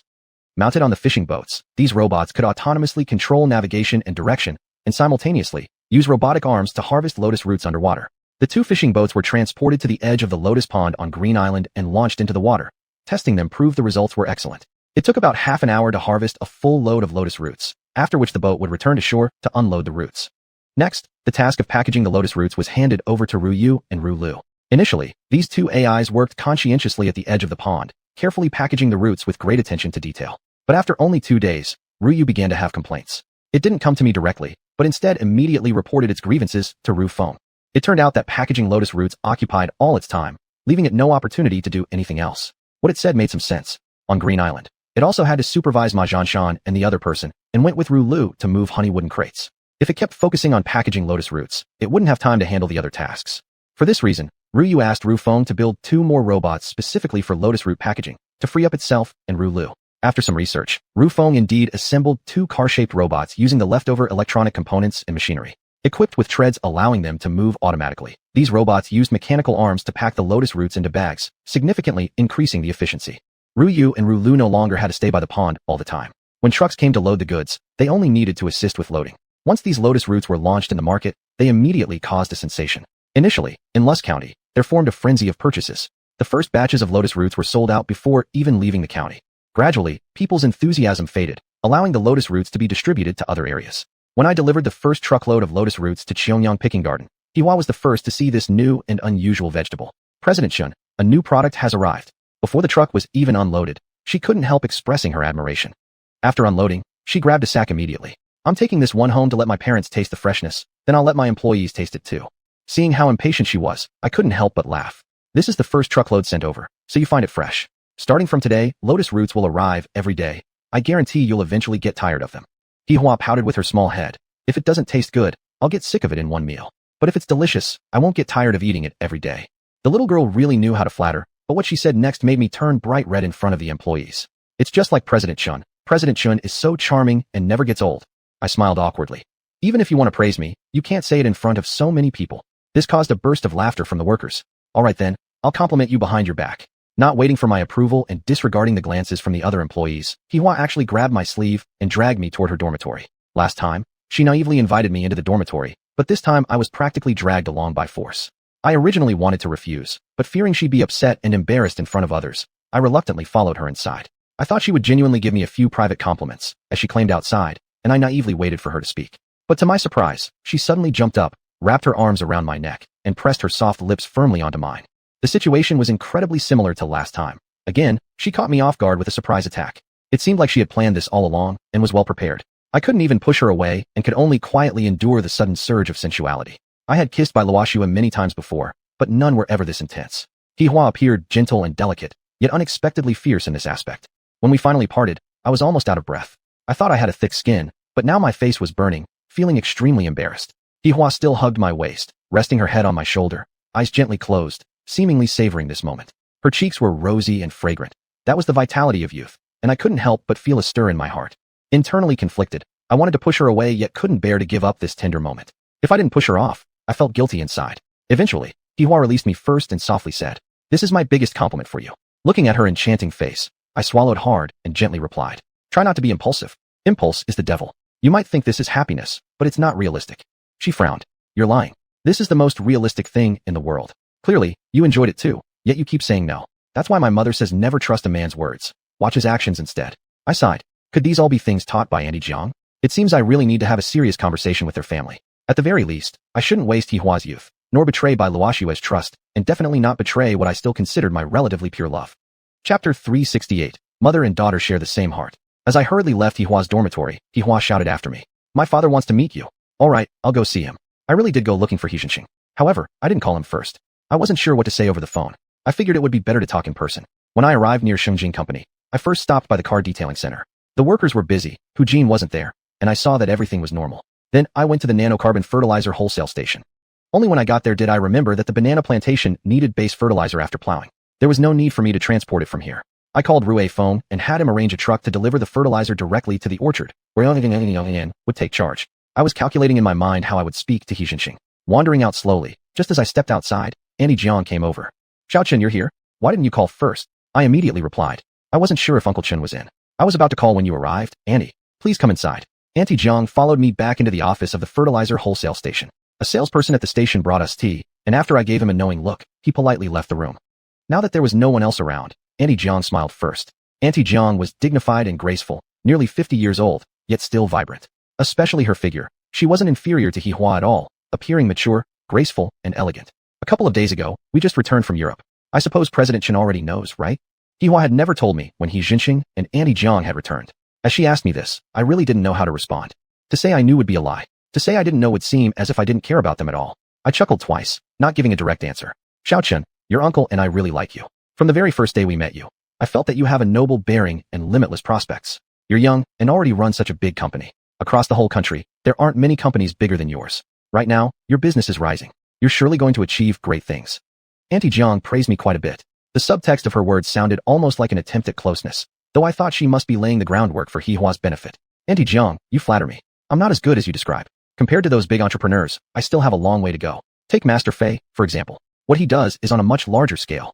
As soon as I mentioned Master Fei, Auntie Jiang suddenly became very interested. Don't hide anything from you. Your uncle and I have already met Master Fei. He's got a sharp eye for people and doesn't easily praise anyone. But he really spoke highly of you. I didn't know whether what Auntie Jiang said was true or not. From Fei Luan's words, I did hear she and He Jinxing really did praise me. That part was definitely true. Auntie Jiang still looked at me with a cheerful expression. In the beginning, you and Hihua were getting along very well in Country Y. I don't know why this girl suddenly became unhappy. I asked her, but couldn't find out the reason. Later on, she suddenly seemed fine again, like nothing happened. You young people are really hard to figure out. I'm old, falling behind the times. As long as you're happy, that's all that matters. Regarding Hihua's sudden unhappiness back then, I guessed it might be caused by the sudden phone call from Bai Luoxua that night, which ruined our atmosphere. I couldn't tell Auntie Jiang the truth behind that event, nor could I confront Hihua about it. I let out an awkward laugh, just to satisfy Auntie Jiang. Hihua likes you, and I also support you. Do you realize that? Auntie Jiang finally got to the main point. I coughed dryly twice. To be honest, Auntie Jiang, Hihua treats me well, and you and Uncle He also treat me well. I can feel it, but this is your side's one-sided wishful thinking. To be frank, I already have a girlfriend. Auntie Jiang chuckled. You no longer call your Uncle He Jinxing as brother, but as Uncle He now. It looks like you're really aware of your own position. Had Auntie Jiang misunderstood what I meant? Whether I called He Jinxing uncle or brother didn't matter much. What mattered was that I already had Bai Luoxua. Hihua shouldn't get involved with me anymore. Auntie, let me repeat myself. My point is, I already have a girlfriend. I already told Hihua too, telling her not to be fixated on just one tree. Auntie Jiang took a sip of her tea, still smiling. You see, you even say not to be stuck on one tree. So you're encouraging Hihua like that, but wouldn't you use the same advice for yourself? We all know you have a girlfriend, surnamed Bai. She's an executive in your company. That's fine. You're not even married yet. Just because you have a girlfriend, can you forbid Hihua from liking you? Oh my god, what's wrong with this old lady? How could she think like that? My point was asking Hihua to forget about me, and she can find someone better. From her words, Auntie Jiang and Hihua apparently didn't care about this. Hihua herself had acted like that, too. Auntie, let me put it this way. My girlfriend and I are already at the point of discussing marriage. We just haven't set a date yet. I think you understand what I'm trying to say now, don't you? Auntie Jiang sighed. Xiuxian, how could I not understand your meaning? Hihua is my daughter, my beloved child. Of course I have to support her. The fact is, she likes you. We already know you have a girlfriend. I've tried to talk to Hihua before, but reason can't change the heart. No matter how much I try to persuade her, she still likes you. What else can I do? I can only talk to you. Oh my god. Auntie Jiang and Hihua are on the same page. They clearly know this relationship will ultimately lead nowhere, yet they refuse to give up. I originally thought that meeting Auntie Jiang and talking to her might make her convince Hihua to give up this idea, but instead, she came to persuade me. Just then, my phone rang. It was He Jinxing calling. Auntie, Uncle He is calling. I told Auntie Jiang before answering the call. Answer it. Auntie Jiang signaled me to pick up. I pressed the answer key and immediately heard He Jinxing laughing heartily. President Chun, Hihua told me you're in the city. Why don't you come over? I'm at the storefront now. Auntie Jiang is here too, and we're just chatting. I told the truth. Then why don't you both come over? Come to my office. We can have some tea, chat a bit. It's been a long time since we last talked. After ending the call, Auntie Jiang and I went to Shengjing Travel Company. He Jinxing had already prepared by Luo Chun tea and was waiting for us. We sat down according to host and guest roles, and He Jinxing looked at me, smiling. His smile made me feel uneasy. Auntie Jiang softly whispered to He Jinxing. I've already spoken with Xiao Chun. It seems the timing isn't quite right yet. He Jinxing nodded slightly. Then I'll speak with him again. They were whispering to each other, but didn't avoid me. I suppose they had discussed me many times behind my back. A businessman like He Jinxing, who has seen much of the world, must have analyzed me more times than he could count. President Chun. He Jinxing no longer called me young brother. It didn't matter to me what he called me. I would just listen. I have a few questions for you, and I hope you can answer them honestly. Uncle He, please go ahead. I will answer truthfully. He Jinxing's expression became serious, and he paused slightly. What do you think of our family's character and morality? He Jinxing stared at me with both eyes. It was obvious that he cared deeply about my evaluation of his family. Chapter 369, The He Family's Strange Attitude. Great. You and your whole family are great. At my words, He Jinxing smiled. How exactly are we great? I thought for a moment and replied. Let's start with Uncle He. You're generous, open-minded, and passionate. You have many friends, wide connections, and great influence. You treat people like friends, care for the people, and are concerned about society. You make big money through your business, not for personal gain, but to give back to society. A man of great character, a model of our times, and we all look up to you with admiration. I glanced at Auntie Jiang and continued. And you've remained loyal to your wife. Your love has endured, unwavering, unaffected by others, unfazed by temptation. You've stayed true to love and to your family. You adore your daughter even more. As for Auntie Jiang, she is graceful and dignified, charming and poised, truly a lady.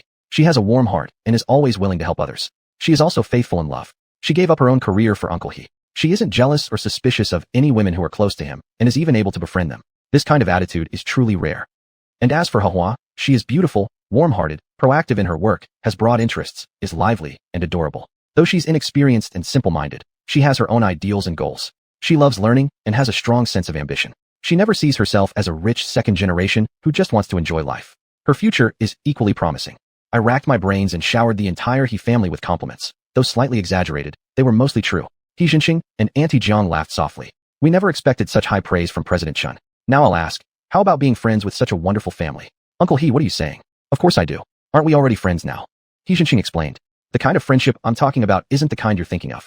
That's my second question. Do you want this friendship to go deeper? This was the crucial point. This was the main issue. I needed to answer carefully. Certainly, with Uncle He, I will continue to deepen our friendship and cooperation to further achieve mutual benefit and win-win outcomes. With Auntie Jiang, I will naturally be closer and more affectionate. As for Hua, we will help each other. She will continue to be my good employee, and I will be her good leader. In business, we support each other. Since she doesn't want to be a burden, I can help her achieve financial freedom.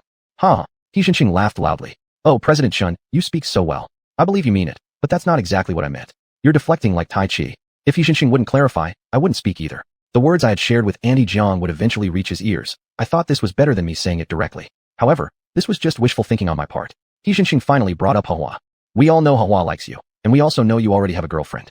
Though we haven't seen her, I'm sure she must be an extraordinary woman as well. Just as you said, if your girlfriend were not as good as our Hua, you probably would have already been won over. Because of this, your auntie and I have even tried to advise Hua, but she remains head over heels. What can we do? She's my daughter after all. So now I have to act as her messenger to persuade you. It seemed Xiuxian and Auntie Jiang had been in cahoots all along. Their intentions aligned. I had no choice but to restate the fact that I already had a girlfriend. Xiuxian sighed.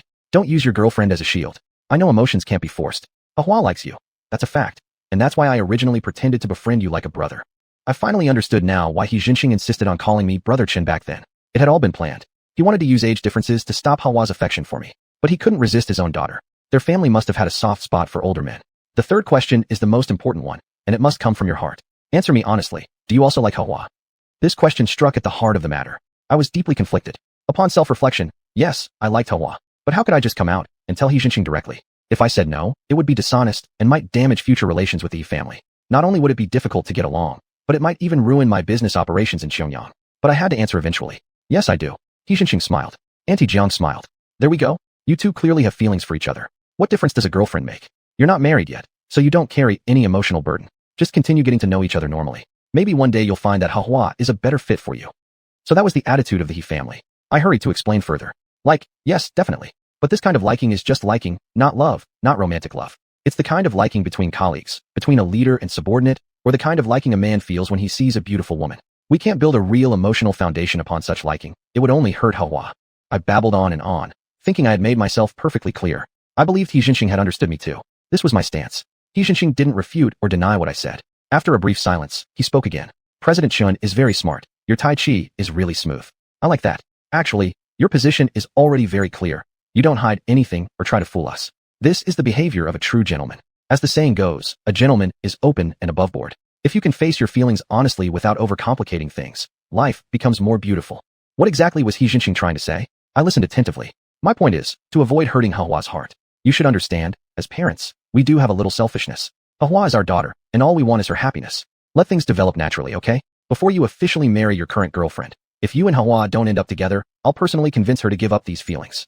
By now, I finally understood. He and Auntie Jiang had already tried to talk Hua out of her feelings, but they couldn't succeed. They spoiled and indulged her terribly, which was exactly why, even after I had clearly expressed my position to Hua, she continued acting the way she did. The root cause lay with Xiuxian and Auntie Jiang. However, since they firmly believed what they were doing was right, any further objections from me would have been pointless. I had met with Xiuxian, clarified things with Hua. There was no need to stay longer. I bid my farewell and left. After leaving Xingjing Tourism Company, I headed to Binzhou Mansion and went to the second floor to look for xiuxian. As soon as I entered xiuxian's office, I saw Xiao Hui with her inside. The two were smiling and cheerful. When they saw me, they immediately sat up straight and put on serious expressions. They seemed to realize the situation might look a bit awkward and stood up simultaneously to greet me. President Chun, old classmate. Hello, please sit, please sit. What were you two so happy about? Why did you stop talking as soon as I came in? Xiao Hui chuckled and said, I was just telling Manager Chu a joke earlier to cheer her up, and I ended up being cheerful too. Let me hear it too. Maybe it can cheer me up as well. Since leaving Xianxia's place, I had actually been a bit down. If Xiao Hui's joke could make me laugh, perhaps it could also ease my emotional conflict. Xiao Hui said, I was telling Manager Chu, when a guy is dating someone, he must have thick skin. Why? Because you need to say, ho, she will meet again. I smiled, but it was a faint, somewhat indifferent smile. It wasn't a particularly funny punchline. The corners of Chu Xiangyi's mouth twitched, which probably counted as a smile. It seemed slightly forced. Perhaps she had already heard the joke before, and her sense of humor wasn't that low anymore. Xiao Hui felt a bit embarrassed. Chu Xiangyi didn't speak either. The atmosphere seemed slightly awkward, so I shifted the topic to work. Manager Chu, I just sent over a fresh batch of lotus roots. Contact some customers. If anyone is interested, send it to them. Let's start promoting it here in Xiuxian. Before Chu Xiangyi could speak, Xiao Hui immediately jumped in. Lotus roots? Give me 1,000 Jin first. Old classmate, once your goods hit my supermarket shelves, customers will fight over them like crazy. It's practically free advertising for you. Once they see it elsewhere, they'll instantly recognize your brand and be willing to buy. What Xiao Hui said was indeed true. Chu Xiangyi nodded slightly, but I wasn't sure whether that meant she agreed to promote it, or whether she was agreeing to send the lotus roots to Xiao Hui's supermarket first. Chapter 370. The Naive and Smitten Girl. While Chu Xiangyi was contacting the downstream wholesale points to sell the lotus roots, I decided to assign a batch to Xiao Hui first. His Binzhou Mall had relatively heavy foot traffic. It was the agent point I chose as a marketing window in the Qiangyang region. How well my products sold there directly affected my marketing strategies in the southern regions. Xiao Hui greeted me with obvious delight before heading downstairs immediately to arrange for someone to receive the goods. Chu Xiangyi signaled to a few salespeople and started making calls, one after another. Seeing everyone busy, I left Binzhou Mansion. Back at the picking garden, the sales staff were occupied with sorting and loading goods when Hua quietly pulled me aside and asked in a mysterious tone, Did you see my dad? What did he say to you? He doesn't approve of you being with me. I lied. I thought by invoking He Jinqing's name, I could refuse Hua outright and end her hopes, but she didn't believe me at all. She giggled, very innocently. No way. You know how open-minded my dad is. I'm his daughter. His thoughts are in my heart. I had thought Hua was stubborn, but when I learned He Jinqing had already called her, I realized the father and daughter had already spoken. Of course Hua already knew her father's stance. With the whole family like this, I couldn't afford to fall out with them because of business, and I couldn't change their minds anytime soon. I felt helpless. Seeing my solemn expression, Hua tried to cheer me up. Come on, let's go to my dorm. She tugged at my sleeve. I couldn't dare go to her dorm anymore. Every time I went there, she would launch a surprise attack on me, catching me completely off guard. If this continued, I feared I might eventually give in. No way. I shook her hand off. Hua's eyes turned mischievously. Then I'll tell you quietly right here. She moved closer. A faint fragrance from her body reached my nose. Just as I was slightly distracted, Hua gave me a quick kiss on the cheek. Another surprise attack. My face felt warm, whether it turned red or not, I couldn't see. I sneaked a glance at the others. Luckily, everyone was too busy to notice what was going on. I looked at Hua with a disapproving gaze. How can you act like this in public? Hua whispered still. You wouldn't go to the dorm. I was speechless. She ran off laughing. While running away, she shouted, Director Chen, help me load the truck. Today I'm taking a full load of mineral water back. She started loading mineral water bottles onto her van. Others looked over, since everyone else was busy. She called me to help load the truck. This was work. Though I was her boss, loading the truck was also partly my responsibility. I knew Hua used the excuse of work to get me to help her with personal tasks. I couldn't ignore her completely, so I started carrying mineral water toward the van. Together, we grunted and puffed until the van was full. Hua wiped the sweat from her face. This afternoon, I'm taking another truckload of beverages back. Director Chen, will you help me load again?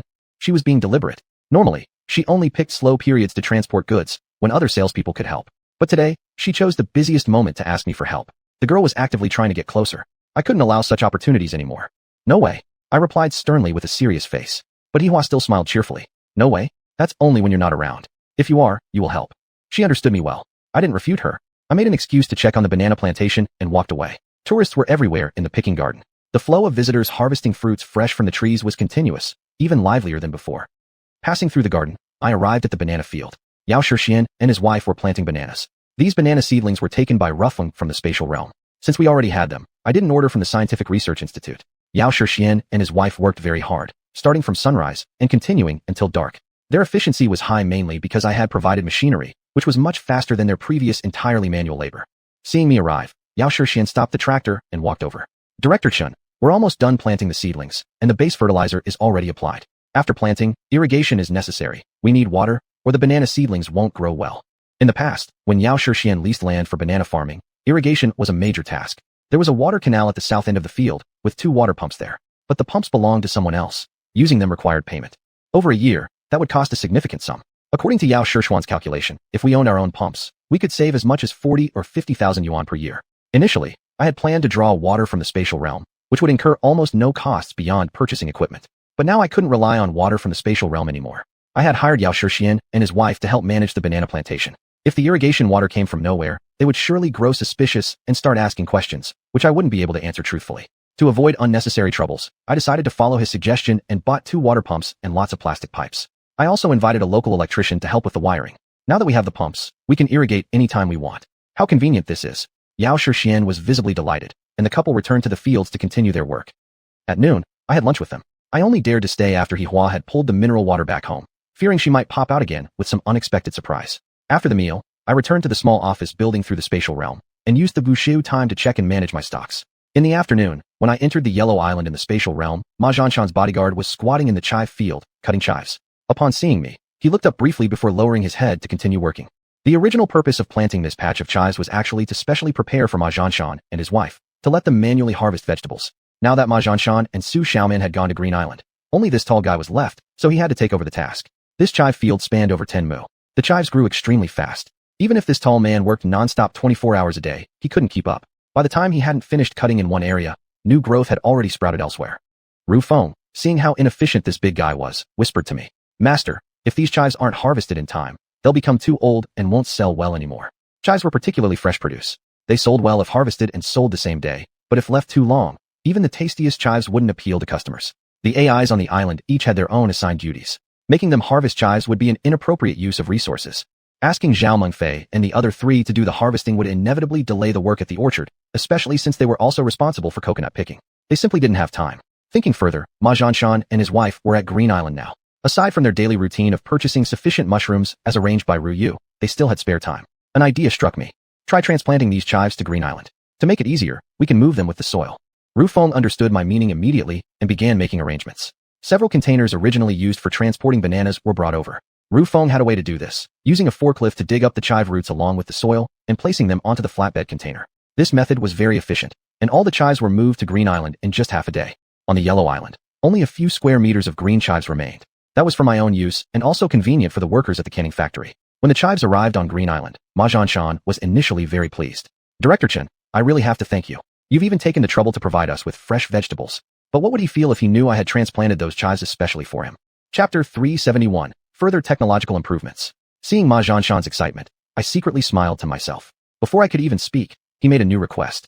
"Director Chen, could we have a few seeds? On this Green Island, we can plant some cucumbers, tomatoes, long beans, eggplants, and such. We can't eat scallions every single day. Better to grow them here than have them brought over from the other island."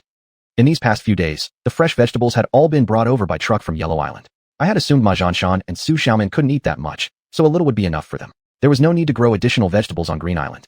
After all, they already had fresh mushrooms, wild fruits, and sometimes even fished on their own. Their ingredients were actually quite abundant. But seeing Ma Zhanshan make the request, I agreed, and had Ruffeng bring them some vegetable seeds. Let them plant, manage, and eat by themselves. It would be more convenient. However, I put forward one condition that left Ma Zhanshan and Su Xiaoman speechless. "From now on, the harvesting of these scallions will be your responsibility." Harvesting dozens of mu of scallions was quite a workload, and Ma Zhanshan felt the pressure immediately. "Director Chen, that's a bit too much. We won't be able to handle it." Ma Zhanshan wasn't shy about speaking his mind. I simply ignored him.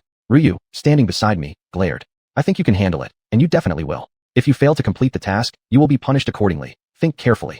Ma Zhanshan dared not ignore Ryu's words. He knew she had plenty of ways she'd love to try out on him. Thinking about it, enduring physical pain would be worse than simply working more. You could recover from tiredness, but if you broke a leg or an arm, you'd really be in trouble. Ma Zhanshan lowered his head and dared not object anymore. The rice on Green Island had also ripened, and Ryu and Rilu were busier than ever. They needed to harvest rice and straw, carry out planting, and also handle loading the lotus roots onto trucks. Ryu originally wanted Ma Zhanshan and Su Xiaoman to do the loading, but noticing they were occupied from morning to night, aside from picking mushrooms, they also had to cut scallions. They clearly had no spare time. Moreover, even if she forced them to load trucks all day, they would be too exhausted to move the next day, and efficiency would only decrease. Ryu started raising concerns again. "Let Ruffin come up with a solution as soon as possible. See if we can make the loading process automated. Free us up so we can focus entirely on harvesting rice." That was indeed a pressing issue. It wasn't only Green Island suffering from low loading efficiency. The situation on Yellow Island was even worse. Although the loading of vegetables and fresh fish was handled quickly by the intelligent AIs, given the sheer volume, especially after supplying goods to Yuan, the issue of loading efficiency had become even more pronounced. Currently, for deliveries to the Zhejiang and Xiangyang City Fruit Company, autonomous vehicles were used, all remotely controlled by Ruxue through the space interface. However, I hadn't dared to do the same for deliveries to Yuan, because upon arrival at the warehouse in Purple Mist Villa, proper handover was required. Without a driver, there had to be at least one person present. Originally, Rilu was in charge. Now that she had followed Ryu to Green Island, the responsibility for transportation had largely fallen onto Rusong, Ruo, and Rubing. The three of them were already overwhelmed, and even then, they still couldn't keep up. From Ma Zhanshan's villa to Purple Mist Villa, the drive took nearly an hour, making the round trip take 2 hours. All that time wasted on the road was currently unavoidable, leading to seriously low efficiency. We must find ways to improve this, or else I'd have to buy more intelligent AIs and add more vehicles. Otherwise, the supply would become a problem. Long term, I couldn't guarantee 20 truckloads of goods to fail Yuan every day. This wasn't the first day anymore. When I had full mobilization, it was unsustainable in the long run. I had to consult Rufin again. Without his help, I couldn't change the current situation quickly. First, solve the issue of automatic loading. Rufin listed a detailed list of components, an assortment of electronic parts and mechanical equipment. I purchased everything on the list without delay, and soon got them back from the Lusk County market. Rufin handed me a drawing. It was clear and precise, depicting a tracked robot capable of automatically loading and unloading trucks. To improve the efficiency of the trucks, Rufin also suggested purchasing more containers, delivering all goods to Purple Mist Villa via container transport, thus reducing vehicle waiting times. With automatic loading and unloading equipment on the trucks, there would be no need for manual intervention in handling containers. But at the same time, he also posed me a challenge.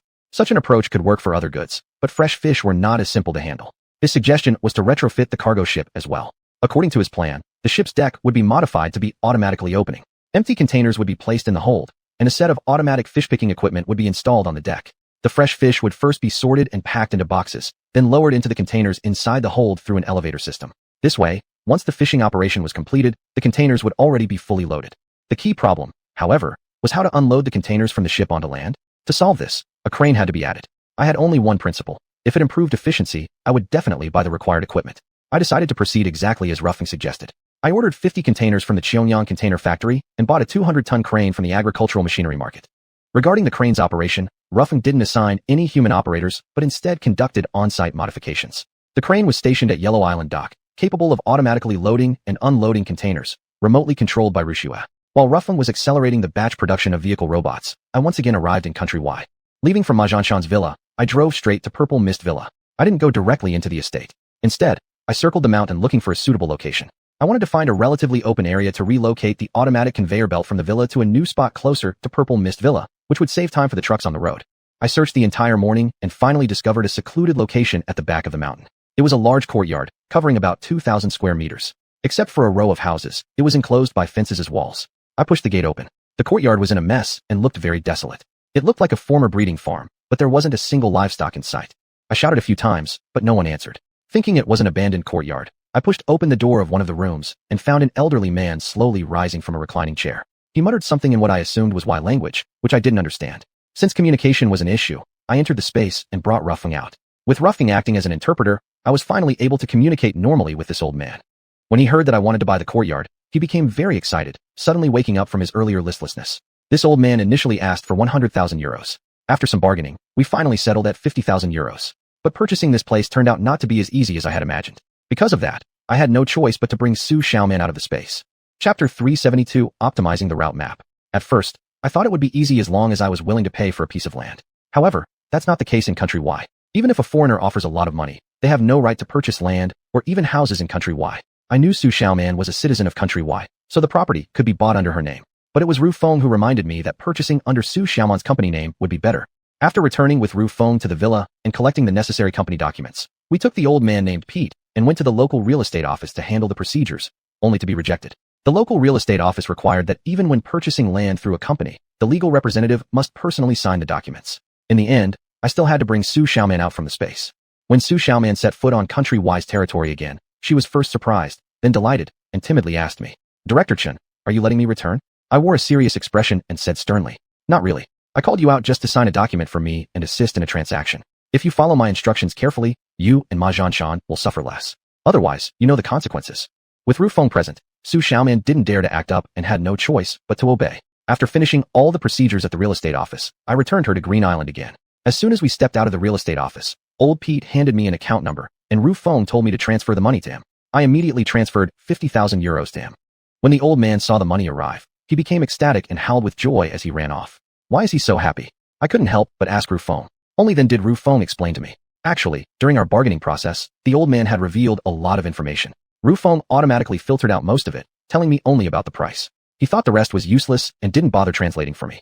According to this old man, the entire mountain belonged to Xiwu Manor, except for this courtyard behind the hill, which belonged to his ancestors. His family had lived here for countless generations, so many that he himself had lost track.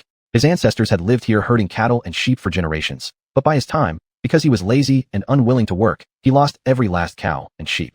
All that remained was the empty courtyard. Besides selling off some furniture for survival, he had no intention of working at all, simply living day by day. Then I, the buyer, appeared. The money from selling the house would be enough for him to live extravagantly for the rest of his life. He was a bachelor anyway. Once he had eaten his fill, no one else would go hungry.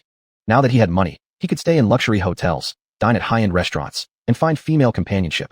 He felt incredibly happy. How Pete chooses to enjoy himself no longer concerned me. Now, what I cared about more was how to renovate this courtyard. I had already purchased the courtyard, but I didn't want to carry out large-scale construction and draw unwanted attention. Finally, I decided to adopt Ru Feng's suggestion. The houses inside the courtyard would remain untouched for now. We could build a fence around the perimeter using color steel panels to block outsiders' view. Then, we would build a large warehouse from color steel panels, just like in a fruit-picking garden, as long as it was functional and enough. I buried stone number 7 to 1 inside the courtyard to make it convenient for me to quickly enter and exit this place. To avoid causing more commotion in Country Y, I decided to purchase a lot of raw materials domestically. I made a trip to Xiuxian City and bought a batch of color steel panels and transported them into the courtyard. At night, Ru Feng gathered all the intelligent AIs together. Except for Ru Shui, who stayed in Yellow Island to continue operating the machines, everyone else was transported by me to the courtyard behind Xiwu Manor. Ru Lei, Ru Jian, and Ru Shui first removed the existing bamboo fence, and then used the color steel panels to surround the courtyard. I took the remaining AIs to Ma Zhanshan's villa, dismantled the previously built color steel panel shed, and then transported it to the new courtyard to re-erect it. This was only the first step. The next phase of the project was no small task. We would disassemble the automated conveyor belt installed in Ma Zhanshan's villa and move it to the yard behind the manor to be reassembled. By the time this phase was completed, dawn had already arrived. Within 18 hours, I had changed the location where trucks entered and exited Country Y. From this place to Xiwu Manor, it now only required a 10-minute drive, drastically shortening the time the trucks would spend on the road. Now, even if I needed to supply Fei Lei 20 trucks a day, I could do it. No, even if he needed 100 truckloads, I could handle it. I was only worried that there might not be enough resources on my Yellow Island and Green Island. After bringing all the intelligent AIs back into the space, Ru Feng needed to continue building the car-shaped robots. Another day of hard work later, several car-shaped robots were finally completed. I left one car-shaped robot on Yellow Island to be responsible for loading vegetables. Another one was placed aboard the cargo ship, allowing Ru Shan and Ru Guang to fully concentrate on fishing while the car-shaped robot handled the fish loading tasks. In addition, I had Ru Bing pull out 2 car-shaped robots from the space, placing one in warehouse number 1 to handle all loading tasks. This would greatly improve the loading speed for items such as fish cans, pickles, and coconut juice drinks. The other robot we delivered to the Xianxia mineral water factory. When Tanchong saw it, he was absolutely delighted. With this loading robot, we can save over a dozen loading workers. Some of them have been transferred to Xiuxian County, and right now the mineral water factory is in serious need of manpower. The loading work had been done by workers working overtime. Now it's much better. They'll have it much easier. With this robot, I won't have to ask Director Chen for more people. I had decided to send one robot here precisely because of the manpower shortage at the Tianquan mineral water factory. After returning from the mineral water factory, I personally went to Green Island and brought in 2 car-shaped robots. One stayed at the port to load fresh mushrooms, honey, and leeks. The other was stationed by the lotus pond in the western part of Green Island, specifically for loading fresh lotus roots. With the 2 car-shaped robots entering Green Island, not only did Ru Feng and Ru Lu find their workload eased significantly, but even Ma Zhanshan and Su Xiaoman were visibly moved. With the robots taking over the loading work, Ma Zhanshan and Su Xiaoman no longer had to struggle with loading fresh mushrooms themselves. In their words, loading was much more exhausting than picking mushrooms. Seeing that he was beginning to feel proud of himself, I pointed toward the several-acre leek field. Director Ma, don't forget this leek field also falls under your responsibility. Ma Zhanshan grinned. I know, cutting leeks isn't easy work either, but it doesn't require nearly as much physical effort as loading does. We'll get up early and go to bed late, but we'll manage. I believed what he said was true. If he didn't work from dawn to dusk, Ruyu would surely treat him harshly. To avoid physical punishment, he'd rather keep working nonstop. When Ma Zhanshan first entered the space, he was plump and chubby, especially around the belly, which gave him a rather prosperous appearance. However, after this period of labor reform, results were visible. His big belly had disappeared, his skin had turned darker from sun exposure, his body had become lean and wiry, and though his face looked somewhat older, he seemed much more energetic than before. At first glance, he now looked like a seasoned farmer who had spent his life working in the fields, completely devoid of any former authority or arrogance. As for Su Xiaoman, she no longer bore the seductive charm she once had as a courtesan. Now, she was practically a rural woman, surviving by the sweat of her brow. Chapter 373, Allocating Robots. Perhaps it was because I had once taken Su Xiaoman out of the space and returned to the territory of Country Y, she had grown bolder than before, and actually whispered to me secretly, Mr. Chun, to be honest with you, with so much chai farmland, we really can't keep up with the harvest. We also have to prepare 2 carts of mushrooms every day. The workload is truly huge. It's not that we want to avoid work, but we fear delaying the loading process and affecting your business.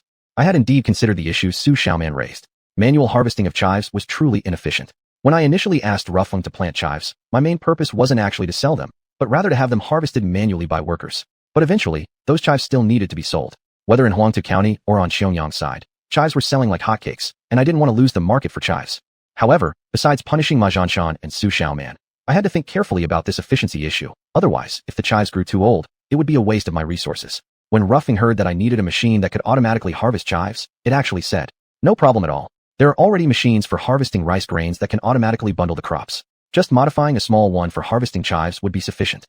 So it had a solution. If I had known earlier that it was capable of such things, I would have planted chives on a large scale long ago. "Why didn't you say so earlier?" Sensing a tone of complaint in my voice, Ruffling explained. "Wasn't the reason you had the chives planted was to make my xianshan and the others work manually as part of their reformation? If we developed an automatic harvesting machine, wouldn't that set them free?" Ruffling completely understood my intentions. Because of these chives, my mind had changed. Even if they work themselves to death, there's no way they can finish cutting all the chives. Am I supposed to waste my own resources just to punish them? Ruffling nodded. "All right then. I will develop a model that can harvest chives automatically and in measured amounts, leaving them a sufficient amount to keep them busy, so that when the automated machine finishes its work, they won't be left idle." I noticed a slight smirk from Ruffling. The intelligent AI was getting clever ideas. Then Ruffling went off to research and produce the automatic chive harvesting equipment. I exited the space and returned to my office building. Just as I sat down in my office and poured a cup of tea, Balaxa called. "I heard you've got a few robot loaders. Could you spare one for our branch in G County? The manpower here is extremely tight. Workers have to work overtime to load goods and are completely overwhelmed." Indeed, the situation in G County's factory was as Balaxa described. It was reasonable for her to request a robot loader. Giving them one posed no problem. There was still an extra one left on the island. It had been prepared by Ruffling as a backup in case other robots broke down and needed replacing. What surprised me was how quickly Balaxa, located thousands of miles away, had learned about the robots after I had just delivered them to the cannery in Tianquan Mineral Water Factory less than an hour ago. Surely, some enthusiastic worker must have notified the other side, and the news reached Balaxa's ears. Knowing it was my invention, she started making requests. Since it was necessary to send a robotic loader to G County, I didn't hesitate and agreed happily. I could personally deliver it instantly through the space, and the workers could use it right away. But considering that moving so quickly would definitely provoke suspicion, I decided otherwise. To prevent unnecessary suspicions, I specifically asked xiuxian to hire a logistics company vehicle to transport and deliver the robot. Before this task was completed, Xuanhuan showed up in person. As soon as he walked in, he said, "Mr. Chun, you can't favor one over another. The organic fertilizer plant also needs these robot loaders. Our daily cargo loading workload is enormous. Please get one for us too." The news about the automatic loader robots spread extremely fast. Ruffing had only produced a few units, and there were none left on the island. If I wanted to give one to them, Ruffing would have to produce another one. But honestly, I didn't want to give one to Xuanhuan. The organic fertilizer plant does load tens of carts daily, and the workload is indeed heavy. I understand that the workers are busy and tired. I first stated the facts. Xuanhuan immediately responded. Exactly. Since Mr. Chun is so aware of the workload of the workers, you surely agree to give us one, right? I disagree. My tone was quite firm. Why? Xuanhuan was very puzzled, visibly disappointed, and couldn't help but ask the reason. There was previously a surplus of workers at the organic carbon fertilizer plant, many of whom used to handle loading tasks. But now they've been transferred to G County. Loading happens daily and can't be delayed. Right now, the work is mostly contracted out to outside workers, which costs less than using our own employees. Isn't that right? Xuanhuan had never reported this to me before, but I already knew. The Indai software management system showed it all. I don't necessarily check this system every day, but every 2 or 3 days I do take a quick glance. It provides me with a huge amount of information, allowing me to grasp the current business conditions and operational statuses of all the companies. Xuanhuan still wanted to argue his case. President Chun is absolutely right, he said. Even if the cost of outside workers is low, it still can't match the low cost of using automatic robots. Therefore, to reduce costs, just give me one machine. I shook my head. First of all, there truly are no more robots left. Second, if all the loading work is done entirely by machines, those outside workers will have less work and therefore earn less money. The purpose of running a business, while it's to make money, isn't mine alone. I also want my workers to earn money, and at the same time, I want to create more job opportunities for people in society so that they can earn money too. Don't you agree, Director Yu? Xuanhuan no longer had the same enthusiasm as before. He scratched his head and said, "Oh, this is what President Chun meant. It's you who stand higher and see further, President Chun. You, was narrow-minded. Shameful. Xuanhuan no longer asked me for a robot and left. But I didn't stop thinking. If in the future the organic carbon fertilizer plant really faced severe personnel shortages, perhaps I would consider adding more loading robots. Ruffling was indeed highly efficient. In just over an hour, the small automatic chive harvesting machine was complete. Receiving a call from it, I went together with him and the robot to Green Island. During the on-site demonstration, the small machine worked quite efficiently. As it passed through the chive fields, bundles of chives were tossed aside. At this speed, 10 mu of chives could be harvested in less than half a day. We were still in the middle of testing when Ma Xianxia and xiuxian returned pulling a cart full of mushrooms. Seeing a small robot automatically harvesting chives, they were extremely delighted. President Chun is truly great. Even cutting chives, you've thought of us. From now on, we won't have to get up early and stay up late. We can finally have a good sleep. Ma Xianxia even had tears in his eyes. I couldn't tell whether it was genuine emotion, or whether the recent hardships and exhaustion had finally made him deeply appreciate how wonderful and blissful it was to relax. But the emergence of this robot really did contradict my original purpose of planting chives. My expression was far from happy, and I didn't respond to him.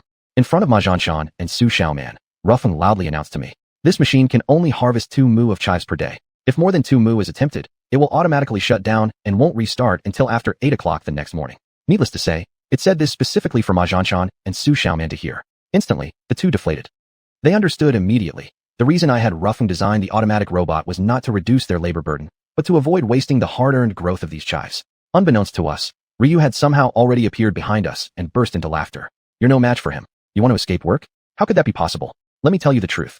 Even if you no longer have to harvest the chives, there are other tasks waiting for you. There's also straw to be loaded, and we are in urgent need of workers." Ma Xianxia dared not directly challenge it, and quickly started unloading the fresh mushrooms with xiuxian, busying himself. What Ryu said was indeed the truth. Ma Xianxia just didn't yet know that straw loading wasn't manual labor. There was already a specialized forklift assigned for that task. It was just stationed on the west shore, and he hadn't seen it yet. Chapter 374, an important revelation. The robots supplying xiuxian were no longer as busy as before. Previously, it had taken a full day to complete the day's tasks, but now it didn't even take half a day. With all the time saved, those intelligent AIs could fully focus on managing the crops and livestock like pigs and sheep inside the space, and the AI assistants such as xuanhuan could promptly supply the picking garden. With this side well arranged, xiuxian's side showed clear signs of tension. Therefore, I personally paid another visit to Ziwu Villa. I met xiuxian at the airport. A gantry crane was unloading goods, vegetables brought in by Ru Bing leading the vehicle convoy. "Mr. Chun, you're getting stronger and stronger. You probably don't know that I've set up a dedicated operation team just to market these fresh goods. Fortunately, my sales channels were already established, so I only needed to hire a few more people and add some vehicles to get things running smoothly. Otherwise, I would have already been overwhelmed." Knowing xiuxian was capable and decisive, I listened attentively while he spoke freely, and I benefited greatly. These goods from Mr. Chun will be on European dining tables by noon, and may already be entering African restaurants by nightfall, perhaps even becoming delicacies across the English Channel. "Mr. Fei, if you're saying that my fresh vegetables have already reached Africa and the other side of the English Channel, how did they get there so fast?" I could believe that his goods had captured some of the market around country Y. After all, the distance was short and transportation convenient. But getting these fresh vegetables to Africa was no easy task. It couldn't be done quickly by truck, and to deliver them across the English Channel, a ship would definitely be needed. Despite xiuxian's great capabilities, he didn't personally own those ships, and transporting fresh vegetables and fish daily was practically impossible. xiuxian chuckled. "I once told you I had my own channels, which naturally include transportation. Put it this way, all goods departing from the villa can reach any location in Asia, Europe, and Africa within a day." I was absolutely stunned. That definitely wasn't the capability of an ordinary person, though I had no idea how he did it. As we were speaking, we heard a buzzing sound from the sky. I looked up and saw a helicopter approaching, apparently preparing to land at the airport of Ziwu Villa. xiuxian pointed toward the helicopter. "Mr. Chun, do you see that? Long-distance and cross-sea transportation are both handled by these machines. I have 5 of them." Now I completely understood. Without such aircraft, my goods could never have reached thousands of miles away within a single day. In this short period, Mr. Chun has given me surprise after surprise. Now the speed at which your goods are transported exceeds my imagination. Although I once asked you how you managed to bring these fresh goods from China here, you didn't explain, and I didn't press you further.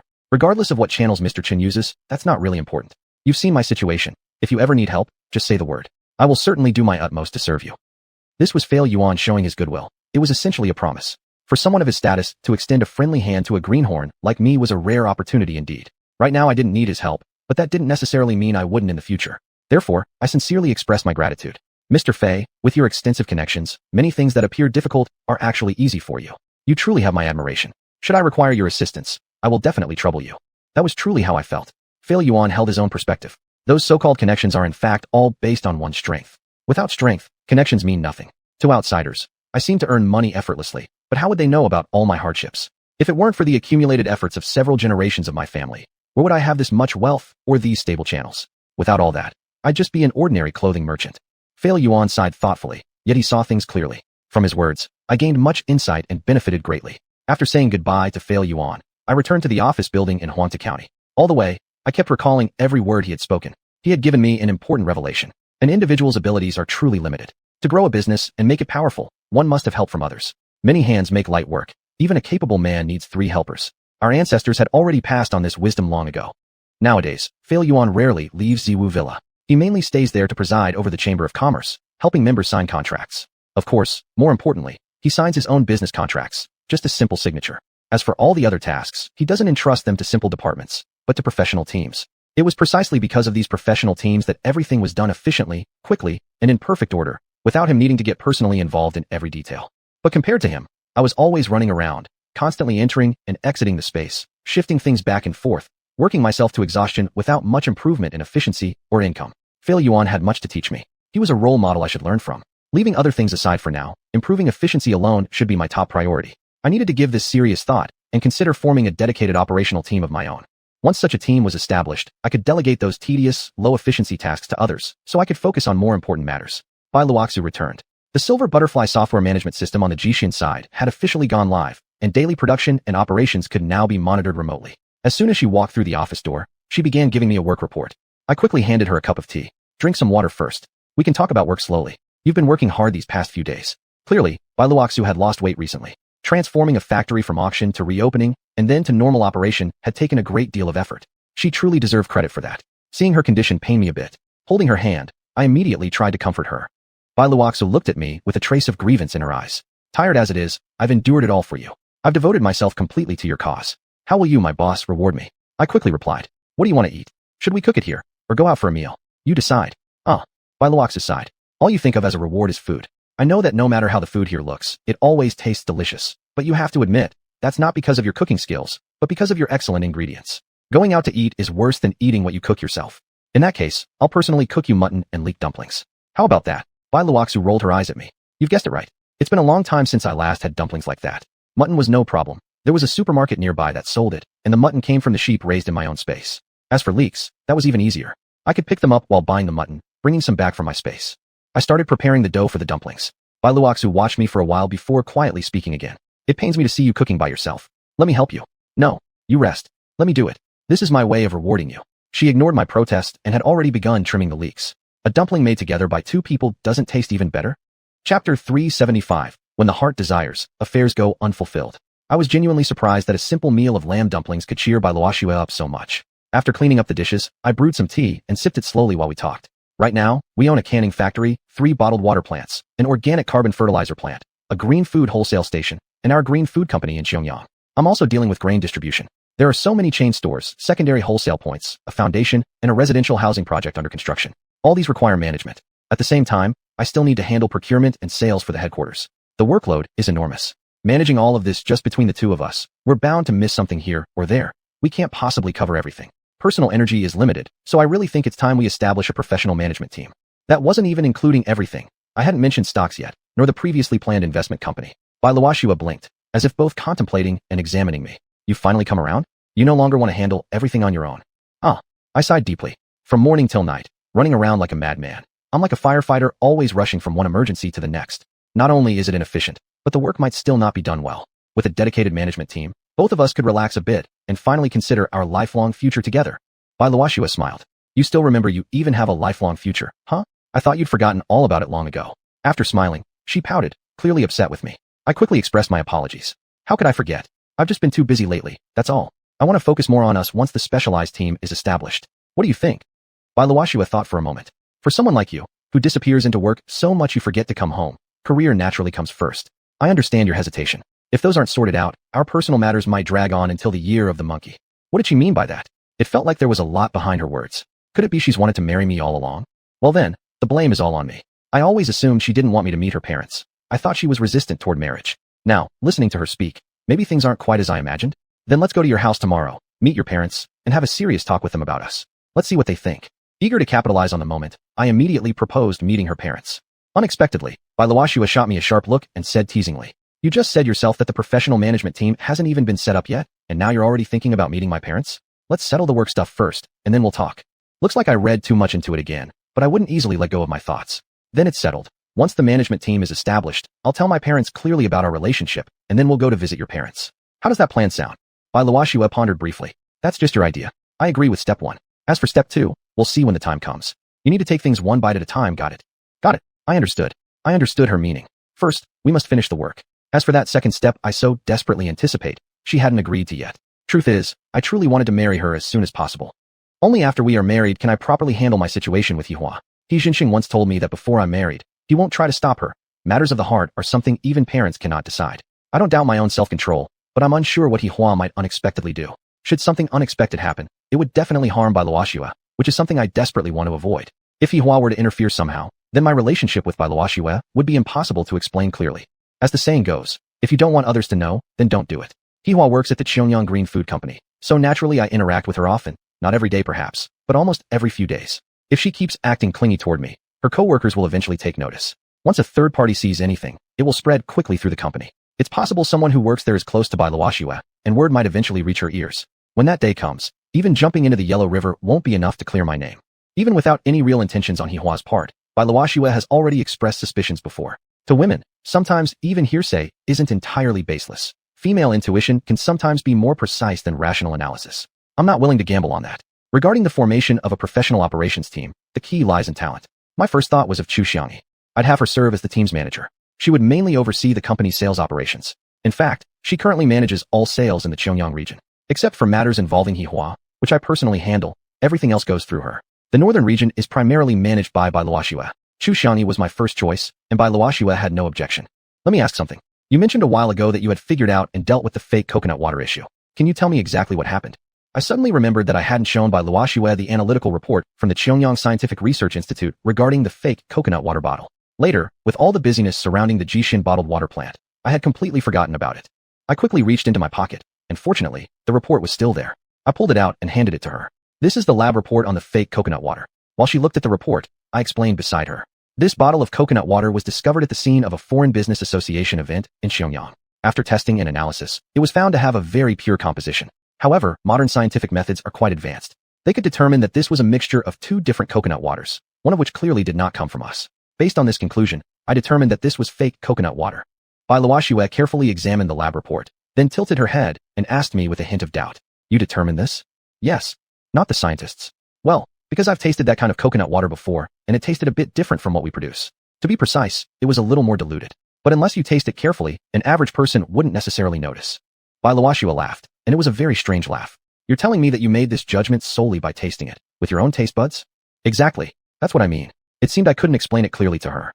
If she continued doubting like this, I wouldn't be able to clarify anything. At the moment, I no longer had any of the fake coconut water made by Su Xiaoman. If she could taste it herself, I was sure she'd be able to tell the difference. Suddenly, Bailuoxue slapped the lab report onto the dining table. Did Xiuxian fabricate this entire story just to cover for herself? And you're helping her hide the truth. You're talking nonsense. What does this have to do with Xiuxian? I personally handled this case, you know? Bailuoxue grew even more suspicious. You told me earlier that Xiuxian had been investigating this, and only after she made some progress did you go to check it out. But now you're saying you handled everything yourself? Can't you just tell me clearly, what exactly is going on here? Chapter 376, Clearing Xiuxian. Things had come to this point, so I had no choice but to tell Bailuoxue that I had traveled to Country Y. I didn't mention Yihua going along, both as a way of protecting her and to prevent Bailuoxue from growing suspicious. I told her that according to information provided by a domestic wholesaler, counterfeit products had appeared in Y country, and I flew directly from Xiuxian to investigate. I went to meet the Gashang who had bought our coconut juice, and what a coincidence. It just so happened that I discovered our product being sold at his association event. After tasting it, I realized something was off, so I followed the trail and tracked down the counterfeiters, who didn't even deny it. Originally, I planned to make them pay a large sum in compensation, but a friend stepped in and pleaded for leniency. Out of respect for that friend, I gave in. As a form of compensation, that same person signed a long-term contract with us. His name is Fei Lei, from the Ziwu Manor in Y country. He had a complicated relationship with the counterfeiters. The counterfeit samples they used were made from coconut juice he originally purchased, and signing the contract with us was also an act of apology on his part. This huge, long-term order was more than enough to cover our losses. Since he had a close relationship with the sellers of the counterfeit goods, he personally guaranteed that this kind of counterfeiting and selling wouldn't happen again. Both for the sake of settling matters peacefully and for future cooperation, I decided not to pursue the matter further. I made up a rather elaborate story, intentionally describing it in a dramatic and complicated way, and naturally brought up my cooperation with Fei Lei. I had originally hoped my explanation would redirect Bailuoxue toward cooperating with Fei Lei, but she completely saw through it. So you're telling me that Xiuxian really has nothing to do with this? Nothing at all. But it happened in her downstream distribution channel. She must bear corresponding responsibility. Whenever there's an issue in work performance by a management cadre, the company must impose a certain level of punishment. That's one of our company regulations.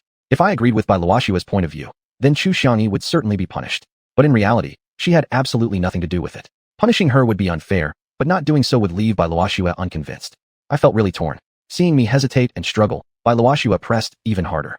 Well then, you should issue a notice tomorrow, specifying what kind of punishment she gets. It must be announced internally. If you refuse to punish her, it means you have your own private agenda. Under normal circumstances, she'd be right to demand this, and I couldn't reasonably argue against it. But if I told her everything, then Hihua would be dragged into it. However, I couldn't possibly shift the blame to Hihua just to clear Xiuxian. If that happened, it would make things even harder to explain, especially since my secret dealings with Hihua had bypassed the company's internal systems entirely, and those financial records never entered the Silver Disk software management system. What? You can't bear to do it. When I didn't immediately agree, Bai Luoxua turned serious and asked again. I hope you'll stay calm and consider the consequences. To punish Xiuxian over this counterfeit coconut juice matter, when she was actually unaware of everything, and the resulting impact was minimal, while at the same time we gained a long-term major contract with Ziwu Manor, which was quite a fortunate opportunity. If not for this counterfeit investigation, we wouldn't have had such an opportunity. So, I really don't think we should hold Xiuxian responsible. Mr. Chun, this is letting personal feelings override company policies. Achievement is achievement, fault is fault. Rewards must be rewarded, and punishments must be punishments. Clearly distinguishing merits from faults and ensuring clear rewards and punishments was exactly what made our original company regulation strong. If you, as the CEO, start violating the system, how can we deal with violations by other employees and managers? Furthermore, someone in her jurisdiction making fake coconut juice and you signing a big contract with Ziwu Manor are completely unrelated issues. Please don't conflate them. Bai Luoxua spoke with full conviction. Judging from her attitude, she clearly wouldn't give up unless Xiuxian received some kind of punishment. Please don't be too extreme. Just now, we agreed to establish a dedicated operations team, and you had already approved Xiuxian becoming its manager. At this point, if I suddenly release a notice to discipline her, it will greatly damage her credibility. Bai Luoxua let out a cold laugh. This is exactly how a CEO should demonstrate impartiality between merits and faults. Actually, doing so would help her manage the operations team more responsibly in the future. She'd be more careful and strive to do her work perfectly without mistakes. Isn't that right? According to her logic, the punishment was unavoidable, but I knew it would be unfair to her. Seeing my hesitation, Bai Luoxua declared decisively. You can choose not to punish Xiuxian, but if so, she cannot remain the manager of the operations team. This really surprised me. I hadn't expected Bai Luoxua to be so stubborn about this matter. At the moment, aside from Xiuxian, the only person suitable to be the operations manager was Bai Luoxua herself. Could it be that she's holding on to this fake coconut juice issue just to get the manager position? But it was precisely to Jianxing Bai Luoxua's workload that I didn't want her to take the role. Besides, she didn't even need it. Her position as director was higher than a manager's. Recalling all past incidents, it seemed Bai Luoxua still held a grudge against Xiuxian. Because Chu had feelings for me, Bai had always prevented me from getting too close to her. Is she testing whether I care about her? Whether I can bear to punish her? This was clearly jealousy. Fortunately, I hadn't told her the truth. If this matter implicated Hihua, I'd be even more unable to defend myself. However, I still needed to clear Xiuxian. Back at Binzhou Mansion, I had already told her the fake coconut juice issue had nothing to do with her, and I absolutely wouldn't punish her for it. Suddenly, I thought of the counterfeit mineral water case, and immediately felt more confident. I cleared my throat twice. If we follow your idea, Bai Zong, that when there's a sales problem, the responsible person must be punished according to company regulations. Then, the counterfeit mineral water incident in the Western Province falls under your business territory. Shouldn't you also be officially punished for that? Bai Luoxua was taken aback. She didn't answer directly, but instead asked me, "You're saying, if I insist on punishing Xiuxian, you'll also insist on punishing me?" Looking into her doubtful eyes, I nodded firmly. Fine then. I accept gladly, with absolutely no objection. I hadn't expected that to punish Xiuxian, she would even risk implicating herself. I had made my point clear. Though she still held a firm stance, I couldn't push further. It would become unsolvable otherwise. So I started backing down. Why do this? For the two of us, after all, Xiuxian is ultimately an outsider. She can be removed as operations team manager and even disciplined. However, if she continues to bring up the fake mineral water case, it will impact you. It will leave a stain on your career. I don't want some unnecessary conflict with someone irrelevant to us ruining your perfect image. Hearing my softened words, Bai Luoxua wasn't as hard as before. What do you suggest then? What I mean is, notices of disciplinary action for both of you shouldn't be issued. And we shouldn't mention either matter again. It's already been resolved. We should look forward, for our shared career. Gold is never pure, and no one is perfect. Why be so strict? Bai Luoxua laughed. Her laughter was very strained, but I heard the coldness behind it. I understand. To defend Xiuxian, you even brought up my own mistakes. It must have been difficult for you. I know you're doing it for my benefit, but I also know you're doing it for her. No matter what she said, the matter was settled as she no longer insisted on punishing Xiuxian. Yet precisely because of this, Bai Luoxua now held a grudge. As for who else would be assigned to Xiuxian's team, in addition to the previously evaluated team members, all salespeople would fall under her jurisdiction. Regarding this, Bai Luoxua expressed no opinion. She neither confirmed nor denied, which was essentially approval by default. She was now in a bad mood, so it was impossible to continue further discussion. using the excuse that it was getting late, and since she had just returned today from Xiuxian County, she said she needed to rest early and attempted to take her to suite number 2. No need.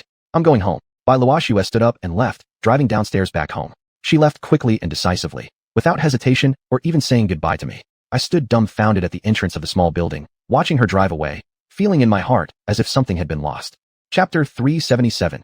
Difficult to deal with, yet hard to let go. The matter regarding the professional operations team was merely a preliminary plan with Bai Luoxue. As for Chu Xiangyi's appointment, I still needed to first communicate with her directly. Passing through the space, I arrived at the picking garden. As soon as I appeared, Hihua came running toward me. I was afraid she might suddenly get too intimate again, so from a distance, I greeted her and said I wanted to check the banana plantation, then quickly walked away. Hihua giggled and ran over. President Chen, why are you hiding from me? I won't bite you, you know. You won't bite me, but you can get me into trouble. I whispered without daring to speak loudly, yet she still heard. How could that be? I like you more than anyone. This Hihua was turning into a clingy bandage. No sooner did she see me than she wanted to stick by me. That wouldn't do. If it affected the workplace atmosphere, things could get out of hand. I quickened my pace, passing through the vegetable greenhouses toward the banana fields. Looking back, Hihua had indeed followed. Seeing no one around, I stopped, my expression serious. Just do me a favor, okay? Don't act too affectionately in public. It looks bad. Hihua approached me, her face upturned, still smiling. I don't want to be intimate in front of everyone either, but you never give me a chance to be alone with you. I hope President Chen can also consider my feelings. I'm a girl after all, and I need to save face, so you can't act too cold toward me. So now it seemed like it was my fault. I'd already made my stance clear to her, yet she remained persistent. I couldn't bear to be overly harsh on her. However, precisely because I worried about the impact on He Jinxing's business, and because of this slight selfish motive, Hihua continued to hold on to hope. If I truly acted coldly and heartlessly, undoubtedly it would wound the young girl, which I truly did not wish. As long as you don't act rashly, we can talk reasonably. Everyone will save face, and neither of us will feel awkward. Haha, that's what you said. Hihua looked genuinely happy. I really couldn't figure her out. My words clearly meant yet another rejection, yet she still appeared delighted. Now that I had said it, I had to acknowledge it. I nodded slightly. I'm going to take a look at the banana fields. You should get back to work too. I softened my tone. Hihua stared at me with her big eyes. Seeing she didn't respond, I assumed she had silently agreed. But as I turned to leave, she suddenly hugged me from behind. There's no one here, so neither of us will lose face. I was startled, slightly struggling. Then she added, just let me hug you a bit. Fulfill my wish, and I'll be satisfied. She hugged tightly, and even after a few attempts to pull away, I couldn't break free. Not wanting to make things awkward, I let her hold me, figuring she would let go eventually. About 10 seconds later, she finally released me. I turned and asked, is that enough? Immediately after asking, I regretted it. Hihua's sweet lips had already kissed my cheek before I could dodge. Just as I was about to say she'd gone too far, she had already giggled and started running back, shouting, that's enough. Today's enough. I'll let you go. I was speechless. Youthful and charming Hihua, who used to seem so pure and lovely, was now behaving almost like a shameless flirt. It was like she was determined to stick to me. Yesterday, I had acted to protect her, which made Bai Luoxue focus on Chu Xiangyi and insisted on giving her a penalty. Thinking back, I analyzed my own actions and couldn't figure out whether they had been right or wrong. Was there a part of me that genuinely liked Hihua? Was I subconsciously protecting and cherishing her out of affection? Everything Hihua did didn't repel me at all. I verbally refused, yet physically and emotionally, I never truly resisted. This feeling was hard to describe. This had upset Bai Luoxue yesterday, leaving me in a gloomy mood as well. Seeing Hihua today, aside from worrying about being publicly embarrassed by her, in a situation like this without a third person present, my inner self seemed to welcome her hug and closeness. I had to admit that Hihua also held a significant place in my heart. Sometimes I'd imagine the joyful times with her, and she'd even appeared in my dreams.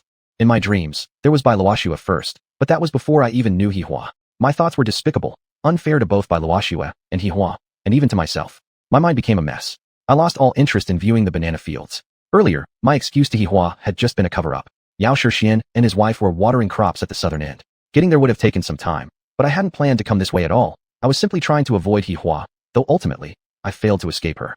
Turning back, I decided to go find Chu Xiangyi instead. Tour buses kept arriving one after another, making the picking garden even more lively. It was hard to imagine how unpleasant things could become if my relationship with Hihua turned sour. He Jinxing, who spoiled his daughter endlessly, might actually consider ending our cooperation. If that really happened, the prosperous scene before me would vanish completely, resulting in real financial loss.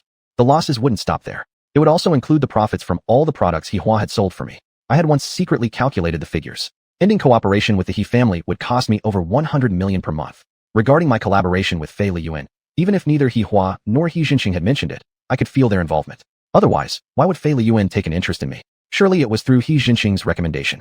As for how deep the relationship between He Jinxing and Fei Liyuan truly was, I had no way of knowing. If He Jinxing had enough influence, a single word from him might terminate my partnership with Fei Liyuan, or at least reduce the business volume. In that case, my losses would be immeasurable. What about Bai Luoxue then? Without her, I wouldn't have become who I am today. At the very least, I wouldn't have built such a large business. But since Bai Luoxue allowed me to pursue her, her attitude had remained ambiguous. I now even suspected that she still harbored feelings for xuanhuan deep in her heart, though she had never said so outright. This baseless suspicion left me anxious. At this crossroads in life, I felt hesitation, confusion, and depression. Carrying heavy thoughts, I arrived at the Binzhou mansion. When I saw xiuxian, she was buried in work. She was another career-driven woman, a strong professional who had once shown clear interest in me. Her closeness had previously stirred Bai Luoxue's jealousy. Even yesterday, I had nearly harmed her, though xiuxian remained completely unaware of it. Deep down, I felt a faint sense of guilt toward her. I could never allow this innocent and unfortunate woman to suffer harm. Thinking carefully, it seemed that xiuxian had recently stopped showing any romantic interest in me. Our interactions had been purely professional. This realization eased my mind somewhat. Upon seeing me, xiuxian immediately stood up, offering a seat and serving tea. After I sat down, I came straight to the point, sharing my idea of establishing a professional operations team. Xiuxian didn't respond immediately. Instead, she appeared hesitant. Chapter 378, Keeping a Secret in the Heart. Thank you for your trust, President Chun. Dozens of seconds of silence passed before Xiuxian finally spoke. I feel deeply honored that such an important position has been entrusted to me. However, considering the massive scale of the company's operations, I'm afraid I might not be fully capable of fulfilling the responsibilities.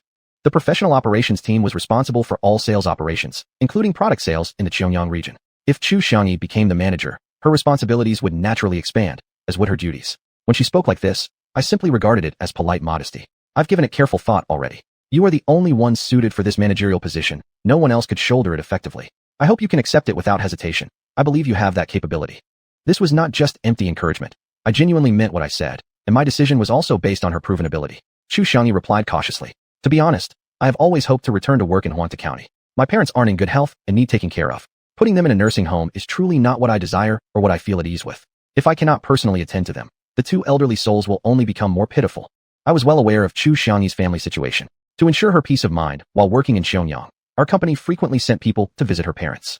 Xiuxian was fully conscious of this. From a work standpoint, though, I prefer being here in Xiangyang. This place was built up by my own hands, and it feels like my own child. There's an emotional connection.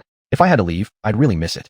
Her eyes showed a slight wetness, tears threatening to fall. I'd already noticed that detail. I was fully aware of all the efforts Xiuxian had made for the Green Food Company. Her contributions were undeniable. Without her, the development in Xiangyang would not have been so successful. Leaving a beloved job was naturally heartbreaking. On one side stood family. On the other, her career. Xiuxian felt torn. There was yet another reason she hadn't mentioned, but I could guess it. Here in Xiangyang, there was minimal contact with Bai Luoxue. As the saying goes, out of sight, out of mind. They had no problem working together professionally. Everyone understood the importance of prioritizing the bigger picture. Yet, jealousy brewed between them. At least that had been the case until not long ago. Wasn't it just yesterday that Bai Luoxue had expressed jealousy openly? If Xiuxian transferred back to Huanta County, she would be working with Bai Luoxue daily. I had faith in Xiuxian. She wouldn't provoke conflict deliberately, but I couldn't vouch for Bai Luoxue after the scene she had created yesterday. Xiuxian had given her honest perspective, and I had not rushed to decide. I listened quietly as she poured out her heart. If I leave Xiangyang, someone suitable will need to replace me. May I ask whom you, President Chun, have in mind? Judging from her tone, she was willing to accept the position of team manager, at least recognizing that it came with a higher rank than the manager role in Xiangyang. The headquarters hasn't selected anyone suitable yet. How about Feng Dongshan? We had already discussed yesterday, Bai Luoxue and I, on the potential replacement for Xiuxian. Recently, Feng Dongshan had been performing satisfactorily, at least making no major mistakes. Although he lacked Xiuxian's expertise, his steady and systematic efforts had supported Xiuxian's success significantly. If Xiuxian had no objection, Feng would temporarily take over the Xiangyang branch. Xiuxian nodded slightly. He'll do, but that's a decision for the boss to make. In that case, it's settled. Feng it is. Xiuxian had been promoted and would be able to return to Huangta County, getting closer to her parents. Yet this didn't bring a sense of joy or delight to her face. Instead, worry was clearly written there. Is there anything else you'd like to say? Concerned she might be hiding something, I politely and genuinely asked her if she had anything else on her mind, willing to help whenever possible. Xiuxian sighed. I'll say again what I said earlier. I would rather stay and work in Xiangyang. Although I do miss my parents, the company provides holidays and I can visit regularly. As for their daily needs, the nursing home will take care of them. If they feel unwell, they'll get medical attention promptly. You, President Chun, are already aware of these things. I'm just in a dilemma. Since the boss has already decided on my work assignment, I will follow through. Her meaning was essentially the same as before, seemingly without novelty, but I caught the essence. She truly preferred to remain in Xiangyang. The impression I got was clear. She didn't want to work alongside Bai Luoxue, although she never stated that outright. Suddenly, I had a brilliant idea, one that might help ease her concern. The professional operations team isn't simply a departmental setup. It's an enterprise in its own right under the company's umbrella, managing all marketing operations system-wide. Here in Xiangyang, there's no production work, only sales, or more precisely speaking, It functions as a branch of the professional operations team. As the manager, I'm not asking you to stay stationed in Huangta County. You'll need to travel to all locations. Of course, you'll still need to come here to Xiuxian regularly. If you're willing, I can even set up the headquarters of the professional operations team right here in Xiuxian, on the second floor of Binzhou Mansion. What do you think about that? Chu Xiangyi's eyes lit up. President Chen really thinks this way? A king never speaks in jest. Actually, I hadn't finalized the headquarters location for the professional operations team yet. I had originally planned to build a small building on the remaining land of the old Huangtu County Chemical Industry Group. However, due to Chu Xiangyi's hesitation, I had changed my mind on the spot. There were still many vacant offices on the second floor of Binzhou Mansion. Why not make full use of them? This way, Chu Xiangyi's office location wouldn't need to change, and her wish not to leave Xiuxian would also be fulfilled. Chu Xiangyi immediately broke into a bright, cheerful smile. Her reaction truly surprised me. When I thought about her relationship with Bai Luoxue, I finally understood. Women's hearts could indeed be hard to fathom. Next, I further confirmed the personnel list of the professional operations team with Chu Xiangyi. After all, these people would be working under her.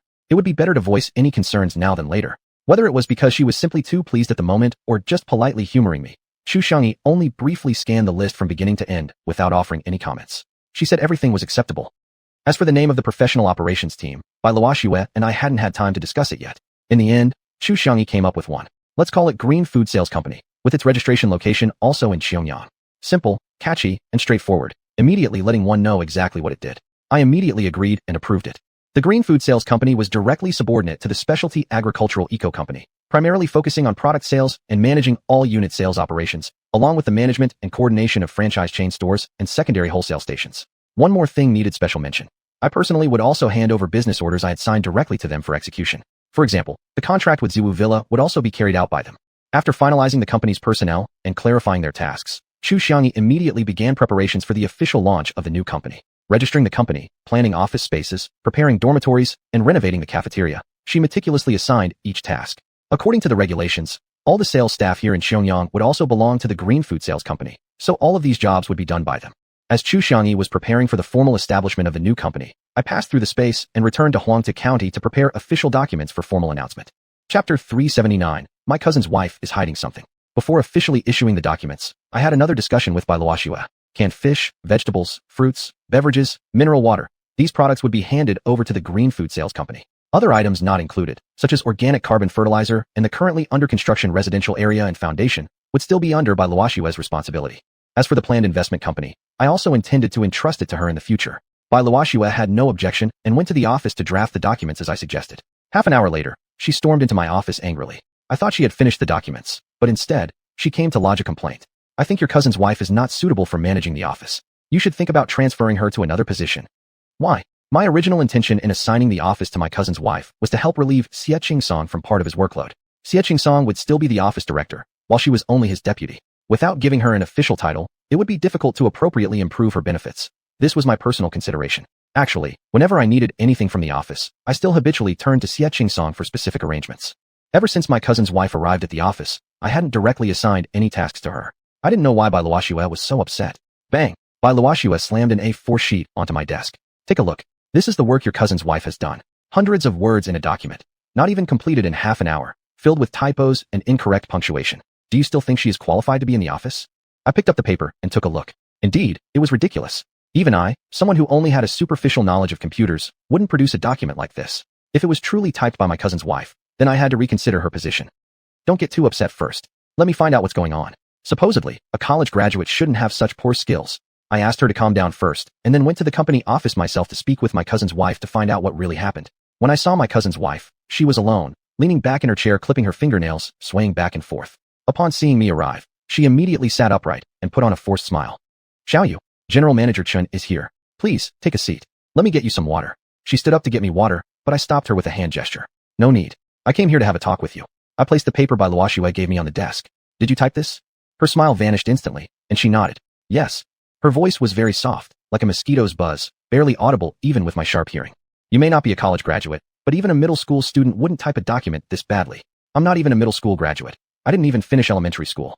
Her voice remained low, perhaps out of fear of my scolding. She looked anxious. Didn't finish elementary school? I had heard about her education from my cousin, but I didn't ask her to provide a diploma when she joined the company. The fact that she hadn't completed elementary school came as a complete surprise. Had I known this earlier, I definitely wouldn't have assigned her to work in the office. Then why did my cousin say that you graduated from college? My cousin's wife fidgeted with her hands. It was clearly a sign of nervousness. Little brother, let me tell you the truth. When I started working, my education level was too low, even lower than elementary school, and I didn't even have a graduation certificate. Factories wouldn't accept me. So I got a fake diploma, a college diploma. With this fake diploma, I managed to get a job at the electronics factory on the assembly line, and no one cared whether I had the diploma afterward. When I got together with your older brother, I didn't tell him that my diploma was fake, so he has always believed I was a college graduate. I sighed deeply. Everyone had their own troubles. It wasn't my cousin's fault, nor was it his wife's fault. The only regret was that I didn't follow the proper procedures when she was hired. My cousin's wife. Given the situation, I must say that the office position requires a person with both intellect and writing skills. Your current educational level simply isn't sufficient. She hurriedly responded in agreement. Yes. Every day when I come to work, I actually feel very uneasy, as if sitting on pins and needles. Without Director Xia's help, to be honest, I wouldn't have been able to complete many of the tasks. Since she admitted her own incompetence, the matter would be easier to handle. Well, I'll find another job for you then. At these words, she immediately brightened up. Brother, what kind of job? Would the salary be higher than my current position as deputy office director? I felt a headache coming on. You can go work at the weighing station. They're short on staff there. The job is simple, just responsible for recording weights, and it's done by machine. That's all. You'll definitely be up to it. As for the pay, of course it won't be as good as your current position as deputy office director, but if the performance is good, you can still earn a decent amount. A few days ago, Han Xiaobai told me that Li Dafeng is pregnant. That's exactly why he's been so busy recently. He's out there handling business, trying to finish his work quickly so he can return home to cook and take care of his wife. Looking after her has now become his top priority. He doesn't want Li Dafeng to get tired. Since Li Dafeng used to work at the weighing station and can no longer do night shifts due to her pregnancy, the station has been short on staff, with some people needing to work double shifts. My cousin's wife going there could ease the situation. If she couldn't even handle this kind of work, I really didn't know what other job I could find for her. Alright then, since you've made the decision, I'll go. My cousin's wife began packing her belongings. Before she reported to the pumping station, I still called my cousin to talk. Upon hearing that my cousin's wife's associate degree diploma was fake, my cousin sighed deeply. Little brother, if it weren't for you, she might have kept this secret from me forever, and I would have gone on living in ignorance all my life.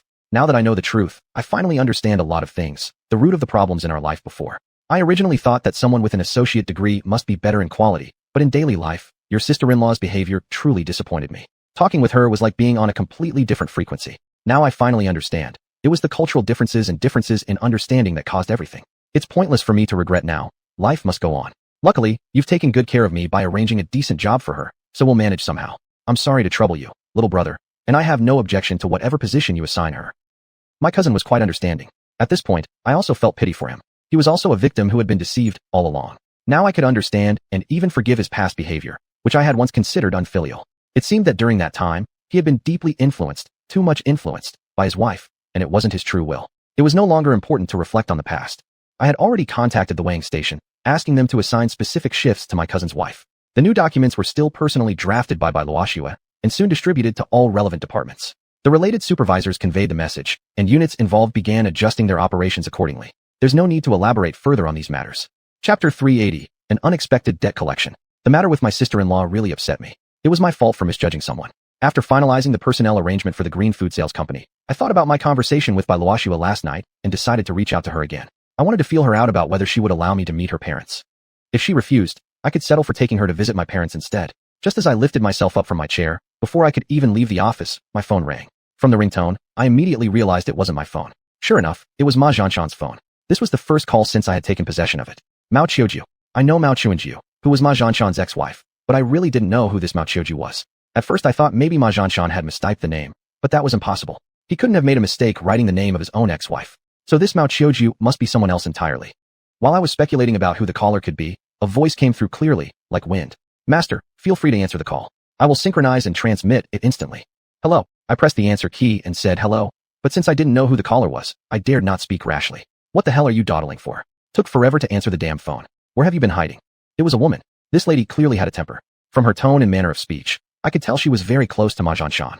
Someone who could talk to him like this must have had an unusual relationship with him. Quickly, I assessed possible identities in my mind while thinking of appropriate responses. Don't get mad. Let's talk calmly about whatever it is. I still hadn't figured out why she was calling, so I needed to carefully lead the conversation. Don't you know what this is about? It's about your damn mess. How are you going to deal with it now? The person responsible for the compensation can't be found.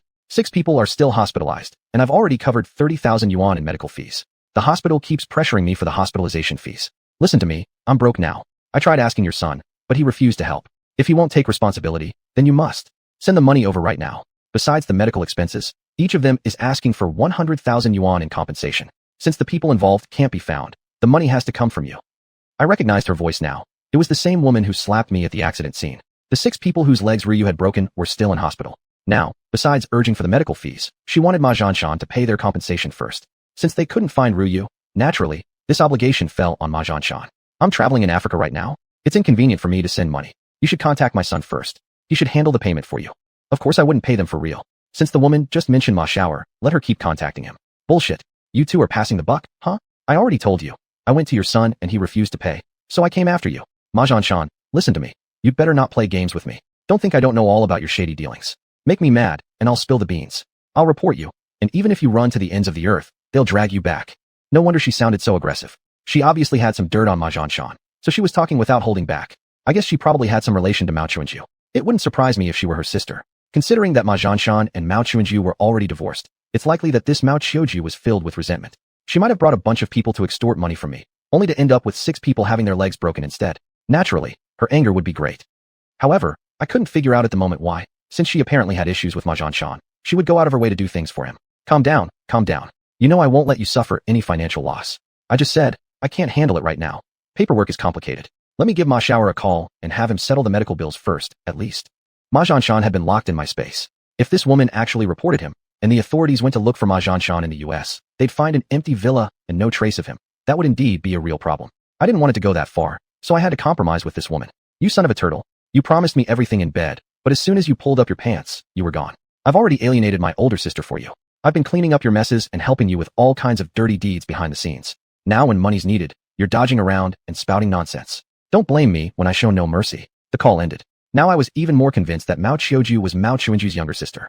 From the hints and implications in her words, their relationship must be very close. No wonder she could talk like that to Ma Xianshan. If Ma Xianshan weren't in my space, and this were a face-to-face conversation, perhaps she wouldn't dare to speak like this. But all of this was still only my speculation. I worried she might really report him to the organization. This was a tricky issue. Ma Xianshan's problem had become mine, and I was now responsible for compensating those few underlings he had instructed to blackmail me. Hell, what kind of situation was this? I felt extremely frustrated. I definitely couldn't pay the money, but still needed to resolve the issue quietly. After thinking it over, I decided to call Ma Xiaoer and have him foot the bill. I used Ma Xianshan's phone to call Ma Xiaoer. The call connected, but nobody answered. It appeared, just as xiuxian had said, that Ma Xiaoer's relationship with them wasn't good. He wouldn't even answer Ma Xianshan's phone right away. This was definitely on purpose, deliberately refusing to stay in touch. As for xiuxian mentioning that Ma Xiaoer never answered her calls, that was probably highly likely too. Just as I was speculating randomly, Ma Xiaoer called back. Mao Xiuju's voice was synchronized and transmitted instantly. Did that woman call you? Ma Xiaoer's tone showed absolutely no respect for Ma Xianshan, not even addressing him as dad at the very least.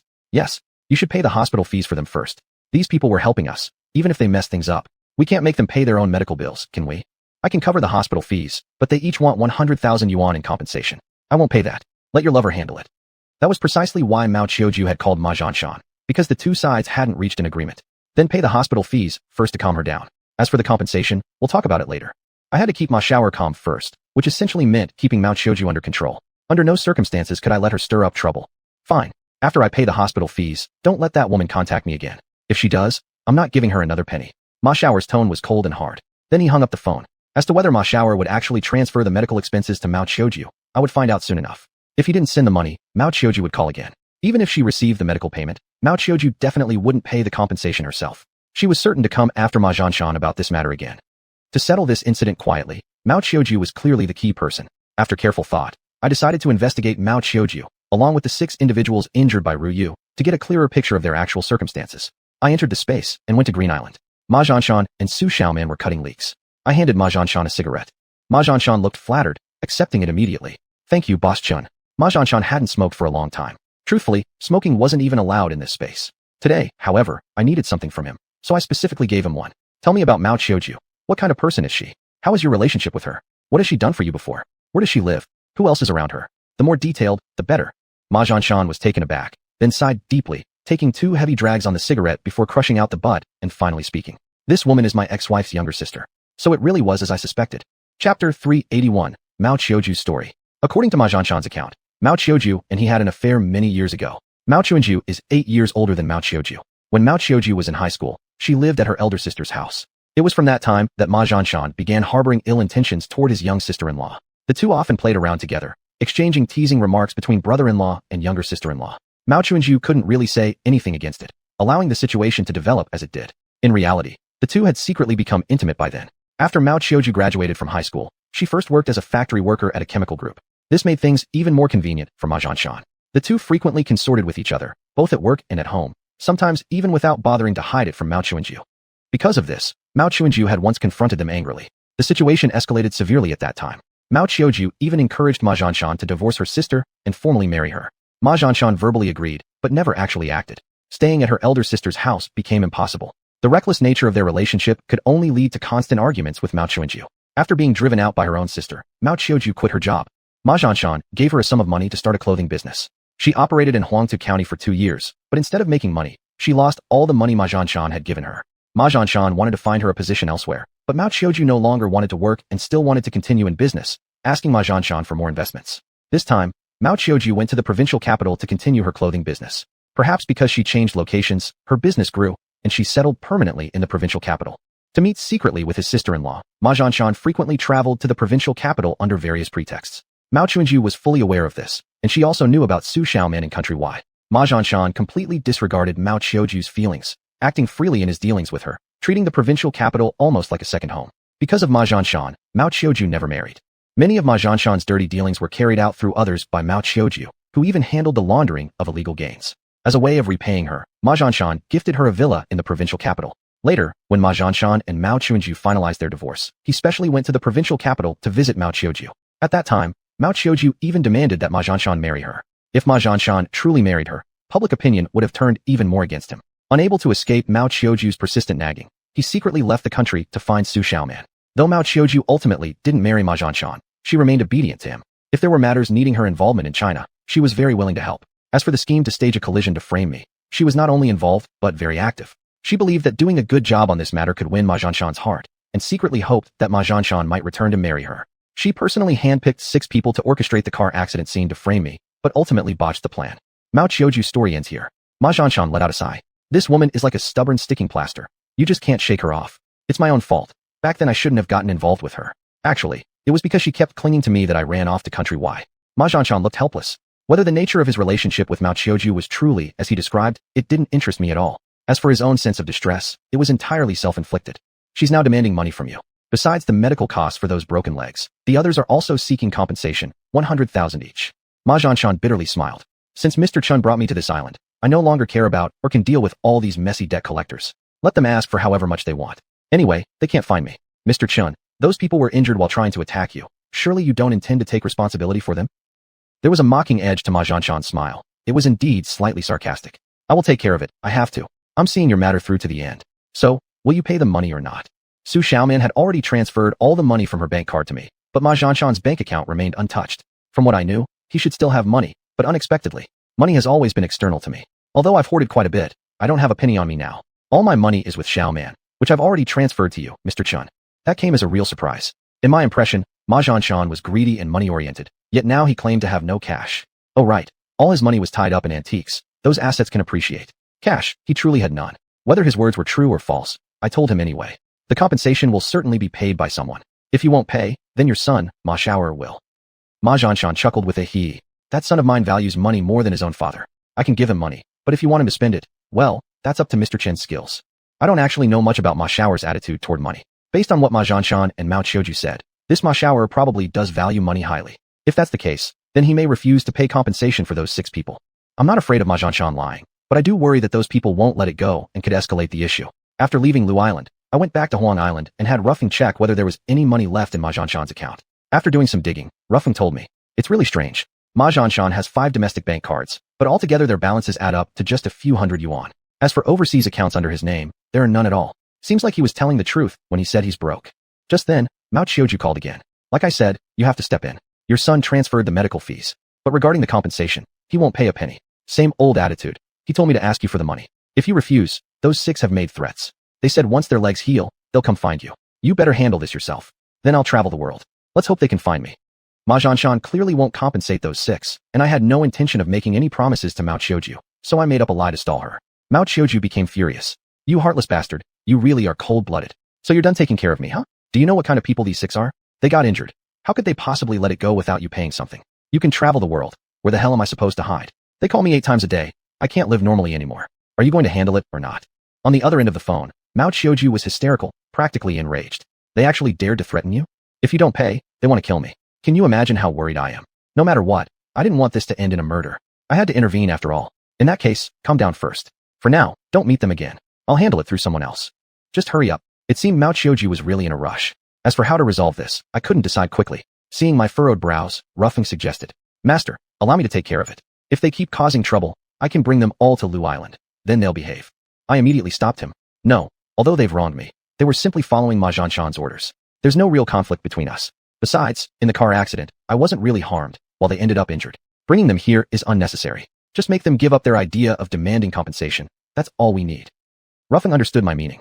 He changed his appearance at the U-shaped building and was about to leave the space. Chapter 382. Seizing the opportunity to set up a scam. Ruffing had not met those 6 men who caused trouble, nor had he met Mao Xiuju. Therefore, I went with him to the Huangtu County Hospital. We both wore big masks, pretending to be relatives visiting a patient, and arrived at the orthopedic ward. In fact, I didn't even know the names of those 6 men. I could only recognize them on sight, so we checked each room one by one. Unfortunately, after checking all the rooms, we found none of the faces we recognized. We walked out of the hospital ward. What now? I was at a loss myself. Without finding these 6 men, there would be no way to communicate with them, let alone persuade them to abandon their idea of claiming compensation. Don't worry, Master. Let me check. Ruffing logged into the hospital's internal network and searched for information about patients with broken legs hospitalized during the same period not long ago. Soon, he got the results. Master, these 6 have already been discharged. Their home addresses are not in Huangtu County, but in the provincial capital. Discharged? I felt puzzled. Xiuju had recently even asked Ma Zhanshan for hospitalization fees. If they were already discharged, why would she still need to pay for hospitalization? Ruffing checked online again. The 6 people had only paid a total of 12,000 yuan for their hospital fees. I finally understood. Mao Xiuju was pretending to pay hospital fees to swindle money from Ma Zhanshan. Since I hadn't agreed, she went to Ma Xiao'er instead, and he gave it to her. Her first scheme had succeeded. From this, I suspected whether the matter of compensation was also being orchestrated by Mao Xiuju. Although she had previously been involved with Ma Zhanshan, could it be that love had turned into hatred, and she now wanted to extort even more money from him? After sharing my thoughts with Ruffing, he remained silent for a moment. Human minds are indeed complicated. What you said is very likely, Master. So should we go directly to Mao Xiuju, or should we visit these 6 men first? I thought for a moment and said, let's first see the injured people. Maybe they genuinely want compensation. Whether these men really insisted on seeking compensation, I could not yet confirm. It was necessary to personally question them to determine whether it was Mao Xiuju's idea alone. Following the detailed addresses obtained by Ruffing, we drove to the provincial capital first and visited a man named Wonderland. A woman in her 30s opened the door. Who are you looking for? We are friends of Wonderland. We heard he was injured, so we came to visit. Come in. The woman led us into the house. A man sat on the sofa watching TV, his leg in a cast. The moment I saw him, I recognized him. He was the driver of the Mercedes-Benz that night. Although back then he had worn sunglasses and a mask, his tall and burly figure and physique were unforgettable. Who gave you permission to let them in? Did I approve it? Seeing our arrival, Wonderland looked astonished, clearly very angry. While scolding his wife, he stood up from the sofa. His right leg was in a cast, so he stood rather unsteadily. Perhaps it hurt, and he soon sat back down. They said they are your friends. The woman helplessly replied, unsure how to respond to Wonderland's outburst. Ruffing placed the 2 boxes of milk at the door and came to my side, staying alert in case something happened. I waved my hand, smiling gently, and said slowly, don't panic, we mean no harm. We really are just here to visit you. Is your leg getting better? Wonderland looked very cautious, holding his teacup tightly, as if he might throw it at me any second. They say broken bones need 100 days to heal. How could it get better so easily? His tone clearly carried resentment, and his gaze was directed at Ruffing. Ruffing had changed his appearance with makeup, no longer showing his original face. A thick beard now covered his once handsome features, making it impossible for anyone to recognize him. Perhaps Wonderland noticed that he wasn't Ruyu, the one who had injured him that night. His facial expression relaxed slightly, though he still held the teacup and remained vigilant. I pulled over a plastic stool and sat down on my own. Since your injury hasn't healed yet, why did you leave the hospital? Wonderland kept glaring at me. No one paid the hospital fees anymore, so we were forced to leave. What about your employer? Isn't he taking responsibility for you? Wonderland looked even more surprised. He opened his mouth, but ultimately didn't say anything. He probably couldn't understand how I knew they had been hired. I deliberately looked at his right leg in the cast. This leg is injured. It'll be at least 3 months before you can work again. Haven't you demanded any justice for this? Who exactly are you here for? So far, Wonderland still didn't understand my intentions. My concern only further aroused his suspicions. I already said as soon as I came in, I just came to check on your injuries. What I'm curious about is, why did you leave the hospital if your injury isn't healed yet? Since you say no one paid the hospital fees, that must be your employer's fault. Well then, you just rest and recover. I won't disturb you anymore. After speaking, I stood up and made a show of heading for the door. Do you already know everything about this matter from start to finish? Just as I reached the door, Wonderland finally voiced his suspicion. I stopped, turned back, and sneered slightly. If you don't want others to know, then don't do it yourself. Those who do evil will eventually face consequences. The retribution came quickly for you. And the one who ordered you to do this evil deed will also face the same fate. Neo Erlin sighed. His gaze was no longer so full of anger, but instead showed some desperation. Human plans can't defy heavenly will. With such a despicable act, no one can guarantee 100% success.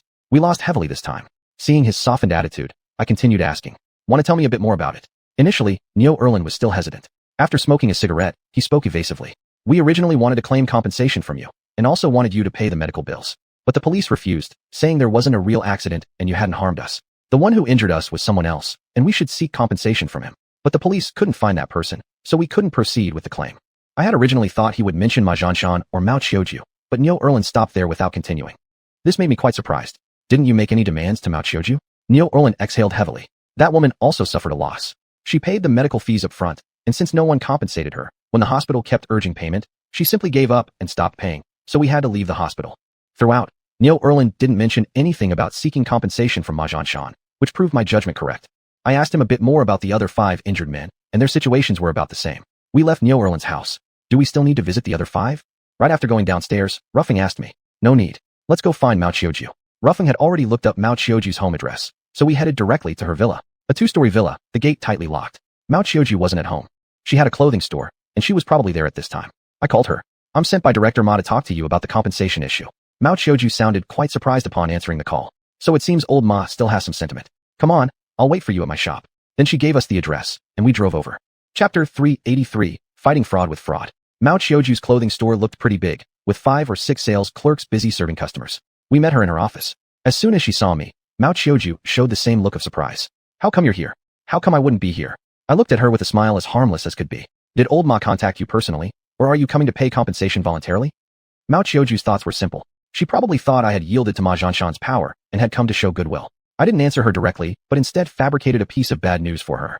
"Ma Xianxian has gone missing." Mao Xiujiu's mouth gaped open in shock and disbelief. "That's impossible. I just spoke to him on the phone earlier. He went on a trip to Africa." She seemed to realize she had said the wrong thing, but what was done couldn't be undone. "You're lying.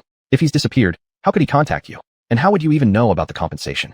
"He told me first that you were asking for compensation, 100,000 yuan each person, right?"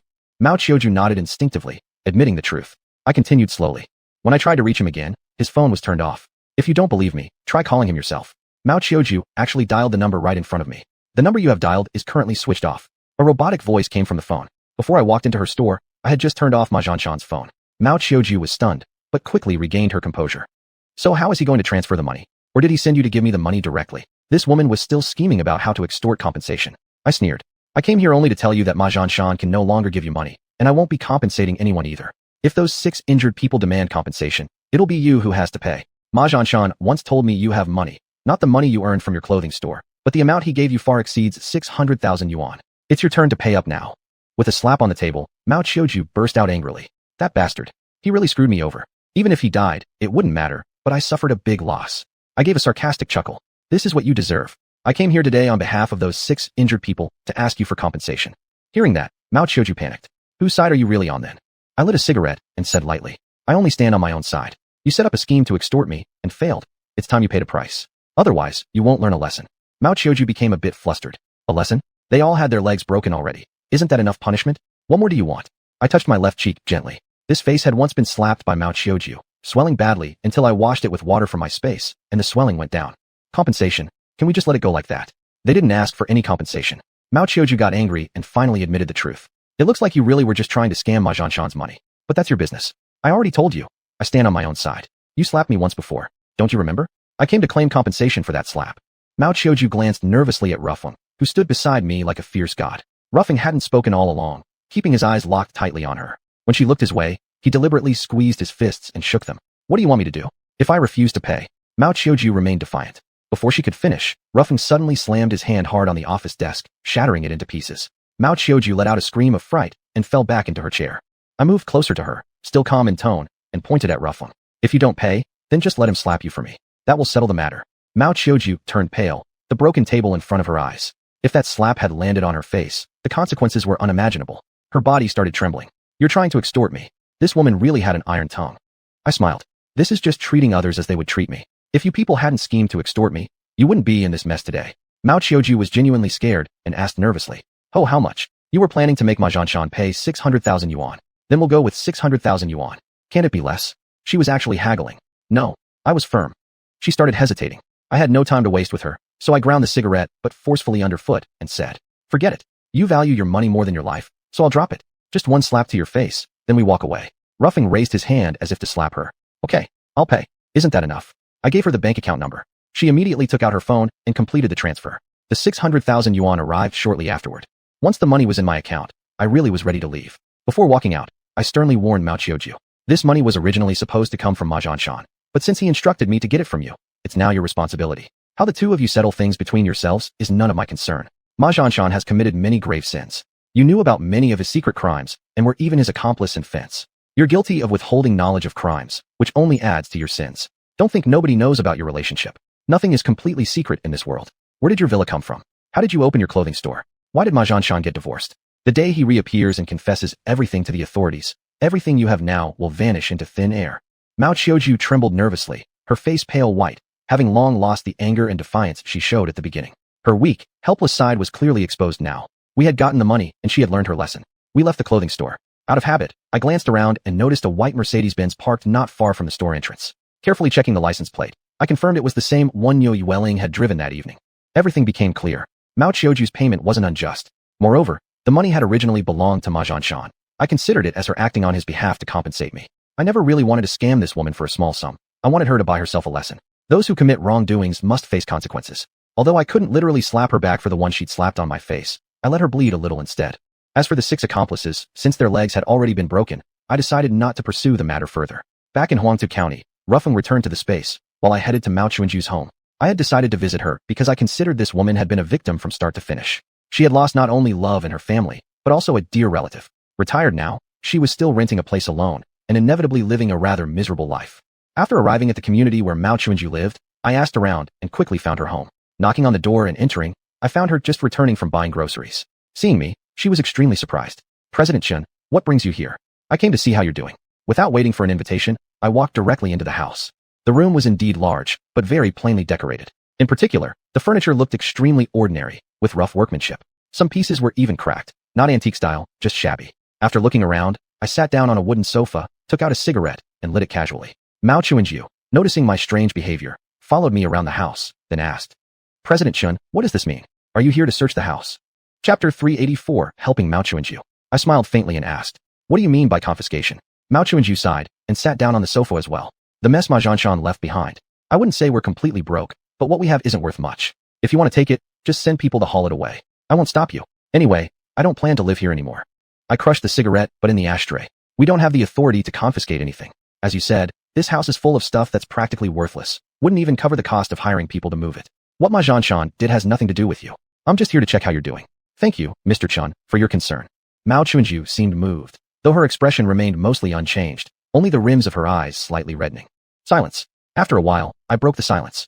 I understand everything about Ma Zhanshan's case. You were also a victim in this. Mao Chuanju looked at me, surprised at first, then sighed again. He's nothing but an animal. She twisted her hands together, as if wanting to say something, but hesitated. I asked if she was having any financial difficulties. Then she started to talk more freely. From our conversation, I learned that she had a pension and no major health problems. She lived alone and got by fine. The only problem she had was with the house. It was rented, and the lease was up next month. The place was large and expensive, and she didn't really need such a big space anymore. She was looking for a new place and planned to move out by the end of the month. As for Ma Zhanshan's whereabouts, she genuinely knew little. In her opinion, he had simply disappeared. She didn't explicitly say that he had gone a country Y, but from the way she spoke, I could tell she knew where he was. She just wouldn't say it outright. She didn't mention the relationship between Ma Zhanshan and her younger sister, Mao Xiujiu, nor did she mention Ma Xiaoer. She didn't bring them up, but that didn't mean I wouldn't ask. They have nothing to do with me. We live separate lives. That was all she said. I could see that this woman had completely given up on her family. It seemed as if she had no anger, no hatred, not even love. Perhaps she had long grown accustomed to this life, even back when Ma Zhanshan was still around. This woman was pitiful and tragic, but beneath it all was a quiet strength and determination. I couldn't help but feel a sense of respect toward her. Since she had retired early, her pension wasn't much. After paying rent, there was hardly anything left. There was no way she could afford to buy a new home, not even a second-hand one. I took my leave from Mao Chuanju. In the afternoon, I went to the Chui Mingyuan housing complex, paid 600,000 yuan for a 2-bedroom apartment, and then went to the housing authority to transfer the deed before heading back to see Mao Chuanju. Seeing that I had returned so soon, Mao Chuanju asked, "Mr. Chen, do you have something else?" I placed the property deed on the coffee table. "I've taken care of the housing issue for you. This apartment is now yours. No need to rent anymore. You can live here until the end of your days." Mao Chuanju stared at the property deed, stunned. Mr. Chun, what do you mean by this? I explained. This is what Ma Zhanshan owed you. To ensure you can live here permanently without disputes in the future, I bought it under my company's name. Don't worry about anyone contesting ownership. You can stay here with peace of mind. Mao Chuanju could no longer hold back her tears. Actually, Mr. Chun, you didn't need to do this. I can still afford to rent. I waved my hand. There's no need to be polite. I told you, this is something Ma Zhanshan owed you. The money didn't come from me. It came from your sister. So you don't have to be grateful or feel uneasy. This was always meant to be yours. Mao Chuanju was still a bit stunned. How could he give you money? Where is he? Strictly speaking, I don't know exactly where he is either. The money wasn't given directly by him. I got it from your younger sister. My sister? Mao Chuanju. I nodded. I knew they were still seeing each other behind my back. Apparently unwilling to speak further of Mao Chuanju, she merely muttered a curse before dropping the subject entirely. After repeatedly thanking me, she finally accepted the deed. I told her to let me know whenever she was moving and I'd arrange help for her. In reality, Mao Chuanju never informed me when she moved. She hired a moving company, took a few relatively decent pieces of furniture, and sold the rest as scrap. I only found out about this later. She didn't want to bother me anymore. Using the money I essentially extorted from Mao Chuanju to buy Mao Chuanju an apartment could probably be considered a good deed. This matter was finally settled.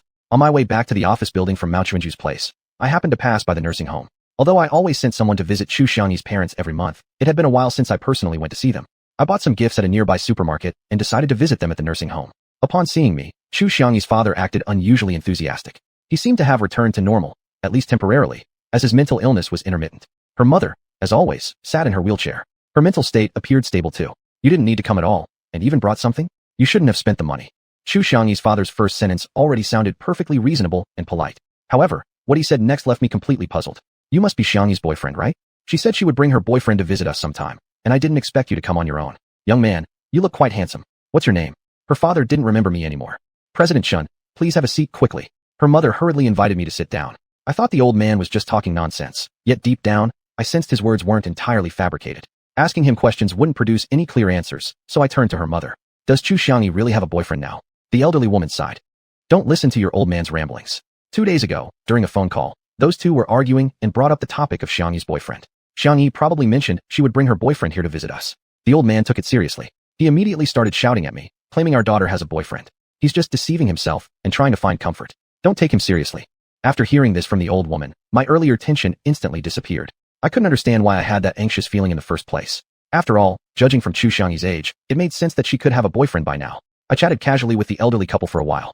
The old woman still had a clear mind. She knew Chu Xiangyi had been promoted, and she was genuinely happy about her daughter's higher income, while also expressing gratitude toward me. After leaving the nursing home, I headed back to my office building. I almost forgot. I almost neglected something important. I still needed to talk with Bai Luoxue and decide whether I could go to her house tonight. I went directly to her office. We'll stop by the mall later and buy some gifts. Then we'll go to your house. Bai Luoxue was taken aback. She turned and asked, did I agree to this already? You're just assuming you're coming to my home. A knot tightened in my chest. Sure enough, she still didn't want me to go, but I wasn't ready to give up. Haven't we already discussed this yesterday? After the operation team matter was resolved, we talk about going to your house. You can't keep avoiding this forever, can you? She didn't deny it. Yes, that's what I said. Since the operation team's issue is settled, it's time to talk about it. But that doesn't mean you can just decide on your own to go. If you agree with me, we can talk. If not, we won't. I quickly gave in. All right then, let's talk about it. Should we go today or tomorrow? Bai Luoxue wasn't as firm as before. She bit her lower lip before replying. Today won't work. Okay, then tomorrow. Tomorrow won't work either. Then you pick a date. She looked deeply into my eyes, and in her gaze was affection, and something else, perhaps even a trace of apology. To be honest, I'm not ready yet. I can't set a specific date. Chapter 385. A sea of jealousy without boundaries. A wave of displeasure surged within me instantly. You don't need to prepare anything.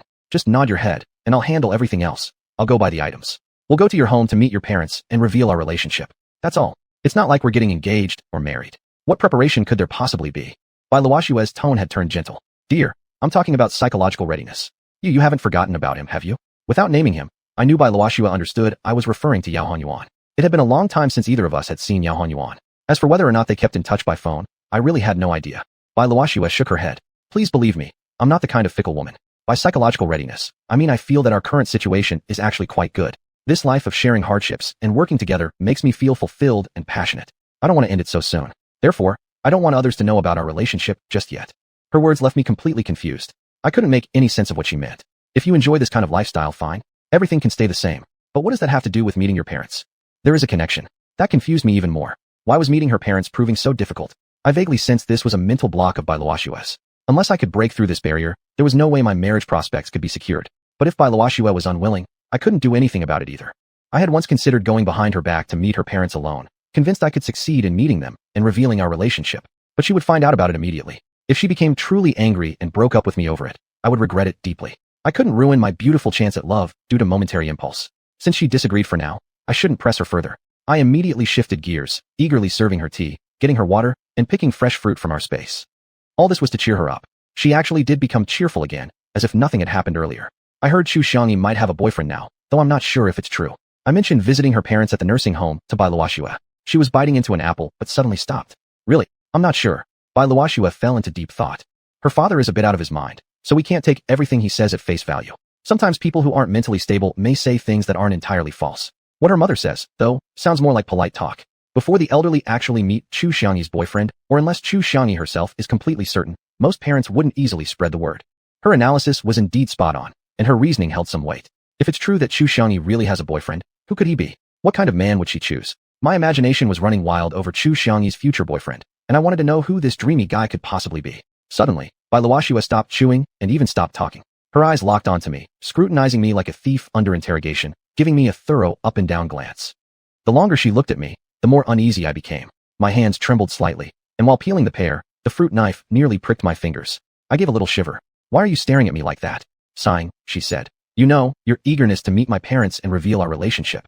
Could there be a problem in your feelings? Did xiuxian confess her love to you again? Could it be that the supposed boyfriend is actually you? You're rushing to see my parents only to quickly distance yourself from her. This woman was overly sensitive. Mentioning xiuxian instantly brought suspicion back to me. I quickly denied everything. How does that make any sense? How come you lack so much confidence in yourself? Don't you think you have way more merits than her? When I have such a quality asset, why would I ever think of someone else? Bai Luoxue sneered slightly, looking a bit more relaxed, then continued biting her apple as she said. At the moment a pig is rooting through cabbages, it has no intelligence to tell which cabbage is better. Any cabbage it can get seems good enough. Even if it's only a rotten cabbage leaf, the pig still enjoys it heartily. This woman's jealousy was beyond fierce. I fired back. You're no rotten cabbage leaf. Bullcrap. You're the rotten cabbage leaf. She smiled. Seeing Bai Luoxue finally cheerful again made my heart lift as well, so I couldn't resist continuing to defend xiuxian. You should feel very confident because you're better than any other woman.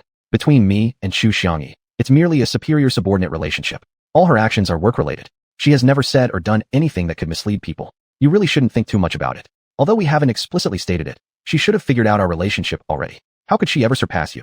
Bai Luoxue let out a skeptical humph. Well, at least she had the sense to back off voluntarily. That was her being wise. The matter of xiuxian seemed to pass, and I secretly let out a breath of relief.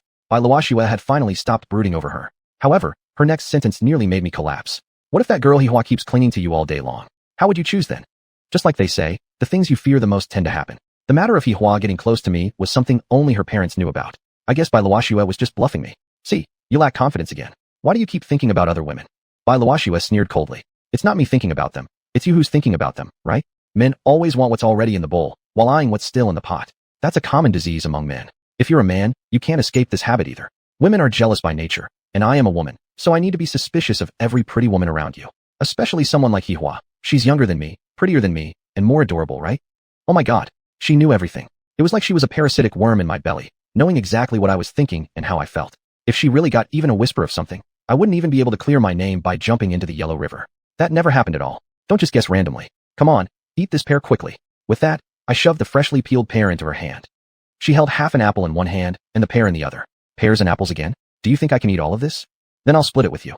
I took the pear back, cut it in half, and gave one half to her. But instead, she got even angrier. Oh, so now you're splitting a pear with me. Just for that girl Hihua? You want to separate from me. Bai Luoxue threw the half pear at me. I quickly reached out and caught it. Seeing it missed me, she threw the remaining half apple right after. This time I didn't catch it, nor did I dodge in time. It hit me on the head and made me look really pathetic. Bai Luoxue got up and left, walking out of her office. I felt awkward and chased after her, but she had already gone into the restroom. I went in too. She was washing her hands. I washed my hands as well. It wasn't intentional. You're thinking too much. Since you said you couldn't finish it all, I simply split half for you. I explained while washing my hands. But Bai Luoxue wouldn't listen. She splashed water from her hands onto my face, filled with anger. The most subconscious actions often reveal the truth in one's heart. On the surface you seem innocent, but inside you're nothing but a lecherous creep. Don't deny it. I wanted to argue further, but she turned around and went into the restroom. When she came out later, she ignored me and hurried back to her office, slamming the door shut. I knocked, but she wouldn't open it. Depressed and annoyed, I walked back to my office with a heavy heart. After lighting a cigarette and puffing it gloomily, I suddenly felt as if Bai Luoxue had deliberately picked a fight to get angry. This way, I could no longer bring up the idea of going to meet her parents at her home. I seemed to have fallen into a trap. Chapter 386. Again, I failed. In the afternoon, I went alone to the number 9 villa at Xuanhuan community. I hadn't been here for a long time. Ever since finishing the full set of custom cabinets after the new year, I hadn't come back. I originally thought the house would be filled with dust, but when I pushed open the door, I found the entire house bright and clean, spotless, as if it had just been cleaned recently. I remember that after the basic renovation, xiuxian almost came twice every day, opening the windows in the morning and closing them at dusk, to let the house air out and dispel the formaldehyde smell from renovation. Later, it was my mother who came every few days to clean the house. Now that the house was so clean, it must have been the effort of these 2 women, or perhaps just one of them. I couldn't help but feel admiration for the greatness of women. Without them, it would be difficult to ensure a clean home. A warm current surged through my heart. I preferred to believe that xiuxian had been the one caring for this house, even if that meant unfairly suspecting my mother. All the furniture and kitchenware were in place, but the house still lacked electrical appliances, bedding, clothing, and daily necessities to truly feel like a home where someone lived. Those things were easy to get, just a round trip to the mall would do. However, to become a real home, it also required a genuine female hostess. But this female hostess was clearly a noble person, not easy to invite. Eventually, the appliances still needed to be purchased. I wandered around the electronics mall, looking at several brands and models of televisions, refrigerators, and washing machines, and even took a brief glance at small appliances like microwave ovens and electric kettles. I looked, but didn't buy or reserve anything. I wanted to leave this purchasing right to xiuxian. Wasn't buying all these things just to make her happy? After leaving the electronics mall, I went straight back to the office building. Through the half-closed door, I saw xiuxian busily working at her computer. I decided to give her a surprise. First, I went back to my office, entered the space, and picked a fresh red rose, then returned to my office. I found some colored paper, carefully wrapped the rose, and tied it with a ribbon in a bow. Smiling, I held the rose before xiuxian, who was deeply focused on her work. She was quite surprised and immediately accepted it, her face lighting up with smiles. Quite sincere indeed. Buying roses especially for me? Are you here to apologize? She leaned in with her delicate nose, taking a deep whiff of the floral fragrance, obviously enchanted. Yes. I nodded in agreement. A promising student. I too smiled. As long as you're happy, that's all that matters. Seeing her so enchanting made me happy too. At this moment, talking about things with her had a high chance of success. However, I didn't dare take risks. In the morning I failed to discuss meeting her parents, and the afternoon probably wouldn't be any better. Still, purchasing appliances was something I thought she would agree to. I just came back from the villa at Xuanhuan. Your original decision was right. The effect of the overall cabinets looks really great. The more I look at it, the more I like it. I first needed to flatter her, making her even happier to facilitate a smooth conversation. xiuxian glanced at me with her pretty eyes slightly narrowed. Oh, so you want to see the new house? That's why you're so happy. And you even brought me a rose. Come on, what do you want this time? xiuxian seemed to have seen through my intentions. She sensed that I had ulterior motives for showing unexpected affection. That didn't matter. It was time to speak up. When do you have time? Let's go together to the electronics mall and pick out the appliances. xiuxian smiled and nodded, which I took as a sign of agreement. But then she said, I've already remembered the appliance matters, so you don't need to worry about it. We'll buy them when the time comes. I'll inform you then. Why did her words sound odd to me? It felt like it was her house, and I was just someone else. What did that make me? Then when will you notify me? The smile on xiuxian's face disappeared. Why are you in such a rush? Didn't I just say, naturally I'll let you know when it's time. Alright, I'm still busy. Don't disturb me. Saying this, she casually placed the rose in a glass cup and went back to typing on her keyboard. Clickety-clack. She seemed very busy, leaving me completely ignored. What I came to discuss was a serious matter too, but not work-related, merely personal. Yet she, my girlfriend who should respect me as chairman, ignored me.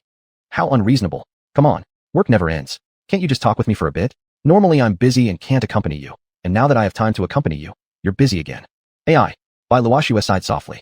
I'm telling you, President Chun, today is the end of the month. The entire system needs to be settled comprehensively. All data must be reported before work ends.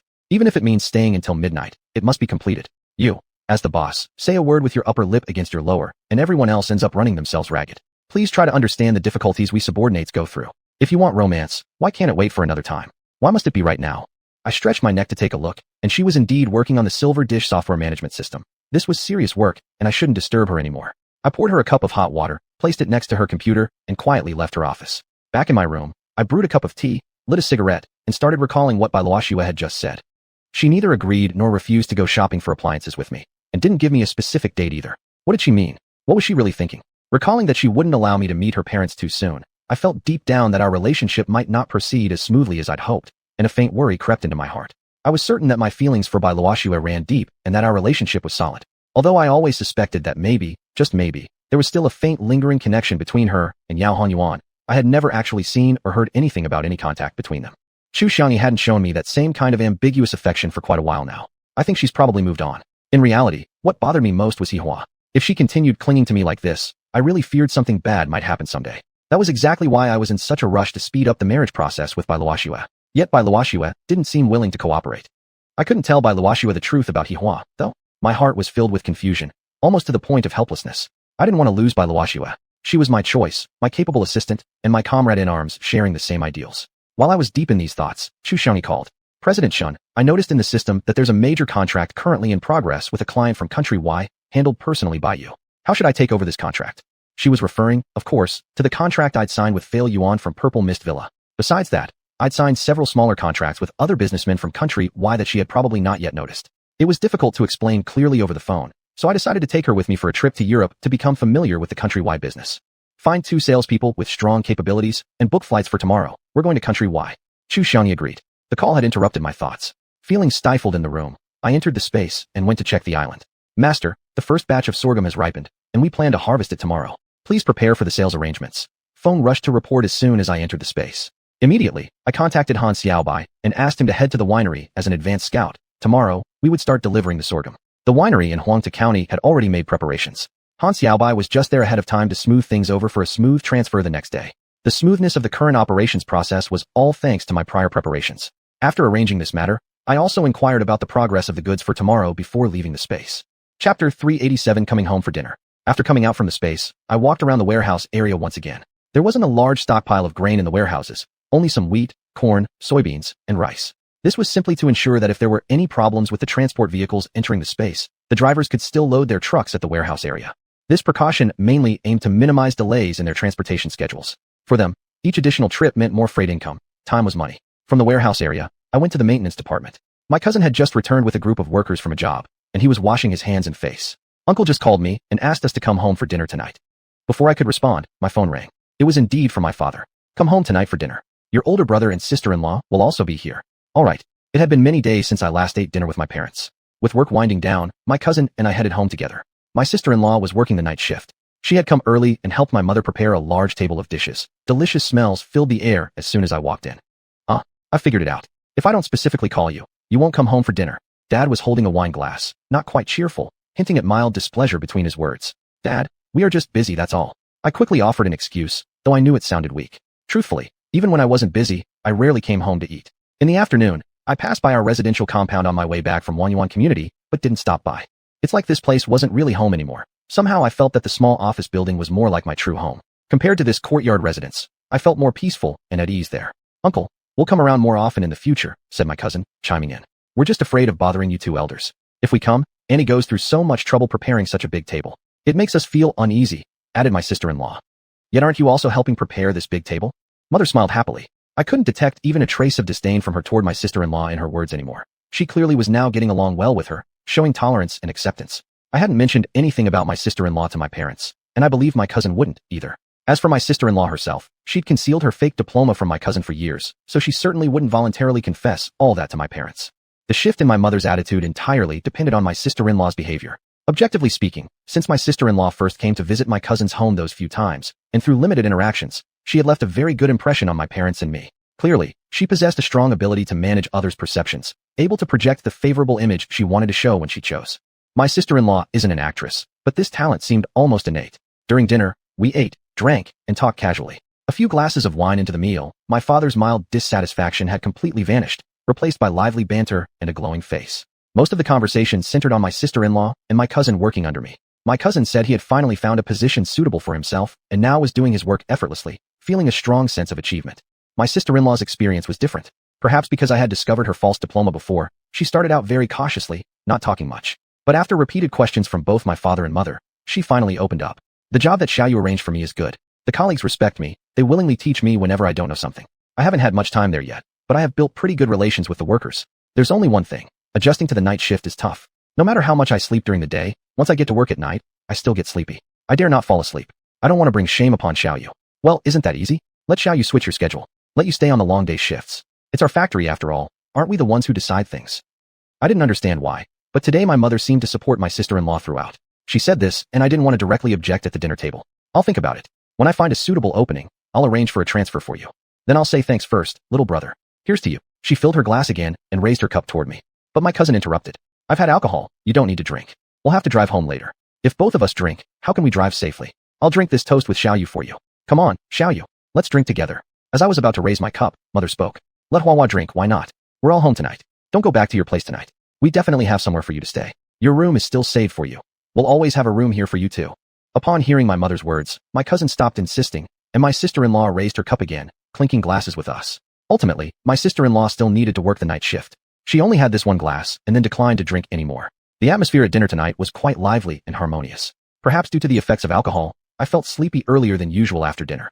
My cousin and his wife stayed in the living room with my parents, watching TV and chatting casually. I went back to my bedroom, lay on this bed, and fell asleep without even realizing when. When I woke up, the sky was already bright. I hadn't even finished brushing my teeth and washing my face when my mother called me for breakfast. After the meal, my cousin and I each drove off to work. I went to the small office building, greeted by Xiuxian, and told her I was going to country Y. Xiuxian had just finished cleaning the interior. Upon hearing I was going abroad, she tilted her head and asked, "Are you going alone?" "Oh no. 2 sales representatives from Xiuxian will go with me. I need to explain the relevant business matters in country Y to them in person. This is an official handover of work there. It'll save me from constantly flying back and forth, which is quite tiring." I didn't mention xiuxian would also be going, to avoid unnecessary suspicion from Xiuxian, but I underestimated her naturally skeptical mind. Which 2 people? I don't know who exactly. Manager Chu arranged it. They'll fly directly from Xiuxian, while I travel separately. I truly didn't know whom Xiuxian had assigned. I didn't care either, as long as they could competently handle the job. Won't Xiuxian be going? It seemed I couldn't avoid this question after all. She handles her own business area as she sees fit. Whether she goes is up to her. As long as someone handles the transition with me, I don't care about anything else. Her groundless suspicions left me in a rather unpleasant mood. Seeing my expression darken, Xiuxian actually smiled. She should go as a manager. If she hasn't even visited Country Y once, how can she not even know the location of the office there? Isn't that somewhat unqualified? Unexpected as it was, I seized this opportunity to avoid potential future troubles. Well then, I'll notify her right now to buy a plane ticket and come along. Without waiting for Xiuxian to protest, I hurriedly left her office and drove off. However, I didn't really drive toward the provincial airport. Instead, I took a detour and headed to the Huangtu County winery. Han Xiaobai was already waiting there, ready for the arrival of the vehicle convoy to deliver the goods. For the first time directly dealing with the winery, he had to stay on site. I still personally introduced him to the winery director. The other party had already arranged the staff ready to receive the goods. Once everything was properly set up, I left, took a quick detour, and returned to the warehouse area. Vehicles arranged by Baosong were queuing for loading. Several additional trucks had arrived today, specifically for transporting sorghum. I drove both the BMW and the vehicles into the space. Ru Shui remained stationed in the control room, monitoring everything. The surveillance video clearly showed the harvester automatically cutting sorghum while Ru Feng supervised on-site. This was the first sorghum harvest, and he was there to handle any unexpected issues promptly. I also went to the sorghum field. Wherever the harvester passed, large swaths of sorghum fell flat. The sorghum was stored, and the stalks were automatically bundled. The harvested sorghum was loaded onto vehicles, heading toward the winery. The sorghum stalks were transported to the organic carbon fertilizer plant, where they would be crushed and used as raw materials. I had already discussed this with Xuanhuan in advance.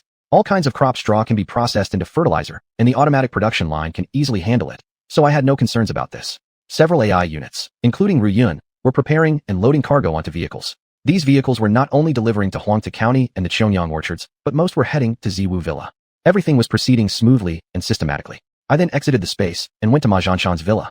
Chapter 388 Moving into the Ma family estate. I needed to get things ready in advance. The robots were all too busy, so I had to handle these small, tedious tasks myself. First, I picked a small bedroom on the 2nd floor to serve as my own room, placing stone number 7-2 inside. Otherwise, the sales staff might mistake it for trash and throw it away. If I wanted to come back to this villa later, I wouldn't know where it ended up. This was one of the reasons I had come to the villa ahead of time. Then, I retrieved the documents belonging to Su Xiaoman's company. The documents were written in Y language, which I couldn't read a single word of, but from the sign by the main gate, I knew that Su Xiaoman's company was called Mid-Sales Company. I decided to keep this name and use it for my sales business in Y country. It saved me from having to register a new one. I did another thorough search through the entire villa, collecting and destroying any personal belongings connected to Su Xiaoman and Ma Zhanshan, except for Su Xiaoman's identification documents, which I kept on me, as they might be useful in the future. In the basement, there were still cardboard boxes used for making fake coconut water, shards of broken glass scattered everywhere, and the whole place was in a mess, not yet cleaned up. It would take half a day just for me to clean all of this alone. Considering the workload, I decided to give up and leave it for Xiuxian and the others. The several cars parked in the yard were all there, and after retrieving the keys and relevant documents, I made sure every vehicle could start and drive normally. After doing all that, I retrieved the company plaque I had previously thrown in the yard and rehung it outside the main gate. Then, I drove to the back mountain of Ziwu Villa. Since buying the courtyard from Old Pete, Ruoxuang and others had used it for transporting goods without arranging anyone to watch over it. Ruofeng had already installed surveillance cameras around the courtyard walls, which connected via the network into the control room inside my space. There, Ruoxue could monitor all activity inside and outside the courtyard in real time. Ruofing would rush in immediately if anyone tried to damage or steal anything. After getting out of the car, I took a walk along the outside of the walls and found no signs of damage. Given that this was such a remote, desolate place, nobody probably came around here, so the place was relatively safe. Returning from the walk, I saw someone had arrived. As I took a closer look, I recognized him immediately. It was none other than the former owner, Pete. I walked over to greet him. Seeing me, he became very excited, jabbering away while gesturing wildly. I couldn't figure out what he was saying because of the language barrier. I tried to ask him why he was back here. The house no longer belonged to him. Of course, he didn't understand what I meant. Instead, he took out a key and attempted to open the gate. But the lock was no longer his to open. I had already changed it, and the key was with me. Thinking he wanted to come inside to retrieve his belongings, I opened the courtyard gate for him. However, once he entered the courtyard, he didn't take anything at all. He just went back to his old room and sat in a rocking chair, swaying back and forth happily, looking thoroughly pleased. He took out a large tobacco pipe and started smoking it casually. Noticing me watching him, he offered me a puff. I shook my head and declined. As he smoked, he started boiling water, seemingly still treating the place as if it were his home. No good. I had to find a way to drive him away, but the language barrier made it impossible to reason with him. So I gave Ruofing a call and asked him to come over. Hun Quoth, Ru Feng Chung Chansu, Udai Chula Kongjan, Lai Da Wamanchan, Tingso, Wayao Ba Pi Turaganzo, Ta Ajogan Pi Tua, Jiao Liu Chilat. Hun Kai, Ruofing emerged from the transportation belt into this space, coming before me. Upon hearing that I wanted to get rid of Pete, he immediately started talking to him. Master, he doesn't want to leave. He still wants to live here because he has nowhere else to go. I had paid Pete 50,000 euros for this yard. He could have easily bought a small house in town, or even the village. But judging from the look of things, he obviously hadn't purchased any new housing. After extensive questioning through Ruofing, I discovered what had happened. Since receiving the payment for the house, Pete had been living lavishly, frequenting high-end places, and spending extravagantly. The 50,000 euros had been quickly burned through, and now he was penniless and had nowhere else to go. He even shamelessly told me that he recognized this house as mine, but he wanted to live here anyway. He didn't need much space, just one room. I was speechless. When I asked how he planned to survive in this remote location, he said the old furniture I had left behind was of no use to me, so he could continue selling it off to sustain his life. What a complete wastrel. Despicable, yet pitiable. No matter how much Ruofing tried to persuade him, he was not leaving. When Ruofing prepared to physically drag him out of the yard, I stopped him. Suddenly, I had an idea. I told Ruofing to go back to my space and bring out a bag of rice and a bag of vegetables. Pete was delighted upon seeing them, dancing with joy. He stretched his arms wide and gave Ruofing a big hug, then turned and hugged me too. He began washing the rice and preparing dinner.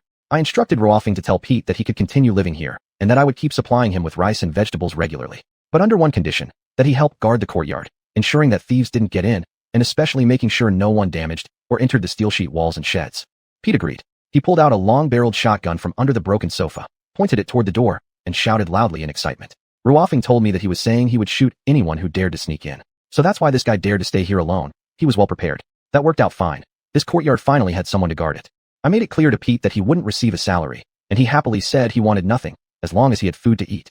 It wasn't that I was stingy. Someone like Pete, no matter how much salary I gave him, it wouldn't be enough. Money in his hands seemed to serve no purpose other than for indulgence. He lived entirely for the moment, day by day. Without money, in fact, he'd feel calmer and more settled.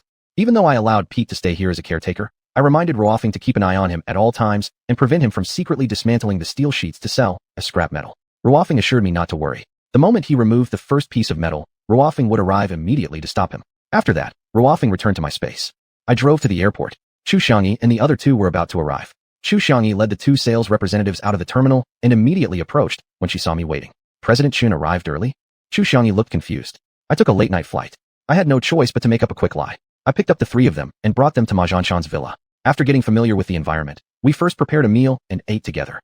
After finishing lunch, the two sales reps began cleaning up the rooms in the basement.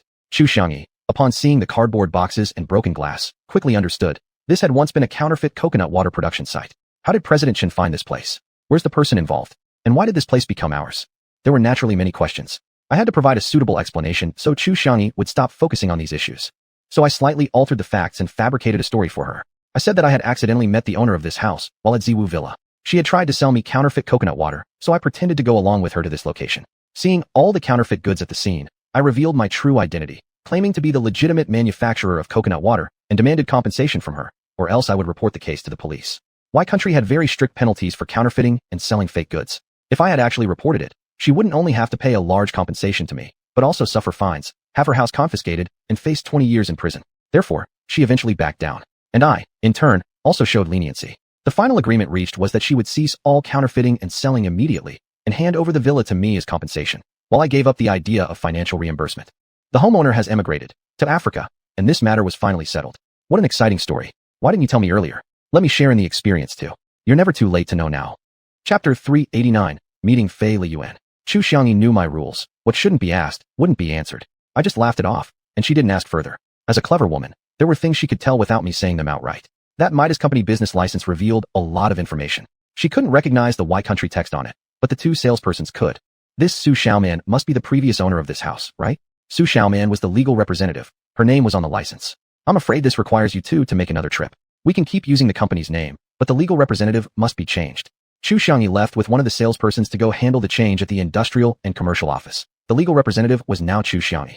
When they returned, we all headed together to the Purple Mist Villa. Whether or not to meet Fei Liyuan wasn't important. I just wanted our staff to hand over responsibilities to their receiving personnel. After entering the estate and following the winding path, we headed directly to the airport, just in time to see the last truckload of fish cans from Xuanhuan being unloaded. With both parties present, we made introductions face to face. They now at least knew each other, had become familiar with the workflow, and the business here was essentially settled. We were just about to leave when Fei Liyuan showed up. Mr. Chun, you came without even a word. What? You didn't want to see me? Ever since we began supplying goods, nearly every time I came to Purple Mist Villa, Fei Liyuan would show up promptly.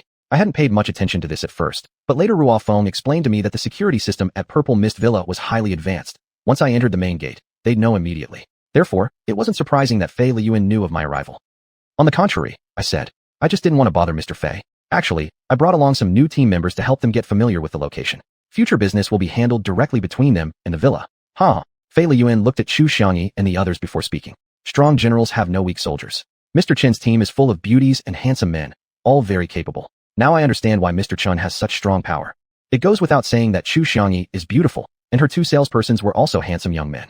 Receiving praise from Fei Liyuan, they smiled shyly. Yet beauty and handsomeness don't necessarily equate to strength. Mr. Fei flatters us. Truth is, I don't pick people based on appearance. Capability is key. Of course, Manager Chu and her team possess both skill and beauty. Hearing my compliment, Xiuxian's face actually flushed red. She lowered her head, her hands clasped together, showing visible shyness. Mr. Chun, as the saying goes, birds of a feather flock together. Since you're both good-looking and capable yourself, those who are unattractive or unskilled naturally can't remain by your side. Today, for some reason, Fei Liyuan kept complimenting our appearance. His smiling eyes kept darting back and forth, scanning Xiuxian. I quickly changed the subject. Mr. Fei, to facilitate future operations, I've registered a company in countrywide. Contracts will be signed under this new company, with Manager Chu fully authorized. Fei Liyuan chuckled. Mr. Chun is always forward-thinking. Registering a company in country Y makes business expansion easier. Besides dealing with the Purple Mist Villa, it's also good for doing business with other clients. What's the new company called? Midas Sales Company. Midas Sales Company? Isn't that Su Xiaoman's company? Fei Liyuan naturally knew Su Xiaoman's company's name. Upon hearing the name, he looked genuinely surprised. I chuckled softly. We just randomly chose the name. It's just a coincidence that it matches Su Xiaoman's company. Luckily, before we registered, her company was already dissolved, so the authorities approved our use of the name. Dissolved. Fei Liyuan frowned, his confusion deepening. How could she possibly dissolve such a well-established company? Before you arrived at the villa, we were still doing business with her. This is truly puzzling. Judging from Fei Liyuan's expression, he was clearly paying close attention to Su Xiaoman's company. Why someone else dissolved their company? Who can say? I pretended to not care. Then where's your new company located? Fei Liyuan became even more interested, continuing to press. I couldn't hide this from him. After all, it was within his territory. I had no choice but to be honest. Right at the original location of Su Xiaoman's company. Fei Liyuan grew more suspicious. What you're saying is, you've bought her villa too. Precisely. And what about her? She seems to have immigrated to Africa. The story I made up had to match exactly with what I had told Xiuxian, otherwise the lie wouldn't hold. How come I didn't hear even a whisper about this? Fei Liyuan murmured to himself, and while speaking, he pulled out his phone. At least she should have said something to me. We're old friends. Why wouldn't she tell me anything? I guessed he was about to call Su Xiaoman. As he started dialing, I quietly reached into my briefcase and turned off Su Xiaoman's phone. The number you have dialed is powered off. Luckily I turned it off just in time. Otherwise, the phone would ring, and I couldn't normally answer Su Xiaoman's phone in front of Fei Liyuan. It's off. Fei Liyuan looked disappointed. I quickly explained. Maybe she just changed her SIM card. That would naturally lead to a powered-off signal. Fei Liyuan nodded slightly, deep in thought. To stop him from continuing on this topic, I hurriedly introduced the other two sales representatives to Fei Liyuan. Once the unloading and paperwork for Ruo Xuan's vehicle were completed, I excused myself on the pretext of having other matters and bid farewell to Fei Liyuan, returning with everyone to Ma Zhanshan's villa, which was now the Midas Company. The two sales representatives continued cleaning the basement. Xiuxian wanted to follow them, but I stopped her. On the first floor, I found a relatively large room to use as an office. The room already had ready office equipment, and I had long since asked Ruo Feng to clean the computers thoroughly, leaving no trace of any previous information from xiuxian's company. Contact headquarters as soon as possible and set up the Indai software management system. From now on, you will fully take over all business in country Y. Of course, you can't stay here permanently. Once the system is built, return home quickly. Xiuxian nodded in agreement and immediately started working on the computer. As she worked, I continued giving instructions. There's already a place to live, and you can cook your own meals, your own rice, your own vegetables. The truck drivers can bring these over. The 2 sales representatives can take turns resting. If it gets too busy, another person can be sent over. Besides the business with Purple Mist Villa, any orders from other merchants should be fulfilled from this villa as a distribution center. There's a truck in the yard that can be used for deliveries. After arranging all of this, I made an excuse to return to the mainland and left the villa. I entered my space directly and found Ruo Feng, asking him to help resolve a very tricky issue. Xiuxian's phone. Fei Liyuan had major doubts about Xiuxian's whereabouts and the transformation of the company. He was very likely not going to give up, possibly continuing to call her in the future. As long as I answered the phone, it would mean he could reach Xiuxian. I vaguely sensed that Fei Liyuan's relationship with Xiuxian was no ordinary one. Even if they didn't do business together, their private connection must be quite strong. I was worried he might call Xiuxian again. Master, you don't want to receive Fei Liyuan's calls. Ruo Feng wanted to confirm. Exactly. That's simple enough, just a quick setup. Ruo Feng took Xiuxian's phone and added Fei Liyuan to the blacklist. I've already blocked Fei Liyuan's number. If he calls Xiuxian again, it will show as a disconnected number. This completely cuts off his contact with her, so he won't call anymore. What if others call this number? They will come through normally. What if Fei Liyuan calls from a different number? Ruo Feng didn't seem to have a better solution. Then we can only turn the phone off or let it expire due to non-payment. I didn't want to easily turn off Xiuxian's phone. Apart from previous customers who might contact her to buy coconut water, there was also the possibility that Ma Xiaoer and others might get in touch with her at any time. If the phone was off, I wouldn't be able to gather that information anymore. As for the matter of Fei Liyuan possibly contacting Xiuxian, there was no way to fully block it for now, and Ruo Feng had no brilliant ideas either, so we had to settle for this and handle it when the situation arose. Ruo Feng gave me an explanation that I found somewhat convincing. People like Fei Liyuan wouldn't easily contact others using someone else's number unless the person meant a great deal to him. Otherwise, there's no need to put in such effort. But that was only a guess. For now, there was nothing I could do about this worry. Chapter 390 Active in Donating with Love. That evening, a news story shocked the entire nation. A 7.8 magnitude earthquake had struck Mian County in the southwest province, causing great losses to people's lives and property. The national leaders attached great importance to the situation and immediately organized relief efforts. When one area is in trouble, support comes from all directions. Official authorities across the country had already launched actions overnight. At 9 o'clock that evening, I received notification about an emergency meeting called by the county government. I rushed to the county right away. The meeting was presided over by Deputy County Head Huang. The main topic was clear: to mobilize the masses to support the disaster-stricken areas. Those who could afford to donate money should do so, and those who had goods should contribute those. Townships and enterprises were especially expected to lead by example. Although Deputy County Head Huang didn't specifically mention my name, his gaze landed on me several times during the meeting. I knew this was my moment to step up. I usually kept a low profile, but on this issue, I definitely couldn't fall behind. However, I didn't publicly pledge anything during the meeting. Like others, I simply expressed that I would definitely not disappoint our leaders. Since the meeting was urgent, implementing the donations wouldn't happen overnight. Before going to sleep, I drafted a proposal. The next morning, as soon as I got to work, I first communicated with Bai Luoxue. Bai Luoxue mostly agreed with the plan. Immediately afterward, we gathered heads of all units and held a meeting at the conference room in the office building. Xiuxian and Yuxunji were not in Hutu County. They attended the meeting from the sub-venues in Country Y and G County, respectively. Feng Dongseng attended on behalf of Xiangyang. First, we conveyed the instructions from the county government and called upon all the staff and cadres to actively donate money and goods, following the principle of voluntariness without any amount limits. To accelerate the relief effort for the disaster areas, I gave employees 1 day to organize their donations. Second, I decided to donate 100 million yuan on behalf of the company, plus an additional 10 million yuan from the foundation. The 10 million yuan came from the profit made recently by the bank-managed foundation funds. This was the perfect time to contribute it. Third, we postponed the supply orders for the Tianquan mineral water plant and the Minli Kent food factory. Urgent efforts were made to source large quantities of bottled water, soft drinks, fish cans, pickles, preparing 10 trucks worth of goods. Additionally, I personally ordered 10 trucks of flour from the flour mill and 10 trucks of rice from the county granary. After the meeting, relevant personnel quickly got things underway. The workers were highly enthusiastic. This time, I didn't set any donation quotas nor require participation, but the results were truly inspiring. Employees and cadres all showed their love and care. Individual donations totaled 2 million yuan, and many people brought clothes and quilts from their homes, filling an entire large truck. Feng Dongsing called me. On Xiangyang's side, companies were also being encouraged to donate. He asked whether the money they raised should be submitted to the headquarters or directly to the local Xiangyang authorities. Implement localized management and actively cooperate with the local authorities. I had nearly overlooked such a scenario. So, are we giving the entire 5.12 million yuan donation to the local Xiangyang authorities? Feng Dongsing wanted final confirmation. 5.12 million?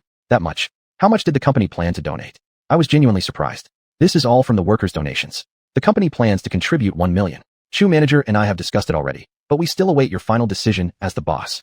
Xiuxian Green Food Company had only around 20 employees. I simply couldn't imagine how they could raise such a large sum of 5.12 million yuan. Just send me the list of donors. Then I'll tell you how much the company will donate. I was quite curious about this Xiuxian donation. I wanted to first see how such enthusiasm had emerged among the workers. The list came through. Most of the workers donated 300 or 500 yuan, totaling 10,000. Xiuxian donated 100,000 yuan, Feng Dongxing donated 10,000, and Hihua personally donated 5 million yuan. I was shocked and deeply moved. Hihua's image in my mind suddenly became much greater. I assumed it was because of the influence of her father, xianxia. At times of national crisis, she would definitely not fall behind. After this emotional moment, I dialed xiuxian. After all, the Xiuxian Green Food Company still fell under her management. I've decided that the Xiuxian Green Food Wholesale Company will donate 10 million yuan, and your sales company will also contribute 10 million yuan. The company donation couldn't be less than what the workers had donated. Not that we couldn't afford it. The Green Food Sales Company had just been established, and its account balance was low, so the funds could temporarily come from the wholesale company. This was a last-minute decision driven entirely by Hihua's action. After all, technically speaking, both companies in Xiuxian belong to me. Could it really be acceptable for the company's donations to fall short of what Hihua donated personally? If the company donations ended up being smaller, the news would definitely reach xianxia's ears sooner or later. What would he think of me then? I absolutely couldn't allow him to look down on me. That would harm my reputation and harm future cooperation. After replying to xiuxian, she would inform Feng Dongxing accordingly. I also gave Xuanhuan a call, telling him to hand the raised donations, both money and goods, to the local authorities. Bai Luoxue had gone to the bank to handle the money transfer matters. I didn't mention the details of Xiuxian's donations to her. Thinking for a while, I decided to personally call Hihua. In terms of earthquake relief, you've been pretty proactive. As a company leader, I'm giving you an oral commendation. I hope you will keep up the good work and maintain this spirit of love, actively giving back to society. I said these grand words simply to show my attitude. Hihua was very excited when she received my call. Thank you for the encouragement, sir. It's what I should do. If it weren't for your support, General Chun, how could I have earned so much money? And with such earnings, I'd feel guilty if I didn't give back to society. If I donated too little, my father wouldn't approve. He'd scold me. Since your relationship with my father is so good, if I gave less, you'd look down on me too, right? You'd surely say, I'm just greedy, only caring about making money. My image in your eyes would completely plummet. No, I've never thought that way. Not donating is one's right. Contributing is an act of kindness. I would never impose any moral pressure on anyone, including you. Regardless of how much you earn or how rich your family is, I won't use that as a reason to demand bigger donations from you. Regarding your generosity, I still hold deep appreciation. You're not only beautiful on the outside, but also in your heart. Really? You truly think so? Your praise feels so good. For that compliment about being beautiful both inside and out, I'll donate another 5 million. Huh. From the other end of the line, I could clearly sense Hihua's joy. When she said she'd donate an additional 5 million, she really meant it. Soon after, xiuxian sent me feedback about it. This little girl is indeed wealthy. What do you think, General Chen? Will you increase your amount? Xiuxian's tone was worth pondering. Increase what amount? They have the money. She can donate as much as she likes. We're not trying to compete with them. I understood what Xiuxian implied. This wasn't a competition. Once I made a decision, I wouldn't easily change it. Showing off for Menzer had gone far enough. There was no need to insist on being better than others. It was just a way to show one's stance. In the morning, Bai Luoxue completed the fund transfer. In the afternoon, Tan Chong and Mu Jiming specially arranged part of the workers to prepare supplies. I personally assigned Bao Song to take care of the vehicles. This time, Bao Song was generous too. He volunteered to cover all transportation costs for those relief trucks heading to the disaster zone, regardless of how many there were. Originally, I wanted to pay the freight myself, but Bao Song insisted. He said he wanted to seize this opportunity to contribute something to the country and the people, and urged me not to argue with him about it. The drivers themselves also didn't want to be seen as lagging behind. They all said they wouldn't take any payment for the trips. Moved by this, Bao Song eventually stopped arguing with the drivers. He contributed a further 500,000 yuan as a donation.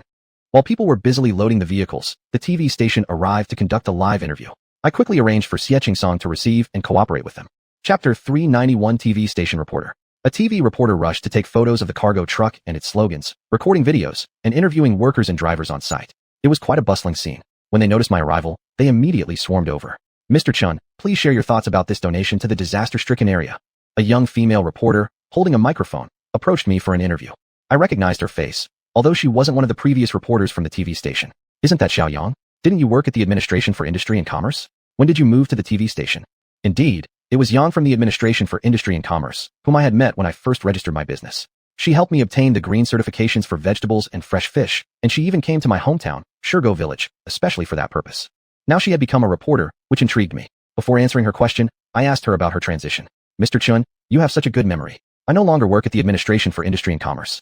After the spring festival, the TV station recruited reporters, and I passed the exam. I'm still in my probation period now. I hope Mr. Chun would be willing to cooperate, so I can finish this interview. Great. No problem at all. Of course, I will fully support you, Reporter Yang. Xiaoyang was delighted by my willingness to cooperate. Then, Mr. Chun, please share your thoughts. This interview was specially assigned by our station chief. Your company's donation of 121 million yuan is the largest in Huangtu County. Mr. Chun, please say a few words to the audience watching at home. I cleared my throat. A 7.8 magnitude earthquake struck the Mian County area of the southwest province, and the people there are suffering greatly. At this moment, they urgently need help. We've always cherished the noble tradition of mutual aid in times of hardship, and it's our unshirkable duty to answer the call of the party and the nation, to give money if you can afford, and labor if you cannot.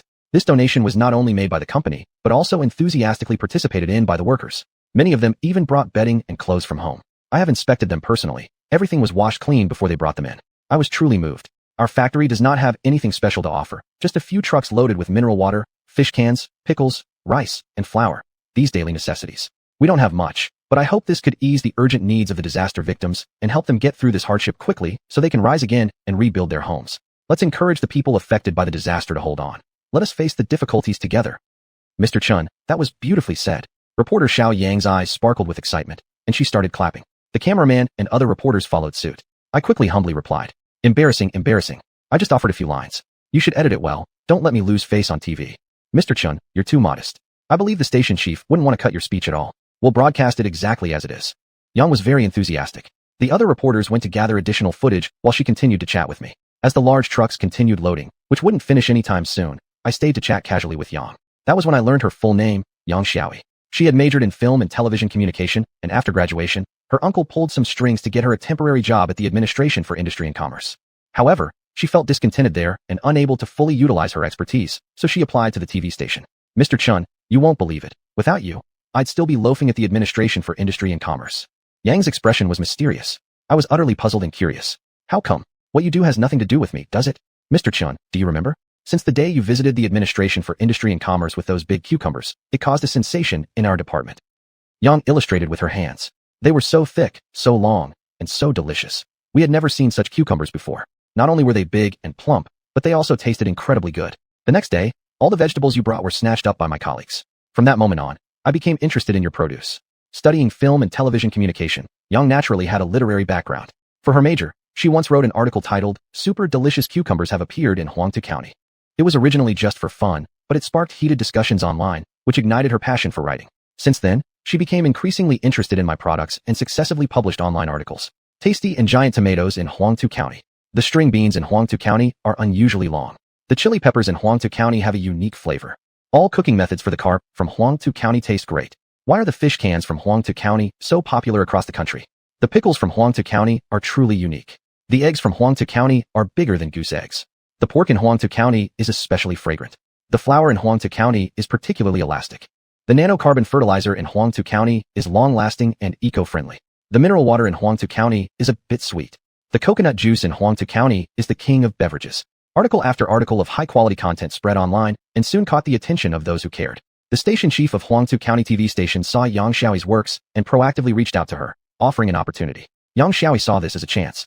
Coincidentally, the TV station was recruiting a group of reporters, and candidates had to pass an exam before being hired. She registered.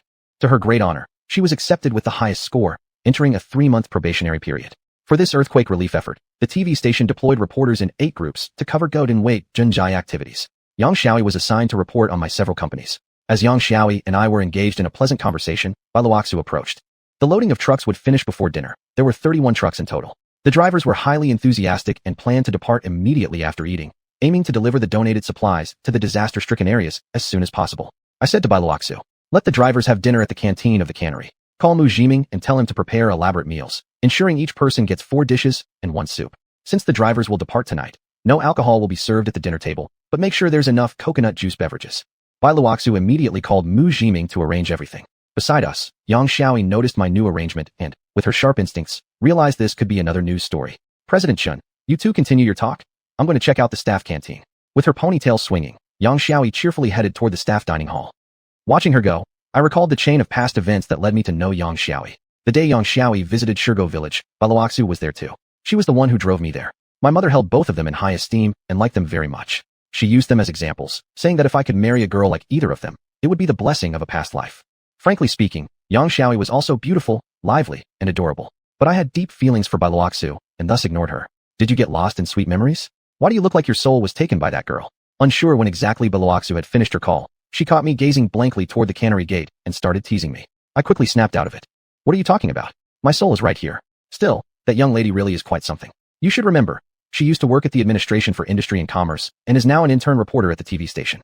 You should take some time to check online. She's written many articles, all promoting our company's products.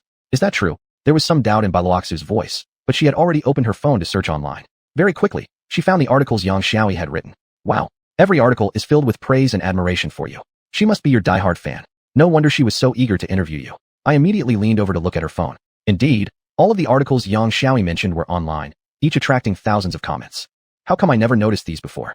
This puzzled me too. Thinking about it, I realized it made sense. I rarely paid attention to such information. To be precise, I didn't have the time or much interest in it. Yet, these were articles about my company's products. Their social impact was enormous, and they had a significant influence on how well the products sold in the market. Xiaoxian, unintentionally, had promoted my goods. I was truly moved and deeply grateful. Bailuoxu shared the same feeling. I hadn't noticed these kinds of articles either. In my spare time, I mostly watched short videos and never took much interest in lengthy written content. We overlooked such important news promotion. Chapter 392, Seeing the Convoy Off. I had specifically told xiuxian to pay attention to collecting online news reports related to the company and send them to me for regular review. Xiuxian had indeed been carrying out this task all along, but the content he collected, such as reports about a new production line, a new mineral water plant branch, or new product introductions, offered me nothing new or interesting. Not a single article written by Xiaoxian was ever recommended to me. Suddenly, a thought struck me, and I turned to Bailuoxu and said, although the drivers are transporting food and drinks to the disaster-stricken area, all the cargo is counted and will be handed over at the destination. They will also need to eat and drink along the way. Please arrange some bread, instant noodles, sausages, and the like to distribute to the drivers. I'll have the office prepare mineral water, soft drinks, and fruit for them as well. Bailuoxu went off to handle the purchases. I called Xiuxian over and showed him Xiaoxian's articles on my phone. How could you miss such important reports? Looking at all the feature articles about the company's products, Xiuxian's eyes widened with surprise. He flipped through the website links, then exhaled deeply and explained, Mr. Chun, this isn't my fault. These are articles published on a professional forum, not ordinary news reports. This forum is read mainly by industry professionals. If one doesn't know the forum's name, it would be difficult to find these articles unless someone directly tells you their titles. In the future, whenever similar articles appear on this forum, I promise to find them all for you. I nodded in understanding. There is a sequence in learning, and everyone has their own area of expertise. Xiuxian had also been very busy lately.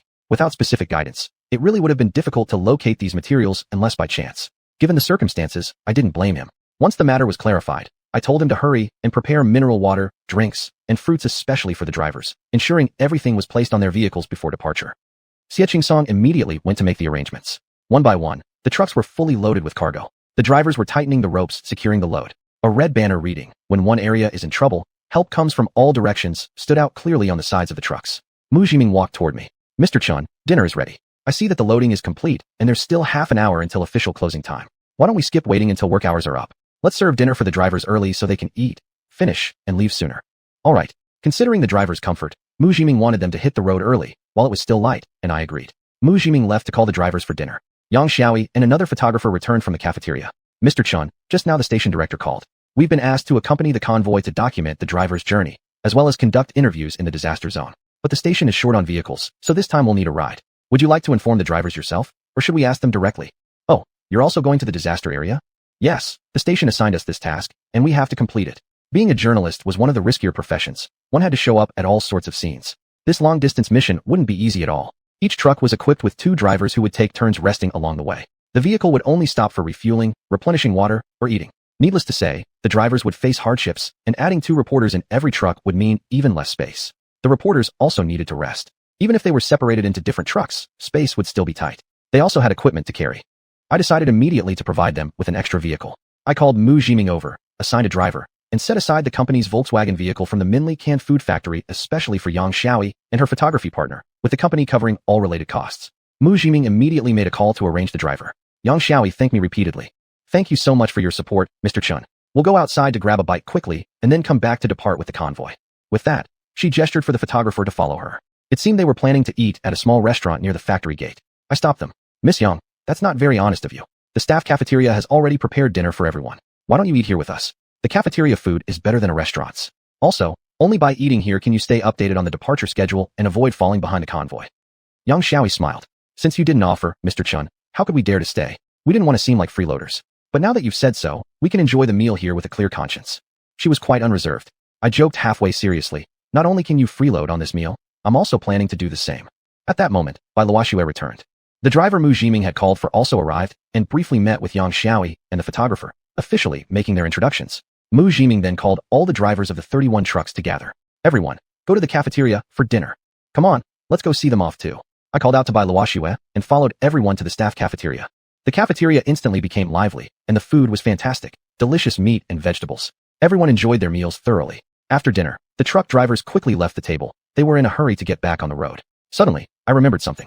I approached the accompanying driver and asked him to place a box of fruits, mineral water, bread, and instant noodles into the vehicle. They would need to eat and drink along the way too.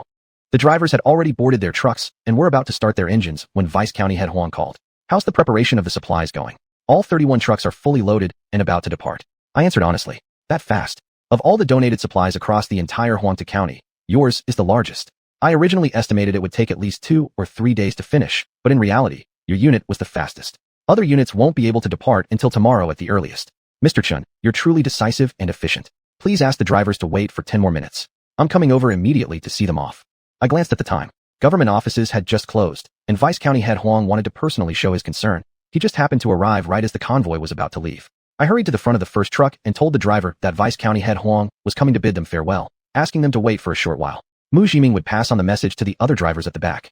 In the meantime, I gave a few quick instructions to the accompanying driver, who was busy unloading goods. You must drive ahead of the convoy to scout the road conditions. If anything comes up, contact the drivers behind immediately. Understood. Yang Xiaoyi added. Not only will we lead the way in front, we'll also be at the back to ensure no one falls behind. We'll monitor both the forward road conditions and make sure the trucks stay together. On this long journey, there'll definitely be many large trucks heading to the disaster-stricken areas from different regions. Traffic jams could easily happen if there are problems on the road. We'll act as their liaison.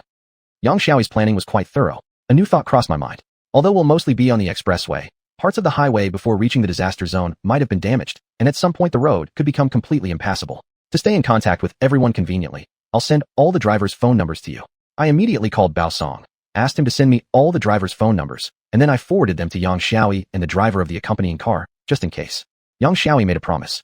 Please rest assured, Mr. Chun. If anything goes wrong on the way, we'll report it promptly. Even if we don't reach you directly, we'll inform the TV station immediately. If we run into any trouble, the station will help us deal with it.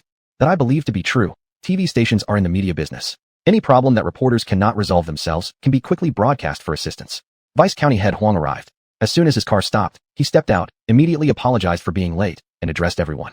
Thank you all for your hard work.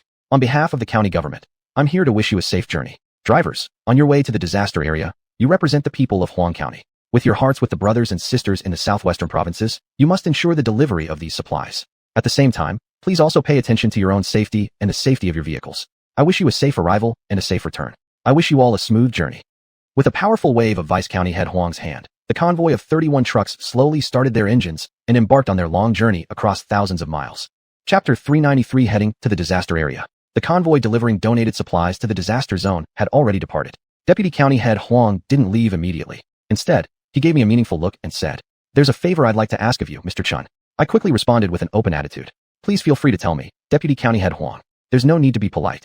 All the county's efforts are now focused on raising donations for the disaster victims. Everyone in the government office is extremely busy. Originally, we had planned to send supplies to the disaster areas 2 or 3 days later. Unexpectedly, Mr. Chun, you were so decisive and efficient that the convoy was able to depart in just 1 day. As a county leader, I truly appreciate your actions." Deputy County Head Huang was clearly giving me praise before getting to the main point. "Please just speak plainly. There's no need to beat around the bush with me." Deputy County Head Huang seemed a bit embarrassed. "All right then, I'll be straight with you. When delivering the donated supplies to the disaster area, the county planned to send a representative to accompany the convoy. Originally I was supposed to go, but I'm still responsible for fundraising in my assigned district, and my work here hasn't finished yet, while you've already completed yours. I'd like to ask if you could go in my place first, and once I finish up here, I'll head over and relieve you." "Me? Is that appropriate? After all, I'm just a factory owner and worker. Without the county's authorization, I wouldn't have the qualifications for this." I needed to make that clear to Deputy County Head Huang up front, not because I was being modest or unwilling, but to be clear beforehand. Of course it's appropriate. You're not only an entrepreneur in our Huangta County, but also a standing committee member of the Chinese People's Political Consultative Conference, so you have the qualification to be a representative. If you don't object, we'll go with this plan. Officially, you're representing the county, and personally, you're stepping in for me. What do you think? Will you do us this favor?" What are you saying, Deputy County Head Huang? Being able to work for the county is my honor, and serving you personally is even more of a privilege. Not to mention that this is such a significant public service act for the country and its people. I will definitely accept this responsibility without hesitation. I quickly responded with an enthusiastic tone. I'll depart tomorrow.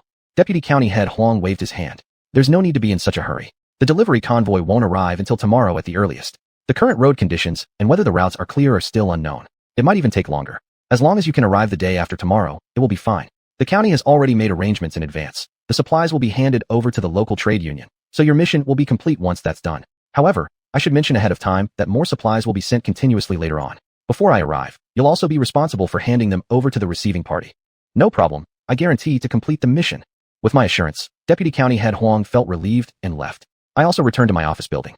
Since I had temporarily accepted the task from Deputy County Head Huang, driving to the disaster area would take too long, so I decided to fly there the day after tomorrow.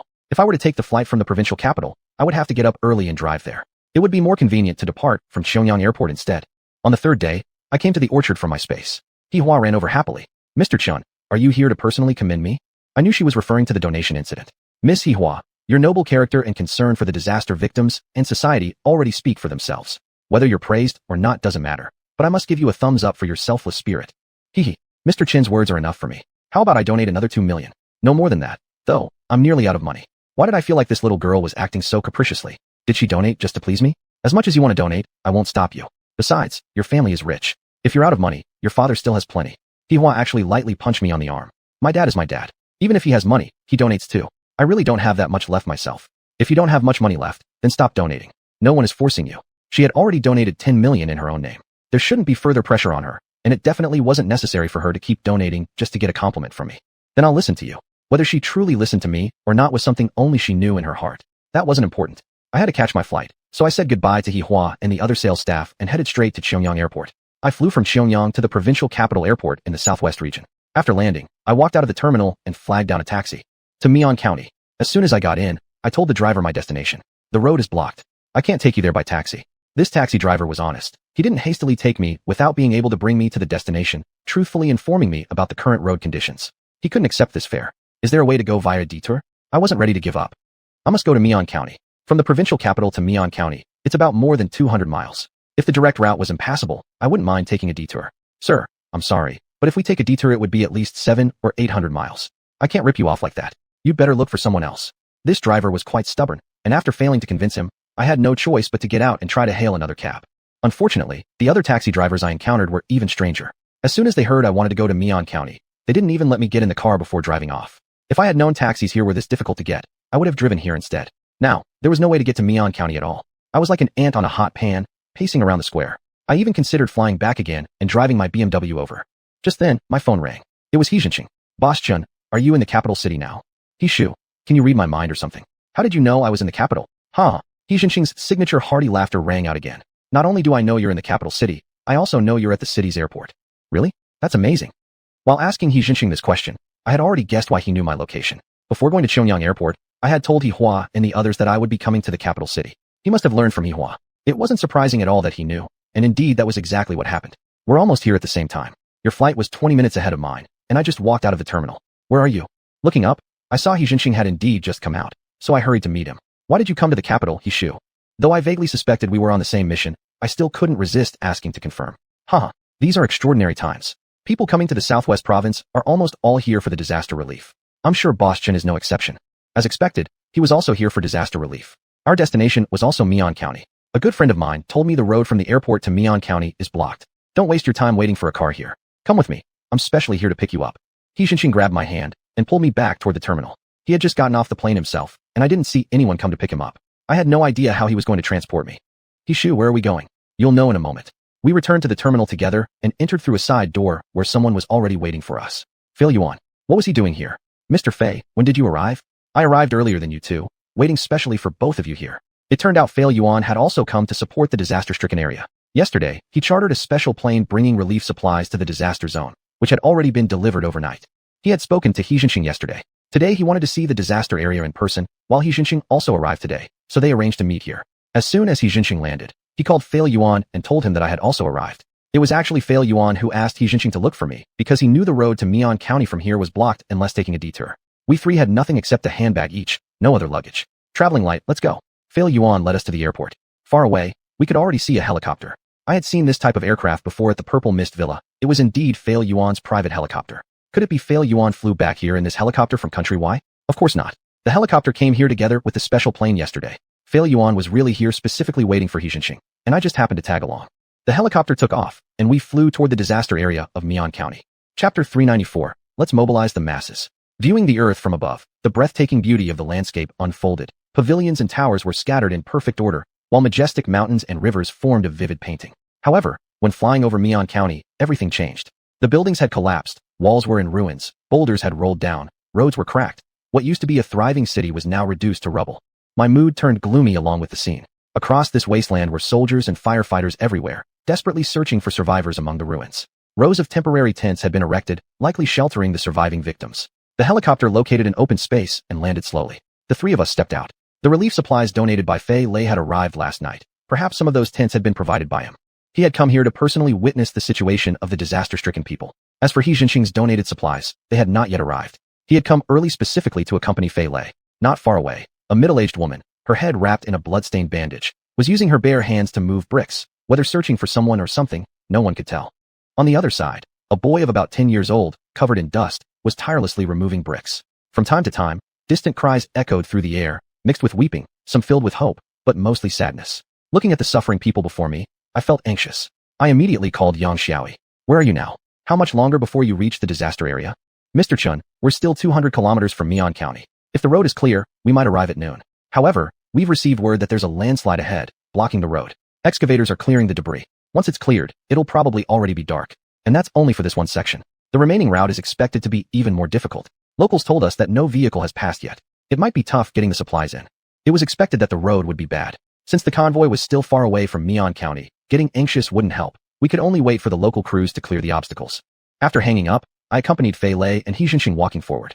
Though a helicopter had landed here, nobody paid much attention. It was only a fleeting glance before everyone resumed the urgent, difficult rescue efforts.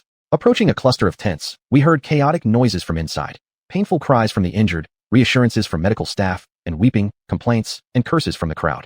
Such emotional outbursts were understandable, but what was incomprehensible was another kind of sound entirely. Inside one of the tents, 4 men sat around a makeshift wooden board table, intensely focused on playing mahjong. Outside, people desperately fought to save lives, yet here, people treated it as if it had nothing to do with them. The 4 men, absorbed in their game, merely glanced at us and then continued playing, unmoved by our arrival. Fei Lei frowned deeply, exchanged a glance with xiuxian without speaking, and silently left the tent. Unfortunately, it wasn't just this tent. Many other tents had people playing and enjoying themselves. Even those not playing were either watching or using gasoline stoves to prepare instant noodles. Not far away, houses were still collapsing piece by piece, and those carrying out rescues were constantly risking their lives. A lump rose in my throat, and tears rolled down my cheeks. Xiuxian let out a long sigh. Let's go help. Although I am old, I can still pull out a few bricks. We should do whatever we can, saving one life at a time. I saw tears in his eyes too. Fei Lei's eyes were moist. He grabbed his arm tightly. We're both old, and we can't keep up with hard labor anymore. Even if we tried our best all day, we might not save a single person, and we might end up injuring ourselves instead. That would just add burdens to the rescue work. Let's mobilize the people. There's strength in numbers. It would be far more efficient than what we 2 old men can do. What Fei Lei said was indeed reasonable. Asking them to participate in the rescue effort directly might not be something they could handle. It might even backfire. Since he had said so, he must have had a practical idea in mind. Fei Lei returned to the tent again, taking out a bundle of red banknotes from his briefcase and waving it in front of the 4 mahjong players. Friends, let's talk. I'll pay you to help. 100 yuan per person per day. The 4 men glanced at him, but no one spoke. Fei Lei pointed toward the outside of the tent. I'm asking you all to go save people. Unexpectedly, the 4 players shook their heads in unison, lowering their heads again to continue playing. I saw that on the table in front of them lay stacks of cash. Each one seemed to have at least 7 or 800 yuan. Compared to Fei Lei's offer of 100 yuan, none of them seemed the least bit tempted. 200 per person. I will pay you right now. Please, go and save our fellow countrymen. Even after increasing the offer, the 4 men remained unmoved. 500 each. This should be enough, right? Fei Lei immediately counted out 2,000 yuan and threw it on the wooden table. The 4 men exchanged glances, said nothing, divided the money first, then stood up, walked out of the tent, and headed toward the rubble, moving toward that woman. AI. Fei Lei sighed and shook his head. People's hearts are not what they used to be. Still, he felt somewhat relieved. After all, these people had finally taken action. He went to another tent to try the same method. Xiuxian and I followed behind him. Xiuxian nodded, then shook his head again. I couldn't understand his meaning. I could tell that Fei Lei's method was effective, but only slightly. Those who had taken the money didn't show much enthusiasm. Their rescue efforts seemed more like a performance just to appease Fei Lei. Xianxia quietly said to me, "If Elder Fei is doing it this way, we can't afford to fall behind either." He walked toward another tent. What exactly he said to organize people, I didn't know. Soon, I saw men and women pouring out of the tent. "Go save people! Go save people!" They moved quickly, some running toward the collapsed buildings. These two elders were mobilizing the masses. Even if, through financial temptation, more people were joining the rescue efforts. How could I possibly lag behind? But I didn't carry cash, and couldn't possibly borrow from Fei Lei. Suddenly, I got an idea. The two of them had already mobilized nearly all the people in the nearby tents. I walked toward a more distant row of tents. Inside those tents were also people hiding in corners, loafing around. Not all of them were elderly or weak. Many were young men and women. Playing mahjong, playing games, scrolling short videos, and even recording short videos. I had no authority to command them, but I could influence them. Brothers and sisters, right now we don't know how many fellow citizens are still trapped under the buildings, stuck in the ruins. They need rescue immediately. Every minute we save counts for their chance of survival. I believe all of you have compassion in your hearts. What we should do now is find them as quickly as possible and pull them out of the rubble. Perhaps my words truly worked. People stopped playing and looked at me. Sensing I had their attention, I continued. I understand life is priceless, but labor has its cost. You can form teams freely, 10 people per group, and choose a leader. For each person rescued, I will offer 10,000 yuan to be equally shared among the 10. The rescued person doesn't have to be alive. Even if you don't find anyone, I won't let your effort go unrewarded. 200 yuan per person, 400 for the leader. A young man recording a video stood up immediately. "I'll be the leader. I'll gather the people." Seeing someone step forward, I quickly said, "Great. I don't have cash, but I'll transfer the money to you now. You can distribute it later. After rescuing someone, come find me, and I'll transfer the reward then." "Sure." The young man sounded confident. "Who wants to join me? Sign up now." "I'm in. Count me in." "Me too." People became instantly enthusiastic and rushed to sign up. I kept my word. On the spot, I transferred the money to the young man, who led his team straight to the rescue site. Following the same approach, I entered another tent. Those from the previous tent who hadn't yet formed a group followed me. "What should we do?" "We want to go too."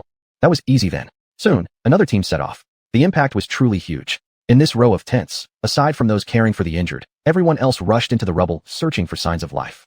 Chapter 395, The Chaos of On-Site Rescue. Under our guidance, the idle crowd finally all devoted themselves to the front line of disaster relief. With their involvement, the rescue efforts proceeded rapidly. Countless lives were saved, not only preserving human lives, but also saving many families from tragedy. I was deeply moved and participated in the rescue operations together with them. As previously agreed, I had promised to pay 10,000 yuan for each person rescued. Surprisingly, no one came to claim the reward money. I personally witnessed them pulling people out from the rubble, and even the leader didn't come asking for payment. The same went for the second group and the third. Feeling confused, I approached them voluntarily to transfer the money. But I was refused. Someone said, "By your accent, I can tell you're from the north. You've come all the way here to help in the earthquake rescue, risking both money and effort just to save lives." Meanwhile, we sat around idly, and that made us feel ashamed. We shouldn't even accept the wages you offered. Those people buried under the rubble are our relatives and neighbors. Saving their lives was the right thing to do. If you insist on paying us more, we really won't know where to hide our shame. Taking the wages was already enough. People are suffering now. Having some money will make things a bit easier. Don't think poorly of us, brother. People no longer got bogged down over this matter and continued rushing to save lives. I was moved once again. My heart was filled with complex emotions that I couldn't put into words. Fei Liyuan and Xianxia had encountered similar situations. Once the locals joined the rescue teams, they displayed extraordinary courage and a spirit of self-sacrifice. It was hard to imagine these were the same people who previously preferred to build a great wall rather than risk their lives to save others. This change in mindset was truly worth reflecting upon. It wasn't that they lacked compassion, it was just that guidance had been lacking before. We were busy at the scene all day and finally became exhausted. Fei Liyuan had bread and mineral water in his helicopter, so we ate that to sustain ourselves. In the afternoon, we continued with the rescue work. Now the crowd no longer needed prompting and voluntarily threw themselves back into the rubble after eating. At 3 o'clock, I received a call from Xiaoxian. The trucks had advanced another 100 kilometers, but the road ahead had suffered serious landslides and would not be passable in the short term. It would be extremely difficult to directly deliver the relief supplies to the disaster area. She asked me what to do. It wasn't only my 31 trucks stuck there. 8 supplies from all over the country were pouring into Mian County, and the vehicles stretched for several miles. According to Xiaoxian, local authorities were already exploring solutions. I shared the current situation of the convoy with Fei Liyuan and Xianxia. Fei Liyuan said, "The supplies I donated are tents and clothes. The government arranged vehicles to deliver them yesterday. They took the eastern road, which is different from the route your trucks were on and slightly easier to pass through. Mr. Chun, no need to worry. The government will handle coordination and efficient command." Xianxia said, "I have arranged 2 vehicles of epidemic prevention materials. They won't arrive until tomorrow, so I need to contact the drivers and ask them to take the eastern route." After saying that, he immediately began making calls. Fei Liyuan's suggestion enlightened me. Maybe the convoy could detour as well. I quickly contacted Yang Xiaoyi. However, the actual situation was far from optimistic. The convoy had already received instructions from the authorities and was attempting to take that eastern route. The trucks had to turn back 50 kilometers, but since the vehicles behind had formed a long queue, they couldn't make a U-turn anytime soon. However, the following trucks had already adjusted their routes and were slowly making their way towards the new path. The disaster area was centered on the county town within a radius of 100 kilometers. The county town was the epicenter, while the surrounding rural areas also suffered varying degrees of damage. Suddenly, a thought struck me. There was no need to deliver all the supplies to the county town. Why not unload them wherever there were victims? Wouldn't that better meet the practical situation? I immediately made a call to a number that Deputy Huang had given me. It belonged to a union leader in Mian County. Our relief convoy from Huangtu County is stuck about 100 kilometers northeast of Mian County. Right now, the convoy can neither advance nor retreat easily. I personally suggest whether we can unload the relief supplies on the spot. The disaster victims there also need help. The person on the line responded immediately. What you said is true. Just now, the county government made a decision to unload part of the relief supplies locally to assist the local people. The county is dispatching staff to take charge of receiving the supplies, while some vehicles need to be redirected to the worst-hit areas in the county town. Just at that moment, a few government officials approached us in a hurry. We overheard them discussing how the relief supplies could not get through, and how tonight's dinner would become a problem. Not only could the disaster victims not eat or drink, but even the meals for the rescue troops hadn't been secured yet. The soldiers were risking their lives to save people. We absolutely couldn't let them suffer from hunger and thirst, shedding blood and sweat, while also enduring starvation. No one would feel right about that. All three of us overheard the officials' conversation. Fei Liyuan finished his last bite of bread and walked over. After some discussion with the government officials, he pointed toward our helicopter. The officials' faces lit up with smiles as they nodded gratefully. Fei Liyuan was mobilizing his private helicopter to transport food supplies. After giving instructions to the pilot, the helicopter took off, heading northeast toward where the relief convoy was stuck. The officials resumed their urgent coordination work, preparing for the helicopter's arrival. Half an hour later, the helicopter returned, carrying a large package of supplies hanging beneath it, which was carefully lowered near the tents. The helicopter took off again and made several more trips, each time dropping supplies near different tents. It brought instant noodles, bread, mineral water, sausages, pickles, simple ready-to-eat food. While transporting large-scale supplies remained difficult, the helicopter at least eased the immediate crisis. With these supplies, the victims, soldiers, and officials no longer had to worry about dinner tonight or breakfast tomorrow. As night fell, the helicopter finally stopped its transport missions. The power grid had not yet been restored, and the disaster area was plunged in darkness. Faint candlelight flickered from within the tents, where survivors lay scattered, resting. Yet, there was still a group of tireless workers who continued searching through the rubble for signs of life. There was still no news of the arrival of the convoy transporting disaster relief supplies. Fei Liyuan and I, along with others, returned to the helicopter to rest. We were all exhausted. After a brief chat, one by one, we fell asleep. When I awoke, dawn had already broken. The survivors were already up and moving. They were carrying supplies by hand and on their shoulders, gradually coming from the east. As I looked into the distance, about a kilometer away, I spotted the silhouettes of trucks. The relief supplies had arrived. People were unloading, distributing, and transferring the goods. I couldn't stop thinking about the convoy from Huangtu County. I called Xianxia. Their group had also arrived, though they were still a bit farther away, about 5 kilometers out. I said goodbye to Pei Liyuan and xiuxian and started walking eastward on foot. I clearly understood the mission I had set out on. I had to make contact with the convoy at all costs. The path was filled with bricks and debris, with many large cracks on the road surface more than a foot long. Walking was extremely difficult, let alone driving. Finally, I found the Huangtu County transport convoy. More than 30 vehicles were lined up across nearly a mile, with some vehicles from other locations mixed in. Many volunteers were cleaning the area and unloading supplies on site, while local officials maintained order. Mr. Chun, the convoy has finally arrived. The drivers worked so hard, they didn't sleep all night, Yang Xiaoi said, handing me a bottle of mineral water. Although visibly excited, she was also clearly exhausted, with red, bloodshot eyes. She hadn't rested well either. Looking into the truck cabs, I saw drivers catching some much-needed sleep. After unloading, they would immediately return. I couldn't help but say, "You've all worked so hard." Chapter 396. In order to cover up a lie. At this moment, no words could fully express my admiration for them. I called the local union chairman, who was nearby, and gave him the license plate number of the nearest truck. He arrived shortly afterward. He was a middle-aged man in his 40s, clearly exhausted and with bloodshot eyes. I could tell he had been busy the entire night. After finishing the handover procedures, he expressed both gratitude, on behalf of the local authorities and the disaster victims, and also an apology. Due to the limited space on the ground, even after unloading cargo, the vehicles ahead couldn't easily turn around and had to leave one by one from the back of the line. In a spacious location, this seemingly simple task would have taken only 2 or 3 hours. Here, however, it turned out to be extremely laborious and time-consuming. It took a full day before the vehicles finally started to clear out. Yang Xiaoi and the cameraman weren't idle either. Every scene became material for their report. Unloading, carrying, rescuing. They worked non-stop until the cameraman said the camera battery had run out and went back to the car to charge it, using this brief pause to take a short rest. Together with the union chairman, I helped to count the relief supplies. After walking through each and every truck, My feet were swollen. One can only imagine what the situation must be like for the officers, soldiers, and officials who had been fighting on the front lines for days. Finally, the disaster relief supplies were unloaded. I could finally catch my breath and return to the Volkswagen to rest. However, Xiaoxian, full of energy, had many questions for me. To my surprise, her focus wasn't on the disaster zone itself, but rather on my business. Mr. Chun runs many different product lines: cucumbers, tomatoes, fresh fish. I personally visited Shirgo village and saw them with my own eyes. What intrigues me more is that Mr. Chun also trades in wheat, corn, soybeans, rice, sorghum, and other crops.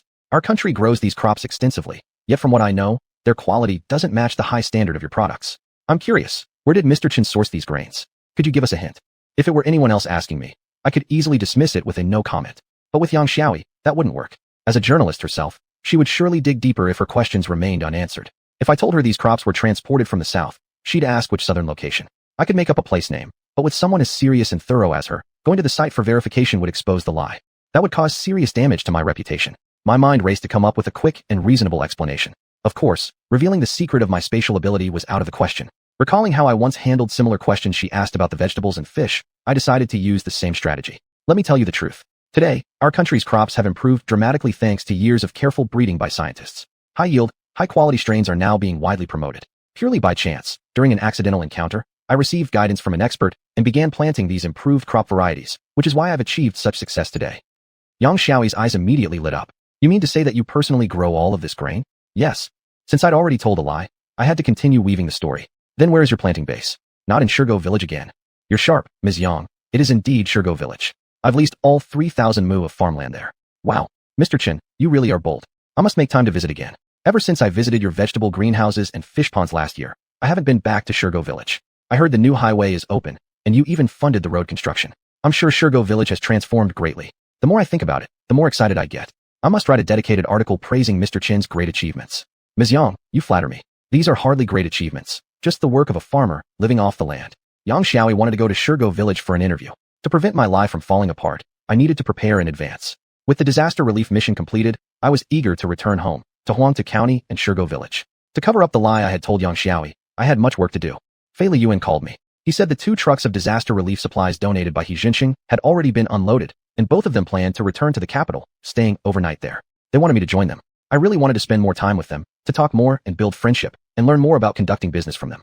But Yang Xiaoyi had presented me with a problem. If I didn't prepare in advance, once she returned to Huangtu County, with her energetic and enthusiastic work ethic, she might head straight to Shirgo village for an interview.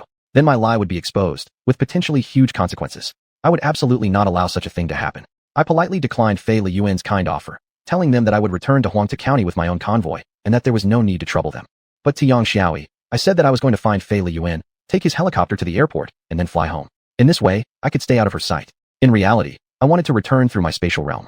I still remembered the task Huang, the vice county head, had given me before I came here, so I quickly called him to report on the situation of the material handover.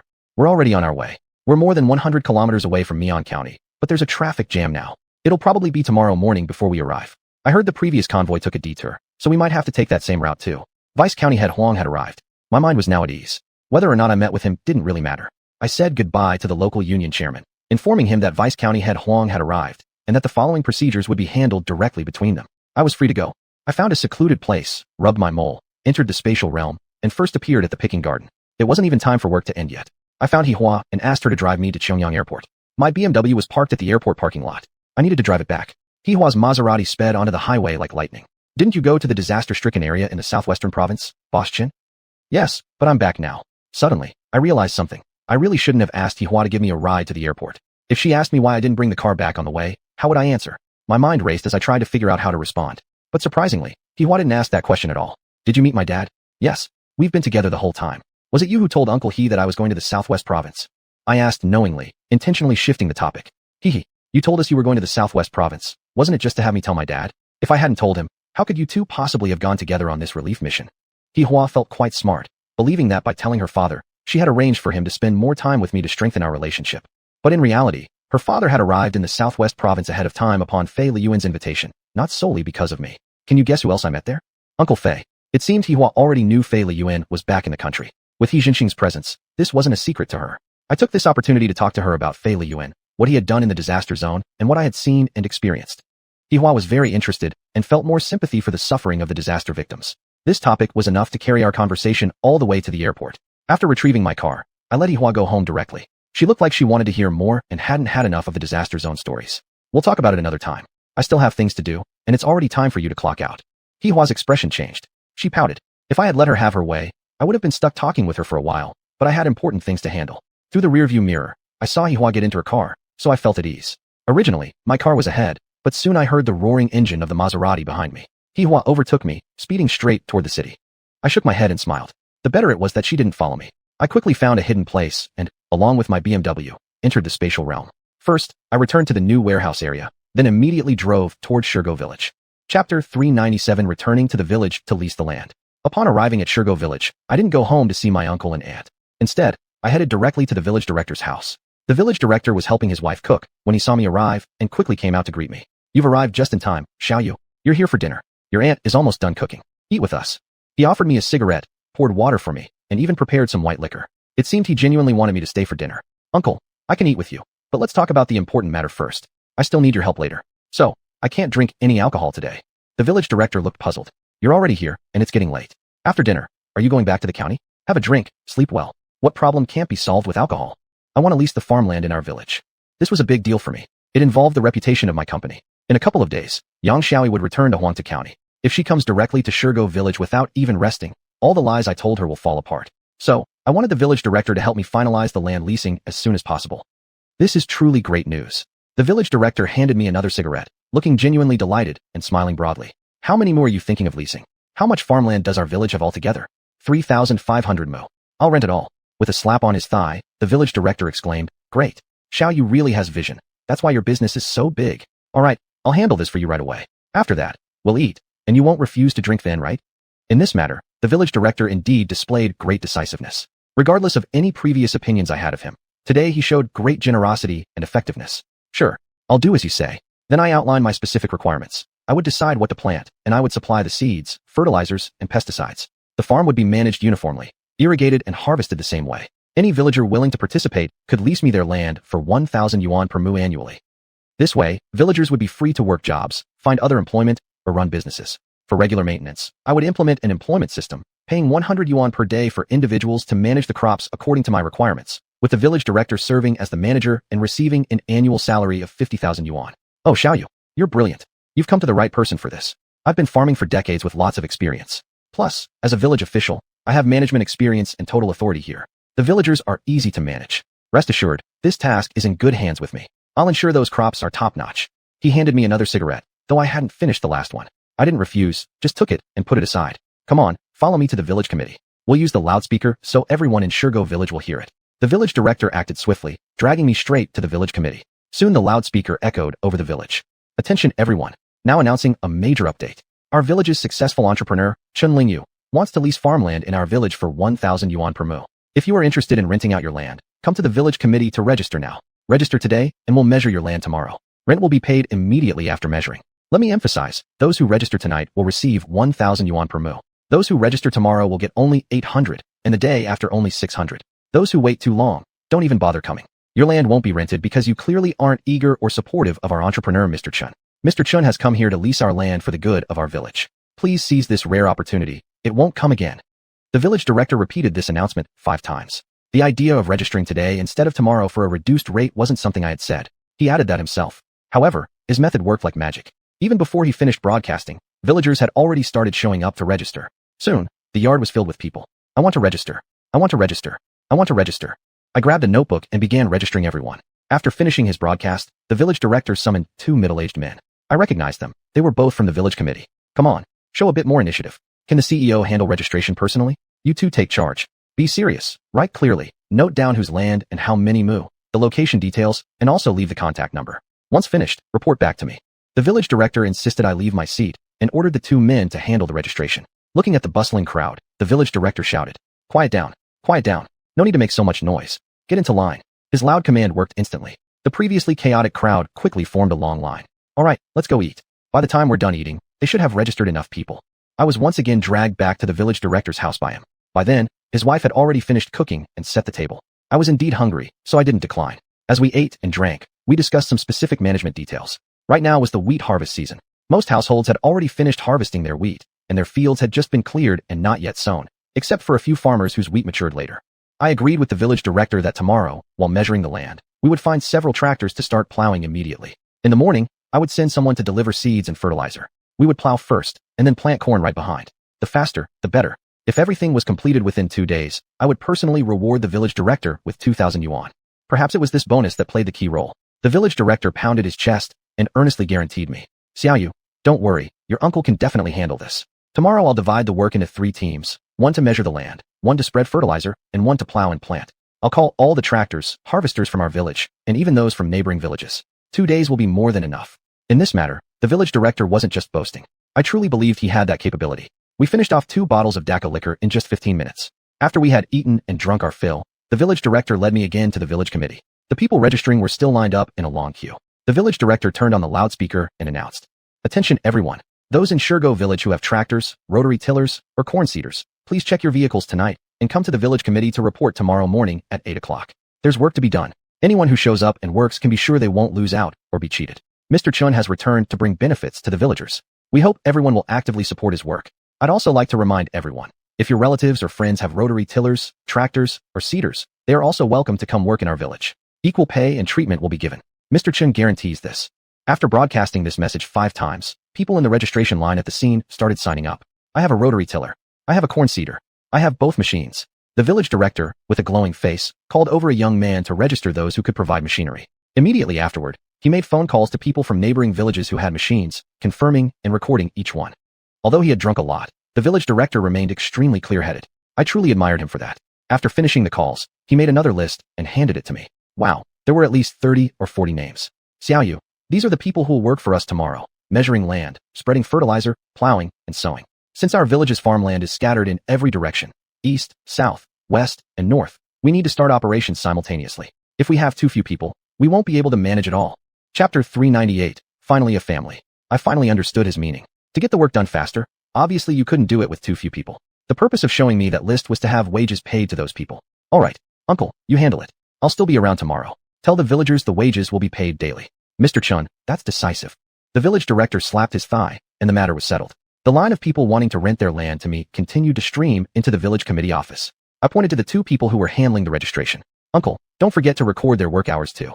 "Got it." The village director seemed even happier than those 2 people. He ran to his own office and fetched several packs of cigarettes, tossing them onto the table for everyone to help themselves. I had forgotten about this. Fortunately, I still had half a carton left in my car, so I took it out and placed it here as well. While the village director stayed on site overseeing things, I found an empty room and made a phone call. I asked xiuxian to go to the seed company early tomorrow morning and buy all the corn seeds they had available, arranging for them to be delivered to Shirgo village. At the same time, I organized for 150 tons of organic carbon fertilizer to be transported through official company procedures. I had Xuanhuan make preparations in advance, and if the seed company didn't have enough corn seeds, I instructed him to use his spatially grown seeds to make up the quantity needed for planting 3,000 mu of land. He was to give all those seeds to xiuxian to transport together. Transporting all these goods to Shirgo village meant I needed a temporary storage location. My own home wouldn't work. The gate was too narrow for trucks to enter.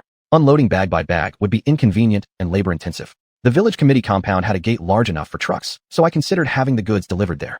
But I needed to discuss this with the village director first. No need. Xiaoyu, just have them bring everything here. We'll deliver them directly to the fields, saving the trouble of loading and unloading repeatedly. Whatever isn't used the first day, I'll assign someone to guard it. I guarantee you, not a single seed will be lost, nor will any fertilizer disappear. The village director patted his chest promisingly. Trust those you employ. If you doubt, still employ. With the village director stepping up, I wouldn't need to worry as much. That night, I didn't return to the county town, instead choosing to stay at my home village. My uncle and aunt were very pleased to see me and asked me all sorts of questions, caring whether I had already eaten dinner. Most likely they had heard from the loudspeaker announcements about my return and were curious why I was back. After I explained, they both understood everything. This matter will require some effort on Uncle's part. Xiaoyu, what are you talking about? Uncle looked puzzled.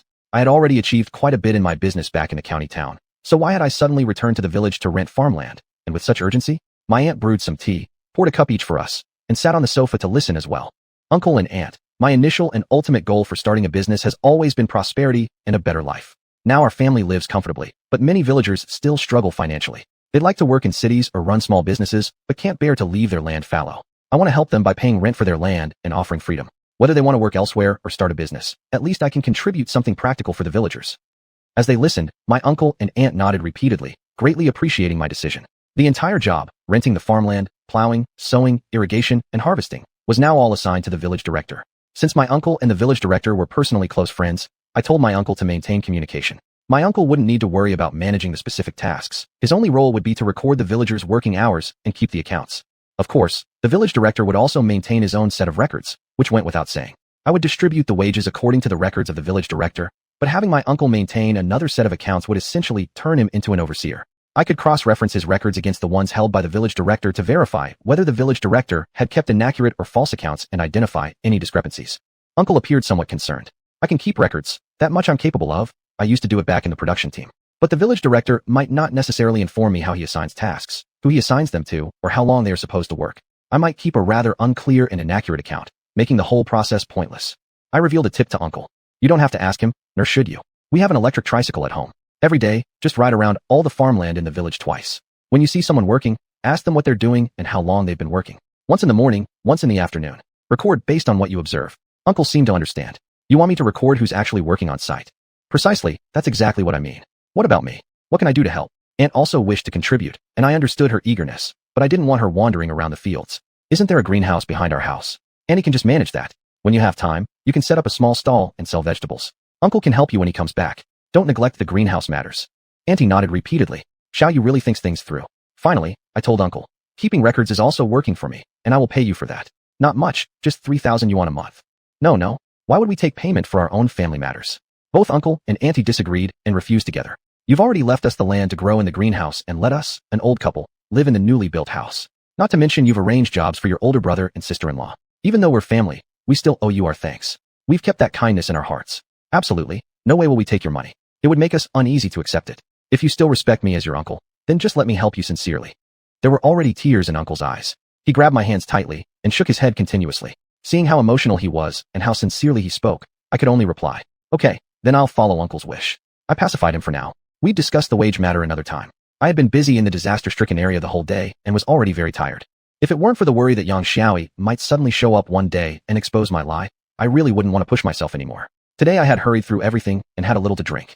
Now things were mostly settled. I relaxed and began yawning constantly. Auntie advised me to rest early. When I entered my bedroom, I found the bedding already made up, most likely prepared in advance by Auntie after learning I was coming.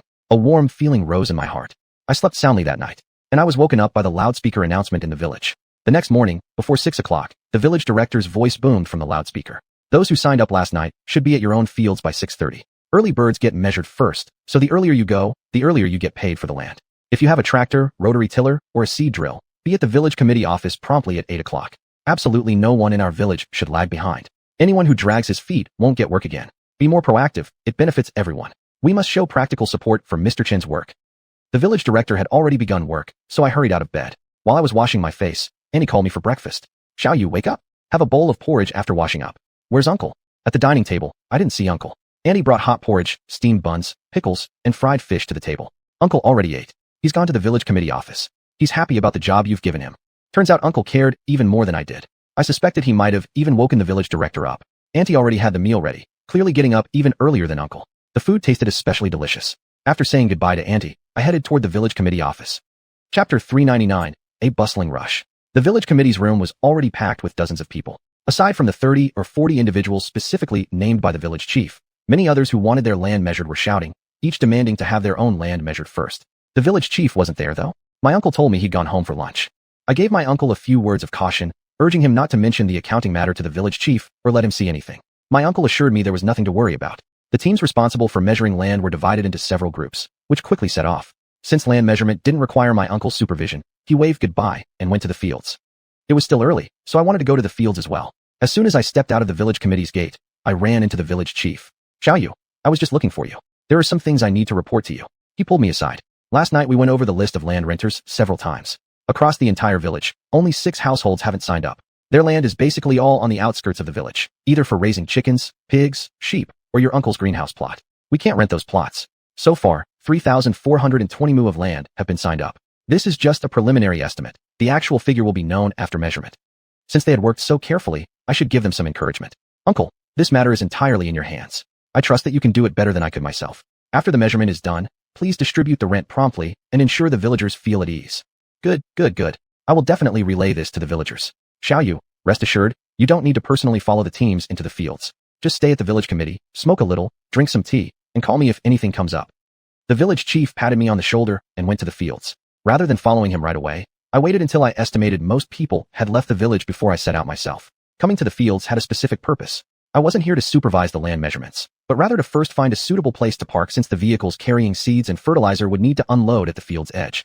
Another critical issue also required my advanced consideration. The ground in the fields was fairly moist, which meant planting corn wouldn't be a problem. However, if it didn't rain after the seedlings sprouted, irrigation would be necessary. For irrigation, a water source would be essential, so I decided to find suitable water sources first. The small river that flowed from west to east north of the village offered convenient access for irrigation. Decades ago, special canals had been constructed, with branch channels dug in the eastern, southern, and western parts of the village, so the water supply shouldn't be an issue. However, I didn't intend to truly use these existing water sources. I would use them as a cover. The reason the crops in my space grew so well wasn't just because of the special climate and fertile soil, but also because the water quality was a crucial factor. For more than 3,000 mu of cropland, I worried that if we used water from the village river, the crops might not grow well, an issue supported by historical experience. I planned to draw water from my space instead. Even if the resulting crops grown in this world weren't as high quality or productive as those in my space, they would still be far superior to normal crops in this world. Although I rented this land mainly to satisfy Yang Xiaoi, who might suddenly show up for an interview, I hadn't planned to make money from it. Still, I didn't want it to result in a loss. Making a profit would be best, so I treated the water supply as the most crucial part of this project. I circled the entire village, south, north, east, and west, and chose 4 spots. All of them shared a common feature. They each had a small pond. Connected to the river channels, these ponds could accommodate self-priming pumps, allowing the water in the ditches to be continuously replenished. This setup would better conceal the true intentions behind the project I was about to carry out. But I couldn't complete this project secretly. Implementing it would require cooperation from the village chief. When the village chief learned there was new work to be in charge of, his excitement was indescribable, more enthusiastic than me. Through the village chief, I contacted a brickyard, arranging for 2 large trucks of bricks to be delivered and distributed to the 4 sites. The chief then hired more than a dozen craftsmen who started work simultaneously, building small houses next to the ponds. Each house had 2 rooms, one for installing the water pumps and the other as a temporary rest area for villagers to rest when they came to irrigate. After arranging all this, the vehicles delivering seeds and fertilizer arrived. The village chief assigned people to lead these trucks, directing them to unload at the 4 locations, south, north, east, and west parts of the village. I didn't need to worry about any of this. Meanwhile, I had ordered some supplies from a shop owner in the agricultural machinery market. The order included 8 high-power self-priming water pumps, thousands of meters of plastic hoses, and electrical materials like cables, switches, and electric meters. These wouldn't arrive until the afternoon, so I wasn't in a rush. It would likely take at least a full day to finish building the small houses. In the meantime, I took the opportunity to go to the township, withdrew some cash from the savings office, and bought 2 cases of strong white wine from a supermarket. Returning, I went back to the fields to see how everyone was actually doing their work. The busiest person was the village chief, riding his electric bike from east to west and from south to north, urging the teams to speed up the land measurement, while also supervising the workers to spread the fertilizer evenly and plow the land to a uniform depth. He would even personally dig into the soil with his hands to check how deep the plowing had gone. When it came to planting the corn, he was even more attentive. He inspected every single seeder to ensure the corn seeds were planted evenly. My uncle said nothing, but he carefully kept track of who had helped with measuring the land, who had spread the fertilizer, who had plowed, who had planted the seeds, and who had built the small houses. Everyone worked with great enthusiasm, not even pausing to drink a mouthful of water. I personally witnessed how, at noon, people had their families deliver meals via phone. They ate right by the fields, steamed buns, plain buns, or a piece of flatbread with a sausage, and some even ate old pickled vegetables before returning immediately to work. At around 4 in the afternoon, my ordered self-priming pumps and electrical supplies such as cables arrived. The small houses weren't completed yet, so I couldn't store the goods there. Thus, I had the cargo unloaded at my home. It was precisely because everyone was working so intensely that by the time it got dark, all the land measurements were completed and the fertilizer had been spread. However, the plowing was not yet finished, nor was the corn planting. I told the village chief, "It's getting dark. We should stop here for today. We can plow and plant tomorrow. Working at night just won't be efficient." The village chief glared at me. I told them to finish everything today, and they will finish it today? We absolutely cannot let anything delay our work. Besides, they're paid by acre, and they'd rather work more in one day. They can work fine at night. Those vehicles have lights, really bright ones. Xiaoyu, you don't need to worry. Come on, let's go home and eat. Since he said that, I didn't interfere anymore. Returning to the village chief insisted on taking me home to eat and drink. I had already eaten at his house yesterday, and today I didn't want to go. My aunt had already cooked dinner and called me twice. If I refused, I'd be disrespectful to her. Yet the village chief wouldn't let me go. "I've already invited your uncle over too. Just come eat at my place." Yesterday, I didn't specially prepare anything, and my wife made something simple. But today she went to the city and cooked 8 dishes. "If you don't come, you're showing disrespect to me, your uncle." His kindness was hard to refuse, and if I kept declining, I would seem insincere. After dinner, I still had things to discuss with him, so I gladly accepted the offer. Chapter 400. Even the suspicious I will use. My uncle was definitely coming over. I didn't need to inform him as the village director had already called. Of course, I still replied to my aunt, telling her that I wouldn't be coming home for dinner, but I would be coming home to sleep. I took 2 boxes of liquor out of the car. This was specially purchased for the village director because I knew he enjoyed it, and his alcohol capacity was quite strong. Even though we weren't having dinner at his house today, I still planned to give these 2 boxes of liquor to him. The village director was even more excited today than yesterday. He alone drank nearly 2 bottles of Daka liquor, while my uncle and I had only finished 1 bottle together. Even so, apart from his glowing red face, he was surprisingly sober. After dinner, his wife brought tea, and we sat drinking tea and smoking cigarettes while summarizing the day's work. We've measured the land, spread the fertilizer, and built the small houses. By morning and evening tomorrow, after plowing and planting the corn, tomorrow morning you will see, everything will be ready. The village director wasn't just showing off to me, he was stating facts. I understood his meaning. He wanted to settle the accounts.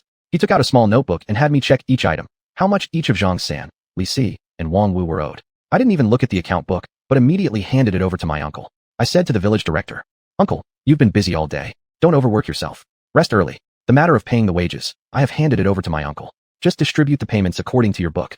The village director was momentarily taken aback, somewhat surprised, seemingly understanding something. He didn't explicitly agree, nor did he object, and I took that as his tacit approval. I didn't want him to develop any unnecessary suspicions. Taking advantage of his momentary surprise, I pulled out 12,000 yuan in cash from my briefcase and placed it on the coffee table. "Uncle, this 2,000 yuan is your bonus, as we agreed yesterday, a reward for completing this job. This 10,000 yuan is an advance on your salary. I'll give you another 20,000 at the end of the year, and the final 20,000 at next summer's wheat harvest." The village director immediately broke into a big smile. "Xiaoyu, why so rushed? Do you think your uncle is money grabbing? You're too polite." Although he said that, he had already picked up the money and handed it to his wife. His wife quickly showed a smiling face and withdrew to one side to start counting the cash. I pretended not to see anything and continued. "Those who work today, my uncle will notify them to collect their pay. As for plowing and planting, I'll go to the field tomorrow morning to check. Once I confirm that the plowing and planting are completed, I'll pay them too." I didn't want other people's money to pass through the village director's hands again. There was a historical precedent, the renovation of the staff and teachers building. If the village director tried any tricks with the workers' wages, it would directly damage my reputation, which would be extremely disadvantageous for me. I had to be vigilant against and prevent such situations. Therefore, I felt more at ease if the money was distributed by my uncle. I still needed to keep a watchful eye on the village director to avoid future regrets. I excused myself saying that there was still work to do at home, then took leave of the village director and returned home with my uncle. My uncle's first task was to check the list and verify whether the village director had falsified the numbers. When they did check, sure enough, a problem emerged. The list of names in the village director's account book had 5 more names than the list my uncle recorded. I asked my uncle whether these 5 might have been accidental omissions.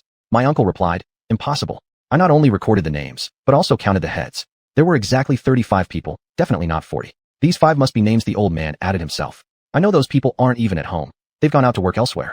I recognized all the names on the list, but since I had been away from home for years, I didn't know where they had gone. However, my uncle was at home more and therefore clearer on the matter than me. Although my uncle and the village director got along well, how could that compare to the relationship between us 2 generations? We were family, bound by blood. I trusted my uncle's judgment. Luckily you were cautious and had me keep the records, or that old man would have succeeded. My uncle snorted slightly, a trace of resentment towards the village director now showing. He no longer trusted his old friend. "Uncle, don't take it too much to heart. A few hundred yuan isn't a big deal. In the future we just need to be more careful." My uncle shook his head. "A few hundred yuan you can afford to ignore, but if every day he makes false accounts, over a year it adds up to no small amount." My uncle was right. Fortunately, I was already on guard. Seeing my silence, my uncle reminded me, "Shouldn't we let someone else take charge of this from now on? Don't let him manage it anymore. It's hard to avoid such things happening again." This time it was my turn to shake my head. "Uncle, water that's too clear won't sustain fish. If we don't let him reap a small benefit, it will be hard for us in the village. We'll just be more careful from now on. Sweet deal? Have you given him too few favors already? You bought him 2 cases of liquor today, rewarded him with 2,000 yuan, paid his salary in advance, and offered such a high wage that it's made him dizzy with delight. If he still secretly pulls tricks like this behind our backs, he's no better than a beast. Uncle, as the saying goes, even a powerful dragon cannot overpower the local snake, especially since you 2 used to get along well. Just let it slide this once." Without him in charge, I really couldn't manage this farmland properly. Seeing my insistence on letting the village director continue handling affairs, my uncle sighed. "Sigh, you can know a person's face, but not his heart. I now even doubt whether his past kindness to me was because he saw an opportunity to benefit himself. Earlier, my father had mentioned some bad things about the village director, but back then, my uncle often defended him. Now he finally believed it. Then, following the list, my uncle started calling each worker one by one, asking those who had worked today to come collect their payment. I handed the cash to my uncle. Soon, the courtyard became lively and bustling. My aunt boiled water and made tea to entertain the villagers. I greeted each neighbor, thanked them for their hard work, and offered cigarettes to everyone to keep things friendly. I still needed their help for future work. As soon as they heard about receiving payment, people showed up quickly. Before 9 o'clock, all those who were supposed to collect money had already done so. Those who hadn't collected their money were the ones responsible for plowing and planting. Originally, I had intended, as stated at the village director's house, to confirm completion tomorrow before handing out payment. However, the village director called me. Xiaoyu, are you resting already? Don't blame your uncle for disturbing you. It's all my fault. This morning I said once the work was done, we'd pay right away. Well, they actually finished their work overnight. The land has already been plowed and sown. Now they've come to my house demanding payment. What should I do? Should we make them wait until tomorrow morning when you check everything before giving them money? Or should they come directly to you now? This couldn't really be blamed on the village director. I had told him we would settle accounts the same day work was completed. I just made an excuse about checking tomorrow, because I was worried the villagers would be too tired working late. Since the people weren't afraid of working late, then why not settle now? Uncle, tell them to come here. It's better to pay them off now, so they can go home and sleep peacefully. Got it. Still you, Xiaoyu, are straightforward. That's why you're destined for big achievements. The village director couldn't help but praise me. A few minutes later, more than 20 villagers arrived. One by one, they checked the ledger, confirmed their workload, and collected their pay. My uncle noticed an issue. When it came to the acres plowed and planted, the village director's ledger matched exactly, neither over nor under recorded. My uncle explained, because he can't afford to record even 1 acre less or more. When added together, the total must match. He can't fake it in this part. Chapter 401, Nip it in the bud. Early the next morning, I went to find the village head. I needed to trouble him again today because the pump house was completed and it was time to connect it to the power line. Before I could even open my mouth, the village head asked me first. Xiaoyu, you know the land has already been measured and planted. When are you going to pay the villagers the rent for their land? A lot of people asked me yesterday. I didn't make any promises without you here. I handed him a cigarette. I was thinking of paying the rent at the end of the year. He quickly lit my cigarette and said with a mouth that grinned but eyes that didn't quite smile. Though quite a few households in the village are getting along okay, the majority aren't rich yet. After giving their land to you, they have to go out to work or start businesses, and money is tight. The villagers' feeling is that earlier rent payment is better since every family is waiting to use the money. What the village head said was true. Originally, the renting of the land from villagers was supposed to bring benefits to them. I definitely couldn't allow any criticism from villagers due to rental delays. Well then, for your sake, uncle, I'll pay the rent to the villagers right now. This was a favor I needed to do for the village head, so that he could feel accomplished and could build goodwill among the villagers, which would make managing the village easier. Immediately, the village head ran to the committee's loudspeaker and announced the news, calling villagers to come to collect their rental payment. I called my uncle and asked him to bring the account books to the village committee. The village head didn't waste time either, and quickly arranged 2 people to help my uncle distribute the rental money. I handed the cash to them. With my uncle overseeing things, I felt completely confident. After getting this sorted out, I requested the village head help me find an electrician and some people to lay the cables and connect the water pumps. The village head was very proactive and immediately started making calls. Soon, the electrician arrived, along with others who came to help with the labor. Someone found 4 utility vehicles, and I led the group back to my uncle's house to load up 4 high-power self-priming water pumps along with cables and electrical supplies. Then we divided into 4 groups heading to the eastern, southern, western, and northern pump houses on the outskirts of the village. Meanwhile, I secretly transported another 4 water pumps and some plastic pipes and cables into my pocket space. I called Feng over and gave him instructions. Then Feng began to act. First, the 4 water pumps were placed in suitable positions, connected with plastic pipes, wires, and switches. Then, with my cooperation, the other ends of the pipes were extended out of the space, running toward the 4 pump houses. The exposed ends of the plastic pipes entered the water pits underground through the hidden channels beneath the pump houses, then were covered with sand and stones so that from the outside, nothing was visible. Then, Feng used an electronic remote control device to link the water pumps in the pump houses with those in the pocket space, enabling synchronized switch controls. At the moment when the pump house's pump was turned on to extract water, the pump in the pocket space would simultaneously draw water into the water pit. This allowed water from the pocket space to be directed to the fields through the system for irrigation. Though this wouldn't ensure that 100% of the water used for irrigation came from the pocket space, most of it was indeed from there. Thanks to this special water quality, I firmly believe the crops grown here would far surpass those grown in the real world with river water irrigation. It was exactly this kind of confidence that made me dare to rent vast tracts of land in the village for planting crops. Otherwise, I might well have been engaging in a losing investment. Laying the cables, installing water pumps, and connecting the power lines took an entire day, but eventually all 4 water pumps were fully installed. I handed my uncle the keys to the 4 pump houses for safekeeping. Whenever irrigation was needed, the village head would come to borrow the keys, returning them once the task was done. This way, my uncle could supervise and verify any possible false claims. After finishing all of this, I finally breathed a sigh of relief. Calculating the time, Yang Xiaoyi should be approaching Huangtu County now. I no longer worried about her. If she insisted on coming to inspect Shirgo village, I would gladly invite her. After all, the crops in the fields had already been planted. The ground surface was level and uniform, clearly showing signs of systematic and standardized operations. It would be difficult for her to raise suspicions. I was just about to return to the county town when I received a call from Bailuoxue. Have you returned from the disaster area? Yes. You didn't go back to the company. What are you messing around with now? I hadn't told her I had returned from the disaster area. I didn't know what she had found out, and now suspected me of stirring up trouble. What's wrong? I needed to investigate first whether she had heard any rumors. Yesterday you ordered 150 tons of nanocarbon fertilizer and bought a lot of corn seeds. Did you go off to plant crops? Where are they? Oh, so that's what it was. The sales of nanocarbon fertilizer currently fell under by xiuxian's management. Though internal company transactions didn't require actual cash transfers, the proper internal procedures were still necessary. With the Indai software management system now in place, any action was quickly uploaded. It was clear that xiuxian had noticed my purchase of fertilizers and seeds through this system. There was no need to conceal this matter, so I truthfully told her about renting more than 3,000 mu of land in Xiuxian village. As for why I suddenly decided to rent the land and didn't communicate with her beforehand, I didn't say it was to deal with Yang Xiaoi's interview. I made up a perfectly reasonable excuse. The village is answering the government's call to make full use of idle farmland.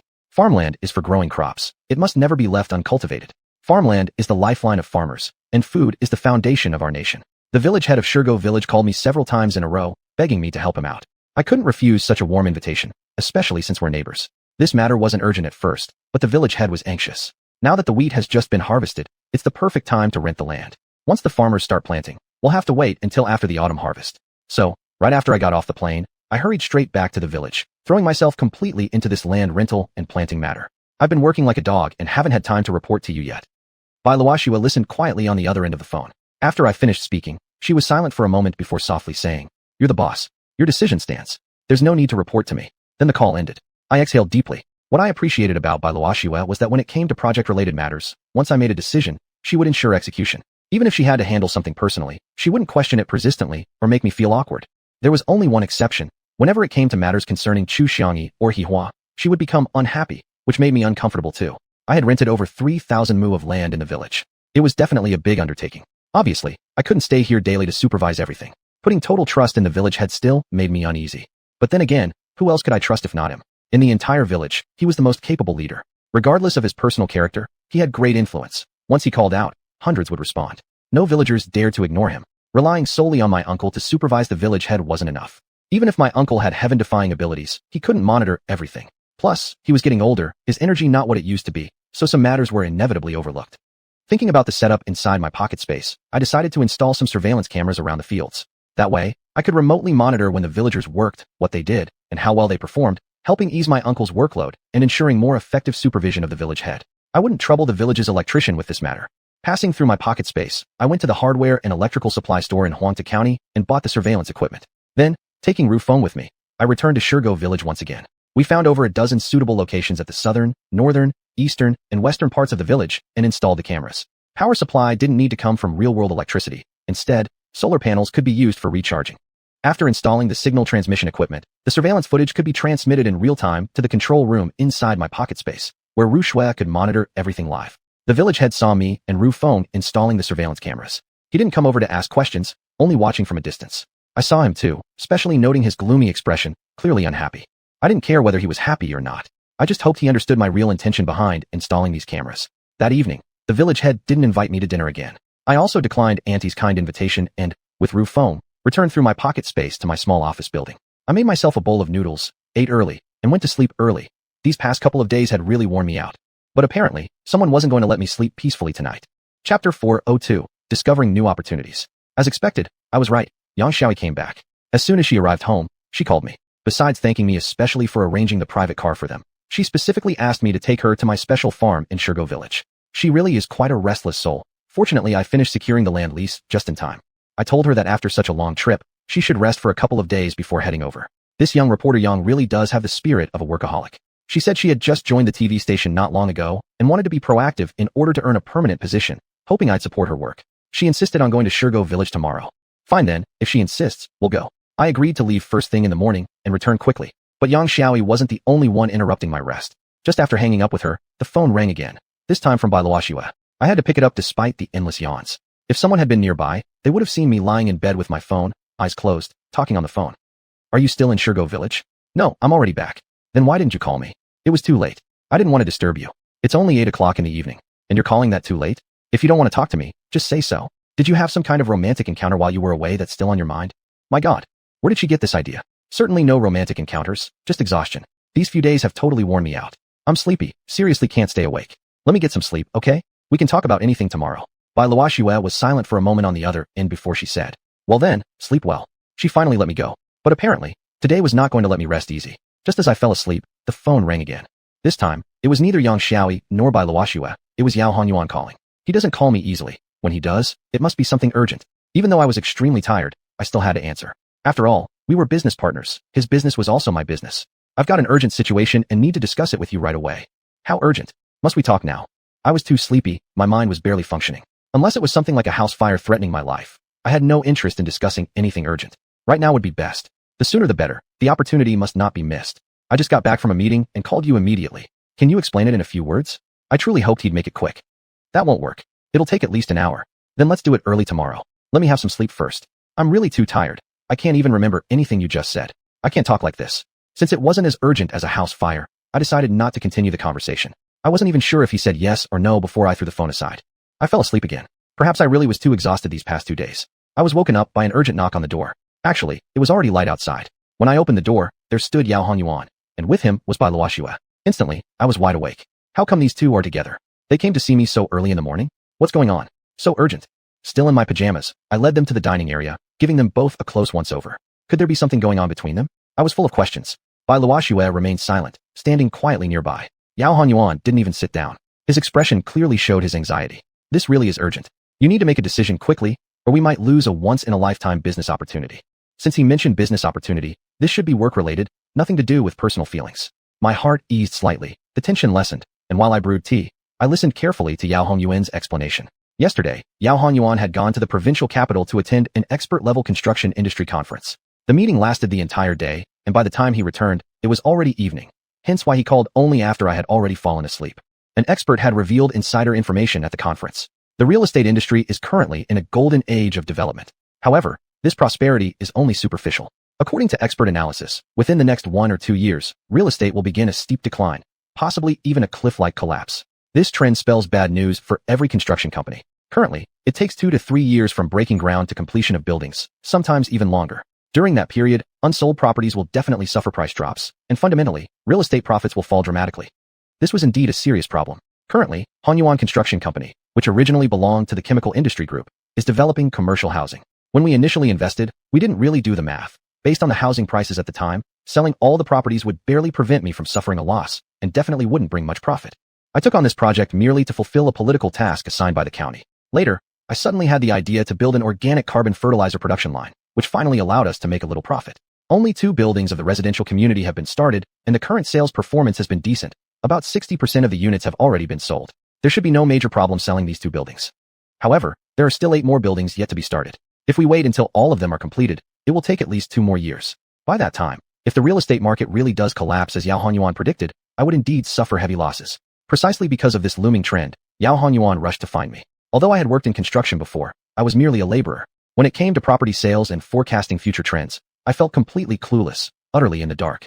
In fact, that's exactly why Yao Honyuan came to consult me. He said a promising new technology is now entering the market, modular building construction. It works just like building a bridge. First the walls are prefabricated, and then assembled and welded together. This not only ensures consistency in the quality of reinforced concrete throughout the entire building, but more importantly, significantly speeds up the construction process.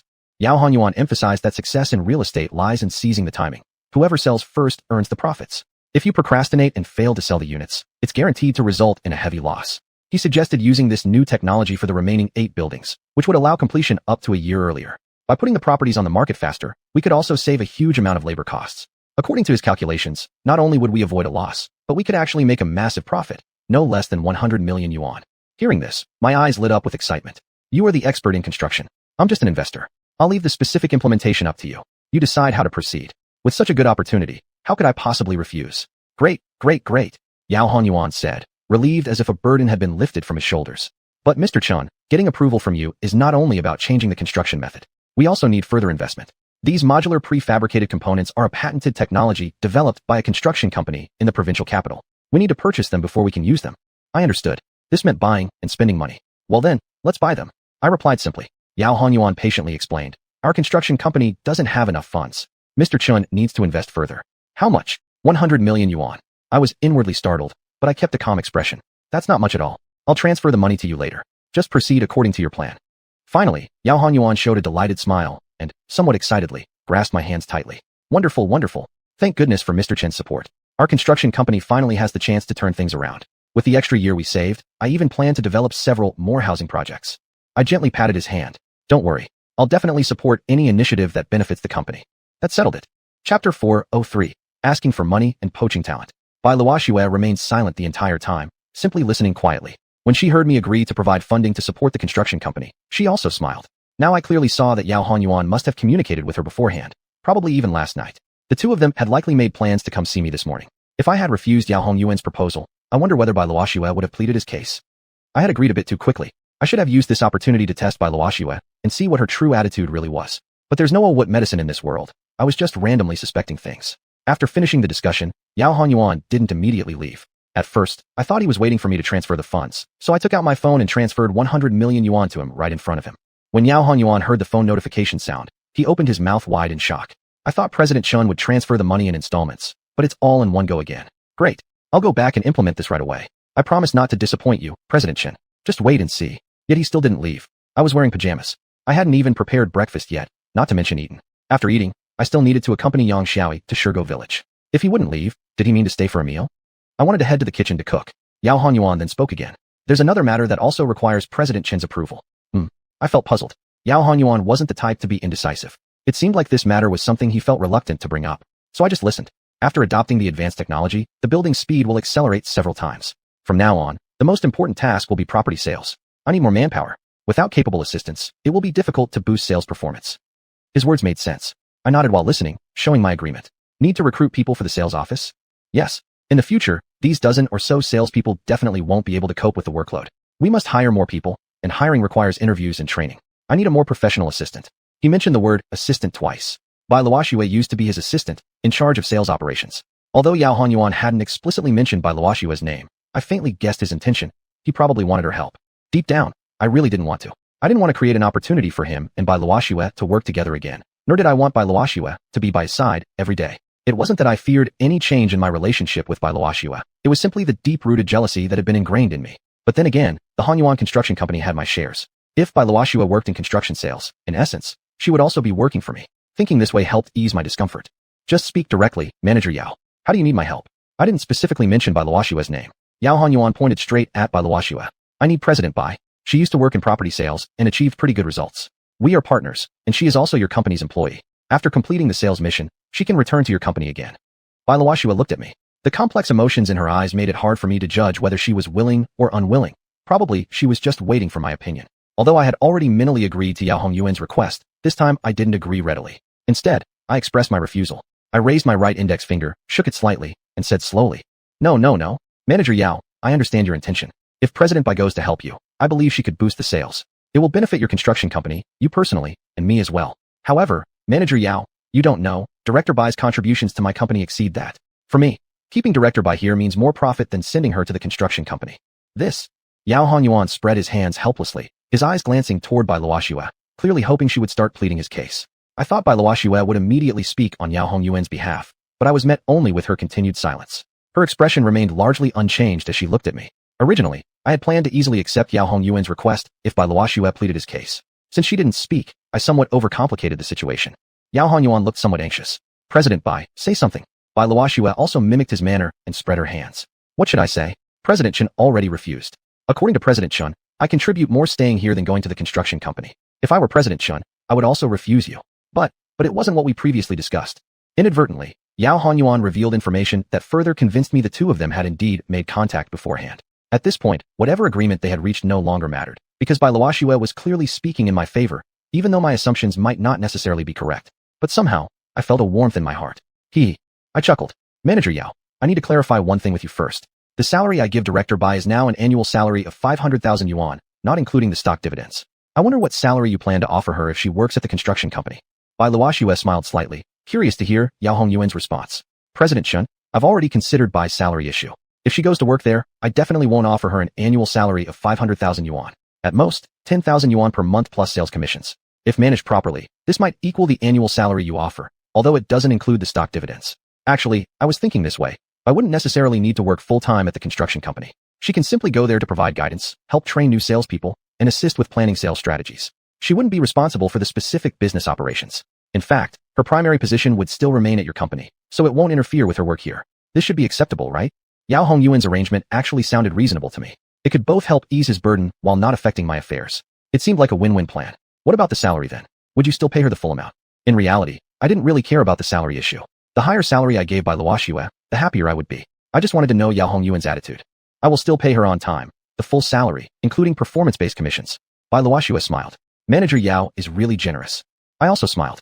With such a high salary, Manager Yao could probably recruit a qualified assistant from the public, perhaps even more competent than Director Bai's. Why must you bother my Director Bai? Yao Hongyuan sighed. The sales office won't stay forever. We can't keep selling houses indefinitely. After working for 2 or 3 years, when the houses are all sold, we will have to disband. If I hire Bai, even after the sales office disbands, she can still go back to your company. However, if I hire someone else, after working for 2 or 3 years and there are no houses to sell anymore, do I still need to support her every day? Ha ha ha. We all laughed. What Yao Hongyuan said was indeed the truth. Bringing in a deity is easy, but getting rid of one is hard. Precisely for this reason, he hoped to internally recruit salespeople from my company. After this community project ends, these people could return to the factory as workers. I was quite supportive of this. At present, there were still some surplus workers in the company, mostly female workers, somewhat older than those girls at the sales office, but some of them had excellent images. Sending them to sell houses could create a more mature and stable impression, perhaps producing surprisingly good results. I agreed to Yao Hongyuan's request, permitting Bai Luoxue to take on a part-time role at his company. Additionally, I instructed the office to draft a notice stating that female workers who were willing to work at the sales office would retain 80% of their original wages while earning an additional salary from their new role. This offer was quite attractive. According to Yao Hongyuan's calculations, at the end of the month, each female worker's income could nearly increase by 50% compared to the factory employee's current wage. Incentives driven by benefits can generate external motivation. Once the matter was settled, Yao Hongyuan took his leave. I assumed Bai Luoxue would leave with him, but this time I was mistaken. Instead, she stayed behind and went into the kitchen to prepare a meal. Still wearing my pajamas, I escorted Yao Hongyuan to the entrance of the first floor before returning to apartment 1 to change clothes. Chapter 404. Those Who Sing Praises. Bai Luoxue called me to have breakfast. I intentionally acted sluggish, and once I sat at the dining table, I didn't speak, just held my bowl and sipped porridge quietly. Bai Luoxue sat opposite me, asking with concern, "Why are you unhappy?" I didn't even lift my eyes. "I'm not." I continued sipping porridge noisily. "Are you upset about spending money?" Bai Luoxue tried to guess the reason for my unhappiness. "No." I dragged out the word very long. But Bai Luoxue kept trying. "Could it be that you're jealous?" "Definitely not." I put down my porridge bowl, looked at her, and said no, while actually meaning exactly the opposite. "Gg. Bai Luoxue laughed, very happily and comfortably. "Don't be so petty. Yao Hongyuan called me completely about work. He initially contacted you, called you last night, right? But you were tired and sleepy, and since the matter was very urgent, he called me instead. The phone call was just about the thing happening today, nothing else was said." Bai Luoxue explained to me Yao Hongyuan's reasons and the process of why he had sought her out, seemingly trying to show me that there was nothing suspicious between them. I hope that's how it is, but I still felt a bit sour and bitter, very uncomfortable, and I remained silent. Bai Luoxue added a serving of cucumber scrambled eggs to my plate, comforting me. "Don't think too much. Don't you have confidence in yourself? We've already developed to this stage of our relationship. Are you afraid someone will steal me away?" These words warmed my heart, sweet and tender. I didn't show it, though, and kept my face expressionless. "Then tell me, what stage has our relationship developed to?" Bai Luoxue's face turned slightly red. "We've bought the house and the furniture too. Aren't we building a new home together?" Since she mentioned this, I immediately followed up with a question. "But we haven't moved in yet. He who travels 90 miles still has half to go. If we can't take the final step, it means we haven't succeeded yet. Shouldn't we move forward one step further?" "You're not pushing already? But you're blocking me." "I'm not." Bai Luoxue's voice became soft. She lowered her eyes, unsure whether from shyness or guilt. Suddenly, my temper flared up. "How is that not blocking? When I mentioned visiting your parents, you refused. Wanted to go buy home appliances, you said it's not the time yet. Then how can we move forward? When Yao Hongyuan needed to consult with you, early in the morning without eating, you came with him immediately. Tell me, how long has it been since you had breakfast here? If you can come for him, why can't you come for me? Don't you know how much I wish to share breakfast with you?" Bai Luoxue raised her head. Her expression returned to normal as she replied solemnly. "Actually, I'm having a struggle inside, and I'll let you know when I'm ready. You'll meet my parents, and they'll meet your parents officially. The home appliances will eventually be bought, don't worry about that. As I told you before, and I'm reiterating, it was Yao Hongyuan who contacted me, and it was purely work-related. Remember, he only turned to me because you were tired and sleeping. I didn't seek him out. Moreover, the discussion was work-related and meant for you to earn more money. Don't be ungrateful. As for breakfast, if I married you, we'd eat together every morning, but then I wouldn't be able to share meals with my parents many times. Can't you let me show them filial piety? Can't you wait for a year or so?" "What? Should I wait for another year or so?" How come her tone suggested she had no plan to marry soon? I indeed felt somewhat anxious inside, worried about complications arising over time. The more she hesitated, the more I wanted us to get married as soon as possible. Bai Luoxue's tone softened. "Compared to the decades we will live together after marriage, a year or two is just a fraction of that. I believe our love can withstand such a test. Don't you believe in me, or maybe in yourself?" I believe everything. But until this matter becomes concrete, I always feel that I might lose you any moment. Bai Luoxu smiled again. I feel happy knowing you worry about this. Didn't you look forward to sharing breakfast with me? Am I not here with you now? Let's drink our porridge. Yes, I long to have breakfast with her. So why did I insist on arguing over these trivial things? Was it really her I cared about, or the fact that she had interacted with xiuxian? Was it simply my inescapable jealousy rooted deep within? Actually, breakfast was quite unpleasant. As soon as I put down my chopsticks and bowl, Xiaoi called. President Chun, we've already left and will be arriving at your workplace soon. Today, I was to accompany Xiaoi to Shirgo village, so I quickly replied. Come on, I'll wait for you at the office. Who is it? Bai Luoxu, who was about to wash the dishes, had already heard Xiaoi's voice. It's a TV reporter, Yang Xiaoi. She insisted on visiting our hometown, Shirgo village, to see the land I leased. Bai Luoxu frowned slightly. You've been busy around the village these 2 days just to deal with her? This sharp-minded woman could never be easily deceived. My dear wife truly knows me well. Bai Luoxu shot me a sidelong glance, gave a soft humph, and then went into the kitchen to wash the dishes. I went to my office, picked up my briefcase, and waited in front of the building. A few minutes later, Yang Xiaoi and another cameraman arrived, and we headed back to the countryside together. Returning to Shirgo village, Yang Xiaoi was greatly amazed when she saw the thousands of acres of farmland under unified cultivation. Director Chun, your vision is truly grand. You've leased all the land in the entire village. No wonder there's a continuous supply of grain. Seeing is believing. Once she saw the site, Yang Xiaoi's doubts vanished naturally. She no longer needed to ask me more, but was busy running around, filming scenes, and making commentary. Even though the fields behind hadn't sprouted corn yet, she eloquently described a vivid image of lush, flourishing crops growing vigorously, stirring people's imagination. To cooperate with Yang Xiaoi, I accompanied them walking through all parts of the village, east, west, south, and north, and I occasionally added a few words of explanation. The village director was organizing dozens of villagers to prepare the ridges when he saw the reporters arrive. He became even more enthusiastic, trying to show off. Besides encouraging the people to work harder, he also tidied his clothes and hurried over to the camera, showing off his management skills in farming as if no one else in the village could plant crops without him. Director Chun, isn't this land leased by you? What does the village director mean by acting like this? Of course, Yang Xiaoi didn't want the village director to become the main character. I explained. The village director is my agent, responsible for daily management. He's more advantageous than me managing it personally. I can't possibly handle everything by myself. Yang Xiaoi finally understood. She didn't disappoint the village director either. The cameraman gave him several extra shots, and Yang Xiaoi specifically introduced him, emphasizing the important role he played in my grain planting and land management. That wasn't an exaggeration. When the village director was happy, he insisted on inviting Yang Xiaoi to have lunch at his home. Of course, the other cameraman and I were also included. Yang Xiaoi didn't want to go at first because she especially missed the taste of the meal at my house and wished to go back there. Coincidentally, my uncle passed by and invited them to our home. Although my aunt's cooking was also quite good, it wasn't the same as the food my mother used to prepare, especially back when she used the ingredients from the space. Even if we were going to my home for a meal, Yang Xiaoi wouldn't be able to taste the same flavor as before. Still, I agreed with my uncle's suggestion and invited them to dine at my home. The village director's eyes turned craftily. To be honest, inviting you for a meal isn't the main thing. What's more important is that I want to share with you some of Director Chen's glorious deeds. Want to hear them? Yang Xiaoi immediately became interested. I do want to hear. If you want to hear, then come to my home. The village director started to tease us.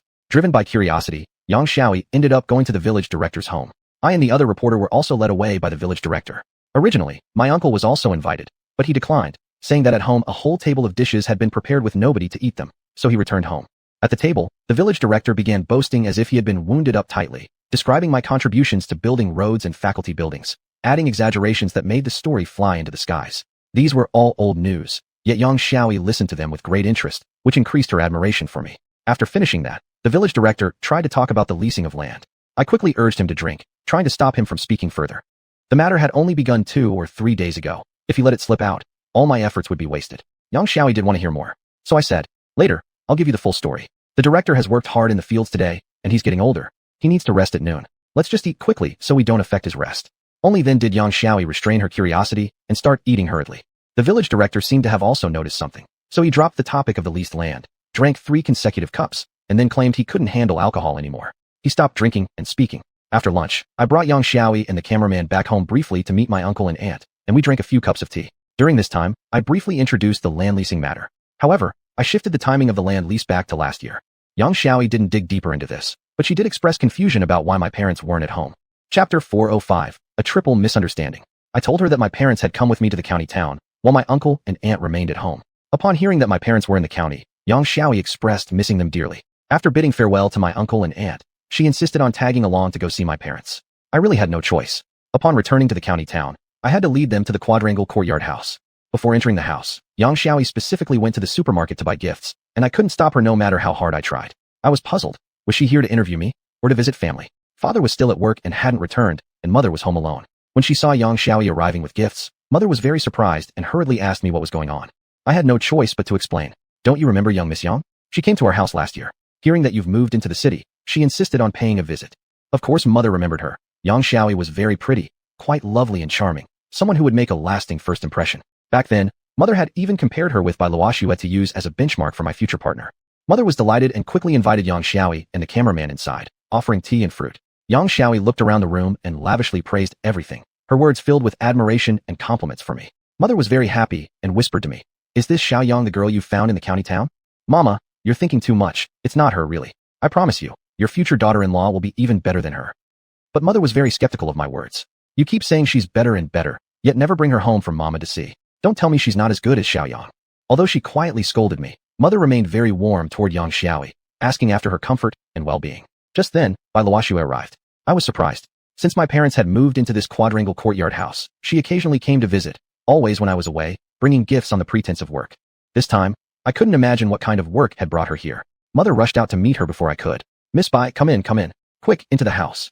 Bai Luoxue smiled as she replied, "Auntie, no need to be so polite. It's not working hours now, just call me Xiaoxia." Xiaoxia, such a sweetly familiar name. Normally I called her Xiao Bai. But somehow, I felt her familiarity with my mother was deeper than with me. No good, I should change the way I address her from now on. Seeing Yang Xiaoyi, Bai Luoxue offered a smile, a mere acknowledgement. But Yang Xiaoyi was gracious and quickly motioned for Bai Luoxue to sit beside her. "Miss Yang, aren't you out reporting in the countryside? How come you came here? Is there filming needed at home too?"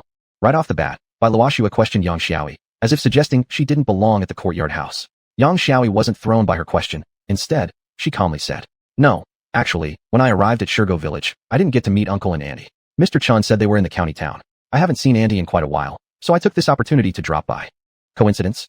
Sounds more like taking advantage of public business for private matters. Although Bai Luoxue was smiling, her tone wasn't very kind. I saw right through it. She was jealous. Looks like whenever I interact with pretty girls, once Luoxue finds out, jealousy arises, even if there's absolutely no chance at all. I quickly try to smooth things over. Miss Yang really came here with good intentions, to visit my mother. See, she even went shopping before entering the house. I tried to stop her, but she wouldn't listen. These are her own purchases, at her own expense. Don't label her so harshly. It might affect her career if the station hears about it. Bai Luoxue shot me a glare. "I saw the two of you buying stuff together at the supermarket.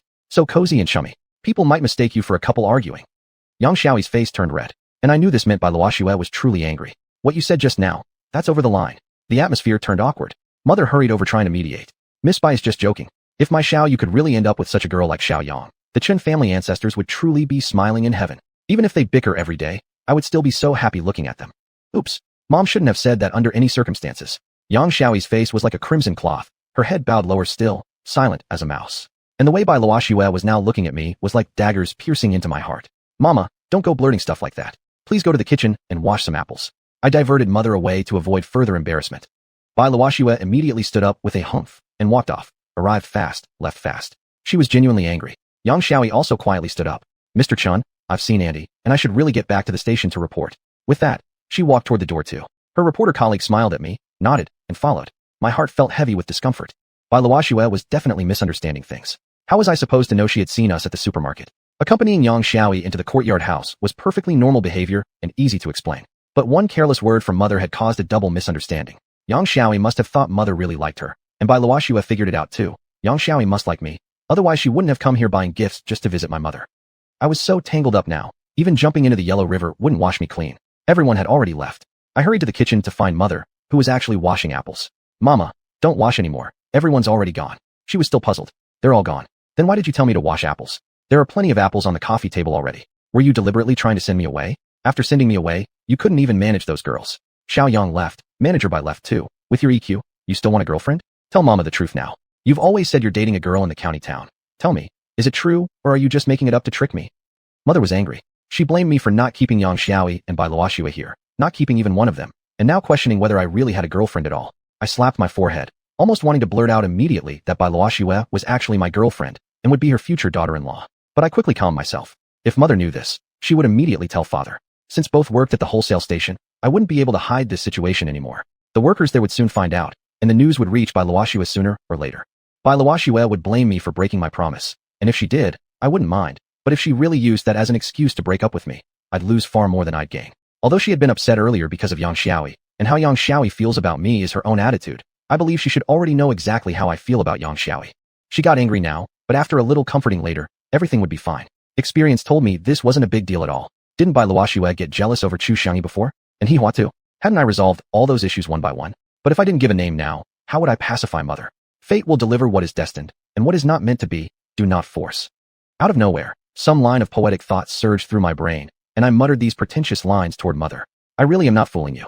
I've told you over and over again. I'll bring my future bride home one day, someone who will make you completely satisfied. Just please stop mentioning this matter in front of pretty girls. I can find a bride, rest assured. I'm not a bride magnet, either. Mama, just relax, place your heart at ease, and patiently wait. Mother harshly splashed water from her hands directly onto my face. Wait.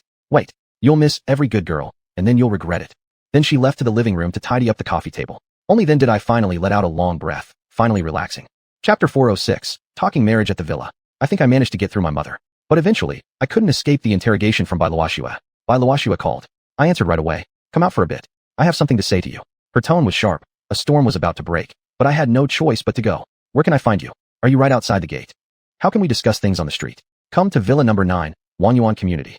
I thought she was just outside the main gate, never expecting her to be at Villa number 9. I was surprised at first, and then delighted. You must know, Villa number 9 was the bridal home I had prepared. The fact that she wanted to meet me there meant something different. Even if I ended up being scolded, I was happy. I arrived at the villa, and Bai Luoxue was already sitting on the sofa waiting for me. She looked angry, her face tight with irritation. I sat carefully beside her. Whatever you want to say, go ahead. I'll listen patiently and explain. At the very least, I had to appear sincere, so she would calm down and the anger would subside. At the very least, I had to appear sincere, so she would calm down and the anger would subside. Bai Luoxue leaned back against the sofa, folding her hands. Although we were sitting on the same couch, I felt as though she was towering above me. You took Yang Xiaoyi home to meet Auntie on purpose, didn't you? Why is she still stuck on this? I repeated again. It wasn't intentional at all. If she wanted to visit my mother, that's her own choice. You saw that I tried to stop her, but couldn't. It's all a misunderstanding.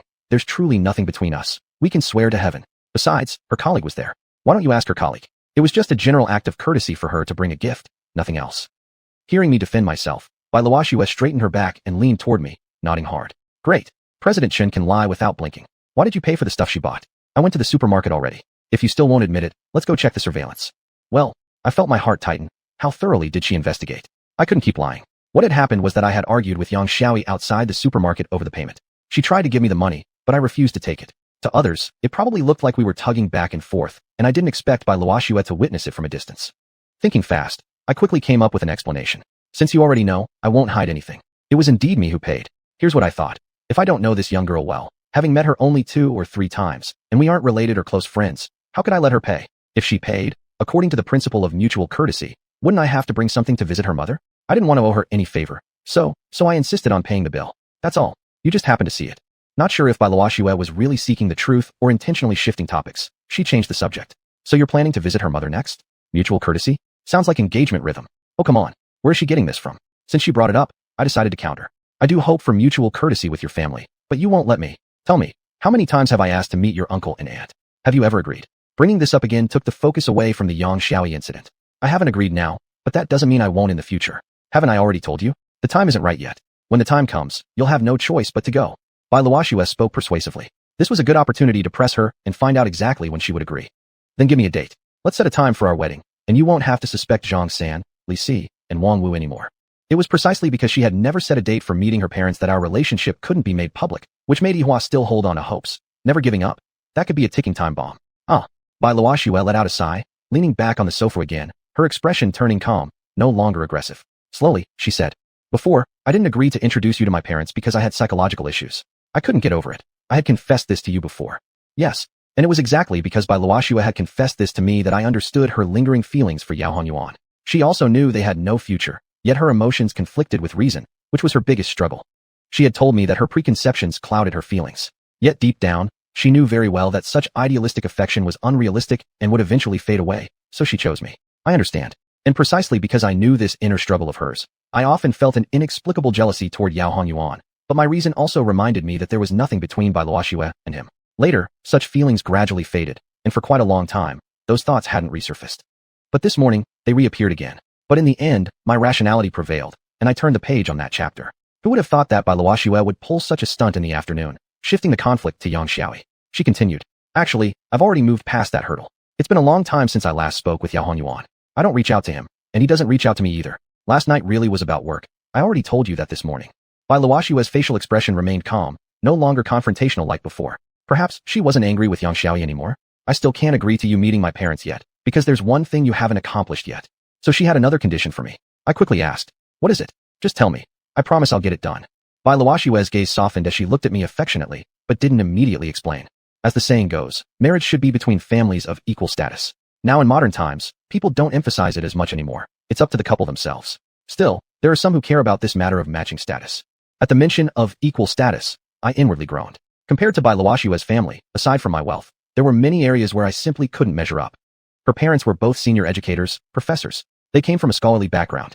Bai Luoxue had graduated with a master's degree, part of the intellectual elite. Her uncle and cousin had settled overseas and were doing quite well there. And me? My parents were genuine farmers, only moving to the city last year, and now employees of my own company. I myself had dropped out after middle school, without even receiving a junior high diploma. I spent years laboring at construction sites. If it weren't for that accidental acquisition of another dimension, I'd still be shoveling cement and carrying bricks today. My uncle had endured hardship his entire life until I helped him achieve a better life. As for that cousin, let's not even mention him. He'd just begun to escape his miserable fate. In Bai's social circle, conversation flowed with scholars and intellectuals, no ordinary people around. In my family, aside from the villagers from Shirgo village who scratch a living from the soil, we have no relatives at all. Most of my classmates never respected me back in school, and our friendships weren't as deep as the one I share with Han Xiaobai. Our family backgrounds were vastly different. The only advantage I had, my wealth, compared to hers was as the saying goes, I'm poor, so poor that I've nothing left but money. Beyond financial means, there was practically nothing I could bring to the table. But the Bai family wasn't poor either. They lived comfortably, a middle-class household. What advantage I had wasn't even really an advantage anymore. Compared to her, the one with reason to feel inferior was me. I was the one reaching upward for her, not the other way around. Chapter 407. Finally something to look forward to. Bai Luoxue continued. At first, when we started dating, it was a bit of a joke. Later, I found out that you were actually a dark horse, so I decided to take our relationship seriously. Although I have a degree, and I myself don't place much emphasis on academic credentials, experience counts more than paper credentials. To my family, having a degree is better than not having one. By this point, I already understood what Bai Luoxue meant. Her family was an intellectual one, a household of scholars. If their daughter were to marry someone from a genuine peasant background, well, it just wouldn't sound good. To outsiders, it might even seem as though the Bai family was only after money, which would be an insult of sorts and embarrassing on the surface. You're still planning to take the adult college entrance exam, right? How's your preparation going? Although Bai Luoxue claimed not to care about academic background, deep down, she still hoped I would obtain a degree. I've been preparing very thoroughly and have been looking forward to the exam. I quickly expressed my confidence. In truth, since meeting Bai Luoxue, I'd been studying hard. After the spring festival, however, I became a bit slack due to work pressure. I thought I had studied enough by then. Each mock exam had given me scores of 80 or 90 marks per subject, so naturally I felt confident enough, and that was precisely why I got lax. Then let's get married once you get your diploma. Bai Luoxue spoke decisively. The way she looked at me was nearly beyond refutation. Oh, come on. Waiting for me to get my diploma would mean waiting 4 more years. By then, both of us would be 30. My mother kept nagging about wanting me to get married and give her grandchildren. One sentence from Bai Luoxue had postponed everything 4 years. This decision of hers wasn't likely something she had only just thought about today. Maybe because I had delayed signing up for the exams, she finally couldn't take it anymore and brought it up directly to push me forward. Waiting another 4 years, that's just too long. My mind raced. This was clearly something that required some negotiation. Hear me out. If we wait until 4 years later to get married and have children, you'll already be what's considered an older mother. Having children later in life can harm a woman's health. Personally, I don't recommend getting married too late.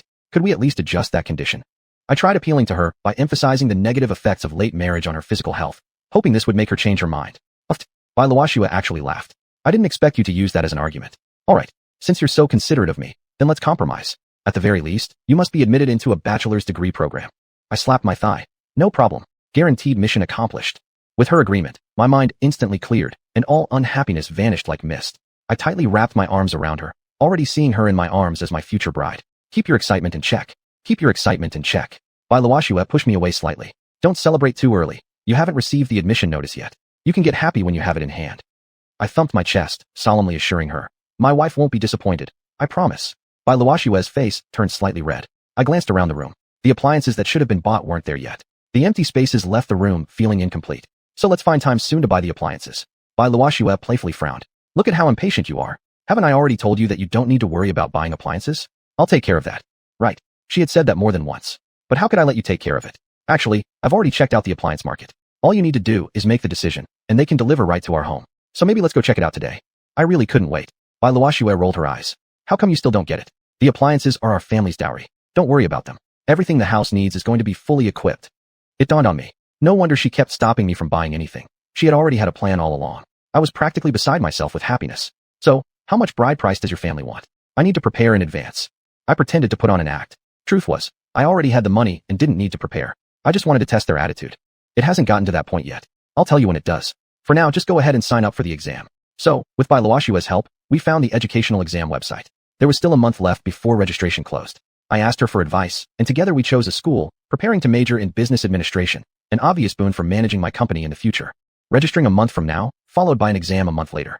That meant, if everything went smoothly, 2 months from now, we could officially discuss setting our wedding date. Happiness lifts one's spirit. My heart brimmed with joy. Bai Luoxue nestled in my arms, chatting with me affectionately.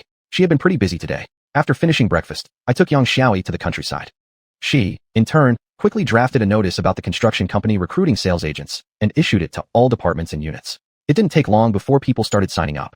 The conditions were quite favorable, so many female workers wanted to give it a try. The sales office was a department that represented the company's image, and the salesgirls there were all good-looking, meaning that standards for appearance couldn't be too low, and age also couldn't be too high. Originally, they wanted to limit applicants to those under 30, but when the list came in, there were only 2 people under 30. Even extending the age limit to 35, there were still only 5 applicants, and there was concern these 5 might not make the cut. Bai Luoxue then decided to raise the age limit all the way to 40. That caused a sudden surge in applicants. After an initial selection round, 10 people remained. Bai Luoxue wasn't entirely satisfied with these 10.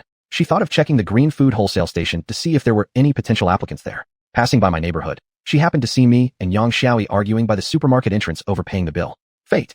Bai Luoxue smirked. A pretty woman wants to get close to you, and heaven has let me catch her red-handed. Seeing how pleased she was with herself, I pinched her cheek. Looks like heaven always takes your side. That's right. Suddenly, Bai Luoxue straightened up.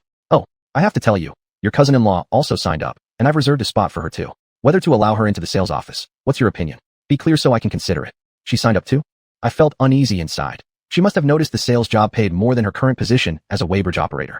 There were many places offering better pay, but I doubted whether she had the ability for this kind of work. I immediately called her to ask what exactly she was thinking. Her reply surprised me. She said she really liked working in real estate sales. Before she worked in the electronics factory in the provincial capital, she had worked as a sales agent for several years and had quite decent results. Now that the company was seeking applicants, she was very eager to join, only unsure whether they'd consider her too old. She also mentioned wanting to officially earn a higher income. If given the chance, she hoped to be considered. She already discussed it with your cousin, and he had no objection. It was only proper to earn money through one's own ability. Despite her saying all that, I still called my cousin. Since Xiaoyu is asking about this matter, I'll say it clearly. Let her go if she wants. Working at the pump station is too monotonous, boring, and dull. Your cousin-in-law is articulate and persuasive, perfect for real estate sales. If selected, just let her go, no objections from me. Since the couple themselves had no objection, what else could I say? I turned to Bai Luoxue. Evaluate her according to your standards. If she gets selected, let her go. All right then, I'll be sure to take good care of this cousin-in-law of yours. As if Bai Luoxue had already made up her mind beforehand. Chapter 408, Mother's Secret Delight. When 2 hearts beat as one, time flies too fast. Mother called me to dinner, and only then did I realize the sky was almost dark. Bai Luoxue had also received a phone call from home urging her to come back for dinner. We exchanged glances, and almost simultaneously said, "We're not going back home." After leaving the villa, we went to the opposite restaurant, Yulai. We found a private room, ordered a few dishes, opened a bottle of red wine, and I even specially asked the waiter to provide some candles to create the atmosphere of a candlelight dinner. Under the candlelight, Bai Luoxue's face glowed with a rosy hue, making her even more enchanting. My heart swayed, and as I lifted my wine glass, I felt an overwhelming sense of warmth. Bai Luoxue gave me a seductive smile. "Isn't this just another meal with you? It's not like it's the first time. Why go all romantic?" I replied, "Romance is essential. Today is a day worth celebrating because I've seen hope. The day I marry my wife is finally in sight. Although we haven't set the exact date yet, it'll be soon enough." Bai Luoxue pouted playfully. "Don't you think this romantic mood is missing something?" I paused, glancing at the table and around the room. We had candlelight, wine, and a beautiful woman beside me. What else was missing? Before I could even wonder longer, and before she could remind me again, I quickly said, "Please wait a moment, dear wife. Let me perform a magic trick for you." With that, I put my hands behind my back and rubbed the ward on my left wrist. Instantly, I entered the otherworldly space. I went straight to the roses, hand-picking the fullest and most vibrant blooms, 999 of them. I collected red, blue, yellow, white, purple, every color I had in my space, then found wrapping paper and ribbons to bind them into a bouquet before returning to the Yulai restaurant. To Bai Luoxue, it felt like the blink of an eye before I held the bouquet in front of her. "Wah, so amazing. You really gave me a huge surprise. When did you buy these flowers? I was watching you the whole time. This is simply unbelievable." Bai Luoxue took the bouquet, admiring it while sniffing its fragrance. That blissful, self-absorbed expression made her even more mesmerizing. Though she asked me how I got them, I didn't answer directly.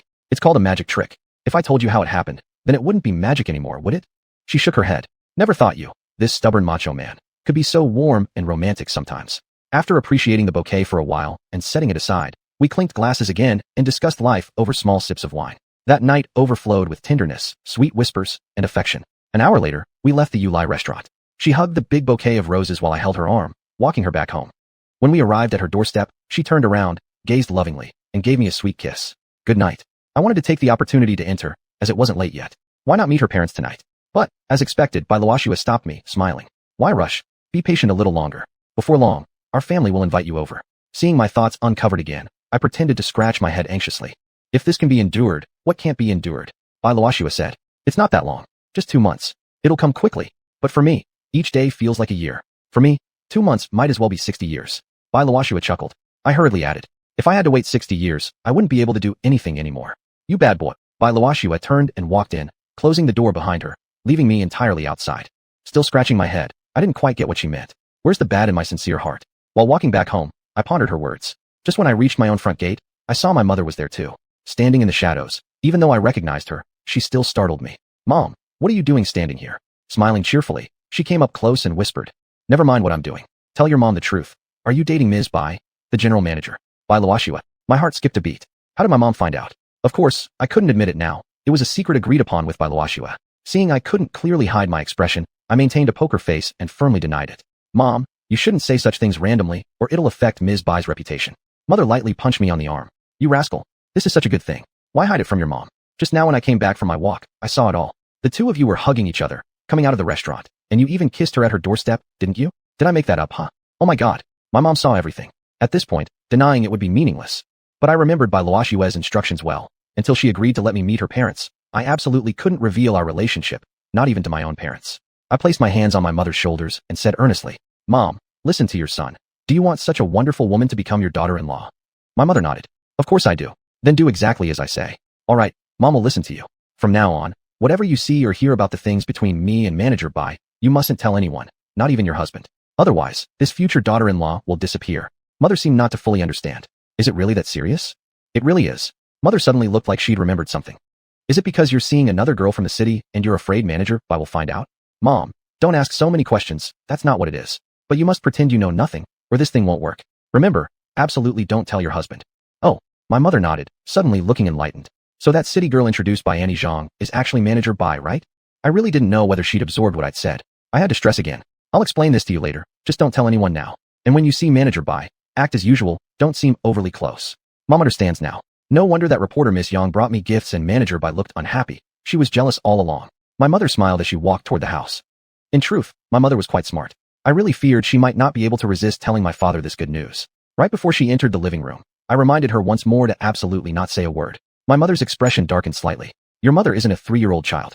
Since you've said it, secrecy ensures success. I promise to keep your secret. She pointed at my father watching TV inside. Let that old man remain in the dark, he. Mother covered her mouth and entered the room. Father was watching TV on the sofa. Seeing us return, he immediately shouted excitedly. You two missed some great news while you were out. Mother pretended to be surprised. What great news? In my mother's opinion, no good news could compare to her son finding such a good girlfriend. But since she couldn't reveal it now, she wanted to see what kind of surprise Father could bring us. Father had us sit down first and then spoke solemnly. Just now on the news they reported about Xiaoyu's disaster relief efforts. Wow, the news broadcast was extended 5 minutes longer than usual. And even after that, there was a special report, all about Xiaoyu's deeds. This time, besides the donations of money and goods, they specifically mentioned Xiaoyu building roads, helping students, and especially renting farmland at home. Xiaoyu, how come you didn't tell us about such a big matter? This was my father questioning why I hadn't told them about renting land when I came home. Before I could answer, my mother jumped in first. He's a big entrepreneur. You're just his father, not his boss. Do you expect him to report everything to you? There we go again. The two of them were about to start bickering. Chapter 409, not just for decoration. Although my parents were arguing with each other, they seemed genuinely happy and satisfied. Each had something to feel good about. Their focuses were just different. Seeing that my mother truly didn't mention Bailuashua to my father, I breathed a sigh of relief. The two elders bickered, but with smiles on their faces. I excused myself, claiming I had things to do, and left the living room. I took my father's electric tricycle and went out. I had drunk red wine with Bailuashua tonight, so I couldn't drive. The city lights sparkled, the night view resembling a colorful painting. But I wasn't going out to shop or sightsee. I went straight to the bookstore. Though the bookstore was crowded, it remained very quiet, a stark contrast to the liveliness of the street. People here were calmly browsing and reading. I came here to buy books. I started browsing from the first row of bookshelves, looking for the books I needed. Books such as the 4 books and 5 classics, the Spring and Autumn Annals, Strategies of the Warring States, the 24 Histories, Tang Poetry, Song Lyrics, Yuan Operas, the 4 great classical novels, and the San Yen Air Pie collections. Besides Chinese classics, I also looked for foreign literary works, such as Wuthering Heights, How the Steel Was Tempered, The Three Musketeers, Oliver Twist, and The 100 Years' War. I focused particularly on specialized books, especially ones related to business management, psychology, sociology, finance, and economics. I even bought a legal textbook. I carried pile after pile of books to the counter, and soon the table was full, so I just stacked them on the floor. The staff was astonished, and customers in the bookstore all turned to look at me, wondering why I was buying so many books. President Shun, are you opening a reading room? I looked up and saw Yang Xiaoi sitting at a table, smiling as she asked me. I was momentarily stunned. A reading room? Not really, though you remind me. I should buy even more. So President Shun has other plans for these books? You're not just buying them to decorate your office, right? Yang Xiaoi's remark drew even more glances from people. Most of them were strangers to me, though apparently many recognized me. He's the boss, after all. Putting up a little decoration is understandable. A wave of kind laughter filled the air. I quickly defended myself. I really plan to read them all. I need to enrich my mind. With such a lack of knowledge, I can't keep up with developments. Yang Xiaoi said, President Chen truly never stops learning. You're already a successful man, yet still love studying so much. You're a role model for us all. I politely responded. Where? I've increasingly realized how little I know. As the saying goes, an unused blade rusts, an idle mind lags. This couldn't be more accurate. Without study, one will never improve. President Shun is too humble. Your vision is truly extraordinary. Humble and open-minded. Your company will surely grow even faster. Her flattery made me feel warm inside, so I stepped closer to see what she was reading. It was a book on writing. Miss Yang works so hard. In the middle of the evening, instead of resting at home, you come to the bookstore. Your future is bright indeed. Since she complimented me, I should return some praise. Oh, not really. I just got here recently. Oh right, President Chen, did you watch TV tonight? There was both a news report and an interview featuring you. She was clearly proud of her work. Although I hadn't watched it myself, only heard from my father that it had aired, I lied not to disappoint her. I did. Miss Yang's coverage was great. The report and the interview were excellent. They praised me too much. I feel quite embarrassed. Giggle. Hearing my praise, Yang Xiaoi was delighted. I continued browsing. Thinking back to what Yang Xiaoi had said about the reading room, I grabbed even more books and called over to her. Miss Yang, do you have any suggestions? I'm serious about setting up a reading room. Help me pick out some books and broaden the staff's minds. My honor. Yang Xiaoi stood up, walked over, and began picking out books alongside me. In addition to technical books like machine manufacturing, electrical principles, welding techniques, automatic control, food preservation, and so on, Yang Xiaoi also specifically chose many novels, magazines, story digests, and current affairs publications, materials that people commonly enjoy reading. We went through the entire bookstore from front to back. Eventually, we'd selected over 1,000 books. I paid more than 20,000 yuan on the spot, making the store manager extremely happy. He even called several staff members to help me. Yang Xiaoi also helped carry the books to my vehicle. The awkward part was, my electric tricycle simply couldn't hold all of it. The manager kindly offered to deliver them directly, arranging a pickup truck to bring all the books to my office building. Standing at the bookstore entrance, Yang Xiaoi waved goodbye. The pickup truck drove ahead while I followed behind on my electric tricycle. When I arrived at my office building, I called over the security guard from the canned food factory who was on night duty, and together we carried the books upstairs to the conference room. For now, the books were placed on the meeting tables. I planned to use this meeting room as a reading room, so I still needed to buy some bookshelves. After sending off the pickup truck driver, I reselect the books I needed and move them to suite number 1. By the time I finished all that, it was already past 10 o'clock. I didn't go back to the courtyard house that night and stayed to sleep in the office building. That night, I had a wonderful dream. I dreamed that I walked into the church with Bai Luoxue in her wedding dress, preparing for marriage. But dreams must eventually wake up. When I saw the white ceiling in the morning, I realized it was only a dream. After getting up and washing up, I made myself a bowl of noodles. By the time I finished eating, it was time for work. As I stepped out of the building, Bai Luoxue arrived. She pointed at the electric tricycle parked at the entrance and asked, "Why didn't you drive your car today and came on a tricycle instead?" I explained to her everything about buying the books last night. Giggle. Bai Luoxue smiled. It seems marriage has really motivated you. You're not just learning for yourself, you want to inspire your workers to learn, too. That's truly positive energy, deserving of promotion. Of course, how dare I be careless with my wife's wishes? If the boss works hard to study, how could the workers not recharge themselves? Bai Luoxue gave me another idea. I asked her to draft an official document in the office, announcing the company's new initiative to improve workers' cultural levels and professional skills. To encourage learning, the company would introduce an education subsidy and a skill-based wage bonus. These would be paid monthly. Also, we would inform all employees that the company supports part-time studies and will reimburse related tuition fees. I also included an official notice about the establishment of a company reading room.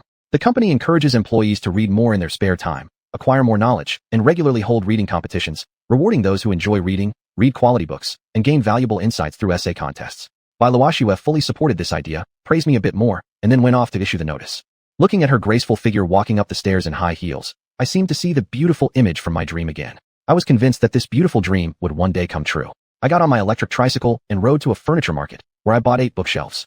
The furniture store offered delivery, so I called xiuxian to arrange delivery, placing one shelf in my suite number 1 and the rest in the meeting room on the 2nd floor, where all the books I bought last night would be placed on the shelves.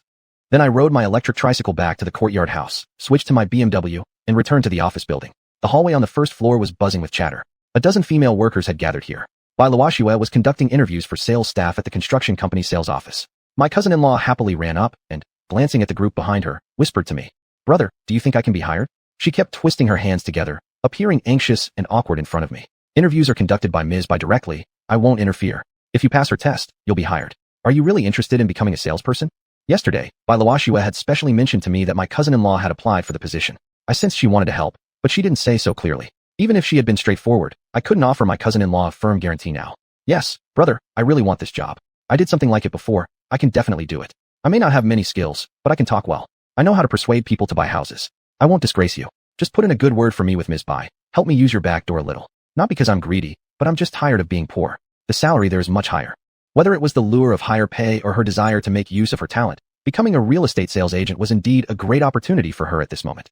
I nodded slightly, acknowledging what she had said. My cousin-in-law mistook my nod as agreement to speak to Bai Luoxue. She smiled and whispered, "Please help me out, dear brother." Then she went back to the group. In reality, I hadn't planned to say anything to Bai Luoxue. The hiring of real estate salespeople naturally followed a formal procedure and selection method. I should not interfere, especially since my personal interests were involved. I couldn't allow favoritism for the sake of my cousin-in-law to ruin the company's standards. Chapter 410, A Misunderstanding with the Chu family. Although I didn't explicitly tell Bai Luoxue that my cousin-in-law genuinely wanted to become a real estate agent, she was still hired. The reason was simple. My cousin-in-law met all the required qualifications for a real estate agent. Except for her relatively advanced age, she scored nearly full marks in all other aspects. Even Bai Luoxue was somewhat surprised. Since things worked out as she wished, I felt relieved. Next, Bai Luoxue officially joined the construction company and concentrated on training the newly hired real estate agents. The furniture store delivered the bookshelves. Xiuxian arranged for people to set up the bookshelves and place the books accordingly. From now on, the employees could read books in the 2nd floor meeting room. The company's notice had already been circulated among the staff. Soon, a reading craze emerged throughout the entire company. Not only workers from the canned food factory visited the reading room, but employees from the Xianxia mineral water plant and the green food wholesale station also came whenever they had time. To make it easier for everyone to make use of their spare time for reading, I even specially asked Xiuxian to find a reading website and paid for memberships for the workers. This way, they could not only read books at the physical library, but also study anytime and anywhere online using their mobile phones. As for myself, I fully focused on catching up academically, reviewing the high school materials I had studied before. After all, I hadn't read many books for quite a while, and much of what I once knew had already faded from memory. In terms of work responsibilities, I avoided involvement as much as possible. I delegated tasks to my subordinates and spent most of my time studying in room 1. Sometimes, to avoid being disturbed, I would go into my office inside the U-shaped building in my space, where I could spend 2 or 3 hours reading at a time. I felt like I had returned to my student days again, studying for more than 10 hours a day. To save time, I even stopped cooking myself. I either ate with Zhao Mengfei and others inside the space, or had a quick meal at the canteen of Minli Canned Food Factory. Occasionally, I returned to the xiuxian to dine with my parents. After all, I was still the boss. The company was mine, and I couldn't distance myself completely from business matters. There were certain things I had to handle in person. Xiuxian returned. The foundational data entry for the Silver Disk software management system for mid-company and country Y had been completed, and the sales representatives were already capable of operating independently. She flew back to the provincial capital and then took a bus back to Huanta County. Upon arriving at the company, she first reported to me. After briefly summarizing the work she had done during her trip to country Y, she decided to convene a meeting of the sales representatives. I also attended this meeting. Participants included all the sales staff based in Huanta County, from the Minli Canned Food Factory, the Xianxia mineral water plant, and the headquarters. This was the first large-scale meeting of the green food sales company. Xiuxian took it very seriously. Of course, I had to show my support. It was both an introduction meeting and a motivational one. At the meeting, Xiuxian assigned specific responsibilities. While the general business areas remained unchanged, she emphasized one key point. Teamwork was essential. Operating independently or forming cliques within the company was strictly forbidden. Her words were not without reason. Although the company rules were strict, some individual sales representatives secretly ran private companies selling the company's own products. Everyone was aware of this, though no one openly discussed it. Truthfully, I knew the Silver Disk software management system monitored every part of the enterprise closely, plugging almost all possible internal loopholes. Xiuxian's emphasis was mainly a warning to the sales staff, urging them to focus their energy primarily on company sales. If this wasn't clearly emphasized, much of their efforts would be diverted toward their private businesses, which obviously harmed the company. With my approval, Xiuxian warned the sales representatives, either resign or shut down their side businesses. We absolutely could not tolerate part-time jobs involving the same business as the company. Employees who insisted on continuing without voluntarily resigning would be dismissed. This meeting proved to be quite effective. Afterward, 10 sales representatives expressed their positions, 6 submitted resignation letters, while 4 closed down their personal companies. Previously, I had turned a blind eye to this matter. As long as they didn't interfere with the company's operations, I couldn't be bothered to manage it. But now, under xiuxian's firm policies, this issue had finally been thoroughly resolved, and I couldn't help but admire her decisiveness and style. To ease tensions among these 10 individuals, I held a private meeting with them. Those 6 who resigned were potential clients of mine, and I treated them like gods. I reassured them, explicitly stating that I would strongly support them in their future business endeavors, and expressed my hope that we could cooperate well in the future. Some of them were moved to tears. As for the 4 who expressed their intent to remain fully committed to the company, I also offered encouragement. I made it clear that the company would not make things difficult for them due to their past actions, and urged them to boldly expand their business going forward. The 4 of them wrote me a written guarantee on the spot, promising that such incidents would never happen again. After the meeting, xiuxian went to inspect each branch factory and store in person. Once she was done, she called me and said she wanted to take a leave of absence to visit her parents at the nursing home. I approved her request and told her that I wanted to go with her. Although I had visited her parents alone before when she wasn't around, this time I wanted to show her that I genuinely cared about her family, so she would be more willing to devote herself to the company. Even though the company regularly sent xuanhuan gifts to employees' family members in need, this visit would be different. I didn't specifically buy anything myself this time. Instead, I asked the office to prepare the items, mainly fruits, goat's milk, fresh fish, and some fresh vegetables. I personally drove to the nursing home, and xiuxian was already waiting for me at the entrance. When her father saw that I had brought so many gifts, he was particularly excited. "Xiaochun is here again. Xiangyi told us you were coming, and your visit makes your mother and me so happy. You bought things, and Xiangyi bought things too. You two treat us so well. In the future, you two should live together happily, and I wish you well." Her father's words sounded a bit awkward to me. Knowing that he had some mental issues, I didn't take it too seriously. Her mother, standing nearby, earnestly explained. "The old man gets so excited that he doesn't know what he's saying. Don't take it seriously, Mr. Chun. Although he talks like that, it's really his sincere wish. I know him well, and he truly means it when he blesses you too." It seemed today the old lady also misunderstood me. Before I could even defend myself, xiuxian spoke up. "Mom, you misunderstood Mr. Chun. He's here on behalf of the company to visit you. That's really the only reason." Her father interrupted from the side. "Sweetheart, you don't need to explain. Xiao Chun just visited a few days ago. Even when you weren't home, he still showed care for us." Xiuxian gave me an embarrassed smile. "Mr. Chun, please don't take offense. You mustn't take my father's words seriously." This time, however, her mother took her father's side. "But what your father said is true. Just a few days ago, Mr. Chun really did bring things and visit us." I waved my hand at xiuxian, trying to tell her not to explain further. It seemed both elders might have some psychological issues. Why bother with them? She turned around and quietly whispered to me, "Mr. Chun, I'm afraid you have to bear this misunderstanding for now." I showed an air of complete indifference. After exchanging a few polite words with her parents, we couldn't really have a deep conversation. I had already seen everything I needed to, so I was ready to take my leave. Xiuxian walked me to the entrance of the nursing home. Then I remembered something, and was just about to speak, when she seemed to want to say something as well. "You go first. Ladies first." I didn't know what was on Xiuxian's mind this time. Chapter 411, Feng Family as Mediators. Xiuxian indeed had something on her mind. But this matter wasn't about herself, it concerned her employees. Specifically, it was about the issue between Feng Dongsheng and Wei Xiaomi. This time Xiuxian returned to Huangta County, not only because the green food sales company was established and a meeting needed to be held, or just to visit her parents, but also because Feng Dongsheng and Wei Xiaomi had entrusted her to mediate between their two families. The ups and downs in Feng Dongsheng and Wei Xiaomi's relationship didn't stem from the two themselves, but from their families. Feng Dongsheng's family had average financial conditions, while Wei Xiaomi's family was comparatively better off. Initially, Wei Xiaomi's family disapproved of their relationship, but couldn't resist her determination. Back then, to help Feng Dongsheng repay the loan he took out to buy internal company shares, Wei Xiaomi exhausted every method, threatening her parents with various excuses until they eventually helped Feng repay the debt. Because of this very reason, Wei Xiaomi's family held even less regard for Feng Dongsheng. But Feng had pride. After being promoted, he quickly repaid the loan from the Wei family.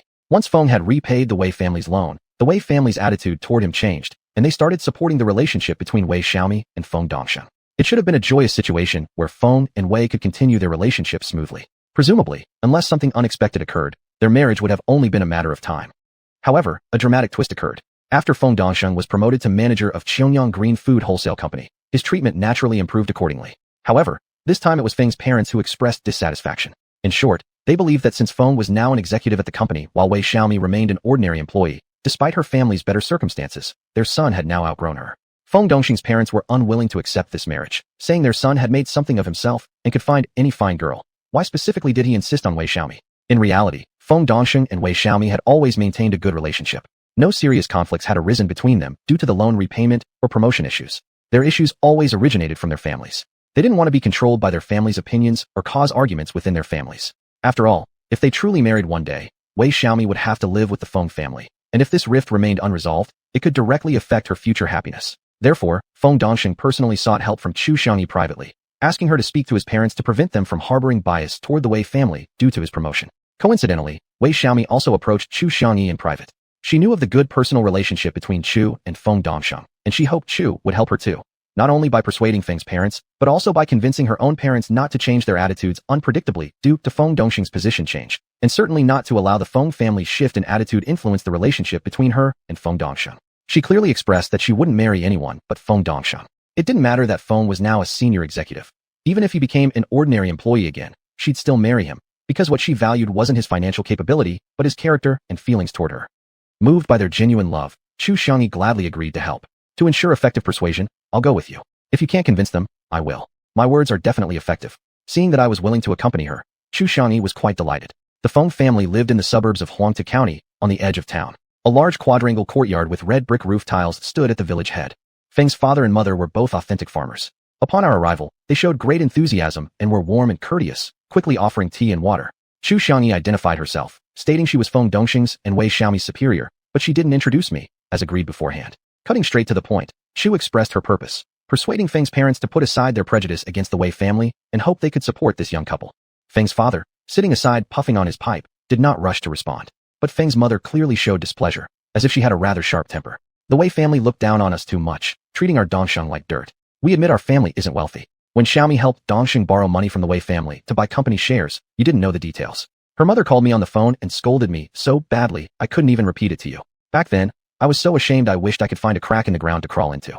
They accused us of climbing the social ladder, saying we used some kind of witchcraft to deceive their daughter, ruining her feelings and destroying her happiness. From that moment on, I've opposed this marriage. But the girl was stubborn, and she still insisted on getting the money and repaying the debt. Thank God, our Dongxing worked hard, got promoted, earned more money, and paid the debt back quickly. Since the Wei family looked down on us, why would we even want to associate with them? If the girl still wants to marry our Dongxing, she'll be living with the Feng family in the future. What does that have to do with the Wei family? God has been kind to our Dongxing. Recently, he got promoted again and now earns much more. We're not the ones seeking them out anymore. With such an excellent young man like our Dongxing, he could find any girl he wants. That's why we oppose this marriage. The old lady spoke with great confidence and emotion, while Feng's father kept smoking silently. Chu Xiangyi patiently explained. Miss Wei Xiaomi never harbored the idea of climbing the social ladder, nor has Feng Dongxing. They worked together, went to work together, and naturally fell in love. Even when they were just ordinary employees, they had a great relationship. All the problems between them were caused by both families. The couple themselves get along very well. I hope any won't interfere too much and affect their happiness. I came here at their request, hoping you could let go of your bias against the Wei family and give your blessing. However, the old lady remained stubborn, slapping her thigh hard. Does our Dongxing have to marry only the Wei girl? Miss Chu, you're quite young and probably not even married yet. We're more experienced and see things more clearly than you do. If we allow them to dominate us as in-laws, we'll never have a peaceful life. We understand this principle, so we won't let our Dongxing suffer. Stubborn. That was exactly the word for the old woman. Chu Xiangyi had reached her limit and looked at me, implying that it was now my turn. I took a strong puff of my cigarette, then stubbed it out on the ground with my foot, my expression very serious. Auntie, allow me to introduce myself. I am Feng Dongxing's boss. His promotion was all thanks to one word from me, and likewise, I can also fire him with just one word. He's a senior executive today, but tomorrow I can turn him back into an ordinary employee just like Wei Xiaomi. We're here only because we truly believe in the deep love between the two. If you keep using Feng Dongxing's position to oppose this marriage and look down on the Wei family, then tomorrow I will immediately fire him. Unlike Chu Xiangyi, who tried to persuade her with patience and kindness, I simply told the elderly lady about my authority, making her understand that Feng Dongxing's status was entirely granted by me, and if she insisted on stubbornness, I could take it all away. Of course, this was only a threat. I had no real intention of following through. I wanted her to understand that Feng Dongxing's success wasn't solely due to his own abilities, but more importantly, because of my favor as his boss. I hoped she wouldn't mistake her son's luck for personal capability. The old lady was stunned, visibly at a loss, and started scrutinizing me up and down, seemingly still unable to believe my words. Chapter 412. The Wei family is reasonable. The elderly woman might truly not recognize me. After all, my appearance is quite ordinary, and they don't really follow the news from the county. My fame is limited to those business partners and officials I've interacted with. For rural folks, I'm not particularly well known. From this, I also clearly understood my own worth. Are you really President Chen? I nodded. Xiuxian also spoke up beside me. He is our boss. Upon confirmation, the old woman's face turned pale and instantly broke out into large beads of sweat. Has our Dongxing done something wrong? Surely you wouldn't really fire him, would you? I sneered. Feng Dongxing hasn't made any mistakes, but as parents, you did. For that alone, I could fire him. Because you are affecting my employee's future marital happiness. Feng's father quickly stubbed out his cigarette. The old woman doesn't know how to speak properly. She's long-haired and short-sighted. President Chen, please don't take offense. She's just saying things out of anger. Please don't take it seriously. Let the children decide for themselves. What the old man said wasn't necessarily sincere, but the fact that he said it showed he already understood my meaning. I believe that for his son's career, he wouldn't oppose the Wei family on this matter anymore. The elderly woman was quick to soften as well. Please excuse my outburst. I was just angry they looked down on us. It was all in anger. Nonsense, not serious. Please don't take it to heart. I continued coldly. Whether we take it seriously or not isn't important. Your son's marital happiness is what truly matters. Don't sacrifice your child's happiness just for momentary satisfaction. Yes, yes. The two elders nodded repeatedly. The matter with the Feng family was resolved. I accompanied xiuxian to Wei Xiaomi's house, continuing my role as a mediator. The Wei family lived in the county town. A villa at Chui Ming Garden was where Wei Xiaomi's family lived. Her father opened the door. As soon as we met, he recognized me. Her father was also a member of the Chinese People's Political Consultative Conference. We had met a few times at meetings. President Chen, what wind blows you here today? President Wei, so you're Wei Xiaomi's father. I'm here on a home visit, representing the company. Welcome, welcome. Please come in quickly. President Wei was very polite. As soon as we entered the living room, he immediately asked his wife to bring fruit and tea. Wei Xiaomi's father was also a businessman himself, running a shop that sold hardware and electrical supplies. He had made a decent fortune in recent years and was quite well off financially, which gave him a relatively high social status compared to the average citizen. Precisely because of this, the family was not particularly eager to accept Feng Dongsheng as a match at first. Later, when Feng Dongsheng got promoted, their attitude changed. Then when they heard the Feng family had recently become reluctant, the couple were even more upset. After we explained our intentions, President Wei sighed. It's partly my fault too. Xiaomi is my only daughter, and her future in-laws. I naturally want to find her a decent match. The Fengs were poor, so of course we weren't very pleased. But the child is stubborn, and she really cares for Feng Dongsheng. In this matter, we can't substitute for her feelings. So although initially we were unhappy, we still supported Dongsheng. Who would have thought that after Dongsheng's promotion, the Feng family would start to act high and mighty, looking down on the Wei family? We were upset about this, and thus encouraged Xiaomi to break up with Dongsheng. Truly, the love of parents knows no conditions. Let the right and wrong aside. Their love for their children is unconditional. They always think they are doing it for their children's good. Yet often, they consider only material conditions. How many truly value feelings? This time, xiuxian didn't speak, simply sitting there sipping tea as an observer.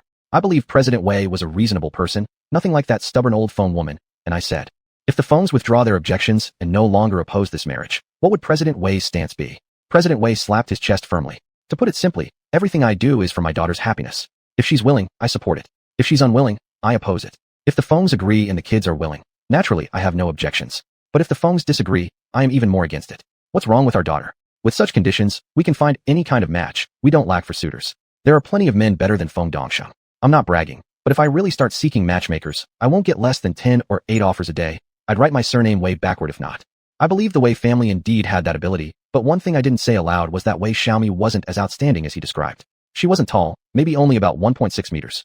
Her looks were nothing special, average at best, plain-faced, and her work was acceptable, nothing more than being a hard-working, diligent girl. In a man's eyes, she wasn't particularly attractive. That's precisely why she had her sights set on Feng Dongsheng and refused to let go. She had finally landed a golden goose. How could she possibly let go? On the contrary, Feng Dongsheng was tall, fairly handsome, capable, and decisive. Exactly the reason I valued him. Since President Wei has already made your stance clear, let me speak frankly. The Feng family has already abandoned their prejudice and agreed to this marriage. President Wei slapped his thigh. Then that settles it. Whatever date the Feng family picks for the wedding, will follow. I'll prepare my daughter's dowry. The interview concluded amid laughter. President Wei insisted we stay for dinner, but I declined under the pretense of work obligations. The issues involving both families of Feng Dongsheng and Wei Xiaomi were finally resolved. On our way back, I discussed work with xiuxian. Now that Bai Luoxue would be taking on part-time duties at the construction company to assist Yao Hanyuan with property sales, I needed to reduce her workload on this side of the company's operations.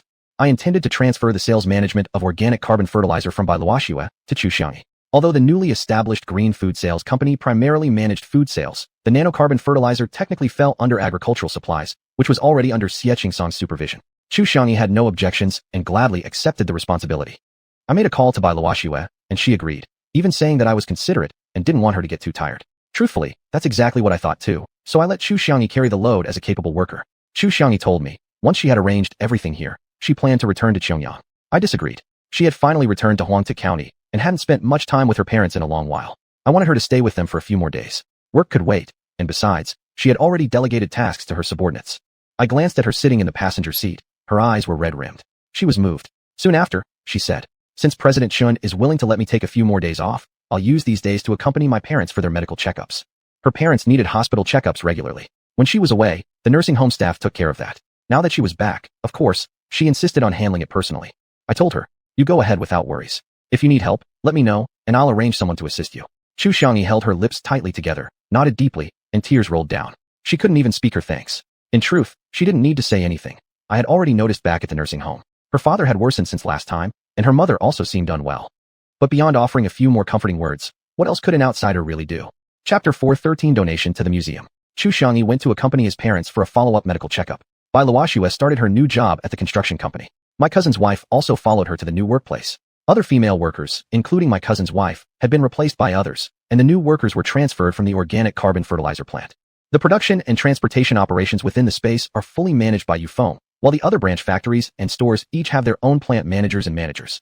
Suddenly I realized that I now had a lot of free time, so I focused most of my energy on studying, during the day, at night, sometimes even going into the space to study. To avoid being disturbed by phone calls, I even issued a notice stating that all company business should proceed according to existing procedures. Any documents requiring my signature should be placed on my desk, and I would set aside time each day to review them. For urgent matters needing immediate response, people could leave messages for me on WeChat, and I would reply promptly. Please avoid calling me directly. This was to keep things peaceful and quiet so I could study without distractions. This lifestyle continued for a week. Except for checking on my stocks at scheduled times, my main activity was going through documents on my desk. I had thought this kind of orderly life would continue like this indefinitely, but reality had other plans. As the boss, there were just too many things to deal with. I received a call from Vice County Head Huang. He had returned from the disaster area. He met with me in his office. I invited Director Chun here to discuss something important. Vice County Head Huang was very polite, speaking not like he was issuing an administrative order. I immediately responded, Leader, please just give your instructions. It turned out that the County Cultural Center was undergoing expansion, but the project wasn't just about renovating office buildings. It was about establishing a county-level museum. The main construction of the museum had already been completed and was now undergoing interior decoration. Museum decoration is not like regular home renovation. It's quite costly. The Cultural Center already had a collection of unearthed cultural relics, but these items had long remained hidden and unknown to the public. Establishing a museum would allow citizens to visit and learn about Huangtu County's cultural background, which was also a way of promoting cultural heritage. However, the county budget was tight, so the county government was hoping local entrepreneurs would step forward to help financially. What he meant, of course, was that he wanted me to make a donation. Vice County Head Huang did not organize a formal meeting on the matter, but instead held individual discussions with business people.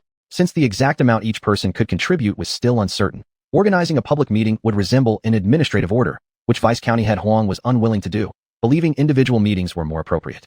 I understood the leader's intention. Since he had personally asked, I absolutely couldn't let him down. I will donate 100 million yuan. Vice County Head Huang was so moved that he stood up from his desk and shook my hands with both of his. Thank you so much. On behalf of the county leadership, I thank Director Chun. I must say, it's because of great entrepreneurs like you that our county can achieve anything. We skipped the formalities. He provided me with the account information, and I immediately transferred the funds right there. As for how much other companies donated, that wasn't my concern. That was their business.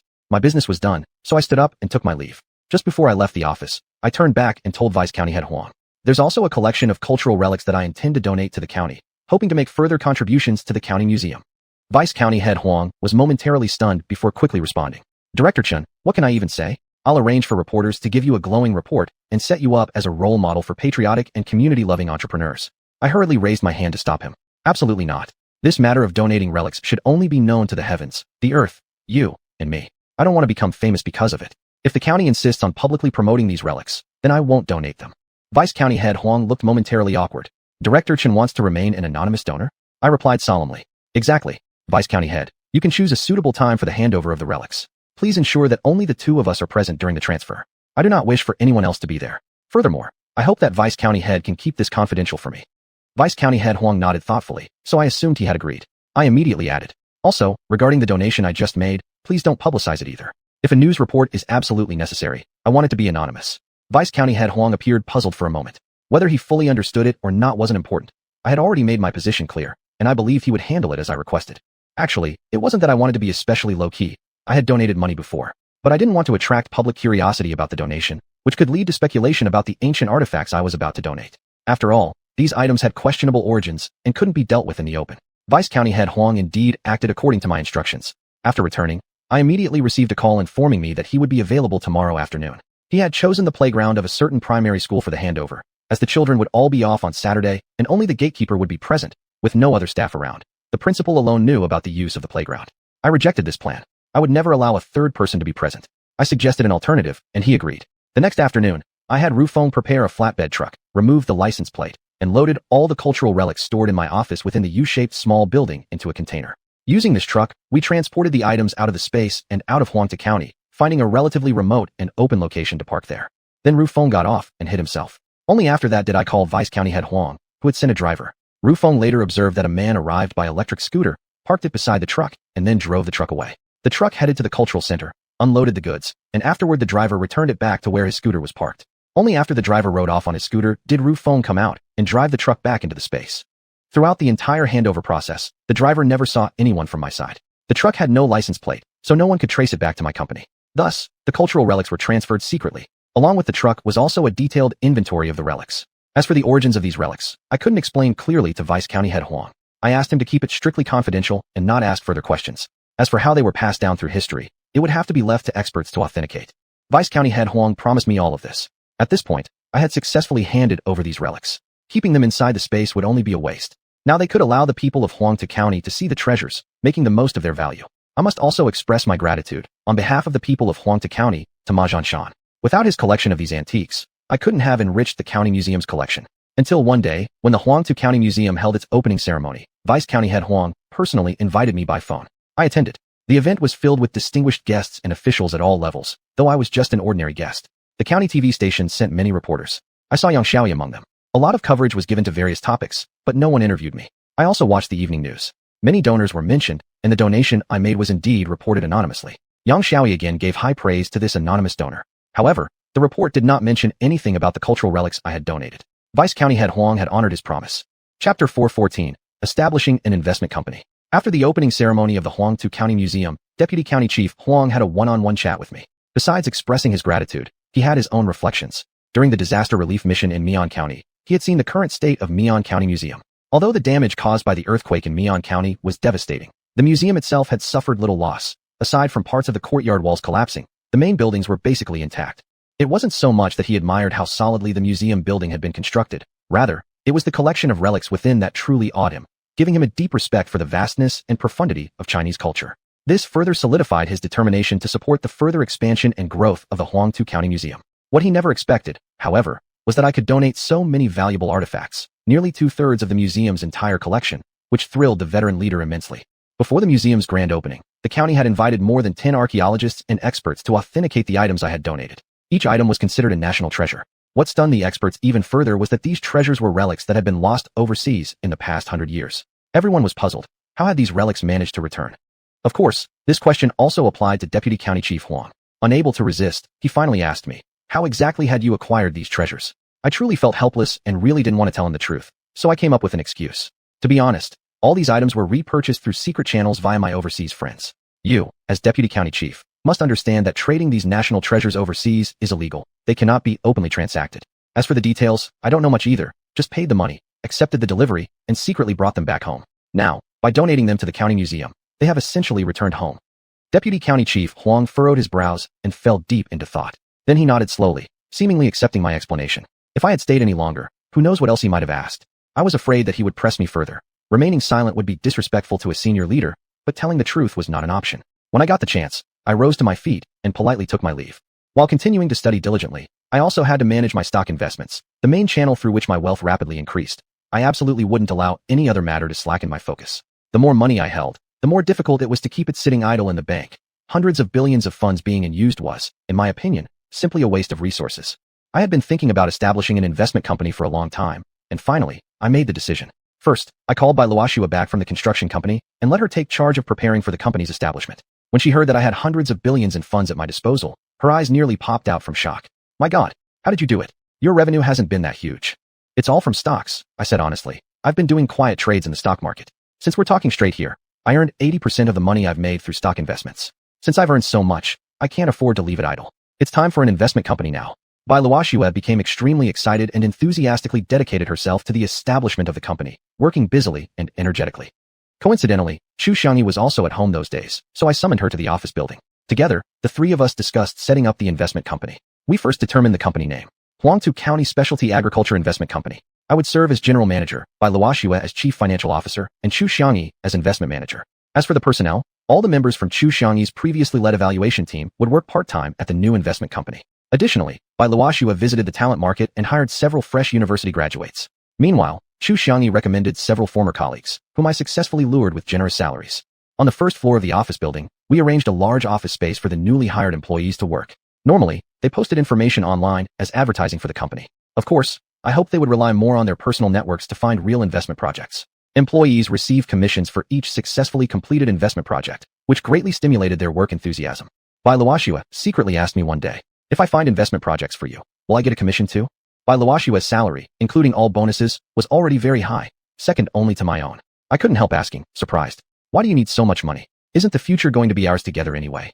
Bai Luoxue smiled gently. I want to save up a little for my dowry. Marrying such a big boss, a small dowry might make my family look a little too humble, don't you think? My heart filled with warmth and pleasure as I immediately answered. And besides, you don't even have to find projects yourself. If a junior staff member brings one in, you as the leader will also get a share of the commission. Bai Luoxue was overjoyed upon hearing this. She took the chance when I wasn't paying attention and gave me a quick peck on the face. Thank you, husband.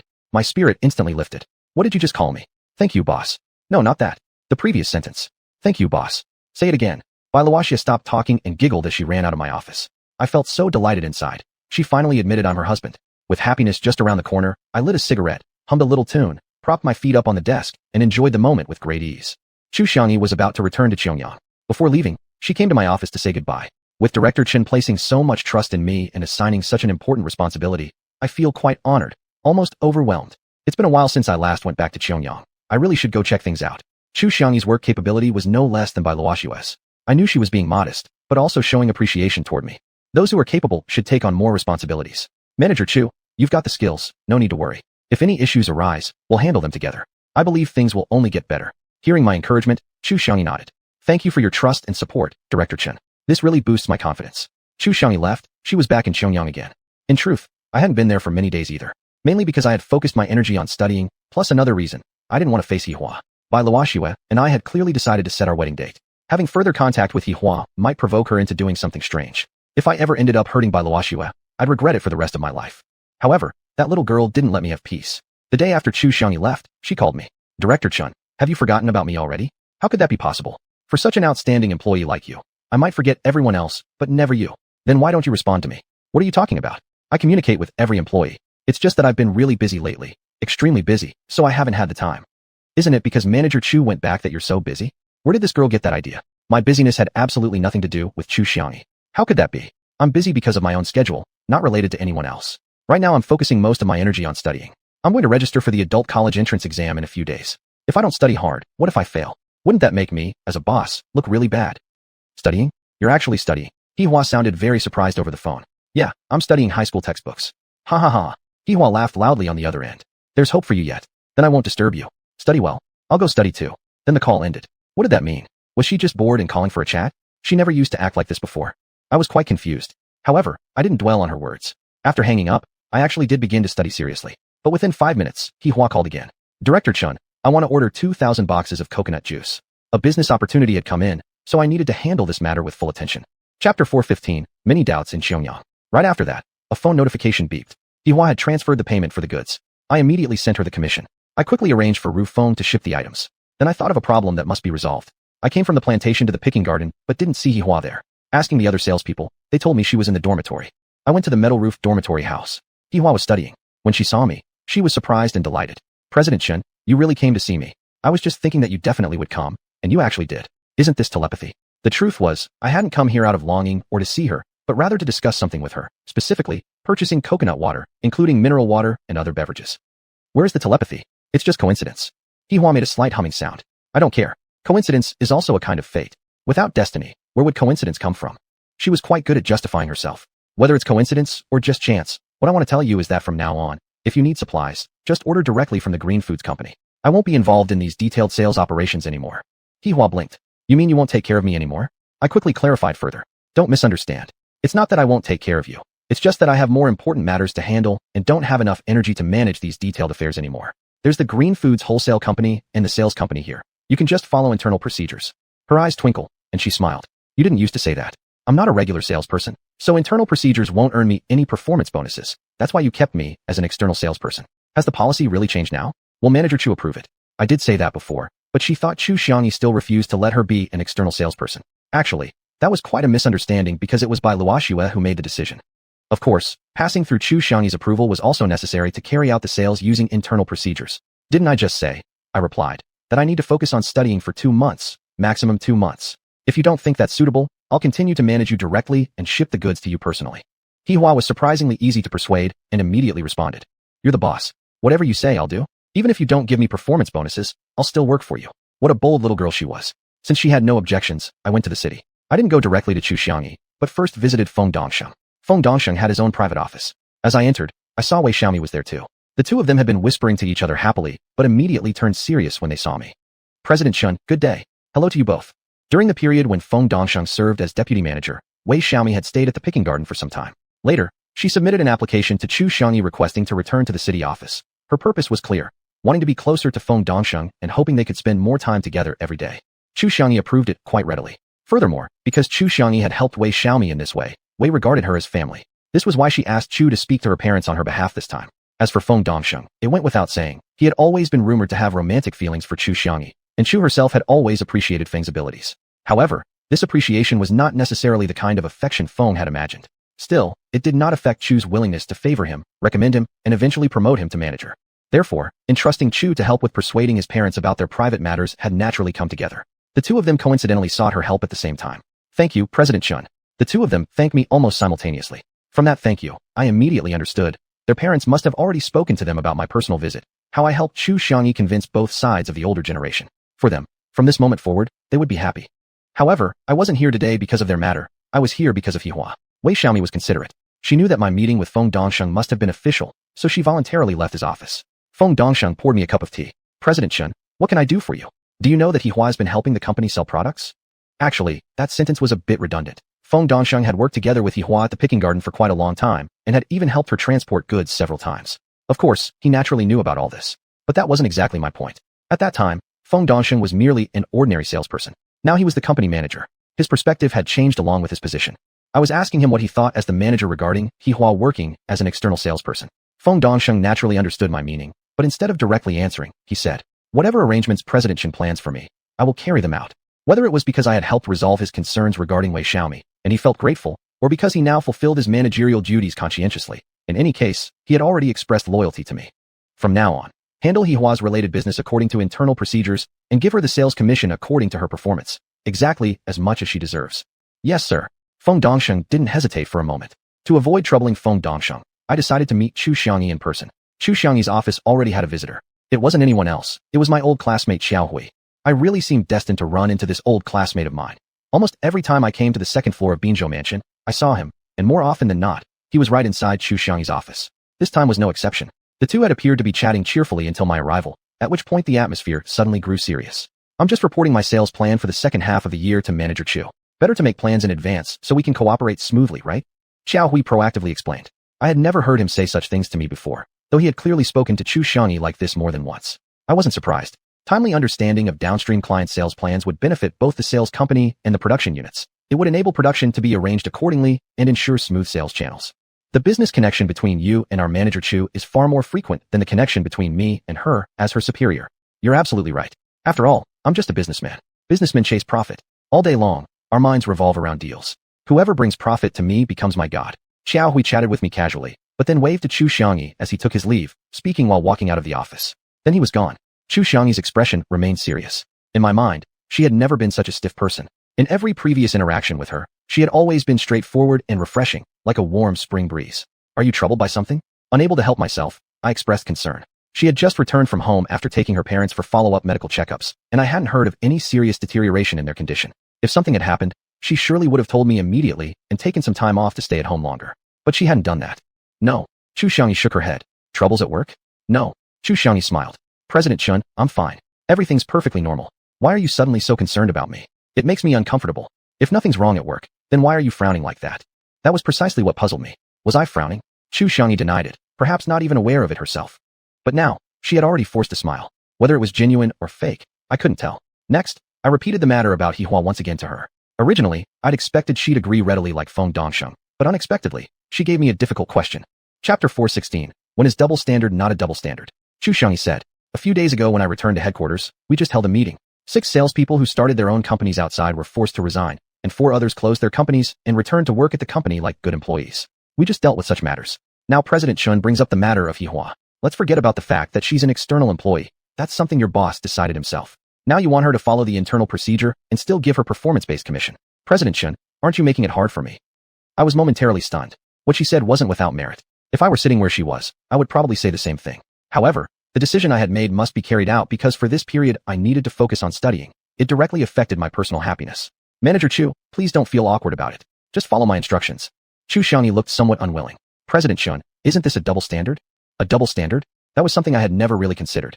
When I thought about it carefully, I realized I really was applying a double standard. Unconsciously or not, I had given Xiuxian special treatment and supported her particularly, both in the past and still now. After a moment of silence, I explained myself. It really is a double standard. But when is anything not a double standard? For us who run a business, as long as the benefits outweigh the drawbacks, we can apply a double standard. Xiuxian is different from other salespeople. Apart from her relationship with her father, she has her own company, and more importantly, she has strong sales capabilities and has created substantial profits for our company. It's justified to apply different standards to her. Xiuxian remained silent. Seeing that she didn't speak, I emphasized an additional point. I hope Manager Chu can think it over carefully. Finally, Xiuxian nodded. I knew she had agreed. Whether she had fully convinced herself or not, I believed she eventually would. The matter regarding Xiuxian following regular procedures for internal orders was thus settled. I returned to the picking garden and informed Xiuxian about it. Contrary to my expectations, she didn't seem happy. Instead, she pouted her lips. President Chun, you deliberately keep your distance from me. Make me deal with the other salespeople and no longer allow me to contact you directly. Xiuxian is actually very smart. She understood my intention. It was exactly what she had guessed. Any comfort would have been redundant. Indeed, I needed to calm down and fully commit to studying for this period. I need to study. I have exams. I hope you can understand me. Xiuxian pointed at the accounting textbook on the table. I'm studying too. Well then, let's study together. Each of us study our own subjects, and I'll strive to earn my intermediate accountant title this year. Let's progress together. Xiuxian spoke very seriously, as if she was genuinely accompanying me in my studies. In such a positive context, I couldn't discourage her enthusiasm. Great, I look forward to your good news. When you get promoted, I'll give you a raise. Really? The big eyes of Xiuxian sparkled with light. Of course, it's true. The headquarters has already issued a notice. You just haven't seen it yet, right? Xiuxian hurriedly opened her phone and started flipping through the workgroup chat until she finally found the notice. Oops, this is all my fault. I mistook it for another spam message. I didn't think it was actually true. Well then, I need to study even harder. Read more books, improve my professional knowledge and business capabilities, get an intermediate title, and even earn a bachelor's degree. I definitely won't let President Chun down. Xiuxian became lively and adorable again as before. After bidding farewell to Xiuxian, I returned to Huangta County. Back in the #1 suite of the office building, I calmed myself down and immediately resumed studying. I studied in peace for a whole week. I almost forgot I was actually the boss of several companies. I devoted myself entirely to my studies until a guest arrived. Fang Qingyu came. He was my classmate from junior high school. The xiuxian mineral water plant originally belonged to him. After the acquisition, I renamed it Tianquan Mineral Water Plant. Also thanks to him, I later had a deep cooperation with Xiaohui. Good to see you again. As soon as Fang Qingyu entered my office, he greeted me. Despite the sweltering heat, he was still dressed in a full suit and tie, looking very stylish. He seemed energetic, but gave me the impression that he was putting on an act. A guest should be welcomed, especially an old classmate. Minimally, on the surface, we should maintain politeness and avoid being impolite. I poured a cup of green tea, handed him a cigarette, and lit one for myself as well. We sat on the sofa. So, where have you been prospering lately? Truthfully, I didn't really care where he had prospered, or even whether he prospered at all. It was just a customary expression of courtesy. Thanks to President Chen's blessings, I'm doing business in the US now. The US? Since when have I started bringing blessings to him? Fang Qingyu sure could fabricate stories. The truth was that he indeed had some indirect connection with me regarding his business in the US. After I acquired his Dichuan mineral water plant, he took the money I paid for his factory and went to the US. He went to the US and sought help from a friend of his father. He took his capital with him, and with the other's support, he managed to enter a supermarket through that connection. This supermarket was planning to expand, so they invited him to invest.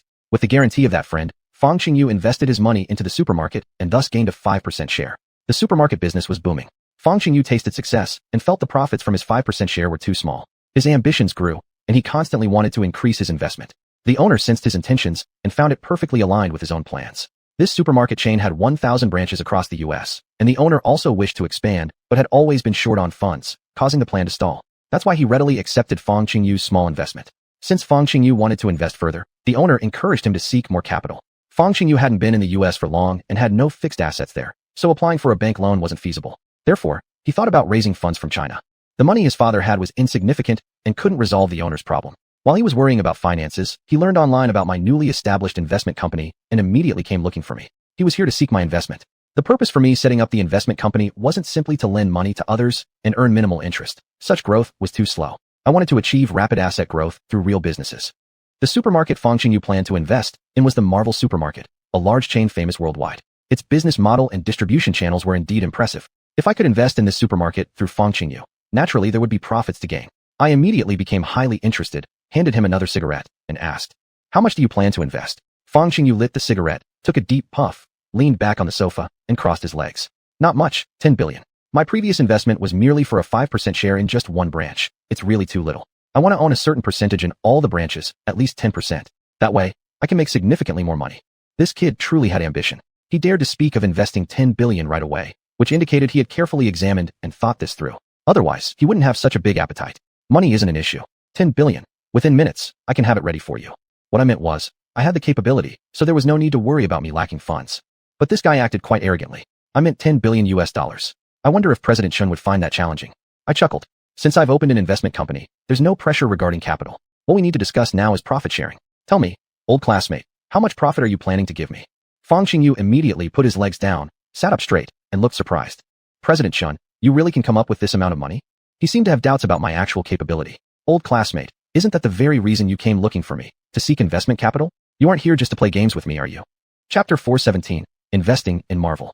Xiuxian let out an embarrassed chuckle. I definitely didn't come here to mess around with my old classmate. I'm not that bored. Hearing that you could come up with 100 million US dollars instantly really amazed me. It seems like you've done quite well over the past year, old classmate. Well then, since you have such strength, I won't worry about the investment issue anymore. If the investment succeeds, we'll split the profits 50 to 50. This is already quite generous. Xiuxian's attitude still carried some arrogance. Offering me a 50% share felt like charity. Didn't he know that I wanted to borrow money for investment? Where did he get such confidence and sense of superiority from? I suspected that deep down, he still looked down on me with the prejudice dating back to junior high. Now we were discussing business. There was no need to bring up past grievances. When it comes to interests, one must fight for what he deserves and know when to compromise. Investment carries risks, Mr. Fong. You should know this is common knowledge. 100 million USD is no small amount. Bear in mind that you don't contribute a single penny, and all the capital comes from me, while you're just responsible for the actual operation. The entire risk, 100%, is borne solely by me. Isn't 50% a bit too low for me? I definitely wouldn't accept 50%. Ha ha ha. Xiuxian crushed the cigarette but into the ashtray. Old classmate, you've become more shrewd indeed. What you said does make sense. Fine, to show my sincerity, I'll give in a bit. How about 40% for me and 60% for you? This ratio isn't small at all. Based on Marvel's current business scale, it won't take more than 3 years for you to recoup your investment. Furthermore, after investment, the scale will continue to expand, so there's a possibility that the 100 million US dollars will return in 2 years. The temptation indeed was substantial. I almost agreed immediately, but when I thought again, he wouldn't spend a penny himself yet still gain substantial returns. I felt like I was being scammed.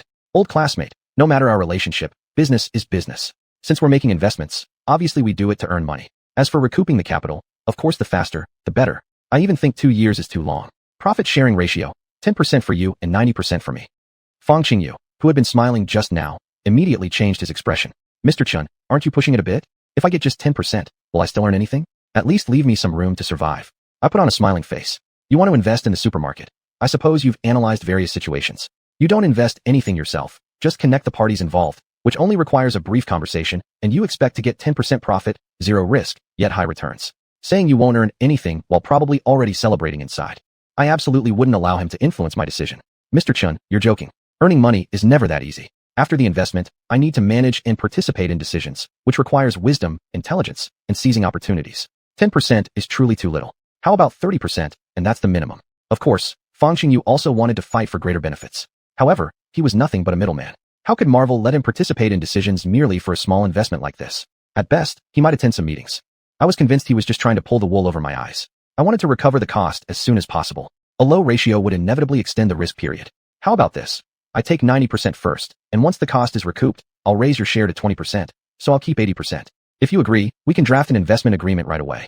After my team finishes the evaluation and confirms the investment is feasible, I'll transfer the money immediately. How does that sound? Regarding such an investment, I must exercise caution. I wouldn't jump into it just because he suggested it. Xiuxian lit another cigarette, puffing thoughtfully for a while. Old classmate, you're really being quite ruthless. I sneered coldly. We're doing business. Investing such a huge sum carries significant risks. Risk goes hand in hand with return, and you should understand that well, old classmate. I've already made the biggest concession. If you think it's inappropriate, we have no reason to continue this discussion. You can find another investor. In reality, the profit margin I offered was pretty good. Fang Qingyu wouldn't invest a penny himself, but would earn 100 million every year, so practically anyone would agree. Sure enough, he feigned serious thought for a while, finished his cigarette, then slapped his thigh. All right, let's do it your way, old classmate. I didn't rush into signing the contract with him. Instead, I asked him to rest temporarily in my office while I went to another room and called Bai Luoxue, briefly informing her about the situation. Bai Luoxue was at the construction company then. Upon hearing that someone was willing to invest, she returned immediately. After thoroughly understanding the situation from me, she did a quick calculation and joined me to meet Fang Qingyu. After greeting Fang Qingyu, we inquired in detail about Marvel Supermarket's current operational situation and then drafted the letter of investment intent together. Fang Qingyu left behind a stack of Marvel Supermarket materials and departed, promising to wait for our response. Bai Luoxue and I discussed the list of personnel for the evaluation team. They needed to travel to the US for an on-site investigation and then write the evaluation report. Since the construction company sales office was short-staffed, Bai Luoxue couldn't go. Thus, the leadership role fell to xiuxian, who would be accompanied by 4 subordinates traveling to the US. I would be the one to inform them directly. After communicating with Fang Qingyu, we confirmed they would depart the day after tomorrow, with him acting as the guide, leading the team to the United States. The 4 assessment members had no objections. After receiving the notice, they returned home to prepare their luggage and would apply for passports tomorrow. I called xiuxian and informed her that she was going to the US. During the call, xiuxian asked many questions about Marvel Supermarket. I faxed the relevant documents to her. She needed to prepare ahead of time and handle the passport procedures tomorrow. The day after, she would depart from Xiangyang, flying directly to the US. Meanwhile, the 14 members from Huangta County would travel, with Fang Qingyu flying from the provincial capital. If it weren't for the urgent need to study, I would have personally gone to the US. But given the current circumstances, I could only entrust the matter entirely to the evaluation team. Truthfully, I also felt a bit uneasy. It was my first time investing such a large sum, and lacking experience, I felt quite anxious. If this investment failed, my losses would be enormous. Several days had passed since xiuxian and her group left, yet no evaluation results were available. Precisely due to these concerns, I found it difficult to concentrate on my studies recently, often becoming distracted. 1 week later, I finally received a message from xiuxian. The evaluation results showed a high probability of investment success. The report was faxed over. Bai Luoxue and I read it overnight. Bai Luoxue told me the project was worth investing in. Finally, I felt some peace of mind. I informed xiuxian to sign the tripartite agreement with Fang Qingyu and Marvel Supermarket on behalf of the company. But Fang Qingyu refused. He called me overseas for 2 hours. He insisted that it was he who had approached me about the investment, and that the agreement should be signed solely between the two of us. As for Marvel, it was up to him to handle negotiations. He opposed signing a tripartite agreement. The tripartite agreement was Bai Luoxue's suggestion. xiuxian shared the same view. Fang Qingyu could walk away with $100 million from just talking.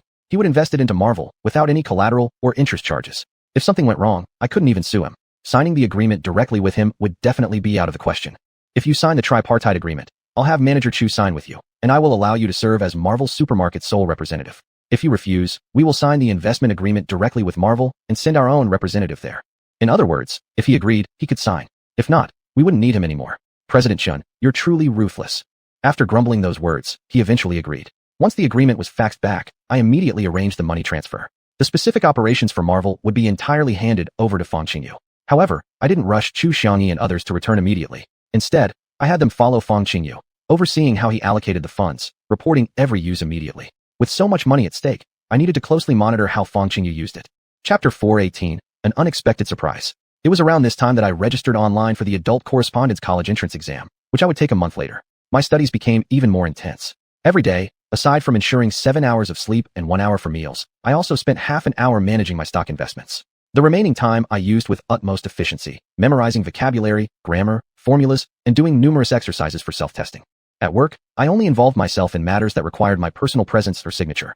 Everything else was handed over to Bai Luoxue. As a result, she had to shuttle constantly between the headquarters and the construction company. xiuxian remained in charge of the sales department, leaving 2 assessment team members to continue monitoring Fang Qingyu while the rest returned home. xiuxian didn't return directly to Xiangyang, but instead went back to Huangta County.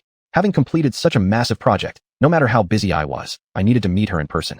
xiuxian brought me an incredible surprise. To my great delight, during this period, she had not only been completing the evaluation report and supervising the use of funds by Fang Qingyu, but had also conducted a detailed investigation of Marvel supermarkets. All our current products aren't even available in their supermarkets. This is a huge potential market. Marvel has outlets across the US, with powerful distribution channels. If our products can enter these supermarkets, our future prospects are boundless. Even more incredibly, xiuxian had signed a full cooperation agreement with Marvel supermarkets. With the exception of meat, grain, and fertilizer, all other products could be supplied to Marvel. I was so excited I almost hugged her, but realizing that wouldn't be appropriate, I settled for a handshake instead. For this achievement, I awarded her a significant commendation and a cash bonus of 1 million. Xiuxian, however, said, "This isn't just my achievement alone. The other 4 members also worked hard and contributed significantly to the research." Slightly embarrassed, I changed the approval note accordingly. The total remained 1 million. The 600,000 bonus went to Xiuxian, with 100,000 each to the other 4. This reward was not only for securing the supply contract, but also included recognition of their evaluation work. Only then did Xiuxian happily accept. After Xiuxian left, I found myself facing a new challenge. Currently, production of all products had essentially reached a balance between production and sales. If we were to fulfill the supply contract with Marvel, I would have to increase production capacity. Immediately, I called Bai Luoxua back. After showing her the supply contract signed by Xiuxian, we jointly decided to expand production. That night, we held a meeting. Present were Mu Jiming, Tan Chong, and all the middle-level managers, making preparations for production expansion. Lu Ruchuan participated in the call from Jixian County. This time, we specially invited xiuxian from Xiangyang Donghai Mineral Water Company to join the online meeting. The goal was singular, to expand production capacities for both mineral water and fish canned goods and pickled side dishes. The key issue here was that these several projects needed to begin simultaneously and proceed quickly. After the meeting, all departments sprang into action immediately. For the canning factory, the most urgent task was finding a suitable location for the installation of new production lines. There was an old maintenance workshop that needed demolition, since the new maintenance facility had already moved to the warehouse area, leaving the building vacant. By demolishing this, the new production line could be placed adjacent to the existing one, enabling compact arrangement, easier management, and operation. Mu Jiming immediately organized technical personnel to plan the site layout and begin the demolition work. Simultaneously, he contacted Oriental Technology Company to order more automated production lines.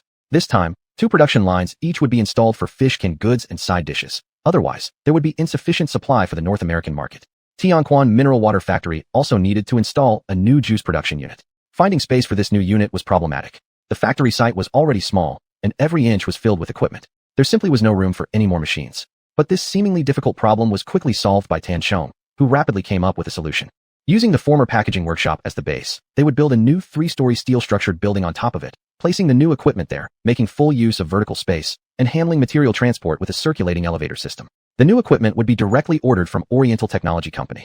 As for the increased production requirements for mineral water, I assigned the tasks to factories in Jixian and Xiangyang.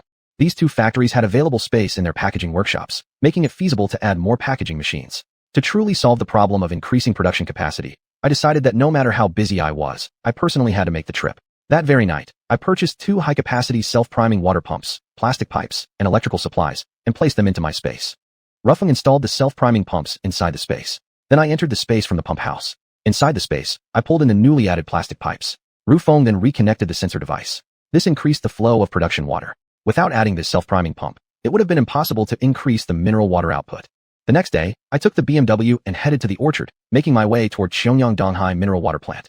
Manager Xiuxian was already organizing personnel for equipment installation. Under the guise of an inspection, I walked around the workshop, and when no one was looking, I entered the pump house and did the same as before, increasing the flow rate of the source water. In this way, once the packaging equipment was installed, the output of both mineral water plants would quickly rise. I had worked with Fang Xingyu from Oriental Technology Company and those technicians many times before. Upon hearing that I needed more production lines, they wasted no words and delivered all the equipment the very next day. Installation without foundations. For production lines were installed in only 3 days, and on the 4th day, they were already ready for production. As for the beverage packaging equipment at Tianquan Mineral Water Plant, although a 3-story steel-structured building had been added, the progress was equally rapid. Construction of the building was personally overseen by Yao Honyuan. He helped draw the plans and personally acted as the supervisor. Using modular steel structures, the entire building was completed within 36 hours.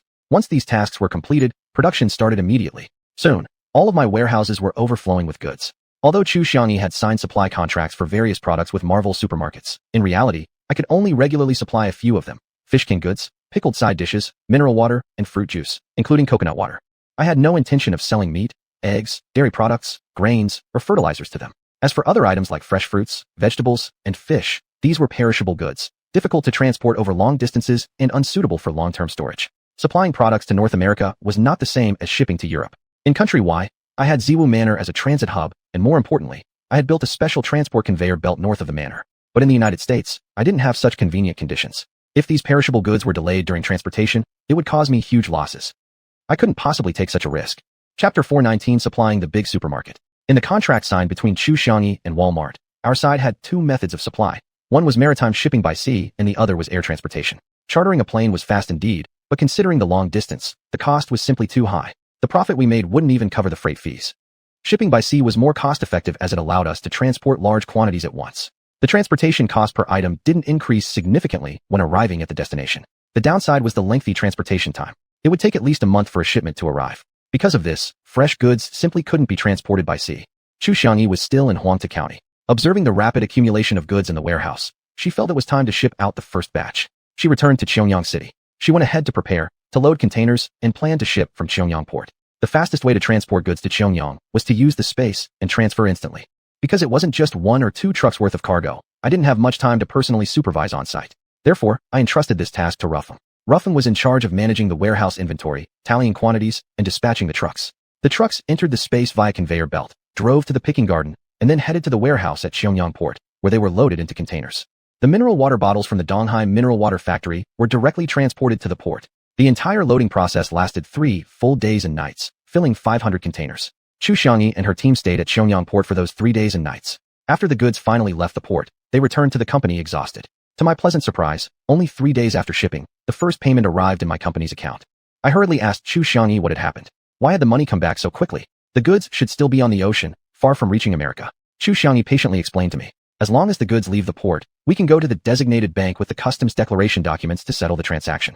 Then the designated bank conducts international settlements with banks in the other country, and those banks, in turn, settle with the buyer's company. The payment is initially covered by the bank, which not only lowers transaction risk, but also increases efficiency and accelerates capital flow.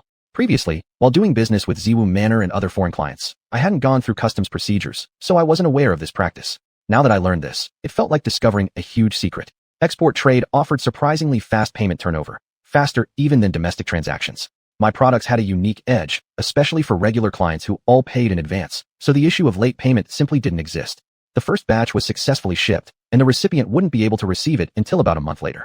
I immediately urged each producer to begin preparing for the second batch. Xiuxian gave me a suggestion. If we only supplied Walmart supermarkets with fish canned goods, pickled vegetables, mineral water, and beverages, the product variety was too limited. In the long run, goods might become stagnant, which would negatively impact both parties. The other side would definitely raise objections. She suggested I offer other products according to the contract requirements as much as possible. I did want to supply fresh vegetables and fish, but currently, the conditions weren't met. If I shipped them as stated in the contract, I might even suffer losses. But I ultimately needed to fulfill the contract. I had to figure out the issue of keeping fresh vegetables, fruits, and fish from spoiling. Otherwise, I couldn't send those goods to America. I entered the space. In the southern part of the Yellow Island, there was a newly built warehouse intended for temporarily storing bananas. The bananas picked and stored here could last indefinitely without rotting. I knew this was due to the special environment of the space. Outside the space, bananas would behave just like real-world bananas in terms of shelf life. Unless refrigerated, their freshness couldn't be extended. I guessed vegetables would behave similarly. Ruffeng saw me pacing around the warehouse, looking preoccupied, so he asked what was on my mind. I asked him, how can we solve the issue of preserving the freshness of vegetables to ship to America? Ruffeng didn't answer immediately. Instead, he led me to a corner of the warehouse near the pigsty. He picked up a small plastic bag. Inside were a few cucumbers and tomatoes. He let me take a look. Not understanding his intention, I still took a look myself. The cucumbers and tomatoes were different only in that the stems had dried out, but otherwise, they looked just like freshly picked ones. At least from visual inspection, they seemed perfectly preserved. I noticed this only this morning. I don't know who picked these and placed them here. I suspect they might be left behind by Zhao Mengfei and others for eating when hungry. Zhao Mengfei and them. I shook my head and denied. No way. They are always near the fruit trees. When thirsty or hungry, they'd naturally pick fruits to eat. Who would bother to pick cucumbers or tomatoes? Besides, no one noticed them secretly picking any vegetables all this time. Ruffeng continued, saying, you're right, master. I've already asked them. These cucumbers and tomatoes weren't picked by them, but by Su Xiaoman. And she didn't secretly pick them from the fields either. She brought them here from the kitchen during a meal. At that time, she and Ma Zhanshan, along with that tall guy, were collecting manure over here. To punish them, Ryu didn't allow them to eat enough. Su Xiaoman took the opportunity when she went to the restroom, grabbed some cucumbers and tomatoes from the kitchen, and secretly brought them here. I finally understood what Ruffeng meant. Su Xiaoman and Ma Zhanshan had been on Green Island for almost 2.5 months, which meant these few cucumbers and tomatoes had been stored in this corner of the warehouse for that long, and they still hadn't rotted. This wasn't unusual on the island. Hadn't we stored tens of tons of bananas that had stayed fresh too? However, Ruffeng's next words shocked me anew. This shows that vegetables can stay fresh for 2 months on the island. I fell into thought for a moment. If only vegetables in the real world could remain fresh for 2 months, we could easily ship them to the US by sea. At the very least, it was possible here. But how could we do the same in the real world? I frowned. Ruffeng spoke up. Who says it's necessarily impossible? Then he proposed an idea that I felt had a very high possibility of success, but we needed experiments to confirm it. As soon as I thought of the method, I became excited.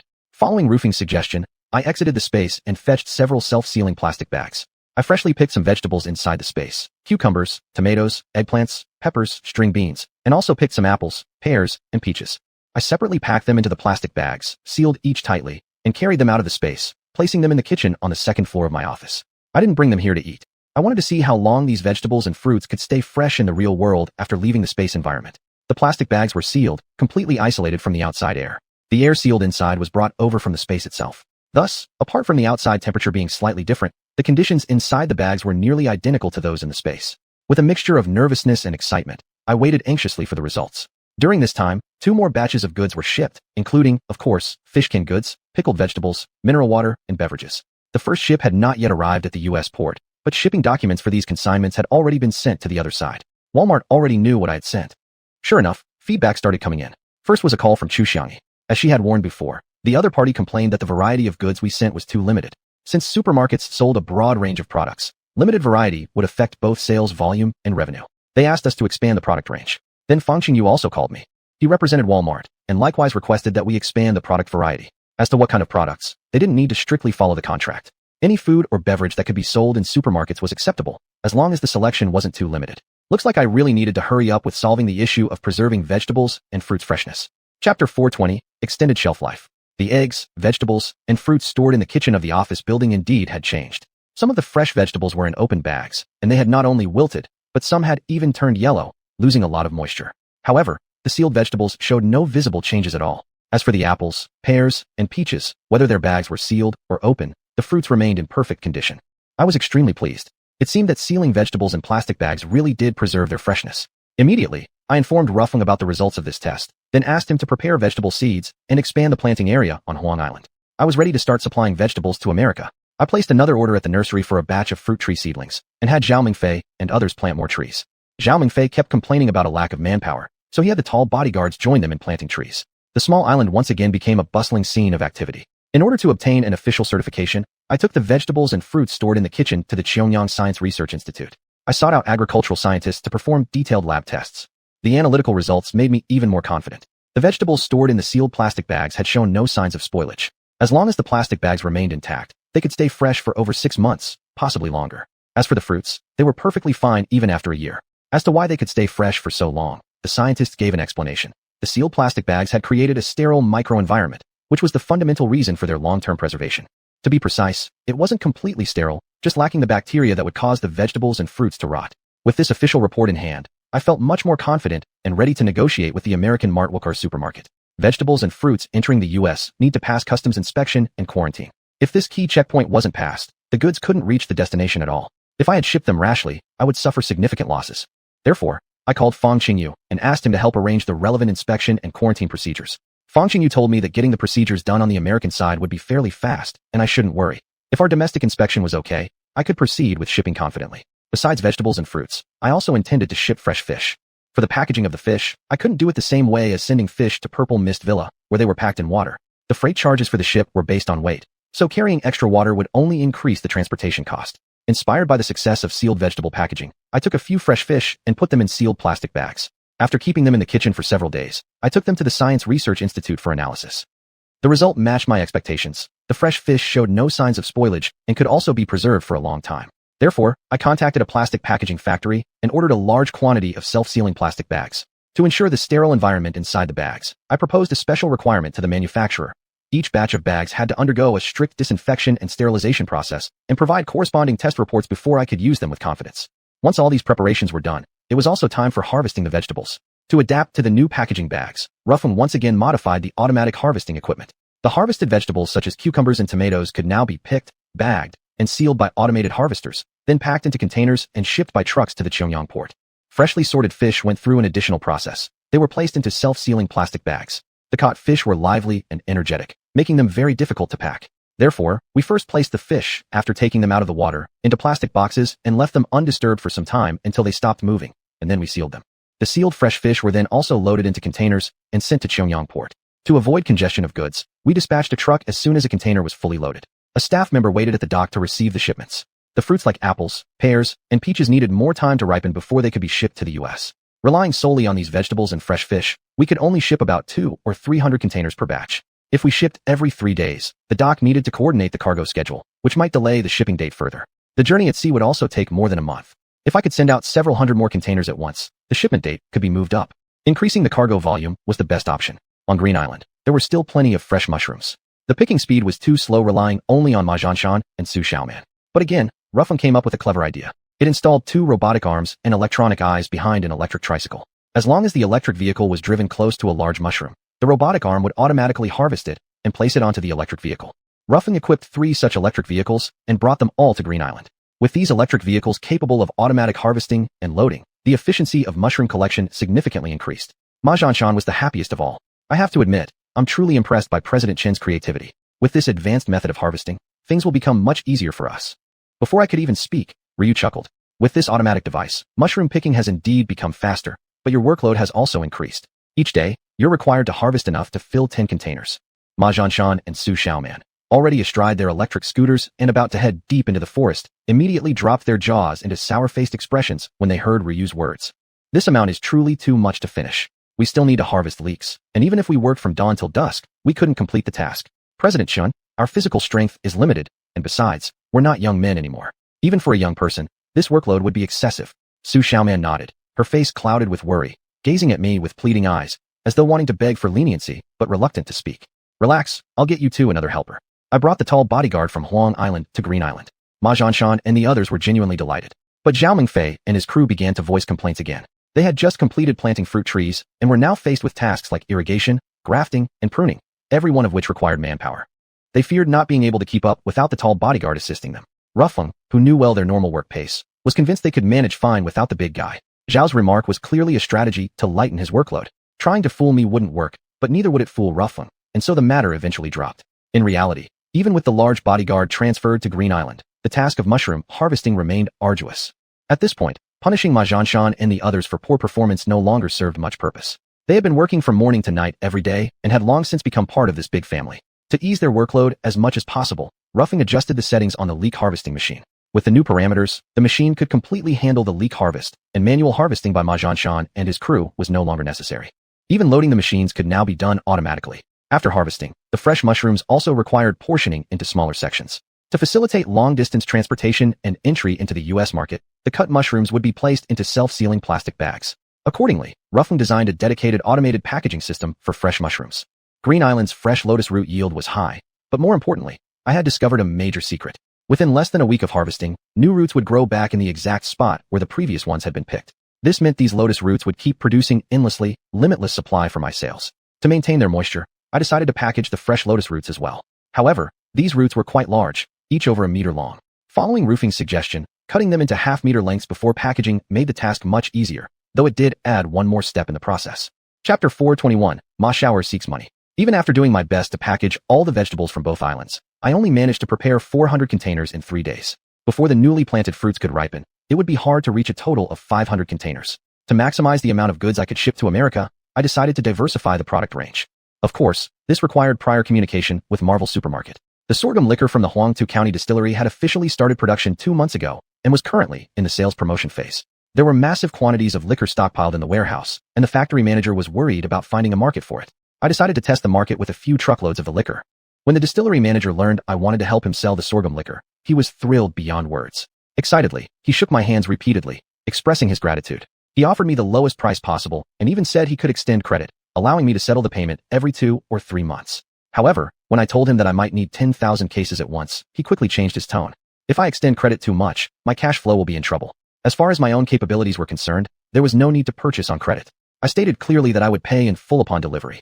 The distillery manager laughed awkwardly. For soybean cooking oil, there were several oil extraction plants in Huangtu County and the surrounding counties and cities. To ensure the oil quality remained stable and consistent, I had initially selected only the Huangtu County oil plant. This time, they were willing to supply me with 20,000 barrels of oil. After completing the necessary research, I called Fang Qingyu. As these sorghum liquor and soybean cooking oil were additional, temporary items, I asked him to check whether Marvel Supermarket would accept them as supplies. It took a whole day before Fang Qingyu returned my call. He said they could ship a first batch initially. If the trial sales performed well in the market, we could continue supplying. Otherwise, it might only be a one-time shipment. I could understand Marvel's requirement. So, I prepared a few containers each of sorghum liquor and soybean cooking oil, loaded them onto the ship along with the vegetables, and sent everything off to America. Xiuxian sent word. The first shipment departing from Shenyang port had already arrived on the west coast of America. While thrilled, I was also greatly surprised. It had only been half a month since the first batch left the port, and it had already arrived. I asked xiuxian to investigate why it had arrived so quickly. Previously, I had consulted about shipping by sea to America, and it was supposed to take several months at least. Xiuxian replied quickly. She said that our shipment was put on a fast vessel, while the shipping schedule I had inquired about earlier had been for slower ships. Why the difference? The port explained that since I had shipped a large quantity of cargo, 500 containers, and the goods were concentrated, they had all been taken on a fast ship. After all, the cargo consisted of perishables. Every day sooner was one day better. Therefore, I asked xiuxian to spare no effort in ensuring that all subsequent shipments were loaded on fast ships as much as possible. As for transporting the goods after they arrived at the destination port, that was Marvel's responsibility. I heard that this aspect was handled by Feng Qingyu. Since he had increased his investment, he had already become one of the major shareholders of Marvel chain supermarkets and was mainly responsible for procurement in the Asia region. With him involved, transportation became much smoother. The 2 sales representatives we sent over followed him daily, constantly monitoring his every move. They looked more like bodyguards than supervisors. Feedback from the sales staff indicated that Feng Qingyu moved confidently in all sorts of situations, exuding confidence and a sense of authority. The first batch of goods was distributed to various Marvel chain supermarkets. Needless to say, Marvel Supermarket's logistics capabilities were outstanding. It only took 3 days to distribute 500 containers of goods to 1,000 supermarkets across the country. I paid special attention to how this first shipment was distributed. I asked the 2 remaining salespeople to report to me every day, as I wanted to stay updated with the specifics of how the goods were allocated. This was extremely important to me. The faster they distributed the goods, the less time my cargo spent in transit. If their distribution slowed down, my goods would remain in transit for longer. Although the vegetables were stored in self-sealed packaging bags, I still wanted them to reach customers as quickly as possible. In the end, my worries proved to be unnecessary. This allowed me to confidently proceed with sending more vegetables. After the second batch of vegetables was loaded and shipped out, I received my second investment-seeking visitor, Ma Xiaoer, the son of Ma Zhanshan, and another classmate of mine from junior high. Ma Xiaoer did not contact me directly. A few days before coming to Huangta County, he had made a phone call, not to me initially, but to Su Xiaoman. However, Su Xiaoman's phone was with me, meaning it was actually I who answered the call. Of course, assistance from Ruffin was needed in this case. He had to mimic Su Xiaoman's voice to reply to the caller. Su Xiaoman's phone had been silent for quite some time. Ma Xiaoer called her, and this was actually his first phone call since I had brought Su Xiaoman into the space. Su Xiaoman was Ma Xiaoer's biological mother, yet this young man didn't address her as mom. He didn't call her anything at all. I need money. Give me another 50 million. The factory's technology is too outdated. It's the kind of equipment that's already slated for elimination. The environmental protection and safety departments have demanded comprehensive rectification. Without money, I can't make the changes. If I don't fix things, they'll order us to halt production in a month. I couldn't possibly give money directly to Ma Xiaoer. Right now, I was speaking to him in Su Xiaoman's voice. I don't have any money left. My business ventures have all gone bankrupt. Ask your father to support you. See if he'll help. Ma Xiaoer didn't beat around the bush. Then put me on the phone with my father. I'll talk to him directly. I'm not with your father anymore. Just call him yourself. After hanging up Su Xiaoman's phone, Ma Zhanshan's phone rang. That woman said I should ask you for money because she's lost everything and can't come up with it. It's not a lot, just 50 million. Without that 50 million, the factory will shut down in a month.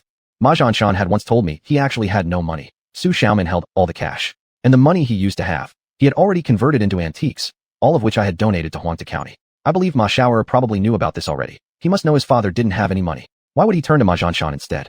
My own assumption was that Ma Xiaoer didn't want to deal too much with Su Xiaoman, and instead wanted Ma Zhanshan to approach her on his behalf for the money. Of course, even if that's exactly what he was thinking, I wouldn't let him ask Su Xiaoman for a penny. Where would I get money from? It's all with your mother. If she's lost it all, then she really has nothing left. You'll have to figure something out yourself. I passed the ball back to Ma Xiaoer. Could someone like Ma Xiaoer on the other end of the line really be so easily pacified? Don't you have antiques? Just sell off a few pieces, and you'll have the money. What's the point of keeping that stuff? Are you saving it for your own funeral? This kid clearly had a very shaky relationship with his father. He dared to speak to Ma Zhanshan like this? It definitely wasn't the first time. To dissuade Ma Xiaoer from eyeing the antiques, I needed to let him know where they had gone, though I had to go about it indirectly. No straightforward answers.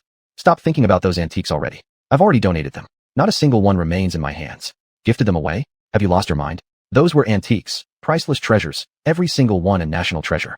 Who did you give them to? A foreign museum? You? You're so tight-fisted, someone who values money above everything else. How could you possibly donate anything to foreigners? Even for your own country, you wouldn't give them up. Don't joke around. Just to avoid giving your own son money, you're coming up with these ridiculous stories. You actually think I'll believe you? Ma Xiaoer understood Ma Zhanshan all too well. When I said the antiques had been donated, even his son refused to believe it. But I had to make him believe it. Only then could I completely eliminate this line of thinking. Chapter 422, Dealing with Ma Xiaoer. Son, I really did donate those antiques. Huangta County built a museum, and I anonymously donated them. If you don't believe me, I can send you a list. You can go to the museum yourself and check whether these items are there. Then you'll know whether I'm telling the truth or not.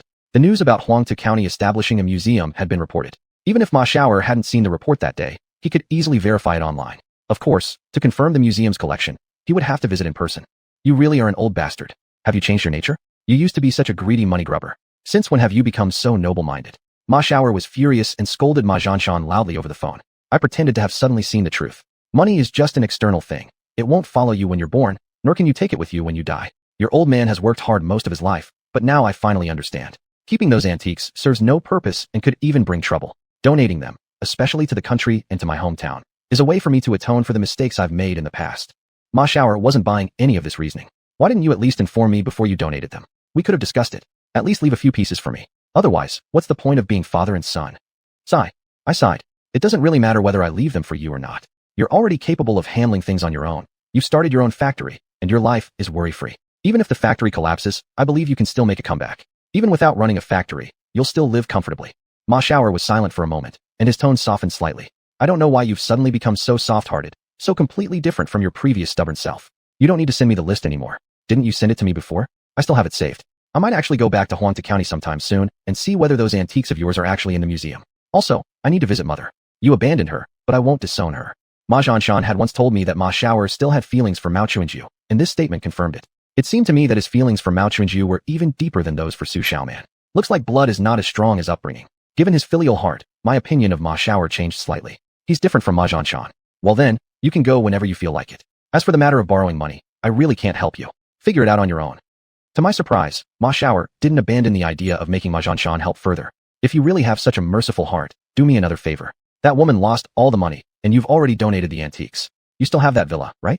Though it might not sell for 50 million, you could still get some money for it. Sell the villa and support me. Can't you do that? Ma Xiao'er's suggestion shocked me greatly. It seemed their relationship was not just bad. It was as if he gave them no room to retreat. I was deeply shocked.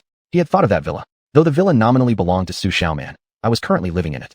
Definitely couldn't sell it and give him the money. So I made up a lie. I first rented that villa out and later sold it. Now your mother and I live off that money. Without a fixed home, we're traveling around, touring the world. We're still wandering in Africa now, in the endless desert. Looking at this vast sea of sand, one truly feels how insignificant humans are. All the past scheming and corruption. It's really regrettable and just not worth it. I made the story up as I went, with the sole aim of getting Ma Xiao'er to drop the idea of getting financial help from Ma Xianxia. Fine. I could clearly hear Ma Xiao'er gritting his teeth at the other end of the line. You damned old bastard. You've gone too far. Just keep playing around, you two old bastards. It would be best if you disappeared into the desert and never came out again. Ma Xiao'er hung up the phone. I exhaled deeply. I had assumed he would stop asking Ma Xianxia for money. But in reality, I was wrong. He stopped asking Ma Xianxia for money, yes. But he came to me personally. Of course, he wasn't simply here to ask for money. He wanted me to invest in him. I heard that President Chen started an investment company, so I came to you. I hope President Chen can invest 50 million into my chemical plant. I need to upgrade the production equipment, switch to automatic controls, otherwise I can't pass safety and environmental inspections. Ma Xiao'er was pretty direct. But even without his explanation, I already knew why he was asking for investment. Still, I had to pretend I didn't know anything and let him explain again. On a personal level, I never really liked Ma Xiao'er before. Back in junior high, he looked down on me. Not just me, actually, but mainly on the poor. Later, when I found out he was Ma Xianxia's son, I naturally grew to dislike him even more. Later still, when he conspired with Ma Xianxia and used the Daquan mineral water plant to produce counterfeit products, disrupting my market for Tianquan mineral water, my impression of Ma Xiao'er worsened even further. Mao Xuanju had personally led an attempt to stage a car accident, and Ma Xiao'er was certainly aware of it, if not directly involved in planning it. That, to me, was also a personal injury. Now he had come to me asking for investment. On a personal level, I really didn't want to help, but then again, if I directly refused, that wouldn't be appropriate either. Since I had already started an investment company, whether to invest or not needed to be justified with a reasonable explanation, otherwise, it could damage the reputation of my company. I couldn't let personal emotions get involved. Conversely speaking, even if I knew Ma Xiao'er had never held me in high regard and had secretly sabotaged me on multiple occasions, those were all behind the scenes. I hadn't caught him with solid evidence, so I couldn't openly accuse him to his face. Investment is a different kind of business. Business could be done with anyone. If Ma Xiao'er could bring profit to my company, why should I dwell on the past? So I agreed to the investment. Of course, it was conditional. I had to complete an evaluation before determining whether to proceed. Ma Xiao'er turned out to be straightforward and urged me to send people to his factory quickly to conduct the assessment. He desperately needed the money. If the delay lasted too long, his factory would have to halt operations. When Bai Luoxua heard about my interest in investing in Ma Xiao'er's Tianhua chemical plant, she hurriedly returned from her construction company. Ma Xiao'er is Ma Xianxia's son. When he started the chemical plant, Ma Xianxia was in charge of the chemical group. Don't you think there's something fishy going on between father and son? Ma Xianxia has fled. Whether or not he committed crimes hasn't been officially determined by the organization, but he ran away. It must be because he had a guilty conscience. As for all those matters of his, can Ma Xiao'er really claim to have known nothing? Who can guarantee he has no involvement at all? Our purpose is to make money, not to get dragged into trouble. I opposed this investment. Bai Luoxue was the first to object. Ma Xianxia was locked inside my space. Whether he was guilty or not no longer mattered. I knew this, but Bai Luoxue didn't. Her words made sense, but I had already considered everything carefully before deciding to accept Ma Xiao's request. I needed to convince her first. We don't need to refuse money just because of who he is. Whether it's Ma Xiao or Niu Xiao, if he can help us make money, we should invest. Since the organization hasn't officially charged Ma Xianxia with any crime, what do we have to worry about? Moreover, we're going to evaluate the factory before investing anyway. We can include these concerns in our overall assessment and determine whether it's worth investing. Let's decide after we've examined everything. We shouldn't refuse outright before even doing an evaluation. That would make us appear impolite and unprofessional. After hearing my words, Bai Luoxue calmed down. Then let's begin with the evaluation first. Chapter 4:23, Rapid Development. Bai Luoxue now spends most of her time working at the construction company. I originally planned to have xiuxian lead a team to go assess Bai Xiao's Tianhua chemical company. However, when I called xiuxian to notify her, she couldn't go. For such pioneering missions, whenever one is completed successfully, I always reward the participating employees handsomely. Getting chosen for such a task usually makes people very happy. The reason xiuxian couldn't go must have been because she had an even more important assignment. It turned out that seeing the success in expanding into the US market, she wanted to open up an even broader market. Naturally, that's her responsibility as the sales company's manager. She wanted to expand into the South American market. I naturally agreed. Still, I tried to persuade her to delay going for a few days and suggested that she first finish assessing Tianhua chemical before heading out. To my surprise, she refused. She insisted that the earlier the expansion starts, the earlier we benefit. Her persistence really moved me. The problem is that doing so means she won't be eligible for the substantial bonus from the assessment work. I reminded her about this over the phone. However, she replied, good opportunities like this shouldn't be enjoyed solely by me. Other team members should also have the chance. That was a reasonable argument. So in the end, I agreed to let her proceed with opening the South American market. I even promised her that once she successfully expands there, she will be rewarded accordingly. To help ensure the smooth execution of her new work and also considering her safety, I told her to bring more people along with her. But xiuxian insisted that she could handle it alone and said that if she becomes too busy, she can ask US salespeople for help. Having too many people doesn't necessarily improve efficiency. There's also been a high demand for manpower in Xiuxian lately, where several people are needed at the port every day. Thus, the task of leading the evaluation team to Tianhua Chemical Company under Ma Xiao fell to Bai Luoxue. To complete the evaluation as soon as possible, Bai Luoxue led 4 teammates and left the next morning to go to Ma Xiao's company in the Western Province. These few days I haven't had time to go anywhere else. This is a turning point in my life. I'm going to take the exam the day after tomorrow. If I succeed, Bai Luoxue and I can formally discuss and decide on our wedding date. This is something I've long been looking forward to. It's also what my parents have been eagerly anticipating. Our relationship can finally be revealed to the public openly. Just thinking about it fills me with excitement. These 2 days, besides continuing my revision, the most important thing is to rest well, ensure sufficient sleep, adjust my physical condition, and face the college entrance exam with full energy. As for work-related matters, I can put them aside for now. Even if the sky falls, I won't care anymore. These days I eat at the staff cafeteria and sleep in the office building, keeping a very regular schedule. The test venue is located at a normal school in the provincial capital. The day before the exam, I drove to the city to check out the exam site. Instead of staying at a hotel, I found a quiet place to set down a stone tablet for easy return, then returned to the office building through my space. On the morning of the next day, I returned to the city from the space and attended the exam on time.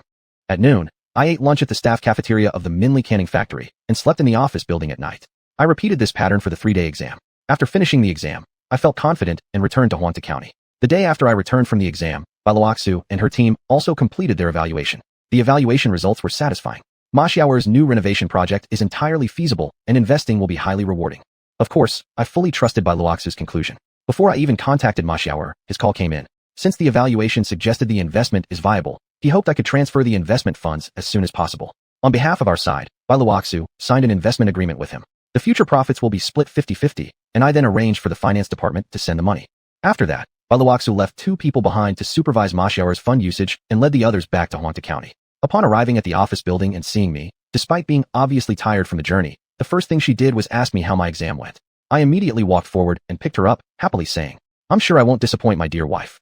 Next, we should decide on a wedding date early and start making marriage arrangements. xiuxian hurriedly patted my shoulder, blushing as she said, quickly put me down. Don't you see there are colleagues next to us? That was when I noticed the 2 assessment team members behind her, who were looking at us with surprise, then understanding each other with a knowing smile. They probably didn't know about my relationship with Bai Luoxue before, but now witnessing our intimacy, they must have figured it out. I no longer cared. Our relationship would be made public soon anyway, and they'd eventually find out. Bai Luoxue was still blushing heavily. I put her down, waved at the 2 men, thanked them for their hard work, and told them to go home and take a couple of days rest before coming back to work. They left happily. What made them even happier was that I immediately issued the reward notice afterward. I Guji, they must have been singing my praises back home. especially after witnessing my intimate behavior with Bailuoxu. The exam results wouldn't be announced for a few more days. During these days, I hurried to catch up on the work I had fallen behind. The pile of documents on my desk grew larger and larger, and it was time to sign where needed. Bailuoxu needed to return to the construction company to catch up on her work there. Fang Qingyu called. He said that the first batch of vegetables I sent to the US had been snapped up as soon as they hit the market. All 400 containers of vegetables were sold out in less than 3 days. He hoped we could increase the frequency of vegetable shipments to avoid stockouts at the supermarkets. He also mentioned that they needed to find ways to replenish supplies from other sources. Supermarkets dealt in retail, so maintaining a stable supply chain was crucial. At the same time, Fang Qingyu reported that the sorghum liquor I had sent over was also very popular among local residents. It was affordable, made from grain, with a pure taste, and foreigners loved drinking it. He personally saw how customers bought it by the case, some even purchasing 4 or 5 cases at once. He suggested that every shipment, regardless of what else was included, should always contain 1 container of this sorghum liquor. As for the soybean cooking oil, initially bought mostly by Chinese people, more and more foreigners were now purchasing it as well. They said that dishes cooked with this oil just tasted better than with other oils. Everything was going as expected.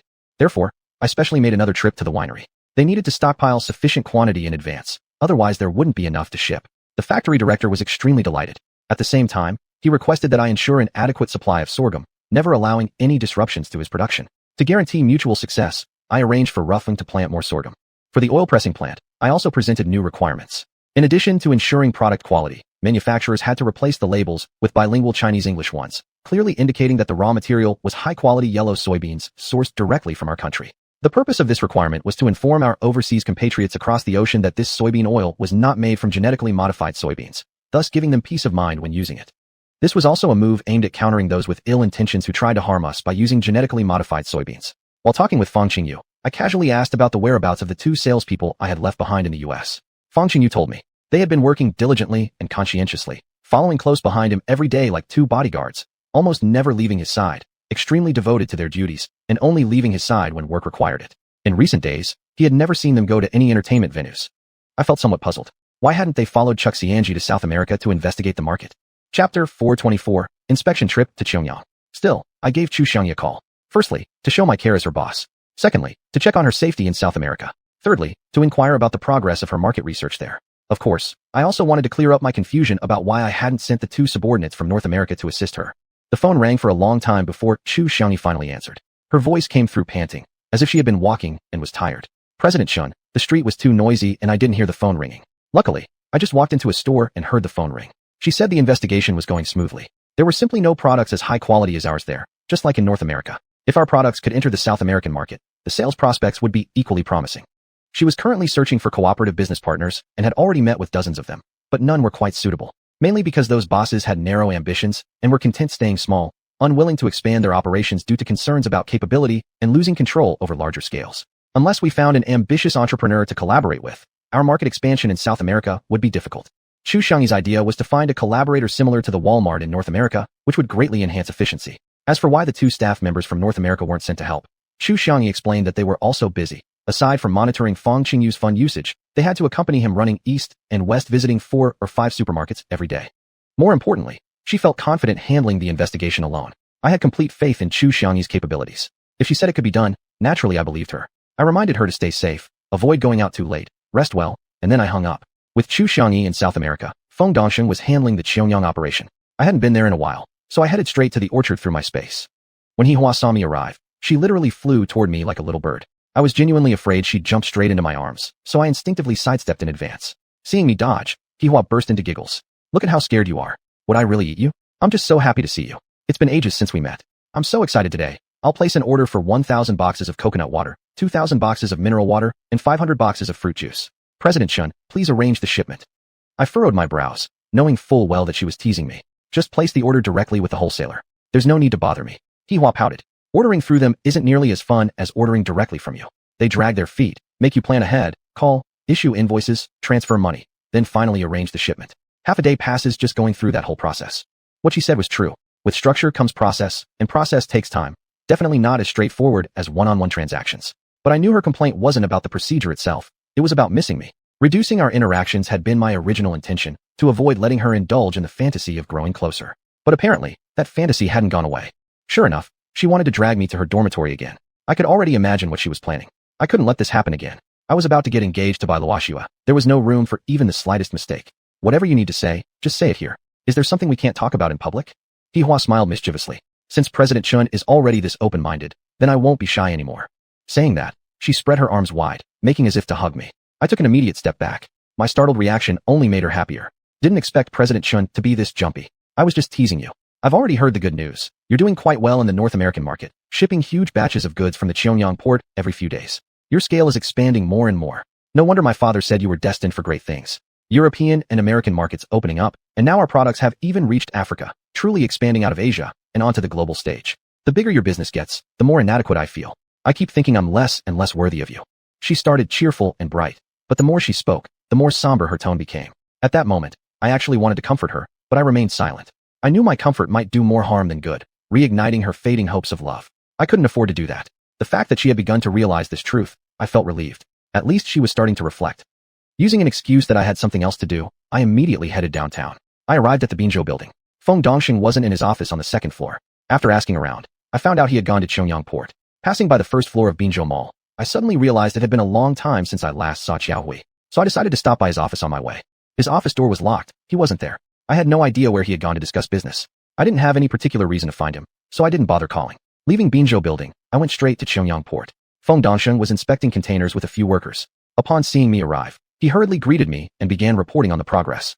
Because we regularly shipped out a large number of containers, we had already gained a certain level of influence at the port.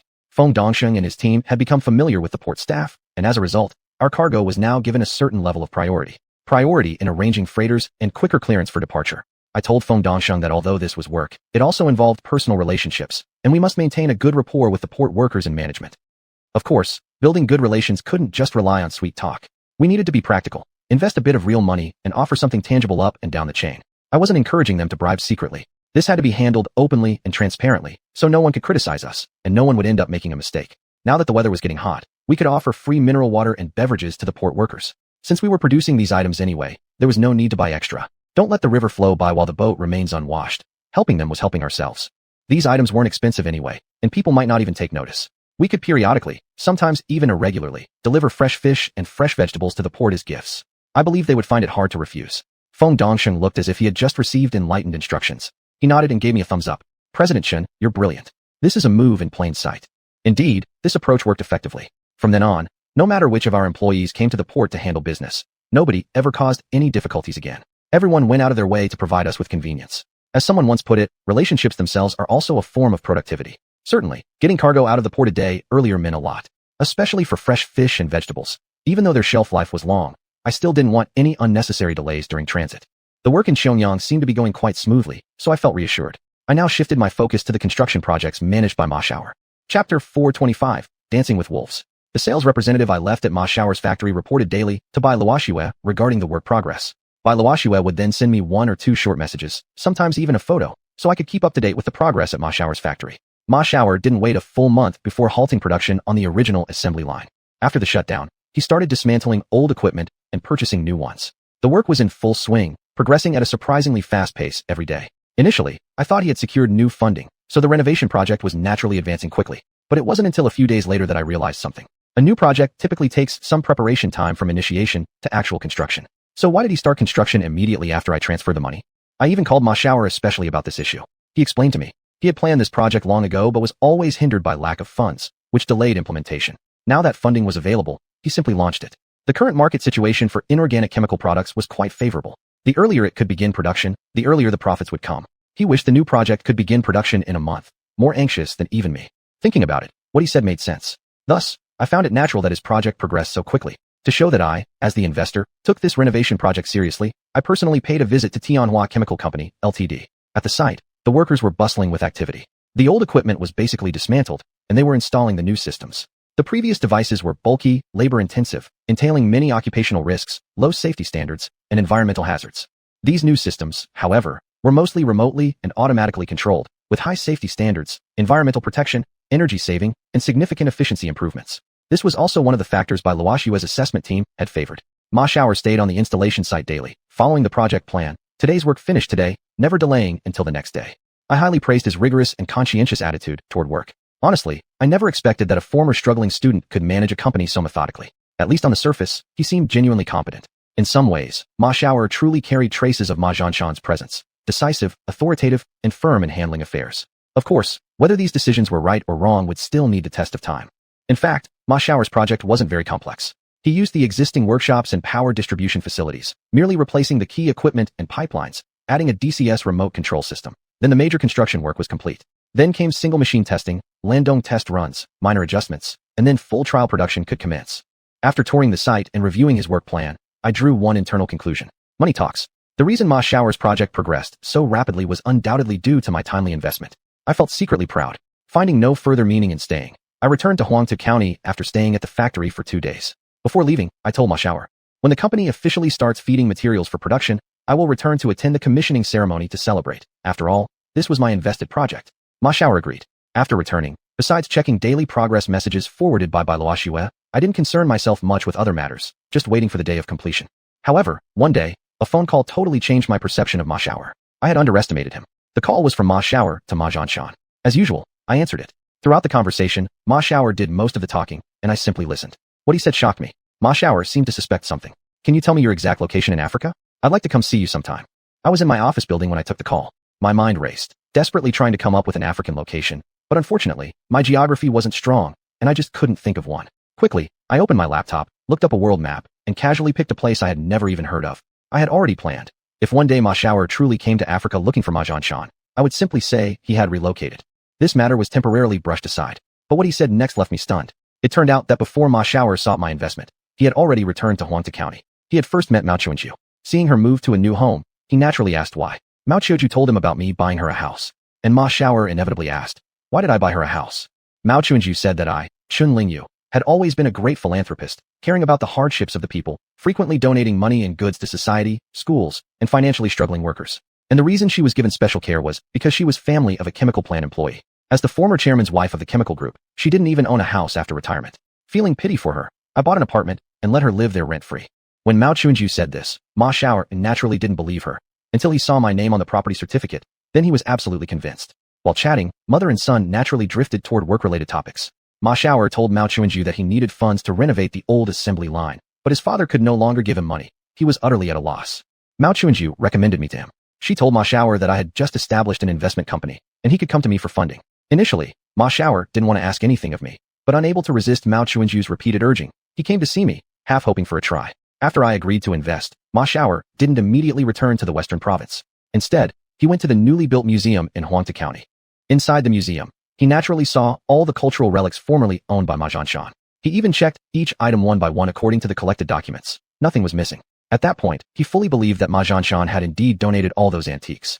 Of course, it was actually a lie fabricated by me impersonating Ma Zhanshan. In fact, Ma Xiao didn't stop there. He further investigated the origins of these antiques.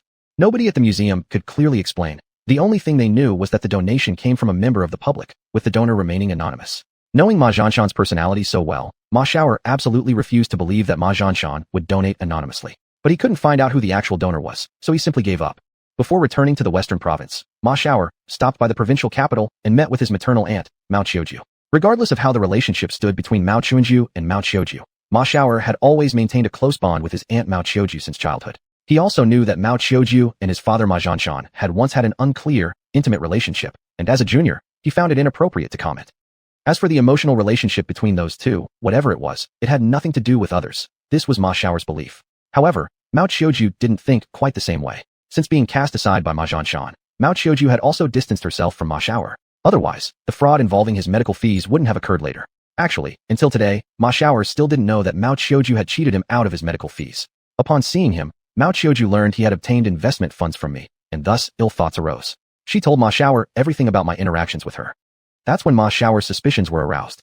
Chapter 426. Why the secrecy? She said she couldn't reach you and that you'd gone missing. What's going on?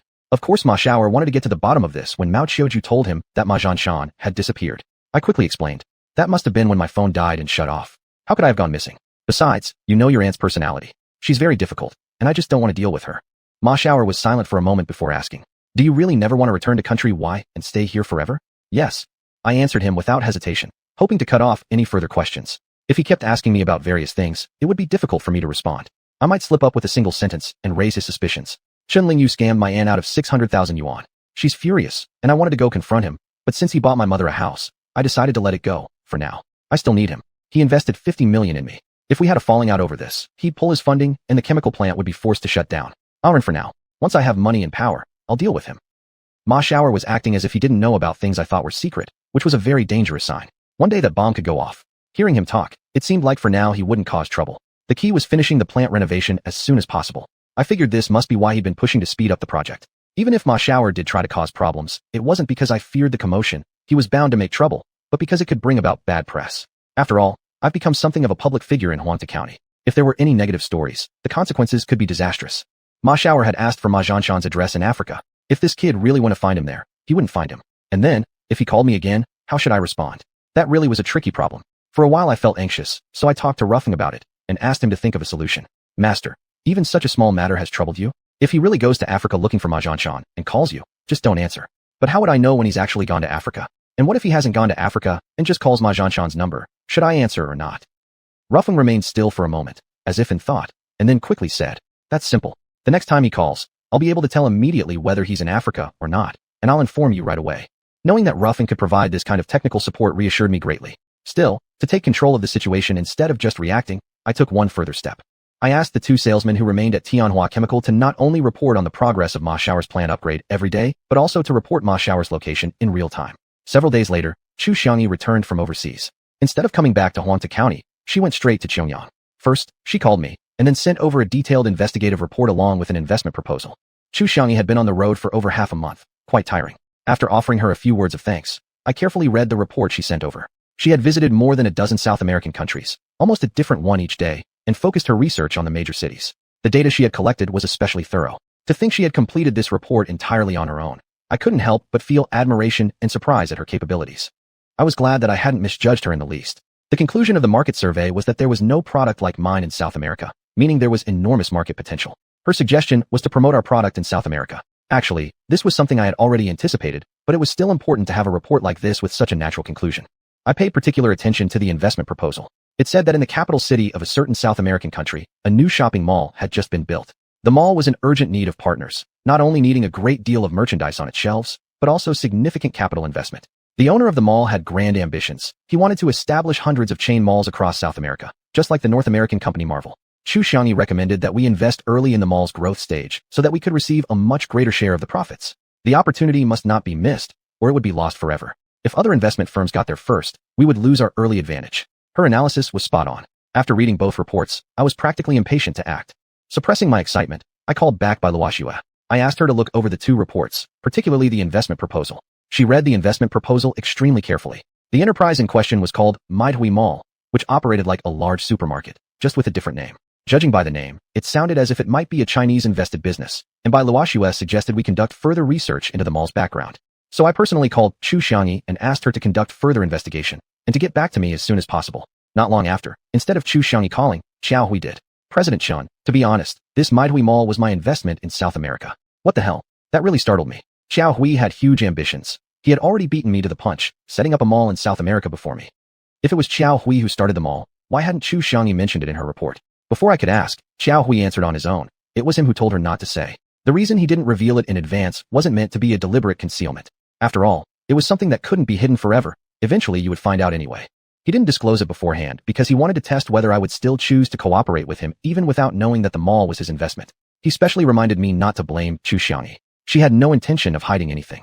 It was he who had insistently, almost stubbornly, requested her to keep quiet. Since I had already asked about it, he thought it was right to tell me the truth now. Even if I hadn't asked, I would eventually find out when signing the contract anyway. Now that President Chen already knows the mall is mine, I'd like to know whether you still decide to cooperate with me to expand your products into South America. Invest in me, just like with Marvel Supermarket, and open more chain branches, so that Maidhui will flourish all over South America.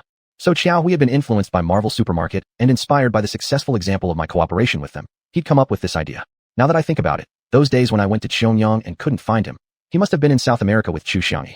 Xiuxian kept her lips sealed tight, and even withheld the information from me to cooperate with Xiaohui. No wonder she didn't accept any of the people I offered, and didn't request those two salesmen in North America to join her either, apparently because Xiaohui was already by her side. I didn't give Xiaohui an immediate reply, telling him I'd think about it, and then get back to him. Bai Luoxue was listening the entire time, and already had a grasp on the situation. It seems your manager Chu was intentionally helping Xiaohui. From the very beginning, this must have been a plan they worked out together. Otherwise, before she left for South America, She should have reported the fact that she was going to investigate a mall in South America that was Xiao Hui's investment. But in reality, she didn't mention it at all. She acted first and reported later. Bai Luoxue stared at me intently, watching my reaction. I tapped my fingers against the table, pausing in thought. Is there any possibility that Xiuxian and Xiao Hui secretly colluded to trick us into investing and help them expand their operations in South America? Bai Luoxue gave a slight smile. Not just a possibility, it's definitely what happened. But it's just the beginning. We haven't fallen for it yet, and the company hasn't suffered any losses. You're the boss. How do you intend to deal with manager Xiuxian? Chapter 4:27. Investigating Xiuxian. Dispose of her? You mean to punish Xiuxian? She worked so hard for half a month and produced 2 reports. Just this effort alone is something ordinary people could hardly achieve. Even if there's no merit, there's certainly toil. How could you still want to punish her? I actually understood what Bai Luoxue meant.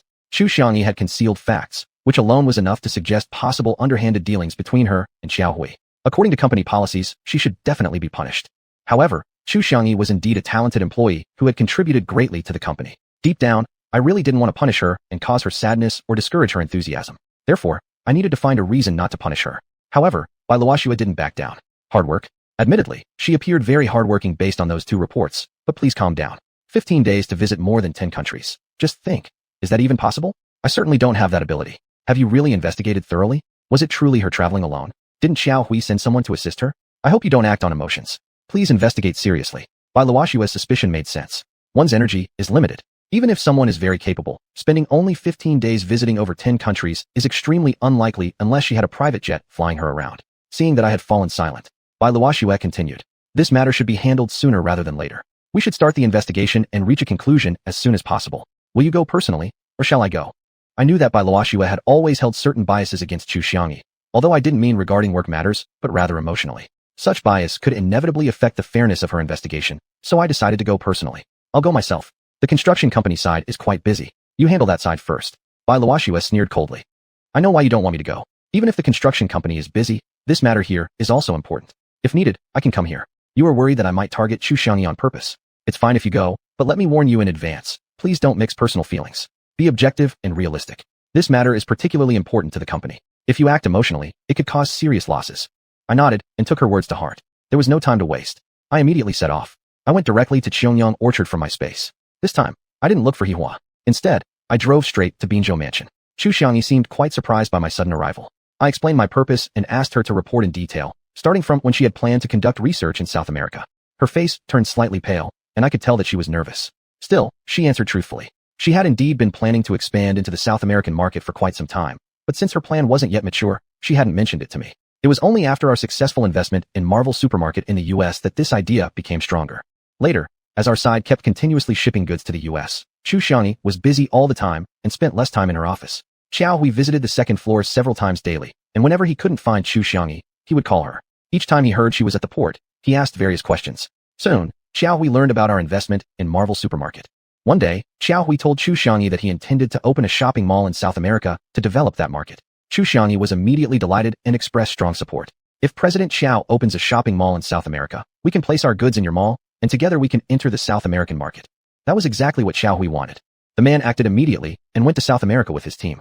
I don't know what connections he used, but he quickly built a large shopping mall in the capital city of Country B in South America. Then, he called Xiuxian, saying that goods could now be shipped.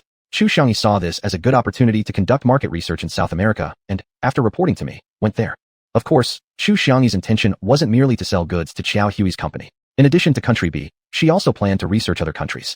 Xiao Hui shared the same idea, so he went along with her. Xiao had a rich businessman as his uncle there who provided great help, sending a private helicopter that took them flying around the entire South America. Without assistance, there was no way for Xiuxian to finish her investigation so quickly. In other words, this market research report was completed through their joint effort. Xiao Hui also proposed that our side should invest and help him build a chain of franchise shopping malls. This led to the 2 reports. What Xiuxian said sounded reasonable and coherent. I couldn't detect any inconsistency from beginning to end. Has Xiao Hui returned yet? I wanted to verify things with Xiao Hui himself. No. Xiuxian looked like a little girl who had done something wrong, nervously rubbing her hands together, appearing rather uneasy. Although Xiao Hui wasn't at the mall, I still went downstairs and found the deputy manager who was temporarily in charge, asking about some details. I learned that Xiao Hui indeed arrived in South America earlier than Xiuxian. 6 other employees had also traveled with him. Xiao Hui did have overseas connections there. His uncle had emigrated many years ago, and it was actually his uncle who financially supported Xiao's establishment of the shopping mall. Even this trip to South America was backed by his uncle's support. So Xiao Hui really had some significant connections. After clarifying all the details, I returned to Huangta County. I met with Bai Luoxue and told her everything I had found. Bai Luoxue looked at me as if I were some kind of freak. Did you go yourself? How come you finished investigating so quickly? Suddenly, I realized that I had returned earlier than expected. But I couldn't reveal my spatial secret to her, so I made up a lie saying that I had asked a friend to conduct the investigation. Luckily, Bai Luoxue didn't press further, but she continued to hold onto her suspicions about xiuxian. There you go, I was right. Her investigation in South America was entirely under Xiao Hui's instructions. In other words, she simply became his tool.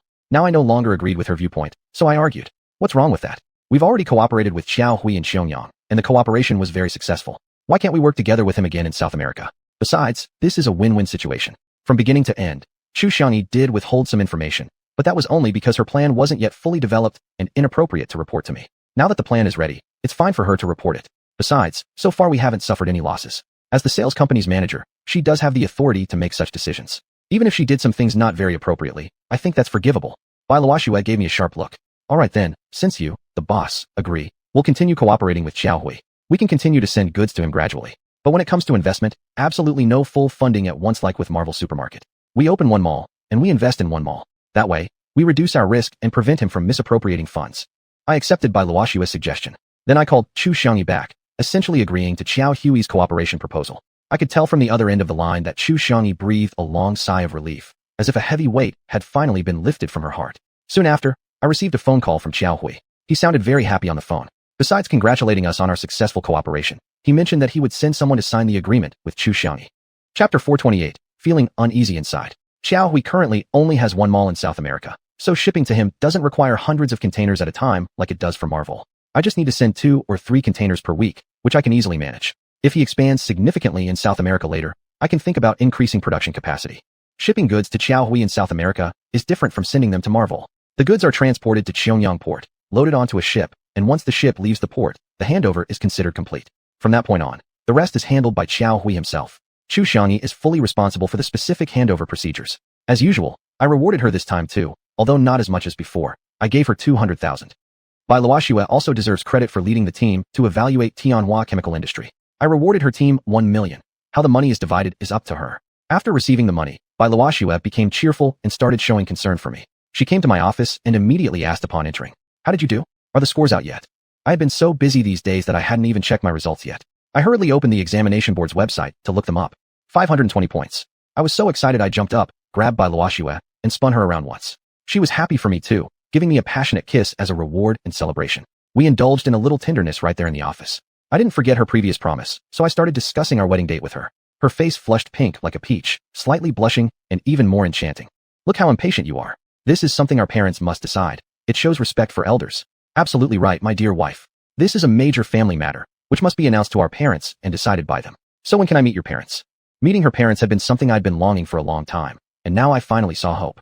But Bai Luoxue didn't seem to be in any rush. Didn't we agree? The day you receive your admission notice will be the day we meet the parents. First, I'll introduce you to my parents. Then you introduce me to yours, and after that, both families will meet together to decide the wedding date. Leaning softly in my arms, she spoke sweetly. I felt that at this moment, she was more gentle than ever before. I felt extremely happy inside. She even accompanied me to complete the university application process. All that's left now is to wait patiently. The admission notice shouldn't take more than a few days to arrive, yet these few days felt longer than a year. I couldn't wait to finally receive it. When I had time to spare, I had already begun thinking about the wedding plans. Though I felt so happy, I didn't feel like going home because once I got there, I wouldn't be able to contain myself and would definitely tell my parents this great news. It's not that I didn't want to tell them now, but Bai Luoxue specifically asked that no one be told about our marriage until after I received my admission notice. She even comforted me by saying, if we've managed to keep this secret all this time, can't you hold out for just a few more days? That was true. It was tolerable. But when I brought up the topic of wedding plans, she told me, don't worry about a thing. I've already planned everything out. I'll give you a detailed plan document, and you just need to follow it step by step. Wow. Marrying a wife with a project management major is indeed an advantage. Even something as big as a wedding has been carefully planned like a project. These days I've been immersed in happiness, always smiling at everyone I meet, humming little tunes while walking, sometimes even doing a little dance. Employees say I look like a child who just got a sweet treat. All I could do in my heart was hope the admission notice would come sooner. Every single day, I was waiting for a package to arrive. One morning when I came to work, sure enough, there was a parcel lying on my desk. Excitedly, I grabbed it, but when I looked carefully, it wasn't sent by any university. It was sent by the provincial court. My mood instantly dropped, and I felt confused. Why would the provincial court be writing to me? I opened it to find it was a summons. Someone had sued me. The person suing me was Mao Qiuju. She claimed that I had threatened and defrauded her out of 600,000 yuan, and that the trial would begin 7 days later. Bai Luoxue didn't know this yet. I agonized over telling her the whole day, but ultimately decided not to. Rufeng knows everything, so I went to discuss the situation with him. After reading the summons, Rufeng told me to calm down. We had ample evidence, and this case didn't meet the conditions for fraud. This was a legitimate compensation matter. Rufeng promised to accompany me to court. However, I considered his identity as an AI. Since he is not a legal natural person, it might not be appropriate. I decided instead to hire a lawyer. I contacted a law firm in the provincial capital. A lawyer named Zhang Bingjing agreed to represent me. He had previously helped us sue the Quan mineral water plant. I personally went to the provincial capital and met with lawyer Zhang, telling him all the details regarding my conflict with Mao Xiuju. Lawyer Zhang promised to prepare my defense statement and assured me he would attend the trial on time. I asked him how high our chances were. He replied to me, as long as there's no unexpected incident, we're 100% sure to win. With the lawyer's guarantee plus Rufeng's reassurance, I finally felt at ease and waited quietly for the court hearing to begin. Though I told myself to stay calm and wait, deep down I felt uneasy. Mao Xiuju hadn't done anything for such a long time, and suddenly she sues me. I suspect it's related to Ma Xiao'er, and it's very likely that he's the one who incited her. Reflecting on my past phone conversations with Ma Xiao'er, I felt like the issue wasn't simple. Perhaps Ma Xiao'er might take some action himself. Mao Xiuju suing me might be just a probing move. Even though I received updates from Bai Luoxue about Xianhua chemical industry every day, I couldn't help but feel suspicious. So, I called one of our salespeople stationed at Xianhua chemical industry. I wanted to find out whether Ma Xiao'er had left the company recently or had any contact with outsiders. The reply was that Ma Xiao'er had been staying at the company all along, preparing for the trial run, and hadn't gone out. Besides a few business clients, no unusual visitors had been seen. Perhaps I was overthinking. It was possible that Mao Xiuju had just sued me on her own initiative. Thinking about it, this possibility wasn't ruled out. Mao Xiuju had previously scammed money from Ma Xiao'er. She definitely wasn't on the same page with him. It was unlikely they were collaborating. After thinking this way, I felt a little more at ease. This summons did affect my mood. Yet I still hoped the admission notice would come soon. But the notice still hadn't arrived. Instead, I received a phone call from Ma Xiao'er. The day after tomorrow would be the official trial operation of the renovated production line at Xianhua Chemical Industry, and he invited me to attend the ribbon-cutting ceremony. That was what we had agreed on before. Though I had some concerns and mixed feelings about Ma Xiao'er, I still needed to maintain appearances. I originally planned to bring Bai Luoxue with me, but her construction company had a promotional event tomorrow, which required her to host, so she politely declined. Tianhua Company in the western province was 2,000 li away, a day's drive. I had to leave early tomorrow morning. After attending the ribbon-cutting ceremony the day after tomorrow, I needed to return as soon as possible, go back to the provincial city, as the trial was scheduled for the day after that. Fortunately, Bai Luoxue wouldn't be going with me. If she went, I would have to drop her off in Huangta County first. It would be tiring to drive that distance by myself. So I asked a driver from Minli Canning Factory to accompany me to Tianhua Chemical Industry tomorrow. Early the next morning, we set off together. On the road, the driver and I took turns driving, so I didn't feel that exhausted. When we arrived at the factory, it was already dinner time. Ma Xiao'er had already prepared accommodations for us in advance and arranged a banquet. At the dinner table, Ma Xiao'er briefly reported to me about the engineering progress after the investment, and then talked about tomorrow's general plan, yet he didn't mention a word about Mao Xiuju suing me. Seeing how enthusiastic he acted, I suspected that he might truly know nothing about this. He didn't bring it up, so I didn't mention it either. The banquet ended in a harmonious atmosphere. At 9 o'clock the next morning, the ribbon-cutting ceremony officially began. Local county leaders came, as well as heads of various bureaus. A county official delivered a brief opening speech, and then amid loud firecrackers, the machines officially started running and the production began. The ceremony was simple and quickly ended. Ma Xiao'er wanted to invite those leaders to stay for lunch. The leaders excused themselves, saying they were busy, and left without staying. I also made an excuse about having something to do and drove away from Tianhua Chemical Industry. Chapter 429, Courtroom Debate. As soon as we set off, I contacted lawyer Zhang, and we made plans to meet in the provincial capital. When we arrived in the city, it was already dark. After meeting lawyer Zhang, we had dinner first, then found a hotel, and stayed there together with the lawyer and the driver. The next morning at exactly 8 a.m., I went to the courthouse with lawyer Zhang. The driver returned to Huangta County driving my BMW. The court held a public hearing on Ma Xiuju's accusation that I had extorted money from her. In the courtroom, besides the opposing counsel, I was surprised to see Ma Xiao'er on the plaintiff's side. This shocked me greatly. We exchanged glances, a kind of greeting, but said nothing to each other. He must have come after we left, and I simply hadn't noticed him on the way. Under the supervision of the judge, both parties took turns to speak in accordance with the legal procedures. The plaintiff's lawyer pointed out, I had threatened Xiuju Mao at her home. Because Xiuju Mao had slapped me at the accident scene, she claimed I had instructed roughing as a result, causing damage to her coffee table. I had forced her into a choice. Either have roughing hit me back or pay 600,000 yuan in compensation. This was pure and blatant blackmail. Xiuju Mao admitted that she had indeed slapped me. The opposing counsel argued that Xiuju Mao, as an ordinary woman, had neither trained in martial arts nor possessed any special abilities. Even if she had slapped me, the harm caused could not have been serious, and my side had provided no written evidence of physical injury. If someone were to pay 600,000 yuan simply for slapping me, it would be unreasonable and clearly constituted the crime of blackmail and extortion. Lawyer Zhang did not immediately engage in rebuttal. Instead, he submitted a USB drive to the court, which the judge played on the spot. It was a video recording. The footage was taken from my dash cam at the scene of the accident, and I had provided it to lawyer Zhang in advance. The video showed the Mercedes in front and briefly captured a passerby walking by, followed by 4 men getting out of the vehicle. Throughout the clip, there was no visual of Xiuxian at all, but there was audio. Breaking so suddenly. You trying to kill someone? That was clearly Xiuxian's voice. Then came a series of abusive words, also clearly from her. Slap. The sharp sound of her slapping me was also captured clearly. Then, there was some commotion from the group of men. Beat him. Soon after, the audio became chaotic. That was where the video ended. The video was replayed 3 times in court until all jurors understood clearly. Then lawyer Zhang presented additional receipts from the pharmacy I had visited and began my defense. In this near accident, my client hit the brakes in time, avoiding a collision with the vehicle ahead. That is to say, in this incident, my client did not commit any illegal act. On the contrary, the vehicle behind, the plaintiff's double-decker truck, was speeding and the driver failed to brake properly, losing control and veering into the opposite lane, creating a dangerous situation. The plaintiff, however, vented her anger on my client. Not only did she blame my client, but she also insulted him and slapped him. This caused harm to my client. My client is innocent.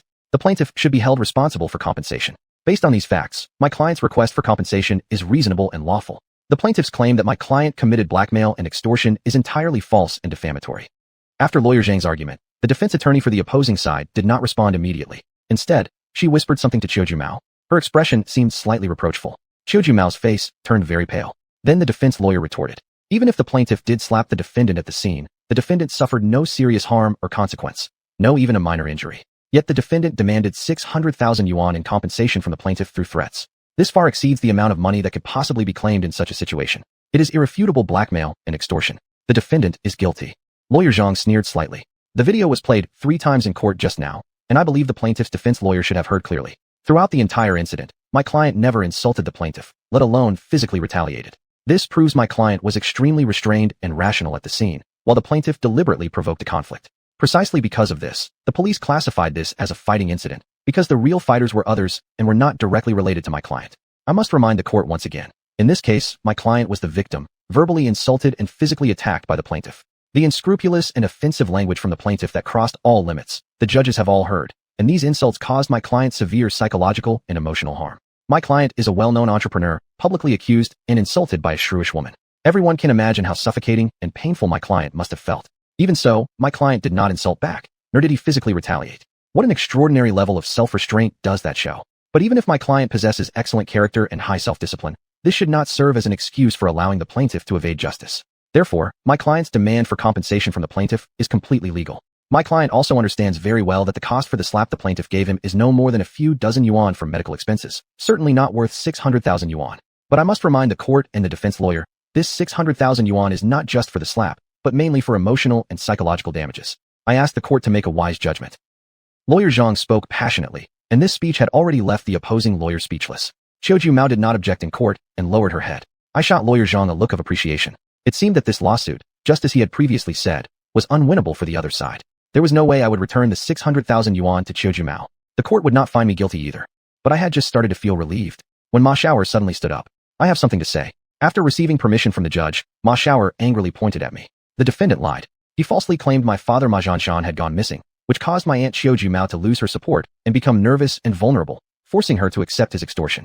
In reality, my aunt did call my father, only his phone was out of service area coverage at that moment, so she believed what the defendant said.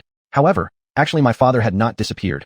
Not long ago, we had even talked on the phone. He's currently traveling in Africa. The defendant deceived my aunt like this, successfully carrying out his blackmail. After Ma Xiao'er finished speaking, he glared at me furiously. Ma Xiao'er's testimony was unexpected to me. Lawyer Zhang was just about to argue when the judge stopped him. The availability of your father's phone signal is irrelevant to this case. Ma Xiao'er shouted, getting more agitated. If my aunt could have successfully called my father at that time, there would have been no extortion by the defendant. He took advantage of this opportunity to pull off the fraud. Ma Xiao'er quickly wrote down a phone number and handed it to the court. This is my father's phone number. I hope the court will verify with my father whether, had he been able to answer my aunt's call at the time, he would have been capable of stopping this blackmail incident. My heart sank. What on earth was Ma Xiao'er up to? Even if Xiuxian had successfully reached Ma Xianxia by phone back then, I would have still claimed compensation as usual. Ma Xianxia's phone was in my handbag. If the judge truly made a call, the phone would ring, and since we were still in court, I would be caught whether I answered it or not. Quietly, I put my hand into the bag and powered off both Ma Xianxia's phone and Xiuxian's phone. As to whether anyone on the bench actually did call Ma Xianxia's number, I didn't know. Shortly after the recess, the judge announced the verdict. I was innocent. We walked out of the courtroom. Ma Xiao'er approached me on his own. His face looked unhappy, but he came to apologize. I hope Mr. Chen won't take offense. I was summoned by my aunt to testify on her behalf, and I hope this incident won't affect our cooperation. I cast him a glance and smiled. I can understand. Let's keep things separate. Ma Xiaoer accompanied Qiuju Mao and their lawyer away. As for me, I got into Lawyer Zhang's car and returned to Huanta County. I thought this matter was over. But not long after, Ma Xiaoer came looking for me again. Chapter 430, Ma Xiaoer asks difficult questions. I received Ma Xiaoer in my office. First, Ma Xiaoer reported to me the production status and sales situation since the project commenced. The new production process after upgrading and transformation had met all relevant standards, and even received special coverage from local authorities. I had already seen the news. I originally thought that Ma Xiaoer had come here specifically to thank us for our cooperation. I even mildly complained to him.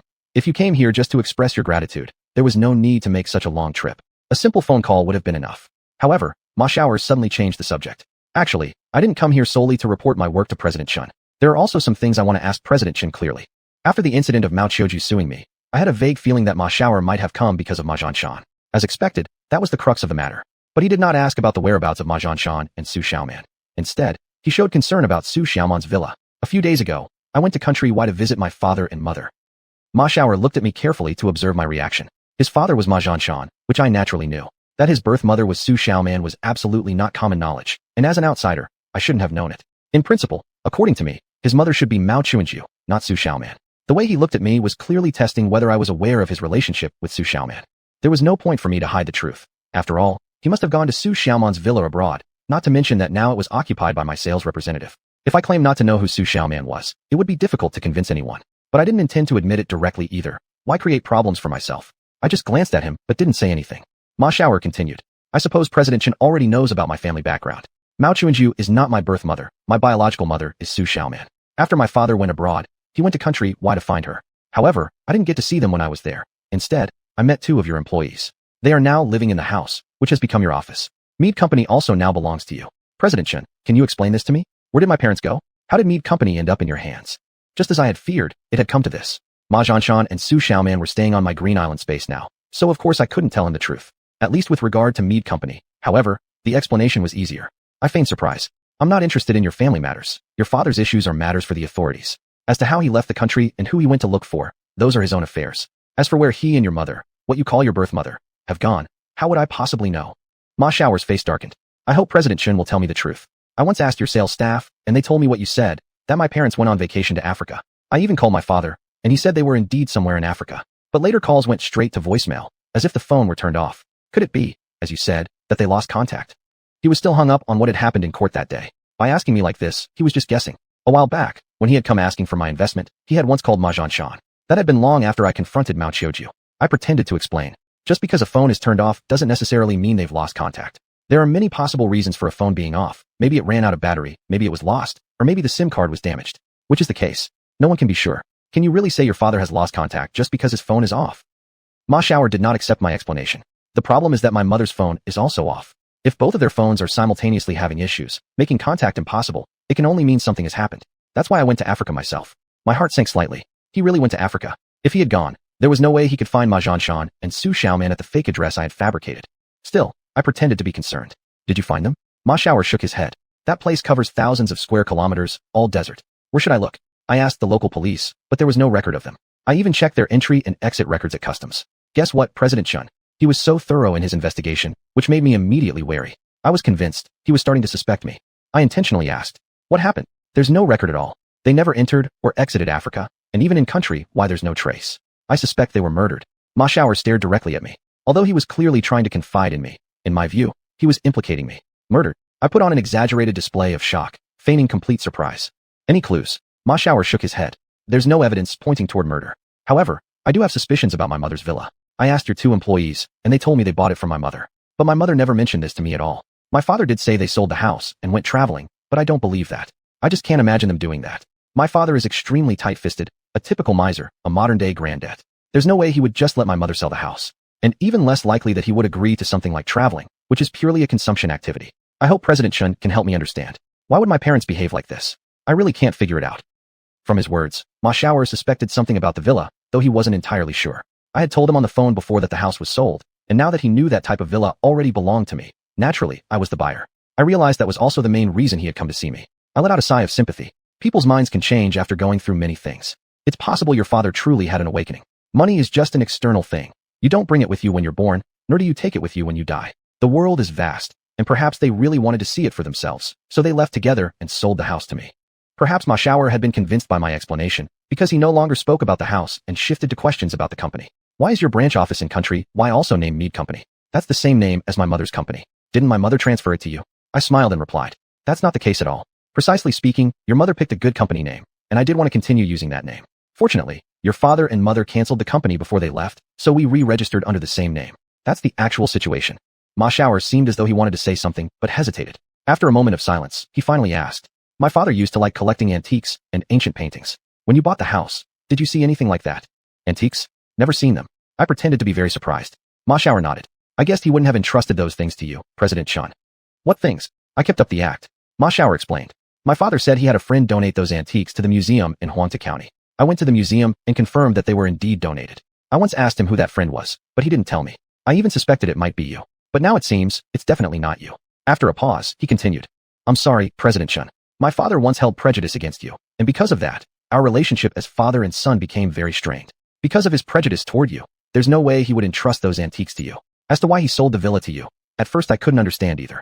Now I get it. As you said, he changed, and he became more open-minded.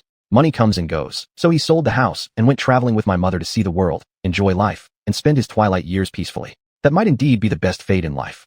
I hope President Chen doesn't bear any resentment against my father. Ma Xiaoer left. He asked me for some information. Initially suspicious, he eventually became at ease, even apologizing on behalf of his father. I felt that Ma Xiaoer's main purpose in coming this time was not necessarily to find his parents. If that were his intention, he would have started looking much earlier. Perhaps he wanted to use the investigation about his parents as a way to strengthen our connection. After all, we would need to continue cooperating in the future. Chapter 431. Misfortune lurking behind blessing. The mobile phones of Ma Xianshan and xiuxian could no longer be kept. If left any longer, trouble might arise. Together with the bodyguard's phone, I removed the SIM cards and threw them into the trash bin. On this day, I finally received the admission notice. I had been accepted into the enterprise management program at a university in the provincial capital, exactly as I had wished. Although it was a correspondence program, it was still a bachelor's degree delivered online, which wouldn't interfere with my work. Filled with excitement upon receiving the notice, I immediately called Bai Luoxue to share the good news. Except for a congratulatory congratulations, Bai Luoxue didn't seem especially thrilled. She told me she would come to the office bungalow later in the evening to celebrate with me. In the afternoon, I went shopping at the mall and bought some red wine, candles, and ingredients. I also picked some vegetables and roses for my space. By the time Bai Luoxue returned from the construction company, everything was already ready. I specially wore a new suit, and inside the suit pocket was a diamond ring I had prepared for a long time. Looking at the table full of dishes, the red wine, and the lit candles, even though it was still daytime, I had already lit the candles to create a romantic atmosphere. Wow, so luxurious. Bai Luoxue exaggeratedly praised as she walked in. No sooner had she sat down at the dining table than I approached carrying 999 roses. Bai Luoxue, radiant and joyful, accepted the roses and held them to her chest. Then, with a serious expression, I knelt on one knee and held out the diamond ring before her. Marry me. This was my official proposal to Bai Luoxue. Bai Luoxue, her face blushing like a peach blossom, gracefully extended her left hand. I gently slid the diamond ring onto her finger. We embraced tightly. On the dining table was my admission notice, besides all the delicious food. Bai Luoxue carefully examined it. With a solemn tone, she said, "This is your ticket to the altar of marriage." I deliberately sighed. If I had known that earlier, I would have gotten this notice much sooner. Why did I have to wait so long? Bai Luoxue gave me a glare. Earlier? Sometimes saying things too early isn't useful. When the water arrives, the ditch forms naturally. It's best to let things take their course. Noticing the pair of red candles lit on the table, she added, "It's still so bright outside, and you've already lit the candles. Something feels off. Who lights candles in broad daylight? Isn't it a bit early for a candlelight dinner?" When it came to creating a romantic atmosphere, I was admittedly not good at it. I simply tried to emulate the candlelight dinners I'd arranged before because I thought she liked them. Upon hearing her complaint, I blew out the candles and moved them aside. Then we began to eat and drink together. This was the happiest night I had in a long time. "How about we go see your parents tomorrow?" I naturally brought up our wedding plans. Bai Luoxue smiled gently and nodded. "I'll tell them tonight when I go back home." "You're going back home tonight?" "I've already proposed successfully. Why don't we stay here tonight and enjoy our own two-person world? We can just give your parents a call and tell them the news, right?" I had already thought about how tonight would go. This afternoon, I had tidied up my suite number 1 room, changed all the sheets and quilts to brand new ones, in bright red, just like newlywed bedding. If Bai Luoxue left, wouldn't my plans fall apart? Bai Luoxue playfully scolded. "What's the rush? The most beautiful moment should be saved for the wedding night." She shyly smiled, her already flushed face becoming even redder after the wine. Although she rejected my suggestion, I was already enchanted. "As you say, my lady." Though slightly disappointed in my heart, it was a sweet and joyful kind of disappointment. Just as she had said, what was the rush? I had to endure a bit. Following the plan Bai Luoxue had already drafted, Tonight, we would inform our respective parents of the good news. Tomorrow, we would go to the mall to buy gifts. We'd visit her family at noon, the next day go to my house, and the day after tomorrow both families would have dinner together, officially getting engaged. At last, I had taken a substantial step forward on the path toward marriage. Since we had to go home and discuss our marriage arrangements, Bai Luoxue and I didn't drink too much alcohol. After finishing our meal, Bai Luoxue wanted to leave immediately, but I still insisted she return with me to suite number 1 for an hour of intimacy. It seemed as though Bai Luoxue had seen right through my intentions. As I wanted to get closer, she only talked to me about wedding plans. From today forward, every single day's schedule until the wedding ceremony was already meticulously arranged in her mind, right down to the smallest details. It somewhat ruined my mood. I mentally told myself to endure it. I would endure. That hour felt a little bit unbearable. After finally finishing her plans, she suggested that we each go home to our respective mothers. Going downstairs, we got into our cars. Bai Luoxue got into her car ahead of me and drove off. I had just opened my car door when the phone rang. It was from Feng Ru. Master, something terrible has happened. The island is experiencing raging storms and lightning, and all the crops and equipment have suffered severe damage. We're trying to rescue the electrical devices. Ru Feng didn't finish speaking before the call dropped. I tried to contact her again, but couldn't get through. No good. I had to go to the space to check things out. The space had always been clear skies without wind or rain. How come it suddenly had violent storms and lightning? This kind of extreme weather would cause serious damage to crops and vegetables. Realizing the situation, I panicked. I was just about to rub the wart to enter the space. The phone rang again. It was from Tanchong.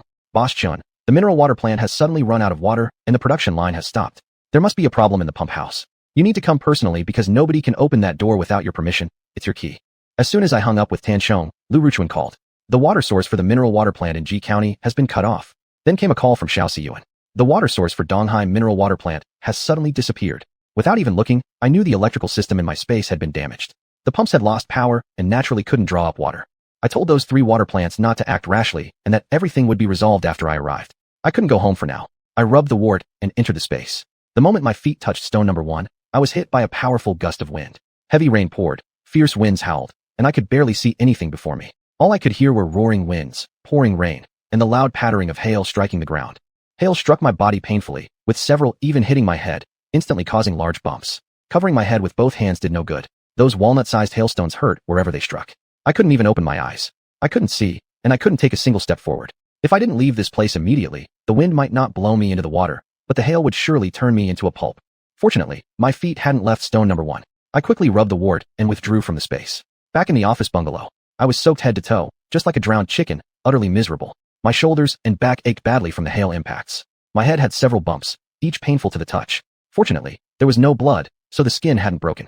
I returned to suite number 1, took off the brand new suit I had just put on, and planned to take a shower and change into dry clothes. The water from the shower nozzle stung the hail-struck areas on my body unbearably. I gritted my teeth and quickly rinsed myself off. After drying off with a towel, I sat on the edge of the bed, my mind completely blank.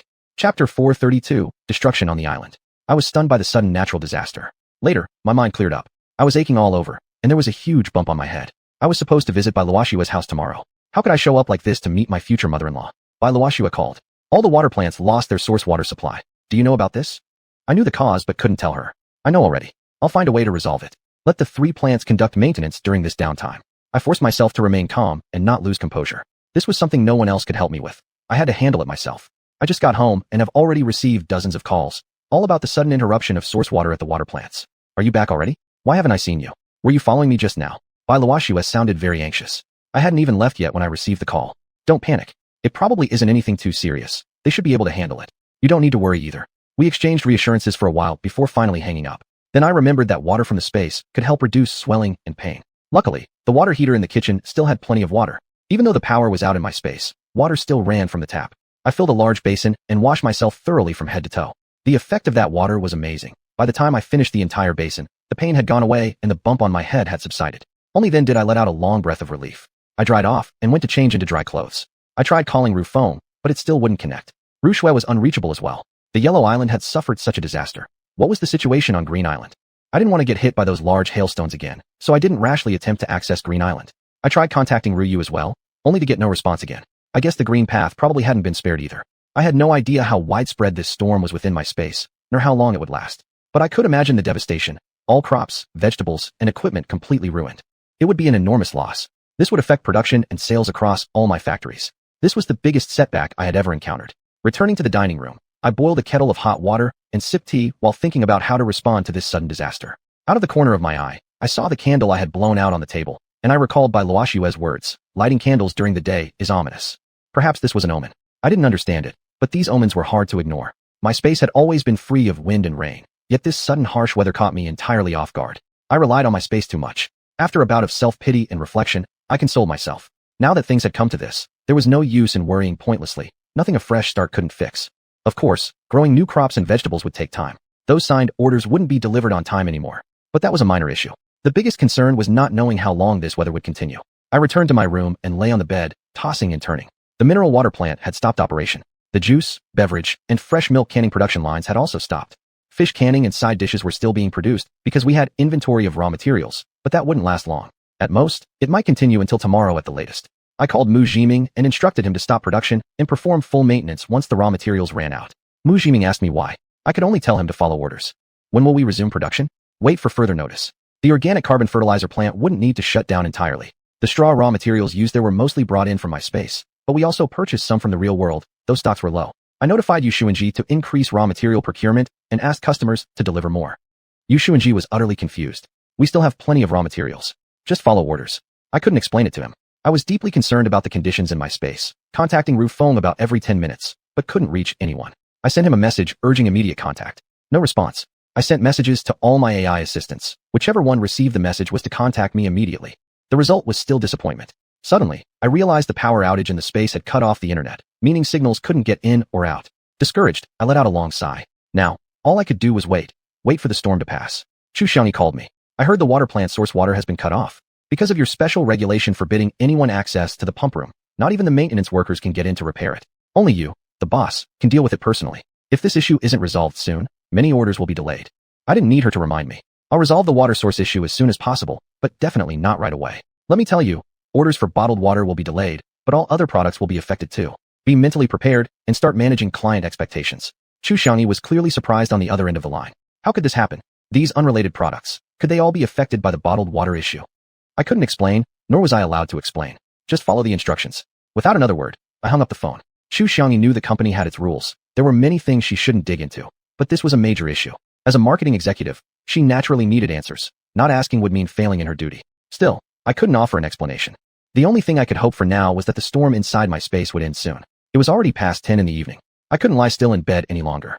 I headed to the new warehouse area. Looking at the conveyor belt, I pressed the button, but there was no response. It wouldn't start because the power was located in my space. Without electricity, the conveyor belt couldn't move, and the ruxes couldn't come out.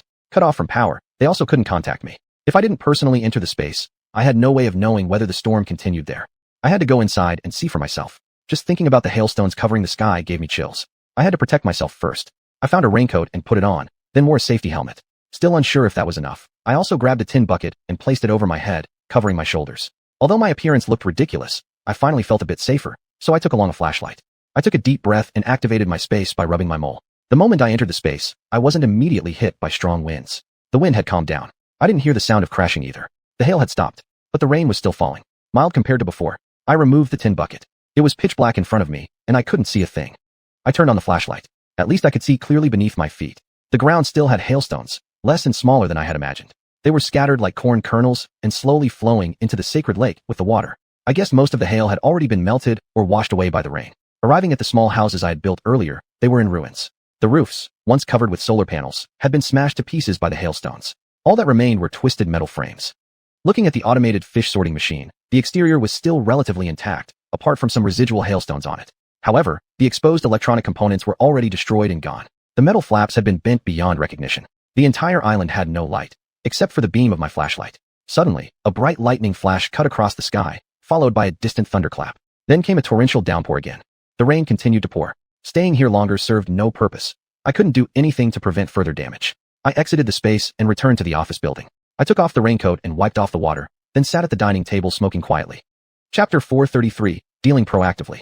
Although I couldn't clearly see the full extent of the damage, one thing was certain, reconstruction on the small island was definitely needed.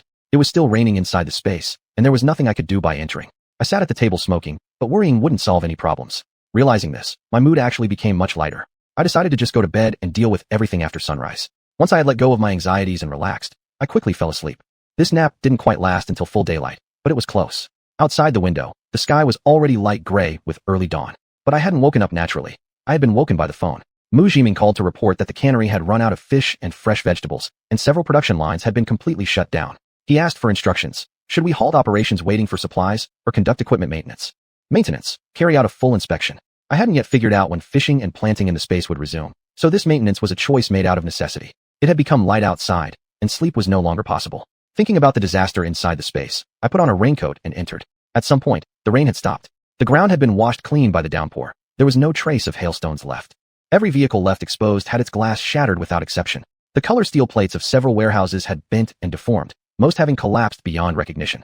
Green feed stored inside had already been soaked by rainwater. In the ruined warehouses, wherever there was space to shelter from the wind and rain, pigs and sheep had crowded in, and even on their backs, chickens were standing. The pig pens, sheep pens, and chicken coops had also suffered serious damage in this storm. Walls had collapsed and buildings fallen apart. No wonder the animals had all rushed out. Those eggs that hadn't been collected yet had been smashed to bits by the hail. Now all that could be seen were broken shells. The yolks had long disappeared. The entire orchard, including the large-leaf poplars, was now bare, without a single leaf remaining on the trees. Beneath the fruit trees lay a muddy mess of apples, pears, peaches, and young walnuts. The banana plantation was even more heart-wrenching to see. The banana leaves were riddled with holes, and the once heavy clusters of bananas were now gone without a trace. More distressing still was nearly 10,000 mu of vegetables, corn, and wheat fields, tall or short, green or yellow, all beaten flat to the ground. Even with mechanical harvesters, it would be difficult to operate. The only slight comfort was that the machinery, equipment, and vehicles parked on the first floor of the U-shaped small building were all preserved intact, having escaped the hail disaster.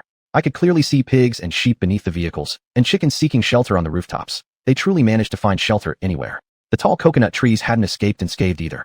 Standing upright like flagpoles along the shore, they had not a single leaf left, which had all fallen to the ground torn to pieces. The row of storage rooms later built in the southern part remained relatively intact.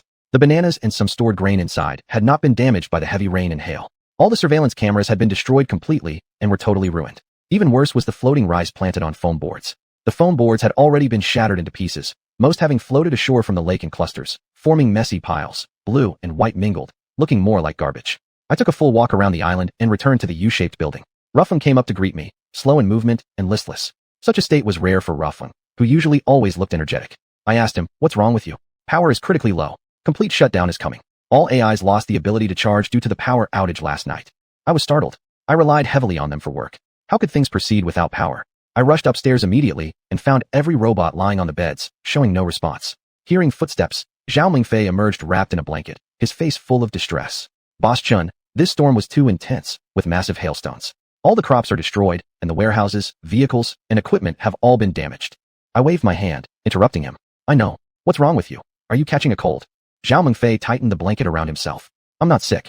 My clothes got completely soaked, so I changed, but I'm still freezing, so I grabbed this blanket. The other three caught colds and are lying in bed now." I pushed open the dormitory door. Qiannan and the others were curled up under the covers. I checked their foreheads one by one. Each was warm to the touch. They indeed had fevers. The top priority was treatment. I needed to get some medicine immediately. I had them stay and rest in the dormitory while I went downstairs. I saw Ruffling leaning slanted against the staircase. I called out to it, but there was no reaction. Looking closely, I realized it had powered down. I left the space and returned to the office building. It was still early. The pharmacy hadn't opened yet. I searched through several offices upstairs, rummaging around until I found several packets of cold medicine. I then made a pot of hot water, returned to the space, and asked Zhao Mingfei to mix the medicine and give it to them. Then I left the space again. I found a backup generator from Minli Canning Factory, had the on-duty personnel help me transport it to the new warehouse area, and brought it into the space. Zhao Mingfei helped pull a few wires, connected the generator to the battery, adjusted the voltage, and started charging the robots. With power restored, I cooked a meal together with Zhao Mingfei. After feeding Qiannan and the other three, we finally ate ourselves. Zhao Mingfei stayed behind to take care of the patients and monitor the generator while I returned to the real world. After all the hustle, it was already time for work. I rushed to the pharmacy, bought some cold medicine and fever reducers, then brought them back into the space and, together with Zhao Mingfei, administered the medicine to bring down their fevers. The medicine worked pretty well. All three of them broke a sweat, and their fevers dropped quickly. But one by one, they all became extremely weak and continued to rest. I contacted a solar panel manufacturer and requested a shipment of panels as soon as possible. Without solar panels to provide power, many devices on the island couldn't function, and the generator alone was far from sufficient in power output. In the morning, I visited many shops around Huangta County and purchased a large quantity of electronic components. Outdoors on the island, many electronic components, some even from vehicles, needed replacement. Luckily, I still had the material list that Ruffling had given me stored on my phone. Regardless of the quantities, I followed the list and bought a large batch first. Once Ruffling was recharged, these automated vehicle systems needed to be inspected and repaired first. I'd need those components. I found my cousin and wanted to assign him an important task. He had once told me that he could fix cars. Most of the vehicles on the island had been destroyed by hailstones. The workload for repairs would be massive. If he was really capable, I wouldn't need to look elsewhere. First, I didn't want outsiders to know that I owned hundreds of trucks and farm machines. Second, even if Ruffing was extremely capable, I couldn't have it doing everything. Car repairs wouldn't be a one-day job. I needed someone to work on it long-term. My cousin was the best candidate. Third, many of the vehicles contained special electronic components added by Ruffing. I didn't want too many people to know about this secret. To be honest, even my cousin, I hadn't wanted to tell, but I had no choice. I needed him to help so production could resume quickly. The xianxia mineral water plant and Minli canning factory both required maintenance as well.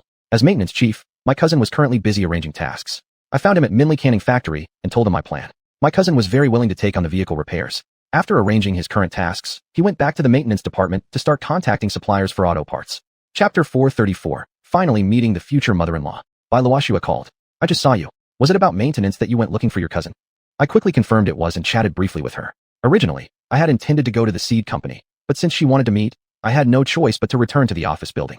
The two factories had shut down, and Bai Luoxua had gone to the xianxia mineral water factory early that morning, then returned to the Minli Kin food factory, coincidentally spotting my cousin and me walking out. She contacted me only after she got the details about the maintenance. Today I had originally planned to visit her home and meet her parents. We had made plans to go to the mall together to buy some gifts, but now that the factory suddenly shut down, she seemed to have lost her interest. What she wanted from me was to confirm whether I was still going over to her place at noon. The equipment and production process posed no issues, and the maintenance task wasn't complicated, so we didn't need to worry too much. With Mu Jiming and Tan Chong handling things, there was no need to be concerned. The several AIs like phone would be fully charged around noon, so nothing could be done on the island in the morning. I had time to go to Bai's place. Bai Luoxua's expression was somewhat serious, but she still called home to let her parents know that I would be joining her for lunch. Didn't you already tell your parents about this yesterday? Noticing her behavior seemed more like an impromptu decision, I asked. I did, but since the factory has shut down, you are such a workaholic man. Because of work, you might suddenly cancel. So yesterday, I dared not confirm to my parents. Bai Luoxua really understood me well. She didn't know about the disaster in my space, but given that several factories had stopped production suddenly, naturally I would attach extreme importance to this situation. By my nature, there was no way I wouldn't want to restore operations as soon as possible. Visiting Bai's family is a long-standing wish of mine. If it conflicts with major company affairs, I might indeed delay things. I've already waited so many days. Why should I worry about one or two more? Multiple factories shutting down at the same time meant massive losses, and I clearly recognized the seriousness of the situation. But objective limitations left me helpless. No matter how anxious I was, nothing could be done before Feng and the other AIs were fully charged. Hearing that I could visit her family, Bai Luoxua smiled, though it was a slightly strained one. I took it as her understanding me, sympathizing with me, and encouraging me. A warm stream passed through my heart. She went to the canned food factory, while I headed to the mineral water factory to supervise the on-site work. Maintenance was ongoing, and safety came first, so the leadership had to be present at the construction site. We agreed to go to the mall at 10 o'clock, then return to her home. In reality, I just made a brief tour of the xianxia mineral water plant, and then returned to the county town. I went to the seed company and ordered a batch of seeds including corn, wheat, soybeans, rice, sorghum, and vegetables such as cucumbers and tomatoes. I planned to replant crops on Yellow Island. The seeds Feng had previously stored up weren't enough, and earlier when we cultivated land in Shirgo village, we even used up the corn seeds and still weren't satisfied. There was no choice but to turn to the seed company. Because I needed various types of seeds in large quantities, and the seed company in Huangta County didn't have the complete stock, I had to wait for the inventory to be transferred from the provincial capital. Their one-day delay meant 10 days delay in my space. No matter how patient I was, I still needed to push them. I paid the deposit first, urging them to deliver as soon as possible to exert a bit of pressure. The seed company manager immediately called to hurry the provincial office and quickly arranged for someone to load all the available seeds I needed on a trucks to send me an initial batch right away. After leaving the seed company, I went to the nursery. Everyone there were old acquaintances, and the director warmly received me. I had no time to enjoy his Biluakan tea. I lit a cigarette and quickly placed an order for saplings, poplars, peach trees, pear trees, apple trees, walnut trees, several thousand of each. They could only prepare the saplings in the afternoon, which would perfectly coincide with my AI's readiness. After making the payment, I rushed back to the office building. It was almost 10 o'clock, and I couldn't keep Bai Luoxua waiting. I changed into a brand new gray suit, and had just walked downstairs when Bai Luoxua returned. Oh wow, now you actually look the part. The ugly groom-to-be must eventually meet the future mother-in-law, and with a little grooming, you're actually quite handsome. Bai Luoxua sized me up and down, helping me adjust my tie. I understood that she was trying to cheer me up. My mood was definitely soured by the factory shutdown, and a joke like that brought me some joy. Am I ugly? Bai Luoxua had never called me ugly before. Although I wasn't pretty boy material like those in idol dramas, my appearance was above average. I had an average build, not too tall or short, and after years of working in construction, I had built a muscular physique, slim but solid, definitely the type people would consider a hunk. She gave my chest a light pat. Look at you, taking offense seriously. If you were really an ugly loser, would I have fallen for you? Hooking her arm through mine, We walked together toward the parking lot. When we arrived at the Sinew Building department store, we wandered around floors 1 through 3. What fruit does your mom like? What liquor does your dad prefer? As I browsed and considered buying items, I kept asking by Luoxue. Regardless of whether she thought it appropriate or I did, whatever I found suitable went into the shopping cart. We bought so many gifts that my BMW couldn't hold them all, so we stuffed the rest into Bai Luoxue's car. Bai Luoxue kept complaining that I had bought too much. For gifts, just a symbolic gesture is enough. There's no need to be overly extravagant. She repeatedly warned me not to take all the gifts to her home. We should leave half in the car and save them for tomorrow when I would meet my future parents-in-law, so we wouldn't need to buy more. She wasn't even married into my family yet, but was already carefully calculating every detail. But that wasn't something I cared about. I simply nodded in agreement. Yet, when we arrived at her doorstep and started unloading the gifts, she had no choice but to let it go. Bai Luoxue's parents had specifically taken the day off to wait for us at home. As soon as we arrived, they immediately came out from the house to greet us. Boxes of gifts were carried out from both cars. The elderly couple wore smiling faces, saying, "You've brought way too many things." They happily brought everything inside, making more than a dozen trips back and forth. What Bai Luoxue gave me were just 2 mothballs, scolding me for not listening to her. I didn't argue, pretending to be foolish and ignorant, just keeping my head down, focused on carrying the items. In the Bai family's living room, the coffee table was already filled with several types of fruits and freshly brewed Longjing tea. After sitting down on the sofa, I took a careful look at Bai Luoxue's parents. The elderly couple looked kind and approachable. With just one glance, I felt a natural desire to get closer to them. It was like how a child feels seeing their parents, an irresistible pull, as if I wanted to run into their arms. This sense of attraction seemed innate. Both elders smiled warmly at me, making me feel even more at ease. Studying their appearances closely, I found them oddly familiar. Although I had never met them before, they didn't seem unfamiliar. This made me wonder, had I really never seen them before? But I couldn't recall seeing them anywhere else, on the street or in the mall. Maybe? I wasn't sure. Suddenly, it occurred to me that perhaps I had seen these 2 unfamiliar elders in my dreams. Why would they have appeared in my dreams before I even met them? While I was lost in such wild speculations, Bai Luoxue's mother spoke to me. "Xiuxian, we really have great destiny. When I saw you the first time, I thought you were a very reliable young man." Indeed, Xiaoxue didn't let us down. "We finally got to see you today. The first time meeting me? But wasn't today the first time?" This made me even more doubtful. Was that previous dream really a dream? Chapter 435. The Bai family accepts me. Sure enough, that evening, Auntie brought up the same night she had mentioned to me. The night after my first dinner with Bai Luoxue at Yulai restaurant. When I escorted her home, an old lady Bai saw me. That night, Bai Luoxue and I had both drunk quite a bit, but I handled myself gracefully at the Bai household, calm, generous, and chivalrous, leaving a wonderful impression on the elderly matriarch. It wasn't until now that I finally understood what had happened that night was real, not just some fantasy Bai Luoxue had previously described. I shot her a questioning look, and she smiled mysteriously. In front of both elders, I didn't expose her, and instead of being upset, I found her trick endearing. Indeed, after that first time I walked Bai Luoxue home and made such a strong impression on the matriarch, the old lady began using me as a model to pressure Bai Luoxue into getting married. In fact, it was the old lady who greatly accelerated the development of our relationship. Except for occasional laughter, Grandpa Bai rarely spoke and did not inquire about my background or question me about my business, as I had anticipated. He simply smiled and nodded most of the time, allowing his wife to do nearly all the talking. I assumed that Bai Luoxue must have already told her parents everything about my family, or at least had revealed all last night. Whether or not that was true no longer mattered now. I had already become the Bai family's unofficial son-in-law. Those past concerns were insignificant. We chatted happily for a while, and then Auntie led us into the dining room, where a sumptuous table of food had already been prepared, waiting for us to return. Even the finest dishes were, in this setting, mere formalities. We couldn't indulge freely or eat without restraint. I acted modest and elegant, chewing slowly and sipping wine in sync with Grandpa's pace. During the meal, we discussed one key matter, our wedding date. This time, it was Grandpa who initiated the topic. Bai Luoxue and I had actually discussed this privately before. We had planned to get married during National Day holiday. October is a golden autumn season of harvest. Our love, too, should finally bear fruit. The Bai family had no objections. As for the exact date, it would be determined by my parents, an act of respect the Bai family showed toward the Chen household. Since entering the house, Bai Luoxue had remained mostly silent, answering only briefly when her mother asked questions. She mainly listened. From the living room to the dining room, she stayed by my side, occasionally offering me an approving glance or nod. But I knew, even a glance from her, whether affirmation or doubt, required no explanation between us. The dinner went smoothly, harmoniously, and beautifully, although I did feel a bit restrained.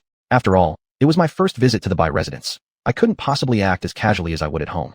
Without decorum, nothing is in order. With decorum, one shows respectability. All in all, I felt certain the uncle and aunt were satisfied with me. Simply put, coming here today was to win the approval of these 2 elders. Only with their blessing as my future in-laws could the next steps proceed smoothly.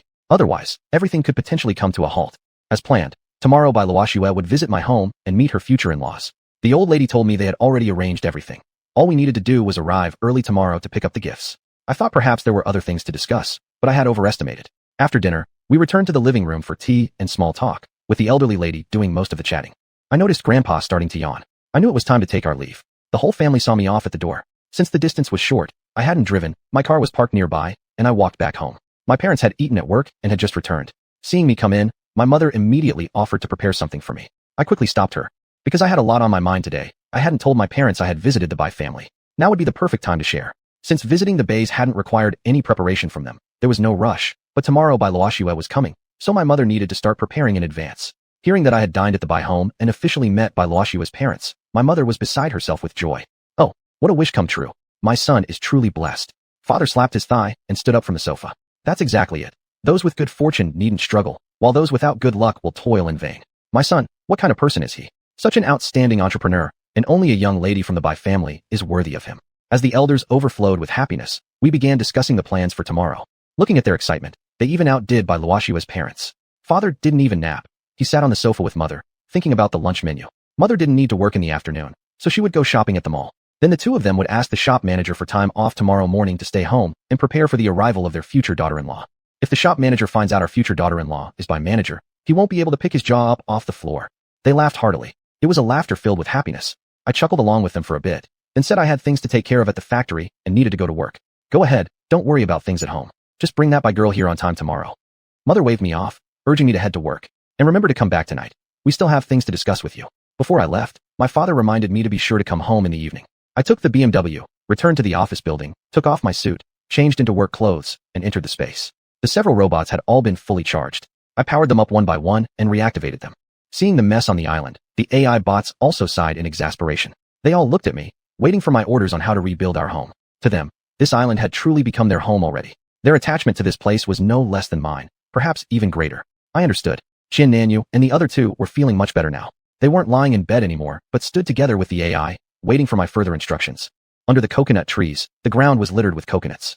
Zhao Mingfei and the other three were picking coconuts, carefully selecting only the ripe ones. They would be used for coconut water. Once this batch was used up, coconut water production would halt for a long time. It was predictable that coconut water prices in the market would rise sharply. Thinking of this, I immediately called Xiuxian to inform her to raise the wholesale price of coconut water by 30%. Why? Xiuxian naturally had questions. We're about to run out of stock. When production will resume isn't determined yet. Xiuxian didn't ask further questions. She followed the instructions and went to notify the clients. The solar panels hadn't arrived yet, so for now, we were temporarily using the diesel generator inside the space. Rufeng first powered up the water pumps for the 3 water plants. This way, the 3 mineral water factories could start production at any time. Next, the conveyor belt leading to the new warehouse was temporarily rerouted and could now operate. It couldn't yet be controlled remotely, but manual operation was completely feasible. This was done to transport the damaged cars from here to the new warehouse area, so that my cousin and the others could repair them. Of course, car repairs couldn't entirely depend on my cousin. Rufeng was still the main force inside the space. Rufeng primarily repaired the remotely controlled electronic components, while tasks like installing glass or replacing body panels were handed over to my cousin. Chapter 436 Green Island was unscathed. The intelligent AIs, like Feng, had assigned them tasks, repairing cars, ships, and equipment. These 3 tasks were the most critical. Once these machines were fixed, I could resume work on Huang Island as soon as possible. Feng concentrated on installing electronic components and automatic control systems into the vehicles and equipment. Xue was mainly responsible for restoring the island's network. Fortunately, before the storm with hailstones arrived, Xue had issued an alarm, so everyone moved the computers into the U-shaped small building first, which saved them from destruction. Though they tried to save other devices, the storm came too fiercely. There was no time left. Even Feng hadn't finished sending me a message before the island's communication equipment was destroyed. That showed how urgent the situation had been. Huang Island had suffered such a serious disaster, yet I hadn't seen the situation on Ludao. I exited the space and immediately headed to Green Island. The scene before me surprised me greatly. It wasn't surprising that the island had been severely damaged, but rather, the island was completely intact. It definitely hadn't suffered the hailstorm. Judging from the wet ground and water flows in some areas, there had certainly been heavy rain. Tall trees still stood lush and verdant, appearing even greener and straighter after the rain. Yu and Lu weren't beside the little house. They probably had gone to the west coast. The wooden hut was filled with fresh mushrooms, and many were also piled outside. The garlic chives had already been cut and neatly stacked aside. Ma Zhanshan and the other 2 were also absent. It seemed the heavy rain hadn't delayed the harvest of fresh mushrooms or the cutting of garlic chives. This brought me some comfort. Thinking of this, the lotus roots and rice paddies on the western shore should also be safe. Worried, I wanted to go check immediately. I looked around for an electric bike, but couldn't find one. If I walked to the west coast, it would take half a day. As I grew anxious, Yu returned on an electric bike, carrying Lu on the back. Master, why didn't Feng send a vehicle? The mushrooms need to be transported, the chives have been cut, and the lotus roots also need hauling. That's easy, just send a truck. But the problem is that the lotus root harvesting robots seem to have gone faulty, almost out of control. All the rice harvesting vehicles are broken down. I can't contact phone and others at all. I was getting so anxious. As soon as he met me, you blurted out a series of complaints, so it seemed there were many problems. I didn't answer him directly, but asked about the weather conditions from last night. Last night, it rained heavily. Water flowed like a river, though the downpour didn't last long, about an hour, then stopped. This morning I went to the forest, and the big mushrooms weren't damaged at all. Actually, they've grown even bigger. We went to the west coast to check the rice. It's fine too, but the issue is we can't harvest or plant. We must find a way to resolve that. Huang Island had not experienced wind or hail last night, just heavy rain. Without strong wind or hailstones wreaking havoc, the damage on this island was far less severe. That truly was a stroke of good fortune amidst a misfortune. The planting and harvesting equipment for rice was all connected to the automated control system on Huang Island. With the power outage there and the network signal unable to be transmitted, these machines had naturally failed. The small boats used for harvesting fresh lotus roots were dependent on space-based positioning systems. Without network signals, their accuracy, relying solely on the onboard sensors, was likely compromised. To you, this explained their current clumsiness. This was my analysis, and I needed to visit the site to verify its accuracy. At this time, Ma Xianshan and the other two returned. 3 electric tricycles, fully loaded with large mushrooms, drove straight to the wooden hut. Ma Xianshan got off the bike and wiped the sweat from his face. Boss Chun, it rained heavily last night. I've never seen rain so fierce in my life. If it weren't for the little wooden hut, we would have been swept into the lake. Xiuxian also said. The rainwater poured into the wooden hut. The tall guy nodded hard, gesturing with his hand to the level of his knees. As deep as this. I nodded to show that I believed their story. Ma Xianshan continued. Strangely, despite such heavy rain, the big mushrooms weren't damaged. They've grown a lot bigger. Look, Boss Chun, aren't they bigger than before? Following his finger, I looked at the tricycle. The big mushrooms were on the vehicle, their edges extending beyond the frame, definitely much larger. Su Xiaoman pointed to the garlic chives. These chives are also amazing. After such a heavy downpour, they didn't fall over. The leaves are even sturdier, wider, and thicker. I picked up a stalk, chewed it, and found the flavor more intense. I really wanted to eat some dumplings with garlic chives soon. I decided to bring some home. The signal transmission device from Huang Island hadn't been repaired yet, so I couldn't directly inform Feng and Shui. I would have to go there myself soon to send a message and dispatch vehicles. I rode on the electric bike, with you sitting behind me, as we headed to the west coast. The muddy dirt road was difficult to travel after the rain. Only after you took over the riding were we able to smoothly reach the lotus pond. The lotus blossoms battered by the rain looked even greener, although the red flowers were already wilted and broken. The 2 small boats drifted in the water, still mechanically harvesting fresh lotus roots. The boats swayed back and forth, their paths imprecise. Many lotus roots underwater had been missed. These problems would naturally be resolved once the network on Huang Island was restored. From this, I recalled why I had been unable to contact Ryu last night. Not because Green Island had lost power, but because the problem lay on Huang Island. The rice was still growing well. The heavy rain hadn't damaged it, but the machines couldn't be remotely controlled, so today's harvesting and planting work was completely suspended. Suddenly, I noticed something strange. The polystyrene boards appeared much higher above the ground than before. Previously about 5 centimeters, now they were 20. My heart jolted. That meant the water level had risen. The water had risen here on Green Island. I hadn't noticed on Huang Island, but the lake's water was connected. The level there should have risen too. Huang Island, with only a small portion protruding above the water, would now have a reduced area. Fortunately, Huang Island was large enough, with plenty of unused land left for growing crops. Yet I still felt anxious. If a few more such storms hit the space, the losses wouldn't just be great. I feared Huang Island might even disappear. Worried, I returned to the wooden hut, grabbed 2 bundles of garlic chives, and left. I returned to Huang Island and asked Ruffling to send a truck to Green Island to collect the goods. The truck parked beside the U-shaped small building was intact, but since it couldn't be remotely controlled yet, several humans had to drive it to Green Island. The other AIs were busily repairing vehicles and equipment. I checked the water level along the shore of Huang Island, which had indeed risen. The place where I had planted sorghum before was now flooded. I had to change the location and selected a new plot of land. Just then, Xiuxian called. I was startled. Had the signal been restored inside the space? Probably Shui had restored the network. I answered the call. He asked why there was no delivery today. I quickly apologized, explaining that it was due to maintenance and that the shipment would be delayed by a few days. I had forgotten to notify him. He asked how many days I would need to resume operations. He hoped the suspension wouldn't last long, as customers in Europe and Africa were urging him. Xiuxian was one of my major clients. I couldn't afford to lose this money god. At least 10 days would pass before vegetable supplies could resume, but I could still supply other goods. I can supply tomorrow. Upon hearing this, Xiuxian immediately agreed. After hanging up with Xiuxian, xiuxian called. She said she had been trying to reach me all day. That was when I noticed the numerous missed calls. xiuxian also called about the supply issue. Besides Ziwu Villa, the secondary wholesale stations in Xiangyang were also pressing for goods. I couldn't restore full supply immediately, so I asked her to delay other customers, prioritizing Ziwu Villa first. Call after call kept coming in. I patiently explained, but the buyers were eager to make money and kept urging me to supply sooner. This morning, the wholesale station in the warehouse area had shut down. I had Xie Qing Song write a notice and post it on the entrance gate. Xia had been answering calls nonstop for hours. Resuming operations as soon as possible had become urgent. I asked Rufflin when we could plant vegetables. Grains could wait, but vegetables were perishable goods. They had to be delivered daily. Rufflin pointed toward the generator, which was roaring loudly. Before the solar panels arrive, if we want to resume operations quickly on the island, we need a few more of these. One generator doesn't provide enough power. Fine, I'll handle it. Backup generators were available in all the factories, so getting them wouldn't be hard. Still, I wanted to install solar panels as my first priority, so I called the manufacturer to urge them. Knowing I needed them urgently, the factory had already shipped the goods. They would arrive tonight. Hearing this, Ruffin guaranteed the installation would be completed by early morning tomorrow, and planting vegetables could resume the next day. Good. Now I had peace of mind. I left Huang Island. I needed to notify the bottled water factory to prepare for operations as soon as possible.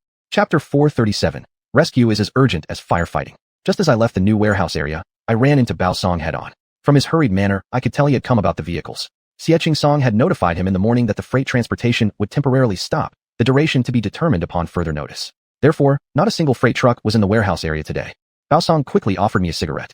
Director Chen, your phone number is truly hard to reach. Either it's out of service or the line is busy, so I figured I should come see you in person. What's going on? Even regular maintenance shutdowns need a schedule.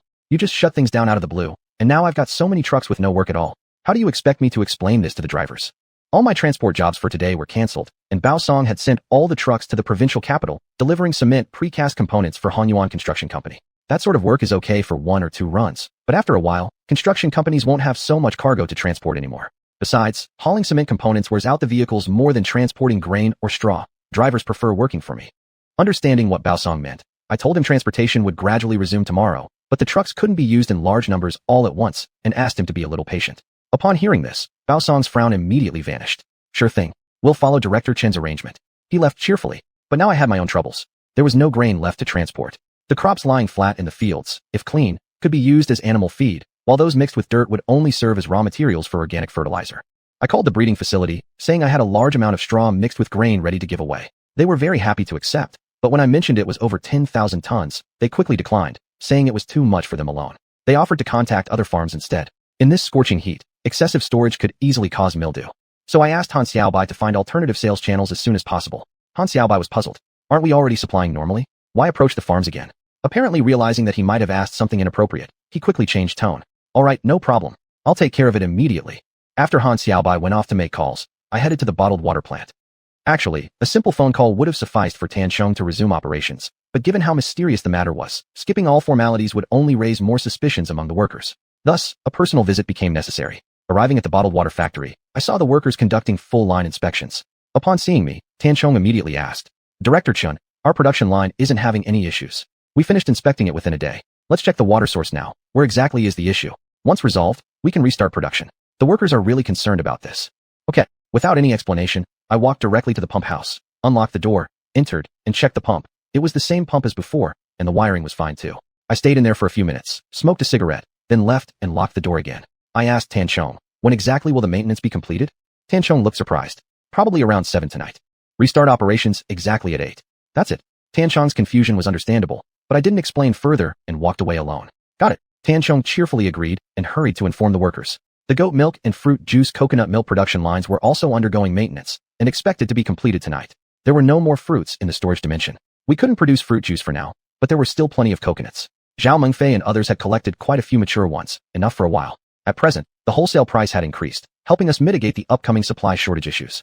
We hadn't milked the goats today, but tomorrow the production would resume, and the canning line could also start. After hearing this, Tan Chong clapped his hands. Great. Workers really don't want the plant to be shut down. After repeating to him the need for timely warehouse storage of the products, I drove back to the Minli canned food factory. The workers were also working energetically. Both Bai Luoxue and Mu Jiming were on site, overseeing things. Seeing my arrival, both approached me with the same question. When could we expect new raw materials? The fish sorting equipment on Huang Island was undergoing repairs and wouldn't be usable anytime soon. But the unbroken equipment on the cargo ships meant fishing would resume tonight, and supply for the cannery tomorrow wouldn't be an issue. Vegetables needed to be replanted, so the vegetable canning wouldn't resume for at least 10 days. Honey from the Green Island could be collected normally, and production hadn't ceased in reality. Since fish canning accounted for the majority of output, as soon as Mu Jiming heard that regular production could resume tomorrow, he rushed to share the good news with the workers even before I finished speaking. This was a perfect opportunity to boost morale. He decided to organize overtime work and vowed to complete the fish canning line inspection tonight, ensuring production wouldn't be delayed tomorrow. He returned with high spirits to continue listening, but when I mentioned that the vegetable line would be halted for a few days, his excitement instantly faded. Bai Luoxue gently reminded. Can we use our production line to process fresh mushrooms into small dishes? I learned about the idea of cooking fresh mushrooms and packaging them for retail from the European market. Later, I mentioned it to Bai Luoxue. Bai was genuinely interested back then and encouraged me to give it a try. At the time, however, I declined due to the abundant supply of fresh vegetables, only saying that I'd consider it if the opportunity arose. Today, that opportunity had finally arrived. Using fresh mushrooms as side dishes could temporarily substitute for the vegetable shortage. I agreed in principle and waited to see whether the technical department could come up with a feasible method. To my surprise, Mu Jiming was already prepared. Someone from the technical department had already studied the recipe. This truly came at just the right time.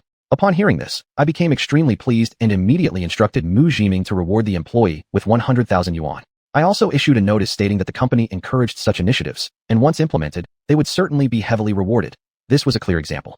This decision of mine immediately sparked another wave of enthusiasm for research and development. Mu Jiming went off to urge progress on the repairs, while Bai Luoxue quietly asked me what difficulties I had encountered, how come almost the entire production line had suddenly stopped, and where exactly the problem lay in the raw material supply chain. How could I possibly answer her? As I hesitated, trying to find a way to evade the question, my cousin came looking for me, and I used the excuse that I had something urgent to discuss with him and left the cannery. My cousin said he had already purchased a batch of easily damaged truck parts and some glass materials, and asked me where the vehicles were. Well, that wasn't a problem. A single phone call could send vehicles out of the space as quickly as the wind. But I felt that my cousin alone would be too slow fixing them, so I suggested he recruit more workers. My cousin explained that there were already 5 or 6 workers who knew how to fix trucks. How many people were needed would depend on the severity of the damage. Too many people wouldn't necessarily be more efficient. It would be better to decide the number based on the vehicle's condition. I understood his meaning, so I told Rufin to bring out a few trucks first. After seeing them, my cousin was stunned. He hadn't expected so many trucks to arrive at once, and quickly called his men. Fixing the vehicles wasn't a task that could be completed in 1 or 2 days. Since my cousin enjoyed fixing vehicles, I let him take his time. As long as the trucks inside the space were still usable, they'd suffice for now. My cousin could help relieve some of Rufin's workload. There were many tasks Rufin needed to handle personally. After settling matters with my cousin, I returned to the small office building. After careful consideration, I made separate calls to Lu Ruchuan and xiuxian at Xiangyang Donghai Mineral Water Plant, asking them to test if the water sources had resumed. I wasn't going to visit in person. Doing so would waste time. It was almost the end of work hours, and I needed to head home. Tonight, I still needed to talk with my parents about tomorrow's arrangement to host Bai Luoxue. Although I didn't need to handle the preparations myself, I couldn't afford to be absent. My mother would scold me otherwise. Soon after, both Lu Ruchuan and xiuxian called back confirming that the water sources had returned. Naturally, they were quite confused, asking what had happened and why the equipment suddenly worked again without repairs. I made up a story, saying that the National Geological Department had released an official statement, which I had just learned of. Due to geomagnetic changes last night, many underground springs had suddenly stopped flowing. Today, however, the water had inexplicably returned. As for the scientific explanation, experts were still researching. My fabricated explanation successfully convinced them. I urged them to start production as soon as possible. Both promised they could resume work tomorrow. With the mineral water supply secured, starting the day after tomorrow, we could at least supply xiuxian to meet immediate demands. But tomorrow? I had nothing to supply to him tomorrow. Chapter 438, Gradual Improvement. This afternoon, I received multiple phone calls, one after another, from the Qiangyang Meat Processing Plant, the Huangtu County Meat Processing Plant, and the neighboring county slaughterhouse. They were all urgently asking for pigs and sheep. Like thunder and lightning, they were all busy repairing pig pens and sheep pens. Between fixing things up in the space, they had way too much work to handle and couldn't spare the time to deliver pigs or sheep today. I had no choice but to delay for a couple more days. Before leaving work, Han Xiaobai came to see me. He had already checked with all the feedlots in surrounding counties and cities, and all had agreed to accept green fodder. I exhaled in relief. Now that there was demand for green fodder, those immature crops wouldn't go to waste after all. But even so, selling thousands of acres of crops as green fodder at once, the feedlots couldn't consume them all in such a short time. I told Han Xiaobai to contact more breeders, to buy piglets and lambs, buy as many as possible. If they couldn't get enough pigs and sheep, then buy calves, even dairy cows, purchase as many as possible. Han Xiaobai didn't understand why I suddenly wanted so many livestock, but he also knew not to ask questions. He nodded and went off to make the arrangements. The crops and vegetables in the space that had suffered from wind, rain, and hailstorms had no hope of normal growth and needed to be cleared out and replanted quickly. These crop stalks still carried immature grains, making them highly nutritious as green fodder. It'd be a shame if we couldn't sell them all. Buying more pigs, sheep, and cattle would help consume these destroyed crops. If we couldn't use them all, I still had my organic fertilizer plant to handle what remained. Before leaving work, I visited the space and saw that vehicles had already begun clearing the fallen crops and vegetables from the fields. Ruffian's efficiency was quite high. However, due to the power shortage, only about a dozen vehicles could operate at the moment. From what Ruffian told me, with even these few vehicles working, all the vegetables could be planted by tonight. The nursery delivered the saplings. Ruffian asked if I wanted to remove the old fruit trees. I immediately said, keep the old trees. Plant new saplings as well. My goal is just to increase quantity. Storms may destroy the fruits, but not the trees themselves. They'll sprout new leaves and bear fruit again soon enough. Ruffians specially arranged 2 additional vehicles to ensure all the saplings would be planted tonight. I believe their work efficiency wouldn't let me down. Before leaving Huang Island, I remembered to bring back the 2 bundles of chives. When I arrived home, I saw that Mother had already bought a lot of ingredients. They were for welcoming by xiuxian tomorrow. Seeing the chives I brought, Mother exclaimed, "You know full well I went shopping this afternoon. Why would you buy chives too?" I replied, "Let the vegetables you bought be for tomorrow. Tonight, we're having chive and egg dumplings. As for tomorrow's main course, I've already planned it. Chive and lamb wontons. xiuxian loves this combination.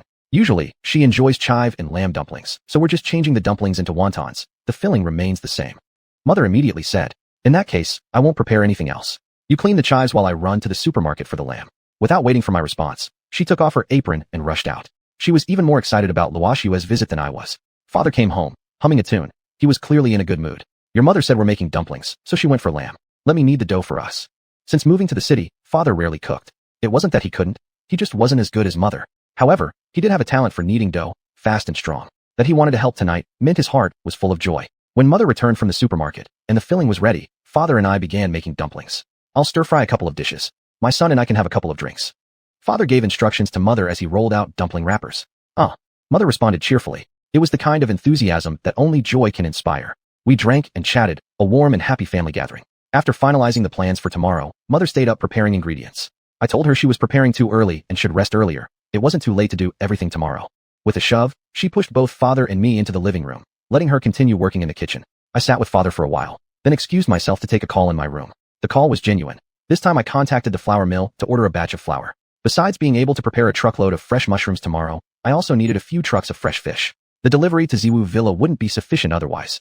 The words I had boasted to Fei Lei were on the verge of breaking. It wasn't that I was stubbornly clinging to appearances. Fei Lei was the key person responsible for distributing my goods in Europe and Africa. If supplies were interrupted, other brands would take the opportunity to enter the market. Reclaiming my market share afterward would be difficult. Previously, I'd rather lose Ziwu Villa as a major client than sell him grain. But now the situation was different. Fresh vegetables had to be replanted and wouldn't be ready until 10 days later, and until then I couldn't supply. Even fish cans would only be ready the day after tomorrow. Today had already been the first day with no delivery to Ziwu Villa. Although Fei Lei remained calm and polite, I knew that was due to his good manners. Inwardly, he must be extremely anxious. He had asked me multiple times before to ship him flour, but I had never agreed. Tomorrow I'll finally send him a batch, and he's sure to be overjoyed. Doing this would not only ease the unpleasantness of today's supply disruption, but also heighten his sense of anticipation. Before vegetables could be harvested normally again, this flour would also serve as an emergency replacement item. After finalizing the flour order, I called Bao Song to arrange vehicles to pick up the green fodder tomorrow. Bao Song gladly agreed and immediately notified the team overnight. After that, I entered the space. The solar panels had arrived. Rufeng was already organizing people to install them. With the solar panels, there would be enough electricity tomorrow, allowing more vehicles to be put into service. That diesel generator could finally be replaced. The work efficiency on the island was quite high. In the time it took me to go home and eat a meal, hundreds of acres of vegetables had already been planted. Now the vehicles were clearing the fallen corn, wheat, and soybeans. The straw piled up like mountains. That would be the main transportation task for the fleet tomorrow. Rushan and Guang were out on the water fishing. The solar panels on the cargo ship had also been smashed by hailstones and hadn't been replaced yet. But luckily, the ship could switch to the fuel oil system, so tonight's fishing operation wouldn't be affected. They would be busy all night, trying to catch as many fish as possible. These would be used not only for Ziwu Villa, but also for the canning factory. The wholesale station couldn't stay closed forever. Customers would want it to reopen as soon as possible. Even if there were no vegetables, at least fish was available. The xiuxian also needed to restore supplies as soon as possible, starting with fresh fish. Returning to the courtyard house and lying on the bed, I finally sent a message to Bai xiuxian. Now that our relationship had been clarified, I needed to show more. Express my care and love not just in my heart, but also through words, so she could feel it, which would help our relationship grow warmer quickly. Bai xiuxian seemed very cooperative. We were chatting happily, question and answer flowing naturally. She didn't ask again about today's sudden production halt. Perhaps she had forgotten, or perhaps she intentionally avoided work topics. We talked about our wedding plans instead. Warm and intimate. We only said goodnight at 10 o'clock and went asleep. Tonight, I dreamed sweetly, as if the troubles from work had completely left me behind. Chapter 439, finally back in operation. The next day, just as dawn broke, I entered the space. Work in the space was indeed highly efficient. The solar panels had been installed. This time they were placed on the roof of the U-shaped small building, and the area was doubled. Wireless transmitters and monitors in every corner had all been replaced. Some of the metal brackets were also upgraded. A significant number of truck repairs had been completed too. The remaining ones requiring glass installation and part replacements were shipped out in batches and handed over to my cousin. The trucks fully repaired by my cousin were now all through doll production. To catch up on the schedule, my cousin had divided the truck repair work into 2 shifts, and they didn't even rest at night. Wheat, corn, and soybeans had already been planted across thousands of acres. Ruxiang notified me that seed supplies were running low. The reserved grain seeds had all been soaked by the rain. Using these seeds for mechanical sowing would easily damage the seed coats and compromise germination rates. More seeds had to be purchased. All the newly purchased young fruit tree and poplar saplings had been planted. Zhao Mingfei and Xian Nanyu were currently boiling water. Sun Buxiao and Li Haowan were sleeping. They were working in shifts too. The damaged walls of the pig pens, sheep pens, and chicken coops had been repaired. The pigs, sheep, and chickens had settled down and were feeding. They had also enclosed an area where there were cows, both yellow cattle and dairy cows, all young calves, peacefully munching on crop straw. The coconuts that had fallen on the ground in the south had been sorted by Zhao Mengfei and others yesterday, forming piles like little mountains. A thick layer of fallen leaves lay beneath the coconut trees, but hadn't yet been collected. A few warehouses still needed repairs. Today I still needed to buy some color steel panels, bricks, cement, and gravel. What alarmed me most was the pile after pile of crop straw. This needed to be transported quickly. Once the sun came out, 2 days would be enough to dry them out. Once dry, they could no longer be classified as green feed. I wasn't sure if the farms would still accept them. I called Baosong again and asked him to send trucks earlier. Yesterday Baosong had scheduled drivers to arrive at 8 a.m. today. After receiving my urgent call, he didn't hesitate and immediately contacted the truck drivers, asking them to head over immediately. After giving Ruxiang instructions, the canning plant and bottled water plant started operations one after another. He needed to make sure there was sufficient supply of fish and fresh mushrooms, especially for today, when the canning factory would begin using fresh mushrooms to make pickled side dishes. The green vegetable wholesale station also opened today, mainly distributing fresh fish along with fresh mushrooms. Ruxiang took me to the lakeside. Ruxiang and Russian were still fishing on the lake. They hadn't stopped all night, going back and forth many times, with baskets of fish lined up everywhere. The supplies for Ziwu Villa and Xianxia had already been prepared. I reminded Ruxiang that the current ship propulsion used fuel, and the solar panels on board hadn't been replaced yet. If the fuel ran out and the ship anchored far from the shore, that would be a problem. Ruxiang hurriedly contacted Russian, bringing the boat to the shore to check the fuel levels. Fortunately, I reminded him, the fuel indicator needle was almost in the red zone. Ruxiang signaled to Russian and Ruguang to stop fishing immediately and replace the solar panels on top of the cargo ship. Several conveyor belts weren't fully repaired yet, so the delivery to Ziwu Villa would have to wait until the afternoon. I called xiuxian first and asked her to contact Ziwu Villa after 8 a.m., apologizing for the late delivery. At the same time, I asked her to mention that our side would deliver some flour over the next few days and see how Faiyun would react. I needed to gauge his reaction before deciding whether or not to finally deliver the flour. I imagined he'd be more than willing to accept it, but this old fox was suspicious. What if he refused it? There was no specification in the contract, and he might use it as leverage to reduce the price. I'd suffer a huge loss. Only after arranging all this did I go home for lunch. My mother reminded me to bring Balaxu over early. She and father couldn't wait anymore. Though they had practically seen her almost every day, this time was different. It would be the first time she met her future in-laws as my fiancé. Both parents had taken the day off. Yesterday, when my mother had asked the store manager for leave, she had told the truth. Now it's out. Everyone now knew about my relationship with Balaxu. Other employees at the factory might find out later today, but the news would probably reach everyone's ears by then. My parents, of course, were delighted. I was happy too. But beneath my joy was a lingering concern. I was worried Hua might get emotional. On second thought, though, this was something she'd eventually have to face. She needed to get through this phase, or else her obsession could hurt her and eventually spill over to me and Balaxu. As for Xiuxian, it had been a while since she had last tried to get close to me. Even during times when we were alone together, she no longer gave any flirtatious signals. She had probably moved on. I was relieved, but strangely, a little bit disappointed too. I acknowledged what my mother had said, then left the house. I specially drove past Balaxu's house, wanting to go to work with her, but I didn't see her car there. I called her and learned that she had already arrived at the factory. When I arrived at the factory, trucks were already lining up on the main road, all waiting to load fresh feed. Upon entering the canning plant, I found Balaxu and Mu Jiming already there. Since the production line was restarting today, the workers had started preparations early in the morning. When Mu Jiming saw me arrive, he wanted me to say a few words. This wasn't the first time restarting operations, and this time the shutdown was due to a rather special reason, raw material supply disruption. Mu Jiming insisted that I personally explain the situation to dispel the workers' concerns. The canning plant operated as an internal employee shareholding system. Each day of shutdown meant a direct impact on production and, therefore, on employee income. If I didn't explain clearly, the workers would press for details. Balaxu backed up Mu Jiming, also asking me to speak. This was exactly what she had asked me yesterday, but I had temporarily avoided the issue by claiming my cousin was looking for me. Looks like I had no choice but to address them today. I scanned the workers present and began speaking with deliberate mystery. Heaven is unpredictable, and life is full of surprises. Nothing is ever perfect as imagined. No gold is completely pure, and no person is flawless. Our ancestors have already warned us that nothing is perfect, and 9 out of 10 things rarely go as planned. Our business operations are no different. We will encounter various problems, and this is entirely normal. However, I want to assure everyone with full responsibility, no matter what issues or difficulties we face, we won't be afraid. I will overcome these difficulties together with all of you, solve the problems, and lead you all to new victories.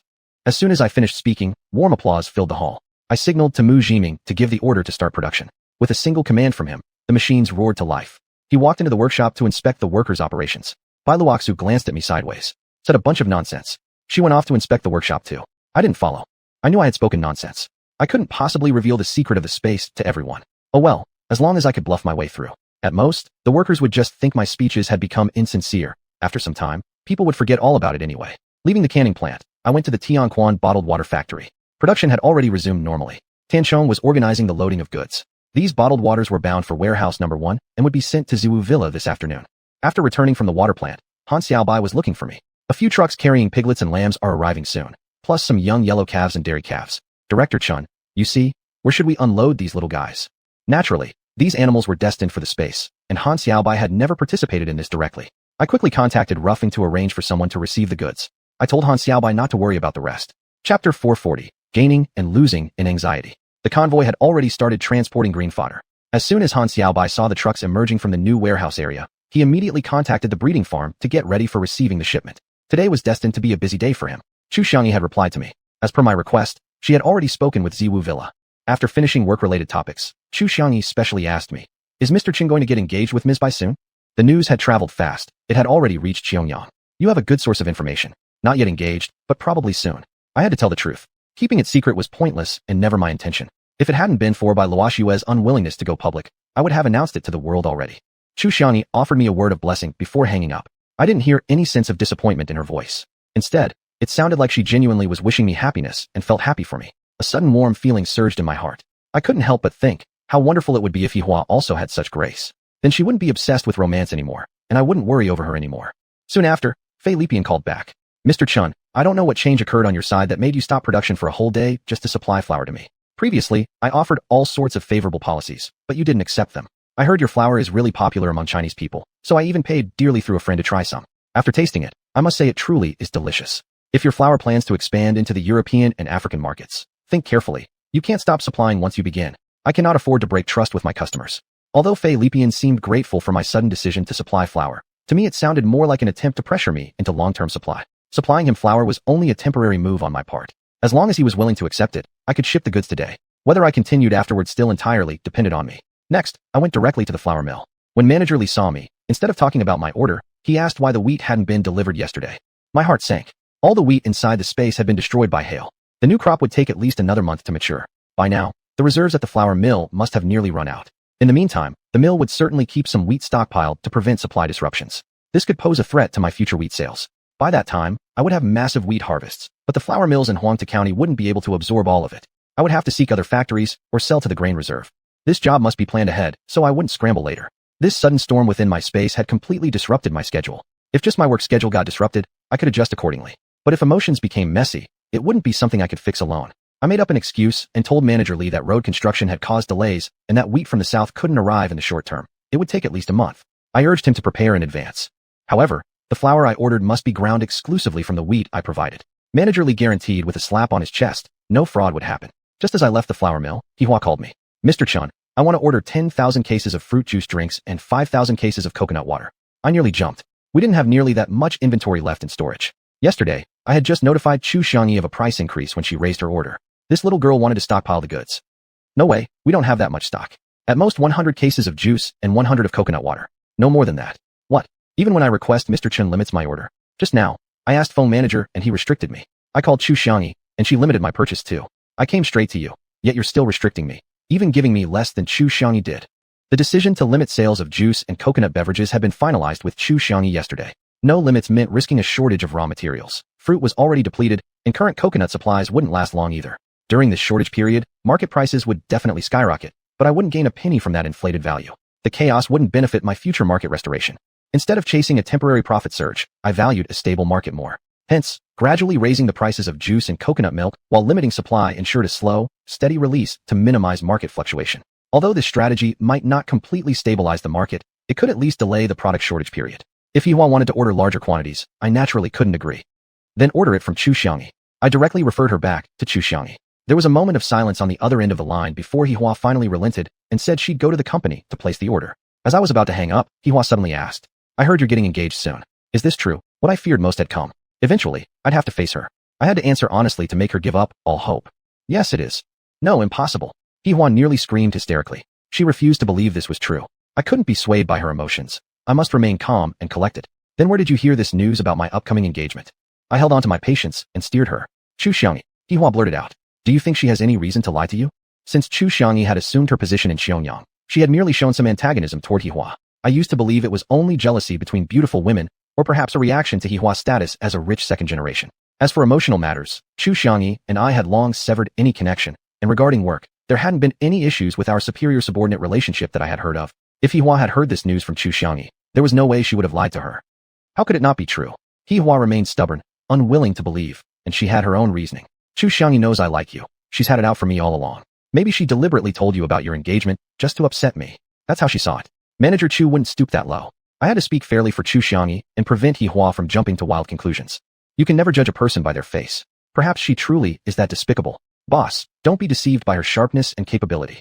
Hihua obviously thought the worst of her. Judging from today's tone, it seemed this call was partly targeted at Xiuxian. Perhaps it was because Chu had reduced her order quota for fruit juice and coconut water, and she was feeling resentful. She wouldn't do that. If she really used this matter against you, I'd fire her. After saying so much, Hihua finally had no choice but to believe the engagement was real. Silence. After a brief pause, Hihua said over the phone, then I'll go place an order with her. Take care. The line disconnected. My heart remained unsettled, as though I had hurt Hihua. Previously, it had been merely a vague sense of attachment, but now it felt painful, a kind of sorrow that felt like I had lost something irreplaceable and could never find it again. I could almost imagine how disappointed and heartbroken Hihua must be. Perhaps right now, she was lying face down on her bed in her single dorm room, crying bitterly and finally releasing all the weight she had endured over the past period. The positivity, optimism, and lively exterior she showed before me came from hope, the hope that I might give her a chance. Now, with my engagement confirmed, there was no opportunity left for her, and her hope had completely vanished. For this young girl who idealized love, the blow was inevitable. No matter how strong she was, right now she must be at her weakest. My heart ached painfully. I truly felt awful for her. Come on, we should go to your house. You used to be so eager about this. Why are you now distracted and gloomy today? Regretting it. While I was thinking about Hihua, I hadn't noticed when Bailuoxue had arrived beside me. I gave a slight start and quickly replied. How could I possibly regret? The real possibility is that you might regret. Come, my mother has been waiting anxiously for a long time. With that, I grabbed her hand and walked out of the office building. Chapter 441, Meeting the In-Laws. I deliberately showed an eager expression, and Bailuoxue laughed. You won't make it any faster by being so impatient. We need to go back to my house first and pick up the gifts. We had bought many gifts yesterday, and at my insistence, they were all left at her home. Of course, I meant that those were gifts for her parents and couldn't be taken back to my house. I immediately expressed my objection. Can't we just buy new ones today? How could we possibly take back what was meant as a gift for your uncle and aunt? Bailuoxue gave me a teasing glare. Where did your mind go? Nothing you bought will be touched. My mom has already prepared everything. We drove to Bailuoxue's house first. Sure enough, Annie had already placed the gifts in the living room, none of which were the same as the ones I had brought yesterday. Bailuoxue's car couldn't hold everything, so a lot more was stuffed into my car. What a thoughtful mother-in-law. From the bottom of my heart, I couldn't help feeling a closeness to the elderly woman. This showed her full approval of me as her future son-in-law. I felt incredibly delighted. Bailuoxue especially changed into a white dress, graceful and upright, like a lotus rising from water, elegant and dignified, like a celestial fairy descending into the world. I couldn't help but stare. When Auntie reminded us that it was time to leave, I finally snapped back to reality. The two families lived very close to each other, so we only needed to drive for a short while to get there. My parents came out joyfully to greet us, accepted the gifts one by one, and invited Bailuoxue into the living room. A fruit platter had already been placed on the coffee table, and peanuts, melon seeds, white rabbit candy, and more were all prepared. My mother had clearly spent a lot of effort. Looking at the heavenly beauty of Bailuoxue, my parents beamed with joy, filling the house with cheerful laughter. Since we were all quite familiar with each other already, after some polite greetings, my mother began arranging the meal, which was already ready and simply needed to be brought to the dining table. Today, my parents had dressed especially in new clothes. Father wore a shirt, tie, dress pants, and leather shoes. Aside from his somewhat darker face, it was hard to tell that a year ago, he had been a genuine farmer. Only his calloused hands gave it away. Mother wore a floral xiangsam. She had been taking good care of herself over the past year, and her appearance matched the dress well, making her look 10 years younger. The old lady had remarkable presence. At the table, Mother talked mostly about making sure Bailuoxue was well fed and taken care of. She was clearly the star of the evening, while Father and I were just filling in. When everyone was nearly full, Mother brought up the topic of the parents meeting each other. Though just a formal procedure, we still needed to go through it. Bailuoxue didn't agree immediately, saying she would discuss it with her parents first, maintaining the modesty expected of a young lady. In fact, we had already planned to go to the Yulai restaurant tomorrow, but we hadn't yet told our parents. I felt this dinner wasn't as lively as the one at Bailuoxue's house, but it was still comfortable. At her house, her father had joined me for drinks. The more we drank, the more harmonious the atmosphere became. Though we didn't drink much, the joy of seeing things fall into place was beyond comparison. At my house, though all four of us drank a bit, Bailuo Shui held back, tasting just a little, and mother followed suit, merely raising her glass occasionally as a gesture. This left father and me reluctant to drink freely. Sober yet joyful, regardless of everything, today was truly a happy day. After the meal, mother invited Bailuo Shui to have tea in the living room. At some point, mother took out a large red envelope and insisted on giving it to Bailuo Shui. In our original plan, this step hadn't been included. Bailuo Shui politely declined, but mother insisted, leaving Bailuo Shui to finally cast a helpless glance toward me. I signaled her to accept it, saying it was a traditional gift from the groom's family, something she must take. Actually, this red envelope had symbolic meaning. When the bride visits the groom's family for the first time, the groom's side should present a red packet, not necessarily large, hundreds, or even thousands were fine. If the bride accepts it, the match is settled. If she refuses, the relationship is off. To avoid embarrassment, the red envelope was usually handed over by a matchmaker. Since Annie Zhang wasn't here today, mother gave it directly to Bailuo Shui. Seeing that Bailuo Shui had accepted the red envelope, mother felt relieved at last. Bailuo Shui stayed a little longer, then stood up to say her goodbyes. Bailuo Shui drove off, while I and my parents walked her to the doorway. The three of us stood there watching until she pulled up to her own gate before going back inside. My parents couldn't contain their happiness. No sooner had we sat back on the sofa than they asked me about the plans for the parents' meeting. I shared our plans, saying we would go to the Yulai restaurant tomorrow. They immediately began discussing who would be attending. Mother insisted on inviting Annie Zhang as well. After all, she was the one who had arranged the match. If we didn't invite her tomorrow, it would be impolite to invite her only later on for the wedding. Father wanted to invite his older brother and sister-in-law. After all, they were family. How could they miss such a happy occasion? Once the uncle and aunt were invited, it would also be necessary to invite the older cousins and their spouses. No one should be left out. I set the list of attendees from our side, but still needed to communicate with the Bai family. Only after getting their approval could I officially notify them. If they had different opinions, sending out notifications too early would cause embarrassment. Father emphasized that tomorrow's meeting between the two families was essentially the formal engagement, a major event. He urged me to prepare everything well and book the restaurant table in advance. I nodded and immediately went to make the arrangements while my parents went to clear the table and I left the house. First, I went to the Yulai restaurant to reserve a private room, then went to the mall and bought a pair of couples rings. After that, I didn't go home but returned to the company. In the afternoon, there were a lot of things to handle. No matter how busy I was, I had to take care of business properly. Inside the space, Ru Feng arranged 20 trucks to be sent to the flour mill. 10 trucks of flour were reserved for Ziwu Manor, while the other sales points also needed supplies. Then, another 10 vehicles were prepared to load canned fish, mushroom side dishes, and mineral water from warehouse number 1. Once these trucks were loaded, Ru Shuang led the convoy and delivered everything directly to Ziwu Manor. Ru Lei and Ru Jian went to the meatpacking plant to deliver pigs and sheep, while Ru Shui was alone, using color steel plates to build a wall to reinforce the cow sheet. The newly purchased calves were running around everywhere. Without a designated area for them, they would wander into the fields once the crops grew, damaging the plants and affecting the operation of the machinery. They needed to be kept in an enclosed area. But how could color steel plates hold calves? I stopped Ru Shui immediately. I quickly called the brick factory and arranged for several trucks of green bricks to be delivered. I also ordered several trucks of cement and building materials. Besides enclosing space for the cattle, the warehouses damaged by the storm also needed repairs. Zhao Mingfei and others were trimming the fruit trees. Only a day had passed since the leaves had fallen, yet the green shoots were already emerging. I believe that Huang Island will soon regain its vitality and rebuild my agricultural empire. I then made a round through Lu Island. Since Ru Feng had repaired the network on Huang Island, and the solar panels were working again, Lu Island now had signal and could be remotely controlled by Ru Shui. The machines and equipment on Lu Island were now fully operational. Ma Zhanshan and the others seemed to be working enthusiastically. The pile of fresh mushrooms had grown even larger than yesterday. After asking, I learned the reason. Ruyu had promised them that if they could prepare 2 trucks of fresh mushrooms, she would build another wooden cabin specifically for Ma Zhanshan and his wife. Since the big guy came to Lu Island, Ruyu hadn't allowed him to stay with her and Ru Lu. The big guy had no choice but to share a cabin with Ma Zhanshan and his wife. This was very inconvenient for the couple, so they begged Ruyu to build another small cabin. But Ruyu would never grant requests so easily. Extra contributions had to be made first. Hearing this, I couldn't help but chuckle. Ruyu really was something. Though Ruyu is a robot, she always wanted to live like a human. She and Ru Lu's private space had always been off limits to the 3 of them, and any violation would be severely punished. The 3 had already experienced Ruyu's temper. No one dared to defy her. They obeyed without question. And this time, Ruyu was planning to build several more cabins. She and the others wanted to move out from the large house and no longer occupy mushroom growing space.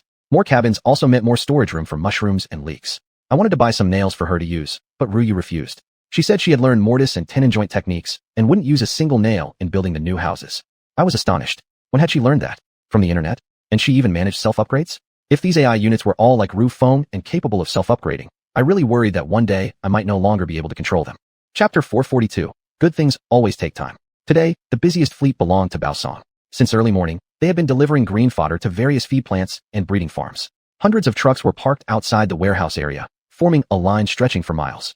Baosong was truly considerate. When I asked him to send more trucks, he actually sent this many. Some had even come for the first time. This wouldn't work though. The waiting time for the fleet was too long, resulting in idle labor. I went back to Huangdao and found Rufeng. No need to enter the space one by one anymore. You can allow multiple trucks to enter simultaneously, load them together, and improve efficiency. Rufeng also had his difficulties. There was only one baler, one loader, and 2 forklifts in the space. With so many trucks, loading became impossible to keep up with. Without hesitation, I decided to acquire more specialized vehicles. Taking Rubing with me, we went straight to an agricultural machinery market, bought 2 forklifts, 1 baler, and 1 loader. Rather than having them driven back normally, I asked them to drive to a secluded corner before I instantly transported the entire fleet into the space myself. I asked Rufeng to install automatic control systems on these machines as soon as possible. With that, the loading speed doubled. For the trucks coming for the first time to load goods, skip installing the automatic system for now. Instead, have Rubing operate the vehicles entering and exiting the space.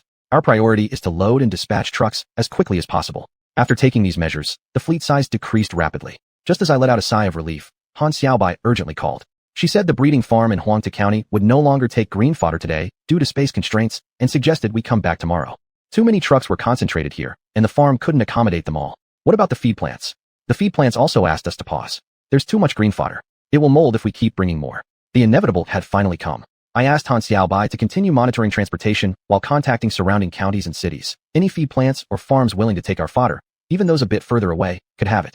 These green feeds actually contain grains. Not using them for feed would just be waste, which truly pained me. Han Xiaobai rose to the occasion, contacting more than a dozen places within an hour. All of them wanted my green fodder mixed with grains. Eastern Province had an especially good opportunity. A large foreign-funded breeding farm specifically needed this kind of fodder to feed dairy cows, and would take as much as we could provide at a surprisingly high price, higher than selling grains alone. They also expressed interest in long-term cooperation. This truly was great news.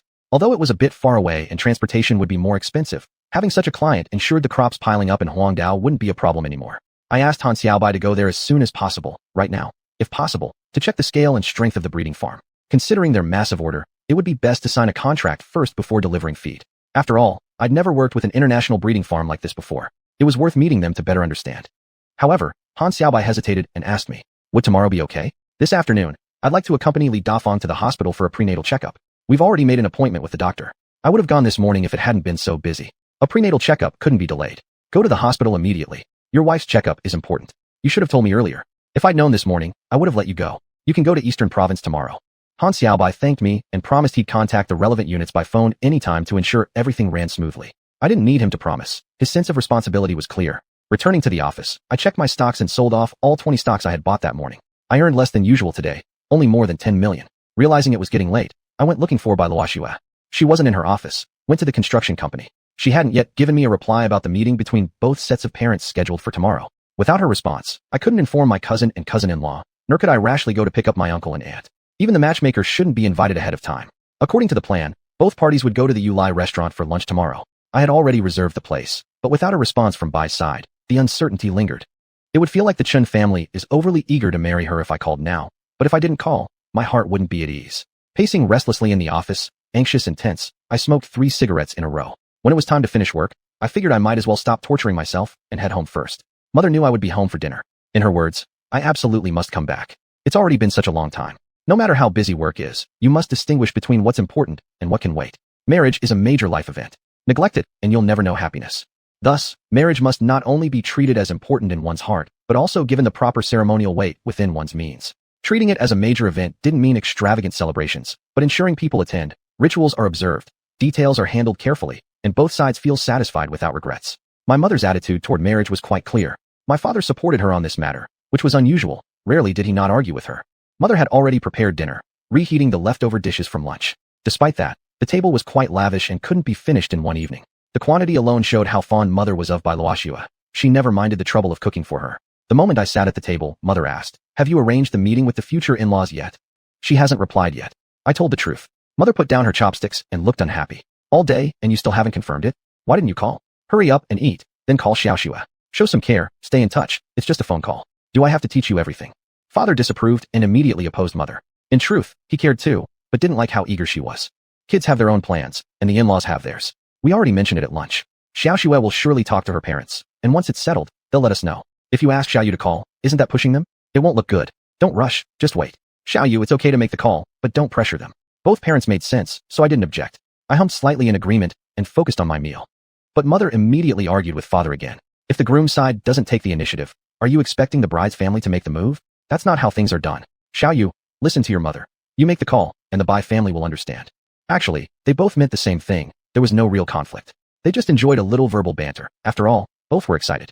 I didn't try to mediate, and they stopped arguing, instead reminding me to think carefully about the details so as not to cause offense or give the Bai family any reason to complain.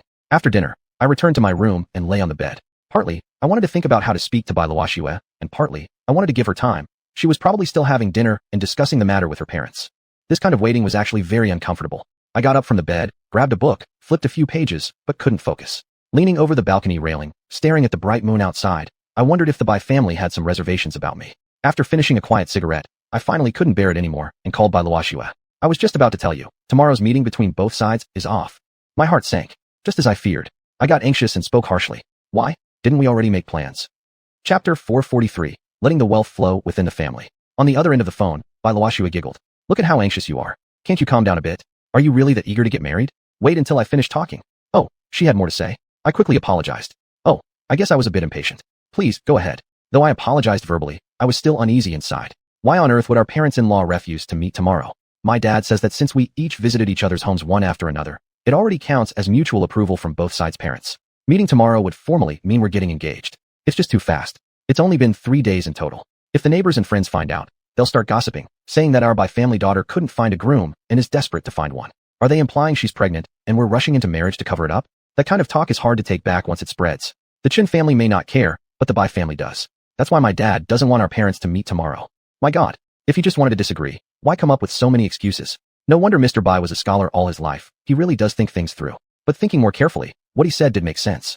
Luoxue and I had been dating for a year, but only yesterday did we publicly acknowledge our relationship to our families.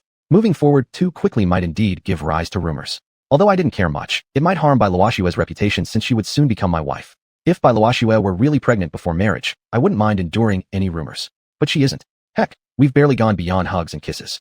As for the full marital rights, I wanted to, of course, but every time, things ended up restrained by moral restraint. I hadn't managed to do anything at all. That's exactly why I wanted to get engaged and married as soon as possible, to legitimize my happiness. Ultimately, this had to come down to the Bai family's consent. So what date did Uncle decide on? That was the part one really cared about. In 10 days. Although it's our matter, it also concerns both families. We should make sure the elders are at ease, right? Luoxue tried to counsel me. Well then, fine. Go with their schedule. Your previous plan was cancelled anyway. That's the only way it could be. I unintentionally revealed some complaints. Plans don't always work out. Plans can be adjusted. Actually, I talked to Mom and Dad at noon, and they rejected the idea of meeting tomorrow. Then I asked them to reconsider, but didn't get a definite answer, so I didn't tell you in the afternoon. We discussed it again in the evening, and finally, I compromised.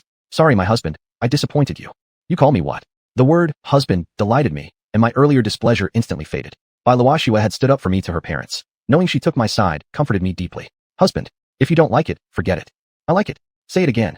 No way. You're not mad anymore, so I won't call you again. Go explain the change to your parents, okay? Say something nice. Don't let them misunderstand my parents. After Luoxue hung up, I was still exhilarated. Fortunately, I hadn't firmly told my parents the meeting was scheduled for tomorrow. It would be easier to explain now. I told my parents we would meet at Yulai restaurant in 10 days for the formal engagement. They were delighted beyond measure. When they learned I hadn't yet informed Uncle and others, my father said immediately, "It's fortunate we didn't tell them. Otherwise, we'd have to call to cancel." I had already booked a room at the restaurant, so I had to cancel it. Since the restaurant was so close, I decided not to call. Instead, I'd take the opportunity to go out for a stroll. At Yulai restaurant, I rescheduled the room for 10 days later, apologized to the owner, and because we were familiar with each other, it was no big deal. After exiting the restaurant, I lit a cigarette, gazed at the full moon in the sky, and my thoughts roamed. Just when my relationship with Bai Luoxue was growing closer, a sudden natural disaster in my spatial dimension devastated my vast fields of crops. Worse, production at my real-world factories was also severely affected, leading to complete shutdowns and an inability to fulfill orders. I pulled out all the stops to barely cope for these 2 days, but in the days ahead, I still had more challenges. While Pinyin Xinjiang could temporarily make do with flour, I could not afford to do the same in the US or South America. Flour carried low profit margins, especially after adding long-distance transportation costs. There'd hardly be any profit left. Unlike transporting goods to Pinyin Xinjiang, which I could secretly do through my spatial realm at negligible costs, overseas shipments required standard logistics. Therefore, I had to focus on goods with higher added value when dealing with the American market. High-quality sorghum liquor, soybean oil, other high-profit goods. However, if I couldn't supply sorghum and soybeans for even a month, the liquor and oil factories would soon face material shortages and struggle with supply chains. I found myself at a complete loss for solutions. Right now, the only abundant resources I had were mineral water and fresh fish. 3 mineral water plants were already operating at full capacity. After meeting domestic and Pinyin Xinjiang needs, all remaining products were shipped to the American market. As for fresh fish, even though the fishing never stops, we have to prioritize the canning factory. The wholesale station can't run out of supply either, and the eastern provinces must receive deliveries on schedule. Here in Xiuxian, daily quotas are supplied, with whatever remains going entirely to Fei Leffen. Fresh fish still needs to be shipped to North America, but I'll have to be selective. Local eating habits are different, and locals don't usually eat carp. The last shipment of carp barely sold, reportedly bought mostly by our fellow countrymen. Relying solely on them, the fish couldn't be sold out completely. The owner feared spoilage and ended up selling the rest to a feed plant. What a terrible waste. Just thinking about the difficulties I'm about to face gives me a headache. Gazing at Bai Luoxue's front door, I feel slightly comforted knowing she'll soon become my wife. I took out my phone and invited her to meet. As soon as Bai Luoxue picked up the call and learned I was waiting at her doorstep, she quickly came out. It's rare for you to ask me out in the evening. The moment we met, Bai Luoxue walked up and leaned affectionately against me like a little bird, instantly improving my mood. Walk with me. It's been a while since we've gone shopping together. We strolled along the streets, walking along the tactile paving, chatting casually. We talked about our marriage plans, moved on to the current development of my business, then shifted to the situation at the construction company. Xuanhuan Construction had significantly accelerated its pace by adopting a new building method, and with the widespread advertising campaigns, promotion also picked up. I should point out specifically, through Yang Xiaoi, I reached out to the television station. Their property ads now air during primetime daily, which must have played a considerable role. Now, the pre-sale figures at the company's sales office are impressive, with 80% of the units already sold. In my heart, I attribute this mostly to Bai Luoxue. Yao Honyuan had called more than once to report this, emphasizing that hiring Bai Luoxue was a brilliant decision, well worth every penny spent. Between the lines, there was another meaning. Bai Luoxue's commission this month alone from sales would exceed 2 million yuan. He claimed I was too clever, keeping the profits within the family. Although I had never explicitly told Yao Honyuan about my relationship with Bai Luoxue, someone as smart as him should have figured it out long ago. Besides, Bai Luoxue might have already clarified it with him, though I had never confirmed, nor had Yao Honyuan ever acted as if he knew. But this work report alone was enough to show he had known about our relationship all along. He simply never mentioned it openly. Bai Luoxue neither confirmed nor denied whether she had told Yao Honyuan about us. She only said one sentence, after which I stopped dwelling on the issue. Well, I just want to earn a bit more, saving up for my dowry. With such a wife, what more could a husband ask for? My heart felt so much better. The moonlight shimmered, and beauty clung gently. Tonight, walking down the street, admiring the lights of the world, contemplating its complexities, business ventures and setbacks, and reflecting on the philosophy of life. Only after going through storms and hardships can one truly understand the depth of life. Chapter 444, A False Hope. A romantic moment with Bai Luoxue could ease my troubled mood, but I couldn't yet confide my real problems to her. Matters concerning the space must remain silent. Although these difficulties were all work-related, I could only face them alone. The next day, Han Xiaobai had to go to the eastern province to negotiate the contract regarding green fodder. Thinking about it, I decided to go with him. For one thing, I wanted to see why this multinational company insisted on raising livestock in our Huaxiao land.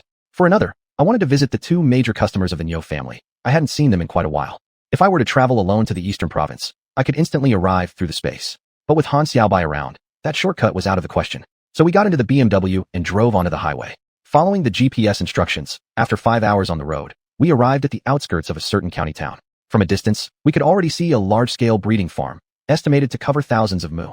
Inside were all dairy cows. When we reached the entrance of the Oriental breeding farm, we were stopped for an inspection. The management was rather strict, asking us detailed questions. Upon hearing we were there to sell green fodder, the security guard called to verify and had us registered before finally allowing us in. Even after being approved, we couldn't enter freely. Someone from inside came out to escort us, only then allowed through the main gate and guided into a building. The person receiving us was a middle-aged man in his 40s. At first glance, I assumed he was Japanese. That distinct mustache style of his was quite unforgettable. When he spoke, fluent Chinese poured forth, but with a thick northeastern dialect. I was completely taken aback. This so-called Japanese guy was actually well-versed in China. After a few sentences exchanged, I learned that he was in fact a native of the Northeast. I couldn't help but ask curiously why he grew such a unique mustache. Manager who chuckled, somewhat sheepishly. There's deep meaning behind this. There's a dark birthmark right on my philtrum. The mustache covers the ugliness. If I were to grow the whole upper lip, this birthmark would show too easily. So I trimmed it bit by bit until it became this shape. I never really meant it to look this way, but our boss really likes it. So I just kept it. Sorry to make you laugh. Huh. Manager who was indeed self-deprecating, but soon we got to the main topic. He was quite interested in the green fodder we could supply with grain, and offered a price double that of what the feed plant in Huangta County could. Han Xiaobai and I made a quick calculation. We could still profit even after deducting transportation costs. Indeed, he hadn't exaggerated during our phone conversation. Manager who smiled as he watched us crunch the numbers. Once we were done, he brought up another request. These green feeds, no fertilizers or pesticides are allowed from the moment they sprout until the harvest. Our feeds are for dairy cows, whose milk goes into a fresh milk brand plant in our northern district. This brand's milk is popular across the country, All the people are drinking it, especially children. Fertilizers and pesticides leave residues, which can enter milk through the bloodstream. Even with today's advanced processing techniques, it's still difficult to remove all traces of those chemicals from the milk. Drinking milk for long periods can cause toxins to accumulate in the body, and once they reach a certain level, people get sick. For the sake of public health, these dairy cows must eat non-toxic feed. Am I clear enough? I had heard similar theories before, though the milk plant generally advertised their source cows as feeding on grasslands, not grain crops. My space-grown crops required neither fertilizers nor pesticides, perfectly meeting his requirements. Then manager who took out the contract documents, suggesting it was time to sign. Han Xiaobai and I each grabbed a copy, carefully reading through the terms. I had once told Han Xiaobai that before signing any contract, no matter how convincing the other party sounded, we must read every clause carefully, pointing out anything improper immediately. We must never sign it carelessly. Everything manager who had mentioned was clearly written in the contract, nothing ambiguous here. But one penalty clause troubled me greatly. Once fertilizer or pesticide residue was detected in the green feed, even within an allowed minimal amount, a deduction would be made. If the level exceeded that limit, the company would refuse payment outright. Before I could speak, Han Xiaobai pointed at the contract and asked manager who, "Isn't this clause a bit too strict?" Manager who shook his head and laughed. "How can we ensure the quality without being strict? How could our company dare offer such a high price without being so rigorous? To put it simply, it's precisely because we maintain tight quality control that our milk remains of high quality." Han Xiaobai exchanged a glance with me, then motioned to speak outside. Once we reached the corridor, he even specially closed the office door behind us before beginning. "Under this contract, we won't profit a dime. We might even lose money on transportation. Back home, none of the feed plants or farms test for fertilizer or pesticide residues. This factory's standards are just too harsh." Han Xiaobai naturally didn't know that my crops never used any pesticides or fertilizers. I had told him that the grain came from the southern region. Hence, these green feeds also naturally came from there. Han Xiaobai's concern showed his sense of responsibility toward work, and I really appreciated it in my heart, but I couldn't tell him the truth. I smiled and said, "Don't worry. No matter how strict they are, we can still meet their requirements. Just sign the contract with confidence." Seeing that I had made the decision, Han Xiaobai didn't object anymore, but he still felt uneasy. What if the inspection fails? Then we would have gone through all this trouble for nothing. I gave him some reassurance. Before each shipment, you can notify the lab to run some tests. Only after confirming they meet the standards should we dispatch the goods. Han Xiaobai slapped his thigh. "Right? How come I didn't think of that? You really are the boss with the solutions." With Han Xiaobai no longer having any concerns, we returned to the room and signed the contract with Manager Hu. Manager Hu signed and stamped the document. When it was our turn, Han Xiaobai signed his name and then reached into his bag only to realize he had forgotten to bring the company seal. It turned out that we both misunderstood. He thought since I was coming personally, I would definitely bring the seal, while I assumed he, being often involved in contracts, would naturally carry the seal with him. Neither of us had asked xiuxian for it beforehand. I had no choice but to apologize to Manager Hu. "Sorry for the oversight. We forgot to bring the seal. We'll take the contract back, stamp it, and mail it back to you." Manager Hu hurriedly replied, "No problem, no problem. You're obviously busy people. Small mistakes like this are understandable. I totally understand." After Han Xiaobai packed up the contract, I expressed my desire to tour the facility. Manager Hu was more than happy to show us around and took us to the breeding farm. The facility housed tens of thousands of dairy cows, and everything was managed under sterile, mechanized, and automated conditions. Before entering, we were even required to put on sterile protective suits, otherwise entry was denied. Inside the entire farm, we didn't see a single worker near the cows. Feeding, drinking, milking, transporting milk, and cleaning up manure were all controlled remotely. The whole process was fully automated, an extremely advanced setup. Although we called it a tour, in reality, we couldn't get close to the cows at all. We walked only along the designated staff passage. The professionalism was incredible, and I couldn't help but marvel at such advanced technology. Once the tour was over, we left the facility. Before we departed, Manager Hu reminded us once again to send the contract back as soon as possible so that we could start shipping. They were eagerly looking forward to it. We got back into the BMW and drove onto the highway. According to my plan, we were going to visit a major client next. Although sales duties had been transferred to xiuxian, she mainly focused on the southern and overseas markets. The northern side was mainly handled by respective supervisors. The agricultural products from my space were mainly distributed through Han Xiaobai, who now also reported to xiuxian. However, xiuxian understood perfectly well that she was just nominally in charge, and Han Xiaobai still directly reported to me. We arrived in Qinglian City and met the Niu brothers, who warmly entertained us. Since we were all familiar faces, I didn't hold back and had a meal together with the two brothers. During the dinner, besides checking in on the sales performance of fresh fish and nanocarbon fertilizer in the area, Niu Fanghong asked where else we were going. We didn't plan to visit anywhere else. Actually, we went to a breeding farm today. I heard they offer a high price, so I wanted to supply them with green fodder. We stopped by here on our way back just to check in. Hearing this, Niu Dongfang immediately asked, "Is it that oriental breeding farm about 100 kilometers from here?" "That's exactly the one." Niu Dongfang slapped his thigh and said anxiously, "Boss Chen, please take my advice. Don't deal with those damn foreigners. They are frauds. They truly cheat people." Han Xiaobai and I were both confused and urged him to explain how exactly they cheated. The Niu brothers took turns sharing their stories. We had no idea before listening. What they revealed shocked us, enough to make me angry enough to tear up the contract right in front of them. I would rather let the green fodder rot than sell it to those bastards. Chapter 445. Do not plot with evil men. Although this Japanese-run breeding farm has advanced farming techniques, they are not beneficial for us. Many large-scale breeders went there to visit and learn. Viewing is allowed, but photography is prohibited, and the facility does not provide any technical documents, not to mention information on the sources of related equipment. It's understandable that technical knowledge is considered commercial secrets and should be guarded closely. That's not what really angers people. To ensure the cattle feed contains no toxins, the farm requires farmers who supply the feed to avoid using chemical fertilizers or pesticides during crop planting. As everyone knows, in the real world, crops are inevitably affected by pests. Without pesticide use, yields will decrease due to infestations. Continuous planting over years diminishes the land's nutrients. Without fertilization, high crop yields are difficult to achieve. Some farmers believe the price offered by the farm for green feed was high and more profitable than simply selling grains. Seduced by the profit, many signed contracts with the farm. Some farmers had good luck, their crops grew well. According to the contract, they harvested the crops while still green and tender, and sold them to the farm, indeed earning more than they usually would from selling grain. Such news spread like wildfire, and many other farmers followed suit. Unfortunately, some farmers owned barren land, their crops didn't grow well, and selling the green feed ended up being less profitable than selling grain in previous years. They regretted their decisions deeply. Other farmers, seeing their crops not growing well, applied some fertilizer anyway, but upon delivery, their feed failed quality tests. The farm refused payment, and they lost all income from an entire season's worth of effort. They were utterly desperate and full of complaints. On the surface, it appeared that these farmers had broken the contract and thus brought their losses upon themselves. They were even criticized by the Japanese breeding farm for lacking a spirit of contract compliance. However, some insightful people noticed the deeper problem. On the surface, the breeding farm was merely buying green feed to nourish cattle, and indeed many farmers were earning more profit through this arrangement, prompting numerous farmers to supply green feed as grain substitutes. That wouldn't be so bad if the farm only used corn green feed, as corn is mostly used for feeding livestock such as pigs and sheep in our country. The key issue is that the farm encourages farmers to provide wheat green feed. Consider this. Wheat is one of the main staple foods of the Han people. If it's harvested prematurely to feed cattle, in the long term, it will certainly impact our food supply. Wheat is a strategic resource. How evil are these Japanese for harming us like this?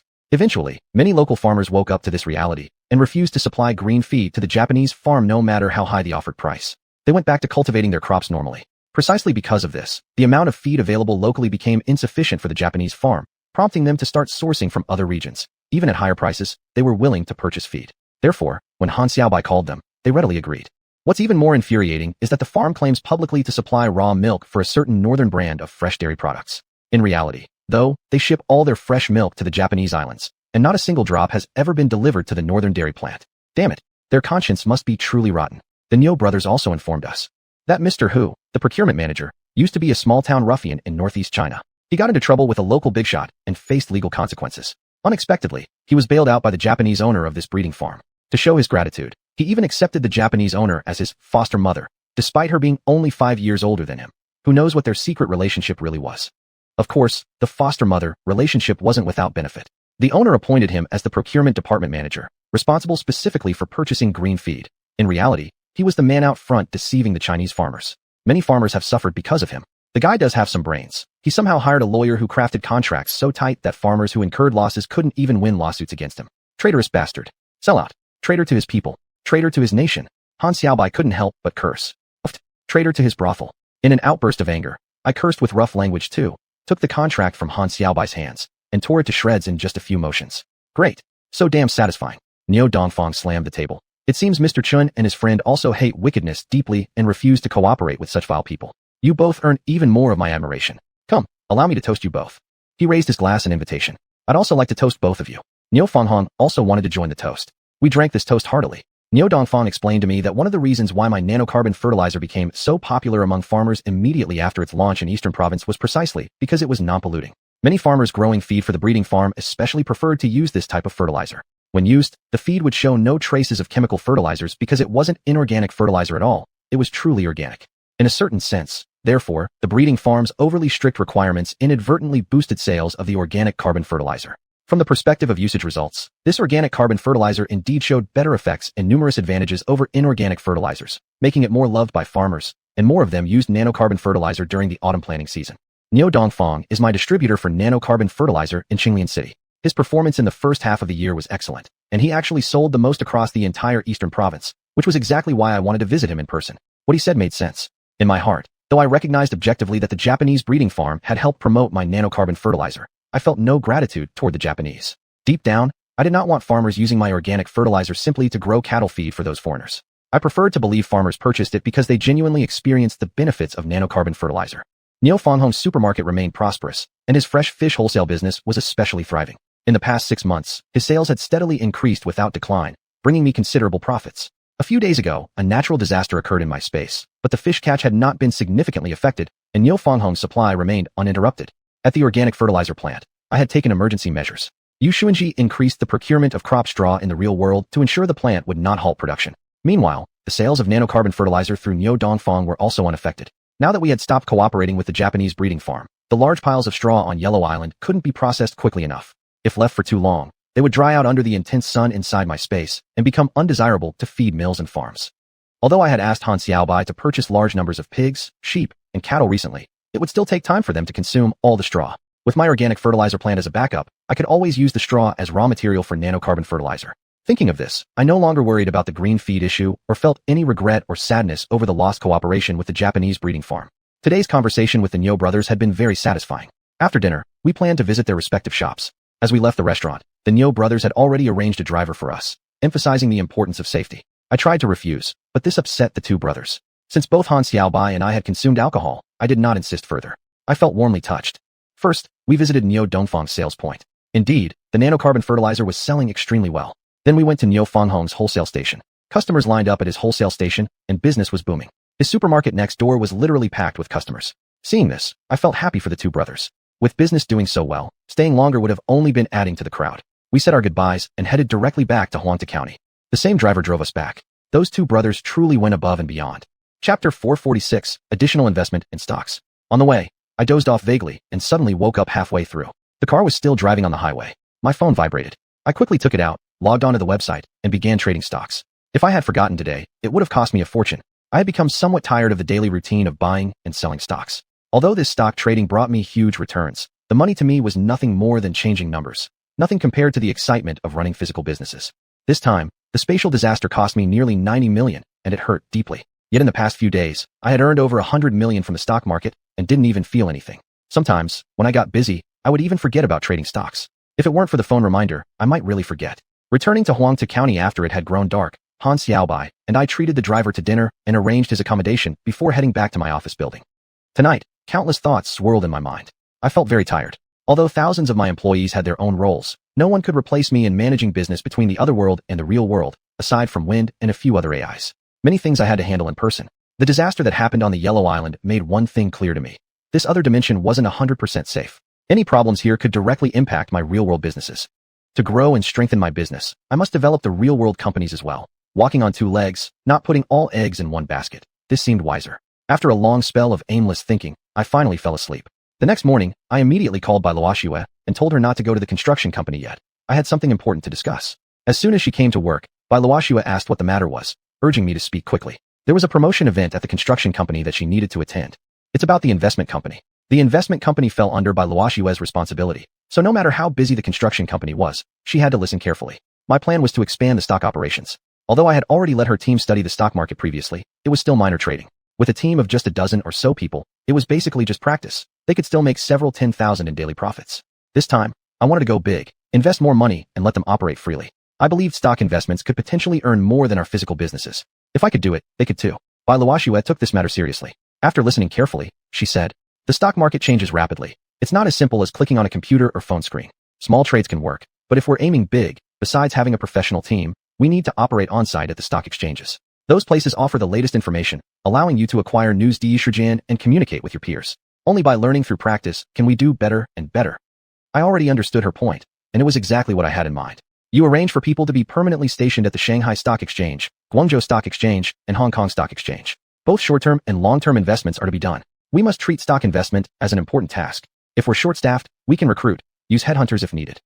Seeing my seriousness, Bai Luoxue smiled and said, "I can find talent and use headhunters as well.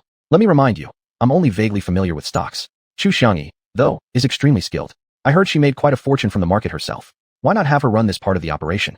I felt a bit startled inwardly. I hadn't known about Xiuxian trading stocks herself. Hearing Bai Luoxue recommend her, why did it feel like she was testing me? On second thought, maybe not. After all, We were nearly engaged, and she wouldn't scheme in this regard. She's currently managing the sales company and already has too much on her hands. Besides, stock trading is direct money investment. Hundreds of millions of funds entrusted to you rather than her makes me feel much more assured.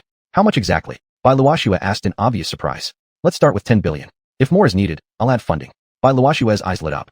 Just how rich are you? You've already invested 6 or 7 billion in America, and now you still have more? I originally thought I'd just met a rich upstart, but turns out it's a promising stock. Looks like I really hit the jackpot now. Overwhelmed with joy, Bai Luoxue spontaneously kissed me on the face. I happily enjoyed this moment. Just remember that. As for how much money I actually have, it changes daily, so much that I can't even keep track. Whatever there is, it's yours. Bai Luoxue giggled softly. I know you're just trying to cheer me up. I'll start making arrangements right away for our ventures. As she was about to leave, I stopped her. Next, I proposed a new requirement. While investing in stocks, we must also keep an eye on the futures market. At first, small operations are fine. Once the business becomes familiar territory, we can then make large-scale investments. Bai Luoxue naturally understood my meaning. Entering the futures market would require time and must not be rushed. Do you know, she added, banks usually don't favor entrepreneurs like you. Bai Luoxue sat on my lap. After finishing the important matters, she didn't leave immediately, as if the promotion event at the construction company had suddenly become unimportant. Why? I've got so much money deposited in the bank. Shouldn't every bank like that? Bai Luoxue patiently explained. Banks are businesses too. Their commodity is money, and they profit from the interest rate gap between loans and deposits. If there are many depositors but few borrowers, they can't make a profit. If you deposit billions, the bank can't profit from you and must instead pay you high interest. How could they possibly like that? I felt enlightened. This was quite different from the usual bank advertisements you see on the street encouraging deposits. What about that 30 million yuan assistance fund we let the bank manage? They must like that, right? I remembered the assistance fund. This is a financial product, so banks definitely like it. However, compared to your 10 billion, this 30 million is negligible. They definitely like it even more if the fund grows larger. In fact, the bank has already called me several times about this. Great. Then let's expand the fund even more. How about an additional 1 billion yuan? When the bank's happy, it'll be easier for you to deal with them, whether here or at the construction company. Bai Luoxue smiled. You're so considerate, not only thinking of those in need, but also thinking of me. Her words reminded me of something. Initially, the assistance fund had primarily been for helping schools, teachers, students, and staff during hardships. During the earthquake in Mian County, southwestern province, the fund had already been put to use. I decided to expand the fund's scope to include all those in need throughout society. Since the fund was growing larger, its future returns would increase too. I was confident we had the resources to handle it. If things didn't turn out well, I could always add more funding. Bai Luoxue rewarded me with another sweet kiss. Then, suddenly changing the topic, she asked, You're investing so much money in other companies' stocks. Why not consider making your own company go public? This question hit the mark. I replied, My purpose in investing in other companies' stocks is to make money. The risk involved is purely financial. But if our company were to go public, the risk would no longer only be financial. It would directly affect the business itself. We're not short of funds when it comes to growing our company, so there's no need to raise capital from the market. We've already implemented an internal stock ownership system. Isn't it much better to distribute profits to our employees? This can actually achieve the goal of common prosperity, which is far more practical. Bai Luoxue nodded. I knew that was exactly how you thought. I believe you're a real entrepreneur with a sense of responsibility, unlike some people who only chase superficial fame with flashy tricks. Feeling delighted by Bai Luoxue's praise, the two of us snuggled on the sofa for a while. Then Bai Luoxue said goodbye and left to attend the promotional meeting, promising that she'd begin preparing for recruitment and stationing personnel starting in the afternoon. As for me, I needed to visit some clients to prepare for the shipments to the Americas. Chapter 447. Stocking up requires efforts. Xiuxian called to urge me about the delivery. It's not just the secondary wholesale stations in Xiangyang that are urgently waiting for goods. Fang Qingyu is also pressing me, as is Xiaohui. In Xiangyang, we temporarily cannot supply fresh vegetables. We need to wait until the space regrows. I've already asked Xiuxian to explain this to the wholesalers in advance. For ships carrying goods to North America are already en route at sea and haven't arrived yet. There won't be a shortage this month. However, starting next month, if I don't start preparing now, we'll fall short of supply. As for Xiaohui, besides the Binzhou Mall in Xiangyang, what he's mainly pressing for is the newly opened mall in South America. My goods are especially popular there, and he doesn't want any supply disruption.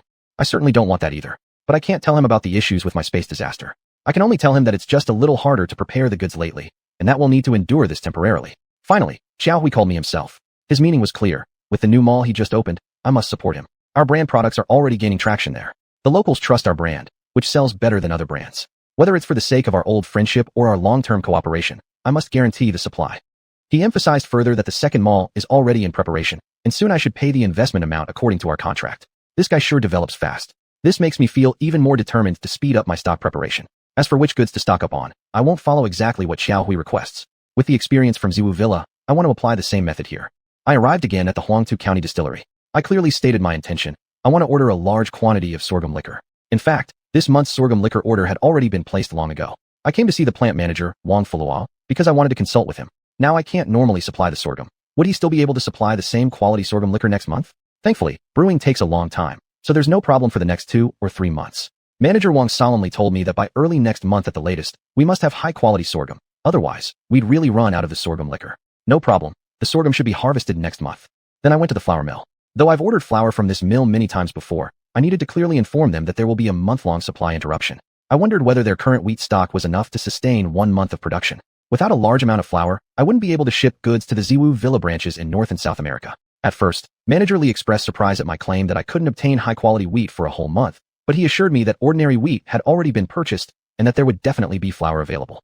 However, I'm not interested in flour made from ordinary wheat. I don't want to risk damaging my reputation. I proposed that I would take all the flour produced using wheat supplied by me, but Manager Lee disagreed. He also needed to consider his other clients. After all, I'm not his only or largest client, so he couldn't possibly prioritize me over others. From a long-term interest perspective, he hopes for mutual understanding, considering all clients' demands. Understanding won't do me any good. Without flour from the mill as a supplement, my shipment volume will decrease significantly. That would be a breach of contract, requiring massive compensation. This definitely isn't what I want to see. I asked Manager Lee to think of a solution to supply as much high-quality flour as possible. At this point, profit isn't even a main consideration anymore. To produce more flour, the prerequisite is, of course, having high-quality wheat. Since my supply has been cut off, how could that be possible? It was a contradiction by itself. Unexpectedly, Manager Lee actually had an ace up his sleeve. Apparently, most of the high-quality wheat I supplied previously went entirely to this flour mill.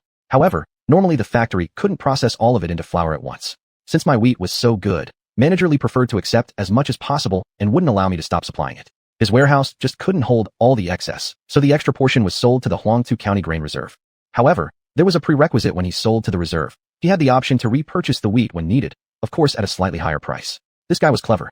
It was precisely this move that saved me now. I was so delighted that I immediately signed a special contract with him, under which this month's flour supply must fully meet my required quantity.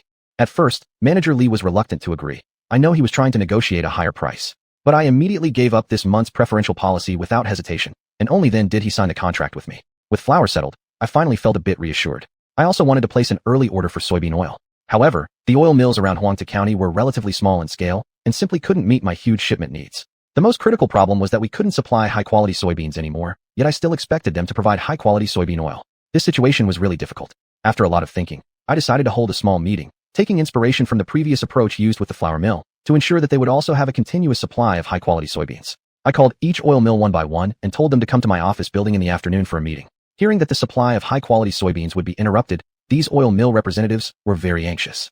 They all arrived on time in the afternoon, and one after another asked me when I could resume normal supply. There's a stockpile in the Huangtu County Grain Reserve.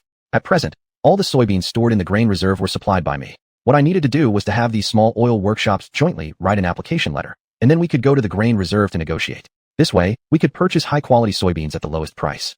This idea was quite good. The oil mill representatives wrote the joint application on the spot. After that, I led them directly to the grain reserve. The grain reserve had plans for releasing its stockpiles into the market, and generally would not make exceptions for small traders. But this time, since I got involved, the situation was certainly different. 1. I was helping these oil workshops as a member of the Chinese People's Political Consultative Conference to resolve the difficulties they were facing. 2. I also assured the grain reserve as a soybean supplier that I would replenish their soybean supply in the next month. Since I was a long-term cooperative trade partner with the grain reserve, they naturally knew my supply capacity. With my guarantee, they agreed to the oil mill's request. Of course, the price would be a bit higher than what I usually sold to the oil mills. Some oil mill representatives asked the grain reserve to lower the price further, but the price couldn't be negotiated down. However, with my single promise, they eventually accepted. I promised that I would buy all the soybean oil produced from the high-quality soybeans purchased from the grain reserve this month, and that the increased cost would be borne by me, so the oil price would naturally be higher than usual. Because of my concession, everyone was satisfied. Thus, I solved the issue of securing a large amount of goods. I returned joyfully to my office building, whereby Luoxua had just come back from the bank. She had gone to negotiate the increase of the assistance fund, and the matter was settled. Money had already been transferred into the fund account. Luoxua then went to the office to start drafting a notice to recruit personnel familiar with stock and futures trading. Chapter 448 Engaged to the Bai family. There's no need to question Luoxua's efficiency. I trust her completely. Within just a week, she had successfully recruited all the required professionals. After training and assessments, they were dispatched to the Shanghai Stock Exchange, the Guangzhou Stock Exchange, and the Hong Kong Stock Exchange. She claimed these arrangements were a gift for our engagement ceremony. Actually, I also had a grand gift to give us, but I couldn't tell her directly. On the day of our engagement, the vegetables in my space were ready for harvest. From today onwards, both my vegetable wholesale station and all the downstream customers could be supplied regularly. The xiaolai production line could resume normal operations too. Though I didn't mention it, Bai Luoxue had noticed it herself. After taking a quick tour of the space and confirming everything was running smoothly, I returned with Bai Luoxue, and we each went our separate ways to handle the preparations for our engagement. We had discussed it and decided to invite the matchmakers. I would invite old Madame Zhang, while she would invite Bai Xiao. However, Bai Luoxue told me that yesterday she had already contacted Bai Xiao, who declined. She had recently given birth and was still in her postpartum recovery period. Expressing my sincere regrets, I personally called Bai Xiao to send my well wishes and to congratulate her and my old classmate on the birth of their baby girl. I told her we'd definitely come to visit once the child's 1-month celebration was over. From the other end of the phone, Bai Xiao warmly congratulated us and promised to definitely attend our wedding in the future. After informing my parents, I drove back to Shirgo village. From a distance, even before entering the village, I saw the village head and several others watering the fields. Since we had planted the corn, it hadn't rained at all. The ground was getting dry, and the corn seedlings needed watering. Such matters had already been handled by the village head without needing my intervention. I casually stopped by the fields to see them. Since there were people watering, Uncle was naturally there as well. Upon hearing that I was getting engaged, Uncle was naturally thrilled and grabbed my arm, urging me to return home. Talking with Uncle about my engagement, the village head overheard and eagerly came over, pressing for more details. From his look, it seemed he also wished to get involved somehow. I hadn't originally intended to invite him, but seeing how excited he was, I didn't want to disappoint him, so I told him straight out that I would certainly invite him to the head table when I got married. His face immediately broke into a delighted smile. Then, he casually brought up the issue, shouldn't we settle the workers' wages? Earlier I had promised that the wage would be paid daily. Frankly, I had forgotten, and for so many days, the village head hadn't reminded me. This wasn't something I could allow to slide. Not paying on time already made me feel guilty toward everyone involved. I asked the village head for a rough total, then took Uncle with me to the township savings office to withdraw the cash and return to the village. When we reached the village committee's office, the village head was already waiting for us. He was on the phone, calling each worker one by one to come and collect their wages. He was doing this with unusually high enthusiasm. Leaving Uncle behind to distribute the payments, I took the opportunity to visit old Madame Zhang's house. Hearing that I was getting engaged, and realizing the girl in question was none other than the city girl she had previously introduced to me, she slapped her thigh joyfully, though her mouth still scolded me with mock displeasure. Xiaoyu, your lips are tighter than sealed. I asked you a dozen times, but you never said a word. So you've been secretly sweet with that girl all along. Well then, since you came to invite me, I guess you really do value me highly. I'll get ready right away and come with you to the county town. She returned to her room to change clothes. When she came back out, she had gone all out and dressed up quite meticulously. Her jet black hair was glossy and well kept. I was actually quite surprised. When had she time to get a hair treatment in such a short time? When she caught me eyeing her suspiciously, she explained it herself. Stop staring like that, it's a wig. I had to dress up a bit for your engagement ceremony, right? Look good, don't I? Objectively speaking, her appearance did look somewhat overly made up, but she indeed appeared much younger, and overall, she exuded a very energetic vibe. I picked up old Madame Zhang, first bringing her to my house to inform Aunt about the engagement ceremony. Aunt was overjoyed and went into her room to dress up and change clothes as well. I then drove back to the village committee. Only after Uncle finished distributing the wages did I drive him home together. Aunt already had new clothes picked out for Uncle. After he changed into them, I took them all back to the county town. Entering the courtyard house, my parents warmly welcomed us. Coming out with them were also my older cousin and his wife. Before I came back, I had already called them, so they had arrived early. Besides expressing congratulations toward me, the main topic of conversation among these people was Bai Luoxue. Uncle, Aunt, and old Madame Zhang had yet to meet Bai Luoxue face to face, and they all looked forward eagerly to meeting my future bride. While they chatted, I slipped into the space for a while, picking 999 red roses and tying them up neatly with ribbons before returning. It was soon 11 o'clock. After contacting Bai Luoxue, we immediately headed straight to the Yu Lai restaurant. The restaurant had already been reserved in advance. After entering the private room, it wasn't long before Bai Luoxue arrived with her parents. After mutual introductions, we took our seats according to host and guest positions. Today, old Madame Zhang was especially active. She had become the hostess of this engagement banquet. After delivering a long speech of blessings, I took out the engagement ring I had prepared in advance and placed it on Bai Luoxue's finger. Then, as if performing magic, I took a bouquet of roses from my space and presented it to Bai Luoxue. This little act of mine suddenly made the otherwise ordinary engagement ceremony much more interesting. Everyone asked how I had made the roses appear. There was no way I could tell them the truth, so I simply said they were prepared in advance, and nobody noticed them hidden behind my chair. Naturally, no one believed me, not even my parents. Whether they believed me or not, the matter passed amidst laughter and joking. Next, the waiters began serving the dishes. At old Madame Zhang's suggestion, we all raised our glasses to offer blessings. Glass after glass, old Madame Zhang praised Bai Luoxue endlessly, her fair skin, beautiful face, elegant demeanor, and refined character. Old Madame Zhang was quite eloquent. While praising Bai Luoxue, she didn't forget to compliment me a bit, saying we were a perfect match, made for each other. Everyone at the table joined in the cheerful mood. Drinking alcohol on such an occasion was just a formality. The main purpose was to finalize the wedding date. Actually, Bai Luoxue and I had already privately discussed this. We wanted to schedule the wedding ceremony on October 2nd. September 30th was the Mid-Autumn Festival. October 1st was National Day. Scheduling the wedding on October 2nd meant good news would come one after another, triple blessings arriving at once. When my father proposed this date, both families agreed unanimously. Next, we formally confirmed everything amid great excitement and warm atmosphere. After the banquet ended, my uncle and aunt, along with old Madame Zhang, returned to my house. After some casual chatting, old Madame Zhang expressed a desire to see our new home. Motivated naturally by a desire to show off, my mother led them to Villa Number 9 at Xuanhuan community. I followed along. When old Madame Zhang saw it, she was amazed and praised it enthusiastically, attributing all the credit entirely to me. She even expressed envy toward my parents for having such a good son. My uncle and aunt were seeing the villa for the first time. They were delighted and had tears in their eyes. I believe their happiness was genuine, not born of jealousy.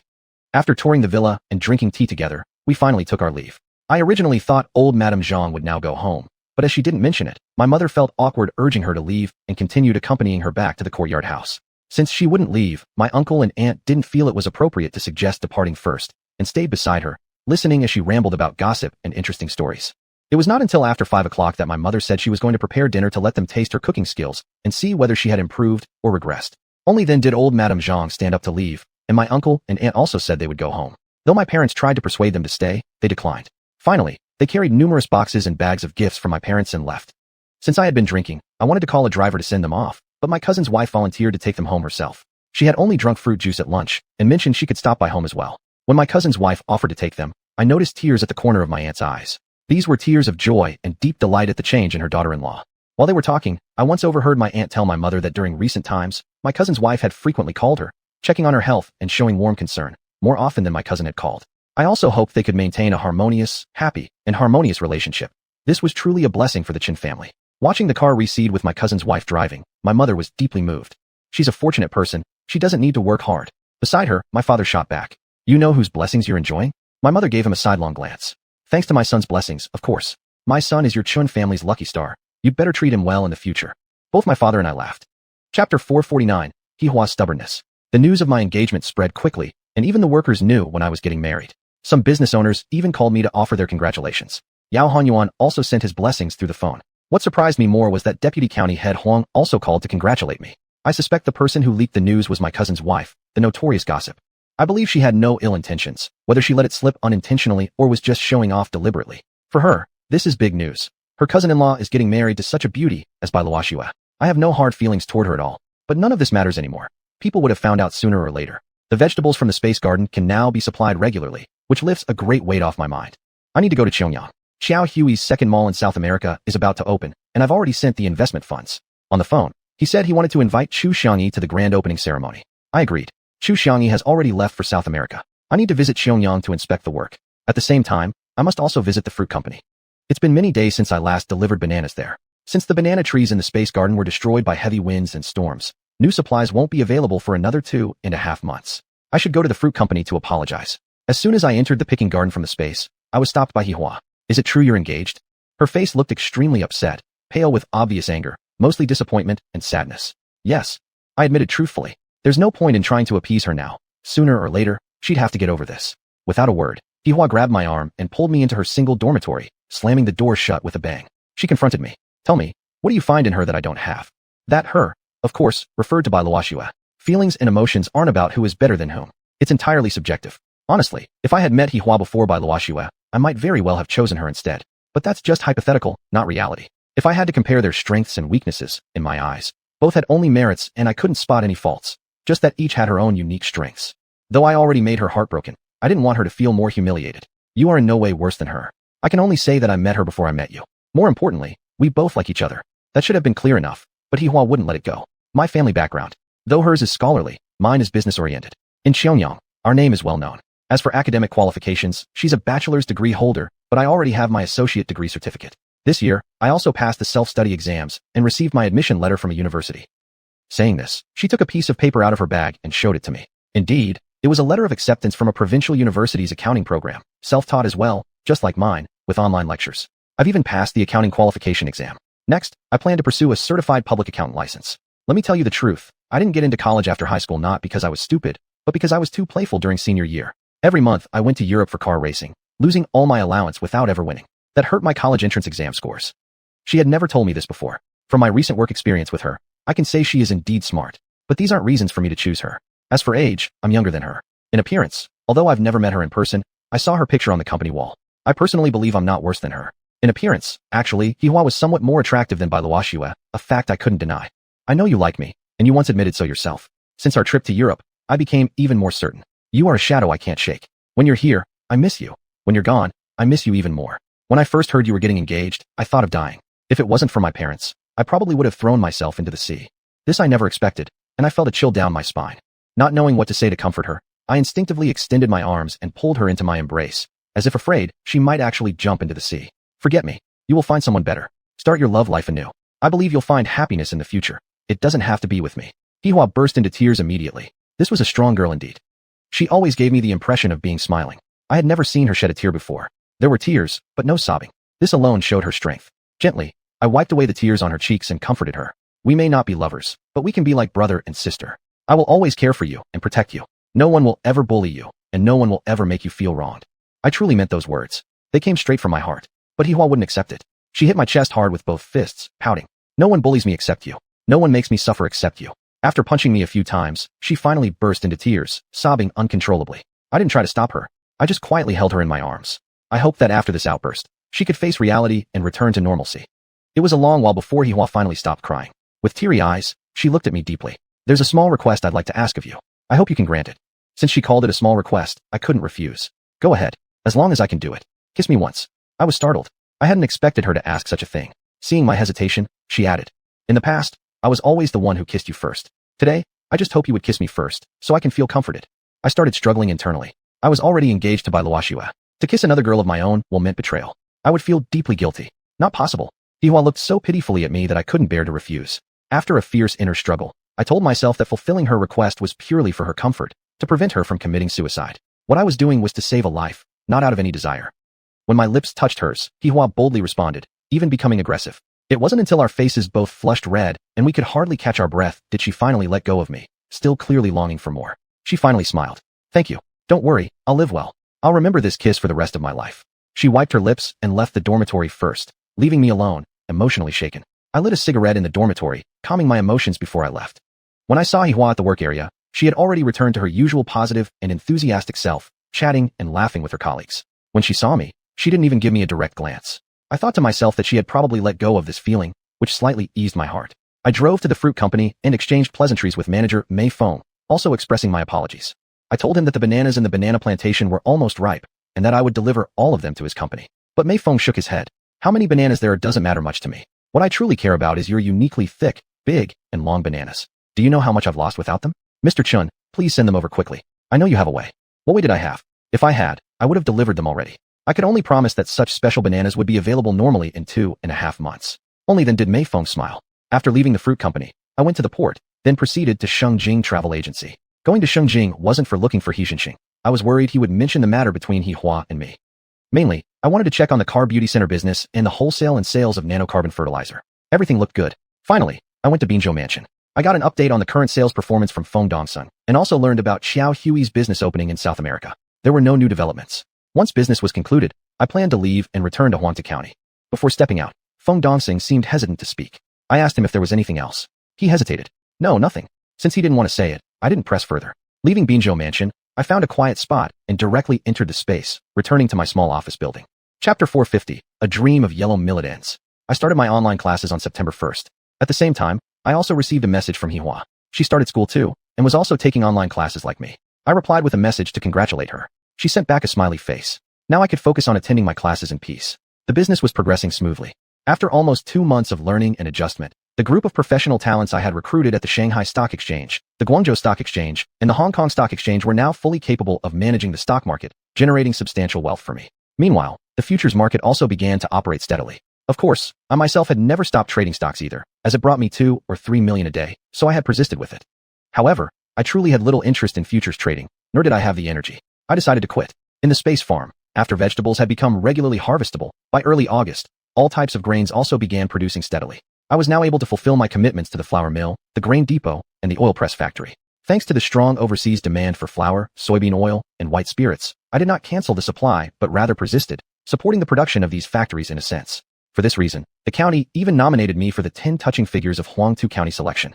Although I was not interested in such empty titles, I couldn't easily refuse the leader's intentions either. Deputy County Head Huang insisted on registering me.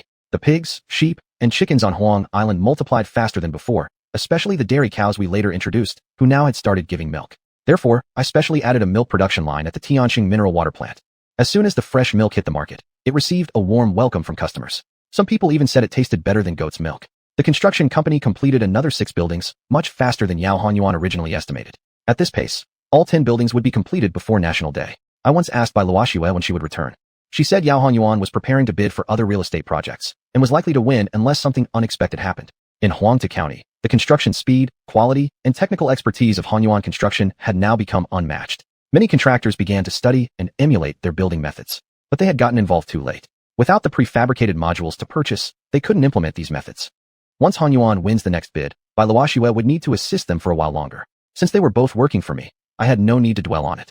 In fact, I hoped the Huanyuan company would continue to flourish, because I was the biggest shareholder, and if investment was required, I wouldn't hesitate. October 2nd was my wedding day. According to local customs, I needed to issue wedding announcements a month in advance.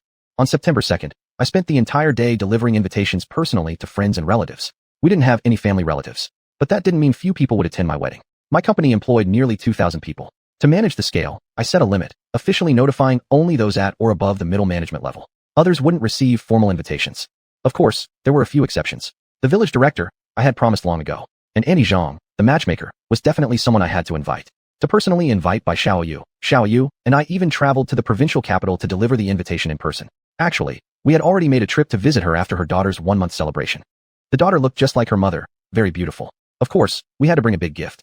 Since Bai Xiaoyu was invited, Qin Yongsheng would surely come too, and not letting him come would be impossible. During the summer vacation, my cousin and his wife returned to the provincial capital and brought their little daughter back to Huangtu County. They intended for her to attend high school here in the county town, saying it would be more convenient to take care of her. I strongly opposed that. Now that our family conditions had improved, supporting a child's high school education was no longer a financial burden. The educational resources in the provincial city were much better than in the county, so why come back? Under my insistence, they sent the girl back to the provincial city again. Now the new semester had started, and the little niece began living on campus. Whenever school ended, they could go pick her up in the car. By the way, over these past few months, my cousin and his wife had saved some money and wanted to repay me part of it. I refused.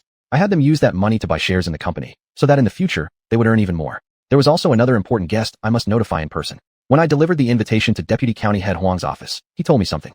The county's trade union, the County Communist Youth League Committee, and the Women's Federation were planning to jointly organize an activity promoting new marriage customs, encouraging young people to transform their attitudes toward marriage, and curbing the extravagant dowry trend by holding a mass wedding ceremony in October. The date was set exactly on October 2nd. Deputy County Head Huang hoped I could take the lead and participate. As a Chinese People's Political Consultative Conference member and a local entrepreneur, my presence would carry enormous symbolic weight and significance. Since an elder leader had put it that way, I couldn't refuse directly, so I agreed. Actually, this really put me in a bit of a difficult position. Because the only condition for participating in this mass wedding was zero dowry. As for the expenses of the wedding company, even including the cost of wedding dresses and makeup, all would be covered by the county government. But I had promised the Bai family 6.66 million as dowry. It wasn't like I intentionally wanted to give so much, because the dowry the Bai family provided exceeded 6 million. As for what items were worth that much, Bai Luoxue had not disclosed anything to me. She kept it a secret and said I would find out later. Yet Xi Jingran agreed for us to join the mass wedding, and the Bai family no longer wanted the 6.66 million dowry. I didn't know whether I should feel happy or not. I was troubled over this for several days. After my parents found out, they even sighed and said the Bai family was truly reasonable. The wedding banquet was still set at Yulai Restaurant. The wedding was held as scheduled.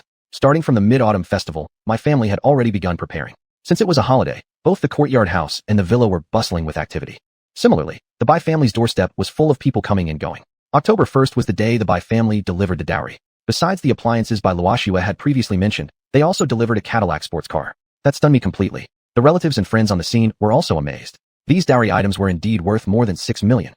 I immediately called Bai Luoxue and asked her why she insisted on buying a sports car. Bai Luoxue told me, "This sports car is a gift for you, but I don't like speeding around." "Don't like speeding? Then why did you go all the way to Europe to race cars?" Damn it, how did she find out about that? I had never told her. I don't think He Hua would have told her either. Those who else knew about it were the He family. But the He family were very open-minded people and shouldn't have disclosed such information to Bai Luoxue, especially since they didn't even know her. I kept thinking endlessly but couldn't figure out who had leaked the truth. But it no longer mattered now. I could not possibly return the dowry from the Bai family. The next day, the mass wedding was held in the square in front of the county government building. This time, 16 couples had signed up. What surprised me was that xiuxian, dressed in a wedding gown, appeared at the scene holding on to Xiao Hui's arm. I finally understood many things about the past. Feng Dongsheng and Wei Xiaomi also signed up. The wedding venue was packed, easily more than 5,000 people. Besides the relatives and friends of the 16 couples, it attracted a large number of local residents. Under the emotionally charged guidance of the beautiful female host, the newlyweds in wedding gowns and suits took the stage one after another. Originally, Bai Luoxue and I were in the middle of the procession, but Bai Luoxue's high heel pierced through the paper red carpet and got stuck in an iron grate on the sewer drain. I had no choice but to squat down and help her pull the shoe out. The newlyweds behind us walked around. By the time we finally got the shoe free, we became the last pair to take the stage. Once we were on stage, we stood on the far left. The first item of the wedding ceremony was a speech by Deputy County Head Huang. Besides wishing the newlyweds happiness, he especially emphasized the guiding ideology of reforming customs and eliminating the extravagant dowry tradition. When the formal wedding ceremony began, Bai Luoxue and I were actually the first couple chosen to answer questions from the beautiful hostess. The female host asked Bai Luoxue to describe our love story of zero dowry in one sentence. Bai Luoxue spoke clearly and melodiously.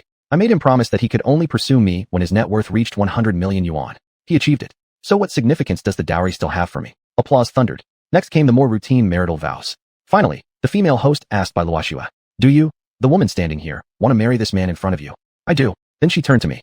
"Do you, the man standing here, want to marry this woman in front of you?" Of course I did. But when I said the three words, "I do," my microphone was silent. These three words were heard only by Bai Luoxue and the beautiful hostess. At that exact moment, a female voice from the crowd shouted, "I don't." All eyes on the scene turned to the woman below the stage. I looked in the direction of the voice. Hua, dressed in white, walked out from among the bridesmaids. Hua somehow grabbed a microphone from somewhere and walked forward, speaking as she moved. "I oppose this marriage. This man and I have a deep and unforgettable love. We are not motivated by materialism. I never required this man's net worth to reach 100 million yuan. If I marry him, besides zero dowry, I will also bring 20 million yuan as a dowry." An uproar swept the crowd below. Even the beautiful hostess didn't know what to say. Bai Luoxue silently gazed at me. She wanted to know my final choice. I had to say something. I took the microphone from the female hostess and said, "I'm really sorry, Miss He, but my choice is Bai Luoxue." At that moment, unrest stirred in the crowd. Mr. He and Auntie Jiang rushed toward Hua. But Hua ignored everything and kept raising the microphone, shouting, "Fine. Since you won't choose me, then I choose never to marry. I'll donate this 20 million dowry. I'll donate it to the Women's Federation of Huangtu County to be used for annual collective wedding events." Enthusiastic applause burst out from the crowd. At this moment, Xiuxian had already grabbed Hua's microphone. He and Auntie Jiang were supporting her. I clearly saw them forcefully pushing her into a car and driving away from the scene. The wedding ceremony continued. Bai Luoxue and I exchanged rings and accepted the blessings of everyone present. Amidst the applause, I saw Yang Xiaoi standing in the front row with tears shining in her eyes. The beautiful hostess continued hosting the wedding for the second couple. After the mass wedding, the organizers presented each couple with a batch of gifts, all sorts of daily necessities like pots, pans, bowls, and plates. Then, each couple went to their respective reserved hotels. In the wedding car, Bai Luoxue didn't say a word. When we arrived at Yulai restaurant, Bai Luoxue went to change her clothes. All the guests sat at the dining tables. When we began making our rounds to toast everyone, I noticed that Deputy County Head Huang hadn't shown up. Instead, I saw Bai Xiaoyu holding her lovely daughter in the private room.